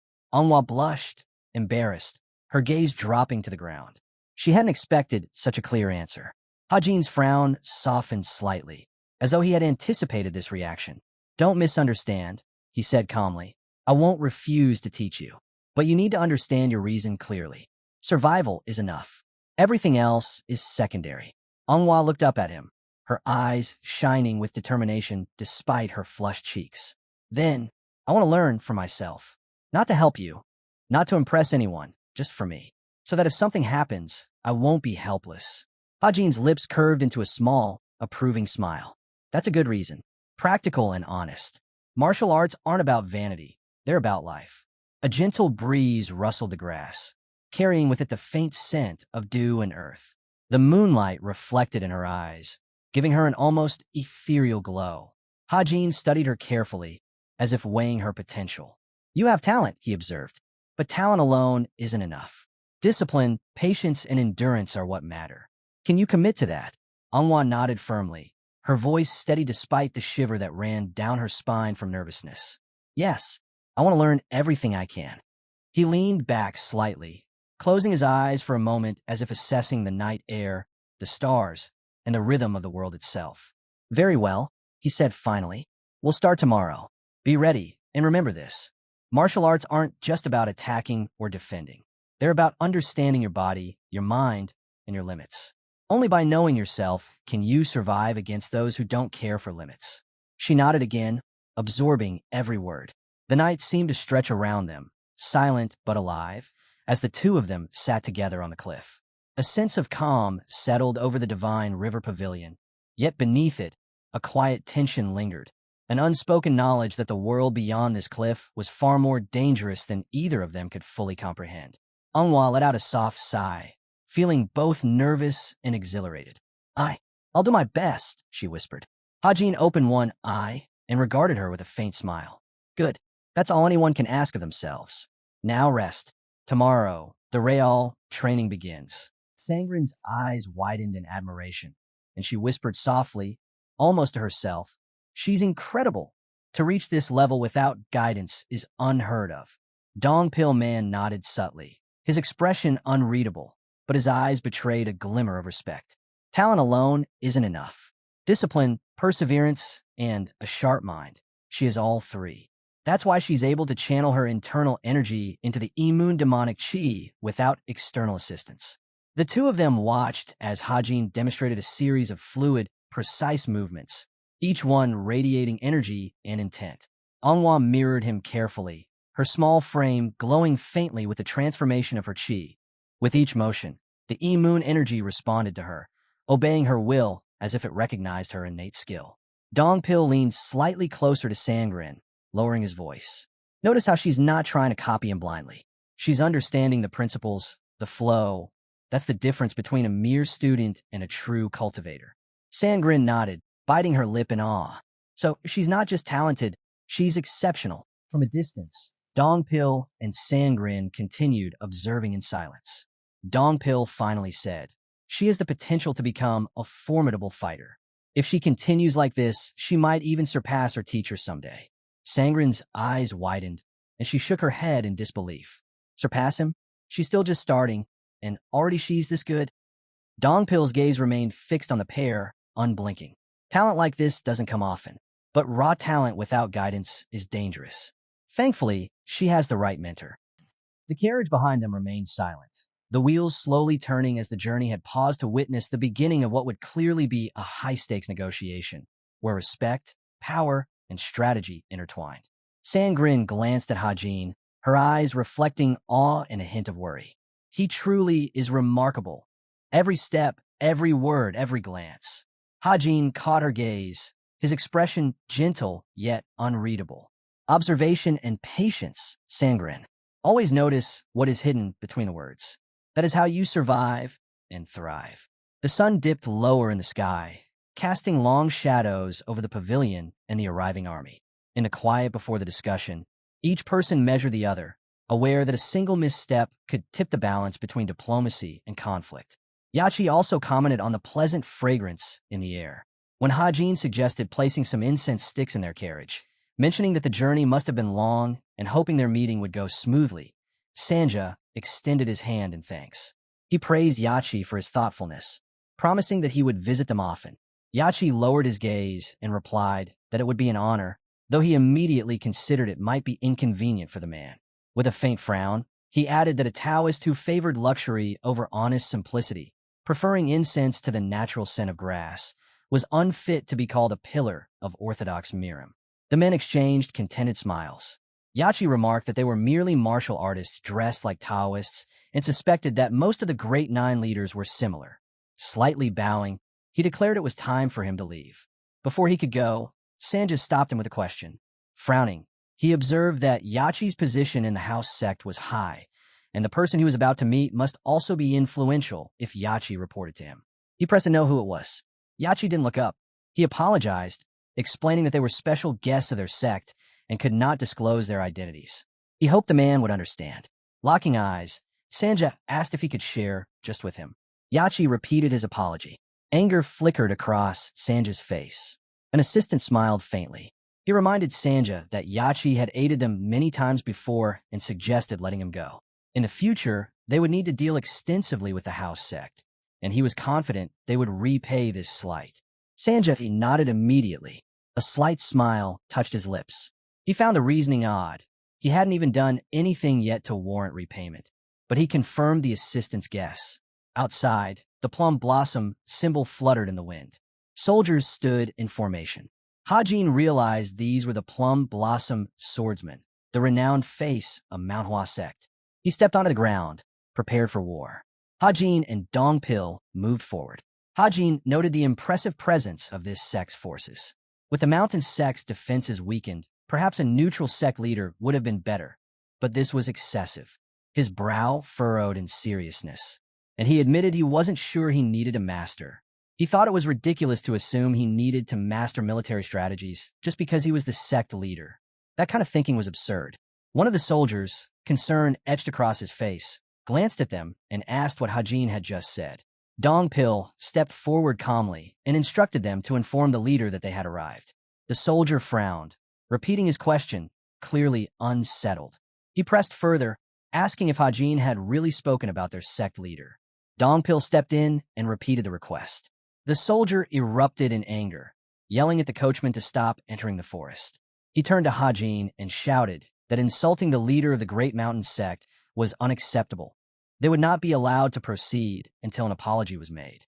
Hajin merely grinned, almost pleased, and asked himself if they could actually enforce that. He realized this just made his job easier. Hajin turned to Dongpil and informed him they were leaving. The soldier's anger boiled over. Hajin, unshaken, calmly asked him to tell the leader that some foolish plum blossom swordsman had disrupted the negotiations. The soldier demanded he repeat himself. Without hesitation, Hajin glanced back and said, "Some idiot who neither knows how to keep his mouth shut nor communicate with guests properly has changed the political situation. I'll go see the head of the sect myself, so tell your leader not to worry." Suddenly, a man called out sharply, ordering them to stop. He released a wave of energy, firm and commanding, insisting that after traveling all this way, Hajins couldn't just leave without seeing the sect leader. Dongpil felt the strength in the man's voice and realized this was no ordinary fighter. This was a top martial artist. The soldiers quickly lined up in a narrow hallway. The man smiled lightly, acknowledging their rudeness, but adding that Hajin probably didn't mean any harm. "Let's just pretend none of this happened," he suggested. Hajin lowered his head, silently noting that the man recognized the breach of etiquette, but had no intention of making them apologize. Responsibility mattered, but here it seemed trivialized, treated as a minor squabble. Hajin turned slightly, insisting the man wasn't the sect leader. The man scratched his head and introduced himself as Sanja, confident that Hajin had surely heard of him. Hajin shook his head. Instantly, the atmosphere shifted. Anger flared across Sanja and his soldiers. The commander met Hajin's gaze but said firmly, "It's all right. It's not the most important thing." Hajin nodded. "Agreed," he said, "but first, I want an apology." Sanja frowned, surprised. This young man, not even 30, clearly had no experience in Jianghu. He hadn't expected such bold words from someone so young. Yet there was something about his presence. There was no choice. The interlocutors held the advantage in this situation. The young soldier watched the unfolding scene, seething with anger. The commander turned to him calmly. "I've told you countless times to control your temper," he said. Then, turning back, he demanded that the soldier apologize. With a hesitant step forward, the soldier bowed and muttered an apology to Hajin. Hajin raised an eyebrow. "Why are you apologizing to him?" Dongpil simply observed in silence. Hajin's voice cut through the tension. "The one you insulted was Dongpil. That's who you should be apologizing to." The soldier froze, momentarily stunned. Hajin continued, "Bow your head, admit what you did wrong, and ask for forgiveness properly. That is the correct way to apologize." Hajin exhaled sharply. Apparently, this sect didn't teach basic manners. "This is a complete mess." The soldier gritted his teeth and spat out, "You scum." Before the insult could escalate, the soldier glanced back at the commander. The elder's voice was calm but firm. "Do as you were told." He turned to the commander, but the elder's gaze was steady. "I will take your sword if you do not apologize," he warned.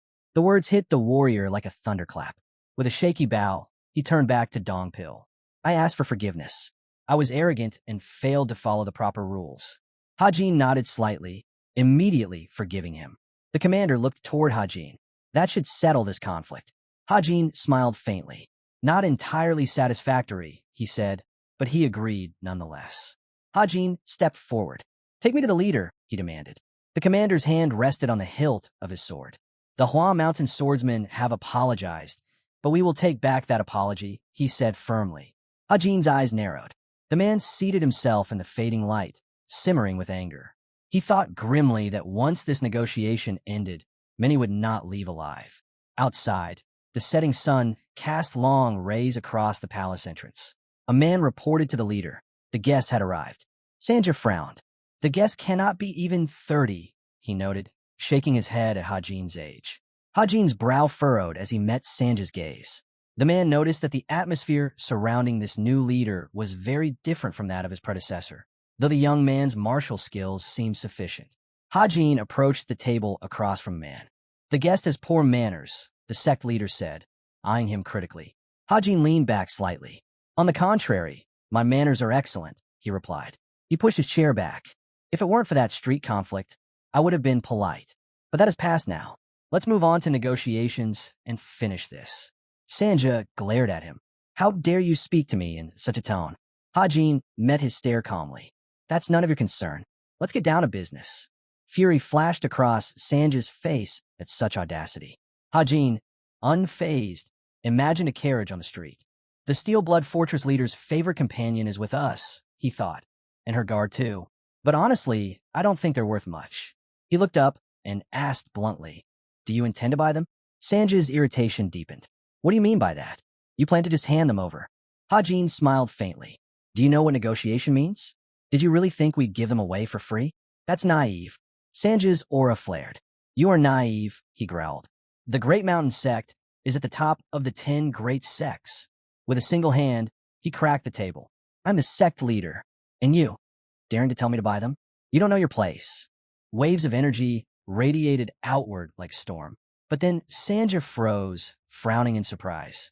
His energy had no effect. Hajin's calm voice cut through the tension. It is you who do not know your place. Outside, the cherry blossom swordsmen gathered around Hajin's carriage, their presence steady and unwavering. Dongpil Man crossed his arms, concerned. The third master couldn't use demonic energy. They had to hide their identities, but he hoped Hajin would manage. Still, he didn't like the risk. Suddenly, Dongpil noticed a subtle shift in posture. A soldier had jumped forward, his eyes sharp. He guessed Hajin had learned a few tricks, but warned him to know his place. Still, the soldier thought Hajin was only a coachman at best. The soldier smiled, shaking his head. The master of this coachman must have deep pockets to give such a beautiful sword to a subordinate. But the sword cries, serving someone like him. Dongpil remained silent, unsure if all orthodox sects behaved like this.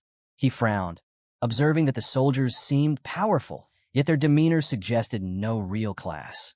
They resembled a street gang more than elite martial artists. The soldier's teeth clenched. Do you think you're too good to speak to us? He barked. His gaze shifted to Dongpil. And I do not like your look.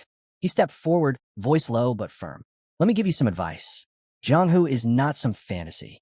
People try to get along, but not everyone behaves the way you do. Sunlight glinted off the carriage wall, casting long shadows. The soldier's eyes followed the rays, noting every detail, every nuance. The soldier's eyes narrowed, calculating. If this continued, he might not survive. He didn't take his gaze off the young man.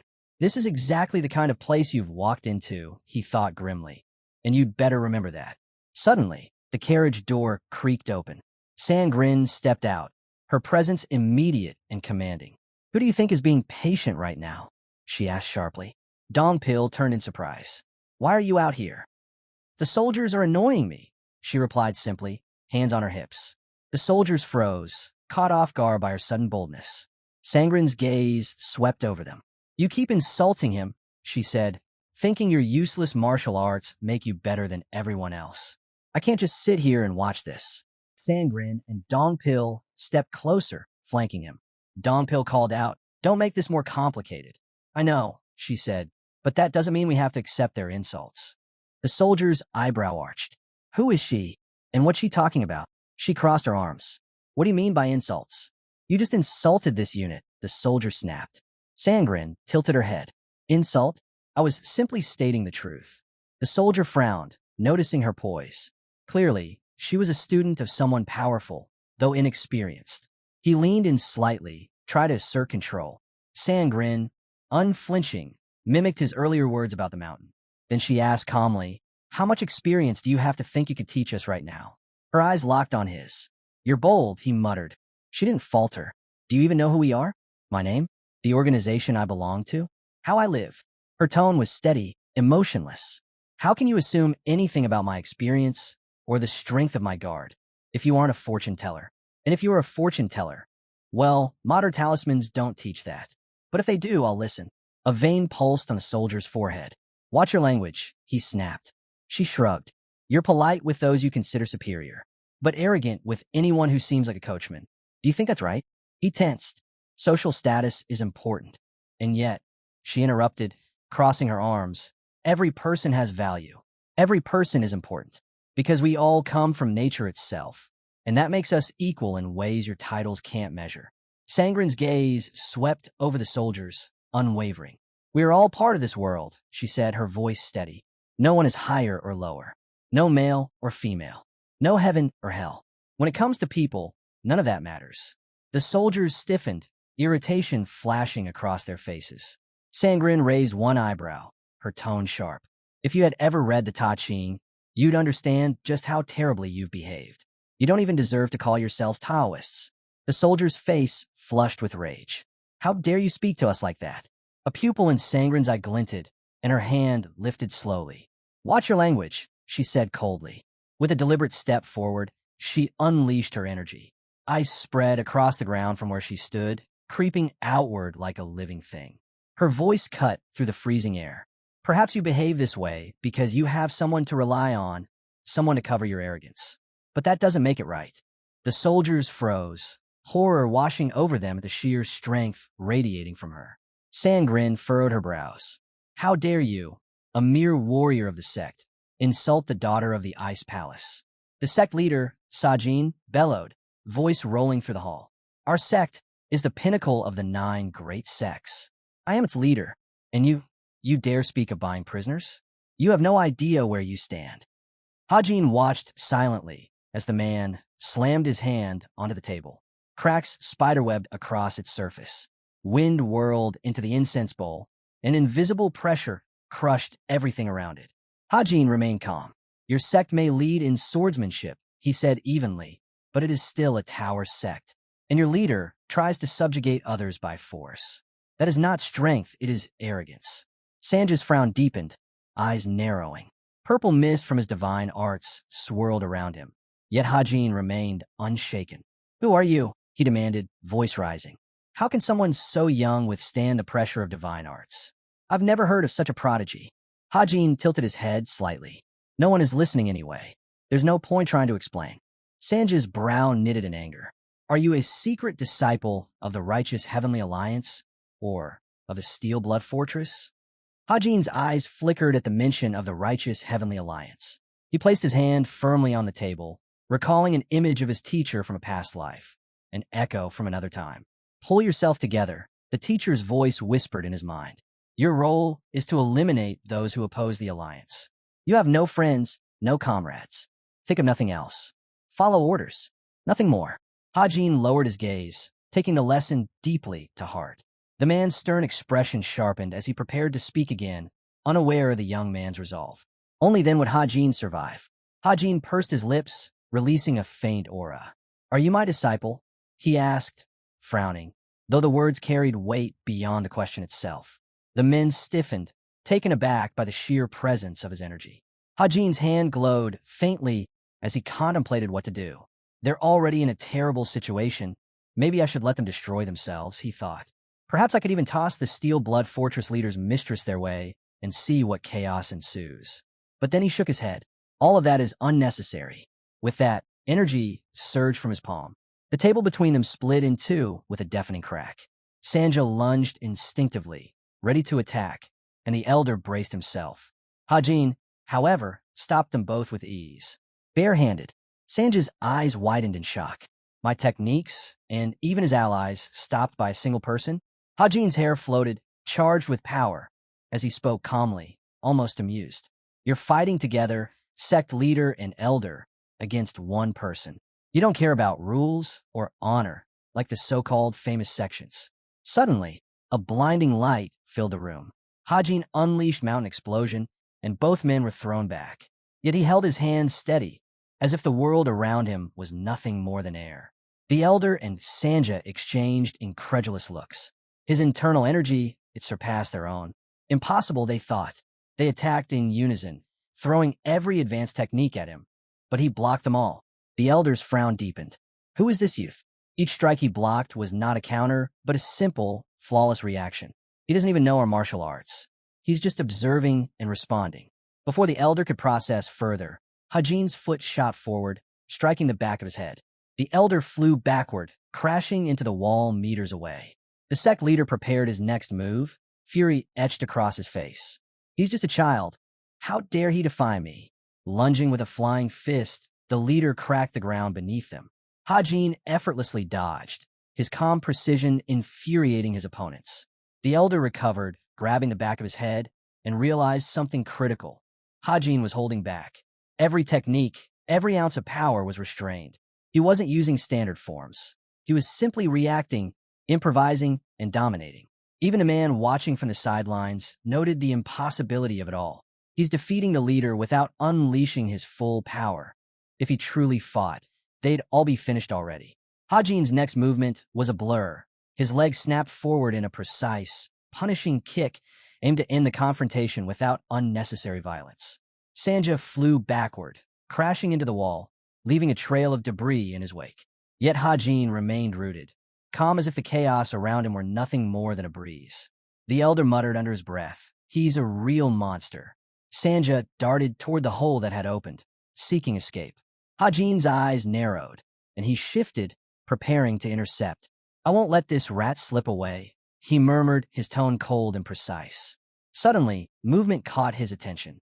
Sanga drew his blade in a blur, executing the 24-handed plum blossom sword technique. The strike surged like a living storm, aiming straight at Hajin.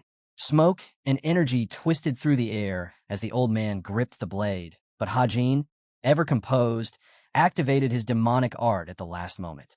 The sword's edge barely nicked him. Without that energy, he would have been split in two. A trench marred the floor, a testament to the sheer force of the strike. Sanja's voice cut through the smoke. "I ask you one last time, who are you truly?" Hajin's lips curved into a faint, unreadable smile. "Do you really want to know?" Sanga lowered his blade, bewildered. "I've never heard of a martial artist under 30 with such mastery. Could you have regressed from a higher state?" Hajin's smile widened slightly. "If that were the case, you'd already be dead." Sanja's eyes blazed with anger. He would never hand over the Steel Blood Fortress leader's mistress, W.O. Ryongli. This must be a trap. Hajin turned his gaze to Sanga, mimicking his stance mockingly. "Don't lie to me. You don't know who I am, but the outcome won't bend to your will." Sanja's grip tightened on his sword. "The Plum Blossom warriors have surrounded this place. Maybe you'll survive, but those with you—" "This is not what a sect leader should say," Hajin interrupted, his tone sharp as a blade. A sudden chill swept through the room. Sanga froze, sensing it before it arrived. A cold aura penetrating the building, the icy frost spreading with terrifying speed across the floor. The soldiers recoiled instinctively as the ice crept toward them. Sanga barked orders. "Destroy them now." His gaze shifted sharply to Sangrin. Her hands glowed with icy energy, the frost spreading like an unstoppable tide. The ground hardened into gleaming ice beneath her feet, freezing everything in its path. She advanced steadily, each step pushing the cold further, the soldiers' panic growing with every inch. Sanga glanced at Hajin. "Are you from the north?" he asked, incredulous. Hajin's expression hardened. "It doesn't matter where we come from. None of you will survive this." The soldier's anger spiked. "Seize them," he commanded. "Do not touch the carriage, just grab the two." The soldiers raised their blades, their auras igniting in anticipation of battle. Yet the frost already covered much of the ground, forming jagged barriers of ice. Hajin and Sangrin stood ready, a combined force of fire and ice, waiting for the next move from their attackers. Dongpil tightened his grip on Sangrin's hand as the carriage surged forward. The soldiers' formation pressed against them like a living wall. He gritted his teeth. There was no room to retreat, no time for hesitation. The carriage shook as he maneuvered it, Sangrin bracing herself. "Now," he shouted. Anghwa's metal rod extended, and small tubes at the carriage's sides hissed open. A noxious cloud of poison erupted into the soldiers' ranks, twisting and curling through the air. The front line staggered, their hands covering their mouths as they choked and coughed. The elder's eyes widened in disbelief. What trick is this?" he barked, seeing his disciplined formation dissolve under the poison's sudden assault. Soldiers dropped their weapons, stumbling back, but Dongpil pressed on. "Hurry," he yelled at Anghwa. She opened the third poison gate, a concentrated blast of swirling cold energy shooting out in tandem with the poison cloud. The icy surge hit the nearest soldiers, freezing the air around them, forming jagged ice barriers that pinioned their movements. The soldier frowned as he realized the Sangrin's condition. A faint trickle of blood ran from her lips. Her energy was being drained at a dangerous rate. "She's pushing herself too hard," he thought, a grim smile forming. But the effect, is undeniable. Dongpil leaped to the side, narrowly avoiding a follow-up attack. Stay focused, he shouted at Sangren, who lowered her head, briefly wincing from pain. Are you okay? Dongpil asked, voice tight with concern. She readied herself, opening a final vial of cold essence, knowing that this would be her last effective move before exhaustion overtook her. From the back of the carriage, Dongpil glanced around. The battlefield had shifted. The soldiers' formation was fragmented, the elder visibly shaken. Hajin, sensing the opportunity, leapt from the carriage to ensure none of the remaining soldiers could regroup. Dongpil's eyes darted to the elder kneeling amidst the chaos. They value their position more than their lives, he thought, a grim smile forming. The battlefield had shifted decisively. The once confident soldiers now scrambled, their formation shattered, their morale crumbling under the combined onslaught of poison, ice, and relentless tactical precision. Dongpil and Sangren were no longer just defending. They were dominating. Bathed the carriage, contrasting sharply with the cold chaos they had just left behind. Manhwa squinted, shielding her eyes, and let out a small, exhausted laugh. Impatient people. Sounds like trouble waiting for us. Hajin leaned back, crossing his arms with a calm expression, though his eyes still scanned the horizon. Trouble seems to follow us, he said, his tone dry, but with a hint of amusement. But at least it keeps things interesting. Manhwa glanced at him, curiosity and concern mingling in her gaze. Interesting? Is that how you see almost getting killed? He shrugged lightly. When the alternative is boring, yes. And besides, his gaze softened slightly as he looked at Sunday. I like knowing who's dangerous and who isn't. Makes life simpler. Sangren frowned, rubbing her temple. My head, I think it's worse than I thought. Hajin glanced back at her, a flicker of respect in his eyes. That was impressive, really. You didn't just defend, you dominated. You understand how rare that is, right? She shook her head, a faint blush rising to her cheeks. I just did what I could. Dongpil man, still at the reins, gave a small chuckle. Humble and lethal. Dangerous combination. Sangren tilted her head, studying Hajin, who had orchestrated so much destruction with such precision. You weren't even fully serious back there, were you? Hajin's smile curved faintly, almost mischievous. Let's just say, I was conserving my fun for later. Sangren glanced at Hajin. He smirked, letting the moment hang. Wherever the impatient ones are, he said, eyes gleaming with a mixture of mischief and warning. They'll find out soon enough that some people aren't worth underestimating. Dam Sang leaned back slightly, his fingers tapping the rim of the teacup. So, he murmured, if this is true, then the Ice Palace girl is not just alive. She's orchestrating an entire operation without anyone knowing. He furrowed his brows, concerned. But why would she act alone? 50 swordsmen and an elder. That's not a small force. She must have allies we don't know about. Dam Seong gave a faint smile, almost like a shadow passing across his face. Perhaps. Or maybe she's simply that strong. You forget, sometimes the reputation of the Ice Palace understates the true power of its heirs. The assistant glanced nervously between the two men. Should we send troops to intervene immediately? Dam Seong shook his head, his gaze distant. Not yet. A direct confrontation now would play into her hands. She wants attention, but she also wants control. If we act too soon, we lose the advantage. He paused, taking a slow sip of tea, letting the silence hang heavy. Instead, we watch. We wait. And when she makes her next move, we'll be ready. But we cannot underestimate her. Not even a little. The assistant nodded, unease etched on his face. And the sect leader, Sanja, we can't just let him be held. Should we attempt a rescue? Dam Seong's eyes sharpened, glinting like ice reflecting sunlight. Rescue, yes, but not in the way you think. We need information first. Understand her motives, her allies, her plan. Then we act decisively. A half measure would be fatal for all of us.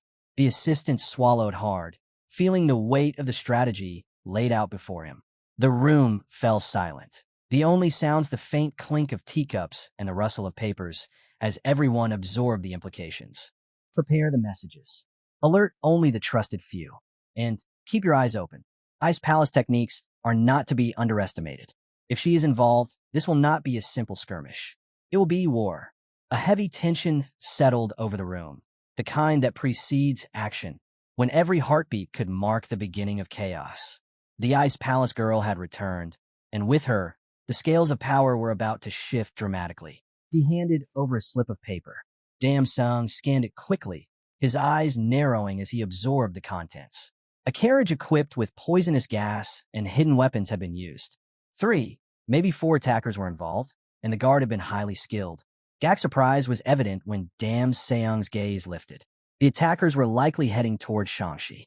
Without hesitation, Dam Seung raised his hand, conjuring a flickering fireball. Whatever the reason, the Alliance must act. We need to find these kidnappers. He lowered his gaze to the squad leader. Begin your search immediately. Turning back to Gak, he added sharply, and find out where this carriage came from. Outside, the righteous Heavenly Alliance's pavilion basked in warm sunlight. The sect leader approached cautiously. Do you want us to track the carriage's origin? Dam Seung nodded. Yes, the daughter of the Ice Palace was in it.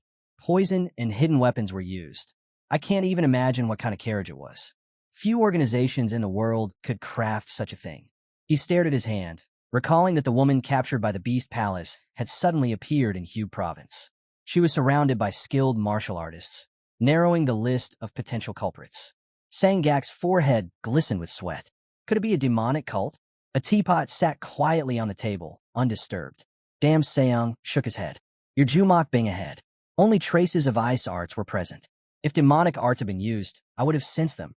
He walked to the window, staring out at the horizon. If the attackers are heading north, they must have come from the south. But how far south should we search? Turning back to Sang Gak, his voice was sharp.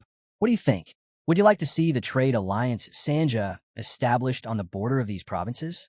Meanwhile, I will detain the informants for a day. Gak frowned, understanding immediately. Dam Seung intended to prevent the other 10 great sects from learning the information, giving them an advantage to handle the situation. He folded his hands and said with fervor, leave this matter to me. Dam Seung studied him, silent but evaluating, before finally giving a slight nod. Dam Seung man glanced back, his tone sharp. Be careful. This isn't just any enemy. We're dealing with a martial artist who's already defeated 50 peak warriors and kidnapped a sect leader. You'll have to give far more than usual to match him. Sang Gak nodded calmly. No need to worry. The Jianghu sect rarely intervenes, but when we do, we commit fully. You'll see they won't disappoint. A faint smile curved Dam Seung's lips. He looked back and said, if all goes as planned, the trading alliance Sanja founded will be under our control. Sunlight spilled over the leaves near the balcony, casting golden streaks across the scene. The head guard reported, the young leader has arrived. Hajin stepped forward, asking about the current situation. Yachi's expression was composed, though he said plainly, we have a serious problem. The leader of the demon lord, Sang Gak sect. Hajin chuckled lightly. Big fish keep swimming into my net, one after another. As the setting sun painted the walls of the Zhonghan sect in warm hues, Sang Gak asked, is everyone here? The assistant replied, 70 heavenly warriors have gathered inside, each skilled at the level of 10 mountain-splitting techniques. Sang Gak's eyes flicked toward him. And the elders? 5th and 7th elders are present, the assistant confirmed.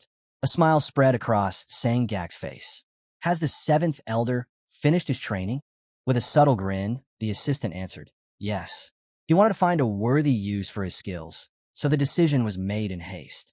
His chi is far stronger than before, and the 5th elder says there's barely any difference between him and the 7th. Sang Gak laughed, pleased. Perfect. The 7th elder has always aimed to surpass everyone else. The Supreme Dragon Clan will support us as well, the assistant added. Gak's eyes widened in surprise. I thought they were busy with matters in Sichuan. They asked me to extend an invitation, the assistant explained. Once this is over, the clan leader hopes the sect leader will drink with him. They intend to be extremely helpful. Sang Gak chuckled. I don't mind sharing a drink with a good man, he said. Inside, he felt a quiet satisfaction. If they truly followed through, the credit would belong to their sect. He straightened, his gaze turning serious. Have we discovered any information about the kidnappers? The assistant's reply was measured. They're currently somewhere between Baokong and Fengxian, under Mount Wudong. We should act before it's too late. Sang Gak's brows furrowed. I am certain the leader of the Wudong sect would surely intervene if he knew what was happening, but he couldn't. His sect was still mired in internal turmoil. The assistant raised an eyebrow, curious. What do you mean? Gak pictured the Wudong sect leader in his mind. Unlike Shaolin, his sect usually went with the flow. But the current leader was power-hungry. If not for the elders, he would have abandoned the tradition of complete isolation from the outside world long ago. His thoughts shifted again, this time to the perfect god of the martial sword Pai. Even now, the legendary swordsman survived, renowned as the greatest Taoist, whose skill had made the legends of the twin gods of orthodox martial arts famous. Alongside the divine monk of Shaolin, Grandmaster No-Go, Cheon Sang of the Arid Fists. Rising from his seat, Gak said, Henshuan is exerting influence over all of Wuhan. Even their leader can't ignore him. This province simply doesn't have the luxury of chasing the kidnappers while dealing with that conflict. The assistant lifted his sword. Now that we've gathered everyone and even enlisted the Supreme Dragon Clan, we can't waste a single moment. A faint smile crossed Gak's face. Then it's time to save that fool, the leader of Hua Mountain Sect. The full moon hung high above the forest, casting silvery light over the camp. We'll reach Baokong by noon if we leave early tomorrow, Hajin said, speaking to the group gathered around the fire. From there, we'll follow the government road to Shaanxi. The path should be easier. Sangrin looked up. Will we stop at an inn or a restaurant along the way? Hajin nodded. We'll stop, but we won't linger in the big cities. She blinked, suddenly remembering something. I forgot to ask, what did you do to the Plum Blossom swordsman? I wasn't paying attention earlier. They're being pursued from afar, Hajin replied calmly. Sangrin frowned. But they're supposed to be the most talented swordsmen in the region. How could this happen? Dongpil watched silently as she continued, frustrated. Some unknown enemy has their sect leader, and they can't even strike back. It's absurd. I thought orthodox sects were different. Hajin lowered his gaze, silently agreeing. He visualized the map of the region in his mind, thinking about the two pillars that gave the orthodox Murim its support, righteousness and generosity. But he remembered the man's words, how even the symbols of loyalty, the sect leaders, had become corrupt. He sighed inwardly, realizing that the orthodox Murim was slowly rotting from within. Sangrin placed her hands on her knees, her voice quiet but insistent. Will you let us pursue them? Hajin shook his head. We can leave them for now. Soon, the entire orthodox Murim will come for them. She leaned forward, curiosity sparking. Do you have a plan? Hajin rose from his seat and gestured for everyone to rest. Rest now. Where are you going? She asked. Turning away, he replied simply, to meditate. He lifted the sword from the carriage. Even in his hands, it felt heavy. Examining the handle, he decided it was time for training. He extended the blade before him, but quickly frowned. This wasn't the right moment. Against the heavenly demon, he couldn't unleash its full power. First, he needed to fully master the chi of the demon emperor. Only then could he wield the sword to its true potential. Dark energy pulsed from the blade as he sank into a lotus position and closed his eyes. The chi of the demon emperor was overwhelming, not impossible to grasp, but difficult to put into practice. Hajin observed quietly. The demonic art of the Nine Depths was unmatched, which explained Hajin's slow progress. To truly master it, he had to expand his senses and commune with the sword. Hajin recalled the man's words. The blade was imbued with the demon emperor's energy. Whenever he felt he'd reach his limit, he should allow himself to connect with that chi. He placed his hand on the sword. Pulses of energy radiated outward. Hajin's eyes narrowed. This was extraordinary. Even before creating this blade, Cheon Sang had known he would slowly master the demon emperor's chi, and the Nine Depths demonic art was key to this. A faint smile touched his lips as he imagined the man who had orchestrated all this. Monstrous, if he ever reached that level, would he be able to perceive everything about a person with just a glance? The thought lingered, exciting and daunting all at once. Pulses of energy rippled across the water around him. The sunrise lit the sky, casting gold across the forest. A voice echoed faintly, seeing him off. He remained in meditation, eyes closed, until a sudden voice startled him awake. Dongpil approached, concern etched across his features. Are you ready? Dongpil hesitated, lowering his voice. I didn't want to wake you. You were sleeping so soundly. Hajin blinked in surprise, then nodded. He wondered silently when he had even managed to fall asleep. Hajin lowered the blade to the ground. I'll get ready to leave, he said. Dongpil replied. I'll walk right behind you. Then, something within Hajin shifted. He felt an unfamiliar surge. Much more of the demon emperor's power flowing through him. Gripping the blade, he sensed its influence and strength. He hesitated for a moment, then decided to test it, thrusting his hand forward. The Demon Emperor's energy erupted in a powerful impulse. Wind gusted violently over the sheer cliffside. Hajin blinked, surprised. Nothing seemed to have changed. He looked at his hand, awkward and uncertain, and then bolted toward Dongpil. "Wait for me." Suddenly, a small stone tumbled from the cliff, striking the ground with a deep thud. From the carriage, Yachi's voice rang out, tinged with concern. "Are you really going to rest here?" Hajin turned. "What's the problem?" "The sect forces have already reached the southern regions of the province. At this speed, they'll be here in 2 days," Yachi warned. Hajin met his gaze calmly. "Then I'll fight them. There's no problem." Yachi stepped forward, incredulous. "You mean you plan to use this place as a defensive base?" Hajin shook his head. "No, we'll fight them, but not here." He gestured toward Dongpil. "We'll go and destroy the enemy before they even get the chance." Yachi's eyebrows shot up. "Alone, Manhwa is busy with the horses. Sang Gak is meditating. She's still recovering and doesn't know how to fight properly. It's just the two of us," Hajin explained. He met Yachi's eyes with quiet confidence. "There's a difference between a fight you anticipate and a siege. We can ambush them. We know their numbers and their approach. It's better than just waiting around, hoping the apple falls from the tree." A smirk curved his lips, satisfaction in his strategy. Yachi lowered his eyebrows, realizing the truth in his words. When he had first presented the alliance symbol, he had been cautious.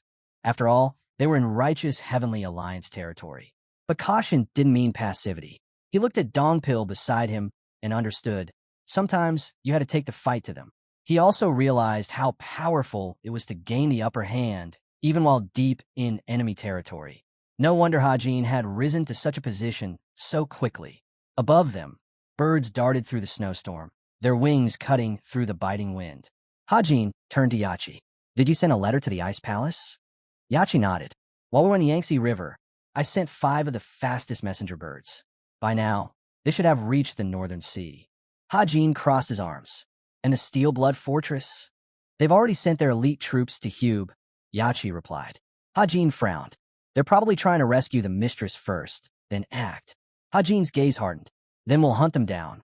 Yachi nodded, but his tone was calm. "It won't be easy." A faint smile tugged at Hajin's lips.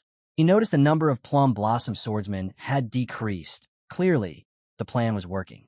Yachi introduced the remaining swordsmen. About a dozen are chasing the mistress and her guards.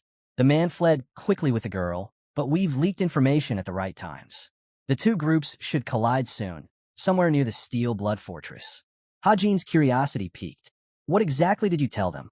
Yachi's expression remained steady. "Nothing specific. I simply reported their routes at intervals, dividing their forces. It was their choice to act." Hajin's eyes widened in surprise. "Even though this is exactly what I wanted?" Yachi nodded. "The elder is dead, the sect leader kidnapped, and the mistress of the Steel Blood Fortress still missing. They are desperate, doing what they can." Dongpil frowned, recalling the petty, overbearing soldier he had encountered. "So, this is all they can manage? Pathetic." Hajin studied the movements of the soldiers, the mistress, and their carriage. "We need to sum it up," he murmured. "The Shongan sect is close behind. A dozen Plum Blossom swordsmen are pursuing the mistress, and the Steel Blood Fortress has dispatched their elite forces. Yachi has arranged for the two groups to collide. Everything was moving as planned, but for the two sides to truly clash, something else had to happen." Hajin's eyes narrowed. "Are you planning to kill the mistress and her guards?" Yachi paused, impressed by Hajin's insight. He glanced at Yachi. "Don't act yet. Let's see how it unfolds." Yachi hesitated, asking why Hajin requested it. Yachi imagined the woman in question and said bluntly, "My mistress is annoying, rude, and arrogant. I don't want to see her face anymore." Hajin's expression remained calm. "She isn't part of the Murim." Yachi raised an eyebrow. "So that's your only reason?" Hajin's gaze sharpened. "War always brings casualties. You should know that." Hajin frowned slightly. "I know. I'm not boasting. I've also killed many innocent people." Dongpil observed quietly, but when Hajin added that he sometimes felt conflicted because such actions were never easy, Dongpil lowered his eyebrows. "Leave her alive." Yachi considered for a moment. Then, stepping in front of the men, he said, "I'll start a conflict without killing her." Hajin gave a small nod of thanks. I appreciate your understanding. Yachi shrugged lightly. Actually, I learned from you. The sun's rays painted the sky amber as they rose. Hajin smiled faintly. Don't think I'm very kind. I'm merciless toward my enemies. Yachi's reply was calm. I know. Hajin then introduced a figure, his words serious. This is Gak, the Thundercloud Sword. He's 49, leader of his sect for 7 years, and on par with the leader of the Hua Mountain sect. His techniques carry tremendous weight. Hajin looked at Dongpil and asked, Can you handle him? Dongpil's voice was confident. Yes. Hajin glanced down at a report. He is a famous sect leader, a pillar of the Orthodox Miram. This won't be easy. Dongpil frowned slightly, replying, He's no easy opponent either. Hajin clenched his fist, noticing how much his ally had grown. He would never have spoken this way before. If defeat seemed possible, stalling could buy him time. And in the meantime, he would rush to the rescue as fast as he could. Dongpil gave a calm nod. I will return, without fail. Hajin's lips curved into a slight grin. They headed forward. As they reached the steep cliffs, the men debated whether this was the promised meeting place. The squad carefully followed the narrow gorge. Suddenly, one of the leaders paused, sensing something wrong. The fifth elder of the sect, Jong-woon, glanced back. I have a bad feeling. The seventh elder, Myung-ho, quiet but perceptive, muttered, I have a bad feeling about everything happening right now. They pressed on, tension thickening with each step. Jong spoke first. There used to be a cult of the Heavenly One outside these lands. Myung-ho nodded. I've heard of it too. Did the martial artists of the Wudong sect attack them while they were fleeing? Yes, Jong-woon confirmed. Their leader and sorcerers were captured. Chon led the raid. Jong frowned deeply. I hope someone as formidable will rise from the Zhongnan sect as well. Suddenly, a low rumble shook the cliffs above, dust rising into the sky. The men instinctively thought it was an earthquake as the ground beneath their feet trembled violently. One moment, Jong-woon murmured, Didn't you say this place's foundation was unstable? The others glanced down and stiffened. It was far worse than they had imagined. In an instant, the cliff split into jagged pieces. Stone blocks tumbled downward, cutting off their path. The squad stared in horror at the massive wall of rubble that now blocked their way. Through the cloud of dust, a lone silhouette emerged atop the debris. A voice rang out, commanding and sharp. There are too many of you. Jong-woon's eyes narrowed. Who are you? He shouted. The figure stepped forward, calm and deliberate. It should be obvious, Hajin said with a faint smile. I just descended from the cliffs to block your escape. Hajin's lips curved into a slight, confident grin. I am your enemy. One of the elders stiffened. Do you even know who we are? Hajin's gaze was steady. Yes, you are the Zhongnan sect. The man's voice trembled with incredulity. And yet, you stand so casually, knowing who we are. Hajin placed his hands on his waist. Did you think I would attack random strangers? I am not that foolish. The seventh elder, Myung-ho, ground his teeth, anger flaring. This boy, he's barely matured. The squad drew their blades in unison, tension crackling in the air. Kneel, the man ordered, his voice echoing against the cliffs. Hajin's brow furrowed as he surveyed the area. Rocks and debris blocked all 4 directions. There were no reinforcements hiding behind the walls of stone. He had confirmed that with his senses and the intelligence from the house sect. The ground beneath him shivered as he considered the challenge. Fighting, while concealing his demonic energy, would be extraordinarily difficult. All around him, fear rippled through the enemy ranks, sharpened by the gusts of invisible energy. Hajin's aura flared as he fed power into his fist. He recalled that even at the Yangtze River, he had not fully unleashed his demonic abilities. For the first time since the battle with Cheon-sang, Hajin would reveal his full strength. Rocks lifted into the air, trembling under the dense aura. The young man opened the 9 depths of demonic arts, his presence towering, terrifying, and utterly unstoppable. The enemies were frozen in shock. Hajin's movements were impossibly fast, his hands a blur. With a single flick, he cleaved a warrior in 2. He didn't stop. In a fluid motion, his foot crushed the skull of another opponent. Within seconds, swords clattered to the ground, and bodies followed. The remaining men stared in disbelief, terror etched across their faces. Hajin halted abruptly, standing with his back to the remaining foes. Then, slowly he turned. A wild, almost monstrous grin stretched across his face. The man in front of him shivered. feeling as if he were staring at a force beyond human comprehension. Gak's eyes widened as he noticed movement from behind a rock. Dongpil stepped forward, his presence commanding. "Are you the Thundercloud Sword, leader of the Zhongnan sect?" he demanded. Gak tensed, drawing his blade. "How dare you speak so casually? Do you not know who you face?" Dongpil's gaze didn't waver. He released a low, humming aura from his blade, energy rippling across the ground like a storm about to break. "Ask a question," he said, voice calm but piercing. "Now answer." Gak's frown deepened as he instinctively recognized the demonic energy radiating from the blade. "So, you are a practitioner of the demonic arts," he muttered, his voice betraying a hint of fear. "But why seek me?" Dongpil's eyes narrowed, shadows flickering across his features. Raising the blade in front of him, he unleashed a surge of energy. The very air seemed to twist and pulse with his power. "I am here," he said slowly, deliberately, "to end this."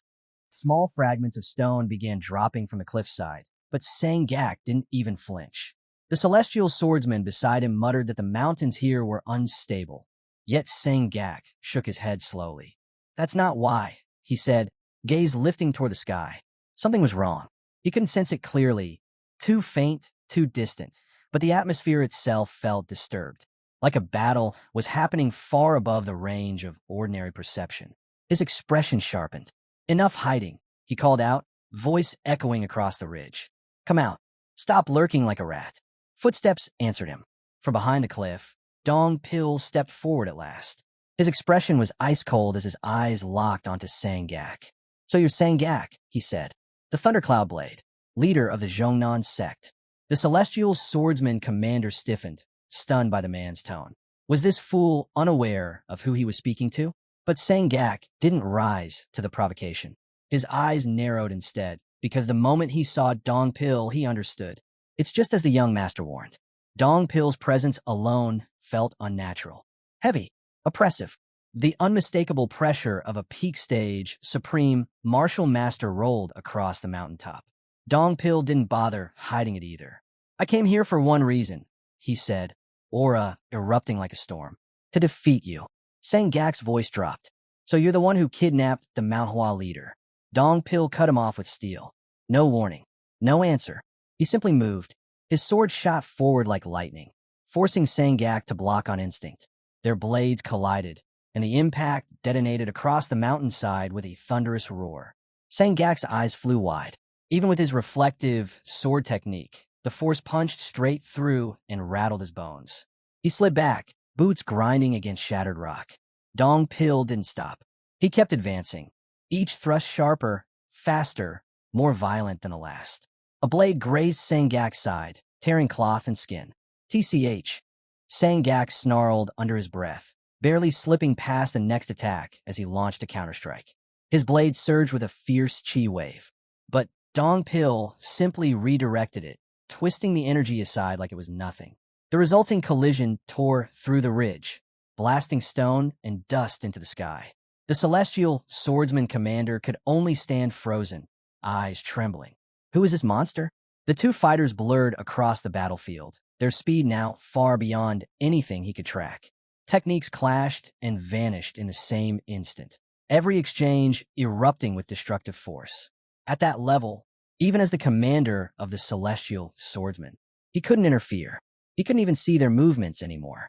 He could only watch as Sang Gak, the thundercloud blade himself, was being completely overwhelmed. The commander's face twisted in disbelief. He and Dongpil looked to be around the same age, yet the gap between them wasn't a gap at all. It was a yawning abyss. He corrected himself immediately. No, this wasn't equal grounds. Sang Gak, the thundercloud blade, the leader of the Zhongnan sect, was being overwhelmed. Steel clashed again and again, sparks raining like falling stars. Sang Gak ducked beneath one vicious strike, slipping past by a hair, and finally caught a narrow opening. He gathered his strength, blade roaring with crushing force, and slammed it toward Dongpil. Dongpil sensed the danger instantly. He twisted, absorbing only part of the blow, but even that was enough to hurl him backward. He rebounded midair, striking Sang Gak's hand to disperse the shockwave before landing on his feet. Sang Gak's eyes flared in fury. "You, a sword master, shouldn't rely on such filthy tricks." Hidden weapons? That's cowardice. Dong Pil's aura exploded. A brilliant, swirling light surged across his body as he stepped forward, cold and merciless. This isn't a noble duel, he said. This is a fight to the death. If my enemy dies, the method doesn't matter. Sang Gak stiffened, not from anger but from shock. The power flowing through Dong Pil. The Yiksha technique awakened, its ferocious energy flooding the battlefield. At the same time, half of the Zhongnan squad collapsed where they stood, slipping into a deep and uncontrollable sleep. Elder Myung-ho dropped to his knees, trembling. How is this possible? We are the Zhongnan clan. But the boy, calm, quiet, terrifying, simply walked toward him. Myung-ho roared and used what little strength he had left, thinking he could land one final strike. He couldn't. The boy didn't even blink. He sidestepped effortlessly and drove a devastating blow straight into the elder's stomach.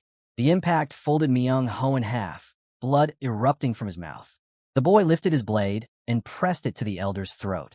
Your clan's reputation, he said coldly, means nothing. It's just a rotten sect. Then he cut through Myung-ho's neck in a single, brutal motion. Silence swallowed the mountain. Everyone froze, shocked, horrified, unable to comprehend what they had just seen. The air itself felt heavier, colder. Zhang Wun's legs trembled as he stared at the boy. No, at the monster standing before them. A monster with no hesitation, no mercy, no restraint. There was no escape, not for any of them. He spun around and shouted, voice breaking yet resolute. Everyone, prepare to give your lives. We cannot let him decide our fate.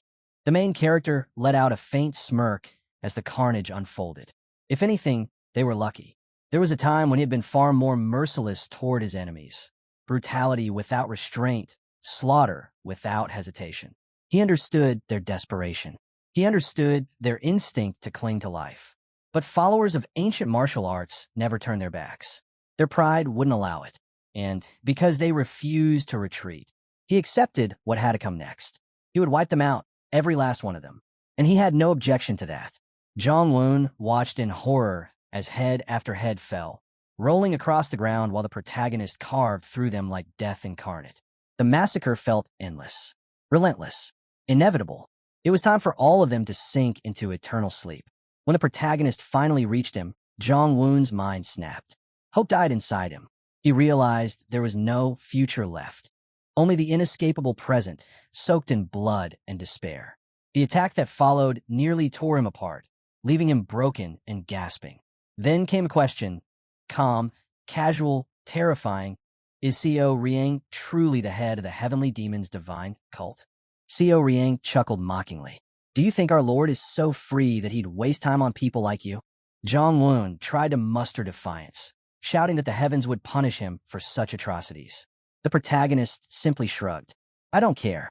Zhang Wun roared and surged with a fleeting burst of strength. An illusion, nothing more. A momentary spark, pretending to be fire. It vanished instantly. The protagonist's blade swept cleanly through his neck. His head hit the ground moments later. The boy glanced at the gruesome mound of corpses before him. 180 divine blades, fallen, dead, stacked like a grotesque mountain. But Seo Riang felt no remorse. They had started this war. They had marched toward their deaths. He simply delivered the outcome they had chosen. Still, it wasn't time to celebrate. This was only the beginning. He had much more to do, and victory required finishing every step with absolute certainty. He turned and walked away. Meanwhile, Dong Pil and Sang Gak were still locked in a brutal struggle, their breaths heavy, their movements fierce. Dong Pil felt the strain of the Vajra Yiksha recovery technique. Even that powerful method had limits. The longer this dragged on, the more the disadvantage shifted toward him. I need to finish this elder quickly, he thought. The young master still needs my support. He lunged forward and instantly sensed danger from behind. He twisted sharply, narrowly avoiding a blade aimed at his spine. The commander of the Zhongnan squad had attacked.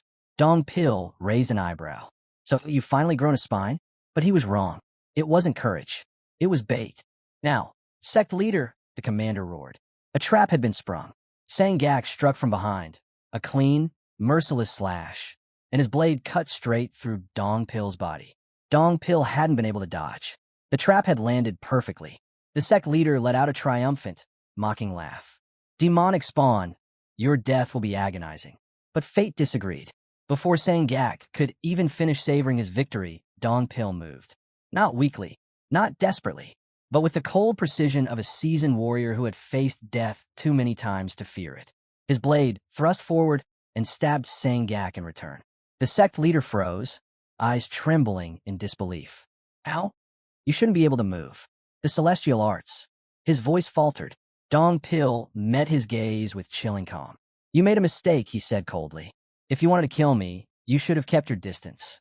He twisted the blade deeper. Closing in on me was far too reckless. Sang Gak's breath hitched, his confusion sinking into dread. Dong Pil's expression didn't waver. I have always faced life-and-death combat with pride, he said, voice as sharp as steel. If you thought a single technique could stop me, you were already dead. Sang Gak couldn't comprehend what he was seeing. Dong Pil drove the blade in deeper, and the sect leader's eyes flushed crimson as sweat streamed down his face. He trembled under the crushing pain, barely holding onto the weapon, a single thought echoing through his mind. Was Dong Pil's demonic energy truly this pure? Pure enough to resist divine force? His grip collapsed. Blood surged up his throat, spilling out violently as the overwhelming agony shattered whatever resistance he had left. Dong Pil tilted his head, voice cold and almost bored, before adding that he had used far more power than necessary. Then he lunged. The final strike landed with brutal precision, a memory carved so deeply into Sang Gak's mind that he would carry the taste of demonic energy even in death. The sect leader crashed to the ground, wounded and furious, teeth grinding in humiliation. Dong Pil ripped the embedded sword free without hesitation and turned toward the commander. The man froze. His hands shook uncontrollably as the realization sank in. Sang Gak, the head of the Zhongnan clan, had been killed by a demonic martial artist right before his eyes. Dong Pil's voice cut through the air like frost. If you call yourself a martial artist, then come. Unless you plan to pretend your leader wasn't just slaughtered and walk away. The provocation snapped what little courage the commander had left. He roared, forcing his trembling body to move, preparing a final desperate technique, only for Co Riang's bullet to tear through his skull before he even finished drawing breath. The body dropped instantly, the attempt dying with it. The protagonist stepped forward, his tone flat. Who was killing who again? Dong Pil bowed with a sharp, respectful nod, apologizing briefly. He didn't have the time or patience to waste on insects. Co Riang let out a faint, knowing smile. He had expected Dong Pil to push himself to the brink, to crawl through blood if needed. But killing the Zhongnan clan leader outright was beyond even his imagination. Dong Pil merely shrugged, stating the obvious. His strength was on another level compared to Sang Gak's. Co Riang could almost picture the ferocity of their clash. Dong Pil walked over to the fallen sect leader, still writhing, barely clinging to consciousness. He seized the blade and pulled it free, earning a tortured groan. His voice was calm, steady, as if explaining a simple lesson. In war, only victory matters. The method means nothing. Fear means nothing. The ability to kill your enemy is a gift, and that fool underestimated me. That is the only reason he lost. There was no shame, no hesitation, no insecurity. Dong Pil had earned this win, and he embraced it without a second thought. Dong Pil felt the weight of his victory settle on his shoulders. Not guilt, but the raw heaviness that came from surviving a battle where another man did not. Yet the young master's calm voice cut through that burden, loosening it just enough for him to breathe. After lifting the unconscious Sang Gak onto his shoulder, the protagonist glanced toward the dark horizon and spoke with a quiet certainty. We've gathered the firewood. Now we just need to set it ablaze. The night ahead promised chaos. Without looking back, he ordered, "Move, Dong Pil," and the flames began to spread elsewhere. The narrator explained that the righteous Heavenly Alliance publicly denied everything. They accused unseen enemies of fabricating disgusting rumors to stain their honor. Damsong, infuriated, insisted the Beast Palace and the Hao clan were conspiring to slander them and demanded those two factions take responsibility for the growing disorder. But the storm didn't stop there. The Beggar clan soon revealed evidence of their own, dragging even more names into the spreading turmoil. And then, another wave of rumors swept across the martial world, more vicious than the last. A messenger burst into the pavilion, breathless and pale. His report shattered the remaining calm. The Plum Blossom swordsman of Manhwa had attempted to assassinate the Steelblood fortress leader's mistress. In retaliation, the fortress detachment had massacred the Plum Blossom swordmasters. Now, the fortress demanded an explanation, or they would declare war. The alliance leader's expression turned to ice. "We will not respond." The messenger panicked. Staying silent meant guilt, meant weakness, meant their reputation could collapse. Dam Seong exploded. "Get out of my sight." Once the man fled, Dam Seong clenched his jaw.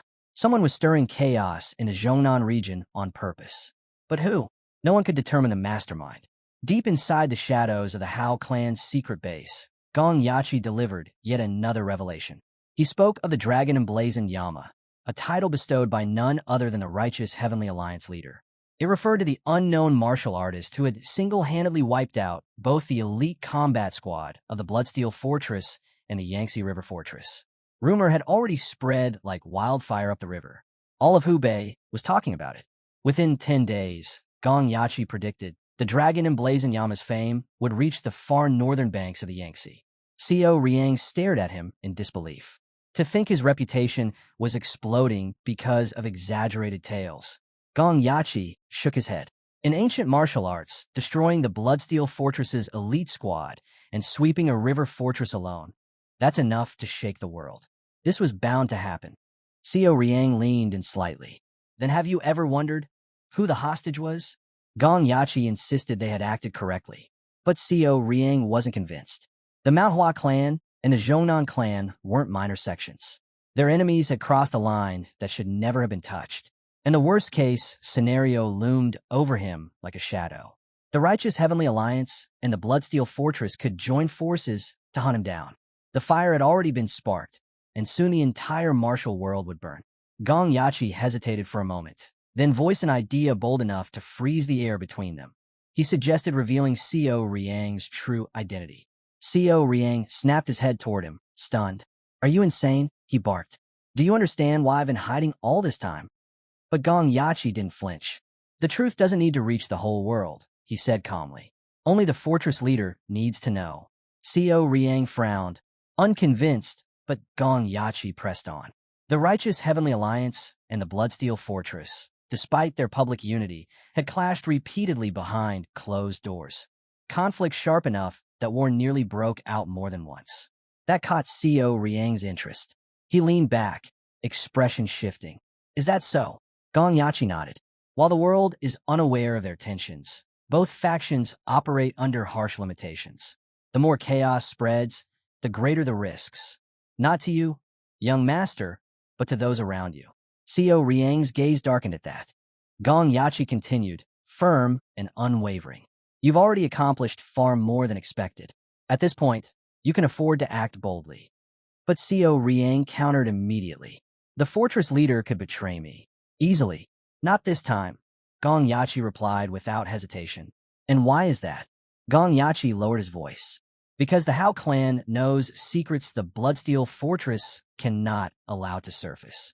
Those secrets alone are enough to keep them in line." Xiao Riang's eyes narrowed. "So you're willing to risk your entire clan?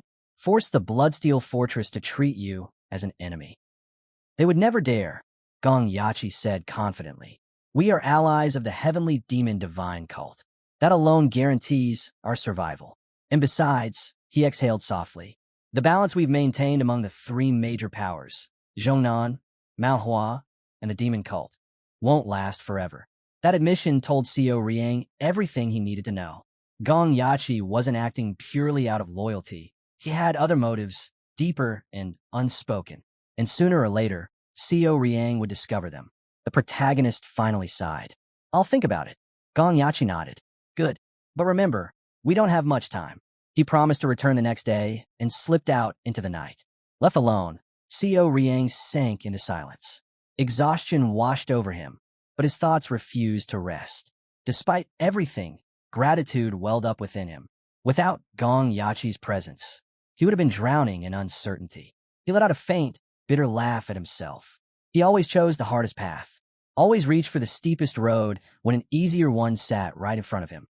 Everything had unfolded according to plan, yet he still couldn't see it as a wise decision. Maybe, deep down, he was still trying to make up for the misery of his previous life by creating new burdens for himself in this one.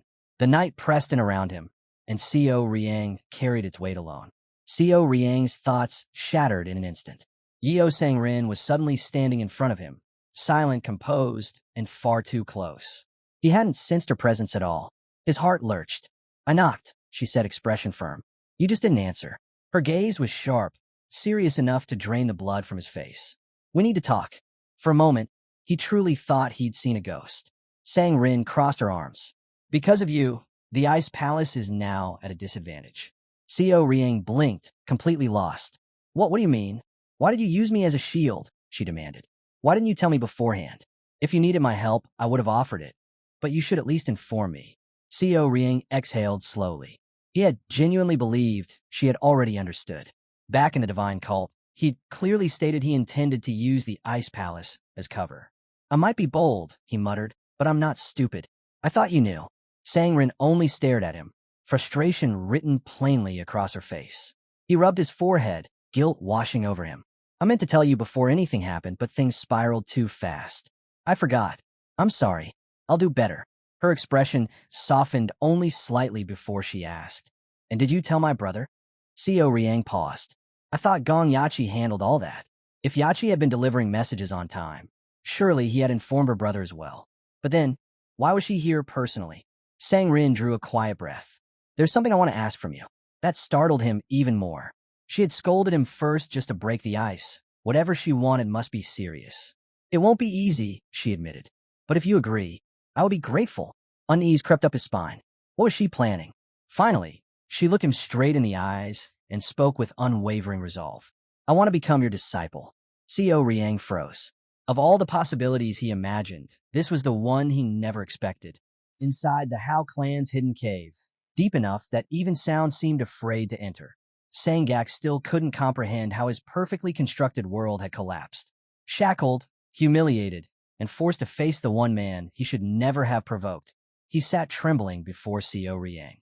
The protagonist rested calmly on a stone chair, gaze fixed on Sang Gak as if he were studying an insect. "Everyone who stood with you that day is already dead," he said, voice steady and merciless.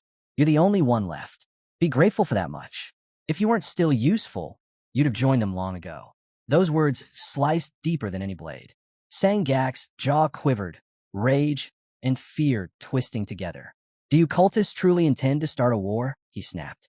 Co Riang didn't even blink. "Is there a problem with that?" he asked casually. Then his tone cooled to ice. "But it doesn't concern you. I only need answers." Sang Gak's face flushed red, veins bulging in fury. "I'll never tell you anything." Slowly, Co Riang's eyes darkened, crimson bleeding into his irises like a rising tide. He stared at the man with unnerving stillness. "So you've chosen death, then?" His voice dropped, calm enough to be terrifying. "It will be quick, and whether you live or die won't affect my plans at all. But if you wish to cling to that miserable life of yours, answer me." A moment of silence stretched. Sang Gak's breath faltered. His defiance cracked. And finally, fear drained the color from his face. Co Riang leaned forward slightly.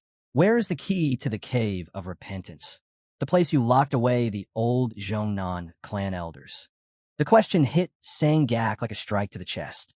He froze, eyes wide. Co Riang didn't repeat himself. Sang Gak's voice shook. "How did you even find out about?" A crimson aura erupted around Co Riang's blade as he raised it, expression unreadable. He had already warned him, no second chances. And just as the blade was about to split him open, Sang Gak broke completely. "Fine, I'll talk," he screamed, squeezing his eyes shut. "I'll tell you." Life was still precious to him, after all. He swallowed hard and confessed. The key isn't hidden. It is my sword. The blade itself." Co Riang paused. For the first time, his expression shifted, subtle but unmistakable. He looked down at the sword in his hand, mind racing at the implication. Later that night, Co Riang returned to their temporary hideout. Dong Pil immediately turned toward him. "How did it go?" he asked. Co Riang sheathed the blade and replied, "The sword itself is the key." And Sang Gak wasn't lying. Dong Pil stared at him in disbelief. So he really imprisoned all the previous Zhongnan elders just to seize power? Even demonic practitioners never fell to such disgrace. Xiao Riang's voice dropped low. It wasn't just Sang Gak. Everything was orchestrated by the leader of the righteous Heavenly Alliance. He whispered poison, tore clans apart from the inside, and watched them devour each other. Dong Pil clenched his jaw. Of course, if Zhongnan destroyed itself through internal conflict, they'd never have the strength to interfere with his schemes. He took a slow breath, then asked the next question weighing on his mind. What about Hong Sanja? Xiao Riang could already see the future clearly. Manhwa would tear itself apart without him ever needing to intervene. They'll collapse on their own, he said quietly. No need for us to complicate things. He turned to Dong Pil. How are you feeling now that your internal energy has stabilized? Dong Pil straightened his back, a faint confidence returning to his expression. I'm fine. I've recovered well. Xiao Riang studied him carefully. In less than 10 days, Dong Pil had healed from wounds that should have kept him bedridden for months. The demonic aura swirling faintly inside him was proof he was adapting to demonic mastery at an incredible pace. But Xiao Riang's voice remained firm. Don't overdo it. You were struck by the Zhongnan clan's divine technique. Their energy will keep clashing with yours. Rest. You've done well. With that, he turned and walked away. But Dong Pil watched his back with quiet concern. Xiao Riang is carrying too much, even for him. On his way back, Xiao Riang's thoughts spiraled. Gong Yachi's words echoed in his mind. Reveal your identity. Meet the Steel Blood Fortress leader. He couldn't predict how the Fortress Lord would respond. Would he accept the proposal? Reject it? The uncertainty gnawed at him. His head throbbed as if something inside was tearing itself apart. Trying to push the noise away, he decided to focus on controlling the demon Emperor Qi.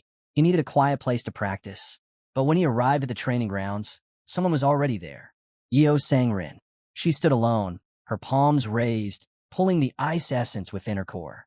For a moment, everything was still, then a violent wave of power erupted around her, shaking the cave. Xiao Riang stopped in his tracks, stunned. No matter how many times he watched her, her ice essence was far beyond ordinary martial arts. Something rare, refined, and dangerous. But Sang-rin didn't look pleased.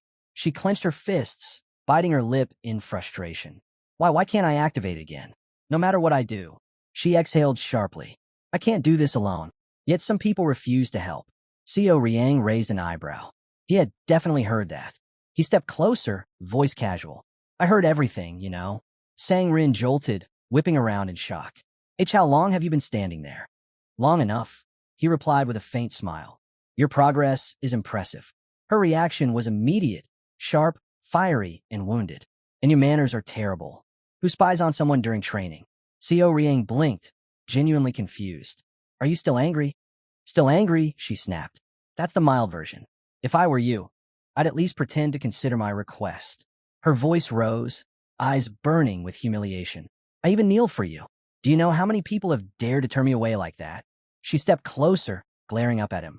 No one, absolutely no one has rejected me so bluntly.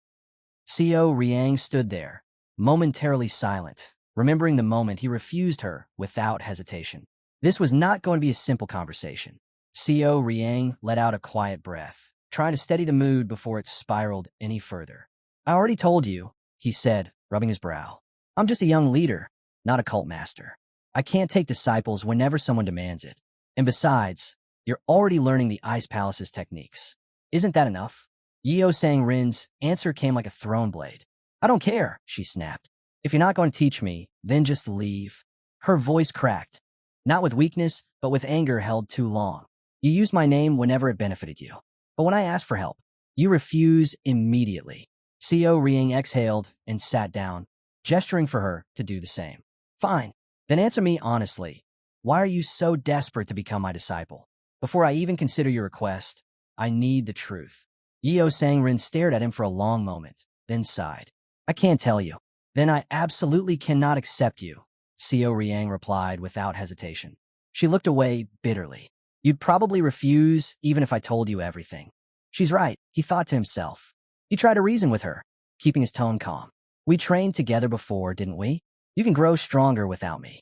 You have talent, sharp instincts, and the Ice Palace's entire lineage behind you. What more do you need? He added, I can teach you a few techniques as the young leader. Isn't that good enough? Sang Rin turned as if to leave, shoulders tense. But she paused. My reason for wanting to be your disciple. It has nothing to do with martial arts. Then she looked at him sharply. Co Riang, did something happen? If something is wrong, tell me. He froze. What does she really want from me? The truth revealed itself later. Yeo Sang-rin had received a message from her father. She had to marry the young master. She lay on her bed, staring blankly at the ceiling, muttering under her breath, frustration, disgust, resentment. Marriage was not something she welcomed. Not like this. Meanwhile, in the palace, the atmosphere shifted. The demon lord rested his fingers against the armrest of his throne and quietly asked the head guard, Mudam, do you wish to attempt moving the guardian court? Mudam bowed. If the Lord commands it, I will. The demon lord's gaze sharpened. You understand the danger. I do. A moment of silence passed, heavy with unspoken risks. Very well, the demon lord finally said. You have my permission. Thank you, my lord. And send for the head of the penal law court as well. Mudam blinked. The penal law court. He was visibly startled, but quickly pressed a hand to his chest. I will inform him personally. Before he could leave, the doors burst open. The chief strategist rushed in, face pale. He stopped dead in his tracks when he saw Mudam still present. Mudam's eyes narrowed. Watch your manners. This is still the palace. Ho Yinsong quickly bowed. My apologies, but the matter is too urgent to delay. The demon lord's gaze sharpened, cold and unwavering. What happened, he asked. Ho Yinsong stepped forward, breath unsteady. A message has arrived from Zhongnan, my lord, and its contents are significant. The demon lord held out his hand. The strategist quickly placed the sealed letter in his grasp. The moment the demon lord saw the signature, his brows twitched ever so slightly. Co Riang, he murmured. Then, after reading the contents, his expression darkened. TCH, unpleasant. He set the letter aside and poured himself a drink, the liquid swirling quietly in the silence. What do you think of this? He asked without looking up. Ho Yinsong hesitated before answering. Co Riang may be amused by the chaos he's stirring, but this is becoming genuinely dangerous. The Steel Blood Fortress. No one can predict how they will respond to this. At those words, Mudam stiffened. Even thinking about the fortress's reaction sent a faint chill down his spine. But Ho Yinsong's tone shifted, almost satisfied. Still, the young leader of the Hao clan is certainly proving himself. A confidant of the highest caliber, and far more exceptional than we first assumed. The demon lord nodded slowly. His willingness to cooperate shows that clearly. Ho Yinsong added, almost reverently, my lord places great trust in his decisions. At this, the demon lord finally set down his cup and looked directly at the two men. Send word to Co Riang, he commanded. Tell him he may act however he wishes. Both Mudam and Ho Yinsong stared at him, speechless. But the demon lord wasn't finished. One day, he will inherit my position. He should neither fear anyone nor hide from anything. His voice dropped, icy and absolute. And if anyone dares to interfere with him, let them come challenge me first. The air froze. Neither Mudam nor Ho Yinsong said a word. There was nothing left to say. The demon lord had already chosen his successor, long before the world realized it. Deep within the forest, Co Riang remained seated in absolute stillness. When he finally opened his eyes, he blinked in mild surprise. Time had slipped past him like a fading mist. It's been a long while. He couldn't remember the last time he had entered such complete, unbroken concentration. As he examined the flow of Demon Emperor Qi Chi within him, even he had to admit, its growth was frightening. The energy had swelled, pulsing with a strength far beyond what he initially expected. His body felt weightless, almost buoyant, as though he could leap into the sky and never touch the ground again. With that rising sensation, Co Riang made a bold decision. He would attempt that technique, the divine fighting method the demon lord once demonstrated. He inhaled deeply, gathering all of his energy into his fist. That technique was not merely a strike, but a proclamation, a blazing war cry that echoed through a night where gods and demons rose together. The manifestation of the demonic heaven's hand. With unwavering focus, he unleashed it toward the nearby trees. They didn't break. They didn't burn. They vanished, disintegrated instantly into nothingness. Even Co Riang shuddered at the sight. Terrifying. How could Li Qionsang wield such monstrous power so casually, as if it were nothing more than an idle breath? Compared to the Demon Lord's seamless torrent of chi and unmatched fluidity, Xiao Riang suddenly felt as though he wasn't even qualified to stand beside him. But then he sensed resistance inside himself. The nine-depth demonic art trembled, rejecting this new technique, offended that something dared to overshadow it. Xiao Riang raised a hand, calming the turbulent energy. He knew these two arts could never merge, but they had to coexist. Conflict would be disaster. As he soothed the clash, the air shifted. The sky darkened, clouds gathering above the treetops like an omen. And far away, unseen, the Demon Lord watched quietly. Back at the palace, Hou Yinsong stiffened. What is causing this disturbance?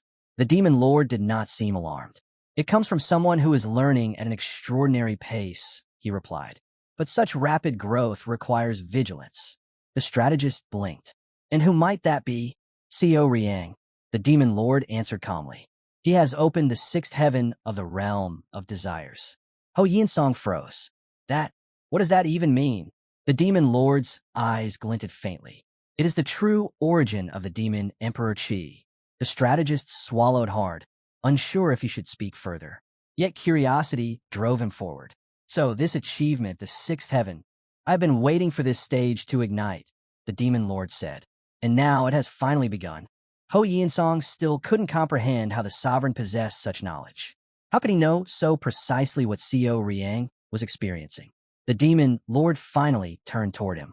Because only two beings have ever understood the Demon Emperor Qi. His voice dropped into something ancient and absolute. Xiao Riang and myself. The Demon Lord continued, his tone steady but carrying the gravity of ancient truth. Those who master the Demon Emperor's Qi completely, he said, infuse their demonic Qi with the very essence of spirit itself. But such mastery can only begin after reaching the highest demonic state. He lifted his gaze slightly. Guanyang only stepped onto the early path. He never opened the sixth heaven of the desire realm. Hou Yosong swallowed. If even Guanyang, the man once hailed as a monstrous talent, could not reach it, then the difficulty must have been unfathomable. Of course, the Demon Lord continued. One can still reach the pinnacle demonic realm through training alone. But to wield the true Demon Emperor's Qi, his voice lowered. The sixth heaven is essential. Hou Yosong felt his breath catch. This was not something a human should be able to do easily. The Demon Lord placed his hands behind his back. It is an achievement far more difficult than mastering the 10 great demonic arts. Only the one who discovers this heaven deserves the title, Heavenly Demon. Then came the revelation that shook the strategist to his core. For the first time in history, the Demon Lord said, 2 individuals of the same era have opened the sixth heaven. And yet there can never be 2 heavenly demons. The impossibility of it all left Hou Yosong speechless. Talent like that should not exist twice in a single lifetime. Yet Xiao Riang had opened the sixth heaven shortly after beginning his study of the Demon Emperor's Qi. Hou Yosong felt a chill run through him. Is he simply gifted, or is he something else entirely? Xiao Riang's rapid rise made sense only when viewed as a perfect storm. He had long reached the peak of the demonic realm. He had mastered high-level combat arts. His Qi was amplified by a blade crafted specifically for him, and his body carried an affinity no normal warrior could hope to possess. Naturally, he soared upward faster than anyone before him. The Demon Lord concluded with a firm, quiet warning. There's a world of difference between those who have opened the sixth heaven and those who have not. The leader of the Steel Blood Fortress must understand that Xiao Riang is no ordinary martial artist. If he chooses to meet him, a faint smile touched the Demon Lord's lips. It will be interesting. Elsewhere, Gong Yachi finally appeared, stepping out from between the trees. Finished training? He asked. Xiao Riang looked him up and down. The man seemed exhausted, pale, strained, running on fumes. Is he sick? Or did something happen? Xiao Riang wondered silently. But Gong Yachi simply waved a hand. Work, that's all. Xiao Riang almost sighed. This man is a workaholic.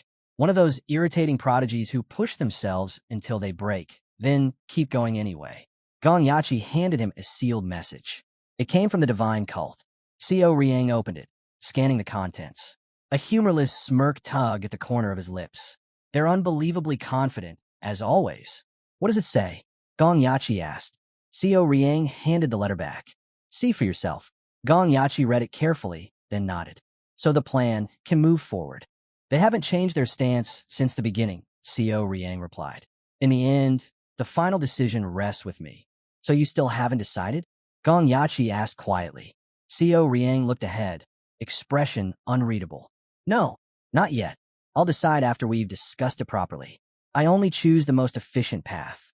The wind shifted, rustling the leaves around them, carrying with it the weight of decisions that could change entire clans. Gong Yachi blinked in mild surprise, and Co Riang couldn't help but smirk. What? Surprised that I actually want to talk before making a decision? He asked. I know. I used to act first and deal with the consequences later. There was no shame in his voice, just honesty. That worked for a time. It even felt satisfying, but I can't keep living like that. Some of my past choices weren't the most efficient. So it's time I start putting actual thought into my decisions. He glanced at Gong Yachi. And besides, I have an ally I can trust completely. Gong Yachi looked taken aback, unsure how to respond. His eyes narrowed slightly as he studied the young leader.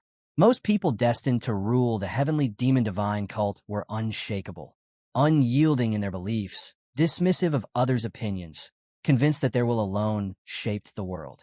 But Co Riang was different. He questioned himself. He reevaluated his path constantly. He looked for better ways, rather than forcing the world to bend to him. Whether this mindset had grown over time or had always been buried within him was unclear. But one thing was obvious. Despite his youth, Co Riang already possessed the qualities of a true leader. His spirit was complete. Later that evening, Gong Yachi laid out their strategy. Your path is straightforward, he said. First, meet the leader of the Steel Blood Fortress. Clear any pointless misunderstandings. Only then move toward the righteous Heavenly Alliance. Co Riang nodded. That's the plan. Normally, Gong Yachi continued, the fortress leader wouldn't attend such a meeting personally. Representatives handle these things. But he hesitated. The young leader of the heavenly demon divine cult has hidden himself for 30 years. Even the fortress lord might feel uneasy. It's possible he'll appear in person. Co Riang leaned back, expression thoughtful. I think he will. In fact, both the confidant and the fortress lord could show up. How soon would they reply if we send the message now? He asked. Gong Yachi estimated quickly. 2 weeks, maybe a month. Co Riang accepted this without complaint. That's fine. Gong Yachi bowed slightly. Thank you. Co Riang closed his eyes for a moment. The Steel Blood Fortress, one of the 3 great powers of the Murim world. Its leader was a man whose shadow he had never dared to cross back when he worked from the darkness as an assassin. Now he would stand before him, openly. His heart thumped once hard, a mix of tension and anticipation flooding his veins. A martial artist I never imagined facing, he murmured. A faint smile curled onto his lips. And I'm actually excited. The future was coming fast, and for the first time, Co Riang welcomed it. Elsewhere, far from political schemes and rising storms, a young boy crouched beside a quiet river, clutching a half-empty basket. Why won't they bite? He grumbled. I wanted to fill this whole thing today. Beside him, a tall man folded his arms, watching the water with a faint smile. How long do you plan to sit here waiting for fish to approach you? He asked. The boy frowned. What else can I do? They won't come any closer. The man let out a soft breath. With enough power, he said casually, you don't wait for things. You take what you want. The boy blinked, stunned by the unexpected answer. Before he could ask more, the man stepped forward and lowered his hand into the river. His expression became still, attuned, as though he were listening to the river's heartbeat. Then, a violent burst of energy exploded through the water. The river trembled. Fish surged upward in a chaotic wave, stunned, lifeless, floating to the surface. The boy gaped, jaw-dropping. How did you? There are so many. The man smiled faintly. Fill the basket. That should be enough for today. As the boy scrambled to gather the fish, another man approached from the riverside, lowering his head respectfully. My lord, how do you intend to handle matter? Shall I summon the confidant you trust most? The tall man did not answer immediately. He unfolded a letter instead, the young leader's formal request for a meeting. The river murmured softly beneath his feet as he read. After a long, thoughtful silence, the corners of his lips curled upward. Interesting. He tucked the letter away. No need to summon anyone. He straightened, his aura shifting, quiet, immense, unmistakably dominant. I will attend the meeting myself. The Steel Blood Fortress leader had made his decision, and the world began to move. Tension simmered inside the righteous Heavenly Alliance. In the Alliance leader's pavilion, Dam Seong's patience had worn thin. Another report came in, another failure. They still couldn't find those ghosts. He clenched his jaw. How was it this hard to track a few pests? Beggar Chief John Peng let out a weary sigh. It's not just hard, it's maddening. Since becoming clan head, I've never felt this blind. But that very difficulty, that eerie silence, had sparked a suspicion in his mind. He knew exactly how terrifyingly efficient the Beggar Sex Information Network was. The Alliance leader knew it too. They were the best for a reason. But there were others in Yurim who could rival them. When Dam Seong asked what he was getting at, John Peng finally spoke. I don't have a definite answer, but I have 3 suspects. He listed the first, a long shot, the misty shadows of Steel Blood Fortress. Unlikely. His second option, far more convincing, the hidden pavilion of the demonic cult. He laid out the reasoning. Steel Blood Fortress was powerful, yes, but not organized. Not like the Righteous Alliance. And definitely not like the demonic cult. The cult was a machine, cold, structured, relentless. In terms of organization alone, it dwarfed all 3 major Murim forces. If he had to choose between those 2 groups, he'd bet on the demonic cult. But even then, something else tugged at him. A third player, one that always lurked unseen. The house sect, he said. Dam Seong's eyes sharpened. He knew exactly how frighteningly good the house sect was at gathering information. Still, the Alliance leader asked, why would they interfere? John Peng answered with a question of his own. And why wouldn't they? The Alliance leader argued that the house sect never involved themselves in major Murim affairs. That was why they'd survived so long. John Peng agreed. But if they did get involved, then catching them would be impossible. We have no precedent, no pattern. Still, there was a contradiction. The ones who kidnapped the leaders of Manhwa and Zhongnan were from the Ice Palace. Dam Seong narrowed his eyes. Don't tell me the house sect is working with the Ice Palace. That would be the height of stupidity. John Peng shook his head softly. If the house sect is manipulating information, then the Ice Palace isn't the real mastermind. As his little monkey poured hot tea into waiting cups, John Peng's thoughts settled into one chilling conclusion. Whoever was moving behind the scenes, they knew their actions would make an enemy of the entire righteous Heavenly Alliance. No one would choose such a suicidal path, unless they were prepared. Utterly, completely, prepared. In the end, John Peng settled on 2 strongest suspects, Steel Blood Fortress or the demonic cult. The scale of this incident was simply too massive for the Ice Palace to handle alone. He even suspected the house sect might be cooperating with one of them, or both. But he made one thing clear. We verify everything first. I'm not certain yet. Not enough to stake a conclusion. Dam Seong, however, had already made up his mind. To me, the demonic cult is the most likely culprit. John Peng disagreed. He leaned instead towards Steel Blood Fortress. He reminded the clan leader about the kidnapped mistress of the fortress master, a man known across Murim as explosive, violent, unpredictable. That man wouldn't join hands with the people who stole his mistress, Dam Seong argued. But John Peng shook his head. That man is far more generous than his reputation suggests. Dam Seong finally sighed. Then inspect it thoroughly. Something will surface. His tone softened. And don't worry, I won't let this investigation hurt you. Handle it as you think best.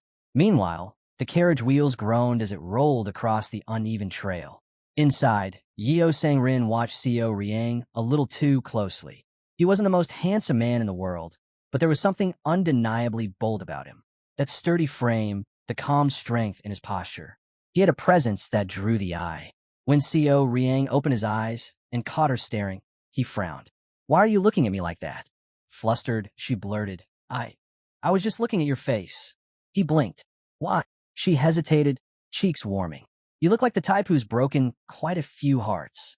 But Co Riang only shrugged. Love, romance. Those things meant nothing to a man simply trying to survive. Her chest tightened unexpectedly at his coldness. Why am I disappointed? She wondered, irritated at herself. And then, louder than she intended, she blurted, Fine, I don't care either. The whole carriage froze, staring at her. Soon after, the forest opened, revealing a breathtaking scene, a towering waterfall that glittered like falling silver. Mu Dan pointed ahead.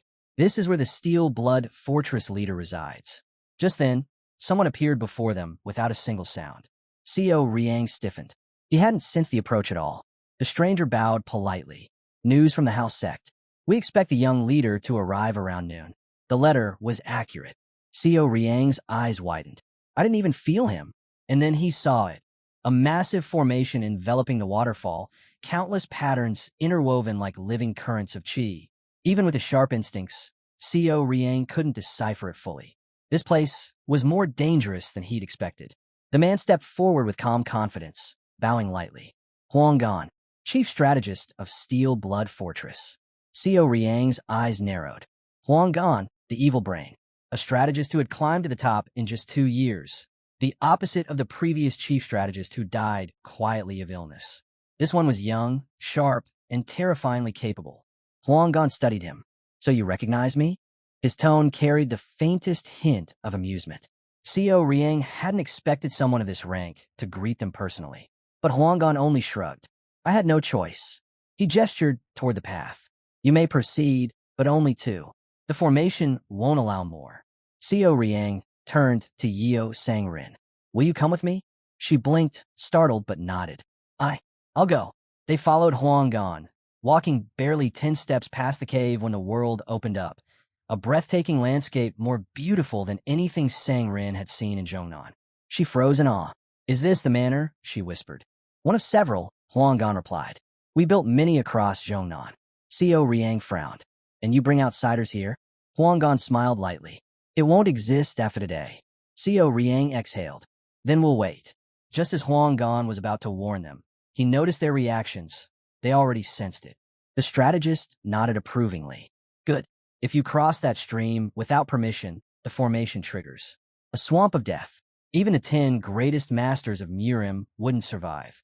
He added, almost impressed, only 3 people have ever noticed it. You're one of them. Co Riang didn't dwell on the praise. Just inform your leader that I've arrived. It will take a few minutes, Huang Gan replied, disappearing into the trees. Yeo Sangrin gazed at the shimmering landscape again, only to realize it wasn't real. Just an illusion. Co Riang's voice echoed beside her, calm and cold. Illusions are worthless. Real or fake, they're still illusions. She glanced at him, troubled. Then why bring me? He shrugged. My intuition. It told me you were a better choice than Dong Pil. Better than going alone. That doesn't make any sense, she muttered. It doesn't have to, he replied. Sometimes you just participate. Her cheeks warmed for reasons she didn't want to admit. She picked up a small rabbit, stroking its fur as she asked, What kind of person do you think the fortress leader is? Co Riang stared at the distant mist. I'm curious too. Sangrin considered it, then smiled faintly. I think he's probably an honest man. The rabbit twitched in her hands. And far beyond the illusion, someone powerful was already walking toward them. Co Riang glanced at her. What makes you think he's honest? Yeo Sangrin hugged the rabbit a little closer as she explained. His position alone says enough. A man that doesn't need to pretend for anyone. Taking a mistress openly, showing his wants without shame, even his flaws. That means he isn't the type to hide his nature. Someone like that doesn't hesitate to show people his dirty side. Her voice held a strange certainty. And then, a presence crashed down on them like a falling mountain. The Steel Blood Fortress leader had arrived. He stepped forward, his aura so overwhelming that the rabbit in Sangrin's arms vanished in an instant, snuffed out by pressure alone. She froze, breath caught in her throat. The man gave a small nod. Sharp insight for someone your age, he said. Very impressive. Co Riang's expression hardened. He felt that strength, monstrous, suffocating. This was the man whose power had once helped send him to his death. So this is him. The fortress leaders studied the young man equally. Their killing intent clashed for a brief moment. Silent, razor cold. He sensed it immediately. We won't be friends, the fortress leader said calmly. That killing intent of yours, you're not ordinary. The two stood facing each other, an invisible storm between them. Co Riang exhaled slowly. So this is how we meet, me and the man closest to becoming the strongest in all of Murim. A monster of a human. Dam Seong's only rival. Emperor Azura. Song Jumbik. A man who looked as if he ate metal plates for dinner. As their energies clashed, the world itself seemed to heave. A violent surge ripped across the air, raw, overwhelming. And for the first time in a long while, Co Riang felt genuine shock. Very few people could stand on equal footing with him. Yet this man's aura made him wonder if he might even surpass the old monster, Dam Seong. He forced his expression into calm neutrality and asked to pass. The emperor, almost amused, stepped aside without protest. Co Riang stepped onto the water, lightly, naturally, as if it were just solid ground beneath his feet. The fortress leader froze. Huanggan, did you remove the barrier? Huanggan bowed. Yes, my lord. It's been lifted. The man frowned deeper. Even without the barrier, the river hadn't changed. It remained both real and illusory, a spiritual stream no external force could erase. It only faded when it wished to, meaning the boy had crossed it entirely through his own ability. A chill ran through the fortress leader. So the divine cult of the heavenly demon raised a monster like this. They entered the emperor's domain, and the young cult master introduced himself. The fortress leader didn't sugarcoat anything. Occult cultists, that's what they call you. He said it right to the emperor's face. The emperor smirked. Shall we have a drink? If our conversation goes well, Co Riang replied, tone steady. His cautious behavior didn't escape the emperor. The boy believed too many people died from their own recklessness, wrapping it in a facade of cold blood. Calmness, he felt, often hid carelessness. The fortress leader wondered if the kid had a point, though he claimed he wasn't the type to play games. Co Riang didn't trust that for a heartbeat, and he said so. Attendants flinched. Even the fortress leader stared. Who talks like that to an emperor? But Co Riang continued, unshaken. He believed lying just to please someone of that level was more insulting. A man who reached the apex through sheer will. Every day of his life must have been a trial. Pretending blind trust before such a person was the same as locking yourself in a cage with a starving tiger. The fortress leader studied him in silence. Co Riang finished quietly. I've walked through my share of hell as well, so I won't lower my guard, not even for a moment. The lord of the Steel Blood Fortress gave a satisfied smile, hearing how highly the youth regarded him. That was exactly what Co Riang had aimed for. Moments later, the fortress leader burst into laughter, deep, unrestrained. Huanggan wasn't surprised. Of course the boy wouldn't trust a man like him, but the boldness in his words was almost entertaining. Then the fortress leader spoke plainly. To rise to his current seat, he had killed countless people, most far weaker than himself. Not out of cruelty, but necessity. Any future threat had to be removed before it grew fangs. The world was overflowing with talent, he said, but only a few had the resolve to turn themselves into monsters. And for those who did, he either pulled them into his camp or erased them. Co Riang found that level of resolve impressive. The fortress leader continued, admitting a truth most cultivators would never say aloud. The stronger a person was, the more they frightened him. A truly dangerous opponent was someone worth respecting.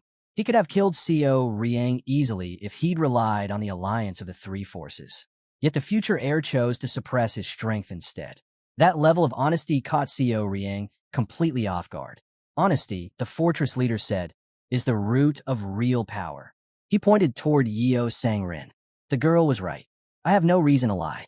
I'm strong enough to make you suffer or to offer help. His gaze sharpened. So speak openly. Tell me what you truly want. Convince me if you can. Co Riang understood the demand instantly. He had to prove they needed each other. Handling someone like this would be anything but simple, and their meeting had only just begun. He needed to push the flame just a little further. Elsewhere, Dam Seong studied the wilted flower in his hand. It's completely dead, he murmured, because the heart is out of balance. He flicked it away, and the flower vanished without even a whisper.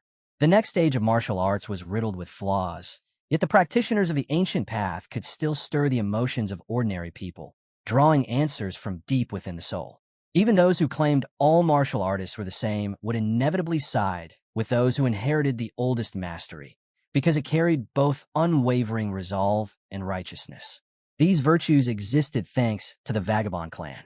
But if the Hao clan interfered, if they disrupted the equilibrium the Vagabonds had preserved, then war among masters would be unavoidable. And that was a move the emperor would never see coming. It would force him to use every weapon at his disposal, no matter the cost. An attendant stepped in and bowed. Mr. Kong has arrived. Bring him, the Lord ordered. Moments later, Mr. Kong entered with a bright grin, greeting the fortress leader like an old friend finally returned. Their reunion carried the ease of men who had survived too many storms together. Far away, inside the Heavenly Demon Divine cult's military office, the chief strategist unfolded a coded message from the hidden pavilion. His eyes narrowed. So, the Beggar clan has stepped onto the board. Their perception of the world was unparalleled, sharp enough to cut through lies and shadows alike. If they were moving, then the Hao clan would soon find themselves cornered. The strategist's lips curved faintly. Gong Yachi, what will you choose now? The game was becoming far more entertaining. Back at the Steel Blood Fortress, Co Riang, since the leader had already uncovered the reason he'd spoken so openly, the man stated it plainly. The young heavenly cult leader wanted greater freedom inside Zhongnan territory. Co Riang confirmed it without hesitation. If the fortress lord betrayed him, he would be placed in a near-hopeless situation. So maintaining control of his own movements was essential. Then Co Riang dropped the bomb. I intend to destroy the Steel Blood Fortress. Every attendant froze. Some trembled. Even the fortress leader's gaze sharpened. Co Riang could feel it. This man carried the same desire toward the heavenly demon divine cult. That was the truth between them. Years of pain and blood, feeding a hatred that ran deep through generations. Co Riang continued, asking him to temporarily set aside those old wounds. The leader raised a brow. Are you asking me to join forces to crush the righteous heavenly alliance? Co Riang shook his head calmly. No, I will do that alone. To be direct, I plan to kill the alliance leader and every last follower under him. The emperor's voice grew quiet. And how do you intend to accomplish that? I'll start, Co Riang said, by visiting him personally. The emperor studied him carefully. Do you hold a personal grudge against the alliance? I do, Co Riang replied. The emperor doubted it was merely the historical grievances they had just discussed. Co Riang exhaled slowly. I can't reveal the true cause, he said, eyes cold. But I can tell you this. My hatred for that man runs deeper than you can imagine. Without warning, snow began to drift from the sky. Soft flakes, cold and silent. Yet no one had sensed Yeo Sang Rin move. The attendants stiffened, staring upward. The season itself had shifted in an instant. A reaction, born from the clash between the young leader's power and the remnants of the barrier. Co Riang didn't even look up. His voice stayed low, steady, far too calm for the words he spoke. If there truly is a deity in the heavens, and he grants me the chance, I will kill the head of the righteous heavenly alliance, even if it means millions suffer as a result. His stomach twisted with disgust. That man, breathing the same air as the rest of us, makes me sick. The hatred inside him was so vast, so consuming, that he sometimes imagined millions of identical versions of that man, just so he could kill each one with his own hands. Again and again. The Lord of the Steel Blood Fortress froze. This kid is insane, he thought. Completely deranged. Could any human truly grasp hatred stretched to that magnitude? He wasn't sure the boy's words were exaggeration. He wasn't sure the boy even knew how to exaggerate. The leader stared at him in silence, wondering if anyone could understand what kind of monster stood before them. One shaped entirely by pure, merciless hatred. The fortress leader claimed that he could understand Co Riang's hatred, but Co Riang silently dismissed the idea. Impossible. Not even the Reaper waiting at the gates of death could fathom the depth of what he carried. After a brief silence, the leader asked, Were you the one who kidnapped my mistress? Yes, Co Riang replied without hesitation. The leader nodded. At least you're honest. Co Riang's gaze sharpened. I'm not weak enough to lie. The attendants stiffened. The leader continued, and the Silent Wind Squad. You destroyed them as well, didn't you? I did. Gasps rippled across the room. The attendants stared at him like they were witnessing a lunatic confess to murder after murder. Calm, as if he were naming the weather. The leader folded his arms. The kidnapping, I can overlook. She returned unharmed. But the Silent Wind Squad was my fortress's top elite unit. Tell me, do you intend to compensate for that loss? Co Riang didn't blink. Am I obligated to answer that? Since we're talking about compensation, shouldn't your fortress also compensate the heavenly demon divine cult for the losses you caused us? The Lord's expression shifted, surprised. You know about that? Co Riang leaned forward slightly. Did you really believe I'd come here unprepared? The leader guessed. The Hao clan must have provided you with information. Co Riang offered no confirmation and no denial. A small smirk tugged at the leader's lips. I bear no lingering resentment toward the Silent Wind Squad, he said, pouring tea as if the topic were trivial. The gesture was relaxed, almost too relaxed. And in that moment, Co Riang finally saw the truth. This man was dangerous, not for his strength, but for his mind. Co Riang had thought he was steering the conversation. But every step, every reply, had been subtly guided by the Fortress Lord instead. His balance of authority and loyalty, his calm honesty, the gentle facade concealing absolute control. This was a man who could shed politeness like a snake shedding its skin. Even now, the leader still didn't know why he had come. So he asked openly, "What does your cult want?" Co Riang answered without pause. "I want you to influence public opinion in Zhongyuan." He explained that in the past 30 years, the divine cult of the heavenly demon had stayed so distant from worldly matters that their presence had become almost myth, more legend than reality. If even one member reappeared in the political sphere, it would shake the martial world to its core. And their first reaction, undeniably, would be fear. The fortress leader admitted the young man was right. People would tremble, yet behind that fear would come curiosity. And curiosity was far more dangerous. That was exactly why Co Riang sought his help, to disperse the fear and ignite fascination. "So you want them to understand," the Lord said, "that disciples of your cult are not monsters to be feared." Co Riang nodded. The leader accepted the logic and looked to his chief strategist. "What do you think?" The strategist studied Co Riang for a moment before answering. "He wants us to prepare a stage, a place where all three great factions can openly declare their intentions." But then he stepped forward and shook his head. "We cannot agree. Even with the shift in power, the masses still revere ancient martial arts. If we align ourselves publicly with the divine cult, the entire ancient martial world may unite under a single banner." A faint smile curved his lips. "However, if he meets the head of the righteous heavenly alliance first, everything changes." Co Riang cut in. "That meeting could push them closer together, not apart." Huang Gan countered sharply.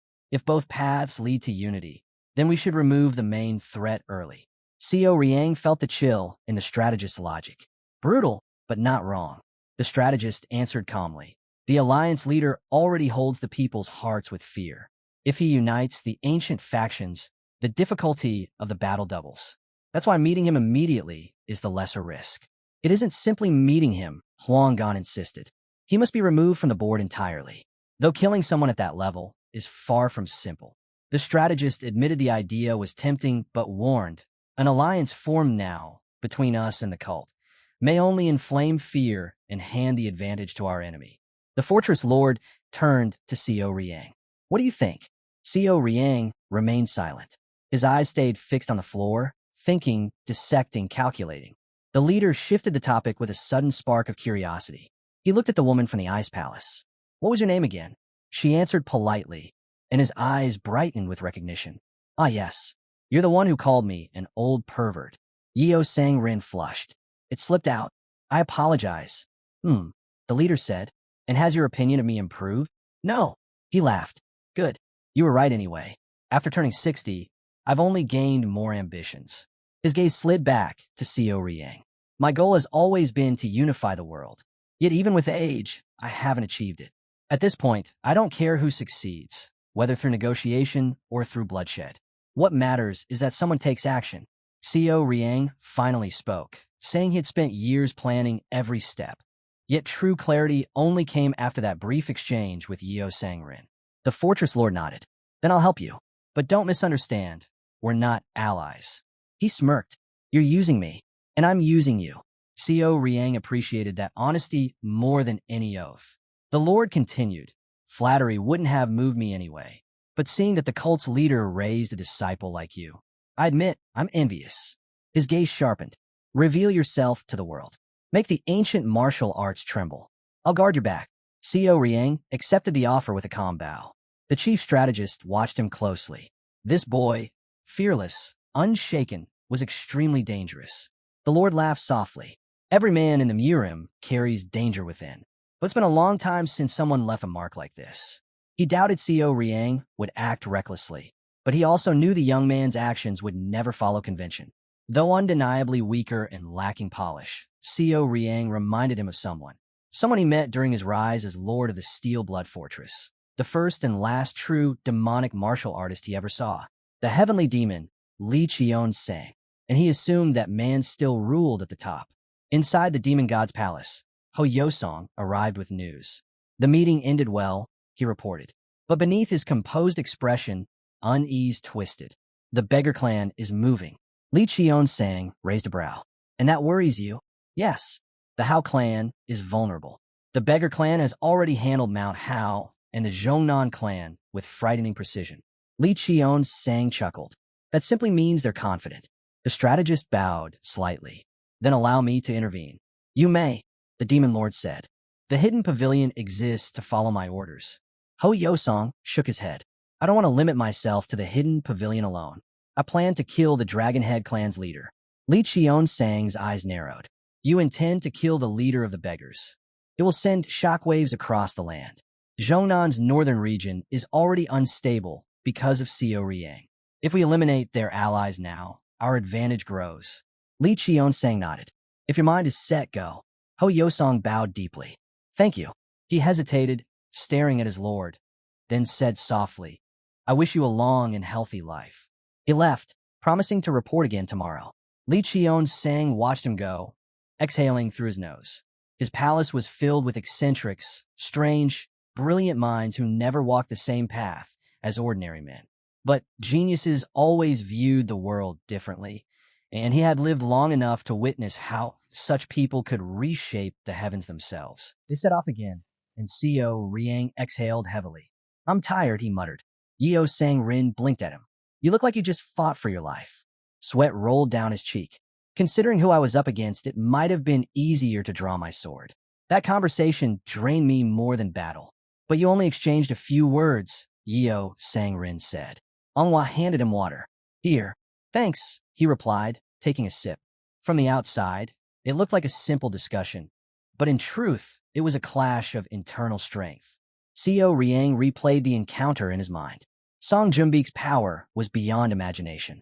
Even when he laughed, when his tone shifted, when he made those casual jokes, his internal energy never stopped hammering into Xiao Riang. That wasn't a conversation between martial artists, he said quietly. It was a pressure battle. He'd been forced to muster every ounce of his strength just to repel the force crushing him. That was the presence of a great master who had reached the height of absolute strength, an invisible power that stabbed into his core again and again. If he lost ground even once, he would have failed to control his emotions, his inner balance, everything. Song Junbeek's aura carried greed, a hunger that wanted to devour whatever it desired. That was the seamless celestial robe realm, and a man who stood at its peak. I'm going to sleep, Xiao Riang said flatly. Don't wake me, Manhwa whispered. Will he be all right? He must be exhausted, Yeo Sang Rin replied. Hours passed before Xiao Riang finally woke, clutching his head. My skull feels like it's splitting. Why did we stop? He looked around. No one. Are they resting outside? He muttered, stepping out of the cart. The empty clearing greeted him with silence. What are they thinking, wandering off in a place like this? At least leave a note. A faint sound echoed through the forest. His eyes sharpened. A presence weak, dying familiar. He sprinted into the trees. Branches whipped past him until, far ahead, he saw something, someone, and his heart dropped. He rushed forward, voice cracking, Dong Pill. The man lay completely still. Worms crawled out of his nose and mouth, writhing across his pale skin. Xiao Riang's breath froze. Beside him, Manhwa and Yurin were sprawled on the ground, unconscious, unmoving. Something terrible had happened, and it wasn't over. Panic surged through Xiao Riang as he dropped to his knees. Dong Pill. He pulled the man into his arms, trembling, desperate to understand what had happened. His eyes darted around the forest. Who would dare? Then he froze. A presence, heavy, commanding, stepped into view. The demon lord, standing there as if he owned the world, radiating a suffocating aura. Can you handle this? Li Qion sang asked calmly. Xiao Riang snapped. Shut up. But the words barely left his throat before the world shattered. The forest dissolved. The corpses vanished. The demon lord's silhouette blew apart like smoke. Xiao Riang jolted awake, drenched in sweat, chest heaving. Manhwa and Yeo Sang Rin stood over him, pale with worry. What happened? Are you all right? Yeo Sang Rin asked. Xiao Riang gasped, gripping his head. Where's Dong Pill? Yeo Sang Rin blinked. Driving the carriage, why? His face drained of all color. His clothes clung to him with sweat as he whispered, just a dream, but it hadn't felt like one. And why? Why had Li Qionsang appeared inside it? Far away, the demon lord himself, the real Li Qionsang, sat in silence, eyes closed. It's begun, he murmured. By mastering the demon emperor Qi technique and opening the gates of desire, Xiao Riang had stepped onto a path where reality and illusion intertwined. Demonic mastery revealed truths to its users, whether they wanted them or not. And if he faltered now, the trials ahead would grow crueler. But if he overcame them, if he climbed high enough, he would someday perceive the world as Li Qionsang did. Of course, the demon lord added quietly, that does not make him one of us. He had never asked Xiao Riang to walk the demonic path.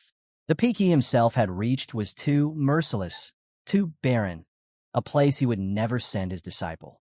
Instead, he hoped Xiao Riang would rise toward his own summit, one shaped by warmth, humanity, and strength. A peak where he could stand without losing pieces of himself. A peak where he would no longer suffer. That was the future Li Qionsang wanted for his best student. Later, Gong Yachi arrived with news. So your meeting with the Steel Blood Fortress Lord went well, he said with a congratulatory smile. But Xiao Riang sensed something off. What happened? Gong Yachi sighed. At first, I tried to confirm it alone, but eventually even I had to be informed. He hesitated before revealing the truth. The clan of beggars has begun to move. Xiao Riang stiffened. They've discovered something, Gong Yachi continued. Something they weren't meant to find. Their investigations are precise, thorough, frighteningly fast. It seems they've learned who's been pulling the strings behind the scenes. And whatever the beggar clan had found, it was enough to set the entire martial world shifting. Xiao Riang knew commenting on the situation would fix nothing. He couldn't influence the beggar clan's movements, not directly. Gong Yachi's hesitation made sense now, but sooner or later, he would have learned the truth anyway. I can't solve this myself, Xiao Riang said quietly, but I know someone who can. Gong Yachi lifted his head. The Hao clan may be at odds with the righteous Heavenly Alliance, but never forget that their ally is the divine cult of the Heavenly Demon. The chief strategist must already know the beggar clan has begun moving. He notices every shift in the world, no matter how small. Since things had progressed this far, Xiao Riang decided to contact the strategist and request support. I should have told him earlier, he admitted. Gong Yachi bowed gratefully. After that, their discussion shifted to their next mission. Our destination is the Madwood Forest, Gong Yachi said. Even the ancient craft practitioners avoid it. But that's where the main forces of the Heavenly Dragon Palace are gathered. His tone turned cold. The righteous Heavenly Alliance's reputation has collapsed. They've never admitted their ties to the 3 external palaces. But if we confront the Heavenly Dragon Palace and spread the truth across Zhongnan, it'll strike a devastating blow. However, another complication surfaced. Rumors claimed the Heavenly Demon Palace and the Namgung clan were at war. Xiao Riang frowned. Why would a clan under the alliance hold hostility toward the Heavenly Dragon Palace? Aren't they allies? Gong Yachi shook his head. As you already know, the Righteous Heavenly Alliance is an alliance in name only. With no strict structure, internal conflict is inevitable. Steel Blood Fortress stands as one body, while there are dozens of conflicting wills pretending to be united. Xiao Riang exhaled slowly. The path ahead would be anything but simple. Neither the Namgung clan's strength nor the Heavenly Dragon Palace's influence could be ignored. He turned to Manhwa. You stay here for now. Practice your cooking. She brightened. I'll prepare something delicious when you return. Xiao Riang smiled. I'll hold you to that. Then he looked to Yeo Sang Rin. So, will you join us to face the enemy, or will you stay with Manhwa? Yeo Sang Rin immediately declared she couldn't possibly miss something this exciting, though she admitted it was a shame Manhwa wouldn't be joining them. In truth, Manhwa wanted to go. She believed she was strong enough to protect her young master, and felt far more at ease knowing Yeo Sang Rin would accompany him. Yeo Sang Rin blinked at her. Wait, are you more worried about his safety than yours? Xiao Riang is stronger than you. Manhwa flailed in panic. And no, that's not what I meant. It was a simple misunderstanding, but Yeo Sang Rin was already grinning, enjoying herself far too much. She leaned in, teasing relentlessly until Manhwa's entire face turned scarlet. Stop teasing me, Manhwa screamed. Laughing, Yeo Sang Rin hugged her tight. I'm joking. I'm joking. Enough, Co Riang cut in. We're leaving. Prepare yourselves. Gong Yachi stepped forward. May fortune follow you all. Co Riang and his group glanced back. Then be ready, he said. We're about to stir up a storm. Spread the news across the world. The scene shifted. A twisted, grotesque tree loomed in the darkness, radiating a berserk-like aura that seemed to gnaw at the air itself. Thick droplets of fresh blood slid down its bark, slow, steady, almost rhythmic. Above it hung 5 bodies, wrapped like mummies, their bindings soaked in deep crimson.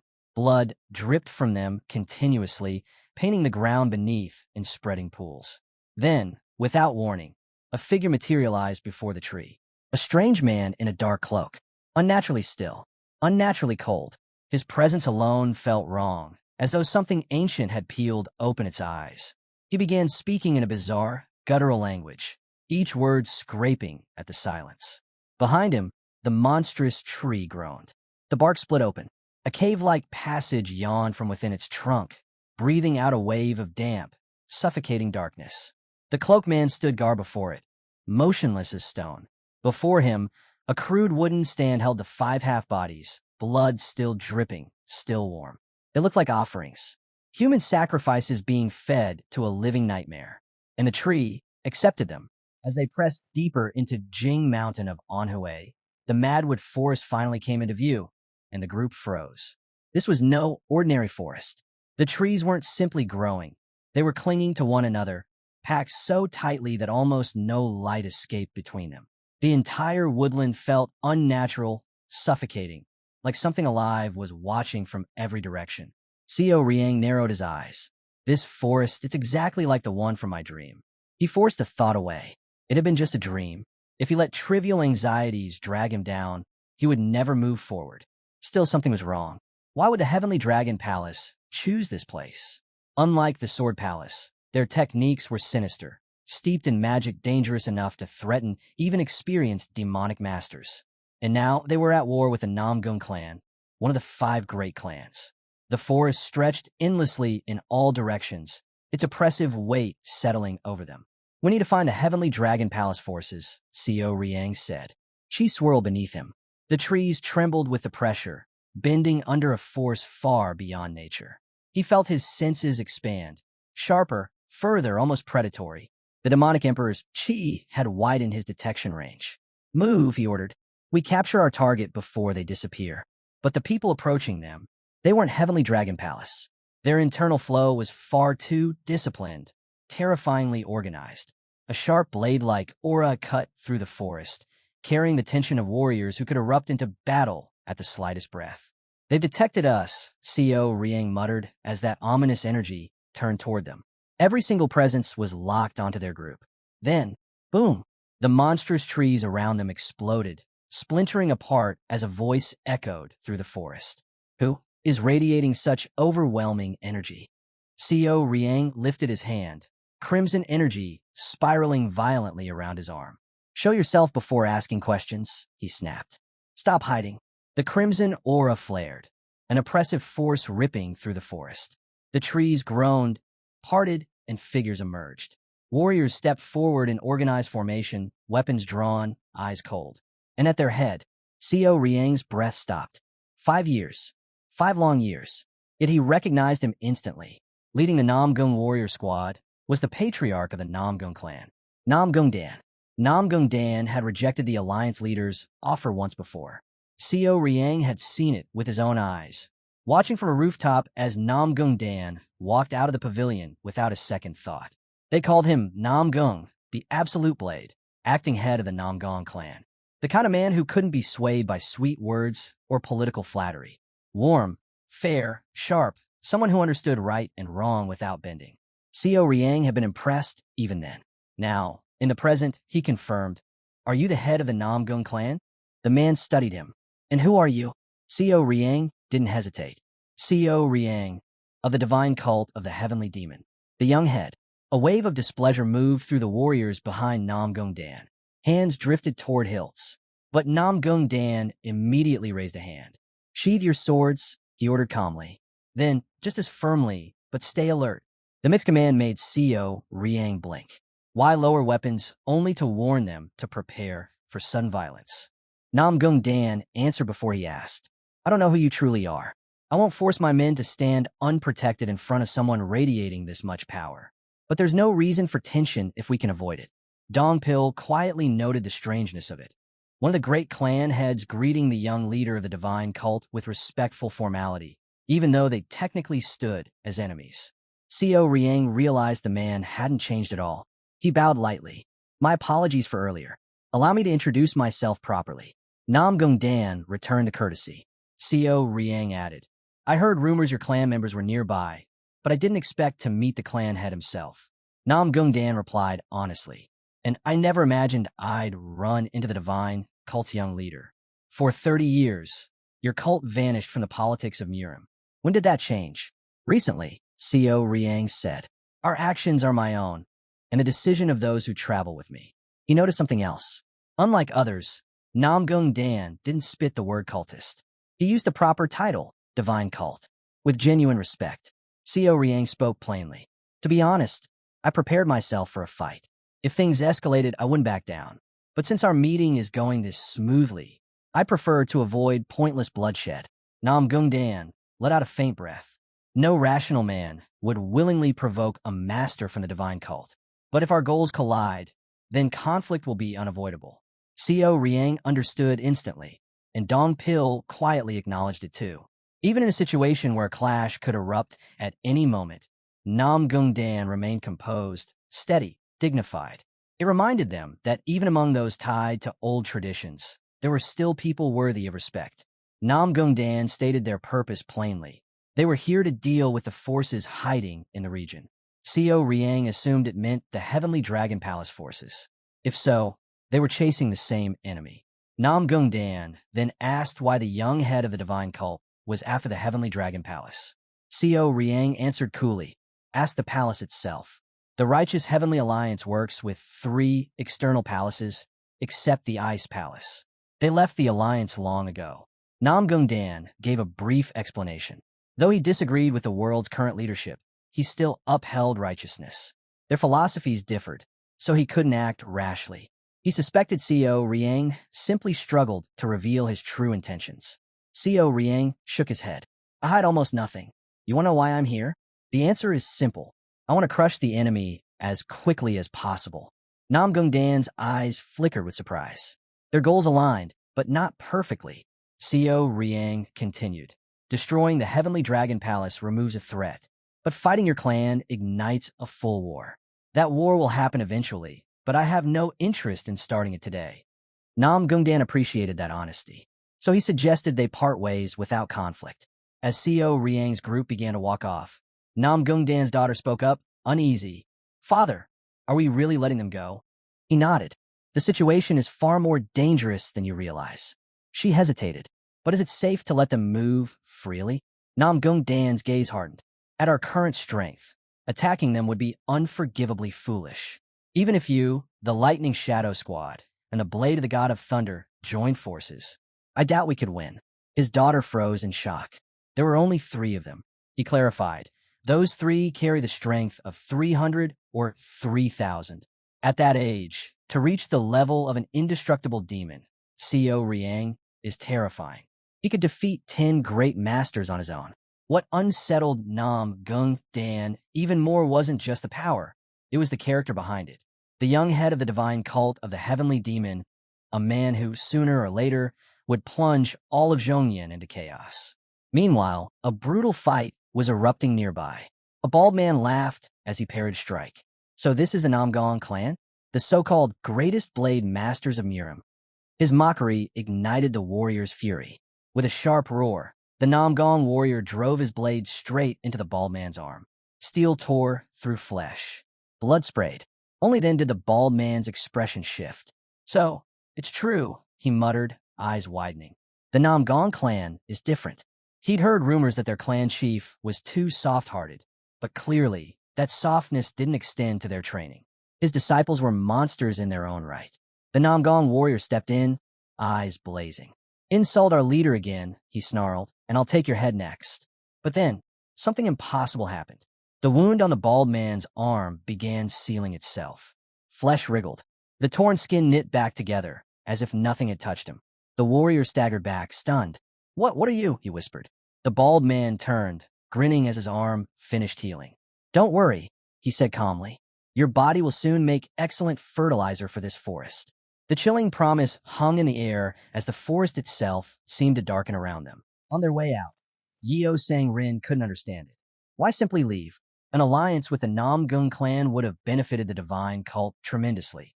But Seo Riang shook his head. The idea that a clan guarding the oldest martial traditions would join forces with us?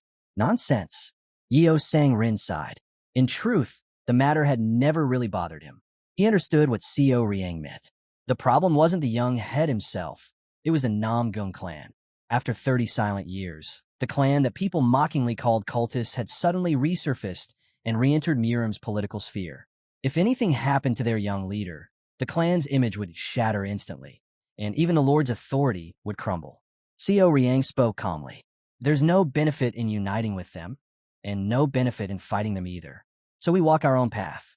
They continued forward, until Seo Riang suddenly froze. At his feet lay a decaying skeleton, worms spilling out of its nose and mouth. The stench was overwhelming. Dong Pil and Sang Rin recoiled, searching for the source of the rot. Seo Riang frowned. The air was thick with the smell of blood, yet not a single trace of life remained. Only death. Heavy, suffocating death. His breath hitched. This was the exact sight he had seen in his dream. Meanwhile, the battle not far away grew even more intense. The bald monster taunted the Namgong warrior again, laughing as he sidestepped a trembling strike. "This is all you can do? You're no different from the others. You brag, you posture, then you rot into fertilizer. I'll gladly help you join your friends." The warrior was shaking now, terrified. Just as the bald monster lunged, another blade flashed in from the side. A second Namgong warrior had arrived, intercepting the attack and even managing to leave a thin cut across the monster's throat. He rushed to his squad leader. "Are you all right?" The squad leader grit his teeth. "Run. Go back and report everything to the chief. We can't handle this thing. These monsters, they lost their humanity long ago." Behind them, the bald creature touched the scratch on his neck and laughed as it healed instantly. "Insects," he hissed. "You'll all become fertilizer soon enough." The forest seemed to echo his words, swallowing the sound with a chilling hunger. But Cian Jian ignored the squad leader's desperate warning and charged straight into the fray. The leader froze, unable to understand why the warrior would rush headfirst towards such overwhelming danger. The bald monster's lips curled into a chilling smile. "Good come." With a wave of his hands, sinister energy erupted outward, wrapping Cian Jian like a cage. The warrior didn't stand a chance. His stance broke almost instantly. The squad leader watched in horror as Cian Jian collapsed. In that final moment, right as his soul began to drift free, Cian Jian realized the truth. This creature was impossibly strong, far beyond anything he'd fought. And strangely, it had been a long time since the monster had seen someone this stubborn. His body carried more vitality, more nutrients than a typical human. A shadow swallowed his soul. Cian Jian fell, lifeless. The bald monster sighed in satisfaction. Yes, choosing the Namgung clan was the correct decision. Such rich bodies. He glanced at the trembling squad leader. Don't mourn him. Human or beast, once the forest claims you, you're nothing but bones. Your friend has simply returned to Mother Nature. The trees will flourish because of him. His eerie presence darkened further, the killing aura swelling like a storm. The squad leader could barely stay standing, but his resolve didn't waver. The monster struck him brutally in the chest. Blood sprayed as the man staggered. "Allow me," the creature whispered, raising 2 fingers to end your suffering. A gentle, painless sleep. But before the killing strike could fall, his arm froze. He couldn't move. A heartbeat later, crack. A blinding impact smashed into his arm. The bald monster screamed, raw pain tearing through him. Dong Pil stood calmly beside him. The monster snarled in rage. "Who are you? How dare an insect strike me?" He launched into another attack, unleashing a terrifying martial technique meant to swallow Dong Pil whole. But Dong Pil didn't even blink. His martial sphere expanded, quiet, overwhelming. The attack dissolved the moment it touched him. The monster's eyes widened in disbelief. "What?" Dong Pil stepped forward and delivered a swift, ruthless strike. The bald creature dropped to its knees, heavily wounded. Co Riang and Sang Rin arrived soon after. Co Riang studied the creature with mild amusement. What a strange thing, neither human nor spirit, he muttered. And indeed, its shredded flesh was already knitting back together, regenerating as if death itself refused to claim it. Yeo Sang Rin examined the monster's regenerating flesh and spoke quietly. This is tied to one of the 7 divine techniques of the Heavenly Dragon Palace, the divine wood art of black sand. But even that ability had limits. Regeneration this fast shouldn't exist. Not unless it came from fictional tales, reanimated corpses, apocalyptic monsters that ignore the laws of life and death. Co Riang didn't care about the fantasy behind it. He cared only about one thing. Where are the others? He demanded. The creature refused to answer, so the trio pushed forward, moving deeper into the corrupted forest. Dong Pil glanced back at the injured squad leader. He's about to collapse. Yeo Sang Rin sighed. You really are too kind, worrying about the opponent's swordsman like that. Dong Pil shrugged. They just left a good impression. That's all. The squad commander bowed weakly. I owe you my life. I can never repay this debt. Co Riang wasn't sure the man would still feel grateful if he learned they belonged to a demonic cult. Instead, he spoke calmly. Don't try to recover your internal energy. Our cultivation might clash and harm you. Contact your leader instead. The commander blinked. Already met the clan leader? Co Riang nodded. We crossed paths on the way. There was no reason to fight. Rest easy, and when you return, tell him I regret striking first. The squad leader stared in confusion. Regret what? What are you? Co Riang continued, unfazed. People say Nam Gung Dan is too kind, but that's a shallow view. He's extraordinary, a true swordsman, a great hero. With a leader like that, it's no surprise his clan produces such virtuous followers. Yeo Sangrin glanced at him, genuinely impressed. How do you know all that? Did Master Gong Yachi teach you? Co Riang shook his head. He had learned one principle through every hardship. Know yourself. Know your enemy. That alone decides victory. Yeo Sangrin smiled faintly. The way you say it, it doesn't sound learned. It sounds like it's always been a part of you. Co Riang offered no answer, and the forest's dark silence swallowed their footsteps as they continued forward. They finally reached the place where the Heavenly Dragon Palace should have stood, but the land was empty, silent. Not even rubble remained. Dong Pil frowned. It doesn't seem like that bald corpse lied. Co Riang stepped forward, voice cold. Then get up and show us. Where's the real palace? Before the words could fade, a new presence materialized in front of them. Towering, twisted, radiating a malignant pressure strong enough to choke the air itself. Who are you? The creature growled. Sang Rin stiffened, trembling. The thing standing before them wasn't human and barely qualified as a beast. Co Riang narrowed his eyes. That's what I'd like to know. Just what kind of apocalypse did we stumble into? The creature bared its teeth. You dare enter the Heavenly Dragon's domain without permission? Intruders like you don't walk out alive. Behind them, the bald monster, still clinging to life, began gathering its strength again. Its eyes fixed on Sang Rin as it prepared to strike. Co Riang caught the movement and shouted, Sang Rin, behind you. She spun around, fear taking over her face. And then something ignited. A scorching heat swept through the forest. A burning scent filled the air. The bald monster didn't even have time to scream. Its body dissolved into black cinders, reduced to nothing but drifting ash. In the silence that followed, even the forest seemed to recoil. Smoke erupted across the clearing the moment the bald creature turned to ash. Co Riang moved instantly, chi surging around him as he shielded Yeo Sang Rin with a powerful wave of energy.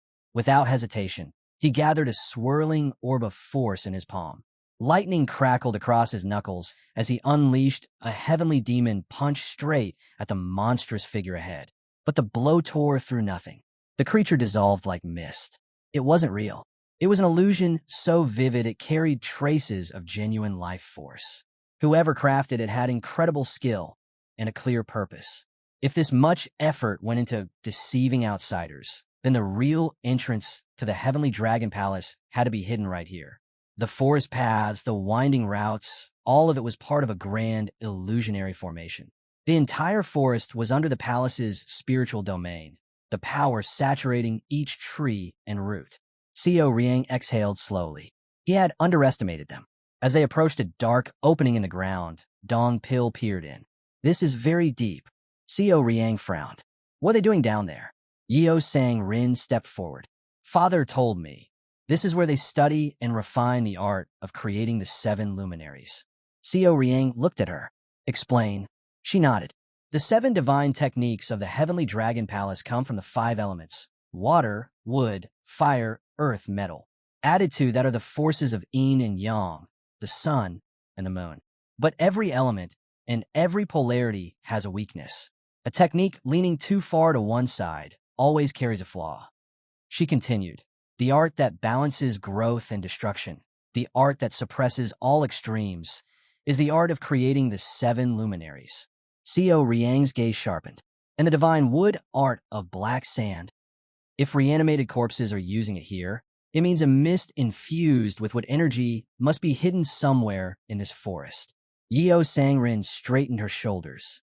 That means we actually have an advantage, and all of us possess strong magical power. Seo Riang didn't reply. He remembered his dream, the rotting corpse, the oppressive aura. None of it had been random. The danger here was real, even if no one in this forest surpassed him. It was foolish to assume nothing stronger lurked beneath. Stay sharp, he said quietly. Then aloud, he gave the order. Dong Pil, stand guard. If anyone climbs out of this hole, kill them on sight. If an enemy appears, do the same. Dong Pil nodded. Seo Riang turned to Sang Rin. You and I will go down. We'll find the source. Fear flickered in her eyes. His voice softened just slightly. There's no need to worry. I'll never let harm reach you. She blinked, startled by his sudden sentiment. What had gotten into him? As they prepared to descend, he added, hold on to me. Your technique still isn't stable. They leapt into the darkness below, and Sang Rin gasped. This is too fast. The wind swallowed her voice as they plunged deeper into the hidden domain. As they descended, the air grew thick, soaked with a painfully dense concentration of wood energy. Every breath felt heavy. If someone down here truly specialized in wood element arts, their real strength would far eclipse anything their outward level suggested. Yeo Sang Rin's eyes narrowed. Above us, something's there. Seo Riang nodded slightly. They had already encountered multiple wood-aligned creatures today, likely wood spirits who'd been aware of their presence from the moment they entered the forest. No point waiting, he said coldly. If they're coming, we attack together. The creatures emerged, twisted wooden beings, grotesquely resembling Groot's companions, but stripped of all innocence. Seo Riang's blade hummed, eager for blood. Come, then, he growled, and the monsters charged without hesitation. Meanwhile, at the surface, Dong Pil noticed movement the moment Seo Riang and Yeo Rin vanished into the pit. Countless figures crept out of the shadows, wooden monsters swarming toward him. They were weaker than the ones from earlier, clearly guardians of a deeper secret. Dong Pil assumed the young leaders were battling below as well. Then his expression hardened. A massive wave of creatures surged toward him, shaking the ground. Without fear, Dong Pil unsheathed his sword. I don't care how many of you come, he muttered. Not a single one will pass me. And he kept his word, cutting through them with relentless force as the group continued their brutal advance. Below, Yeo Sang Rin spotted a pale light flickering ahead. There! They sprinted toward it with full strength. Seo Riang struck the ground with a devastating blow, clearing a path, only for the entrance ahead to collapse completely. Dust and debris sealed off whatever lay beyond. Then they saw it. They froze. The ground was soaked in blood, thick, fresh, pooling like a crimson lake. A massive, monstrous tree loomed before them, its roots tangled around corpses. On a raised platform sat a mysterious figure, surrounded by bodies dripping blood like rain. The figure lifted his head. I sense the aura of a demon. Yet your demonic skill is unfamiliar. Tainted, bitter. He narrowed his eyes. Could it be a follower of the divine cult of the heavenly demon? Beside him, a woman slowly turned, her eyes hollow yet burning with distorted mana. So, she asked, are you a demonic martial artist of the heavenly demon divine cult? Seo Riang ignored the question and murmured to Yeo Rin. Is this the 7 luminaries' assembly art? Most likely, yes, she whispered. And he must be a wood element mage. Her tone shifted, sharp, furious. But look at her, she's lost her mind. She's drunk too much blood. Yeo Rin being a mage herself, recognized the woman instantly. "She's the daughter of the Lord of the Ice Palace," she said, horrified. "What is she doing here?" Xiao Riang said nothing, but Yirin's anger finally burst. "I wanted to ask her that myself. She came to Zongan to stay for a while, but I never imagined she'd be part of something this filthy." The blood-drenched chamber fell silent for a heartbeat, and the true horror ahead finally settled in. The young mage stiffened, her expression twisting with rage. "How dare you," she hissed. "Silence. You have no right to insult a sacred ritual offered to the dragon god." Xiao Riang finally grasped the truth behind the Namgung conflict. So this was why their martial masters had vanished. Kidnapped, drained, sacrificed. Yeo Sang-rin's words struck the mage like arrows. Her fury ignited, and a sinister aura erupted from her body. She began forming Alteraria, a heavy, venomous redwood technique dripping with malice. "It seems I'll have to teach you your place," she snarled. "Monsters, kill them." The creatures surged forward. Xiao Riang stepped ahead, chi swirling violently.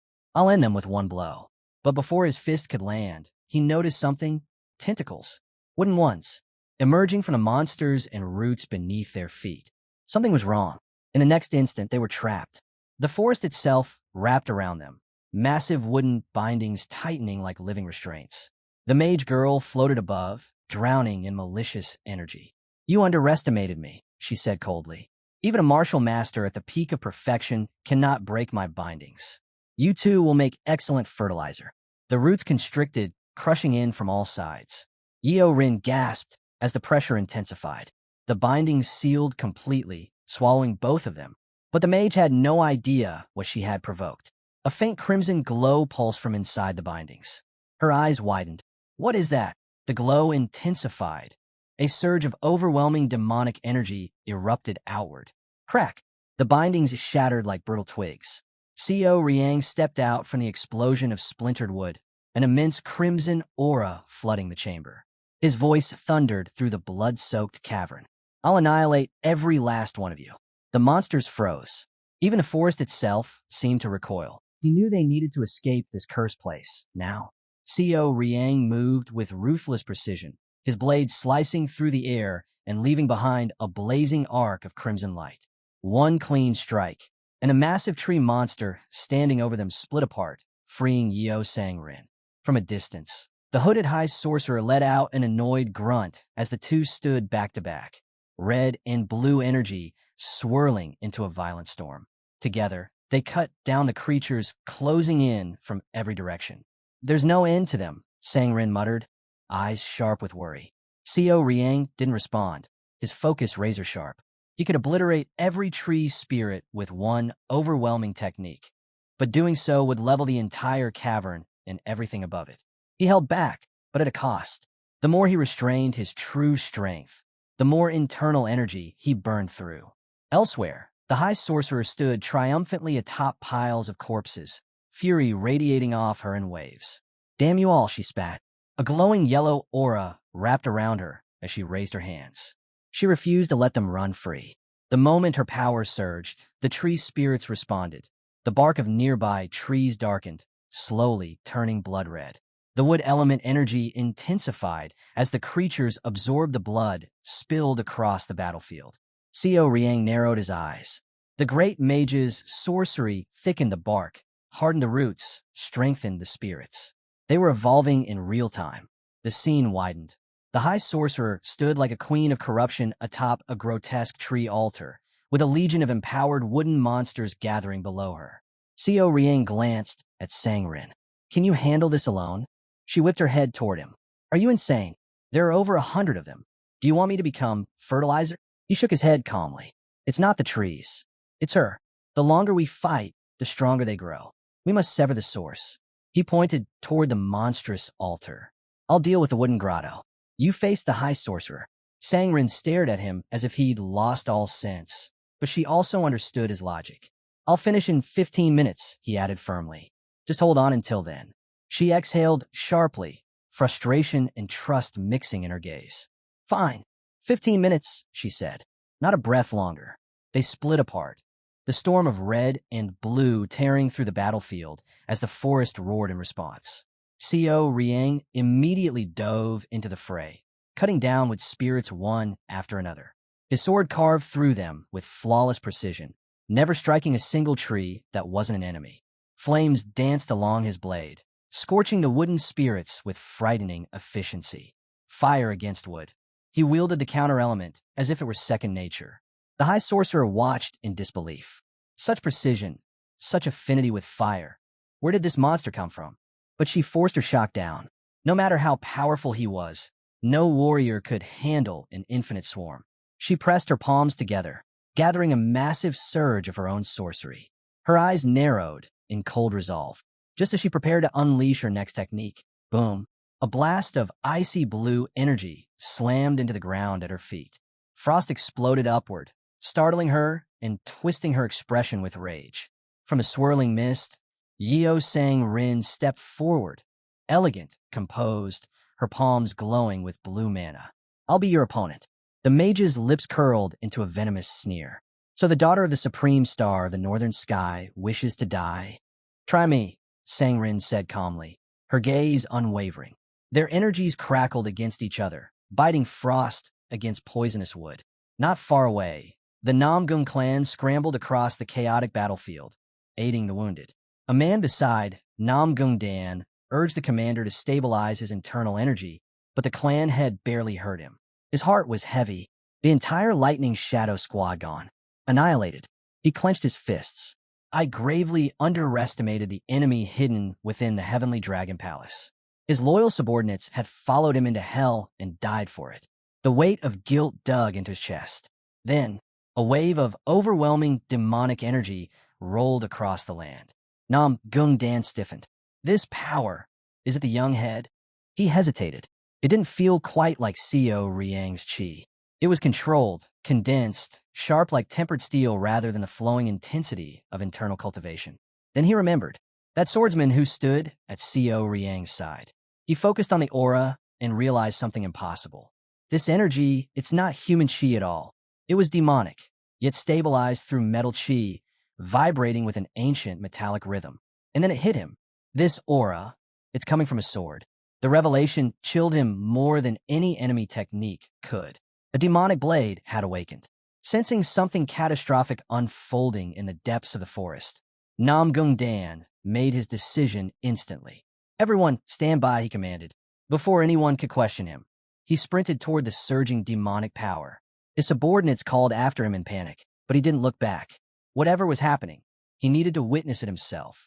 Meanwhile, Dong Pil fought like a beast unleashed. The Silent King's sword glowed in his grip, humming with a dormant hunger that was beginning to stir. Each swing cut through monsters with terrifying precision. But even as he fought, his thoughts drifted to one person. The young head, the one I vowed to protect. Fighting beside Co Riang had changed him in ways he never expected. Admiration had grown into something deeper, a fierce loyalty that consumed his heart. But with that loyalty came doubt. How can a guardian be weaker than the one he protects? How can someone like me defend someone like him? He severed a creature's head cleanly. No, everything changes today. Something awakened inside him. A strange force rose from his gut, burned through his chest, and surged into his head. His demonic chi twisted, intertwining with the hidden power of the Silent King blade. Then it erupted.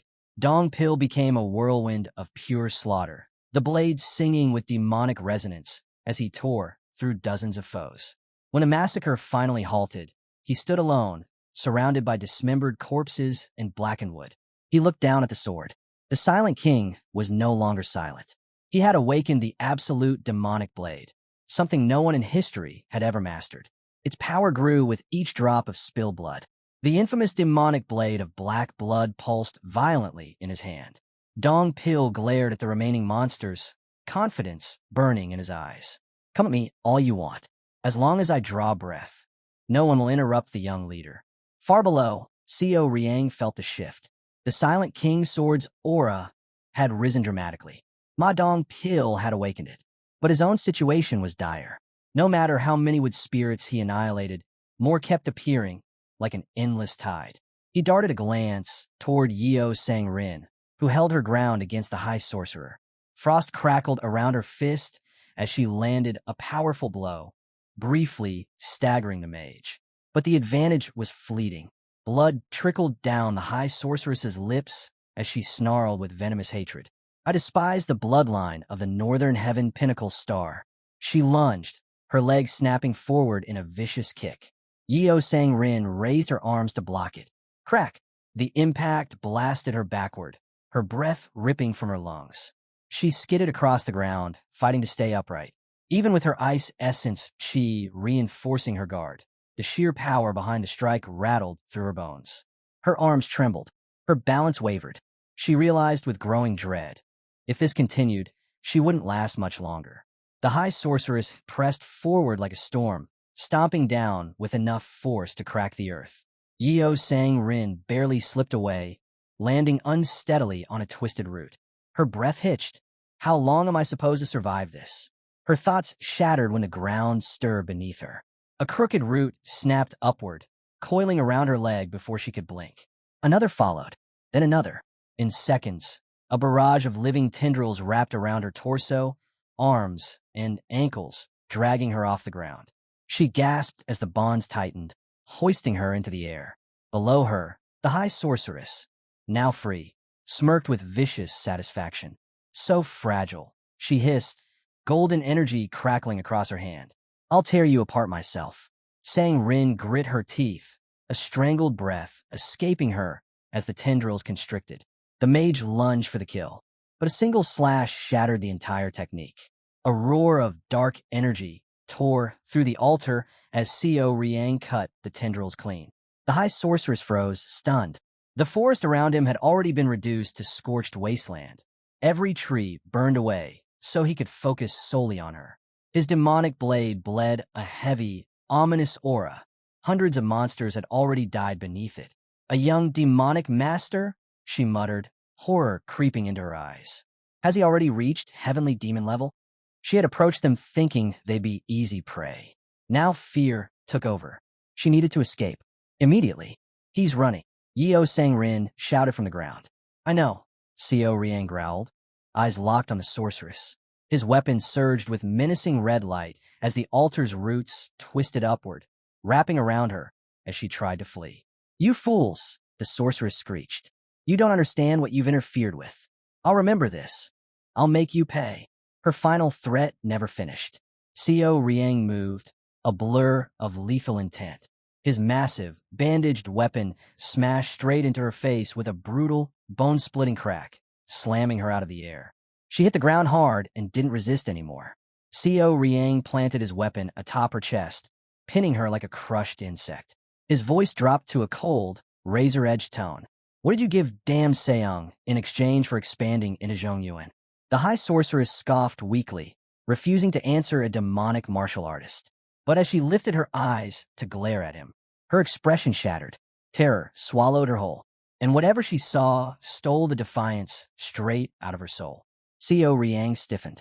For a moment, he thought the battlefield had finally gone quiet, but then the weapon in his hands began to tremble. A low, distorted hum pulsed from the blade. The Emperor's demonic energy, sealed deep within it, started to spiral out of control, twisting like a cyclone desperate to break free.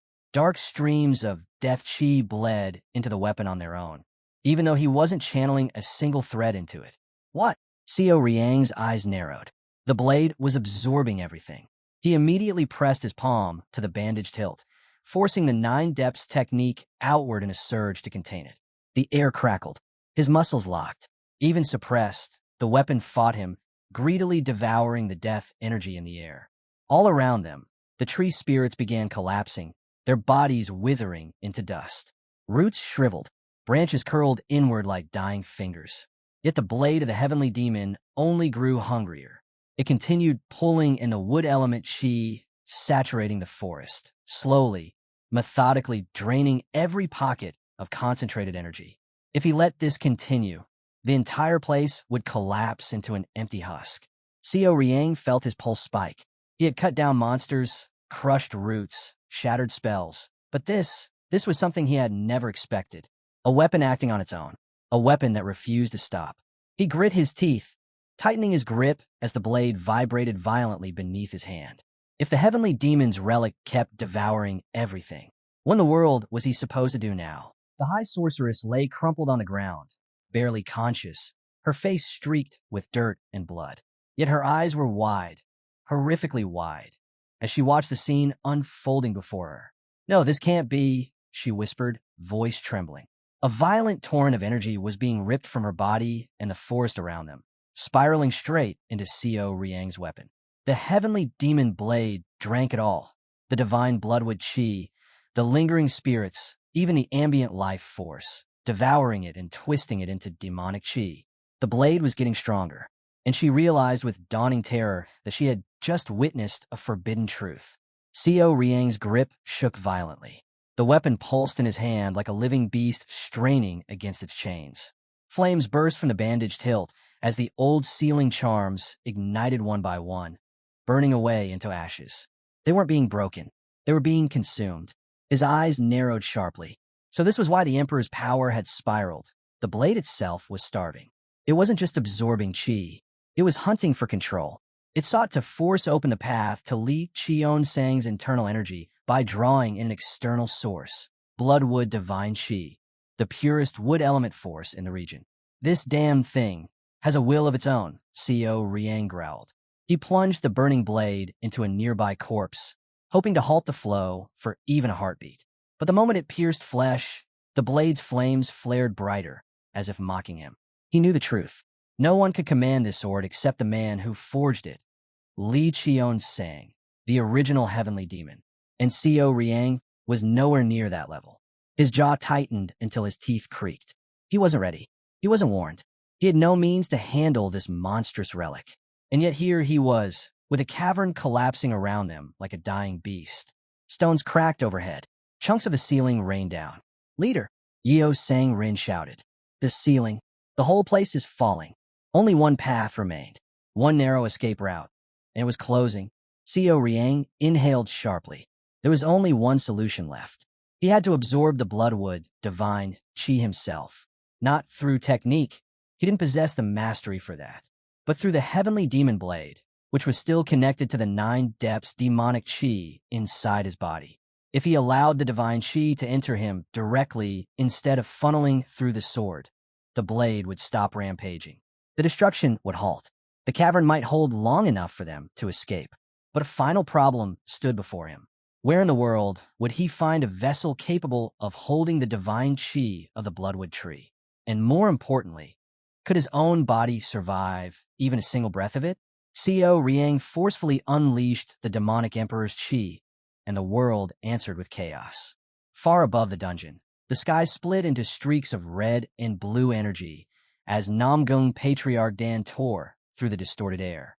The pressure thickened with every step he took toward the source, crushing his lungs, shaking his bones. Just then, he froze. Dong Pil, his eyes widened at the sight of the man standing amidst the storm. "What's happening down there?" he demanded. Dong Pil opened his mouth, but the earth exploded before he could speak. A deafening roar ripped through the land as the ground caved inward, collapsing into a massive, expanding canyon. Stone, soil, and shattered debris blasted upward, throwing both men back like rag dolls. Nam Gung's face darkened. This chi, if they didn't withdraw, the entire region might cave in. But Dong Pil staggered to his feet, shaking his head fiercely. "I can't leave. The young leader is still inside." Before Nam Gung could argue, a violent surge of energy erupted from Canyon. Co Riang burst out of the collapsing dungeon, levitating in a vortex of raging destruction. Black-red winds whipped around him as he clutched Yeo Sang Rin in one arm. With the last of his strength, he flung her toward Dong Pil. "Take her and go." She tumbled harshly across the unstable earth, rolling to Dong Pil's feet. He dropped beside her anxiously. "Are you hurt?" Yeo Sang Rin staggered up, eyes fixed on the spiraling storm behind Co Riang. "I'm not the one in danger," she whispered, voice cracking. "It's him. Co Riang is the one who's going to die." Inside the vortex, black tendrils lashed wildly around Co Riang. His body twisted from the sheer pressure, bones threatening to snap. Every breath was a rasp of agony. He grit his teeth. He had miscalculated. Trying to absorb the Bloodwood chi, using demonic emperor chi he hadn't fully mastered. He could feel it now. His body was seconds away from tearing itself apart. I can't absorb all of this. If I do, I'll explode. His muscles spasmed violently as he searched frantically for a solution. Then the thought struck him. If he couldn't absorb the wood chi, he had to make it evaporate. But how? Below, Nam Gung watched, horror creeping into his expression. Seo Riang's body dangled lifelessly in the storm, barely resisting. If this continues, Nam Gung muttered, gripping his sword tightly, his body will ignite. Blue energy swirled around him as he stepped forward. Dong Pil stared. Patriarch Nam Gung, what are you planning? I have no choice, Nam Gung answered. Those chains of sinister chi must be broken. Above them, Seo Riang screamed. A raw, violent cry ripped from his lungs as the demonic tendrils constricted. Nam Gung moved. In a flash of blue light, he leapt into the maelstrom and began slicing apart the bindings, trying to tear the young leader apart. Meanwhile, inside the quiet pavilion of the righteous Heavenly Alliance, a conversation far heavier than the storm outside unfolded. Mr. Kong spoke first, tone sharp and unfiltered. The house sect their vermin. No matter how many times you crush them, they scatter and return. Eliminating them won't work. You only need to paralyze them, long enough to act. Dam Seong gave a thin smile. You haven't changed. Age, Mr. Kong replied with a smug grin, is only a number. A number repeated only by those who haven't lived long enough. Dam Seong countered coolly. If age were that simple, no one would bother counting it. Kong Wu Chong exhaled, slightly uncomfortable. This path is yours to choose. Are you truly set on this? You already know, Dam Seong answered. Greed drives me, but I'm not alone in that. The demonic cult leader, the Steel Blood Fortress Lord, all of them crave the same thing. If you go through with this, Kong warned, the world will drown in chaos again. It already has, Dam Seong said. If anything, it may spare you from further trouble. Mr. Kong chuckled. Our goals align then, just like the old days. He then asked, why not handle this personally? Dam Seong lifted a brow. As Alliance leader, dignity must be upheld. Orthodox Miram expects restraint. A pause, then a smirk from Kong. Funny, considering how recently you shattered half your surroundings because someone offended you. Dam Seong looked away. Before departing, Kong added, I heard the Namgung clan is unusually active. Are they stable? I trust them completely. There are rumors. Conflict with the Heavenly Dragon Palace. If needed, I can head to Anhui and focus on your duties. Dam Seong snapped, voice icy. Mr. Kong stiffened. My apologies. At that same moment, the collapsing world Seo Riang knew faded, and he found himself in the pavilion of the demonic court. A voice echoed behind him. He turned, and there stood Li Qion-sang. For a heartbeat, Seo Riang wondered if this was another illusion, another dream. Yet the overwhelming aura radiating from the demon lord felt too real, too solid. Even in this dreamscape, his power dominated everything. Qion-sang studied him with calm, ancient eyes. You feel it, don't you? The demonic path has no end. It grows deeper, grander, but only within the limits of your vessel. Seo Riang listened, breath held. Each human is born with a capacity, Qion-sang continued. One that seems unchangeable. A cup can hold only what it was shaped for. He lifted a hand, energy swirling like a galaxy in his palm. But I expanded my cup. When I created my demonic arts, I broadened that vessel. Seo Riang's eyes widened. And if it could be done once, the demon lord said, voice echoing through the void, then it could be done again. Seo Riang felt his chest tighten. Had he been limiting the demon emperor's chi himself this entire time? The thought struck him like lightning, and his eyes sharpened with sudden clarity. Li Qion-sang nodded, as if reading the question forming in his heart. I, too, have not reached my limit, he said calmly. Even now, I continue to grow. I will rise endlessly until I reach the true end of my vessel. Seo Riang swallowed. He was still far from that, and he knew it. Qion-sang stepped closer, his presence vast enough to swallow the dream sky. You suffered because you built walls around your own potential, he said. The demon emperor Qi, the greatest of all demonic arts, does not tolerate confinement. Seo Riang's breath trembled. If you had not drawn those boundaries, Qion-sang continued, the evil Qi would never have overwhelmed you. His voice hardened, not cruel but absolute. Never limit yourself. You are a heavenly demon. the first in our divine cult to master 2 absolute demonic arts. Your path will be brutal, but you will not grow if you define your own ceiling. He lifted a finger toward Co Riang's forehead. Do not cling to greed. Simply climb higher. Then his tone shifted, cold enough to freeze blood. If you fail to ascend, his eyes darkened.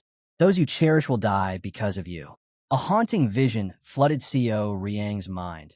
Bodies of the demon society's fallen martial brothers, sprawled lifelessly across a ruined battlefield. Their faces pale, their eyes empty, their deaths silent. Li Qionsang looked at him with grim sorrow, regret carved into every line of his expression. I hope you accomplish what I could not.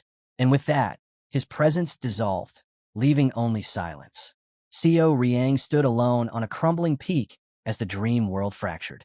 The demonic judgment pavilion shattered like glass and fell into a star-filled abyss below. A single tear slid from the corner of his eye as he whispered the name echoing in his skull. Demon Lord. He gasped awake. His body was wrapped entirely in bandages, his arms immobilized, his skin seared and bruised. A cruel reminder of the violent storm he had survived. But his mind was sharper than ever. The path ahead had changed. When Co Riang finally opened his eyes, the first voice he heard was Nam Gung Dan's, calm, surprised, and genuinely impressed. So you're awake. Remarkable. 10 days have passed, yet you rise as if waking from an afternoon nap. Co Riang blinked, his thoughts still settling. 10 days already? The clan head nodded. The doctor came and went countless times. Each visit ended the same. He claimed there was nothing more he could do. And that swordsman who accompanied you? He never left your side. Not even once. Co Riang let out a slow breath. Dong Pil, it must have been him. Where's he now? Nam Gung Dan smiled faintly. Most likely outside, eavesdropping. The protagonist reached out with his senses. There it was. A steady, restrained presence at the threshold. Dong Pil wasn't hiding. His demonic chi had simply settled, naturally suppressed from growth. That alone told Co Riang everything. Come in, he said. Dong Pil entered immediately and dropped to one knee.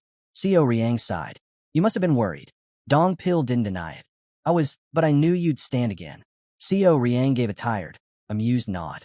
You've matured. I learned from you. Dong Pil answered, steadying his master as he helped him sit upright. Nam Gung Dan watched the exchange with disbelief. A young leader speaking so naturally with his guard. This kind of dynamic didn't exist in the demonic cult. Their hierarchy alone crushed such closeness. Yet here they were. Co Riang looked toward the clan head. Regardless, thank you. Nam Gung Dan waved it off immediately. I only did what any man of Jianghu should do. Others worry about reputation. I do not. I live by my convictions, and I'll continue to do so. Your thanks are unnecessary. He said it lightly, but Co Riang could see the weight behind it. A clan had never lived freely. A single wrong choice could shake an entire lineage. Even so, Dan had chosen to help, a decision not everyone would have made. Co Riang lowered his gaze. If not for my powers, I'd already be dead. Nam Gung Dan disagreed without hesitation. No, you would have survived regardless.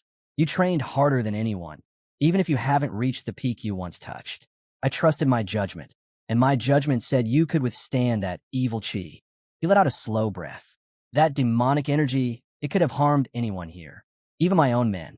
But in the end, everyone lived. That's what matters. There's nothing to thank me for.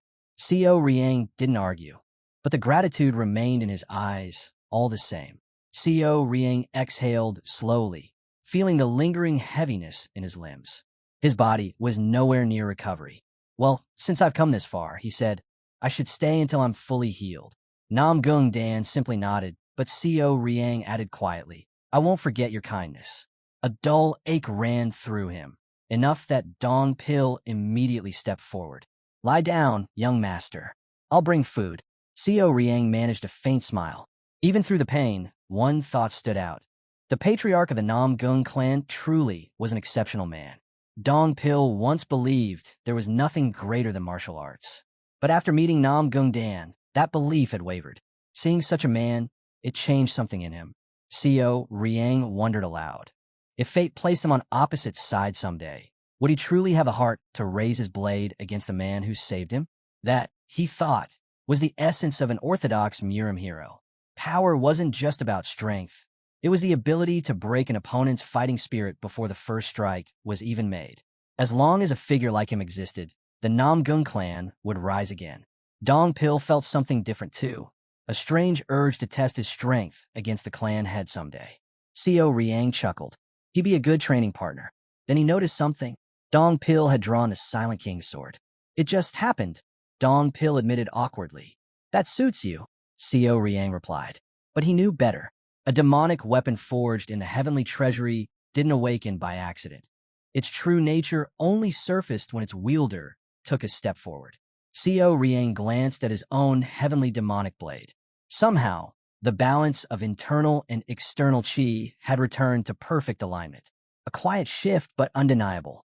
Far away, sect leader John Pyong of the Beggar sect sifted through a mountain of reports, documents detailing the House Sect's information network.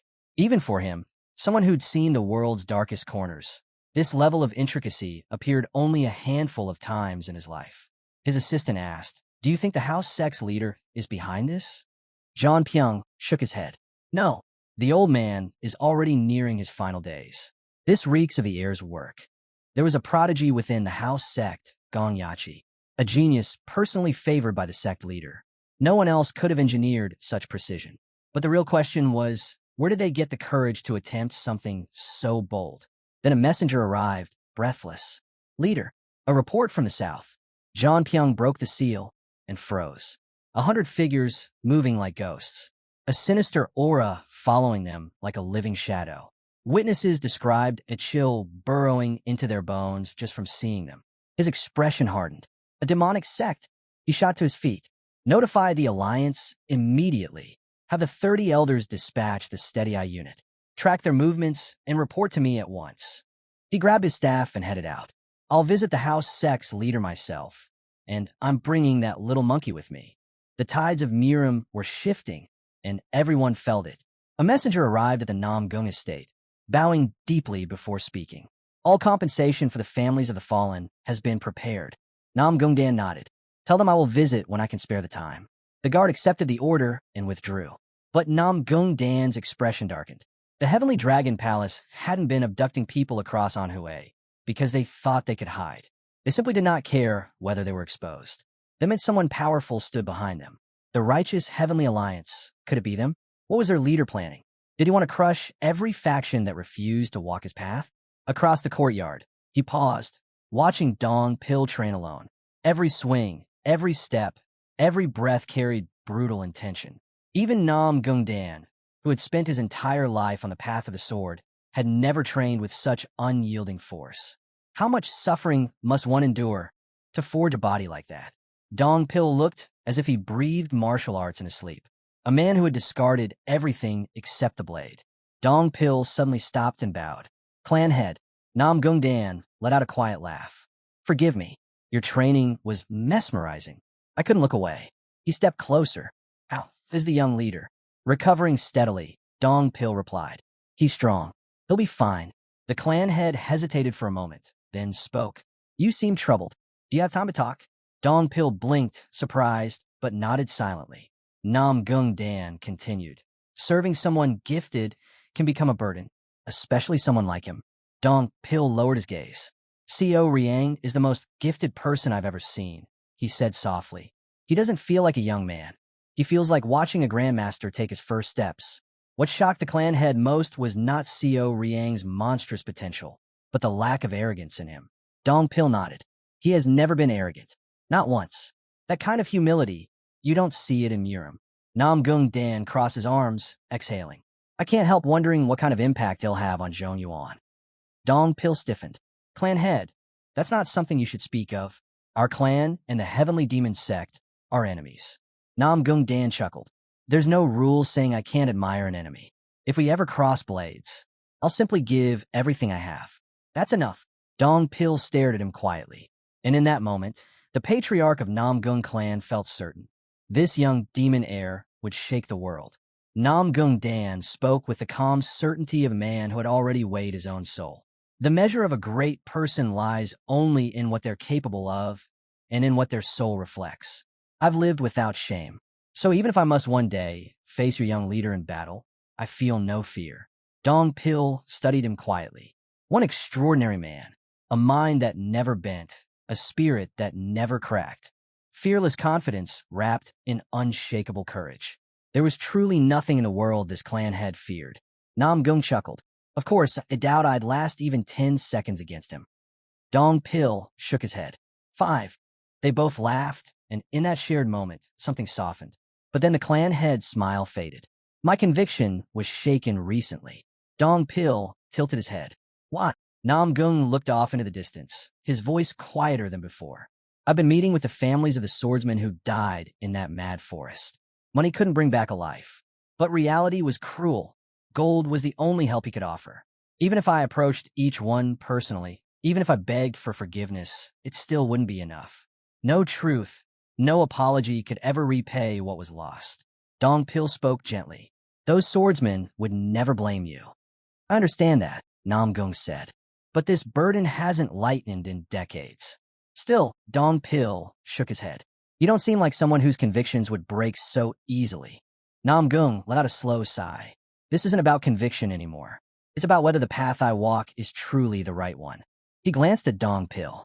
You know the trouble our clan is in because of the Heavenly Dragon Palace incident. Many around me urge the easier path. They say times have changed, that stubborn ideals have no place in this world. Nam Gung's voice hardened. But an easy path isn't right, and a wrong path doesn't become righteous just because it's simple.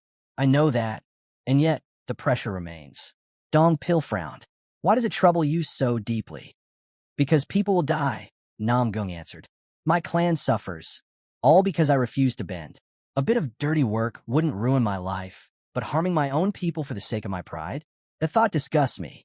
Dong Pil nodded slowly. If that happens, you won't remain confident in yourself anymore. The soul you're trying to prove will become stained. Nam Gung closed his eyes for a moment. Exactly. That's what it feels like. And beneath the calm exterior, the patriarch of the Nam Gung clan wrestled with a battle no blade could ever win. Dong Pil lowered his head slightly. I'm only a bodyguard. I can't pretend to understand everything you're feeling. But then his voice sharpened, steady, unwavering. But I do know this. The moment a man starts thinking everyone else is doing it, so it's fine for me to, that's when he loses his dignity. He looked straight at the clan head. I've seen enough to know that path is wrong. That's why the young leader respects you, and why I do as well. Nam Gung Dan let out a slow, tired breath. I suppose you're right. I haven't fallen into the same temptations others surrendered to, and even for the top 10 masters of Murim, resisting those temptations would break their will. Then he laughed softly. Who would have thought, being comforted by a guard from the divine cult? Dong Pil's response was ice cold. I wasn't comforting you. Even so, the clan head's eyes eased, the heaviness in him lifting just a little. If you're free, we could share a drink. Dong Pil bowed politely. I must return to the young leader. Nam Gung waved him off. We can drink here. No one in Anhui would dare raise a hand against us. Relax. Dong Pil hesitated, then nodded. In that case, just a couple of cups. Inside the room, Co Riang heard every word. He sat calmly, at least on the surface. But the atmosphere around him was anything but calm. His aura rippled violently, the air trembling around him. He clicked his tongue. So the two of them have gotten close enough to drink together? A faint scowl tugged at his expression. At this rate, they might as well call it a date. The moment the letter reached him, and he learned Gong Yachi was heading out to meet the beggar sect's head, the protagonist simply closed his eyes for a breath. Was that man really planning to settle things himself? The beggar sect might have fallen from its former glory, but even as a shadow of what it once was, it was still a force no one could take lightly. A voice drifted in from behind, calm, almost amused. What fine scenery, wouldn't you agree? The protagonist turned at once, cheeks sharpening as he sensed the presence. The moon isn't even full, the newcomer mused, and yet when an old lion and a young tiger meet beneath it, somehow the world feels a little less empty. Only one man in this entire region carried that kind of weight. Co Riang knew instantly. This could only be the former patriarch, Nam Gung-un, and the old man nodded in quiet confirmation. Meanwhile, John Pyong was still struggling to make sense of the location chosen for this meeting. The aura he felt was fierce, too fierce. The true house sect leader should have been close to 80 by now, not radiating chi like a blade in its prime. Then Gong Yachi stepped out. It is an honor to meet you, Senior John, he said. John Pyong froze for a heartbeat. This young man was the leader. He had expected wrinkles and wisdom, not someone who looked like the world hadn't even had enough time to grind him down yet. Gong Yachi introduced himself, explaining with calm certainty that while he wasn't the official patriarch, he carried every responsibility of the house sect leader. Then you're the young successor? John Pyong asked. Gong Yachi nodded. Heir of the house sect. No wonder the beggar clan head had insisted on this meeting. A successor with potential and danger. Still, John Pyong wished the boy had at least pretended to show a sliver of respect. But Gong Yachi only smiled faintly. This isn't a situation where courtesy matters. His words were sharp, intentional, provoking on purpose. After all, our two sects are made of the lowest people under the heavens. I was raised too poor and too uneducated to worry about etiquette, especially when standing in front of a beggar. John Pyong let out a dry chuckle, admitting the jab had hit its mark. A beggar lecturing others on manners while wearing spotless new robes. He knew exactly how absurd it sounded. Gong Yachi's eyes narrowed slightly. He was starting to see what kind of man he was dealing with. John Pyng adjusted his sleeves, speaking with a calm pride. As sect leader, I must uphold appearances. A beggar should look like a beggar. That is our motto. But the head of the sect is allowed to rise above it. He wasn't denying the rule. He was placing himself beyond it. Regardless of what I wear, I remain the dragon head. Since I arrived first, we could have at least begun with a drink. Gong Yachi didn't bother entertaining the gesture. I'm a busy man. Speak plainly. John Pyong exhaled. Very well. Do not interfere any further. The house sect is dangerous enough by merely existing. The only reason you've been tolerated is because, until recently, you knew your boundaries. But you've crossed them too many times. His gaze sharpened. Whatever you're planning, stop now. If you walk away, I'll bury everything I know. But if you insist on involving yourself, we'll have no choice but to draw blades. Gong Yachi gave a small nod, accepting the warning, nothing more. John Pyong studied him, recalling rumors that the previous house sect leader had treasured this disciple. Now he understood why. The boy had teeth and resolve. Are you finished? Gong Yachi asked. No, John Pyong replied. You thanked me for the warning, but you never said you'd accept it. A thin smile touched the young man's lips. Because I won't. I appreciate the warning, but I'm not stepping back. I don't know how long this will take, but I'm seeing it through to the end. John Pyong stiffened. Gong Yachi's stance made one thing clear. The storm would not pass quietly. The fall of the beggar sect, the young heir added coldly, rests on its leader alone. For a heartbeat, John Pyong stared. And then he burst into laughter. Loud, sharp, almost relieved. Of course it does, he said, tightening his grip around his sword. The responsibility lies with me, not with a brat from the house sect. But Gong Yachi didn't flinch. In truth, your fate might have been sealed the moment you took the throne. John Pyong's eyes narrowed. What are you implying? Gong Yachi answered without hesitation, voice icy, unwavering. The beggar sect once stood for justice. Now it stands for deception, violence, and greed. You burned an entire city to hide information and called it necessity. His gaze cut straight through the man. You twisted your own sect into the nightmare it is today. John Pyong narrowed his eyes, the weight of Gong Yachi's accusation gnawing at him. Who exactly are you? Gong Yachi answered without blinking. I already told you. Young leader of the house sect. A survivor then, John Pyong pressed. It doesn't matter, Gong Yachi replied coldly. What matters is that you die here. There was no hesitation, only the quiet burn of vengeance. John Pyong scoffed. And how many martial masters have you gathered? You think the house sect can stand against us? He gestured behind him. The force under my command could erase a sect overnight. You've provoked the wrong enemy, boy. But Gong Yachi only tilted his head, calm, almost too calm. Someone else wants you dead long before I do. I'm simply clearing their path. John Pyong's expression twisted. He understood exactly what was being implied. Behind him, the beggar sect's men whispered in confusion. Something was approaching, something they couldn't identify, couldn't sense, couldn't comprehend. Gong Yachi glanced their way. You still don't understand what you've done, or who you crossed. He pointed into the darkness. Allow me to introduce the strongest, most feared force in all of Zanjuan, the martial masters of the divine cult of the heavenly demon. And stepping forward was a legend.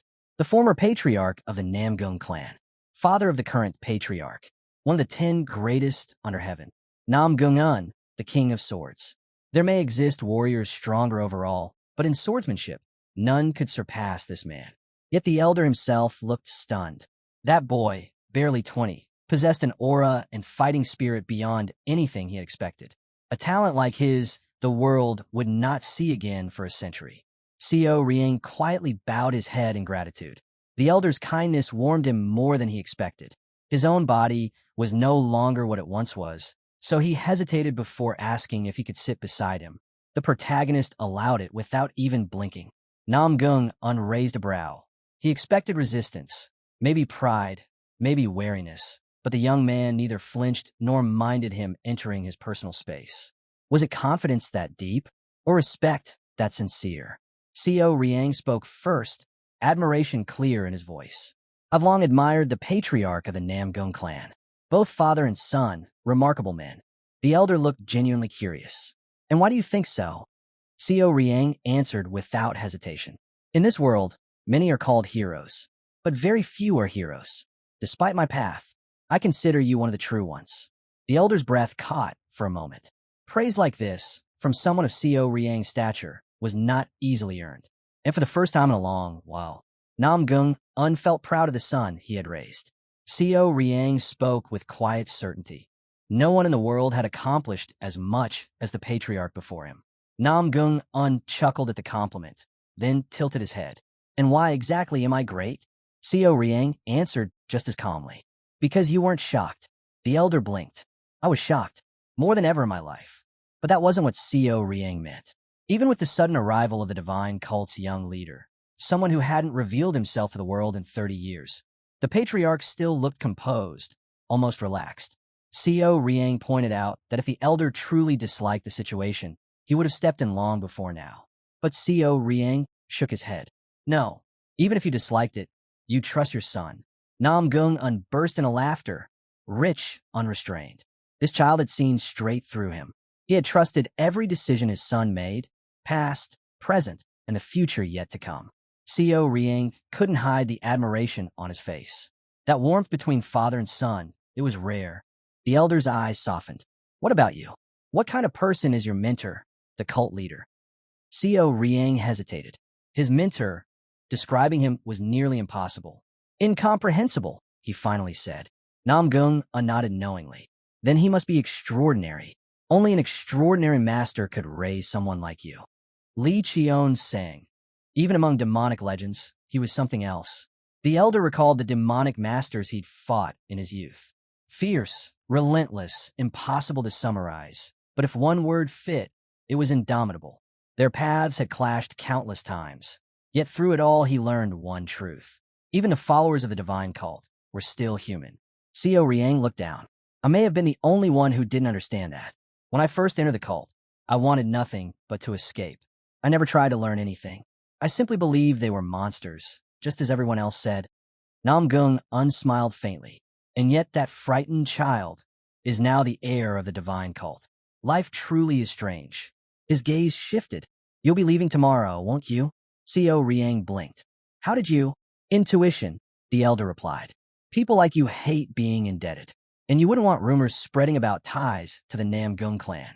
Co Rieng exhaled. The elder saw straight through him again. Nam Gung leaned back slightly, a sigh escaping him. I've enjoyed speaking with you. A shame you're leaving so soon. For the first time that night, the warmth in the elder's eyes carried a hint of regret. A playful glint appeared in Nam Gung Yuan's eyes. I wonder, what do you think about a duel? Co Rieng answered instantly, without even a heartbeat of hesitation. No. The elder blinked, genuinely taken aback. Of all the responses he expected, refusal was not one of them. A warrior of Co Rieng's caliber, someone who lived at the edge of life and death, would surely crave battle as he did. But Co Rieng shook his head. I owe the Namgung clan my life. I won't risk harming anyone here. If we fight, it won't be on your land. The elder paused, and then a slow smile spread across his face. So this was the depth of the boy's character. Without another word, both men vanished from sight, leaping across rooftops and forest shadows until they reached a secluded cliffside far beyond the clan's borders. Nam Gung felt oddly pleased. Fate had guided their meeting, and now it guided them toward a clash he had not expected but deeply welcomed. Co Rieng stepped forward, posture respectful yet unyielding. You are my elder, he said quietly. I'll let you make the first move. The wind shifted. Two titans stood alone beneath the moon. Teacher and heir of different worlds, blades and destinies about to collide. The place they chose for their duel was breathtaking. An open ridge suspended between two mountains, where the wind carried the scent of pine and the moon seemed close enough to touch. Nam Gung unsmiled softly. This spot is known as the most wondrous place beneath the heavens. They say anyone who gazes upon these peaks forgets all evil. Even in the darkness, the view had its own haunting charm. Perfect for a duel. Perfect for a bit of fun. As they stepped forward, the elder chuckled. I heard a rumor. Something about a massive tiger roaming with a golden fox. Nonsense, of course. No such beasts exist. Co Riang almost choked. Tora and Wangu. So his pets were out here playing again. Wonderful. He drew his blade. A red aura coiled around the heavenly demon blade like a living flame. Nam Gung undrew his sword as well, and Co Riang froze. He had never seen a sword like that. Elegant. Terrifying. A masterpiece forged by a hand that understood steel on a level beyond mortal craft. This one is my favorite, the elder said, lifting it slightly. Though I've never named it. Just a nameless sword. Co Riang frowned. Something this magnificent, nameless? That won't do, elder. A sword of that level deserves a fitting name. Nam Gung laughed and nodded. Perhaps you're right. Then he gestured to Co Riang's blade. And what about yours? Heavenly Demon Blade, Co Riang replied. I couldn't think of anything better, so I went with something simple. To the elder, the name sounded plain, almost disappointing. But the moment he truly felt the sword, his expression sharpened. This weapon carried fear within its steel. Power. Burden. Anyone who wielded it would have to withstand the weight of that dread. Co Riang lifted his chin. Shall we begin? The elder's smile widened. Yes. I'm glad fate brought you here tonight. The duel erupted. Red aura spiraled violently around Co Riang, heat and pressure surging like a living storm. But then he looked up and froze. A shimmering barrier surrounded Nam Gung, rippling like water, yet harder than steel. His chi wasn't wild, wasn't loud. It flowed with impossible consistency, no turbulence, no gaps, no weakness. A perfect defense. Co Riang understood instantly. Elder Nam Gung wasn't just preparing to strike his body. He was preparing to assault mind and chi alike, a level of mastery that could tear through even the strongest resolve. And for the first time in a long while, Co Riang felt a chill run down his spine. Co Riang gauged the barrier again. If he struck recklessly, the sword-shaped aura around Nam Gung would slice him apart before he even touched the elder. And with that kind of defense, none of his direct attacks would leave a scratch. He wasn't lost, just facing, for the first time, an opponent whose mastery eclipsed anything he had ever fought. Nam Gung unwatched as Co Riang slowly lowered his blade, his breathing settling into an eerie calm. Why now? Had he switched to a mental blade technique? Was he planning to clash will against will? But no, the elder sensed it. The potent chi of the heavenly demon divine art still swirled around Co Riang. Whatever the young lord was preparing, it wasn't a psychic duel. For the first time, the King of Swords found himself unable to predict the next move. Then, Co Riang's foot slammed into the ground. A shockwave snapped through the earth, cracks splintering beneath them. Nam Gung Yuan's eyes widened. He's trying to shake the chi net, create an opening, then charge in. And he was right. In the blink of an eye, Co Riang tore through the disrupted barrier and dragged the elder into close-range combat. Nam Gung was ready. Chi threaded through his fingers, spiraling up his arm for a devastating strike. But Co Riang only smiled and slipped past the blow, twisting the elder's arm and locking it against his torso in one smooth motion. The elder did not panic. Lightning suddenly burst from his palm, pure, thunderous chi roaring to life. Co Riang's eyes widened. He's still attacking, even in this position. With no choice, he shoved Nam Gung away before the lightning tore through both of them. The elder staggered back, but he grounded his stance instantly, using sheer body weight and chi to stabilize. He exhaled with a grin. I didn't expect you to rush in like that. A sudden close-range fight. Co Riang shrugged lightly. I can't just stand back and watch. The elder laughed, delighted. That was only a warm-up. Fun, yes, but now I'll take you seriously. Excitement flickered in Co Riang's eyes. Good. I want to see the true strength of the man I've admired. The air changed. The warm-up was over. Two monsters were about to fight in earnest. Far from the cliff where Seo Riang and Namgung uncrossed blades, chaos erupted at the mountain's base. Members of the demon cult pushed their way through the forest, only to find the Beggar King locked in a desperate fight with one of their own. The cult fighter sneered as he struck at him. Running already? Afraid of dying, Dragonhead? His voice dripped with mockery. The most cowardly leader among the Orthodox clans? What a joke. Another cult soldier stepped forward. So, this is the man leading the beggar sect? Naive, weak, pathetic. No wonder your sect is finished. They didn't stop. I heard you ambushed the previous Dragonhead. Expelled him just to steal his seat. Looking at you now, I believe every word. A man this terrified has no right to call himself leader. The Beggar King trembled, then suddenly hurled something at them. A monkey. The small creature latched onto the cult man's arm and bit down hard. The cult fighter didn't retreat. He merely scoffed. Animals like that, to us, they're family. But you, throwing family at an enemy just to survive? You don't even have a warrior's heart. More demon cult members arrived, and their ground leader raised his hand. Let him run. A coward going toward his own grave doesn't need to be chased. The Beggar King bolted into the forest, cursing at the top of his lungs. The house sect. You dogs, working with the demonic cult. Just wait. I'll take revenge. But his ranting stopped the moment someone stepped in front of him. A martial master, Gong. The Beggar King froze. Who are you? Gong looked him up and down with cold disinterest. You look like a beggar. Fitting. Before I kill you, I want to hear your last words. The dragon head swallowed hard. I have something to say. I lost. Completely. I surrender. Spare me, and I'll give you information. Anything. Gong's jaw tightened, fury rising. To see his so-called orthodox leader reduced to this, begging at the feet of a demon, was sickening. He remembered his own youth. The trial he had taken to prove the righteous spirit of the orthodox path. The oath he swore that day, and with the same hands he once used to uphold righteousness. He slew the dragon head where he stood, barehanded, on the cliff above the world. The young lord and elder Namgung unclashed in a storm of force, shockwaves rippling through stone, wind howling around their blades. Each collision shook the mountain itself. Namgung Yuan's eyes burned with excitement. So this is your power? Heaven truly grants terrifying gifts.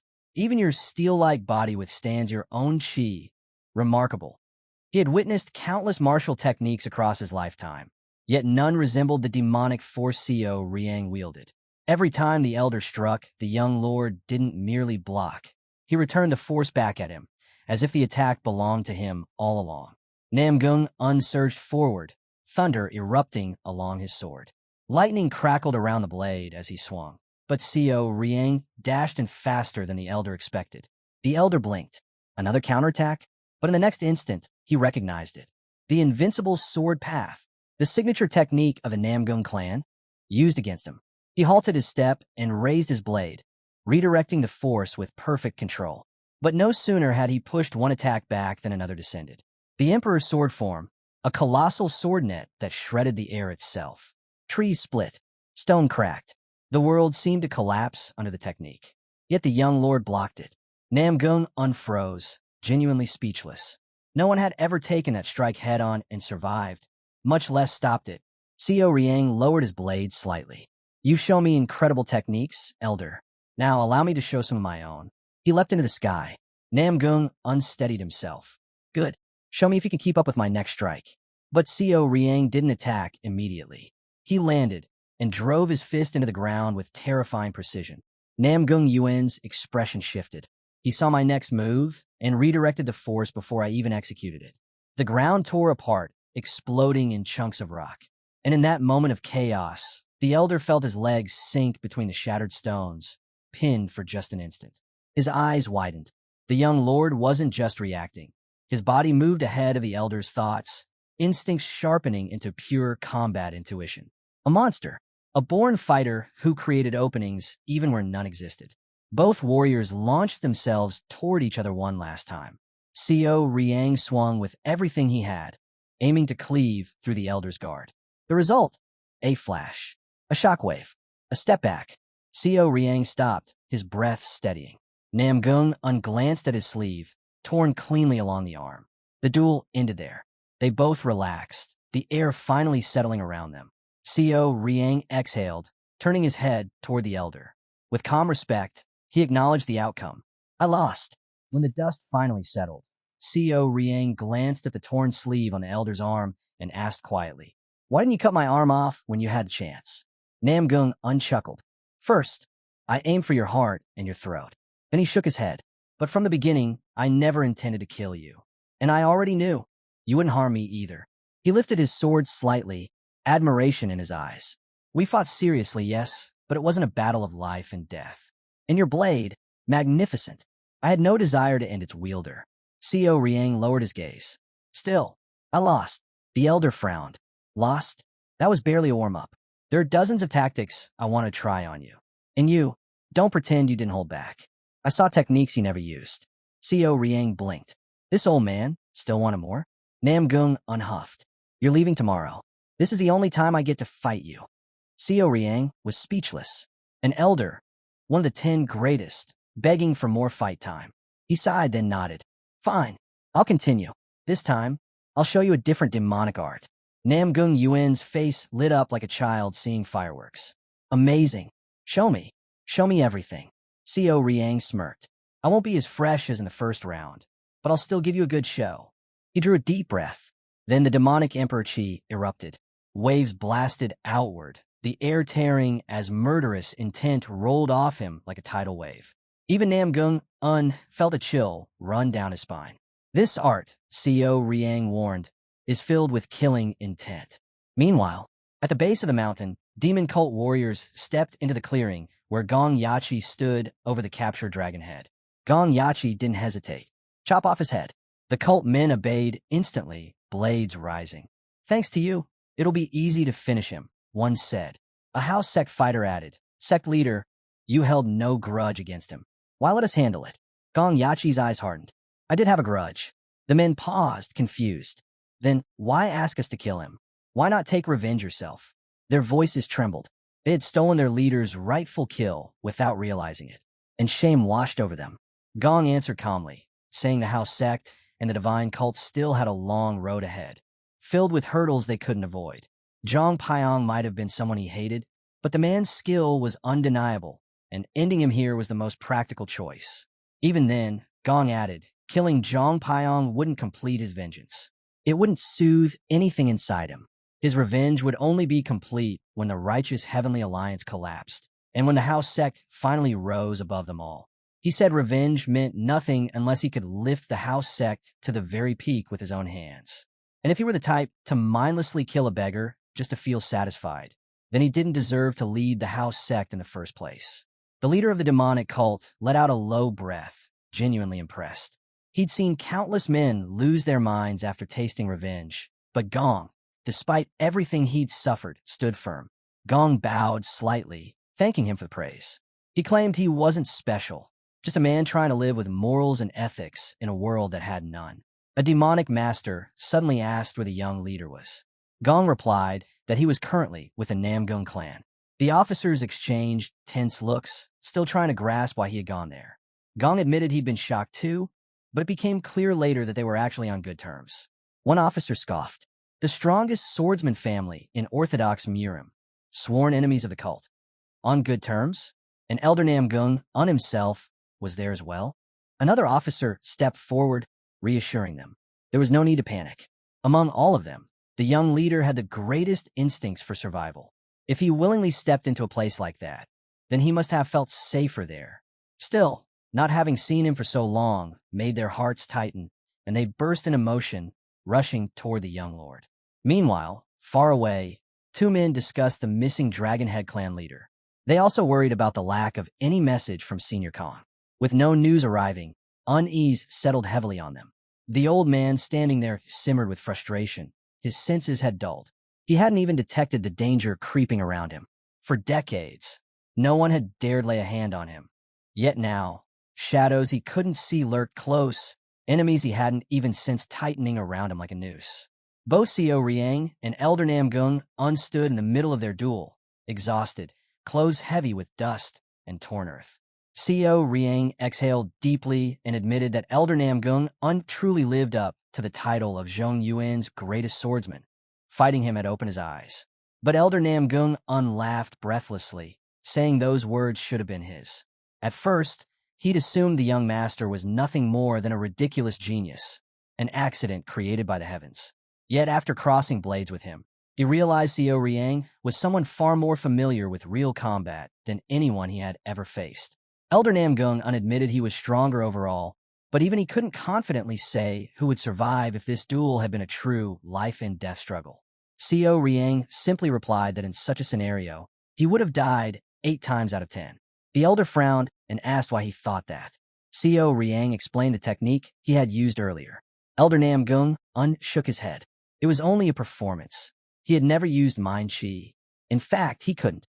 Learning it was beyond difficult even for him. If he had truly tried to unleash mind chi recklessly, he would have died on the spot. Xiao Riang froze in shock and admitted that even if that was the case, the power he saw still resembled what he imagined a mind sword would feel like. Realizing this, Xiao Riang became even more certain of his defeat. Elder Namgung Yuan's insight cut sharper than any blade, and his mastery over joint chi was unmatched. Xiao Riang confessed that his balance was still off. He couldn't even manifest a proper mind sword in this state. Elder Namgung then asked about the demonic art with the blue aura. Xiao Riang replied calmly. It was the demonic emperor chi. The elder nodded. That blue aura. It was even more mysterious than the red one. But beyond that, he asked if Xiao Riang had felt anything strange when using it. Xiao Riang blinked, confused, and asked him to clarify. Elder Namgung unhesitated. He wasn't sure whether he should reveal the origins of that power. Some truths, he said, were meant to be discovered by the practitioner alone. Xiao Riang narrowed his eyes and asked if something was wrong with him. Elder Namgung Yuan's expression hardened. He warned that if Xiao Riang failed to control that power properly, especially while wielding a demonic art, one day he could trigger a massacre, a true bloodbath. If his balance slipped even slightly, he could lose himself and become nothing more than a berserk demon. So the elder asked directly if the young master had pushed his limits to obtain that demonic art. Xiao Riang answered honestly. He had crossed paths with the priestess from the heavenly dragon palace inside the Madwood forest, and he killed her. In doing so, he ended up absorbing a massive amount of wood chi.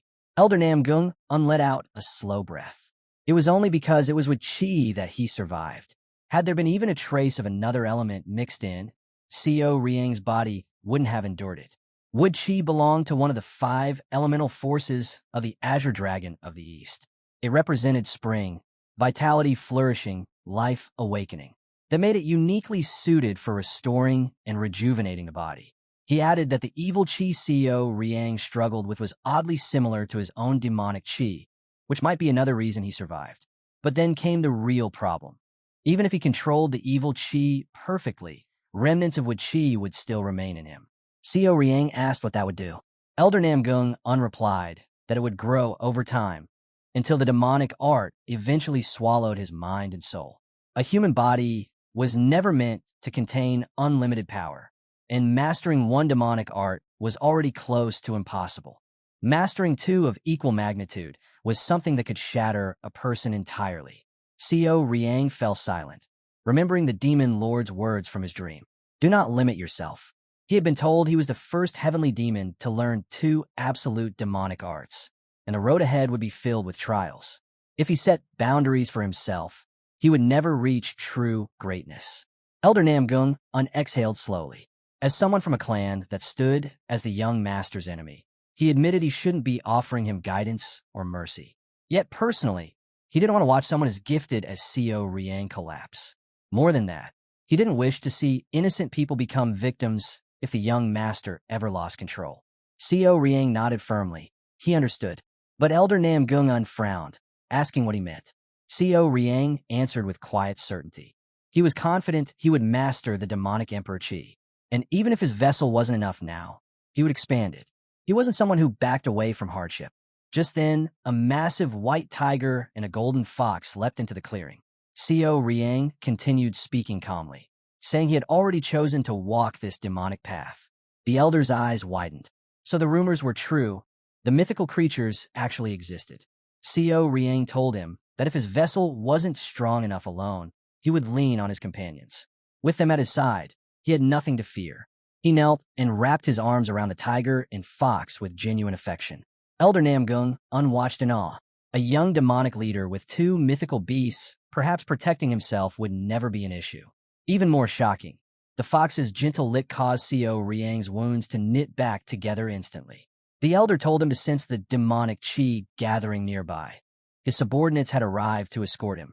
Co Riang rose, ready to make his first true entrance in Amurim with all his people behind him. Elder Namgung asked if he was truly leaving already. Co Riang smiled faintly, saying their duel had been the best part of his journey so far, and telling the elder to take care of himself. They turned away, parting paths under the fading sky. And as Elder Namgung walked back alone, he whispered a silent wish in his heart, hoping that the young master would never be swallowed by the demon he was destined to command. At the Namgung clan, cheers erupted the moment the demon lord of the heavenly demon divine cult stepped into view. Shock rippled through the grounds. Every member of the penal law court and all 104 martial artists of the Guardian Court knelt to greet their young leader. Even the Namgung swordsman stiffened at the overwhelming display. Co Riang offered a small smile, greeting them warmly. It had been a long time since they'd all stood together like this. He looked at the highest-ranked officer and said he had grown even stronger since their last meeting. The officer grinned bitterly, replying that he had to grow stronger. After all, someone had promised him a duel and conveniently never showed up. The young lord paused, remembering the promise he'd made and never fulfilled because of his relentless schedule. He cleared his throat and told all of them he hadn't expected they would actually come to support him. Another officer stepped forward, explaining that the Guardian Court Master had blown the situation out of proportion. The young master should speak with him and settle the misunderstanding. Co Riang thanked all of them, saying he already felt more than protected, but there was something he needed to announce. He told them to return to the cult and let him continue alone. A stunned silence fell. Those who came to protect him exchanged confused looks, demanding a reason. Co Riang didn't hesitate. They came to help him, yes, but this entire situation was a mistake. Ever since entering Hong Yurin, he had walked through crises without knowing what dangers would appear next, and the number of people who had come was far too few. He told them plainly they needed to return immediately. Their place was not here. The warriors pressed him for more explanation, so the young lord gave the truth. If they followed him any further, they would die. If he alone was placed in danger, that was one thing. He could manage that. But if they were exposed to the same dangers he faced, then all of them would perish together. He tightened his fists, voice steady. He understood his duty better than anyone. The demonic martial artists of the divine cult were fiercely loyal. He refused to let loyal people die meaningless deaths because of him. The men immediately objected. If danger truly came for their lord, then dying for him would never be meaningless. They would gladly give their lives to protect him. But the young lord shook his head firmly. If this were a war and soldiers died on the battlefield, he could accept that. But dying for his personal sake? That was a burden he refused to carry. He would never live peacefully knowing his people died, just to keep him breathing. One martial artist stepped forward and asked quietly, if the young lord truly faces death, then what happens? Co Riang didn't flinch. If it came to that, then he would die alone. He knew all too well that if danger struck, every single one of them would throw themselves into the fray whether he ordered it or not. And if he died, yes, many would be devastated.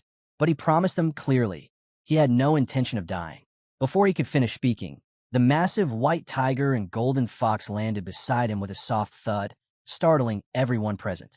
Co Riang smiled, saying Dongpil alone was enough. But with two mythical creatures standing guard beside him, no one in Murim would be able to kill him. He told them once more to return. He had his own plan, one that required him to move without an army behind him. He asked them to understand and to trust him. The martial artists finally bowed, saying they would obey without question. They only wanted to know his reason. Now that they did, they would follow any order he gave. Co Riang then looked toward the patriarch of the Namgung clan and asked if there was a nearby place where he could treat his men, somewhere they could eat and rest for a day before returning. He wanted to at least feed and honor them before sending them home. The patriarch smiled, touched to the core. He owned 10 restaurants. Arranging one was simple. But what moved him was the young lord's heart. How carefully he treated those who followed him. That evening, the hall was filled with laughter, clinking cups, and warm food. The men drank their fill, proud and joyful under the young lord's care. After some time, Co Riang stepped outside for a quiet walk.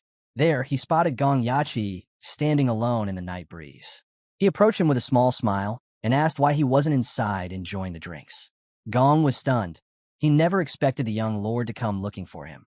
Xiao Riang praised him softly, acknowledging his efforts with genuine appreciation. Gong lowered his head, confused. Why was the young lord praising him? Compared to the lord's achievements, he felt he'd done nothing. But Xiao Riang shook his head. Gong shouldn't think like that. No one understood the burdens he carried for the house sect better than he did.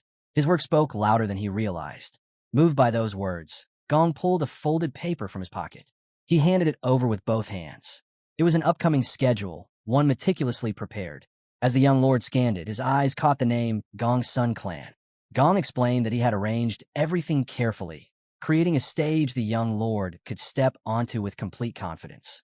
This will be the first major step toward making the world accept the divine cult. Meanwhile, back in the Namgung estate, Elder Namgung sat in pain, grumbling that age had turned every limb into a battlefield. Still, he was relieved. The young lord he fought was no naive brat, but a genuine warrior. If only the boy carried a little less murderous intent, he would be even more remarkable. Behind him, the patriarch asked quietly if the young lord was truly that strong. Elder Namgung replied with a sigh, telling him to simply ask the young lord what he wanted from him. The patriarch froze, shocked that Elder Namgung already knew his intentions. The elder continued, saying that Anhui and everything around it had become far too unstable. The patriarch needed to discuss that directly with the young lord. The patriarch hesitated. The conflict between the orthodox and unorthodox factions began because of Anhui. Losing control of it was humiliating, and asking for help from someone who had once been their enemy was difficult. Yet the young lord had proven he understood what was right. His morals were intact, so there was a chance, just a chance, that he might extend a hand. Elder Namgung asked how Xiao Riang responded to their request. He even chuckled, guessing the young lord probably told them to handle their own mess. But the patriarch explained that the young lord had come to Zhongyuan with a purpose. He couldn't abandon his mission just to fix their problems. Still, he did say he might assist them along the way, should the opportunity arise. The patriarch finished by saying the young lord had promised he might help them if the opportunity came during his mission. Elder Namgung nodded. For him, even those words were enough. People branded the demonic path as wicked, assuming all who walked it were monsters. Yet seeing the young lord today, he felt nothing but admiration. The patriarch agreed. A demonic martial artist like Xiao Riang was rare. Someone who clearly walked a different path from the ones who drenched the world in blood. Elder Namgung was certain of one thing. The road this young heavenly demon walked would not be a trail of corpses. Meanwhile, at the Flying Swallow Pavilion, chaos brewed. A group of men were tormenting the workers inside. They snarled that they had given them 2 full weeks to decide, and now their patience was gone. They had spent half a year trying to convince the shop owner, losing money because of his stubbornness. Gong Sun Myun, master of the Sword Pavilion, stepped forward and demanded protection money once again. One worker clenched his teeth silently, cursing them. They were trying to rob the very earnings that kept them alive. Giving 60% of the restaurant's profits would leave them only 40, barely enough to survive. He tried to explain they could manage, but Gong Sun Myun wasn't interested in negotiation. He coldly suggested they simply cut the workers' pay. The man's face twisted.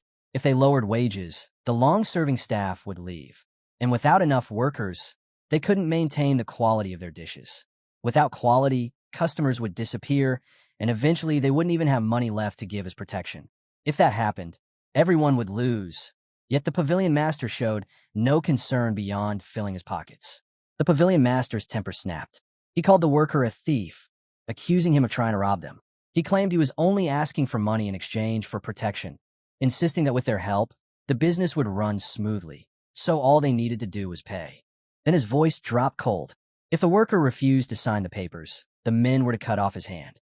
The worker protested desperately, saying the true owner wasn't present and they should wait. But the underling beside the master sneered. The owner had already declared that if he wasn't available, the worker was the acting representative, which meant he did have the authority to sign. The swordsman advanced. Steel hovered above his wrist, seconds away from being severed. But the blade never fell. In that instant, the worker vanished. The young lord had appeared out of nowhere, pulling him to safety. His expression darkened as he glared at the thugs, shaking down poor workers for 60% of their earnings. Even unorthodox clans didn't extort this much.